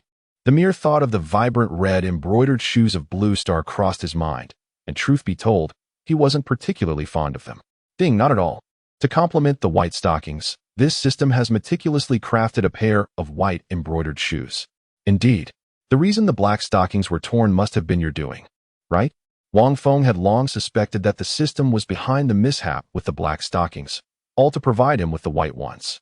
Now, upon hearing the notification, his conviction was solidified. It was undoubtedly the system's mischief. Nevertheless, I like it, Wang Feng let out a few mischievous chuckles inwardly, appearing somewhat lewd. Ding. If the host feels that using one hand proves inadequate for helping Jiang Hanxi into her white stockings, perhaps consider employing your left hand to utilize the transformation ability. Wang Feng. After pondering the system's words, he suddenly awakened. Ma Duo, what have I been doing these past few days? I completely forgot about this divine ability. System, why didn't you remind me sooner? Ding, I observed you were engrossed in enhancing your relationship with Jiang Hanxi, so I spent most of my time in slumber, subsequently forgetting. The system's nonchalant tone left Wang Feng uncertain whether it was a genuine lapse or feigned forgetfulness. Truly an inept system. Wang Feng muttered a complaint, yet he did not chastise it. It was not out of reluctance to scold, but rather a lack of motivation. Rather than engage in banter with it, he'd prefer to deepen his bond with his little Huanqi. Their exchange with the system lasted merely a few seconds. Wang Feng then returned his focus, realizing that Jiang Huanqi's silence implied acquiescence. He glanced at her profile, yet she continued to gaze elsewhere, seemingly indifferent to him. After waiting a few more seconds, totaling approximately 20 seconds in silence following his dialogue with the system, he pondered whether Jiang Huanqi genuinely wished to ignore him. Regardless, she remained unresponsive. As Jiang Huanqi diverted her attention, she suddenly felt her feet lifted, startling her nearly to the point of losing her balance. Wang Feng promptly halted his actions, using the metallic left hand he had conjured to cradle her feet, while his right hand steadied her form, ensuring she regained her balance. "Since we've begun, do not move," he instructed, turning his body back and gently patting Jiang Huanqi's delicate foot. He then took her hand, pressing the middle of her white dress's skirt firmly. It seems as though the intention was merely to wear the stockings, rather than to admire her thighs or the mythical creature. "Your hands." At this moment, Jiang Huanqi also noticed that Wang Feng's left hand had inexplicably returned. Yet it was made of metal. "Perhaps it is because you accepted the gift I offered as compensation." In my moment of joy, my arms seemingly grew back, leaving me somewhat bewildered. Listening to Wang Feng's words, which were akin to those one might use to coax a child, Jiang Huanqi slightly furrowed her brows. However, since Wang Feng was unwilling to elaborate, she refrained from pressing further and hesitantly voiced, "Right now, I am not inclined to wear them." As she spoke, she attempted to withdraw her feet once more. Observing Jiang Huanqi's continued efforts to pull back her feet, albeit with minimal force, Wang Feng chuckled softly. "Oh, you still refuse?" With self-deprecating humor, he let out a couple of dry laughs, and his mood suddenly shifted to one of gloom. He gradually loosened his grip on Jiang Huanqi's feet, preparing to release them, just as Wang Feng intended to reclaim the white silk from her feet. No. Seeing Wang Feng in such a state, an inexplicable tightness gripped Jiang Huanqi's heart. Her words tumbled out in a rush, even stumbling over themselves in her haste. "Really?" Upon hearing her response, Wang Feng's earlier melancholy seemed to dissipate slightly. He raised his gaze, eyes sparkling as they fixed intently on her. "Then you must not move." After saying this, Wang Feng maintained a steadfast gaze on Jiang Huanqi. It was only when she lowered her head and nodded gently that he broke into a joyful smile, reminiscent of a child receiving candy. Although Jiang Huanqi had expressed her reluctance, when Wang Feng once more placed her feet atop his legs, the warmth radiating from him sent a jolt through her, causing her to instinctively attempt to retreat. Aware that a firmer approach was necessary, Wang Feng's metallic hand and right hand simultaneously clutched Jiang Huanqi's feet, rendering her immobile. "If you move again, I shall nibble on them." He gripped her slender ankles tightly, casting a playful threat at her. Only when her struggles gradually ceased did he cautiously loosen his hold on her delicate feet. "Do not move," he spoke softly, as if soothing a child. Then, with his remaining right hand, he reached for the white silk encasing Jiang Huanqi's small foot, gently threading it upward. He paused intermittently, adjusting the skirt between her legs to ensure no glimpse of spring was revealed. Though Jiang Huanqi's face flushed crimson at the sight, her mind was lost in contemplation. Observing Wang Feng's serious demeanor as he pressed her skirt down, she resolved not to struggle any further. She contemplated a forceful resistance, but it proved futile. In her prime, without the aid of magical artifacts, she found herself utterly subdued by this rogue. Moreover, one cannot overlook her current state. When Wang Feng raised his gaze after she had donned a pair of delicate white stockings, he discovered Jiang Huanqi, her cheeks flushed, with her eyes gently closed as if in slumber. However, the trembling legs resting upon his own betrayed her true feelings. Observing the enchanting white stockings adorning her long legs, with a hint of soft pink at the heels, she appeared both adorable and captivating, an undeniable temptation. Nevertheless, Wang Feng refrained from any advances. He understood that relentless pursuit could easily breed aversion. He was not foolish. Jiang Huanqi's attitude towards him, while not indicative of profound love, certainly suggested a diminishing resistance to his physical presence. It seemed inevitable that she would eventually fall for him. As for Wang Feng's own sentiments toward Jiang Hanqi, despite the mission at hand, he found himself disinclined to embrace it. No amount of incentives from the system could compel him to undertake a task that did not resonate with his character, stubbornness being a defining trait. Had he not been so obstinate, he might not have faced her wrath on numerous occasions. Initially, many of his actions were indeed driven by the mission, but now, as he gazed at Jiang Hanqi's serene visage, a soft chuckle escaped his lips. He gently lifted her long leg from his lap, and in passing, lightly patted her elegantly curved calf, eliciting a subtle contraction of her legs in response. Chapter 138. Master, may I rest upon your lap? As he withdrew the exquisite white embroidered shoes, Wang Feng's first impression was one of sheer admiration for their exquisite beauty. The shoes were entirely white, adorned with delicate embroidery of white clouds and ethereal white phoenixes soaring gracefully above. At the heels of both shoes, long white ribbons were elegantly fashioned, seemingly intended to wrap around the ankles. Wang Feng gently placed the shoes on the ground and positioned Jiang Hanqi's feet carefully, first taking the left shoe and delicately slipping it onto her dainty foot. Where did you acquire these shoes? Jiang Hanqi had expected to go barefoot, or at the very least, to wear only foot garments during these days. She was taken aback to discover that Wang Feng possessed such feminine shoes. Moreover, the craftsmanship was beyond compare. It was evident that the creator had devoted considerable effort to their making.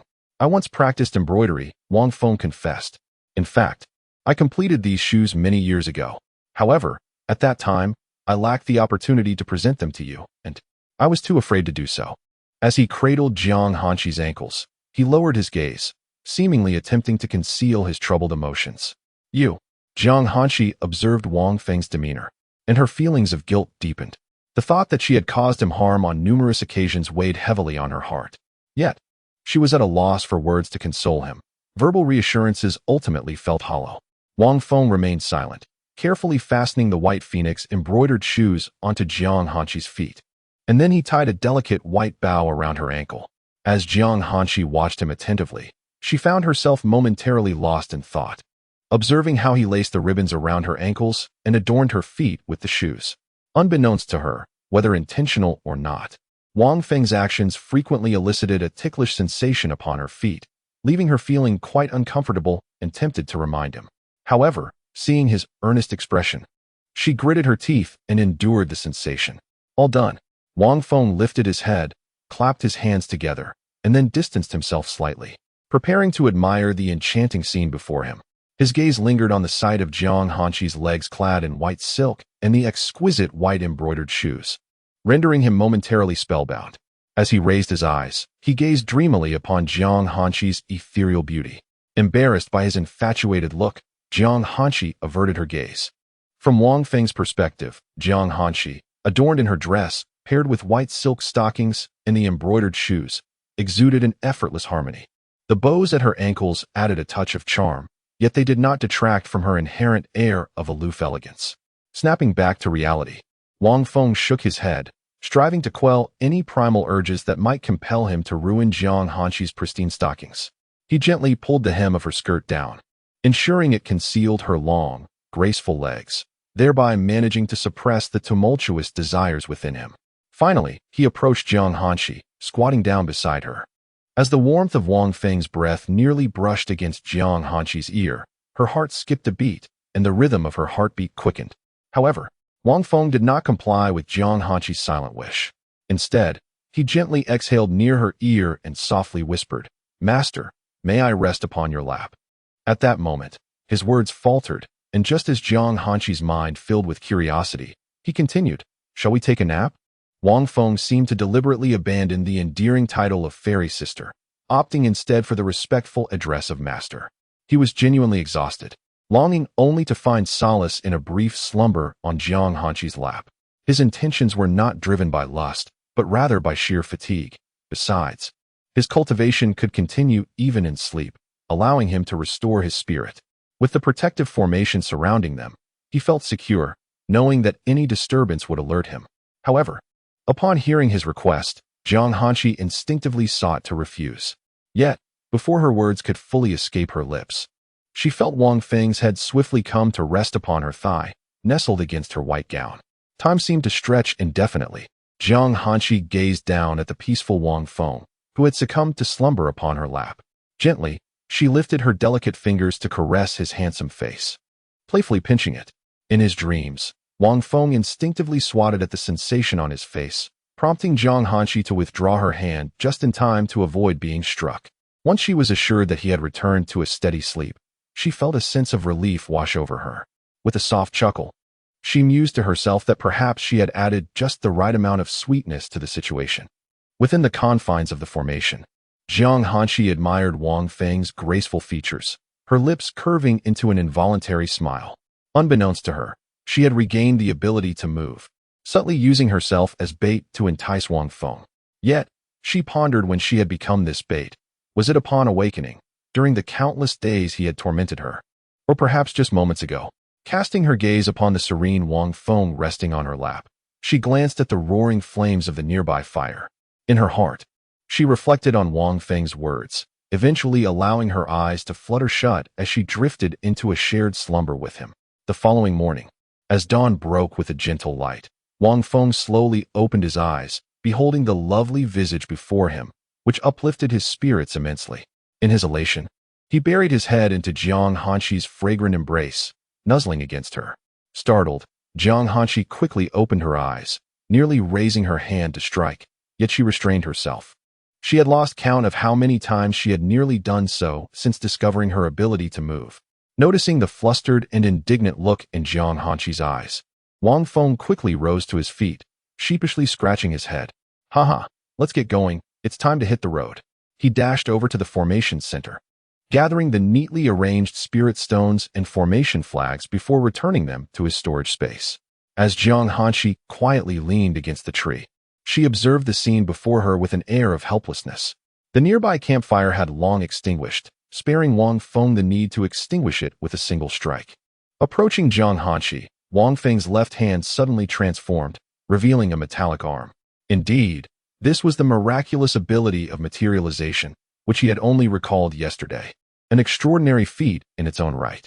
While it lacked tactile sensation, it at least rendered tasks less cumbersome, allowing for effortless manipulation. With a swift motion, Wang Feng hoisted Jiang Hanshi onto his back, guiding her hands around his neck for support. He secured her legs firmly with his arms and playfully pinched her.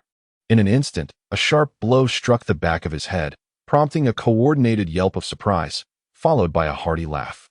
He could easily surmise the expression on Jiang Hanshi's face at that moment. Ready for takeoff, Wang Feng announced, positioning himself for a sprint while holding her legs securely. With a whoosh, they vanished, leaving only a whisper of wind in their wake. During their frantic dash, they encountered various beasts, all of which fell to Wang Feng's swift kicks. A roar echoed from a distance, but Wang Feng had no inclination to address it. He sprinted with Jiang Hanshi in another direction, racing onward with fervor. As noon approached, the blazing sun shone brightly over a small town. Chapter 139. The eunuch's voice of a behemoth. Wang Feng strolled along the streets of the quaint town, carrying Jiang Hanshi on his back, glancing around with curiosity and occasionally indulging in delectable snacks. The number of cultivators in this small town was scant, with the most formidable among them barely reaching the spirit formation realm, as far as Wang Feng could discern. Of course, there might be hidden masters lurking in the shadows, but they were undoubtedly few and far between. In the realm of cultivation, mortals still predominated. Towns akin to Tianxian City or Dixian City were exceedingly rare. As Wang Feng walked, Jiang Hanshi's legs nestled around his waist, her arms embraced him tightly. Concerned that she might tire from the prolonged position, he gently supported her with his tactile right hand. Meanwhile, his metallic left hand clutched a chicken leg, nibbling and savoring the flavors, before venturing to purchase candied hawthorns. He extended one of the treats behind him, allowing Jiang Hanshi to enjoy a piece before he took a bite himself. Numerous onlookers gazed in awe at this affectionate couple, their eyes brimming with admiration. Notably, Jiang Hanshi, perched upon Wang Feng's back, had chosen not to wear her conical hat this time. Suddenly, a voice echoed from afar, startling the peaceful ambience. The murderous fiends have returned. Run. As Wang Feng ambled along, savoring his snack, chaos erupted in the streets, leaving him utterly bewildered. What on earth is happening? He pondered, attempting to grab hold of someone for clarity, but they disregarded him, frantically shoving his arms aside to flee.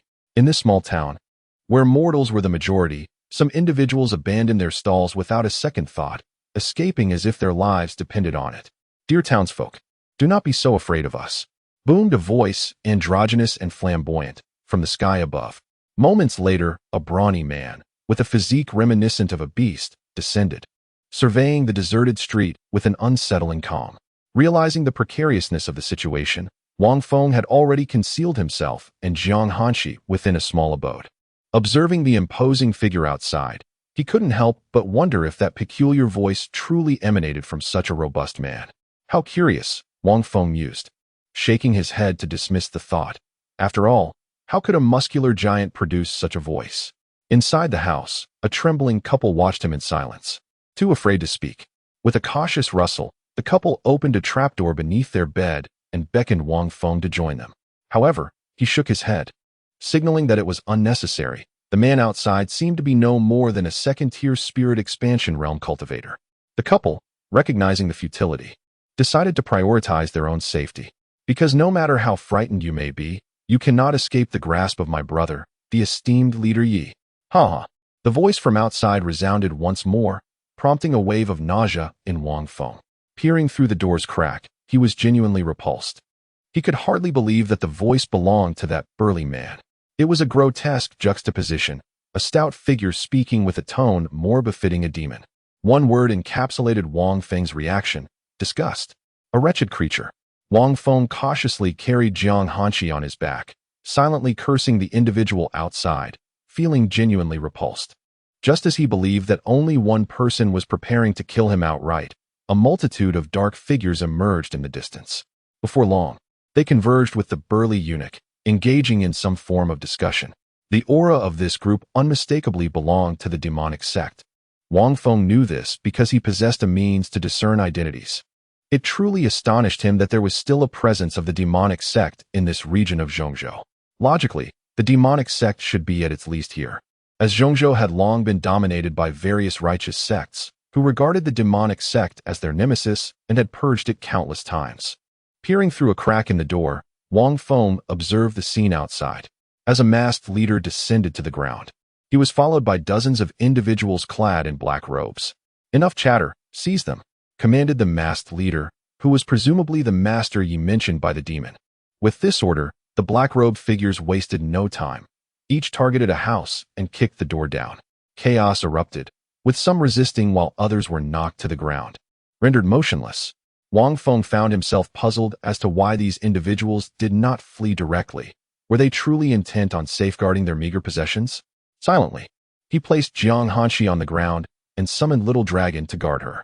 As the black-robed figures drew nearer to the house, Wang Feng clenched his right fist, poised for their arrival.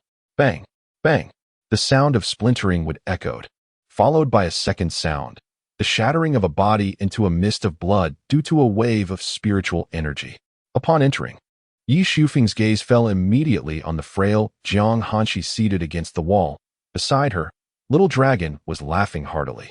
Just one glance rendered him spellbound, igniting a feverish heat within him, his lower body rising uncontrollably. A celestial being, he mused, the pleasure would surely be exquisite. However, he first needed to eliminate this audacious brat, oblivious to the gravity of his situation. Wang Feng, too, had noticed Yi Shufeng and charged at him, his right hand transforming into a claw, intent on crushing his opponent's second brother. Ignoring everything else, he unleashed the full might of his peak level in the expansion spirit realm, surging forward in a flash. Kill him. Upon witnessing Wang Feng's prowess, Yi Shufeng began to panic and fled in desperation. With only a 6th level cultivation in the expansion spirit realm, he stood no chance against Wang Feng. What celestial being? His only desire now was to survive. Previously, he had thought Wang Feng was merely a low-level cultivator, but he had been sorely mistaken. With Yi Shufeng fleeing, his subordinates could hardly be expected to follow his orders.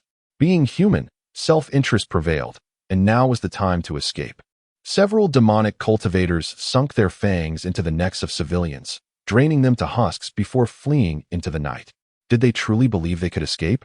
Wang Feng's figure flickered as he swiftly approached them, delivering a punch to each adversary. Unleashing his spiritual energy with fervor, the force of his strikes echoing with power. "You disgust me. I shall end your life." The vile taunts of the grotesque figure pierced Wang Feng's ears, igniting his fury as he turned his focus solely on that abomination. The creature, however, was not to be underestimated. A blood-red aura emanated from its being, and anguished wails resonated from within, as if countless souls were imprisoned inside, yearning for escape. With a guttural cry, the loathsome being emitted a sound that was both repulsive and lingering, further inciting Wang Feng's revulsion. "I will slay you." The hulking figure of the creature clenched its powdery fists and launched itself toward Wang Feng. As it charged, Wang Feng seized its lifeless body and hurled it fiercely towards the fleeing Yi Tangzhu, Yi Shufeng. At that moment, several figures descended from a distance, appearing to be righteous cultivators, yet they refrained from attacking Yi Shufeng. With a single strike, one of them obliterated the grotesque creature's body, reducing it to a mist of crimson. "How audacious! To slaughter the innocent under the protection of my sword-sex city. Do you seek death?" A venerable elder among the 5 figures proclaimed, prompting Yi Shufeng to feel a surge of relief as he swiftly sought refuge behind them. Chapter 140. The Sacred Demon Sect. "My lord, we were successfully recruiting disciples when suddenly he emerged and unleashed a merciless attack on us. You must eliminate this fiend." Yi Shufeng lowered his head, unable to meet the gaze of the elder. Slap! A resounding strike sent Yi Shufeng reeling, stars dancing before his eyes. "What use are you if you cannot even recruit a disciple properly?" This classic remark, unfortunately, did not originate from the elder, but rather from a young man's voice, as he had been interrupted by Wang Feng. "Ha ha ha, this is utterly hilarious. Even from a mere thought, I could have anticipated such dialogue." Wang Feng chuckled, observing the elder frozen in shock, his expression darkening swiftly. "I wonder how long you can maintain that laughter. Kill him." The elder waved his hand, commanding his 5 subordinates, all at the 9th level of the expansion spirit realm, with the elder clearly leading the charge. The 4 middle-aged men, upon hearing his command, erupted with fierce energy, their eyes gleaming as they surged toward Wang Feng. "Oh dear," Wang Feng mocked playfully, watching the 4 assailants approach. His expression shifted, and with a swift motion of his hands, they transformed into dual blades. The elder's pupils constricted sharply. This was that divine ability. The news had long spread throughout their sacred ground. The patriarch himself had declared that anyone with information about this ability would be generously rewarded. The patriarch had meticulously described every characteristic of this divine ability, disseminating it throughout the entire sect repeatedly. Members of the sacred land, both high-ranking and disciples, had searched tirelessly for it, and now it appeared before them. "Young man, what is this divine ability you possess? Speak, and I may spare your life." The elder halted the assault on Wang Feng, his eyes softening as he sought to ascertain the truth of the matter. Wang Feng, puzzled, retorted, "Why did you stop halfway through your attack? Must I explain my techniques to you? Are you the fool, or am I?" Wang Feng regarded the elder as if he were a simpleton, realizing that the elder's intellect was indeed questionable. In an instant, the elder's expression shifted from cordiality to a deepening scowl, the transformation occurring in a heartbeat. "Kill him. Bring him back," the elder commanded, then retrieved a communication artifact, murmuring incomprehensible words into it. After a moment, the elder's gaze brightened with delight as he seemed to receive confirmation of some kind. His eyes sparkled with greed as he looked toward Wang Feng, exclaiming, "Ha! Once I capture this young man, I shall be prosperous." Yet, as he raised his head, his expression swiftly morphed into one of horror, akin to one who had just consumed a bitter pill. From his vantage point, he beheld Wang Feng's right hand, claw-like, with muscles rippling with strength. Though lean, it exuded an intimidating power, especially as Wang Feng deliberately tensed his arm, causing the veins to bulge, creating a terrifying sight. Boom! The last middle-aged cultivator, gripped by Wang Feng, struggled in vain before his skull was crushed, blood and brain matter splattering like a burst watermelon. The elder, now filled with fear, dared not contemplate any further supernatural powers. He fled with great haste, disregarding Yi Shufeng trailing behind. "My lord, take me with you." Yi Shufeng hurriedly pursued, yet his speed paled in comparison to that of the elder. "Release the arrow."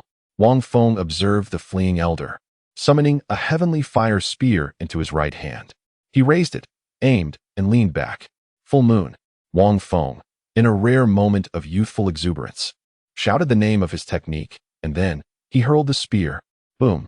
An explosive roar reverberated through the city, echoing in the ears of countless inhabitants. The air surrounding Wang Feng's hand distorted visibly, creating a ring of fiery turbulence. The force of the shot suspended the air for several seconds. The heavenly fire spear, trailing an exquisite blaze, shot forth like a meteor, racing toward the fleeing elder. Whoosh! The spear pierced through the elder's chest with relentless speed, propelling him forward. The elder, still in motion, found himself bewildered, gazing at his chest where a gaping hole had formed, hollow and vacant. Flickering flames danced within, seemingly mocking him, while the acrid scent of charred flesh wafted through the air. After piercing through, the spear continued onward for a distance before abruptly changing course. Now aimed directly at his head. With his meridians and internal organs obliterated, he could only stare wide-eyed at the incoming spear, utterly unable to summon even a trace of spiritual power, paralyzed by his own inertia. Crack! With a resounding thud, a headless corpse plummeted from the sky. Wang Feng, observing the returning spear, smirked wickedly. "Run again. You shall meet the same fate," he bellowed, lifting the spear once more, leaning back in preparation for another throw. Yi Shufeng, halted by Wang Feng's shout, came to an abrupt stop, his body rigid as he stood frozen in place.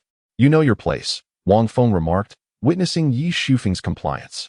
He gradually lowered his spear, standing upright, and blew gently at the tip, speaking in a leisurely tone, "Do not fear. I mean you no harm." With that, Wang Feng swiftly approached Yi Shufeng, offering words of comfort while scrutinizing him thoroughly from head to toe. The mask that had once concealed his face was already lost, having been knocked off by the elder's earlier strike. Yi Shufeng's appearance could be described as neither handsome nor unattractive, but succinctly summarized in 2 words, sleazy. "My lord, please. I beg you. I was coerced." Yi Shufeng, trembling, dropped to his knees, pleading for mercy. "Do not recklessly claim kinship. You are unworthy." Wang Feng was momentarily taken aback by this unexpected scene, but he quickly lifted a foot and struck at the man's dantian.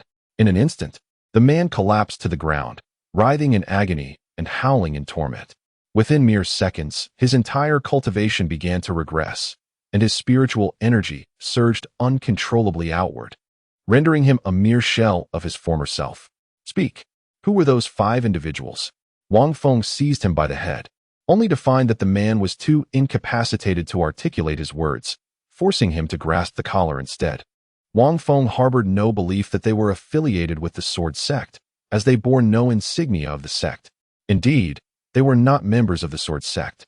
Their identities revealed them to be disciples of the Heavenly Desolation Sacred Ground. Wang Feng had never heard of the Heavenly Desolation Sacred Ground, suspecting it to be a newly ascendant power in the past millennium. Furthermore, not all 5 were sword wielders. One must remember that the Sword Sect exclusively employed swords, rendering all other weapons unnecessary. "My lord, I truly do not know." The face of Yi Shufeng, flushed with pain, was gripped by Wang Feng, his hands clutching his abdomen in torment, his speech stammering under the duress. "I only know that there is a leader of the Holy Demon cult who commanded us to undertake such deeds." The mention of the Holy Demon cult prompted Wang Feng to meticulously sift through his memories, rapidly searching for any relevant information. Chapter 141, To Speak or Not to Speak. "Oh, esteemed sir, are you aware?" Yi Shufeng felt a brief relief from his pain, exhaling deeply as he gazed at Wang Feng, who appeared visibly agitated. No." Wang Feng suddenly regained his composure, his expression devoid of emotion as he regarded Yi Shufeng. He realized that despite ruminating for an extended period, his mind yielded no information. Yet, this was hardly surprising, for most of the knowledge within his mind was antiquated, lingering from millennia past. It was akin to others navigating the modern era while he remained trapped in a bygone age. However, based on the identities of those righteous individuals, it was evident that the emergence of the demonic sect in Zhongzhou was undoubtedly shielded by their faction. Moreover, the organization protecting the demonic sect was surely formidable. Thus, Wang Feng reached a conclusion. The force safeguarding the demonic sect was undeniably significant. Otherwise, it would be implausible for them to operate so seamlessly without a righteous cultivator attempting to eradicate their presence. The establishment of the demonic sect's stronghold in Zhongzhou hinted at a potential grand conspiracy, one that could even entangle him and countless others, including the Ice Palace. After all, even the Sword Sect, a sect slightly more powerful than the Ice Palace, remained oblivious to the situation. Wang Feng deemed it prudent to investigate further, as he had little to lose in terms of time. Ultimately, he could relay the information to the Sword Sect, allowing the local authority to take charge. This was characteristic of his 8th incarnation. He would intervene only if the local authority failed to resolve the matter, particularly if the danger threatened him. What are you planning to do with these individuals? Wang Feng stared intently at Yi Shufeng, his gaze icy as if he might strike him down at any moment. Upon witnessing that look, Yi Shufeng immediately fell silent, casting a fierce glare at Wang Feng. Realizing his imminent demise, he was determined not to allow this young man to obtain any information. Wang Feng, observing the shift in Yi Shufeng's demeanor, chuckled, a sinister, malevolent laugh. He dragged the agonized Yi Shufeng into the street. Those hiding, come out. Quickly. Who among you is peddling spring elixirs? Wang Feng bellowed, his voice echoing throughout the city, resonating repeatedly. Those lurking in the shadows had already discerned the unfolding situation. Now, with Wang Feng seemingly having resolved the matter, they cautiously emerged from their shelters. In no time, an abundance of spring elixirs lay before Wang Feng. While these concoctions posed little threat to cultivators, it was crucial to remember that Yi Shufeng was no longer a cultivator. Yi Shufeng gazed down at the elixirs, his expression betraying palpable panic. Yet he stubbornly refrained from speaking. He was unwilling to yield, despite the certainty of his demise. He would not let the one seeking to end his life gain any information. Speak or not. Slap. Wang Feng, gripping his metallic hand around Yi Shufeng's neck, raised his other hand and delivered a resounding blow. Yi Shufeng soon found himself with a crimson face, visibly swollen from the relentless blows. Speak. Speak. Slap. The harsh strikes left him dazed, his consciousness teetering on the brink of oblivion. Dear brother, with you gripping his neck, how can he possibly respond? The onlookers, unable to bear the sight, offered a reminder rather than a plea for mercy. Realizing his error, Wang Feng reluctantly released his metallic grip on Yi Shufeng's left arm, only to deliver another resounding slap. Slap. Yi Shufeng collapsed to the ground, his mind clouded, remaining obstinately silent. Wang Feng, not a fool, understood that further violence could lead to death. He swiftly seized the storage bag from Yi Shufeng's person, extracting the most inferior of elixirs. He pried open the young man's mouth and forced it inside, subsequently using his spiritual energy to keep him alive. Will you speak? Wang Feng lifted him by the collar, as if ready to end his life in an instant. Go ahead. If you dare, kill me. Yi Shufeng spat a mouthful of blood towards Wang Feng, but a chaotic barrier intercepted it just inches from his face. So you choose to be defiant? Wang Feng, losing his patience, decided to abandon the interrogation. His singular desire was to eliminate Yi Shufeng. He was determined that with a few beasts to provide special services, he would break the young man's resolve. Bring me a few boars, Wang Feng shouted, and shortly thereafter, some onlookers departed. Moments later, a few individuals approached, leading a bull and 2 boars. Brother, we only have 2 boars. Will the bull suffice? Yes, this is even better, Wang Feng replied with a grin, producing several formation flags which he hurled into the ground. He then retrieved an aphrodisiac, among which was one he recognized, Bull's Awakening. With a bull present, he ushered it and the 2 boars into the range of the formation flags. Yi Shufeng's expression turned frantic as he discerned Wang Feng's intentions. Slap. It was too late. From the moment he spat, it was already too late. Wang Feng interrupted his words with a swift strike, turning to his younger brother. Isn't your brother quite fond of standing at attention? Let's see him stand properly now. Wang Feng poured the aphrodisiac into Yi Shufeng's mouth, calling for a cup of water to force it down. With his spiritual energy sealing Yi Shufeng's mouth to prevent him from expelling it or committing suicide, he finally tossed him into the formation's confines. With a snap of his fingers, Wang Feng witnessed the bewildered expressions of the 2 boars and the bull just as the formation sealed shut. Unbeknownst to the 2 boars and the bull, they were about to confront an unforeseen predicament. Wang Feng posed a question that had long lingered in his mind, prompting the onlookers to join the discourse. It turned out that during the last visit from the Holy Demon Sect, 5 individuals, who appeared to be righteous cultivators, had intervened and swiftly dispatched the demonic cultivators. On that occasion, Only a handful of individuals had been taken away, and with the protection of those 5 righteous cultivators, the townsfolk felt reassured. Their livelihoods were deeply rooted in this city. It was inconceivable for them to abandon it so easily. The citizens had initially believed that with the guardianship of the 5 righteous cultivators, another assault was unlikely. However, they were mistaken. Wang Feng, having grasped the sequence of events, could only shake his head in understanding. It was entirely natural for mortals to cling to their possessions.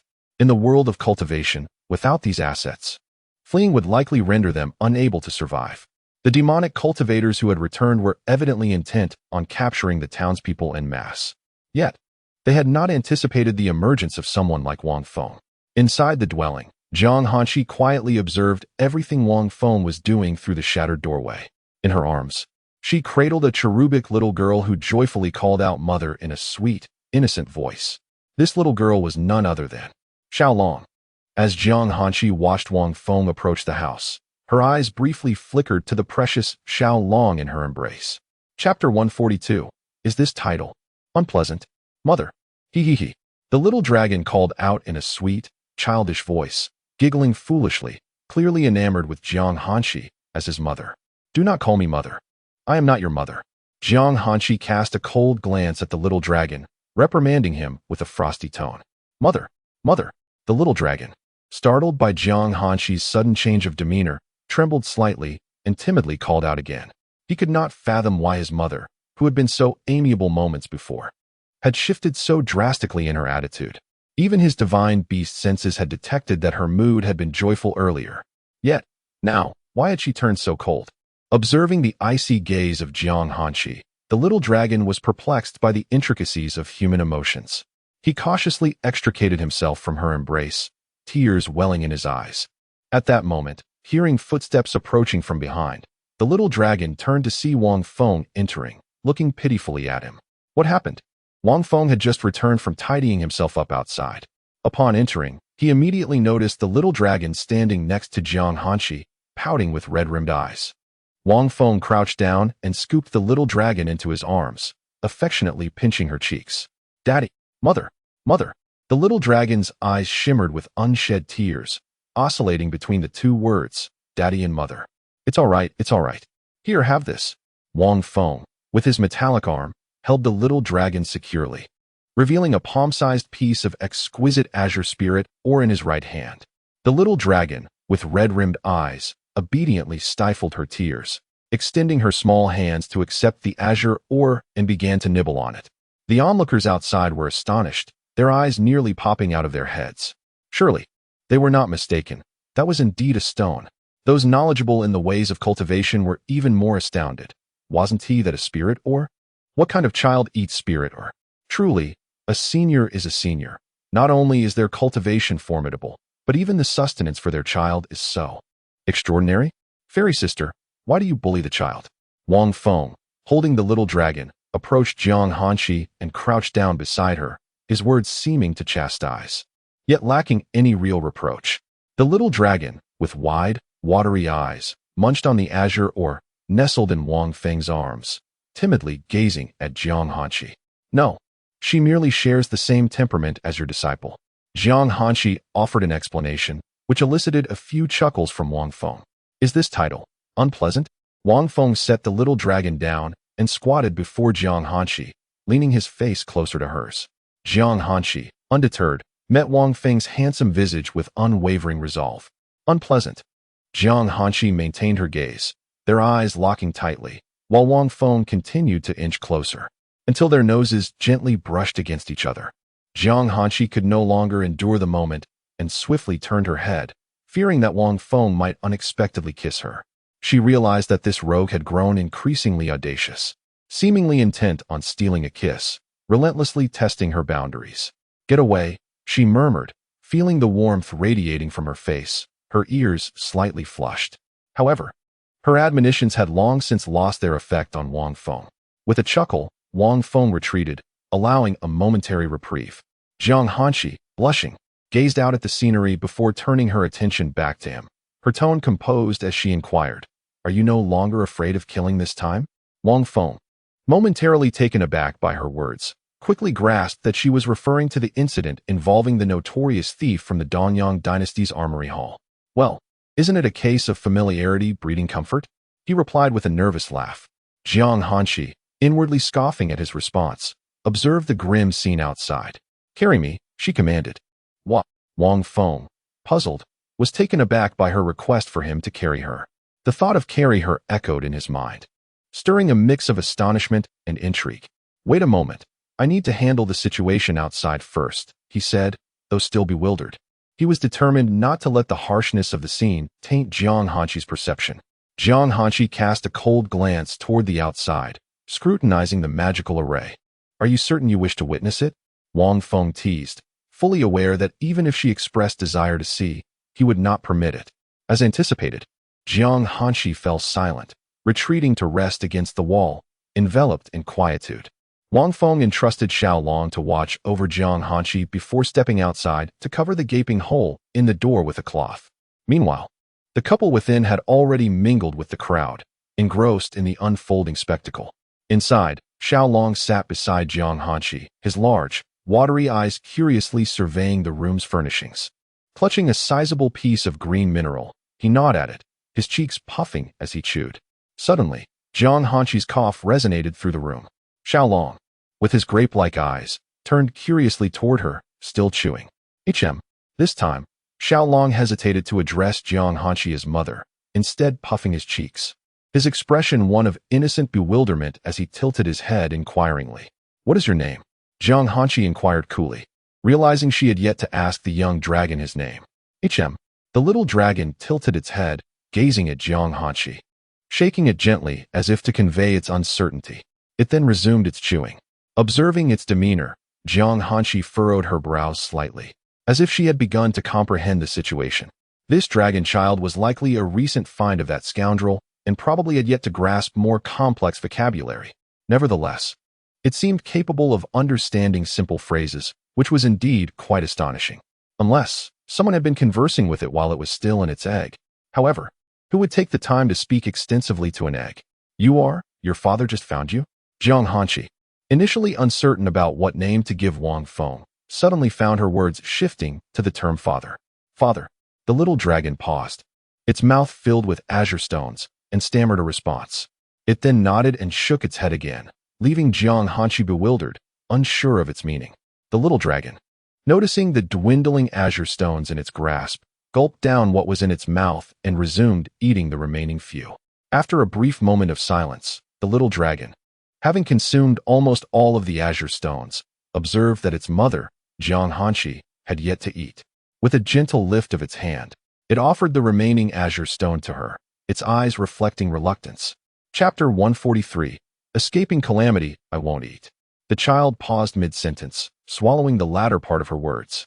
Cautiously, she glanced at Jiang Hanshi, and only when she noticed the absence of anger in her gaze did she feel at ease. Eat.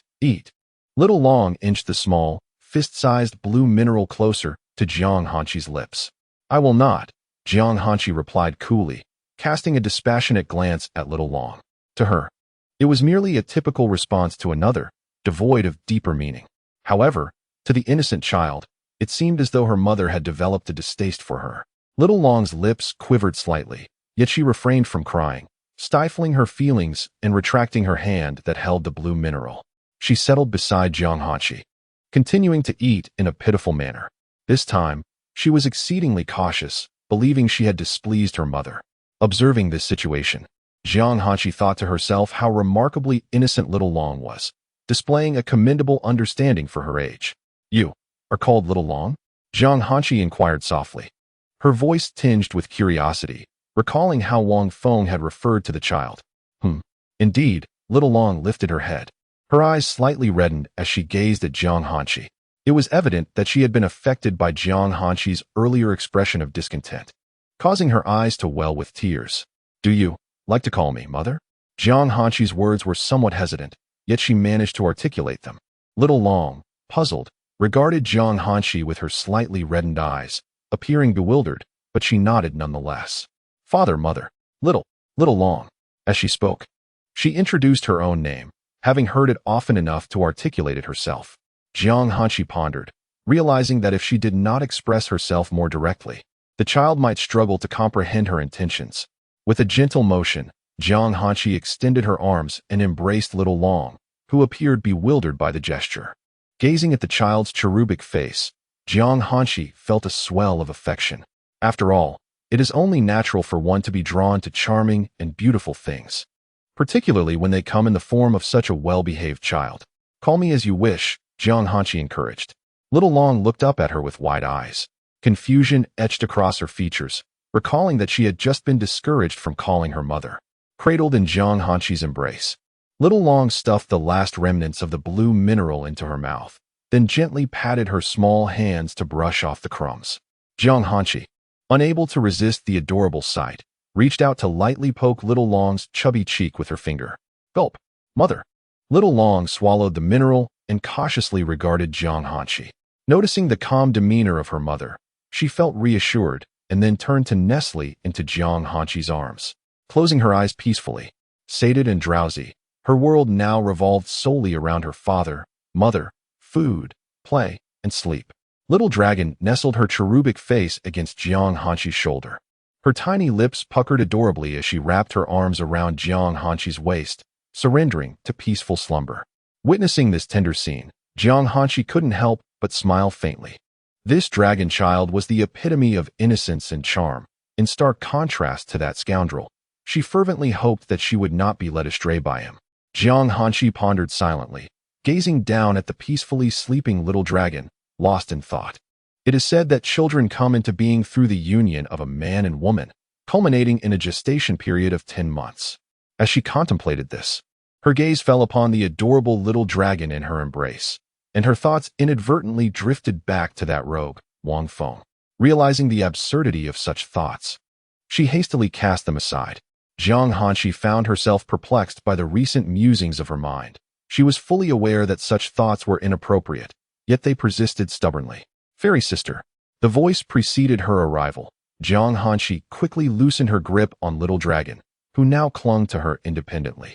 Wang Feng tore away the tattered bandages, stowing them away before hastily making his way to Jiang Hanqi's side. We must leave, he said, his expression grave, as if he had uncovered something of great consequence.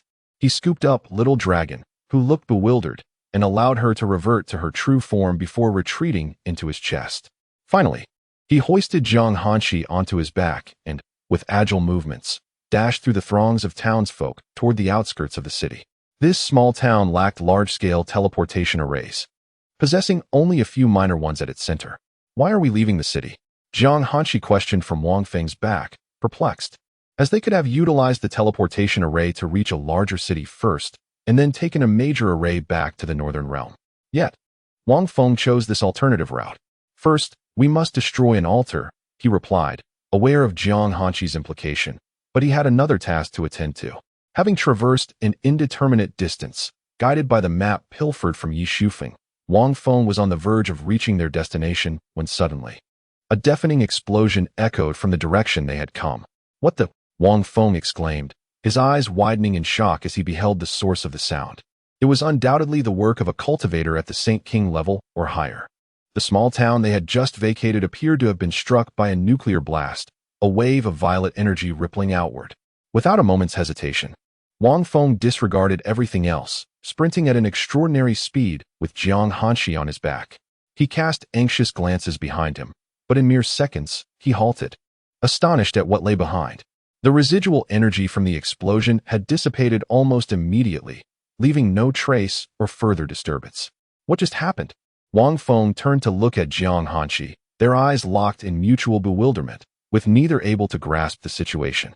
Gazing into the distance, Wang Feng pondered deeply and surmised that the formidable being responsible for the destruction likely feared detection by the Sword Sect. Thus, after annihilating a city, he swiftly concealed his presence and the ensuing aftermath to prevent the collateral damage from escalating. Yet, the question lingered. Why did he undertake such an act? What compelled him to lay waste to a city? This enigma perplexed both Wang Feng and Jiang Hanqi, particularly as they had scarcely fled when the city was obliterated. The annihilation of a small city is hardly a rarity within the realm of cultivation, at a certain level of mastery. It is quite commonplace for a practitioner to effortlessly extinguish a mundane city with a mere gesture. Only the destruction of a revered city, akin to those of celestial and earthly cultivators, would incite significant uproar. Wang Feng was uncertain of his own notoriety, considering he single-handedly carved a path through numerous adversaries from the earthly immortal city, culminating in the demise of a formidable opponent at the 9th tier of the Saint King realm. Just as he took a few steps away, a resounding voice echoed from behind, one that was strikingly familiar. "Beast, courting death." The furious exclamation emanated from the direction of the ruined city, prompting Wang Feng and Jiang Hanqi to turn once more. It was the sword sect's leader, the second master of Xiaohao Jianlan. Chapter 144. The Immortal Ascension Altar. It seems that the city-destroying entity has been discovered. Hiss, it shouldn't be possible. The sword sect is so far away. How could its master possibly arrive here in an instant? Wang Feng murmured in confusion as he gazed into the distance. Just a moment ago, the city was annihilated. And the next, the sword sect's master appears. This sequence of events is rather suspicious. Logically speaking, the sword sect is quite distant unless the sect master has been lurking here all along. Could it be that a rare treasure has emerged in this place? Let us not concern ourselves with this, Jiang Hanqi suggested, observing the tumultuous battle unfolding in the direction from which they had come. She felt relieved that they had exited the city swiftly. Otherwise, if she were to invoke the imperial corpse once more, she would not only face death, but also be plunged into a deep slumber. Indeed, Wang Feng replied, following the direction indicated on the map towards the altar. Initially, he had intended to destroy this altar before departing, but now it seemed imperative to do so. When he had searched for Yi Shufeng's soul, he discovered that this was not the only altar. There were others hidden elsewhere. It seemed as though they had coordinated their efforts, capturing and sacrificing individuals regularly for the altars. He had an unsettling feeling that this was part of a grand conspiracy, especially with the demonic sect being sheltered even in Zhongzhou. The other regions could only be imagined. Now, an unknown powerful entity had obliterated a city, and even the sword sect's master had been mobilized. Furthermore, it appeared that altars were scattered throughout Zhongzhou, hinting at some clandestine plot. After a period of travel, at an unknown altar, Wang Feng, carrying Jiang Hanqi, cast a few glances at the bored demonic cultivators guarding the crimson altar. Noticing that the highest among them was merely at the first level of the expansion spirit realm, he charged forward without hesitation, swiftly dispatching the guardians before they even had a chance to react. Ha ha ha. Regardless of your intentions in constructing this altar, I shall destroy it all. Wang Feng grinned mischievously, bringing his right foot down forcefully onto the altar. Bang! The sound of his foot striking the ground echoed, yet the altar remained completely unscathed. Observing this, Wang Feng gently set Jiang Hanqi down against a tree near the altar and instructed, "Wait for me here, and call out if anything happens." "Understood," Jiang Hanqi replied softly, her gaze fixed on Wang Feng as he approached the altar. As she stared at the blood-black altar, her mind raced with thoughts, a flicker of astonishment in her eyes. This is the Immortal Ascension Altar. Jiang Hanqi finally recalled that this was an ancient method of ascension, one that required the blood sacrifice of countless lives.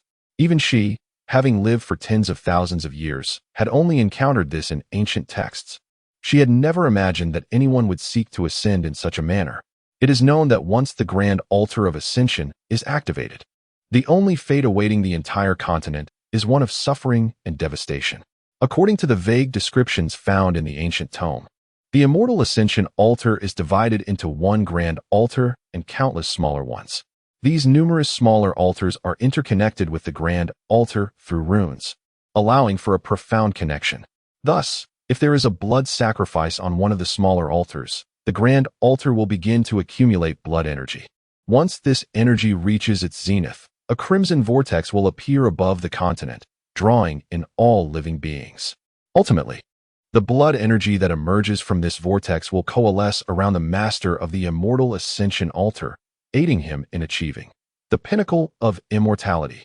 However, this was merely a fleeting glimpse that Jiang Hanqi had chanced upon in the book, leaving her unaware of the true nature of the Immortal Ascension Altar. Having never considered such means to elevate her cultivation, she could hardly grasp the intricacies of this phenomenon. Nevertheless, witnessing the Immortal Ascension Altar now was undeniably astonishing. She had not anticipated that someone would aspire to attain immortality through such a method. It must undoubtedly be that individual, without a doubt. The only person Jiang Hanshi could think of was one she had never encountered since her rise to emperor status. This person had already been a formidable emperor-level being long before her own ascension. Now, she could only imagine the terrifying extent of their current power, as they sought to utilize the immortal ascension altar to forge a path to ascension. 80. Boom. A resounding crash jolted Jiang Hanshi from her reverie as she turned her gaze toward the altar platform. Wang Feng was hoisting a royal-grade hammer, which he brought down forcefully upon the altar. Although the altar was sturdy, it was ultimately just a small altar, one of countless such formations. Hence, it could not withstand the might of a royal weapon. Even a lower-grade weapon could inflict damage, merely a matter of degree. 80. Wang Feng raised the hammer again, striking the center runes of the altar once more. With a thunderous explosion, dust and debris erupted, and a deep pit appeared at the altar's core. The final strike. 80. Wang Feng began to channel spiritual energy into the hammer, gripping it tightly, leaping and spinning before delivering a devastating blow. Boom. Rumble. This final strike unleashed a chaotic wave of energy where the hammer met the altar. In an instant, a surge of blood energy collided with the chaotic spiritual energy. Startled, Wang Feng swiftly lunged toward Jiang Hanshi. A whirlwind of blood energy, laced with chaotic spiritual force, swept past them. With a thud, Wang Feng shielded Jiang Hanshi beneath him. But the surge of blood energy struck his back, tearing through flesh and skin, eliciting a cry of pain from him. The blood energy detonated like a bomb. Fortunately, Wang Feng's physical prowess dulled the impact, preventing severe injury.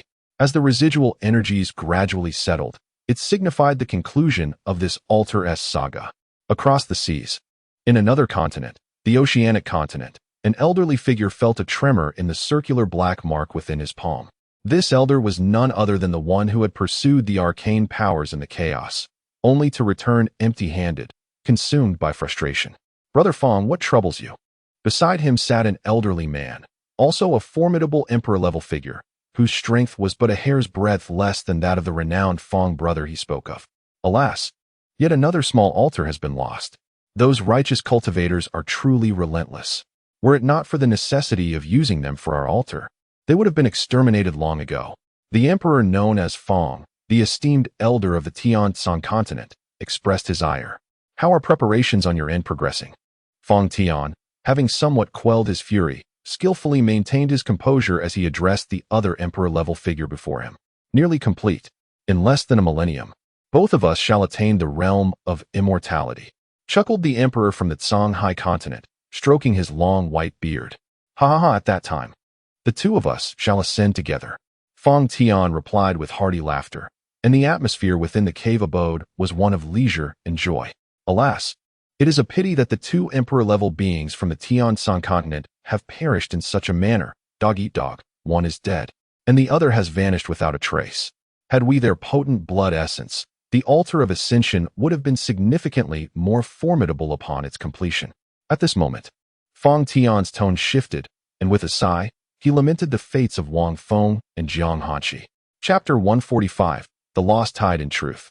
He had contemplated seizing Jiang Hanshi and Wang Feng immediately upon their recent ascension to the realm of the great emperor, intending to offer them as sacrifices at the blood altar. However, upon reflection, he realized that even after cultivating for several 100,000 years, he had only attained the half-immortal level. Thus, there was no rush to take these two newly ascended emperors. Surely, they could not reach the half-immortal state within a mere millennium, could they? Therefore, Feng Tian decided to keep Jiang Hanshi and Wang Feng alive, planning to have the altar personally absorb their vital essence. This would not simply be a matter of 1 + 1. The concept was far more profound. Feng Tian resolved to wait until the immortal ascension altar was fully constructed to maximize the benefits of their sacrifice. Unexpectedly, a newly ascended emperor, for reasons unknown, suddenly lost his senses and sought to engage in combat with another emperor who had long since attained his status. Tragically, not only did this reckless endeavor lead to his demise, but a millennium later, the other emperor mysteriously vanished as well. Although he was at the half-immortal level, the affairs of the altar and the quest to gather 9 divine abilities to enhance his power had become exceedingly burdensome. draining his energy.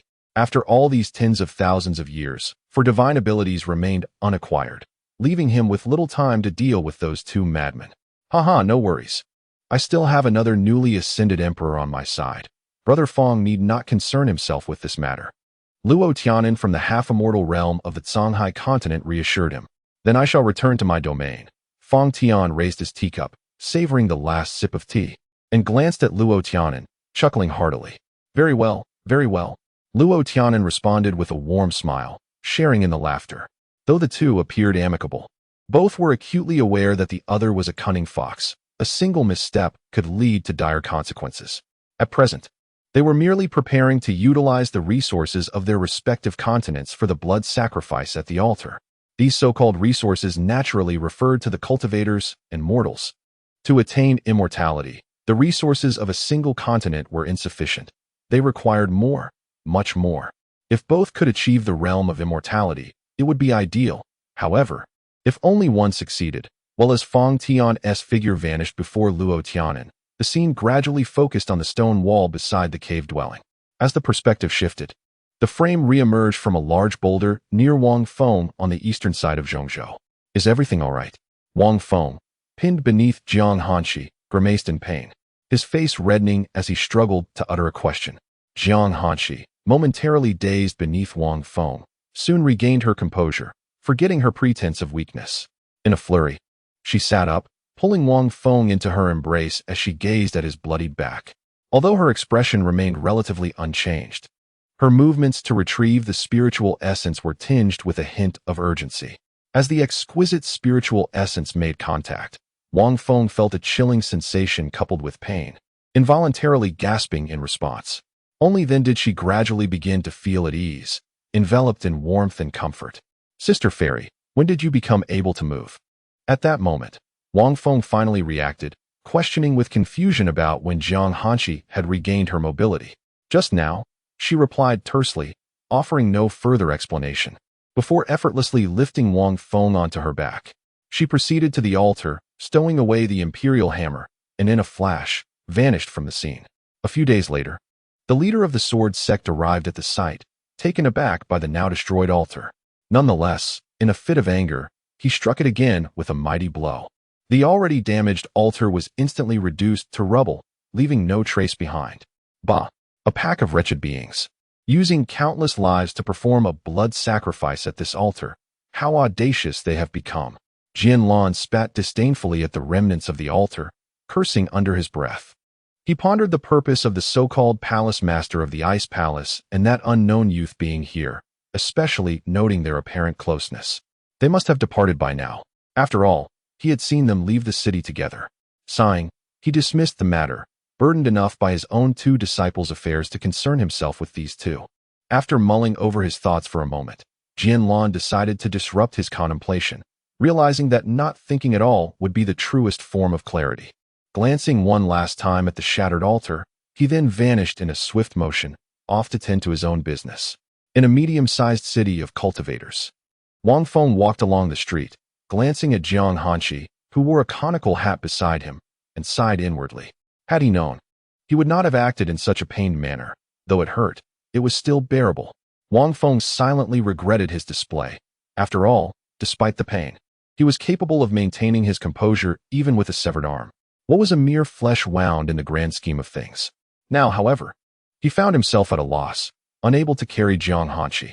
He wondered how long it would be before he could again grasp her delicate thighs adorned in white silk. Sister Fairy, you must be quite weary from walking. May I carry you? Wang Feng attempted to negotiate, but Jiang Hanshi ignored him, continuing on her path toward the city center. Watching her retreating figure, he heard a voice from the little dragon echo in his mind. He stood still for a moment, then activated the system's concealment feature and made his way to a secluded alley. Meanwhile, Jiang Hanshi had walked quite a distance, and as she cast a glance beside her, she suddenly realized Wang Feng seemed to have lagged behind. With a hint of confusion, she turned around, her gaze swiftly scanning the bustling crowd. Where are all the people? Jiang Hanshi searched the throngs of cultivators, yet she could not spot Wang Feng's figure. A sense of panic began to rise within her, for it is well known that when women become flustered, their thoughts often spiral into chaos. What? Jiang Hanshi felt a pang of distress within her heart. Clearly, she had sweetened things for that scoundrel, so why? She stood still, her figure shrouded in a white veil, her hands unconsciously clenching together. Anxiously, her gaze darted around, yet she still failed to catch a glimpse of Wang Feng. Standing there, she gripped her palms tightly, inwardly mocking herself. Indeed, what cannot be retained will ultimately slip away. Mother, just as her spirits were plummeting to the depths, a voice abruptly pulled Jiang Hanshi back to reality. Upon hearing that familiar voice, she hurriedly lifted her gaze from beneath the veil. Mother, a charmingly naive little girl, clutching a candied hawthorn on a stick in her right hand, came running toward her with a wobbly gait, arms wide open for an embrace. However, Jiang Hanshi appeared oblivious to the child's intentions, standing there in a daze as she watched the little girl approach, not making a move. It was only when the child suddenly wrapped her arms around her right leg that Jiang Hanshi snapped back to her senses, lowering her gaze to the little girl clinging to her thigh. Chapter 146. Little Cece is unhappy. Little Long clutched the hem of Jiang Hanshi's white dress, cautiously raising his right hand, holding a candied hawthorn, afraid to let it touch her pristine attire. He gazed up at her with his big, watery eyes. Xiao Long. At that moment, Jiang Hanshi felt a gentle pat on her shoulder, accompanied by a voice that reached her ear from the side. Turning her head, she saw Wang Feng, grinning widely, holding a bag filled with snacks. Fairy sister, what's wrong? Noticing Jiang Hanshi's dazed expression, Wang Feng gradually let his smile fade, asking with genuine concern, a vague suspicion already forming in his mind regarding the cause of her distress. It's nothing. Jiang Hanshi, after a prolonged gaze at Wang Feng from beneath her sheer veil, finally uttered those two words. Her tightly clenched hands slowly relaxed. Is it that you thought I would run away again, making you unhappy? Wang Feng teased, tilting his head playfully as he held the snacks. Stay close to me. Jiang Hanshi did not respond to Wang Feng's question, but instead coldly instructed him. However, it was evident that she was nearly pressing herself against him, closely shadowing his side, as if fearful that he might vanish at any moment. Meanwhile, Little Long trailed behind them, munching away without a care in the world, simply indulging in his meal. If you're feeling down, have something sweet. Here, try this osmanthus cake. I've tasted it, and it's delightful. As they walked, Wang Feng rummaged through several bags, finally extracting a piece of osmanthus cake with a small paper. Go on, eat it. You can trust me, I won't run off this time. Wang Feng extended the osmanthus cake towards Jiang Hanshi, attempting to comfort her and coax her into accepting it. Jiang Hanshi, with her veil slightly lifted, could indeed partake in the treat. It was merely a matter of whether she wished to do so. Just as Wang Feng anticipated that she would refuse, to his surprise, Jiang Hanshi extended her elegant fingers, delicately accepting the cake. She then gently lifted the veil to create an opening and slowly brought the cake inside, inadvertently confirming her unhappiness. Or perhaps, she simply craved the osmanthus cake.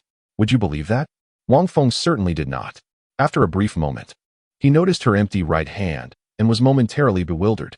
Could it be that she swallowed it whole? The osmanthus cake wasn't particularly large or small, but if consumed in one bite, her cheeks would undoubtedly bulge. Fairy sister, could you remove your veil? Wang Feng dashed a few steps ahead of Jiang Hanshi, intent on gazing upon her ethereal visage, curious to see how adorably plump she might appear after indulging in the osmanthus cake. Jiang Hanshi remained silent, likely still savoring the treat. It wasn't until some time had passed that she finally spoke. Hasten back to the ice palace. The imperial ruins will soon be unveiled. Jiang Hanshi's voice lacked the usual hesitation associated with eating, suggesting she had already swallowed the osmanthus cake. Wang Feng felt a pang of disappointment upon hearing this, obediently returning to Jiang Hanshi's side to nibble on his snacks. From time to time, he would offer her one or two. Yet aside from the piece of osmanthus cake she had consumed, she declined the rest. Unbeknownst to them, the trio had arrived at the city center, and after some inquiries, they located a large teleportation array. Unlike the inferior teleportation array in the northern region, this one before them was adorned with black and gold runes, exuding an ancient aura. How many spirit stones are required for teleportation to the northern region? Wang Feng inquired, approaching the guard stationed by the array. Typically, teleportation arrays in cultivation cities are privately owned. 30 top-grade spirit stones, came the reply.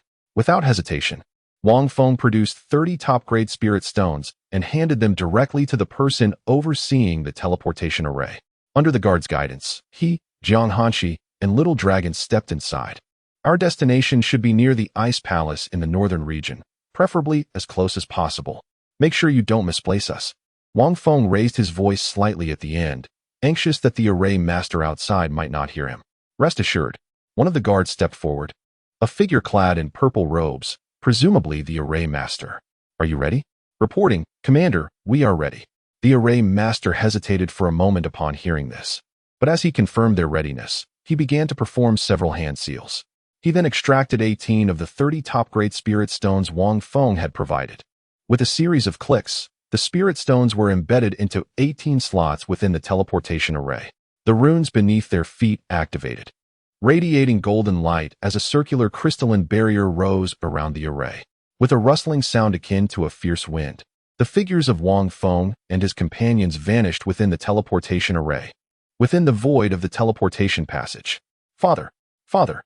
Little Dragon gazed into the surrounding darkness, her view obscured by only 2 human silhouettes, her voice tinged with panic. Mother! Mother!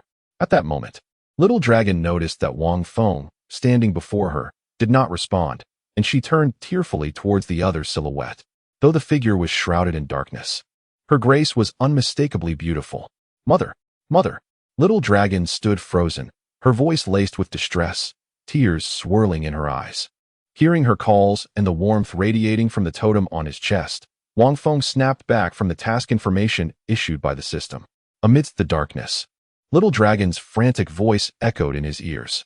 Wang Feng quickly crouched down, feeling around in the shadows to embrace her, recalling that she was likely situated between him and Jiang Hanshi. I found you. Wang Feng encountered the cool, silky fabric of Little Dragon's attire. Though it appeared to be made of gauze, its true texture resembled countless tiny scales, imparting a sensation akin to fine sandpaper. However, the moment he brushed against Little Dragon's underarm, an unsettling feeling washed over him. Hastily, Wang Feng activated a memory technique that granted him clarity in the void. Yet, just as he did, Little Dragon's figure suddenly vanished before his eyes, soaring into the heavens. Little Dragon! Wang Feng exclaimed in shock, quickly looking up. A silhouette, akin to a shadow, materialized before him. It was Jiang Hanshi. Everything was fine. Wang Feng's anxiety dissipated as he gazed at her graceful form. However, Little Dragon. He sprang to his feet, frantically searching, his expression rife with panic, as if Little Dragon had truly vanished. Fairy sister, Little Dragon is gone. Father! Little Dragon, observing Wang Feng's distress, urgently called out from Jiang Hanshi's embrace, her tone significantly calmer than before. Little Dragon, where are you? Hearing her voice, Wang Feng rushed toward its source, enveloped by a faint, refreshing fragrance that wafted toward him. Here, I wish all celestial beings peace, safety, health, and prosperity in the new year. Above all, health is paramount. Please take care of yourselves. Chapter 147. Rising temperature in the fleeting moment of their embrace.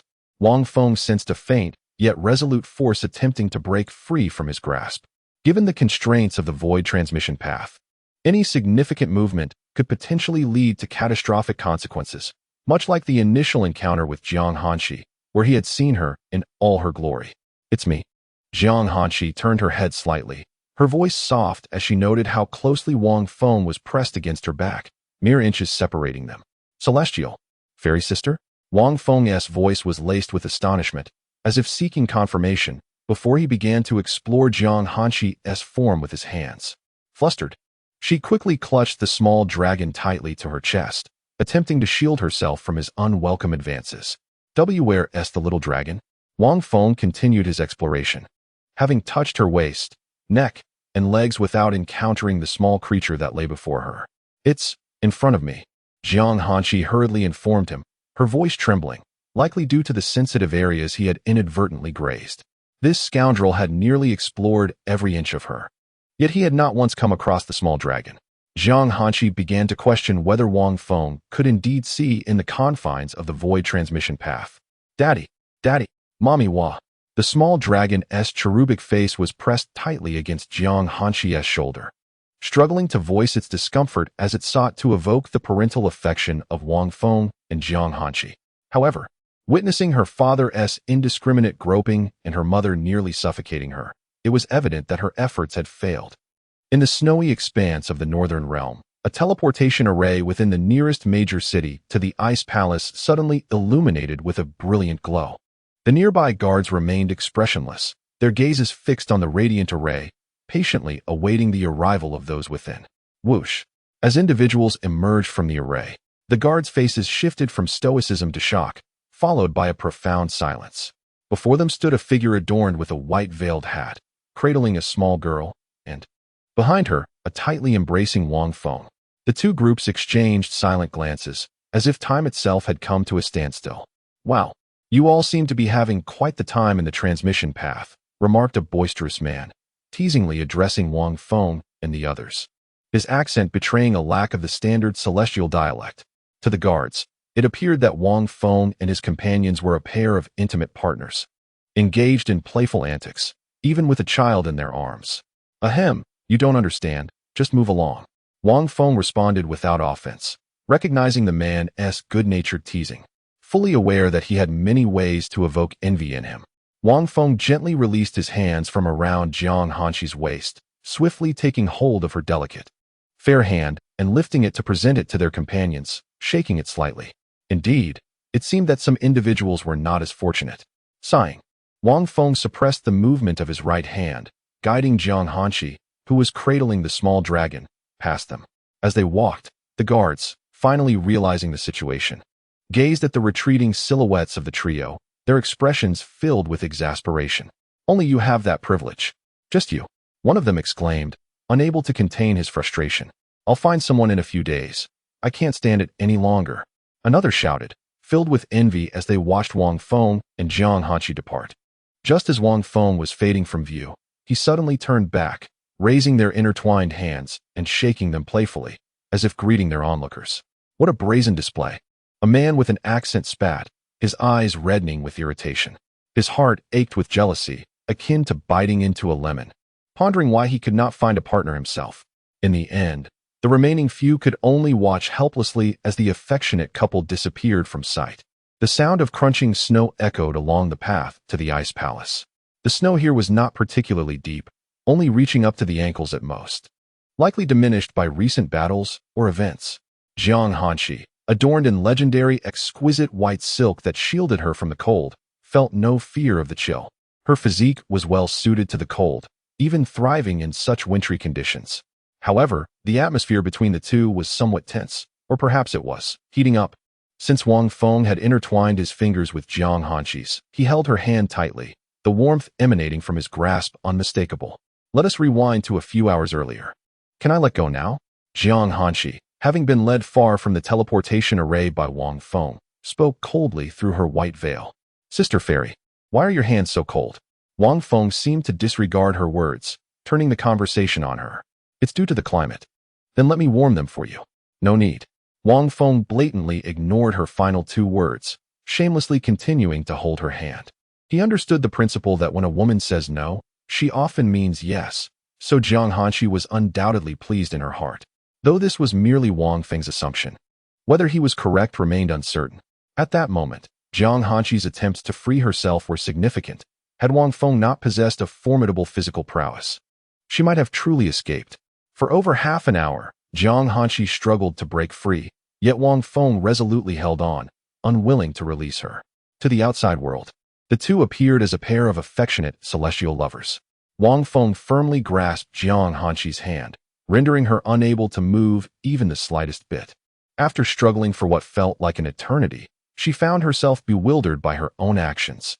Despite having lived for so long and understanding the principle of uprooting the problem at its source, she chose not to confront Wang Feng directly, instead merely wrestling to free her hand. This inadvertently provided Wang Feng with the opportunity to hold her tightly, leaving one to wonder whether it was a deliberate choice or an unintentional lapse in remembering the age-old wisdom of addressing the root of the issue. As memories soared skyward, ascending into the clouds before plummeting back to the earth, the scene transformed completely. In a vast expanse of white snow, Wang Feng clasped Jiang Hanqi's left hand, joyfully traversing the snowy landscape.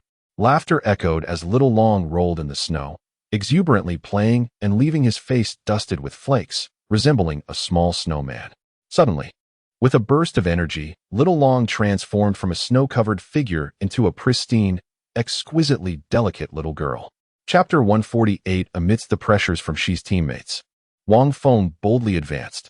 Hand in hand, Wang Feng and Jiang Hanqi gazed at the little girl frolicking joyfully in the snow not far away. The struggle from Jiang Hanqi had long since ceased, as if she had silently acquiesced. Even she herself was unaware that her boundaries regarding Wang Feng seemed to be diminishing. They appeared as a couple, watching the child play merrily in the distance. As Wang Feng held Jiang Hanqi's delicate hand, he would occasionally leap and trace pictures in the snow with his feet. It must be said that Wang Feng, having lived through numerous lifetimes, possessed remarkable artistic talent. He effortlessly sketched a little pig and a rabbit, the shapes discernible at a mere glance, and even adorned them with delightful details. He playfully drew the outline of a little girl, whose head was not adorned with a white veil, yet resembled Jiang Hanqi atop the rattle drum. Next, he traced the silhouette of a little boy beside her. Unbeknownst to Wang Feng, the two figures he had created bore an uncanny resemblance to those on the rattle drum. Between the two children, their hands were interlinked in a tender scene. In the midst of the vast expanse of white snow, after completing his artwork, Wang Feng slowly lifted his gaze towards Jiang Hanqi. She, wearing a white veil, lowered her head, seemingly engrossed in the drawing at her feet. The expression hidden beneath the veil was a mystery, yet Wang Feng imagined it to be one of frosty indifference. Seizing the moment while Jiang Hanqi was lost in thought, he suddenly tugged at her right hand, causing her to stumble towards him. As she fell into his embrace, Wang Feng released her intertwined hand and swiftly wrapped his arms around her waist, bringing them intimately close, their body heat palpable. Hanqi as snowflakes danced down from the heavens. Wang Feng lowered his voice, imbued with a subtle magnetism, and softly called her name across the veil. Jiang Hanqi, perhaps lost in her own thoughts, remained momentarily still, not struggling against him. Wang Feng extended his left hand, gently reaching for the rope around her neck, and with a delicate pull, he loosened the knot. He then lifted the white veil from her head, gradually revealing her ethereal face. Jiang Hanqi's cheeks glowed with a rosy hue. Her ears flushed as if kissed by warm water, exuding a captivating charm. In his embrace, Jiang Hanqi gazed at Wang Feng, a hint of bewilderment in her eyes. From above, it appeared as if a celestial being tenderly cradled a fairy upon the pure white snow. Their gazes locked, their pupils quivered ever so slightly. Wang Feng's eyes fluttered as he leaned in closer, his lips inching toward hers. Jiang Hanqi, ensconced in his arms, remained still, her pupils flickering. Lost in a daze as she stared at Wang Feng, her mind a whirlpool of confusion, until the tips of their noses gently brushed against each other, their gazes clashing from a distance. In Wang Feng's eyes, it seemed as if sparks were erupting, ready to ignite into a fierce blaze. Unbeknownst to both Wang Feng and Jiang Hanqi, during this moment of rising intimacy, a luminous pattern appeared on each of their right hands. Jiang Hanqi's wrist glowed with an icy blue hue, while Wang Feng's was ablaze with a fiery red. Upon closer inspection, one would discern that these were the very patterns of the sun and moon bonding bracelets. These ethereal markings subtly influenced their thoughts, seemingly advancing their emotional connection. Of course, for the markings to exert their effect, mutual affection was essential. Jiang Hanqi gazed at Wang Feng, whose nose was mere inches from hers. As if surrendering to fate, she inexplicably closed her eyes. At that moment, Wang Feng's heart eased. Had Jiang Hanqi resisted vehemently, he would have had no choice but to release her, lest he provoke her disdain. Their noses lingered together for a prolonged moment, their lips separated by a mere half-centimeter.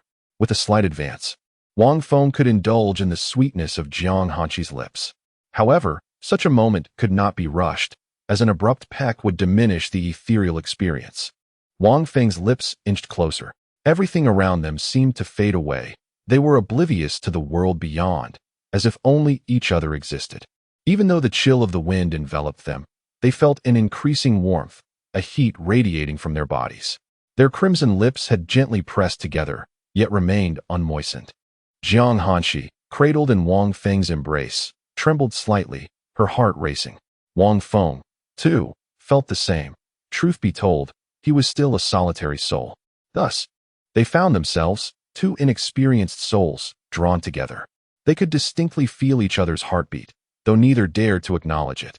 Just as Wang Feng was about to press his lips firmly against Jiang Hanqi's palace master, a voice, sharp with fury, pierced the air. Instantly, Wang Feng recognized it. The sheer anger in that voice sent the surrounding snowflakes swirling wildly around them. Damn, what do I care about the experience now? Upon hearing that familiar voice behind him, Wang Feng cast aside all caution. After all, that old hag would never dare to attack them. With fervor, he pressed his lips against Jiang Hanqi's, surrendering to the passion. In the midst of a tempestuous snowstorm, figures clad in white embraced and kissed amidst the swirling snowflakes, oblivious to all else. Jiang Hanqi was jolted back to reality by the furious roar, feeling the firm and fervent pressure on her lips. Her eyes widened in disbelief. Had her mind momentarily faltered? Why had she closed her eyes, allowing this scoundrel to kiss her without resistance? Why did she not struggle? Oh, woe is me. Jiang Hanqi writhed in Wang Feng's embrace, yet he held her tightly, rendering her utterly immobile. How soft! It felt even more delightful than in his 8th life. He had not truly savored it before meeting his untimely end, a stark contrast to the present moment. Wang Feng, intoxicated with joy, grew increasingly insatiable, extending the softness of his tongue. Jiang Hanqi trembled at the sensation, her eyes widening in shock as she gazed at Wang Feng, disbelief etched across her face. He actually... Oh, the master! The third Supreme Elder watched the scene from afar. Wang Feng's advance had undoubtedly dealt her a devastating blow, akin to a critical hit of 999. Her eyes instantly reddened, tinged with tears, as she let out a helpless cry. After all, she could not simply strike down her own 2 imperial talents. Lacking the cleverness of Elders 1 and 2, she found herself morally compelled to fetch Jiang Hanqi. Now, she was left fuming at the sight of the master and Wang Feng, both possessing imperial potential, yet too fearful to intervene. After a moment of stunned silence, she realized she could separate them and not merely stand there watching their intimate exchange. Thus, the third Supreme Elder hurriedly dashed over, intent on prying Wang Feng and Jiang Hanqi apart. Chapter 149. Weakness. The elder of the 3 great elders was on the verge of tears, utterly distraught. This palace master, her companion, was utterly unyielding to counsel. Why, oh why? Palace master, it is I, the old fool, who is confused. Why did she bring this young man back to the ice palace? Father, mother, the little dragon, gazing at the frenzied old woman who seemed to teleport from afar, fearfully rushed toward Wang Feng and the others. Upon hearing the commotion, the elder's bloodshot eyes turned sharply, and she beheld a charming little girl, as delicate as a porcelain doll, running across the snowy expanse toward Wang Feng and Jiang Hanqi. Children, there are children. The elder's steps faltered, a heavy sensation gripping her chest, nearly depriving her of breath. Crack! It was as if she heard a sharp sound, and in that instant, she sensed a fracture appearing in her Tao heart. The elder hastily came to a stop, sitting down cross-legged to meditate and regulate her breathing. If she did not cease her forward motion and control the rage swelling within her, she feared her Tao heart would suffer irreparable damage. The thought of being a quasi-emperor who unexpectedly sustained severe injuries would surely become a source of mockery throughout the cultivation world. The impact of this incident weighed heavily upon her. The 3 elderly women had been by Jiang Hanqi's side for countless years. Now, witnessing the usually aloof Jiang Hanqi being kissed by Wang Feng and seemingly not resisting, shattered her Tao heart into fragments. This was a mental assault. Meanwhile, Wang Feng and Jiang Hanqi remained unaffected. One was on the verge of bliss, while the other was flustered to the brink of flight. Wang Feng, oblivious to the passage of time, continued without concern. Eventually, after an indeterminate duration, Wang Feng's lips slowly parted from Jiang Hanqi's crimson ones. Just as Jiang Hanqi prepared to chastise Wang Feng, her words were abruptly silenced as her lips were sealed once more. He was at it again. Jiang Hanqi's eyes widened in disbelief as she felt the warmth enveloping her, her body growing weak in response. Let go. Jiang Hanqi's lips, still pressed together, struggled to voice her anger, but instead of release, she felt them pressed even more firmly against his. A wave of weakness washed over her, as if she were melting. Desiring to summon her spiritual power to push Wang Feng away, She found herself distracted by the intoxicating sensations coursing through her. It was over. Oh no. Jiang Hanqi struggled feebly a couple of times, her eyes trembling slightly, but it was as if her efforts were in vain. Watching Wang Feng ravage her lips with unrestrained fervor, she ultimately closed her eyes, choosing to avoid the tumultuous emotions swirling within her. Jiang Hanqi could only bite when Wang Feng inserted something soft as a means of defense. She felt utterly helpless.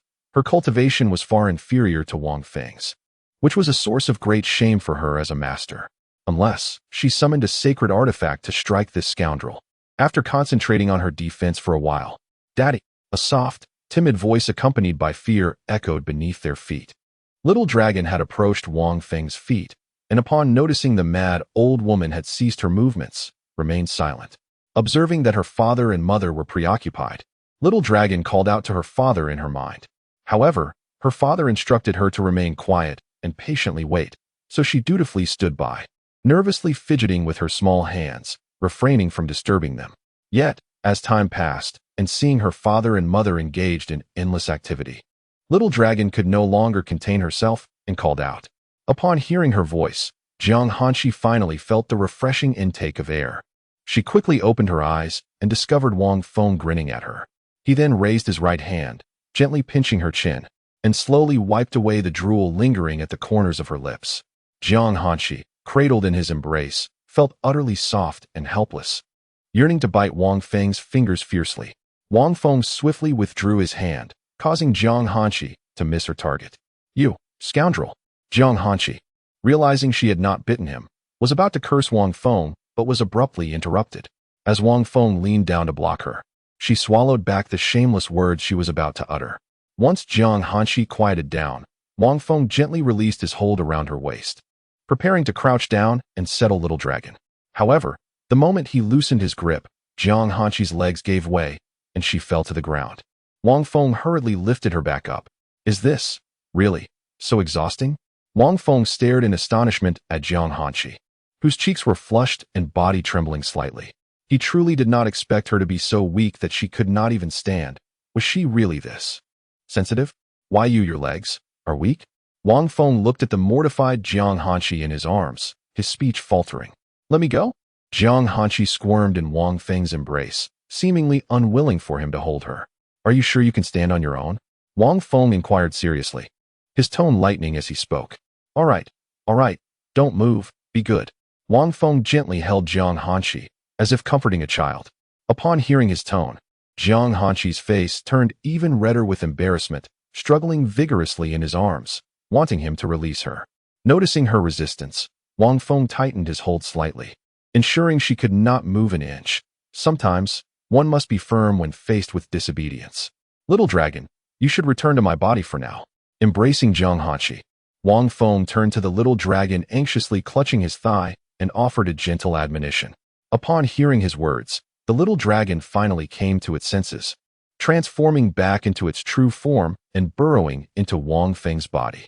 As Wang Feng watched the Little Dragon return to the dragon totem within him, he felt a twinge of confusion. What had become of the furious old woman who had just been shouting? Wang Feng, still cradling Jiang Hanqi, searched around until he finally spotted the Grand Elder of the Three Supreme Elders, seated in a meditative pose amidst the snow. What was the matter with her? Wang Feng hesitated to approach her, fearing that she might suddenly lash out in anger and strike him down. After all, he had just kissed Jiang Hanqi right before her eyes, a blatant provocation of her boundaries. It was akin to a young man, disapproved of by his girlfriend's parents, daring to kiss her in their presence, an unarguable affront that would strike like a dagger to their hearts. Suddenly, a surge of untamed imperial aura erupted. Though it was but a wisp, both Wang Feng and Jiang Hanqi were instantly thrown backward. The Grand Elder's eyes flew open, and she promptly contained the energy, raising her hand to suppress the unleashed force, anxious not to injure the two. "Palace Master." The Grand Elder's form flickered, and in an instant, she appeared before Jiang Hanqi, sweeping her up into her arms midair. Chapter 150. Truly, there are no children. Wang Feng was propelled through the air by sheer inertia, tumbling across the ground for several dozen meters. But that was not all. His form glided through the snow, creating a trench that stretched 100 meters before finally coming to a halt. With a cough, Wang Feng expelled a mouthful of blood, clutching his abdomen as he struggled to rise. Yet, it seemed that his severe injuries weighed him down, forcing him to collapse once more. That wretched old woman had undoubtedly done this on purpose, cradling Jiang Hanshi while watching him fly away without a hint of concern. Had she merely exerted a modicum of spiritual power to assist him, he would not have been sent soaring. If the old crone chose to act in such a manner, then he could only be flung farther and sustain greater injuries. Wang Feng lay in the snow, grimacing in pain as he gazed at the distant figure of the Grand Elder of the Third Supreme, who was holding Jiang Hanshi. He vowed that unless he burned this old hag's intellect to ashes, he would write his name backward. The Grand Elder watched in astonishment as Wang Feng rolled 100 meters away, spitting blood. She had already retracted her power in time. He should have only rolled 10 meters at most. How could he have gone so far? This insufferable boy was undoubtedly putting on an act. Put me down. Jiang Hanshi, held by the Grand Elder, cried out in alarm upon seeing Wang Feng bleeding in the distance. The Grand Elder, noticing the rosy hue of Jiang Hanshi's cheeks, felt a wave of suffocation wash over her, struggling to catch her breath. At that moment, she was entirely unaware of Jiang Hanshi's condition and could only gently set her down on the ground.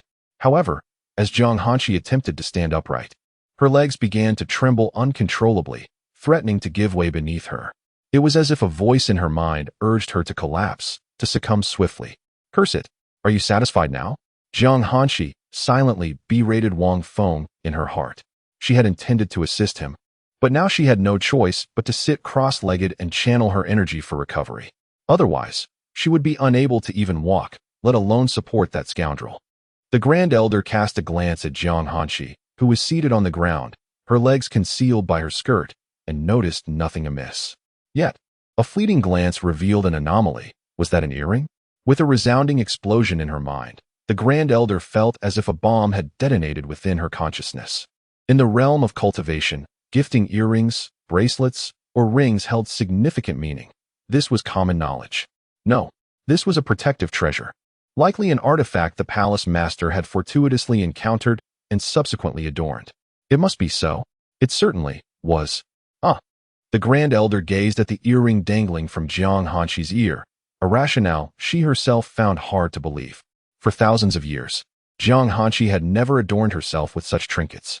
The Ice Palace was replete with countless protective treasures, yet Jiang Hanshi had chosen only a single fitted protective skirt, dismissing everything else.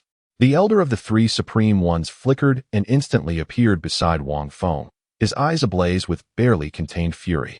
Wang Feng, on the other hand, lay sprawled, facing the heavens, blood trickling from his mouth as he gasped for air, as if he were on the brink of death.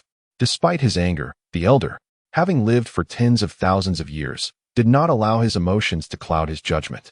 His gaze fell upon Wang Feng's metallic left arm, astonished. Had he truly returned from his trials without his arm? The elder swiftly retrieved a pill from his divine sea space and placed it into Wang Feng's storage space. Coughing violently, Wang Feng expelled more blood, prompting the elder to support him into a seated position, utilizing his imperial spiritual energy to heal him. Seeing that the elderly woman withheld the pill, Wang Feng complied with the treatment. Let us go. The elder, observing that Wang Feng's breath had stabilized, seized him by the collar and swiftly returned to Jiang Hanshi's side. Where's the child? The elder demanded, releasing his spiritual sense to cover several kilometers. Yet he still could not locate the little girl from earlier. In his focus on stabilizing his Tao heart, he had missed the moment when the small dragon had burrowed back into Wang Feng's chest. Child? What child? Wang Feng, held in the elder's grasp, wore an expression of confusion and disbelief. The elder stared at Wang Feng, taken aback by his apparent sincerity. Could she truly have misjudged? With her formidable cultivation at the late stage of the quasi-emperor realm, was it possible for her to be mistaken? At that moment, Jiang Hanshi slowly opened her eyes, listening to their exchange with clarity. There is no child. You may release him. Rising to her feet, the blush on her face had long been suppressed, though her hair concealed whether her ears had betrayed her emotions. Master, do you intend to deceive me as well? I clearly saw a little girl running towards you. The elder, flustered and exasperated, found herself at a loss. After all, she could not act against her own kin. There truly is no child. Are you disregarding my words? The elder attempted to speak further, but Jiang Hanshi interrupted her, her tone laced with displeasure. There is no need for explanations. That alone serves as the greatest explanation. Ultimately, under Jiang Hanqi's frosty words, the elder had no choice but to reluctantly release Wang Feng. Master, you truly are. The elder's face flushed with rage, her stammering culminating in a heavy sigh. Her gaze turned to Wang Feng, filled with ire. For it was this young man who had ensnared the heart of the master. Even a child had seemingly come into existence, now shrouded in mystery. As for why Jiang Hanqi had only been out of the palace for about a year, she could only assume it was a child of Wang Feng and Jiang Hanqi. In the realm of cultivation, boundless possibilities abound. There are even exceptionally gifted prodigies who, within a mere 3 months in their mother's womb, are ready to be born. While it is customary for humans to carry for 10 months or longer, one cannot generalize, as each individual is unique. Moreover, both Jiang Hanqi and Wang Feng possess the potential of emperors, making such a phenomenon quite plausible. Otherwise, how could such a delicate and exquisitely beautiful little girl have been found by them? Who could serendipitously stumble upon such a pristine and lovely child? The adamant denials from Jiang Hanqi and Wang Feng only served to strengthen the suspicions of the elder San Taishang, though she remained perplexed as to where they had concealed the child.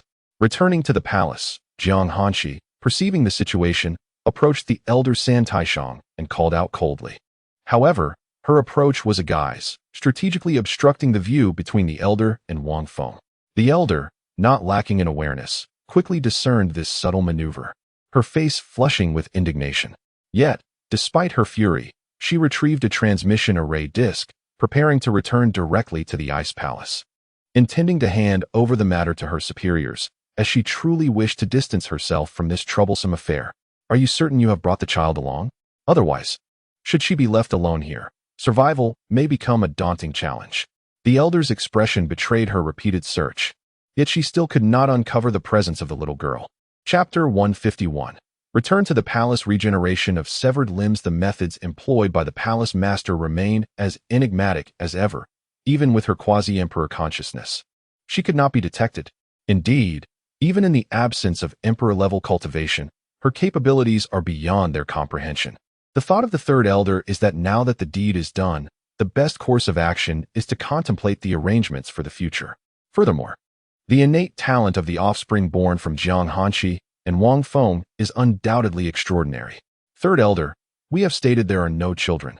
Why do you remain unconvinced? If you do not believe me, feel free to investigate, Wang Feng pleaded earnestly. With the system within him, as long as the little dragon resides inside, he has no fear of being discovered. The reasons for Wang Feng's reluctance to reveal the whereabouts of the little dragon are twofold. Firstly, he may never see the little dragon again. Once its true identity as a dragon is exposed, the 3 elders would certainly not return it to him. Secondly, the little dragon may be constrained to a life of servitude, transformed into a mere guardian beast that requires cultivation, or worse, bound by an inequitable contract. Humph. The third elder cast a disdainful glance at Wang Feng, snorting in indignation before suppressing her anger and shifting her gaze to Jiang Hanqi. Let us return to the palace, she declared. Jiang Hanqi, aware of Wang Feng's intentions, chose not to expose him and simply replied in a calm tone, acknowledging that she shared his concerns. She fully comprehended the personalities of the 3 elders. After all, this was indeed a true dragon. Upon hearing her words, the third elder ceased her discourse and tossed the array plate above her head. The 3 entered, and a crystalline barrier arose, causing the array plate to spin rapidly. With a swift whoosh, they vanished from sight along with the array plate. In the depths of the ice palace, the first and second elders gazed at the shimmering void before them, rising with excitement. The palace master had finally returned. A flash of light appeared, and Wang Feng along with the others instantly materialized before them. However, upon witnessing the third elder's furious countenance, the 2 elders sensed something amiss. They made no immediate moves, merely standing to pay their respects to Jiang Hanqi. Palace master, you left without consulting us last time. Fortunately, nothing untoward occurred. The first elder remarked, her tone tinged with mild reproach, recalling the anxiety they experienced previously. Although she spoke of letting it go, they remained vigilant about the surrounding areas of the ice palace, which led to the third elder's arrival to escort them. Third elder, what troubles you? The first elder inquired. noticing that the third elder had been seething with anger and remained silent since her return. As soon as the first elder spoke, it was as if the third elder had found a release for her pent-up frustration. First elder, Palace Master, she. Sigh, the third elder began, only to conclude with a heavy sigh. The anxious first and second elders felt a strong urge to slap her. What on earth is the matter? The second elder leaned on his cane, gazing intently at the third elder, his tone imbued with confusion. The Palace Master, she has a child with this lad. The third elder seemed to have made a significant decision, pausing momentarily before speaking again, his words laced with frustration and helplessness. What? The first and second elders' pupils dilated in shock, their hearts tightening with alarm. Impossible. Absolutely impossible. Their faces were etched with disbelief as they scanned the room, even employing their divine senses to search for evidence. There is no child. Truly, there is none. Wang Feng quickly interjected, gesticulating with his hands in a manner that conveyed his innocence. The first and second elders, using their quasi-emperor senses and gazes, scrutinized the room repeatedly. Only after failing to find any sign of a child and hearing Wang Feng's protest did they feel a slight sense of relief, exhaling softly in their hearts. Old 3, do not speak recklessly, the first elder admonished, glancing at Jiang Hanxi's expression, and only relaxed once he saw she bore no anger. The third elder seemed poised to say more, but upon observing Jiang Hanxi, he chose to hold his tongue. Everyone present noticed the tension, yet no one dared to confront it, merely waiting for the moment when Jiang Hanxi and Wang Feng would depart to discuss it further. Wang Feng, recognizing the futility of his resistance, acquiesced, thinking that any delay was better than none. After all, he could hardly resort to silencing the third elder permanently, not to mention that he simply lacked the strength to do so. The first elder invited everyone to take their seats, and after exchanging a few pleasantries with Wang Feng and Jiang Hanxi, inquired about their experiences during their trials. Let us allow your arm to heal, he said. Jiang Hanxi cast a brief glance at Wang Feng's metallic left arm and coldly addressed the first elder. The others had long since noticed the transformation of Wang Feng's arm into metal, and it was evident to anyone with a modicum of thought that he had likely lost his original limb. It was fortuitous that the first elder had also gleaned this upon first sight, and Jiang Hanxi's timely remark corroborated it. The three elders were never stingy with their own, though their opinions of men were less than favorable. Of course, this was all before the first and second elders had witnessed the moment Wang Feng kissed Jiang Hanxi. The first elder instructed Wang Feng to remove the metallic arm and sit cross-legged on the ground. Unexpectedly, the moment she finished speaking, Wang Feng's metallic arm vanished without a trace, leaving the elders somewhat astonished. They could not comprehend how he had managed such a feat without a divine see. Wang Feng hastily explained that it was merely a minor technique, akin to a sidelong path. The first elder, upon hearing this, did not press further, instead producing some premium spiritual essence and releasing quasi-emperor level spiritual power. Observing the stubs of flesh forming on the severed arm, the first elder frowned slightly, noting that had the limb still been intact, the situation would have been easily resolved. However, to regenerate it from nothing would require considerable effort, even for one at the peak of quasi-emperor level, though it was not insurmountable. The Grand Elder gently infused his peak quasi-emperor spiritual energy into the exquisite spiritual source. He then produced a cerulean pill, allowing the superior spiritual source to envelop it. Finally, he instructed Wang Feng to open his mouth and deftly tossed the pill inside. Wang Feng cooperatively swallowed it with a soft gulp. The pill dissolved instantly, leaving no discernible taste. The Grand Elder placed his hands upon Wang Feng's severed arm, beginning to channel the quasi-emperor spiritual energy within Wang Feng's body toward his arm. The vibrancy of the peak quasi-emperor energy, combined with the high-grade pill and exquisite spiritual source, was more than sufficient to reconstruct an arm.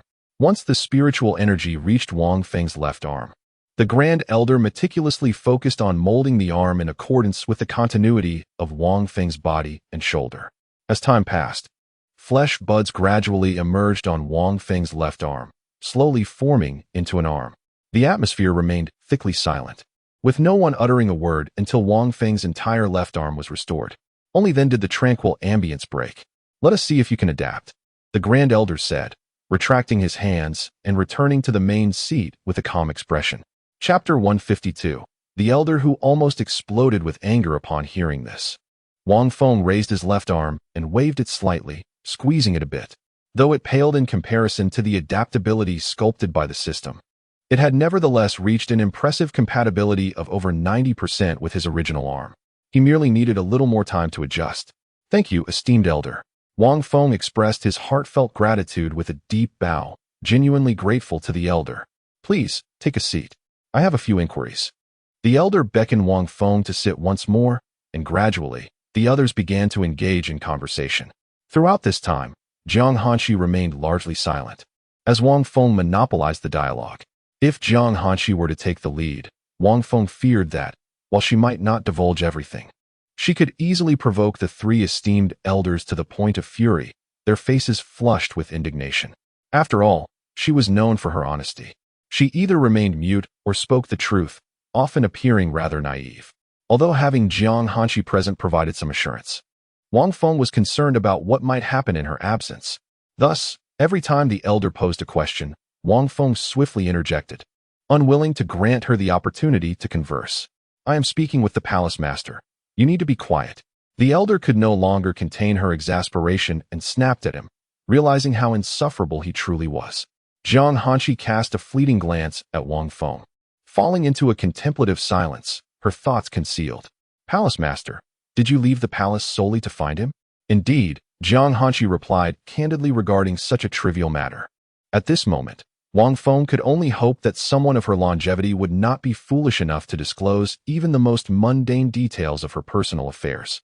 In truth, there was no need for Wang Feng to worry. Jiang Hanshi was already mortified and would never reveal such matters. Wang Feng had played with her for so long that she likely viewed him as a simpleton. After all, Jiang Hanshi had existed for at least 10,000 years, yet remained innocent when it came to matters of intimacy. "How did you manage to find him when even the third elder could not?" the elder inquired, having been puzzled since she first saw Jiang Hanshi return with Wang Feng. "I have my methods," Jiang Hanshi replied conservatively, her answers to the elder vague and ambiguous. Regardless of how she articulated her thoughts, her true age surpassed Wang Feng's, allowing her a clearer perspective on many matters. The elder continued to pose several questions, but Jiang Hanshi seemed to grow weary. "You need not inquire further," she stated decisively, having already sensed that their oversight had become rather excessive since her rebirth. Had she been in her emperor realm, she would have completely overhauled the palace regulations. As long as the changes were not too outrageous, the three elders would not dare to object, at most offering a gentle suggestion. With a sigh, Jiang Hanshi felt a twinge of irritation in her heart, ultimately attributing it to her own lack of strength. The three supreme elders, after all, had her best interests at heart, having supported her for millennia, and were indeed worthy of her trust. The more she pondered, the more vexed she became. She cast a cold glance at Wang Feng, who was still engrossed in the spectacle before them, his expression utterly dazed. An immediate surge of anger welled up within her, prompting her to rise and direct a stream of spiritual energy towards him. In an instant, Wang Feng found himself ensnared by Jiang Hanshi's power, his entire being tightly bound. With a flick of her will, she levitated him into the air and strode towards the exit, eager to extricate herself from the situation. "Ah, no. I can walk myself," Wang Feng exclaimed, bewildered by the sudden turn of events. Suspended in midair by Jiang Hanshi's force, he felt the biting chill seep into him, eliciting cries of discomfort. It was evident that the cold was a deliberate act of punishment from Jiang Hanshi, though not severely harmful. It was enough to compel Wang Feng to comply with her wishes. This, however, presented an opportune moment for escape, and it was likely that Jiang Hanshi shared this sentiment. The three supreme elders remained seated, quietly observing the retreating figures of Jiang Hanshi and Wang Feng, none of them uttering a word to halt their departure. Once they had vanished from sight, the Grand Supreme Elder waved her hand, causing the door to slam shut with a decisive thud. "Speak, third." The Grand Supreme Elder's aura radiated an imposing chill. Since the third elder's return, her hesitant demeanor had raised suspicions, especially upon hearing the mention of a child. Although that insufferable boy had insisted there was none, and they indeed had seen no child. Yet, having shared countless years together since their apprenticeship under the same master, it was inconceivable that the third elder would deceive them regarding such matters. Any affairs concerning the palace master were of utmost importance, and the three would never trivialize them. Words alone are insufficient. Let us see for ourselves. Aware that mere words would not suffice, the third Supreme Elder delved into her mind, seeking to retrieve a fragment of memory. This was her most vulnerable moment. Any assault could easily inflict grave harm. The Grand and Second Supreme Elders exchanged glances, their hearts tightening, realizing that the Third Elder's claims were indeed true. In a brief span of time, an image began to materialize above the Third Supreme Elder's head.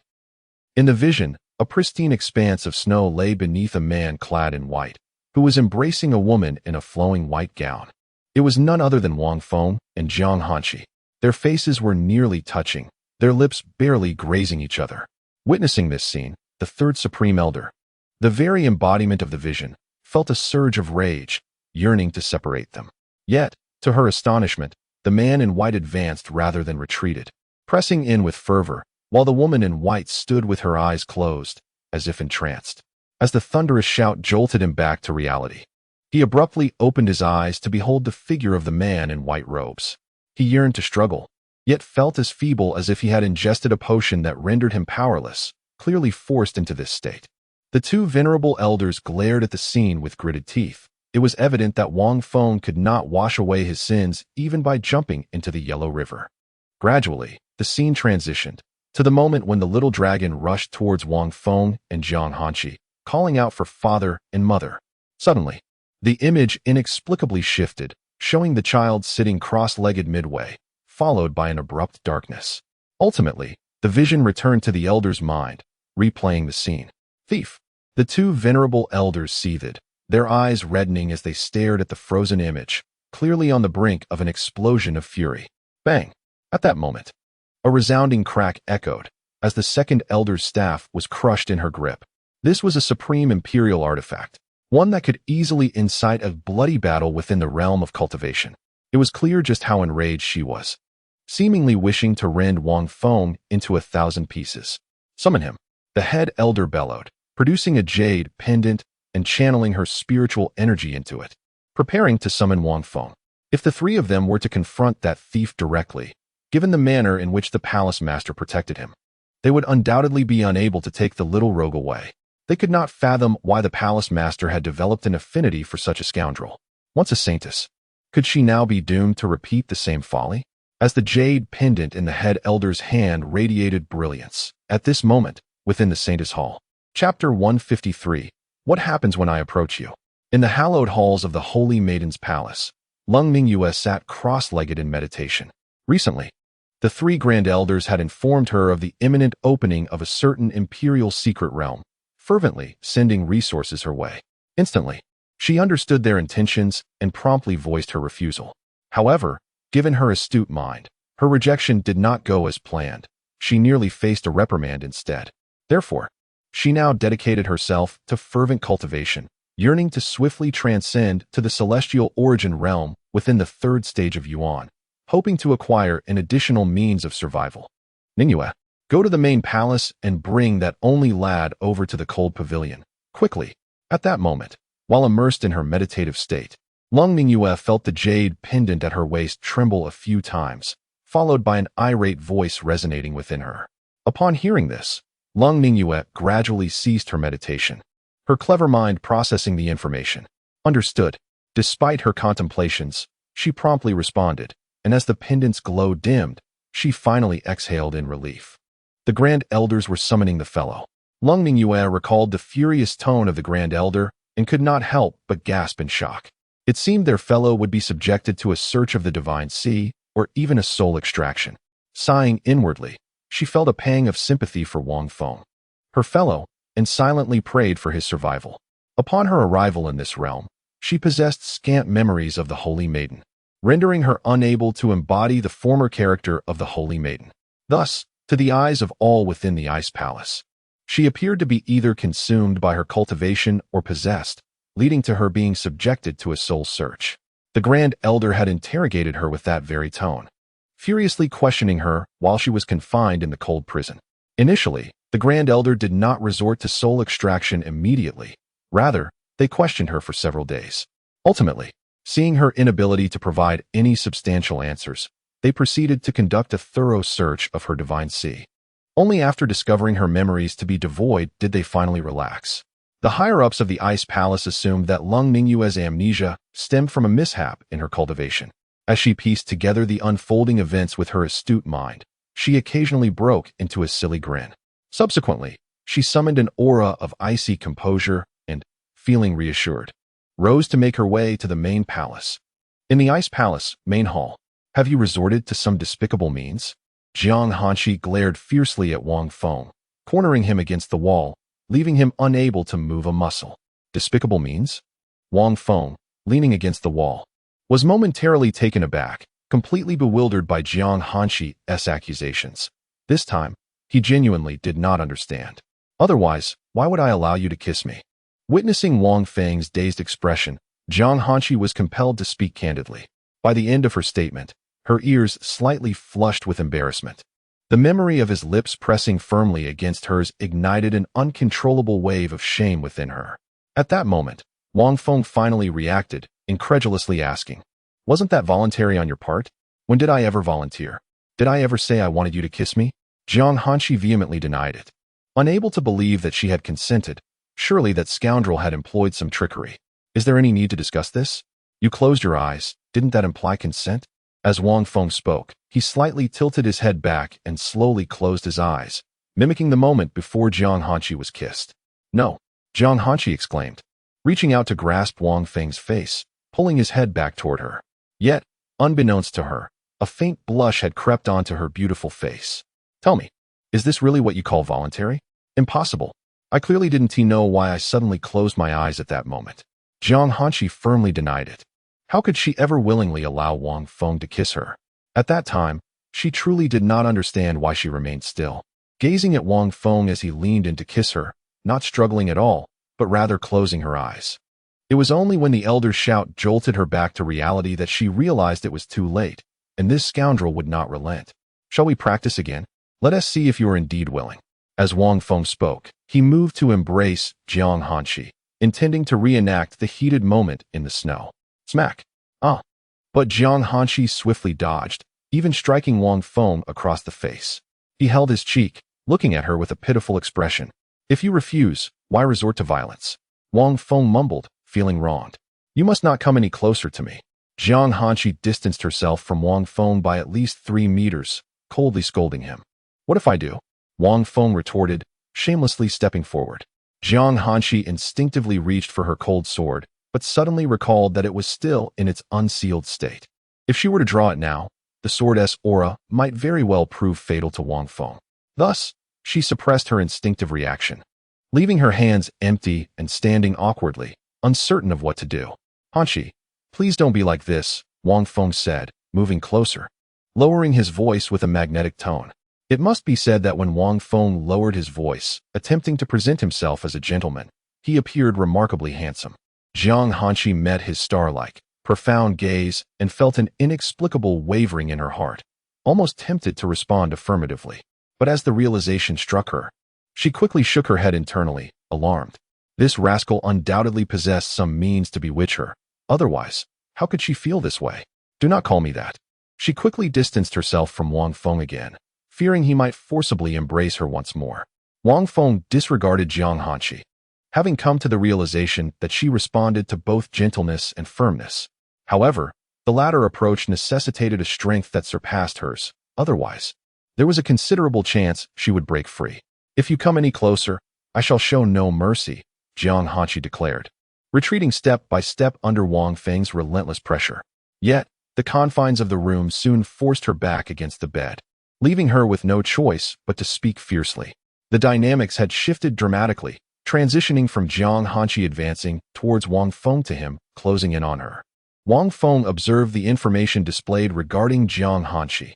Name: Jiang Hanshi. Identity: Empress of Extreme Ice, Mistress of the Ice Palace, Wang Feng's wife, unmarried. Realm: 7th layer of Spirit Expansion. Innate weapon: Cold Sword. 3 identities.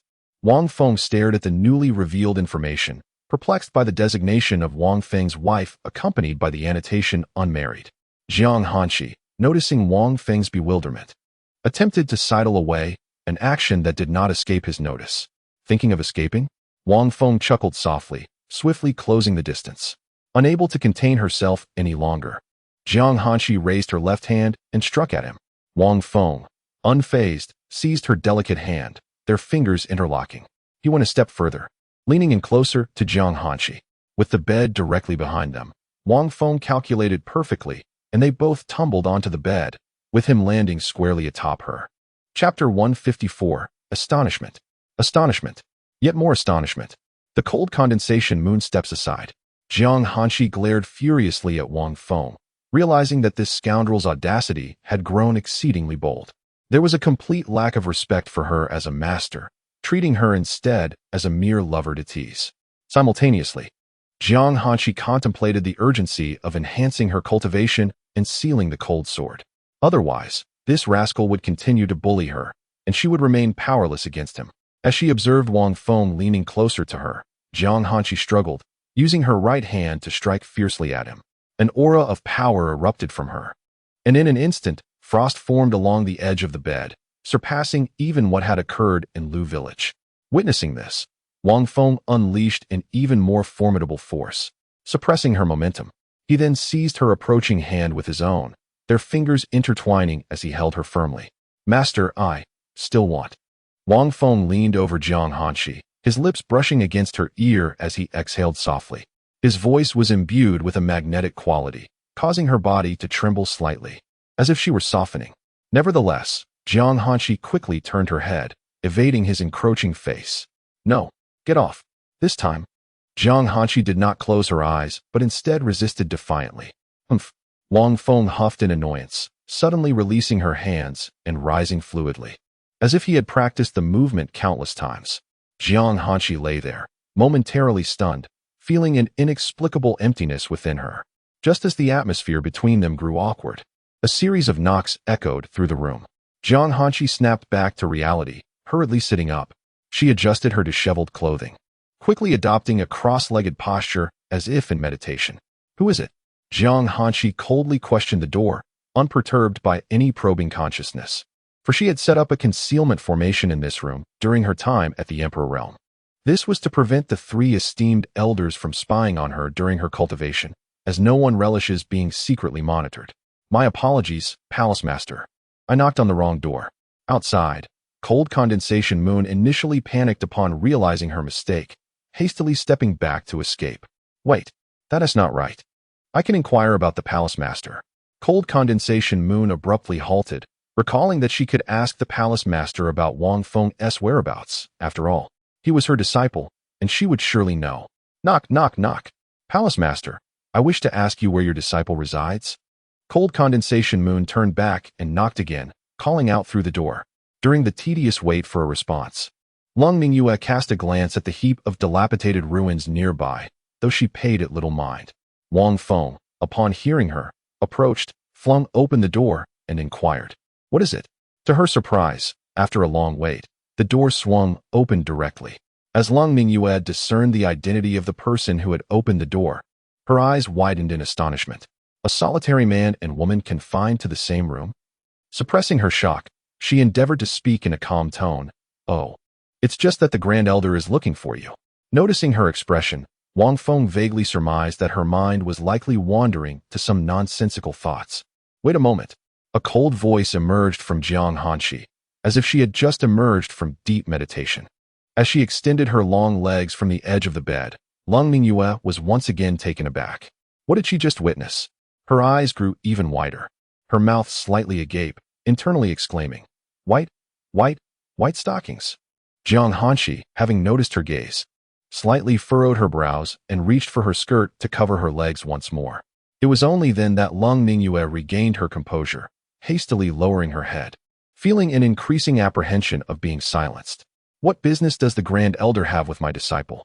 Jiang Hanshi inquired icily as she approached the door.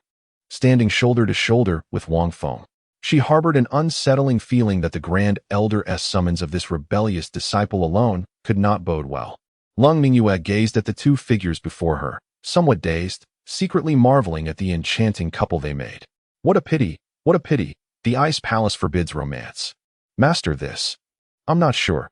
I was merely tasked with summoning junior brother to you, Lung Mingyue murmured, lowering her head as Jiang Hanshi's powerful aura rendered her unable to meet her gaze. Ding. Little host, be aware, 3 quasi-emperor consciousnesses are observing from above. Hearing the system's notification, Wang Feng instinctively looked up at the sky, then quickly averted his gaze back to Lung Ningyue. What's wrong? The startled expression in Wang Feng's eyes unnerved Lung Ningyue, prompting her to instinctively ask. It's nothing. Master, since the Grand Elder has summoned me, it must be urgent. I shall return shortly. Wang Feng first responded to Lung Ningyue, then turned to Jiang Hanshi, adopting a carefree demeanor, as if to convey indifference. This visit, he feared it might cost him dearly. Externally smiling, internally he cursed himself.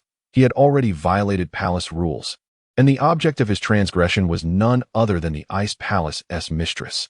Those 3 elder women would undoubtedly not let him off easily, though he doubted they would go so far as to end his life.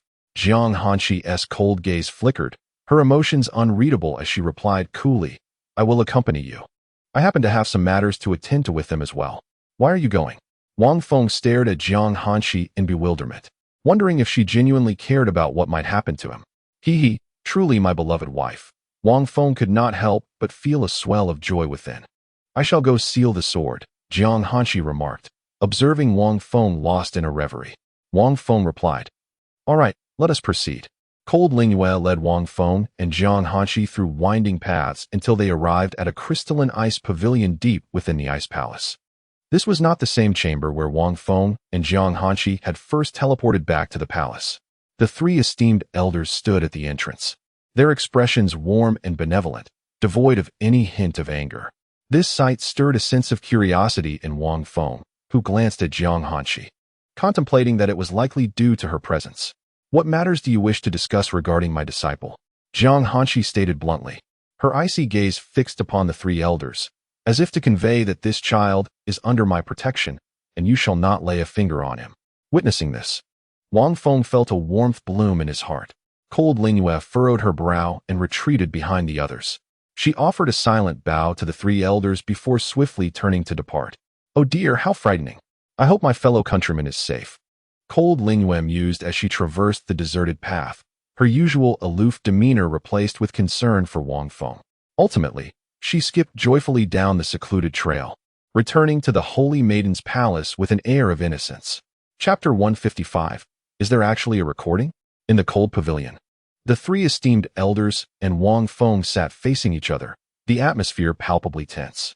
Palace Master, we have a few matters to discuss with him, and we hope you will excuse us for a moment, the 3 elders said, lowering their tones in an attempt to appear more conciliatory, urging Jiang Hanshi to step outside for a while. Jiang Hanshi looked at the group, feeling a deep sense of helplessness. Why could they not simply coexist harmoniously? She surveyed the faces around her, finally resting her gaze on Wang Feng, curious to hear his response. Wang Feng, equally exasperated, thought to himself that he could only allow these 3 old hags to speak. After all, he could not constantly trail behind Jiang Hanshi in the Ice Palace. Sooner or later, the conversation would have to happen, and he was uncertain about their true intentions. He decided it was best to uncover it. Wang Feng, he said to Jiang Hanshi, since the 3 esteemed elders wish to speak with me, I shall listen attentively. Upon seeing this, Jiang Hanshi gave Wang Feng a long, contemplative glance before finally rising to leave the pavilion. With her presence nearby, she believed the elders would not dare to act against him. As soon as Jiang Hanshi stepped outside, a barrier formation was activated with a whoosh, an imperial-grade shielding array. Jiang Hanshi's heart sank. They required such a powerful array merely to speak with him, making her increasingly anxious. Inside the pavilion, the moment the formation activated, the 2nd elder swiftly appeared before Wang Feng.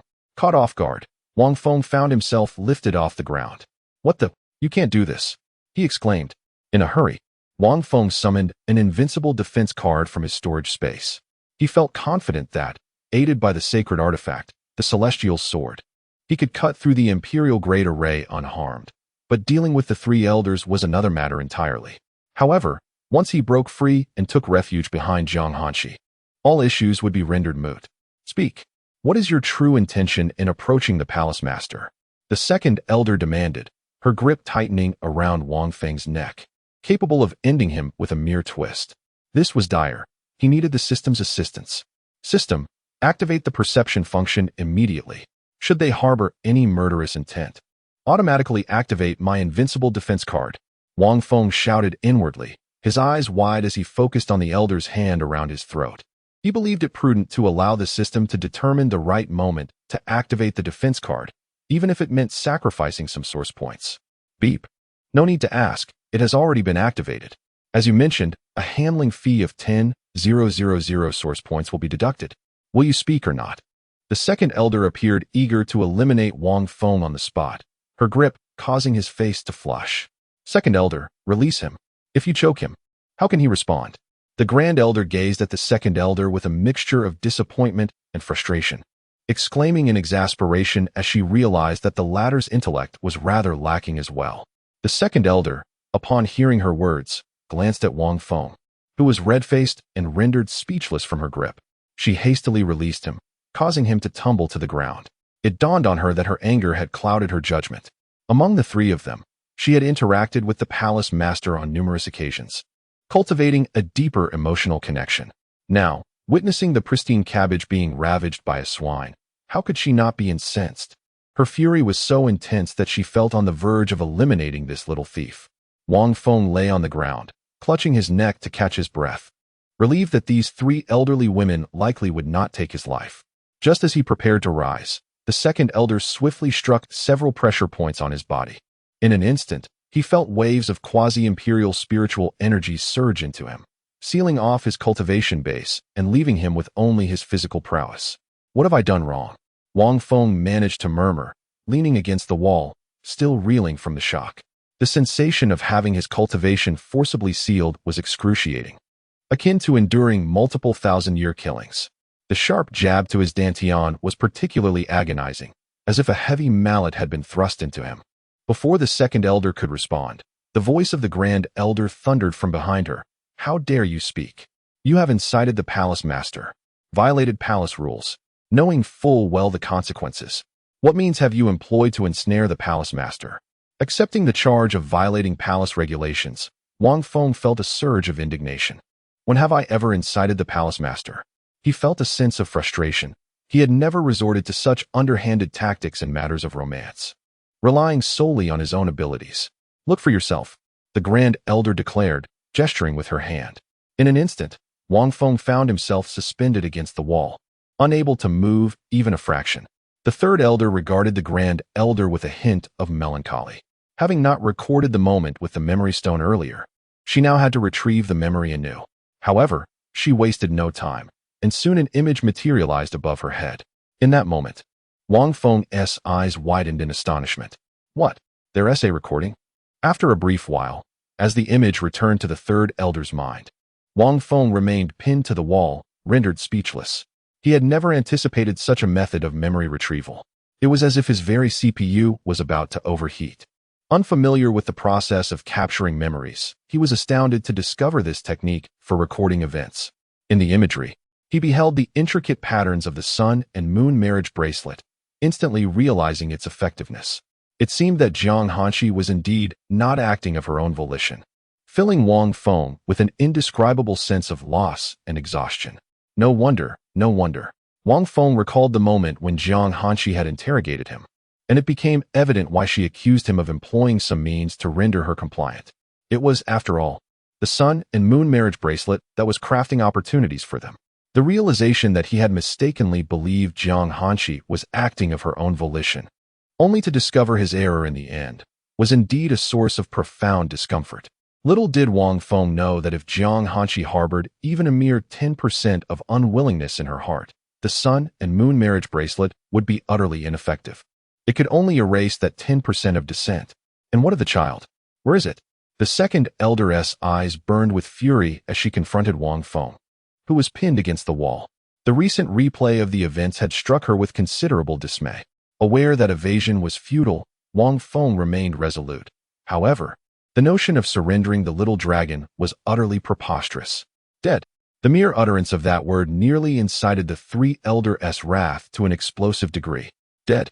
How could that be possible? The eldest elder's grip tightened, causing Wang Feng's face to gradually turn pale, his body trembling uncontrollably.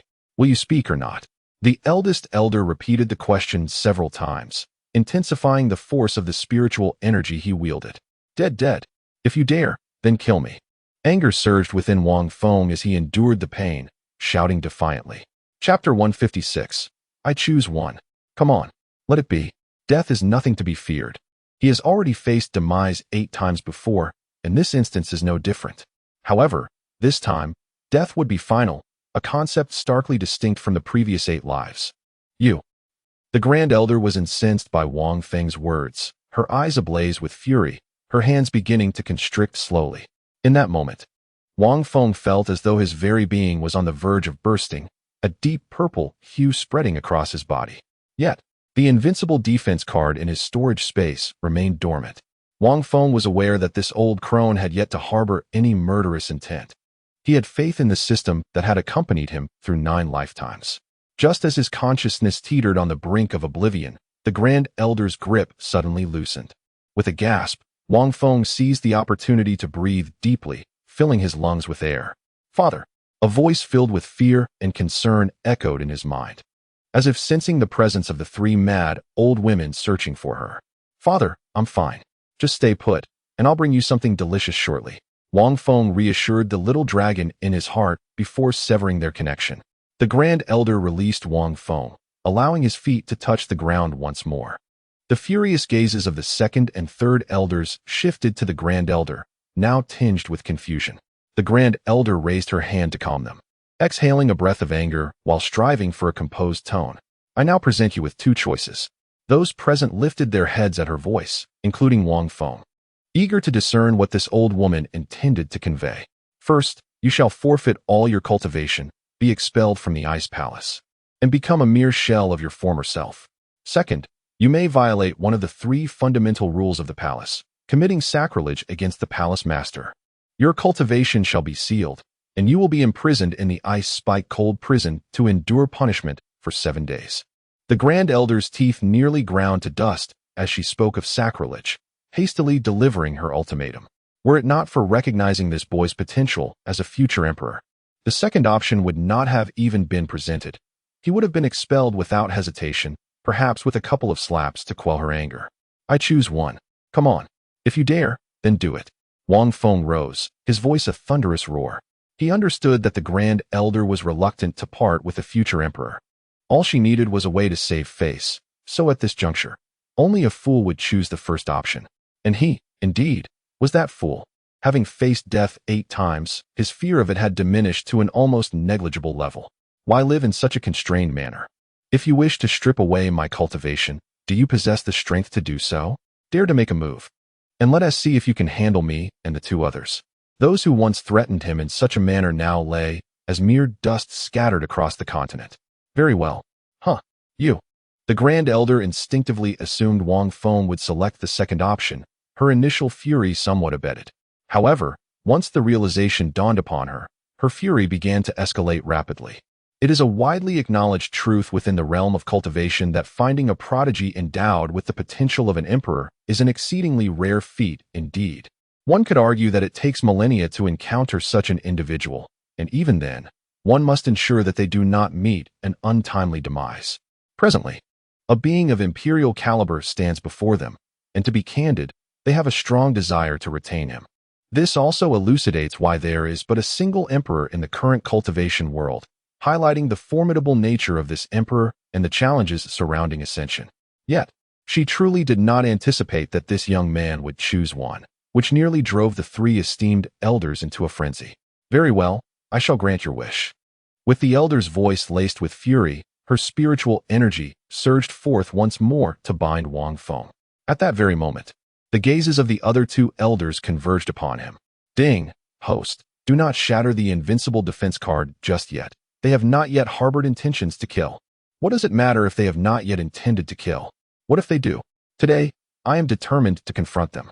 Ignoring the system's warnings, Wang Feng crushed the invincible defense card without hesitation. In an instant, a brilliant golden light enveloped his entire being, as if he had been clad in a golden skin. Almost immediately, a towering sword intent radiated from him. Although his cultivation had been sealed, his divine abilities remained at his disposal. In a flash, he summoned the stellar sword from his storage space and struck with a swift motion. The assault, empowered by the holy artifact and accompanied by sword intent, disrupted the elder's underestimation of her spiritual energy. Fool! Wang Feng roared in a ferocious manner, unleashing 2 more strikes, but they were not aimed at the esteemed elders. Instead, they were directed towards the formation barrier. Boom! The impact of the high-grade holy artifact, the stellar sword, in conjunction with the sword intent, erupted with tremendous force, reverberating throughout the entire ice palace. A thunderous roar echoed within the palace, yet not a single disciple dared to advance. For if the 3 quasi-emperors could not resolve the matter, their involvement would be futile. Moreover, this commotion could merely signify the elders' breakthrough. It was likely that the palace would soon be filled with celebratory cheers. Meanwhile, at the source of the commotion, Wang Feng charged straight into the explosion, unperturbed by the prospect of injury. With the invincible defense card, he had no fear of attacks from those below the emperor rank, and such damage was utterly inconsequential to him. As the 2 strikes landed, the royal grade shielding formation was instantly breached, and Wang Feng leaped forth, escaping into the open. The astonished gazes of the 3 esteemed elders were barely containable as they struggled to comprehend who Wang Feng truly was. To forcibly wield a high-grade holy artifact without sustaining even the slightest injury was beyond their understanding. Not even the damage from the sword energy or the barrier's retaliation could touch him in the least. Master, save me. Upon his escape, the first person Wang Feng sought was Jiang Hanshi, who was standing not far away. Having just heard the thunderous explosion, Jiang Hanshi swiftly turned to gaze towards the cold pavilion. What met her eyes was the devastation wrought upon the cold pavilion, with the very ground trembling violently. Panic surged through her heart in an instant. Soon, from the gaping breach in the array, illuminated by a radiant golden light, emerged Wang Feng, who leapt forth with haste. Bound by restrictions on his cultivation, he made a swift dash towards Jiang Hanshi, executing a sudden slide in the snow that allowed him to take refuge behind her. What on earth is happening? Jiang Hanshi demanded, casting a glance back at the evidently beleaguered Wang Feng, her intuition hinting at some underlying truths. The 2 observed as the array within the cold pavilion gradually dissipated, revealing 3 exceedingly furious figures rushing forth. Thieves, seeking death. The 3 esteemed elders disregarded Jiang Hanshi's presence, unleashing their ire and raising their hands to seize Wang Feng, who stood shielded behind her. You dare! Jiang Hanshi's voice rang out with chilling authority, momentarily snapping the 3 elders back to their senses. Mistress, this audacious individual has committed an affront, and he deserves punishment. When did it become your prerogative to intervene on behalf of my disciple? The 3 elders seethed at Jiang Hanshi's evident protection of Wang Feng, their frustration palpable. Yet they found themselves at an impasse. Madam, 3 quasi-emperors are bullying one of mere expansion realm. Surely, one of the rules of the palace states that we must not deliberately oppress the weak. Wang Feng's voice boomed, particularly emphasizing the term madam, which he had longed to call her, yet hesitated to do so. With the relationship already strained, he felt emboldened to escalate the situation, delivering a verbal blow akin to a devastating strike. Jiang Hanshi shot a cold glare at Wang Feng, her eyes reflecting a mixture of annoyance and exasperation, which contrasted sharply with the elder's fury. Half of her ire stemmed from Wang Feng's audacious use of the term madam, while the other half was directed at his audacity to provoke them further at such a critical moment. Jiang Hanshi found herself at a loss for words, feeling utterly helpless in the presence of such a disciple. Scoundrel, you infuriate me to no end. Chapter 157. A subtle sensation. The venerable elder glared furiously at Wang Feng, as if wishing to obliterate him. At that moment, there were merely 10 seconds remaining on Wang Feng's invincible defense card, and he contemplated further vexing the 3 elderly women. Silence. Jiang Hanshi abruptly interrupted Wang Feng, casting him a furious glance. With no choice but to comply, he reluctantly shut his mouth.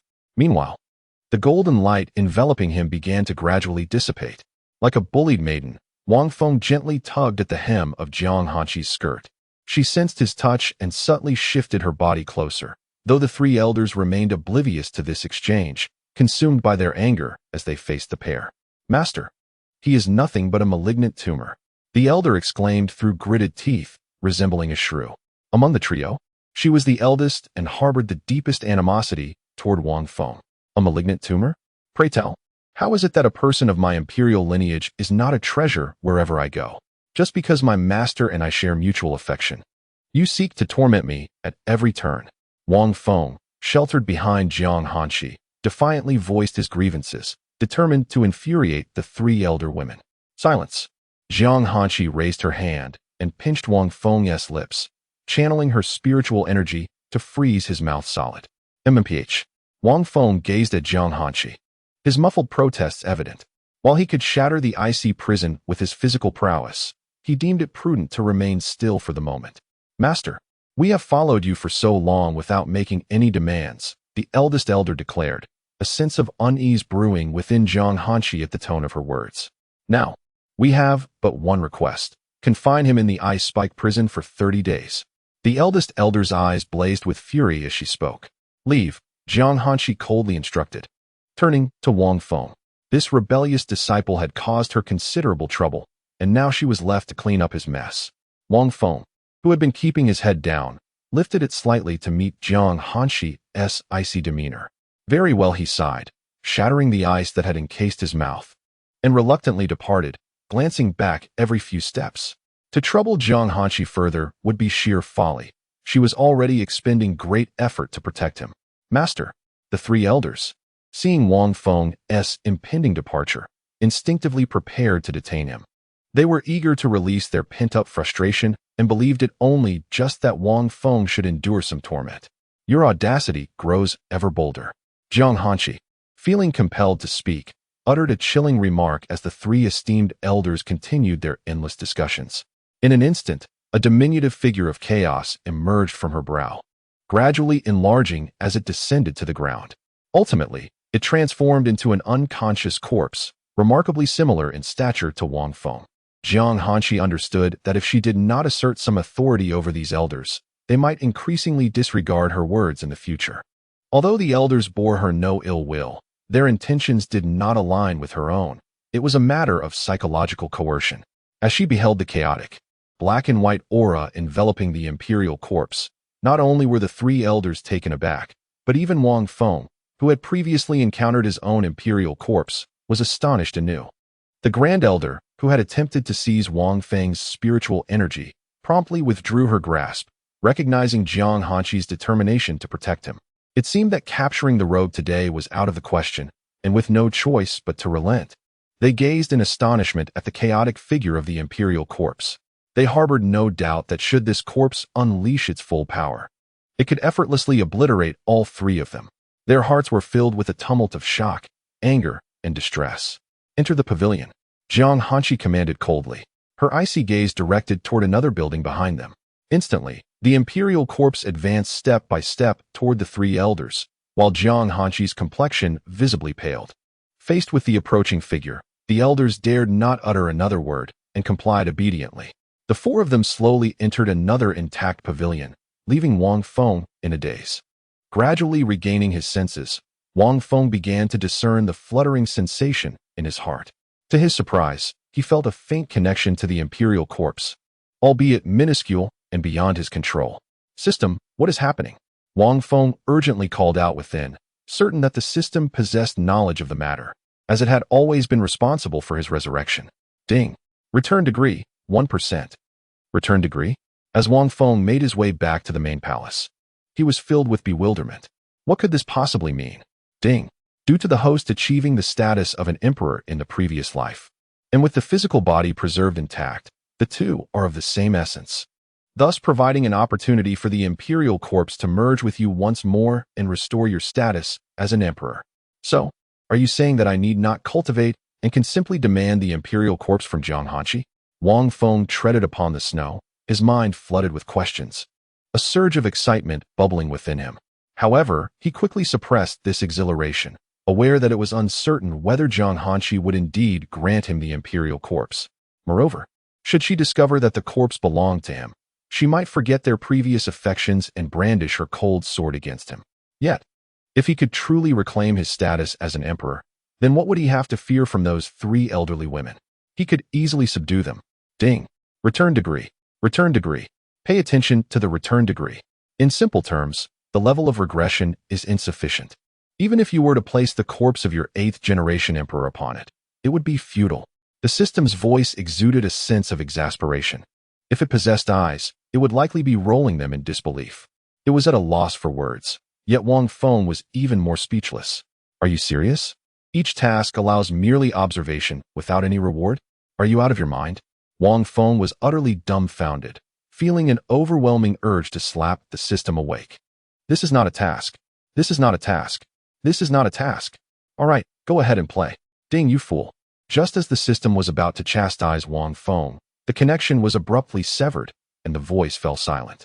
In that instant, Wang Feng felt as though the entire world had become tranquil as he practiced his sliding technique in the snow, gradually making his way home. Of course, he did not refer to the ice palace, but rather to that humble abode.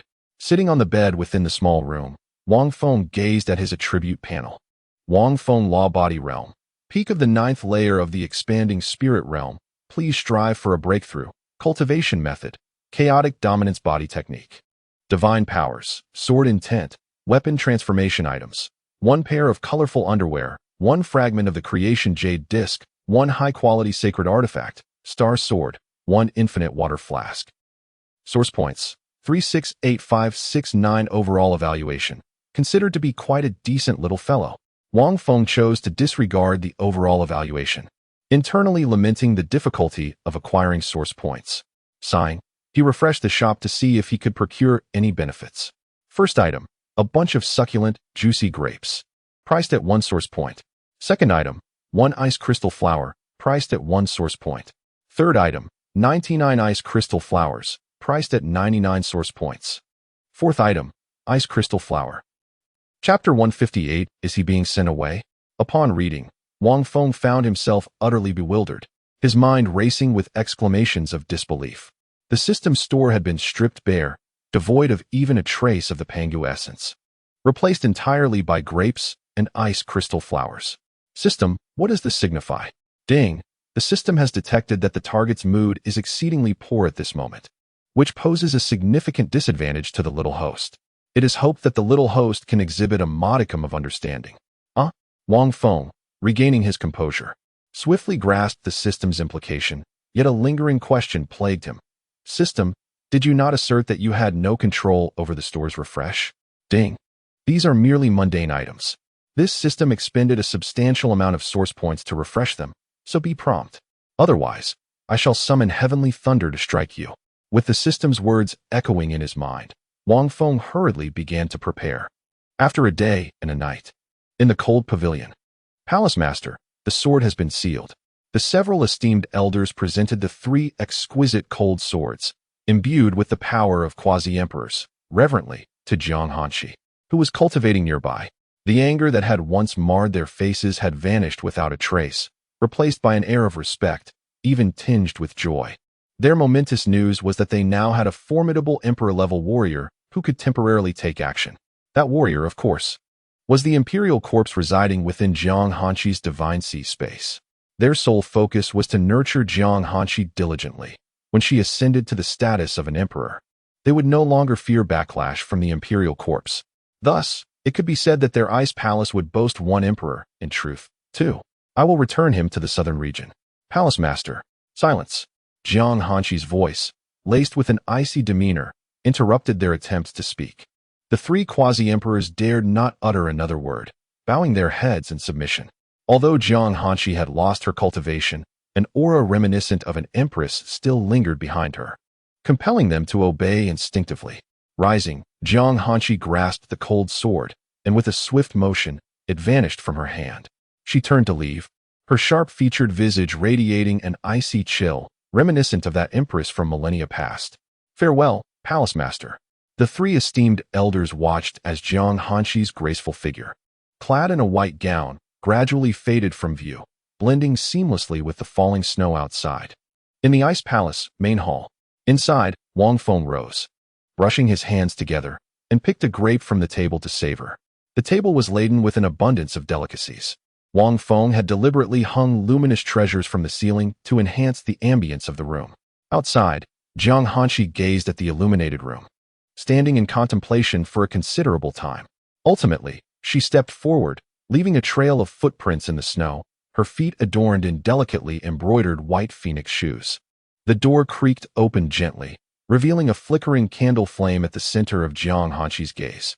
The room was adorned with exquisite blue ice crystal flowers, creating an astonishing spectacle that captivated her senses. Jiang Hanqi stood at the threshold, momentarily entranced by the sight of Wang Feng, her heart swelling with an inexplicable emotion. Upon hearing the doors opening, Wang Feng hastily swallowed the morsel in his mouth and turned to face the entrance. "Hanqi," he called out, gesturing for her to join him. This time, she did not refuse, walking gracefully into the room, smoothing her white dress as she slowly seated herself. Wang Feng took a seat directly opposite her, his voice laced with genuine remorse. "I'm sorry. Have the elders said anything?"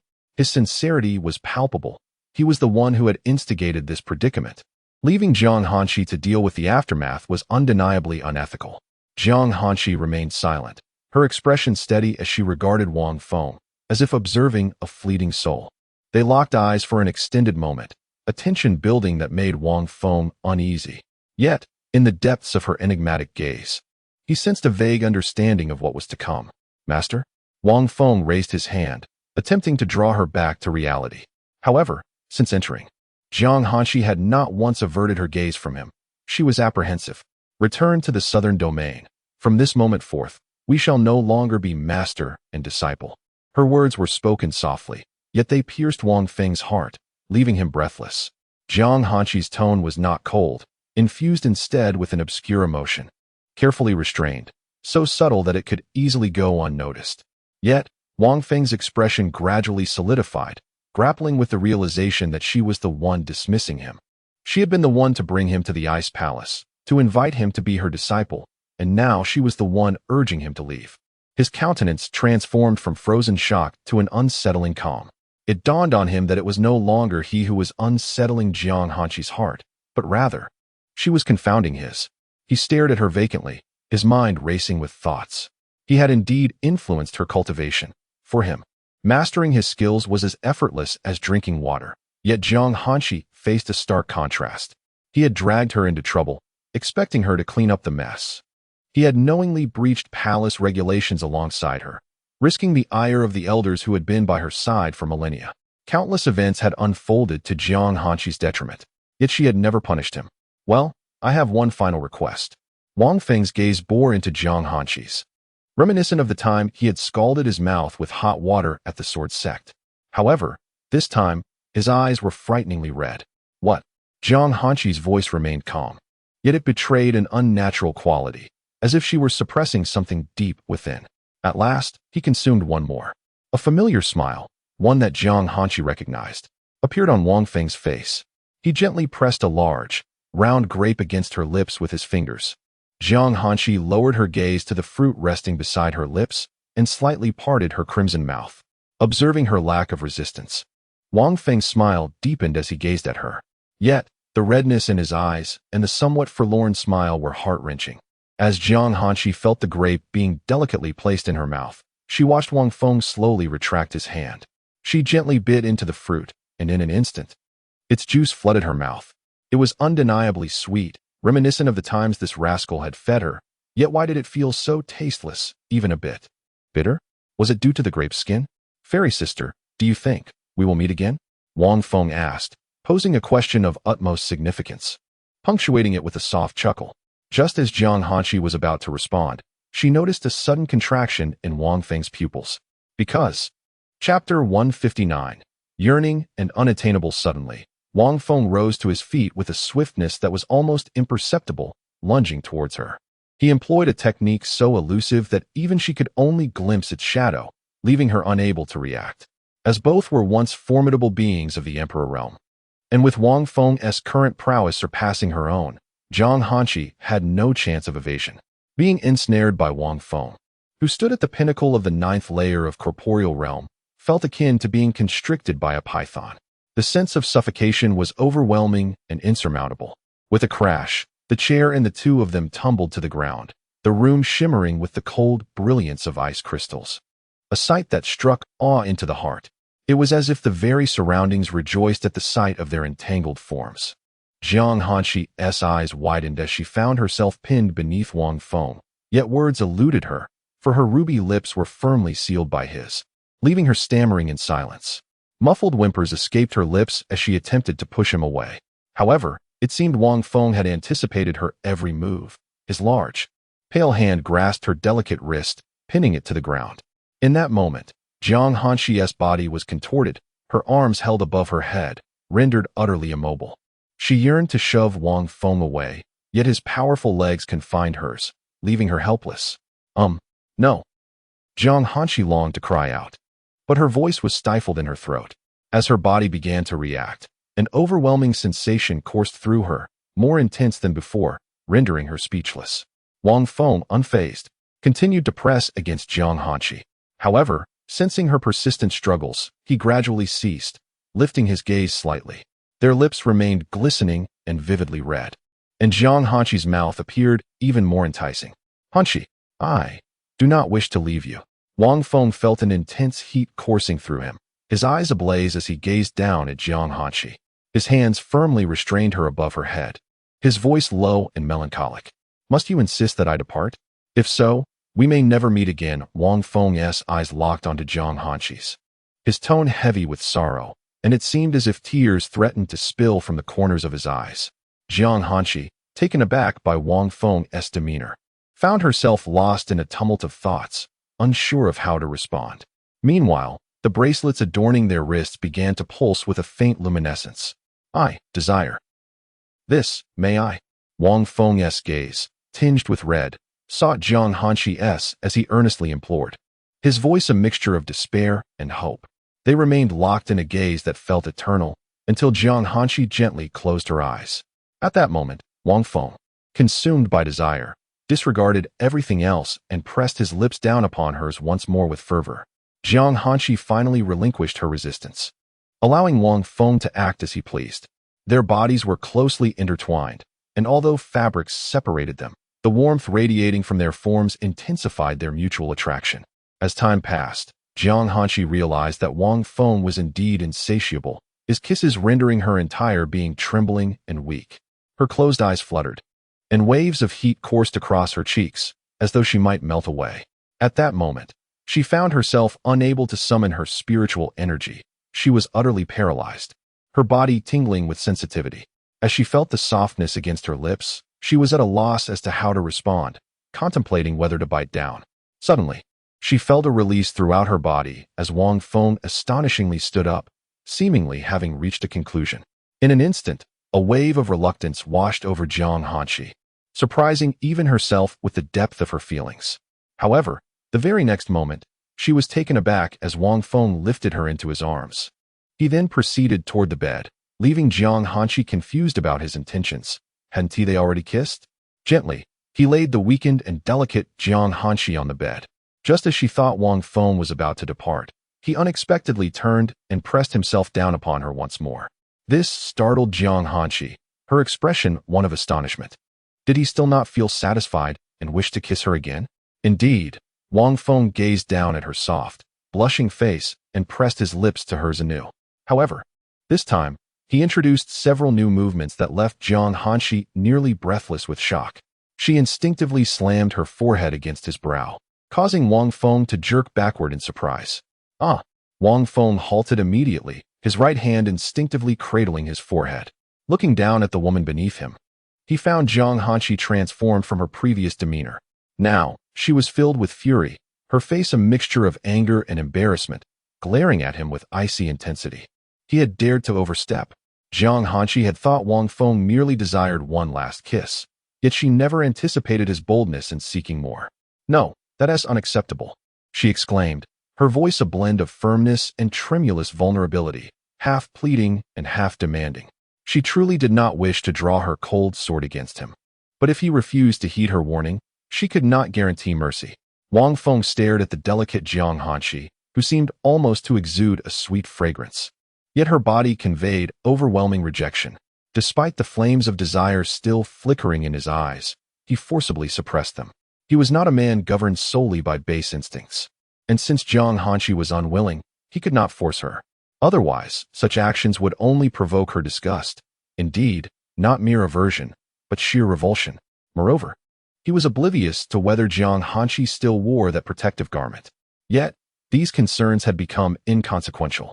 Wang Feng gently wiped away the remnants of saliva lingering on the edges of Jiang Hanqi's lips with his fingertip. Subsequently, he rose from her side. Engulfed by an overwhelming sense of loss, the feeling of desire unfulfilled weighed heavily upon him. However, he managed to suppress it.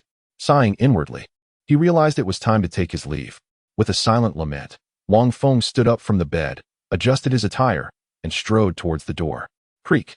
Farewell, my enchanting fairy sister," he announced as he opened the door, turning back to don a familiar smile that Jiang Hanqi recognized, chuckling softly.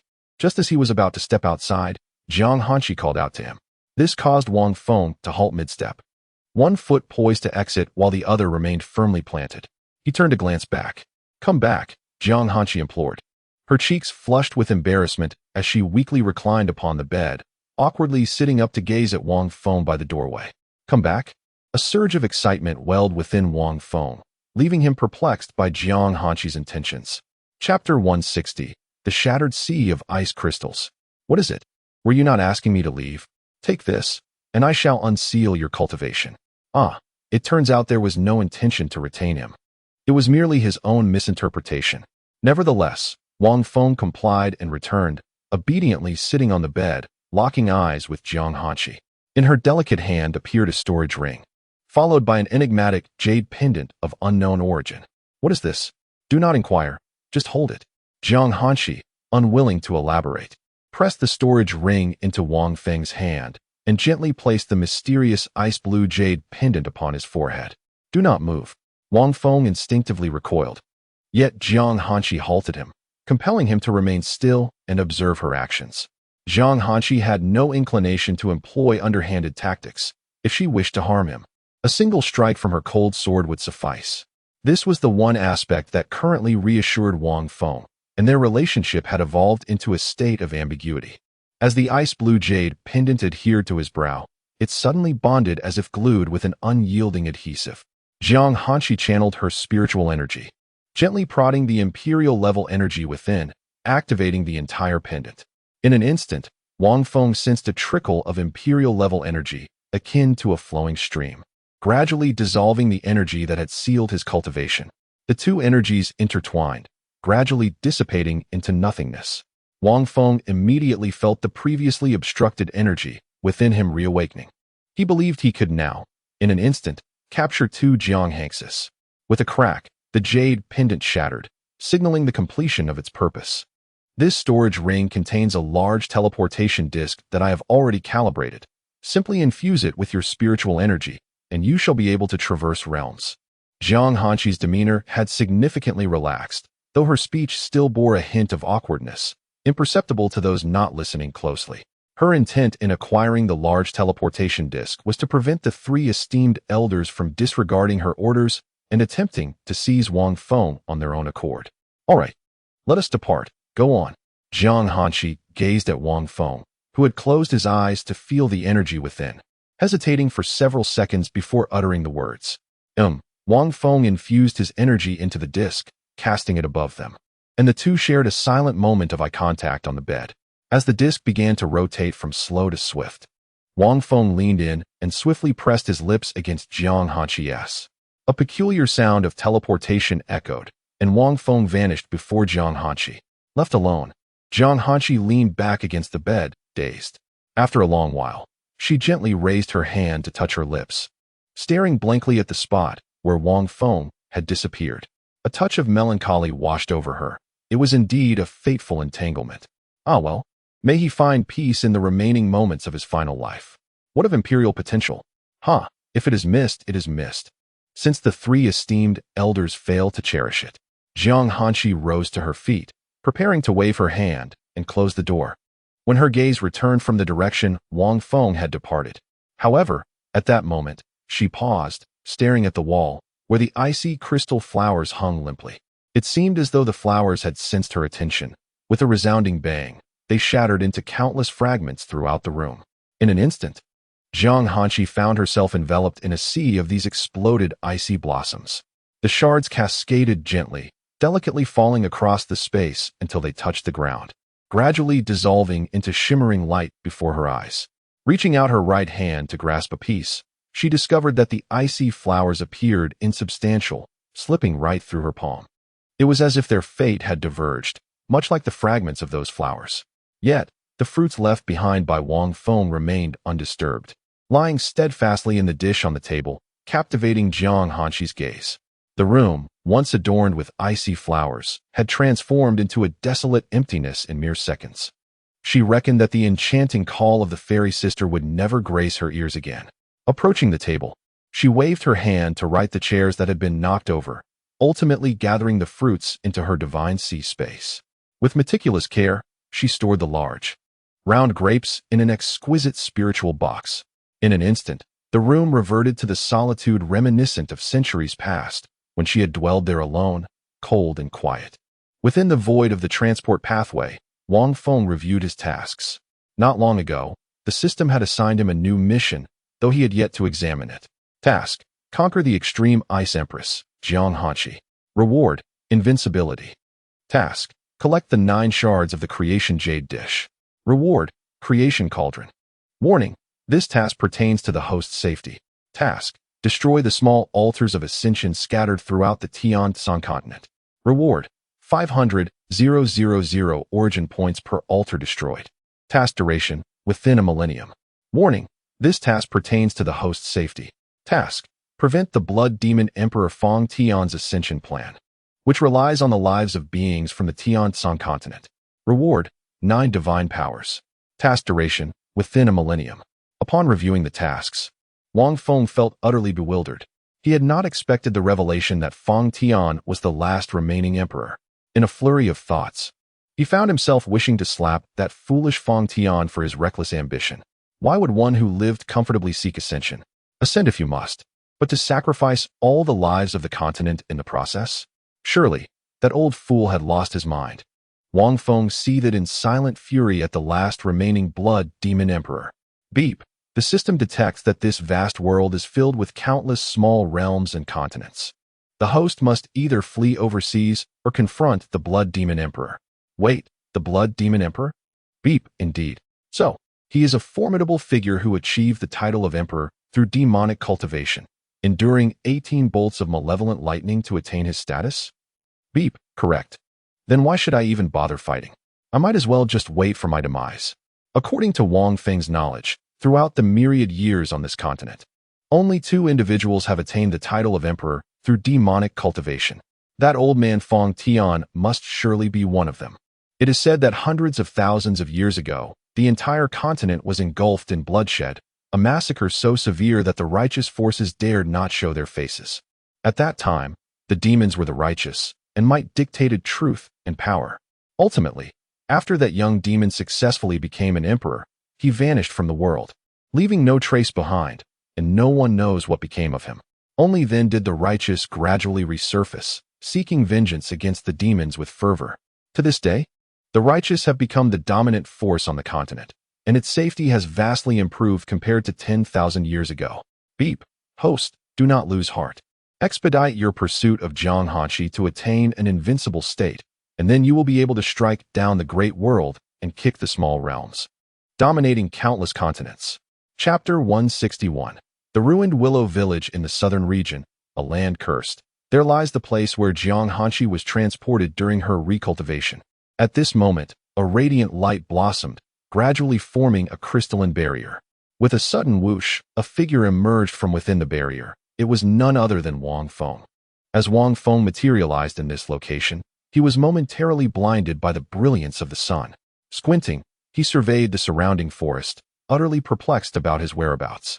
After wandering a short distance, he stumbled upon a faintly colored fabric hanging behind a tree. Upon picking it up, an overwhelming sense of familiarity washed over him. Yet he could not pinpoint its origin, leaving him quite unsettled. System, could you identify whose fabric this is? Wang Feng inquired, opting for the system's assistance since he could not recall. Such a low-tier item should certainly be detectable. Beep. Detection in progress. This is a garment torn apart by a foolish individual during the recultivation of the Ice Empress, Jiang Hanxi.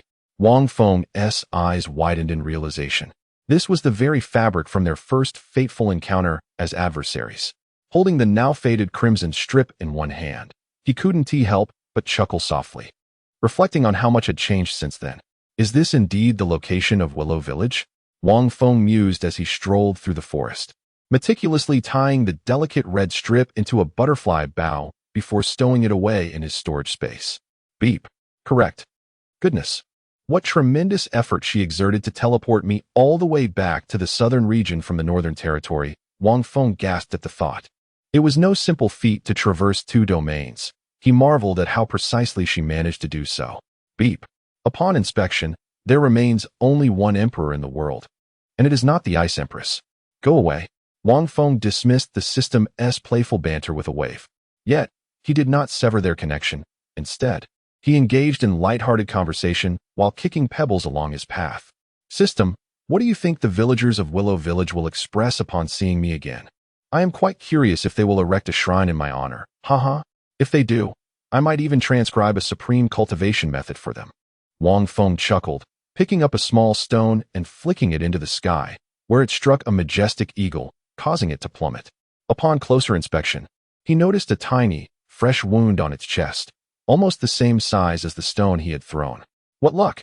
I remember struggling for ages to find a demon beast the first time I came here. He laughed heartily, as if anyone nearby might think he was conversing with himself.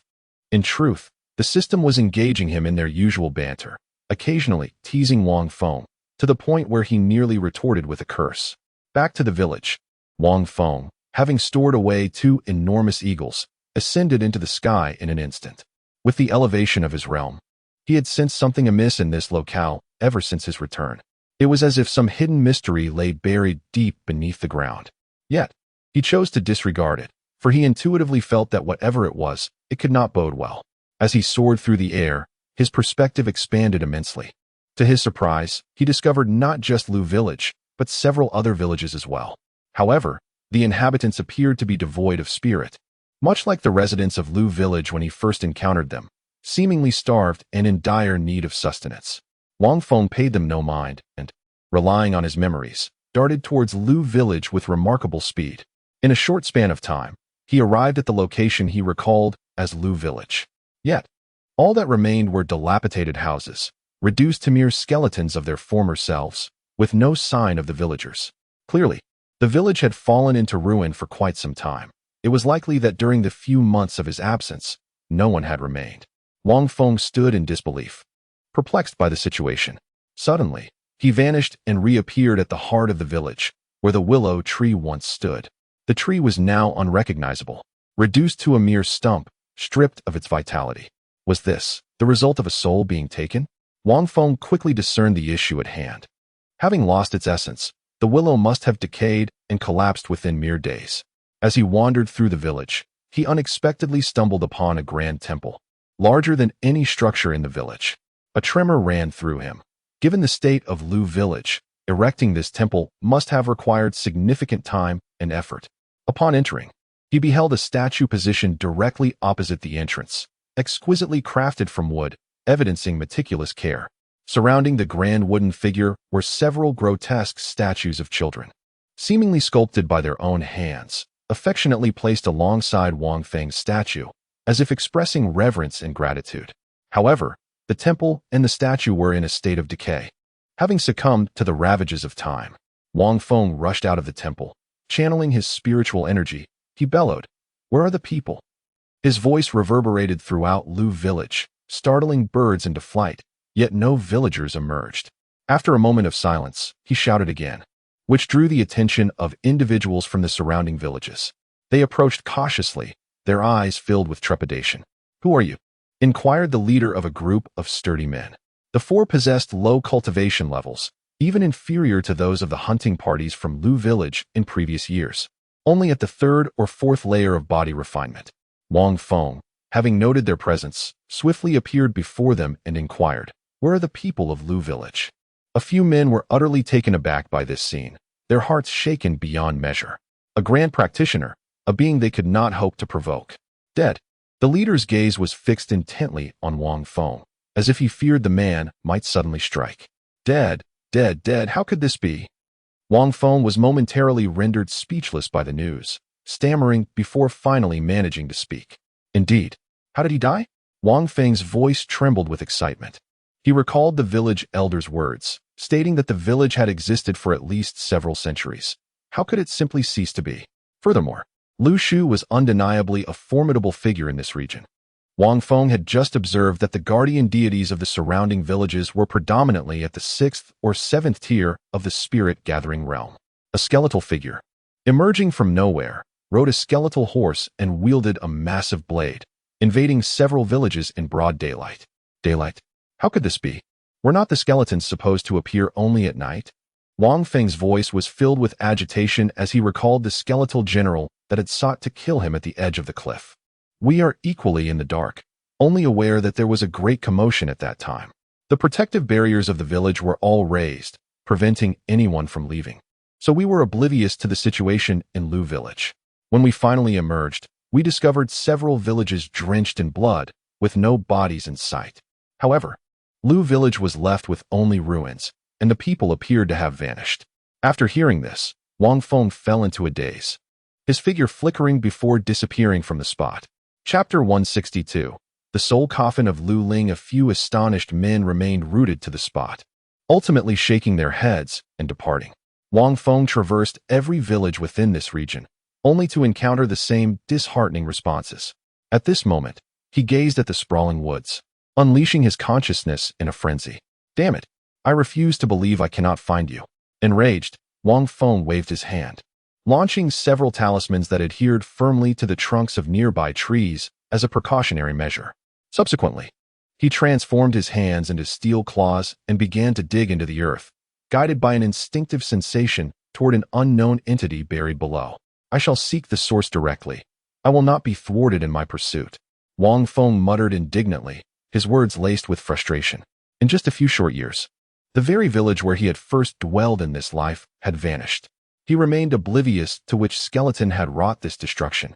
Yet he instinctively felt it was the very one he had clashed with years prior. After all, sentient undead in the realm of cultivation were rarely simple beings. Remarkably, that unknown skeleton could even manifest during daylight. It appeared that the villagers were not merely famished, but were instead rendered listless by the constant threat. As Wang Feng dug deeper, he pondered the sequence of events. According to his speculations, everything seemed to align. As the proximity to that enigmatic entity increased, an unsettling feeling washed over him. Why did these skeletal apparitions and other malevolent spirits emerge only at night, vanishing by day? With a sharp crack, Wang Feng tore through the soil before him, revealing a dimly lit passageway. Yet, his keen eyes discerned its details clearly. He cautiously followed the tunnel's path until he reached its conclusion, where he found himself momentarily stunned by the sight before him. There lay an obsidian golden coffin, emanating a formidable aura akin to that of the Yuan San realm. Wang Feng attempted to probe the coffin with a message, and in an instant, he was taken aback. Lu Ling's soul coffin. Information. Within resides the dual souls of Lu Ling. Upon the unification of her 3 souls, she shall ascend as a Yao immortal. Her current dual souls exist at the 9th layer of the Piyuan realm. Ding. Task issued. Assist Lu Ling in achieving Yao immortal status. Reward.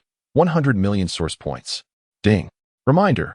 The 3 souls comprise human, demon, and ghost. Only the human soul is currently lacking for completion. Who, then, is Lu Ling? Could she possibly be that skeleton? Upon reading the information, Wang Feng found himself questioning the system within his mind. Ding. Unknown. Oh. This system only just detected Lu Ling's information. Ding. Accurate information. Lu Ling, 1,000,000 years ago, valiantly severed her 3 souls, scattering them across the realms for cultivation, intending to reunite and achieve Yao immortal status. However, the human, demon, and ghost souls have remained disjointed for eons. Ding. Nevertheless, she has succeeded in merging her demon and ghost souls. All that remains is for you, the hapless host, to assist in locating the human soul. Severing the 3 souls, severing the 3 corpses? Disregarding the scornful remarks from the system, Wang Feng's gaze fixed upon the coffin, his eyes widening in astonishment. Was this not the sacred method of sanctification from the primordial era? Could it be the so-called inferior version of the self-created celestial path attributed to Lu Ling? Ding. This is unclear, dear host. Please refrain from drawing parallels. These two worlds do not exist on the same plane. Ding, however. I can secretly inform you that although it is a demon, it is a benevolent one. Reviving it will earn you its gratitude, as benevolent demons place great importance on favors. In other words, if I were to revive it, I would gain a powerful ally in the form of a demon immortal. Upon hearing the system's words, Wang Feng began to piece together his thoughts and finally spoke. Ding. Indeed. Moreover, let me tell you in confidence that it is exceptionally strong. A willow tree from 1,000,000 years ago managed to attain semi-immortal status solely by absorbing the essence of the sun and moon and the faith of humanity, eventually severing 3 souls, but getting stuck at the stage of soul fusion. After absorbing the system's information, Wang Feng retrieved his protective talisman, a golden bowl, a protective garment, and held the exquisite celestial sword, Starfall, in his hand. Although the soul within the coffin belonged to a benevolent demon, he could not be certain that the coffin lacked any protective measures. Wang Feng gazed at the Starfall sword, somewhat puzzled, expecting it to tremble. This time, unlike the previous instance, the Starfall sword felt strangely compliant, showing no resistance to Wang Feng's grasp. He glanced at the distant dark golden coffin and murmured softly to the sword within the golden bowl, "Stay with me, and I assure you, you shall one day achieve the status of an imperial artifact. For now, consume this drop of blood and become my brother." Wang Feng sought to establish dominion over it. Otherwise, he felt a profound discomfort while wielding it, as if it were difficult to control. The Starfall sword quivered gently in Wang Feng's hand, seemingly responding to his words, exuding an air of delight. "Do you believe?" Wang Feng could hardly believe his own words, uttering them in astonishment. The sword seemed not to comprehend the implication behind his question, merely interpreting it as an inquiry into its belief, and it trembled slightly once more. After all, it had witnessed its master from the spirit expansion realm withstand the formidable force of a quasi-emperor without sustaining a scratch, which had filled it with exhilaration. Never had it engaged with a being of such caliber before, thus it obediently cooperated with Wang Feng, fearing that it might change its mind. Wang Feng hastily drew a line across his fingertip and squeezed, allowing a drop of blood to trickle down his finger and onto the blade of the Starfall. With a splash, it dispersed into the surrounding air. Unlike the first encounter, the Starfall sword did not reject the offering. Instead, it absorbed the blood. In an instant, the blade radiated a myriad of twinkling lights, the golden flecks resembling stars flashing momentarily, signifying successful recognition of its master. The first master since its forging had finally appeared. "Haha, from now on, we shall be good brothers." Wang Feng chuckled heartily, feeling the bond with the Starfall sword resonate within his heart. The Star Sword has just merged, and although it cannot yet be wielded as effortlessly as one's arm, it is certainly an improvement from when it lacked a master. Wang Feng once again enveloped himself in the dragon scales of the little dragon, proceeding with utmost caution. A phantom, a realization struck Wang Feng as a shadowy figure detached itself from his body, its eyes void of emotion, requiring his direct control. With a mere thought, he guided the indistinct visage toward the dark golden coffin, while he himself took several steps back, attuning to the few talismans on the ground. Should anything arise, he would immediately teleport away. Even if escape was not an option, he could always resort to the Star Sword and his sword techniques to obliterate it. He could not fathom how a superior-grade holy weapon could not vanquish a mere 9th-layer Yuan realm spirit, especially one in a fractured state. Wang Feng steered the hollow-eyed phantom closer to the coffin, placing both hands upon the lid. With a sudden exertion of force, it did not budge. Was it truly that heavy? Wang Feng mused, channeling spiritual energy into the phantom, swiftly elevating its cultivation to the first level of the expansion realm. Being a magical construct, it inherently lacked Wang Feng's physical prowess, making it unsurprising that it could not open the coffin lid. Once more, Wang Feng directed the phantom to push forcefully against the coffin lid. A series of scraping sounds echoed as the lid began to yield, creating a narrow opening. With a final push, a gap emerged, and Wang Feng guided the phantom to share its vision as he peered into the coffin. Chapter 163. Farewell to the malevolent spirit of Lu Ling. A narrow crevice opened, allowing Wang Feng to control the ethereal shadow and peer into the coffin. Inside was enveloped in darkness, yet no immediate attack ensued. Wang Feng cautiously pushed the gap wider. Boom! before he could fully discern the scene within. A vague glimpse of green light was followed by a sudden eruption of energy. It seemed that the green light had become aware of the shadow's gaze. In an instant, a slender beam of emerald light pierced through the shadow's head. The ethereal form gradually transformed into a radiant glow, dissipating into the vastness of the underground passage. Or perhaps a basement. Swish! An irate green flame spirit soared from the coffin, whirling about before finally fixing its gaze upon Wang Feng. "Hello?" Wang Feng greeted with a cheerful wave, firmly clutching the sacred artifact in his hand, while his other hand formed a talisman. The furious green flame spirit gradually morphed into a humanoid figure, exuding a mature allure, yet its form remained reminiscent of green fire. With a striking physique, the rest of its features were obscured, and its eyes bore down on Wang Feng, as if deeply contemplating something. You are. Give it back to me."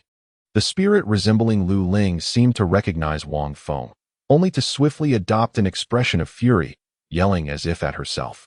"Oh, so it's a good soul and an evil spirit, is it?" Wang Feng remarked, amused by their struggle for dominion over the soul. At the moment he spoke, the figure's gaze snapped toward him, startling Wang Feng. Though it was but a single pair of eyes, his senses felt as if two were scrutinizing him. "How do you know?" A voice, gentle yet hoarse, echoed, sounding exceedingly awkward.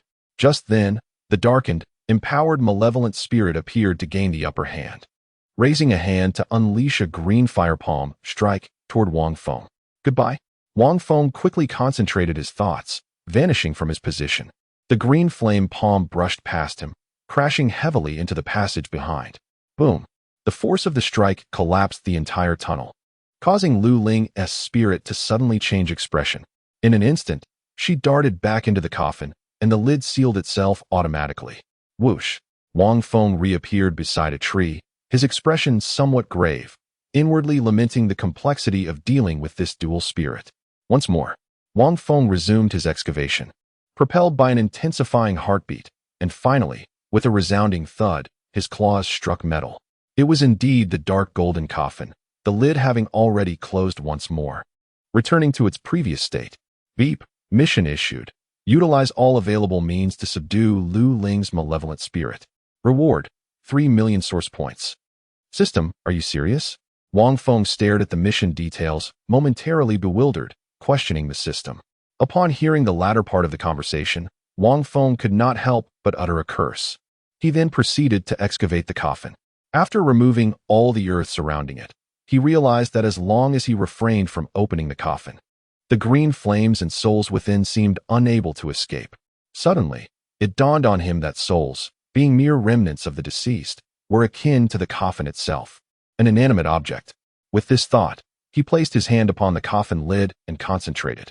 In an instant, the dark golden coffin vanished without a trace. "Is this truly possible?"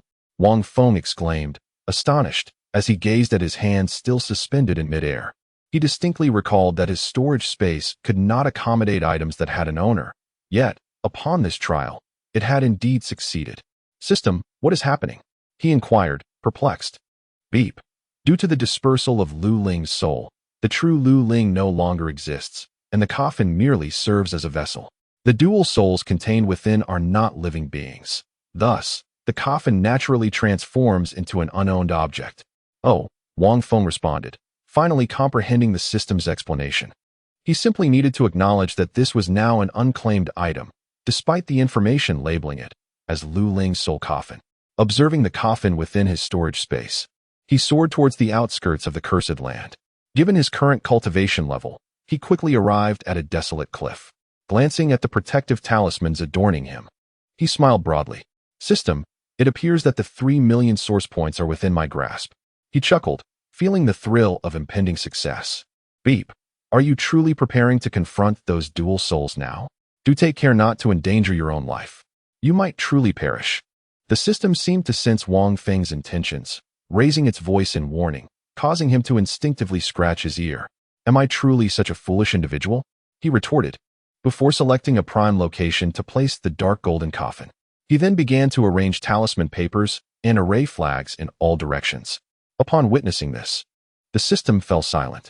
With the pre-established formations, it seemed that this host could indeed subdue Lu Ling's dual souls by sheer force. After all, Wang Feng was unaware of how many powerful formations he had acquired from the system. As long as he had sufficient resources, he possessed a considerable chance of vanquishing any foe below the Sacred King realm. With everything in place, Wang Feng snapped his fingers. Instantly, a blood-red, mesmerizing barrier surged forth, adorned with clusters of crimson, exuding an enchanting aura. The Bien Short Annihilation Array, he declared, a specialized formation designed for the eradication of souls, one that he had meticulously selected from the depths of his mind. The resources required to set up this singular formation are estimated to be worth millions of primordial points. Wang Feng's heart ached at the thought, for these materials were all extracted from the storage ring given to him by Jiang Hanshi. However, one cannot reap rewards without first sacrificing something. Wang Feng's figure flickered as he appeared outside the formation. He once again conjured a shadowy doppelganger, devoid of expression, and directed it towards the dark golden coffin at the heart of the formation. With a series of sharp clicks, the lid of the dark golden coffin emitted piercing sounds as the shadow's hand exerted force. Just as a narrow gap began to form, Wang Feng halted the doppelganger's movements. He then infused it with all his spiritual energy. In an instant, the doppelganger's realm ascended to the 8th layer of the spirit expansion stage, and with a powerful heave, it lifted the lid of the dark golden coffin. A heavy thud resonated as the lid fell to the ground, revealing the interior of the coffin. Inside lay a female figure, a green fire spirit, quietly resting, seemingly unaware that her coffin had been unsealed. The moment Lu Ling's spirit opened her eyes and emitted a furious beam of green light. The shadow above her head vanished without a trace. The spirit watched helplessly as the green light bypassed the former position of the doppelganger, striking fiercely against the barrier of blood-red begonia flowers. This infuriated Lu Ling's malevolent spirit, prompting her to surge forth from the coffin. Remarkably, as a spirit, she exhibited no fear of the sun's scorching rays. Instead, she appeared rather agitated. Chapter 164. The malevolent spirit haunted by psychological shadows seeks death. With a single claw, Lu Ling lunged towards Wang Feng, who remained blissfully smiling, disregarding the formidable barrier of the soul-destroying array. To it, this array appeared as easily torn as a mere sheet of paper. However, it was clearly mistaken. This was no ordinary paper, but an exquisite royal-grade formation meticulously crafted by Wang Feng, utilizing resources worth millions of origin points. It was the pinnacle of what his current cultivation could command. With a resounding thud, the claw of the green fire spirit struck the barrier, producing a sharp echo.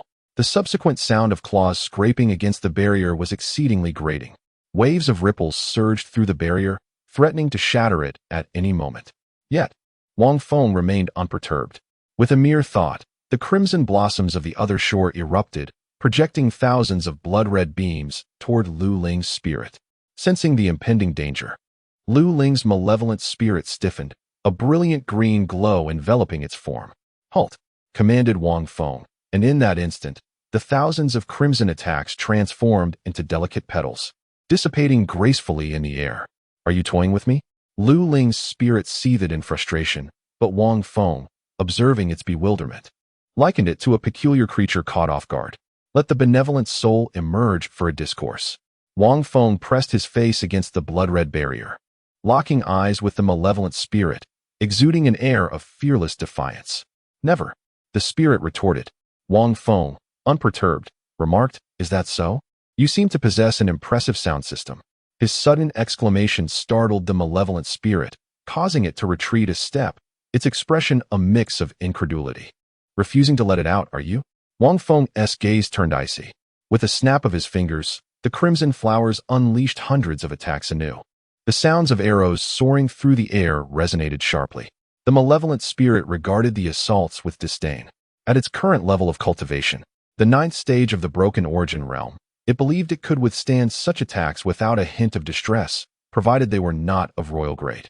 Nevertheless, to be cautious, it activated its protective barrier and ambled back towards the dark golden coffin. "Oh, you think you're quite impressive, don't you?" Wang Feng chuckled, and with another thought, the hundreds of crimson lights grew larger, transforming from the size of needles to that of fingers. Yet, Wang Feng's complexion paled slightly. Controlling a royal-grade formation was proving to be a strenuous endeavor. The vibrant red attacks collided with the green protective barrier. as anticipated by the malevolent spirit. Wait, hold on. Without uttering a word, the malevolent spirit instantly teleported towards the dark golden coffin and leapt inside. With a swift motion of its hand, the coffin lid flew up and sealed itself once more. The clamor of collision echoed loudly, a cacophony resulting from the clash between the arrows of the otherworldly flower and the coffin, which irked the spirit to no end. After all, it was a malevolent spirit that had existed for 1,000,000 years. Why was it behaving so foolishly? Observing the spirit's cowardly demeanor, Wang Feng couldn't help but inquire within his mind.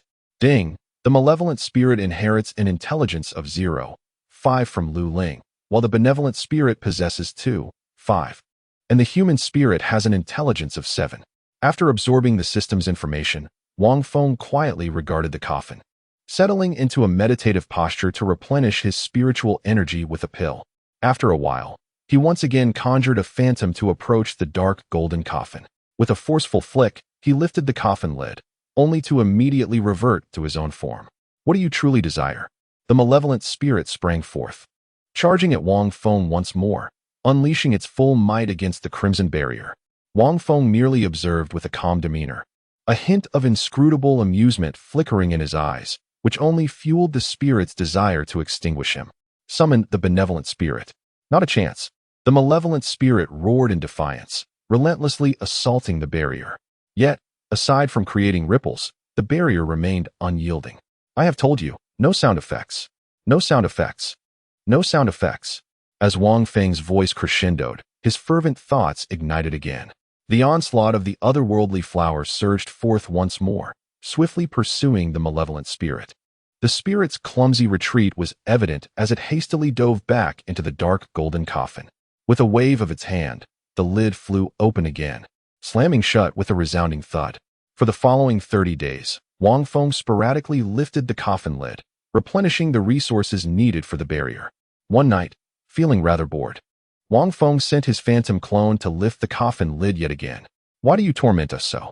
The malevolent spirit vanished without a trace, leaving only the benevolent spirit behind. The once intertwining voices now silenced, leaving only the latter. If only it had been this way from the start. Must you subject me to such trials? Wang Feng observed Lu Ling's benevolent spirit and spoke with a grin, noting the evident frown on its countenance. Henceforth, you shall accompany me, and I shall guide you in seeking the human spirit, ultimately culminating in our ascension to immortal beings. Wang Feng spoke directly, his straightforwardness only deepening the benevolent spirit's confusion regarding this man who had once visited Lu village. You have agreed? The benevolent spirit's response was casual, as if conceding to a trivial matter. Yet, it had no choice but to acquiesce.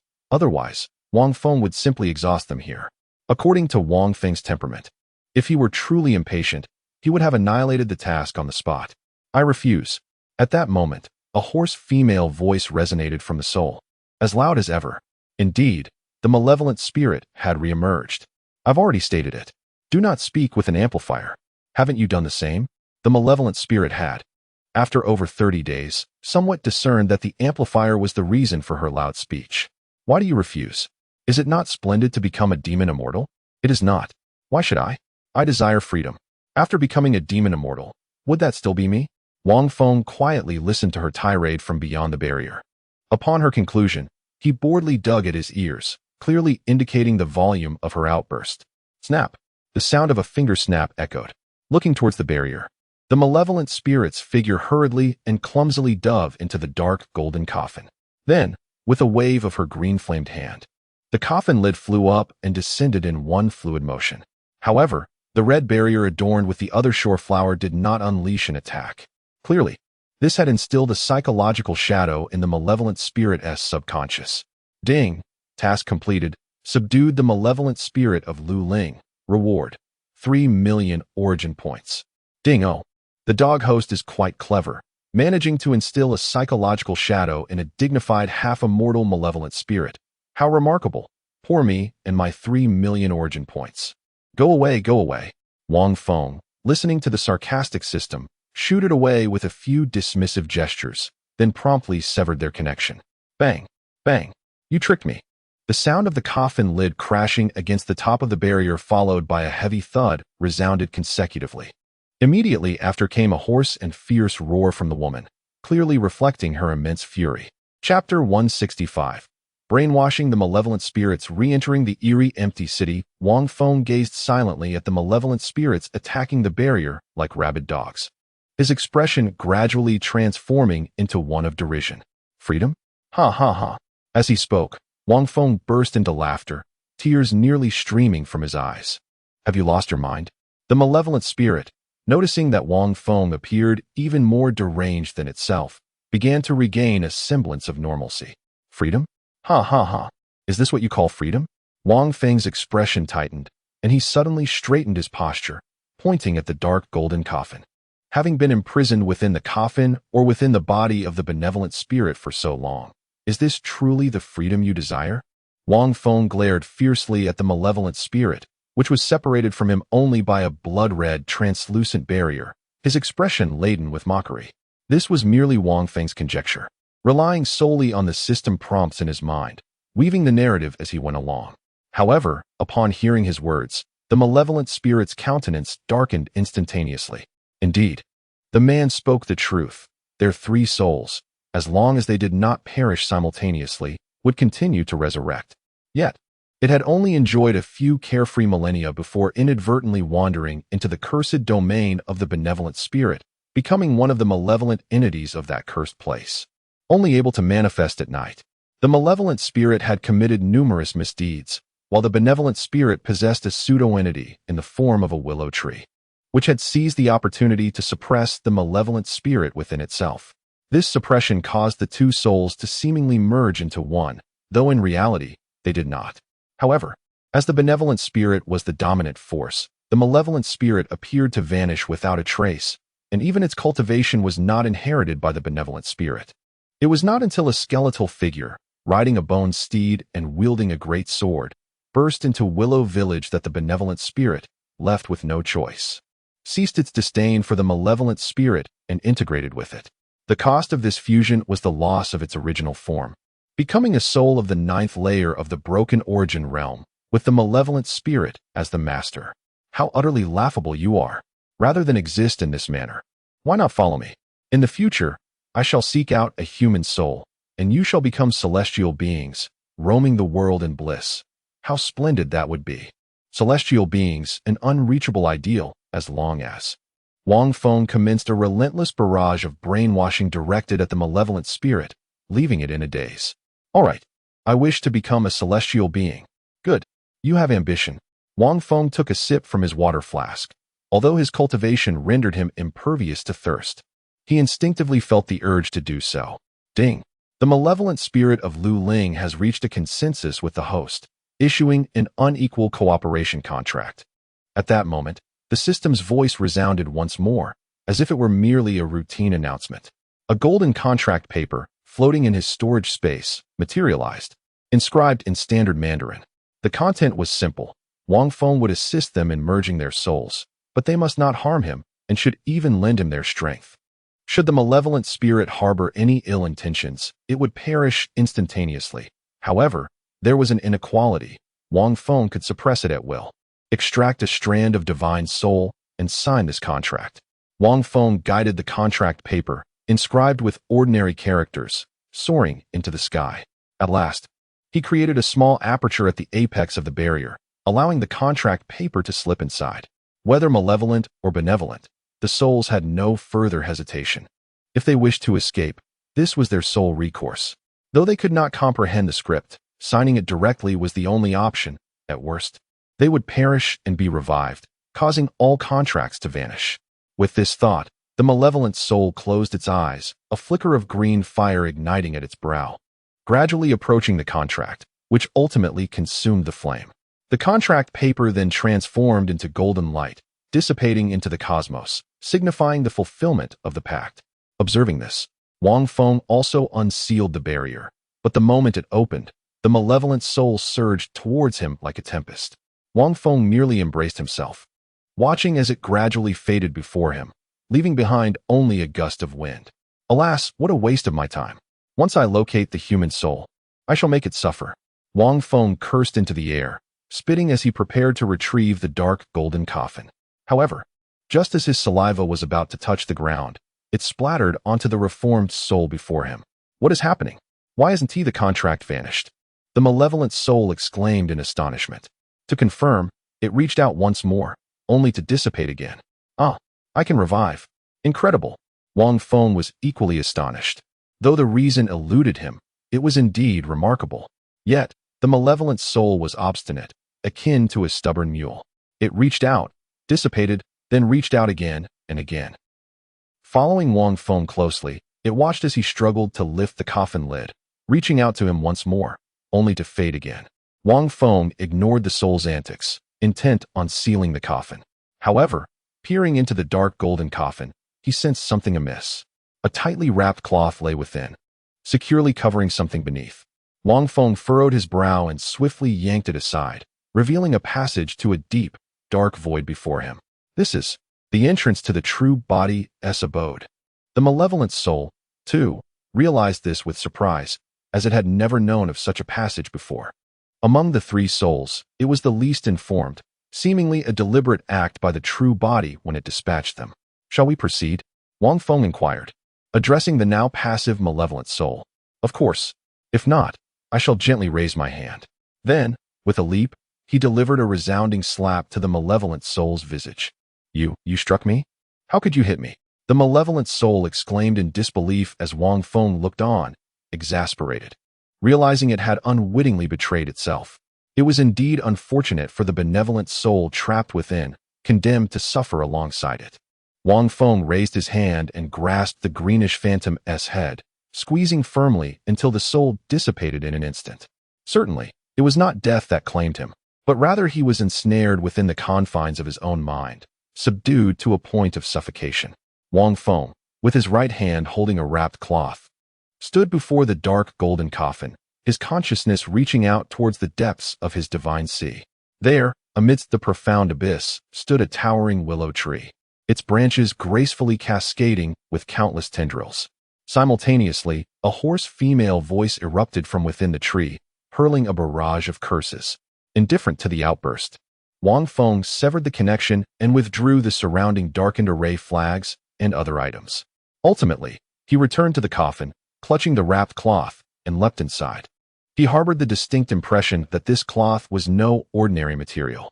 However, the moment he descended, the cloth returned to the coffin, sealing the passage once more.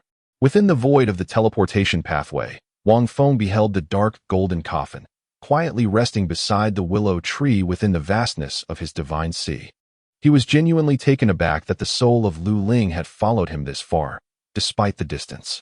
Unbeknownst to Wang Feng, upon his retrieval of the coffin, the ominous curse that had plagued the land of the cursed was dissipating in the vicinity of Lu village. Whoosh! Wang Feng's figure materialized above a city, swiftly descending. Once again, observing the rapidly approaching ground, he hastily summoned his spiritual energy and soared upwards. Under the blazing sun, Wang Feng surveyed his surroundings, growing increasingly bewildered. Was this not the empty city he and Xiao Hao had visited once before? It was indeed peculiar. Had it not been for Jiang Hanqi's call, they may not have ever found their way out. Chapter 166. The evasive Jiang Hanqi. At that moment, the system incessantly chimed, alerting Wang Feng with a message. Upon noticing this, he reopened the communication channel and was immediately greeted by a gentle voice. Master, please plant us here. This is indeed where our essence resides. And it conveniently suppresses that group of malevolent spirits. Master? Wang Feng was taken aback by the address, hastily interjecting, just call me Wang Feng. He was unprepared for such a title and felt uncomfortable with it. Wang Feng then began to summon the spirit of the willow tree, and soon, a green ethereal silhouette materialized before him. Thank you. If you require anything, you may reach me through that coffin. The spirit of Lu Ling replied in a calm and amiable tone, preparing to soar towards the city center. Give me control of your body. Suddenly, the benevolent spirit faltered, as the malevolent spirit sought to assert its influence once more. Without hesitation, Wang Feng seized its head firmly, using the power of their contract to render it immobile. Where do you wish to plant it? City. No. City. No. City center. The benevolent spirit struggled against the malevolent one for control, managing to articulate its desire with great difficulty. Wang Feng wasted no time and flew directly towards the city center. With a final, precise throwing motion, he hurled the spirit forcefully towards the ground at the city center. Instantly, the benevolent spirit exerted its full strength to suppress the malevolent one, while Wang Feng aided with the power of their contract, binding the malevolent spirit securely. As the spirit made contact with the earth, it began to swirl and gradually solidify, taking root firmly in the ground.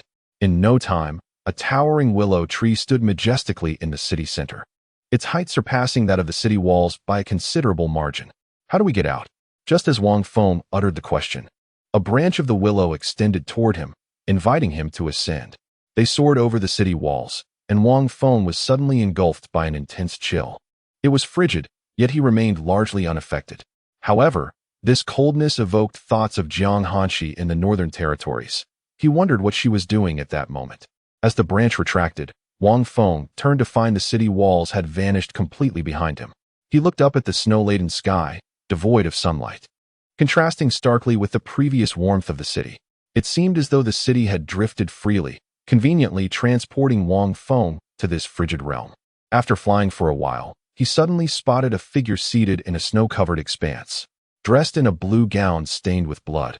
She stood out vividly against the pristine white snow, her eyes closed as if she were recuperating, surrounded by an aura of sword intent.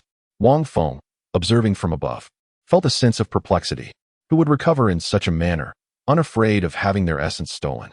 Moreover, the spiritual energy in this place was rather scarce. He furrowed his brow, gazing intently at the striking figure of the woman below. Her demeanor bore a striking resemblance to that of Jiang Hanshi. Yet Wang Feng felt a significant disparity. Nevertheless, he remained indifferent, merely scrutinizing her information and cultivation level, perhaps offering a compliment on her beauty. Qin Yushi, with her identity as the Holy Maiden of the Sword Sect, was at the third tier of the celestial origin realm, wielding the Crimson Moon Sword. How could the Holy Maiden of the Sword Sect appear in the northern wilderness?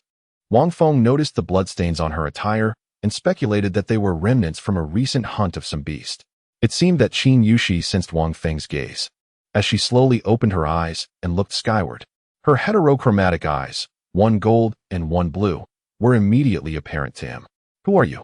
Qin Yushi inquired in a tone devoid of emotion, only to be taken aback a moment later. Wang Feng had already turned to leave, dismissing her to avoid any potential trouble. Observing his retreating figure, Qin Yushi furrowed her brow, her eyes sparkling with intrigue. Suddenly, she coughed up a mouthful of golden blood, having merely wished to glean information about him, only to be met with a backlash. Who exactly was he? Wiping the blood from her lips, she retrieved a pill and sat down to recover. Since childhood, she possessed a unique talent, enabling her to perceive the brief biographies of individuals, from emperors to commoners, which was quite extraordinary. Yet, she now faced the rare instance of being unable to discern someone's information. Even those with well-concealed identities, such as system owners or time travelers, had been revealed to her, yet this individual remained an enigma. Meanwhile, Wang Feng flew through what appeared to be a desolate expanse, void of any signs of life. Suddenly, a wave of energy rippled through the air as a figure in white descended from above, leaving him momentarily spellbound. She landed directly above him, and as he looked up, he beheld an enchanting sight. The white silk shoes adorned with floral embroidery, along with her elegant figure, caused his cheeks to flush. Despite the absence of nudity, it was undeniably captivating. Jiang Hanshi seemed to sense something, her cheeks tinged with crimson as she vanished into the sky, leaving no trace behind. Hey, why are you running away? Wang Feng exclaimed in confusion, lamenting that she had not even granted him a glimpse. He was certain that the figure he just saw was indeed Jiang Hanshi, as the white silk and embroidered shoes were unmistakably hers. Wang Feng searched the area fervently, yearning for just one more look at Jiang Hanshi, yet it was as if she had never been there, merely a figment of his imagination. Could someone have cast an illusion on him? His thoughts drifted back to the Holy Maiden of the Sword Sect, although he dismissed the notion, believing sword practitioners to be fundamentally honorable. Resolute, Wang Feng's gaze sharpened, scanning his surroundings, ultimately concluding that no one had cast an illusion upon him. Where are you, fairy sister? Wang Feng cupped his hands around his mouth and unleashed a powerful roar infused with spiritual energy. Master, Hanshi, my beloved. He called out every name he could think of, Yet the elusive figure of Jiang Han, she remained absent. System, perform a scan. Is Jiang Hanshi present or not? As she did not reveal herself, Wang Feng decided to summon the system for assistance within his mind. Beep. 10,000 source points deducted, commencing environmental scan. Ah, system. You are truly adorable. Oh, you're not scolding me anymore. I know I'm cute. Thank you for the compliment. You foolish entity. You're nothing but a great nuisance. Seeing the system's shamelessness, Wang Feng couldn't help but curse internally. Beep. Further insults will incur a deduction of 50,000 source points to proceed with the scan. Wait. System, I adore you. You're such a darling. My precious little one, moi. Beep. Scanning initiated, locating a figure 10,000 meters away, Jiang Hanshi. 10,000 meters away. Wang Feng was bewildered. If she wished to see him, why would she be so distant? Why did Wang Feng confidently assert that Jiang Hanshi desired to meet him? Because if she didn't, what reason would she have to come to this desolate place? To frolic with the sword sect's holy maiden? Wang Feng glanced at the marker and swiftly took off, determined to reach her before she could escape. Otherwise, she would certainly regret it. Chapter 167. Do you really dislike me? Thousands of meters away, Jiang Hanshi's pupils contracted suddenly as she soared through the sky, swiftly evading Wang Feng with all her might. How did he discover her? Yet, she had no time to ponder this question. Out of sheer boredom, she glanced at the rattle drum and noticed Wang Feng reappearing in the northern territory. This piqued her curiosity. Why hadn't he left? Was he not afraid of being captured by the three esteemed elders? At that moment, a desire to see him blossomed in her heart. However, their relationship had been severed, and merely observing him from afar sufficed. Unexpectedly, for reasons unknown, chaos ensued during her teleportation, leading Jiang Hanshi to materialize directly above Wang Feng, where she was seen. The thought made a faint blush rise on her cold, beautiful face, rendering her quite endearing. At that moment, Wang Feng, gazing at the distant marker, felt a sudden urgency. Why had she started running? Was I truly that terrifying? As Wang Feng accelerated, so did Jiang Hanshi. When he halted, she continued to speed away. This left Wang Feng utterly speechless. Jiang Hanshi appeared to be employing some treasure that rendered him unable to catch up, no matter his efforts. Jiang Hanshi, if you keep running, I shall never speak to you again. Wang Feng called out, halting in his tracks, relieved to see the distant marker finally come to a stop. He inhaled deeply, and a wave of sound composed of spiritual energy erupted forth. Even the snow-covered ground several hundred to 1,000 meters in front of him was thrown into disarray by this sound wave, leaving the earth barren. Jiang Hanshi hovered in the sky, her icy blue eyes reflecting the ancient cold gaze she had unlocked. Listening to that voice, so familiar yet laden with the promise of forsaking her, caused her heart to skip a beat, prompting her to gradually cease her flight. However, after some contemplation, she concluded that their fates were intertwined, yet ultimately unconnected. A reunion was unlikely. Were it not for the chaos and the void, she would not have unexpectedly descended upon Wang Feng. Thus, he would never have spotted her. She merely wished to steal a glance at him one last time, out of respect for their past mentor-student bond. As Jiang Hanshi processed her thoughts from thousands of meters away, she clearly observed Wang Feng, who was anxiously standing still. At that moment, it seemed he sensed her presence. His gaze sharpened, and a flash of red light flickered through the air. In an instant, across the vast distance, their eyes met.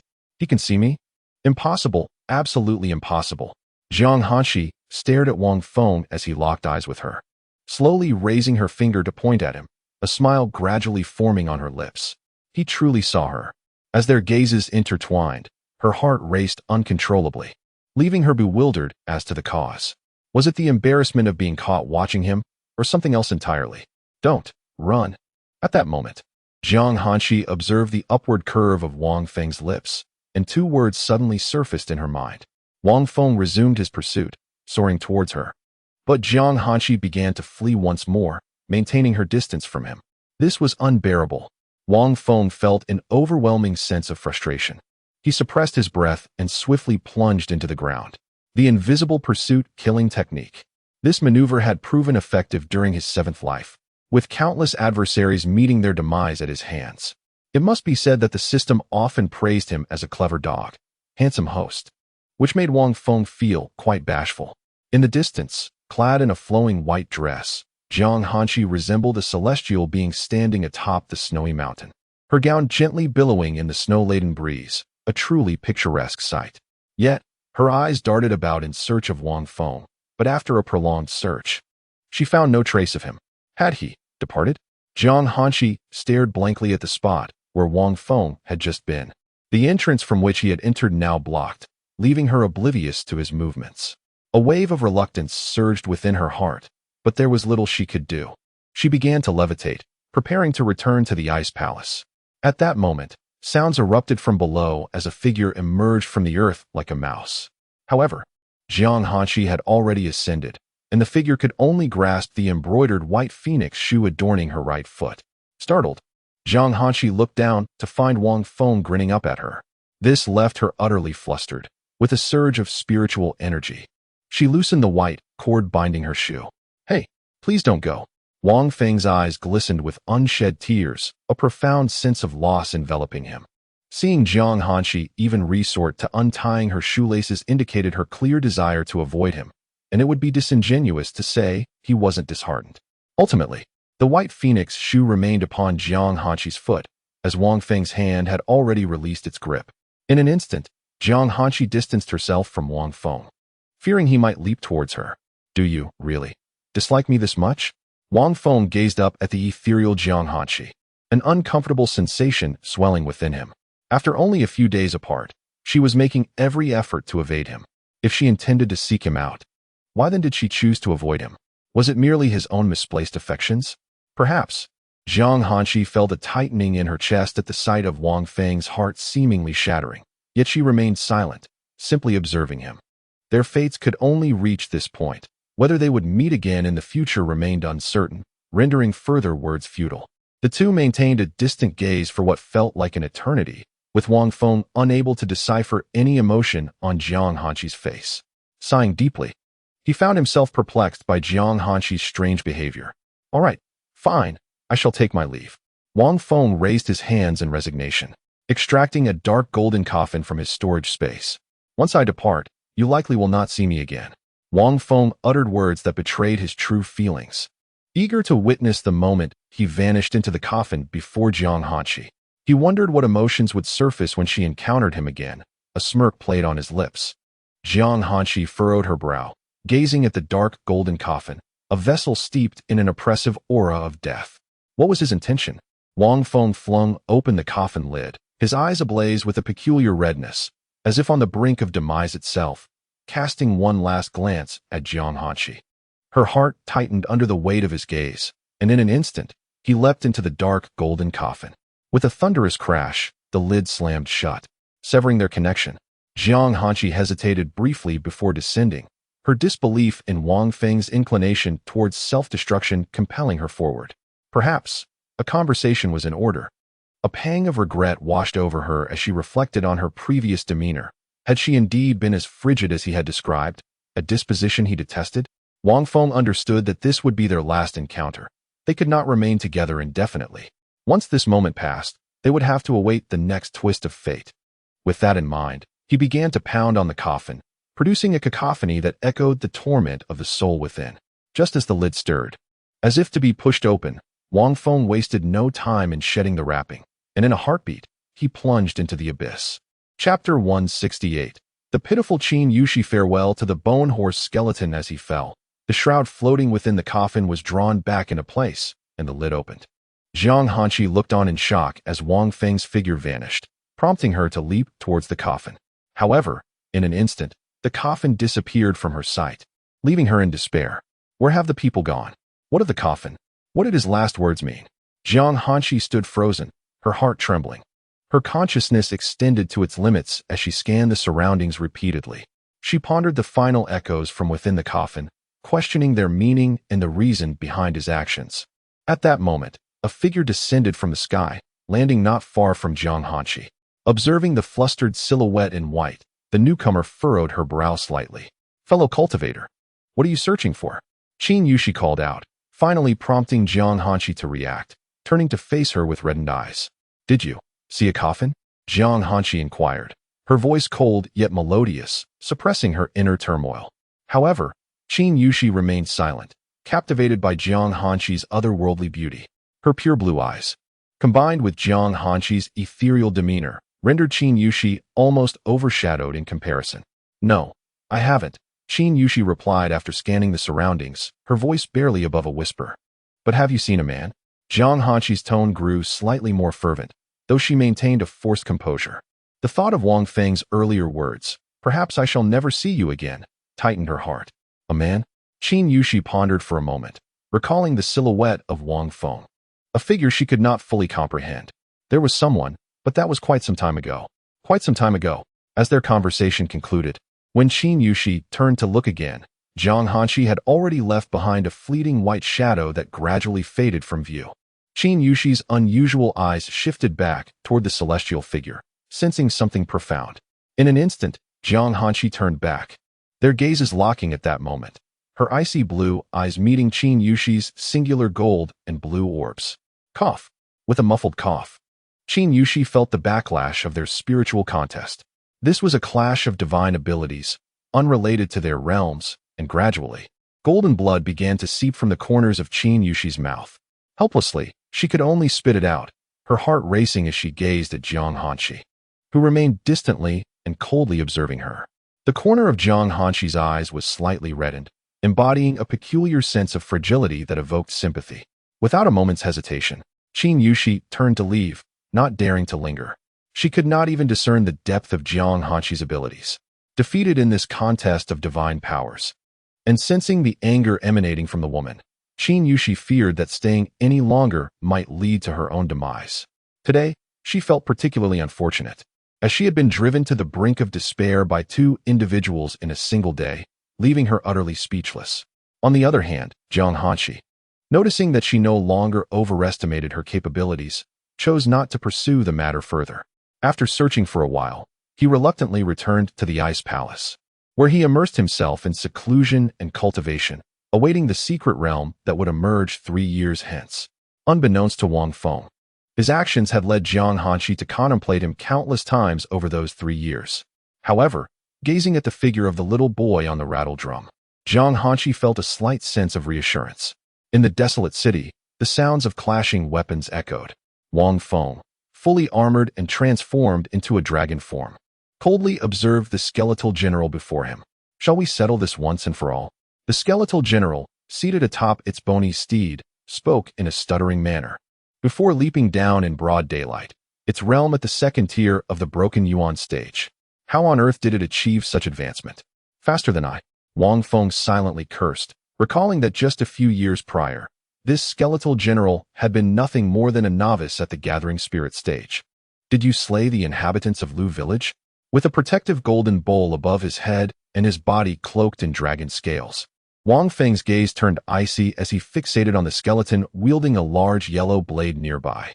Above them, countless willow branches were woven together, yet under Wang Feng's intervention, the skeletal general was spared from being crushed. "No, I did not kill them. If you did not slay them, does that imply you wish to?" Wang Feng's expression darkened at these words. At that moment, the willow tree spoke as well. "Wang Feng, the people of Lu Village have long been teleported away by me, but I cannot ascertain their location, hence I do not know where they have been sent." A gentle, ethereal voice resonated, allowing Wang Feng to secretly exhale in relief. "Fool, I shan't play with you, hee hee hee. Lu Ling, send me away." Wang Feng mischievously made faces at the skeletal general, and ultimately, with the assistance of the willow branches, he swiftly exited the city. Die, die. The skeletal general, in a fit of urgency, mounted its bony steed and charged toward the city wall. Crack! The sound of a whip echoed as the skeletal general, eyes ablaze with green fire, glared defiantly at the towering willow tree. Crack! Crack! 2 more resounding blows followed, and at last, it relented, retreating obediently underground with its steed. Sighing, the benevolent spirit lamented, its voice resonating with an air of helplessness. "This is the first instance in a million years of an evil spirit exhibiting self-awareness. I wonder why the original entity only suppresses these malevolent beings without eliminating them, when it could effortlessly do so." In the central region, at the heart of the land, as the operations unfolded, the sky gradually darkened, and night began to descend. After a long journey, Wang Feng found himself in a quaint little town. Yet, To describe it merely as a small town would be an understatement. It resembled a bustling city in the southern region. Observing the bustling streets filled with people, Wang Feng began to seek out a few individuals. He exchanged some silver coins he had obtained on the road and inquired about their current location. As for why he did not consult the system, Wang Feng feared incurring a transaction fee, especially since a mere handful of silver coins could resolve the matter. Once he clarified their whereabouts, a sudden thought struck him. The sword sect was not far, merely 1,000 miles away. Thus, he contemplated whether to extort, no, to join the sword sect, thereby augmenting its combat prowess. Having made up his mind, he decided to act, for he had nothing pressing to attend to. He was also curious to see how Xiao Hao was faring in the sword sect and whether his relationship with Chu Yan'er had progressed to the point where he could marry her.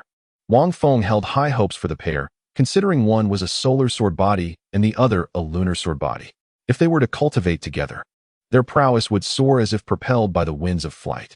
However, given Xiao Hao's somewhat dense disposition, it was likely he had endured daily beatings from Chu Yan'er over the years. As Wang Feng ambled along the path, he was in no rush, leisurely munching on food while reflecting on his thoughts. During idle moments or while traveling, he indulged in snacks to alleviate boredom. It must be said, there was a certain delight in eating while on the move. Meanwhile, at the sword sect, Xiao Hao's face was flushed with anger. Yet he found himself suspended upside down from the beam by Chu Yan'er. Every now and then, she would deliver a whip to his backside, though the damage was minimal, as she was pulling her punches. "Are you trying to drive me to madness, or what?" Chu Yan'er muttered incessantly, and whenever her irritation peaked, she would lash out at Xiao Hao. Nevertheless, Xiao Hao, possessing a stubborn temperament, refused to back down, showing no signs of submission. Chapter 169. Farewell to Xiao Hao. The young couple's mischief creek. At that moment, the door swung open, and Jianlan was met with a scene that was almost too embarrassing to behold, causing him to instinctively shut his eyes. Hey, stop, put it down." Jianlan hurriedly approached Chu Yan'er, who was poised to strike Xiao Hao once more. "Master, explain this to me." This stubborn fool, knowing full well he cannot compete with the Holy Sun, insists on seeking trouble. Not only did he end up bruised and battered, but after I painstakingly healed him, he still dared to challenge me. As she spoke, Chu Yan'er began to choke on her tears, ultimately dashing out while wiping her eyes with the whip. "Wait, second master. I was the one who got beaten. So why is she the one crying?" Xiao Hao's voice was tinged with panic, realizing that once she had finished crying, she would undoubtedly return to deliver another beating. "Put me down, quickly." Bound by ethereal ropes, Xiao Hao could only shout in desperation for Jianlan to release him. "Really now? Why do you always provoke your senior sister? Oh dear. Look, your backside is nearly exposed." Jianlan approached Xiao Hao leisurely, playfully patting the small braids that hung down on his head, his expression shifting from the initial seriousness to a teasing demeanor. "I am the senior brother. Second master. Please let me down, quickly," Xiao Hao retorted, having fought for the title of senior brother for years. Yet, in the eyes of others, he remained merely the junior disciple of old Chu, which infuriated him to no end. "Second master, hurry up. I need to go down the mountain for a few days. Otherwise, you'll be applying medicine to my backside again." Seeing that Jianlan still made no move, Xiao Hao grew increasingly anxious until Jianlan finally relaxed his grip and let him down. The title of second master was one Xiao Hao insisted upon, claiming he had already pledged allegiance to a master before, thus relegating Jianlan to the position of second. Though Jianlan felt a twinge of competitive spirit, he was not overly concerned, as cultivating the sword also involved nurturing the heart. "Second master, I'm heading down the mountain to hide for a few days, so please don't let old Chu know." Xiao Hao clasped his hands together, eyes closed in supplication, bowing to Jianlan. In the midst of this, his little braids swayed adorably. He then quickly slipped out the door, skirting the wall like a thief, cautiously making his way towards the mountain gate, not daring to fly. At that moment, Wang Feng was gliding low above the steps towards the sword sect. If he soared too high, he might be misinterpreted as a provocation. In the realm of cultivation, the customs dictated that guests could indeed fly, but they must enter the mountain openly. Otherwise, it would be seen as an affront. After all, a sudden intrusion into the sect would lead onlookers to assume one was a thief.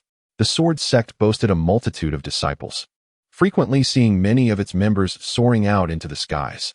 However, Wang Feng noticed an unusual figure, a young man with 2 small braids, sneaking down the mountain. The swiftness of his movement, combined with his profile being turned towards Wang Feng, made the silhouette appear somewhat familiar, yet he was uncertain.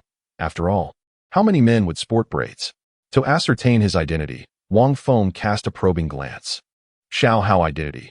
Disciple of Wang Feng, disciple of Jianlan, junior brother of Chu Yan realm. Peak of the first layer of the spirit expansion realm, innate weapon. Inferior grade sacred artifact. Qiang sword sealed. Hey.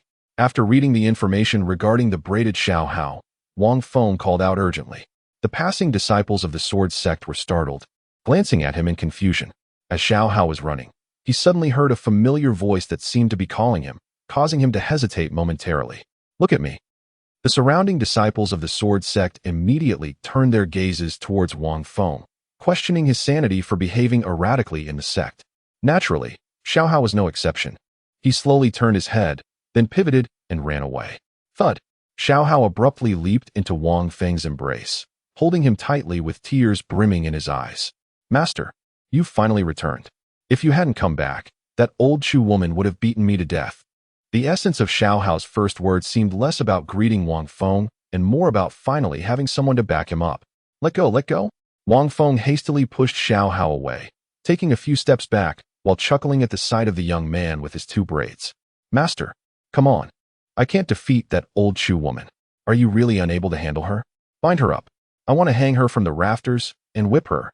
Although Xiao Hao noticed Wang Feng's laughter, he paid it no mind, grasping Wang Feng's arm and heading back towards the mountain gate. Gone was the earlier cautious demeanor. His braided appearance was rather endearing. Some passing female disciples, though accustomed to seeing him daily, couldn't help but giggle at the sight.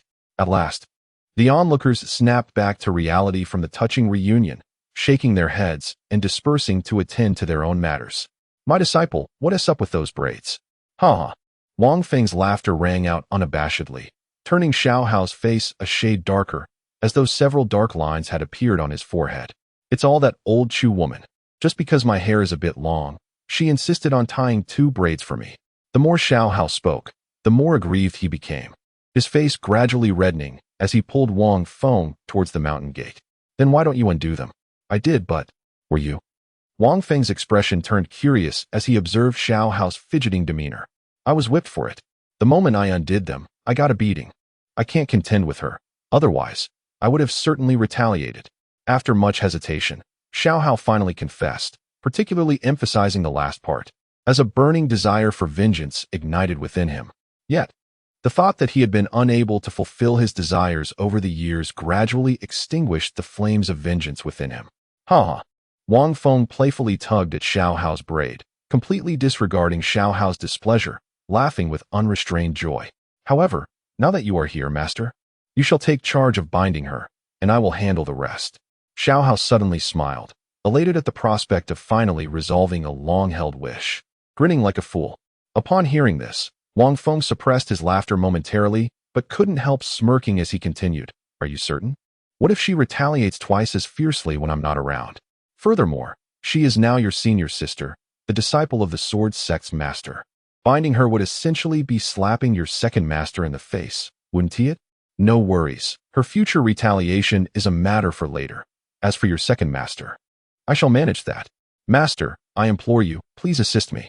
Xiao Hao clung to Wang Feng's arm, desperately pleading, even employing a touch of charm. Wang Feng promptly withdrew his hand, nodding in resignation. These 2 youngsters certainly knew how to play their cards well, so I shall lend you a hand. Chapter 170. The Sword Sect Chronicles of Xiao Hao. Ha ha ha. Thank you, master. Xiao Hao exclaimed, laughter bubbling forth as he awaited his master to bind the old maiden. The remaining matters were merely a matter of time. Old maiden, just wait. You are doomed. The pair soon entered the sword sect, only to be met by the sect leader, who happened to be Xiao Hao's second master. Ah, haven't you gone down the mountain to hide? Jin Lan expressed surprise upon seeing Xiao Hao again, only to furrow his brow at the sight of the person beside him. It wasn't a dislike for Wang Feng. Rather, he simply couldn't recall who he was and wondered why he was by Xiao Hao's side. Who are you? Master, don't you recognize me? Wang Feng inched closer to the sect leader and performed a slight bow, which he considered a necessary formality. I am Xiao Hao's master. Ah, look at you. You esteemed elder, how forgetful you are. He clapped his hands in a flattering manner, for he certainly hadn't forgotten that a mere storage pouch from Jianlan could be worth several 100,000 source points. Oh, it's you. Are you here in the sword sect to find Xiao Hao? Jianlan finally remembered, a look of realization dawning upon him. Master, I wish to join your esteemed sect. What are your thoughts? Wang Feng said, as sword intent began to emanate from him. A maple leaf fell in front of the mountain gate, splitting cleanly in half. Jianlan's eyes widened in astonishment. Sword intent? At that moment, Xiao Hao and Chu Yan had only just begun to develop a semblance of sword intent. He recalled seeing Wang Feng a few years prior, merely a cultivator at the spirit bond stage. Now, he appeared to be at the 6th level of the spirit expansion stage, yet had already manifested sword intent. His astonishment stemmed not from Wang Feng possessing sword intent, but rather from the fact that he had achieved it at such a young age. After all, Wang Feng seemed only slightly older than Xiao Hao, and his cultivation was but a notch above Xiao Hao's, yet he had attained sword intent. Ha, welcome. Our sword sect embraces you, Jianlan exclaimed with a beaming smile, welcoming yet another talent. No wonder Xiao Hao had chosen him as a master. Would you be willing to take me as your disciple? No. Just consider me an ordinary disciple. But rest assured, if the sword sect has tasks for me, I will accomplish them without fail. Wang Feng hastily declined. The thought of being called his master was utterly chaotic. He would be transitioning from Xiao Hao's master to his junior. Jianlan pondered for a moment before reaching out to touch Wang Feng. It was merely to gauge his aura, and upon confirming that everything was normal aside from his spiritual energy, he felt reassured. Let us proceed. Jianlan gestured, leading Xiao Hao and Wang Feng to begin the enrollment process. With the sect leader's intervention, in just a quarter of an hour, Wang Feng had transformed into a disciple of the sword sect, donning a striking white sword robe. Naturally, he had become Xiao Hao's nominal junior brother. Yet this title was inconsequential. In Xiao Hao's heart, he would always remain his master. The sect leader, renowned far and wide, garnered instant admiration from the disciple upon their first encounter. The disciples lacked adequate resources, making cultivation arduous. At that time, I recognized my unworthiness to enter the sword sect. Yet now my long-held desire has finally been fulfilled. However, the scarcity of resources is disheartening. Enough of this lamentation. Jianlan, fully aware of Wang Feng's intentions, exhaled in exasperation and retrieved a storage bag, handing it to Wang Feng along with a key to a residence. Now that they were all on the same side, Jianlan was not overly stingy, considering it a modest gift for someone newly admitted to the sword sect. Master, you once mentioned that as long as I possess the ability to restrain the old maiden Chu, and she allows me to handle her as I see fit. Does that still hold true? Indeed, it holds true, provided you have the capability, Jianlan replied absent-mindedly, still processing the question as he prepared to depart. Suddenly, he paused, casting a deliberate glance at Wang Feng, while Xiao Hao hastily pulled Wang Feng toward their residence. The fact that I can summon my master is a testament to my own abilities. Xiao Hao laughed heartily as they ran, as if to remind Jianlan not to interfere with what was about to unfold. Jianlan watched their retreating figures, shaking his head with a smile, pondering when Xiao Hao would mature. Despite Chu Yan'er's evident affection for him, he remained oblivious, his mind seemingly made of wood. If only he were a bit more perceptive, they might have both achieved the spirit transformation realm by now. But alas, let them be. They arrived together and should enjoy their time together. Jianlan smiled once more before vanishing from sight, heading purposefully toward the mountain gate. Meanwhile, Xiao Hao stealthily led Wang Feng to their residence, which was notably tranquil, devoid of any others. As they walked, a sobbing sound gradually reached their ears, leaving them both puzzled. Die rat. The next time I see you, I'll make you pay. A crack of a whip echoed from within a distant room, startling Xiao Hao, who stood beside Wang Feng. It seemed he had endured his fair share of beatings over the years. Master, that's the voice of the old maiden Chu. I must tell you, she just struck me and then ended up crying herself. Wang Feng, upon hearing Xiao Hao's words, momentarily struggled to comprehend. So, you suffered. And she cried? What could have caused such a situation? Did you provoke her in some manner? Wang Feng inquired as he guided Xiao Hao to a nearby pavilion to discuss the matter further. The holy son of the sword sect has been persistently harassing her, and in a fit of anger, I issued him a challenge. Xiao Hao's expression visibly darkened at this point, eager to confront that holy son once more. And then what happened? I lost, and the details are lengthy. After Xiao Hao recounted the events, Wang Feng finally grasped the situation. It appeared that the Holy Sun had developed feelings for Chu Yan'er and was pursuing her fervently. Xiao Hao, naturally incensed, despite his lengthy explanation, could not articulate why he felt so angry, only that he was undeniably furious.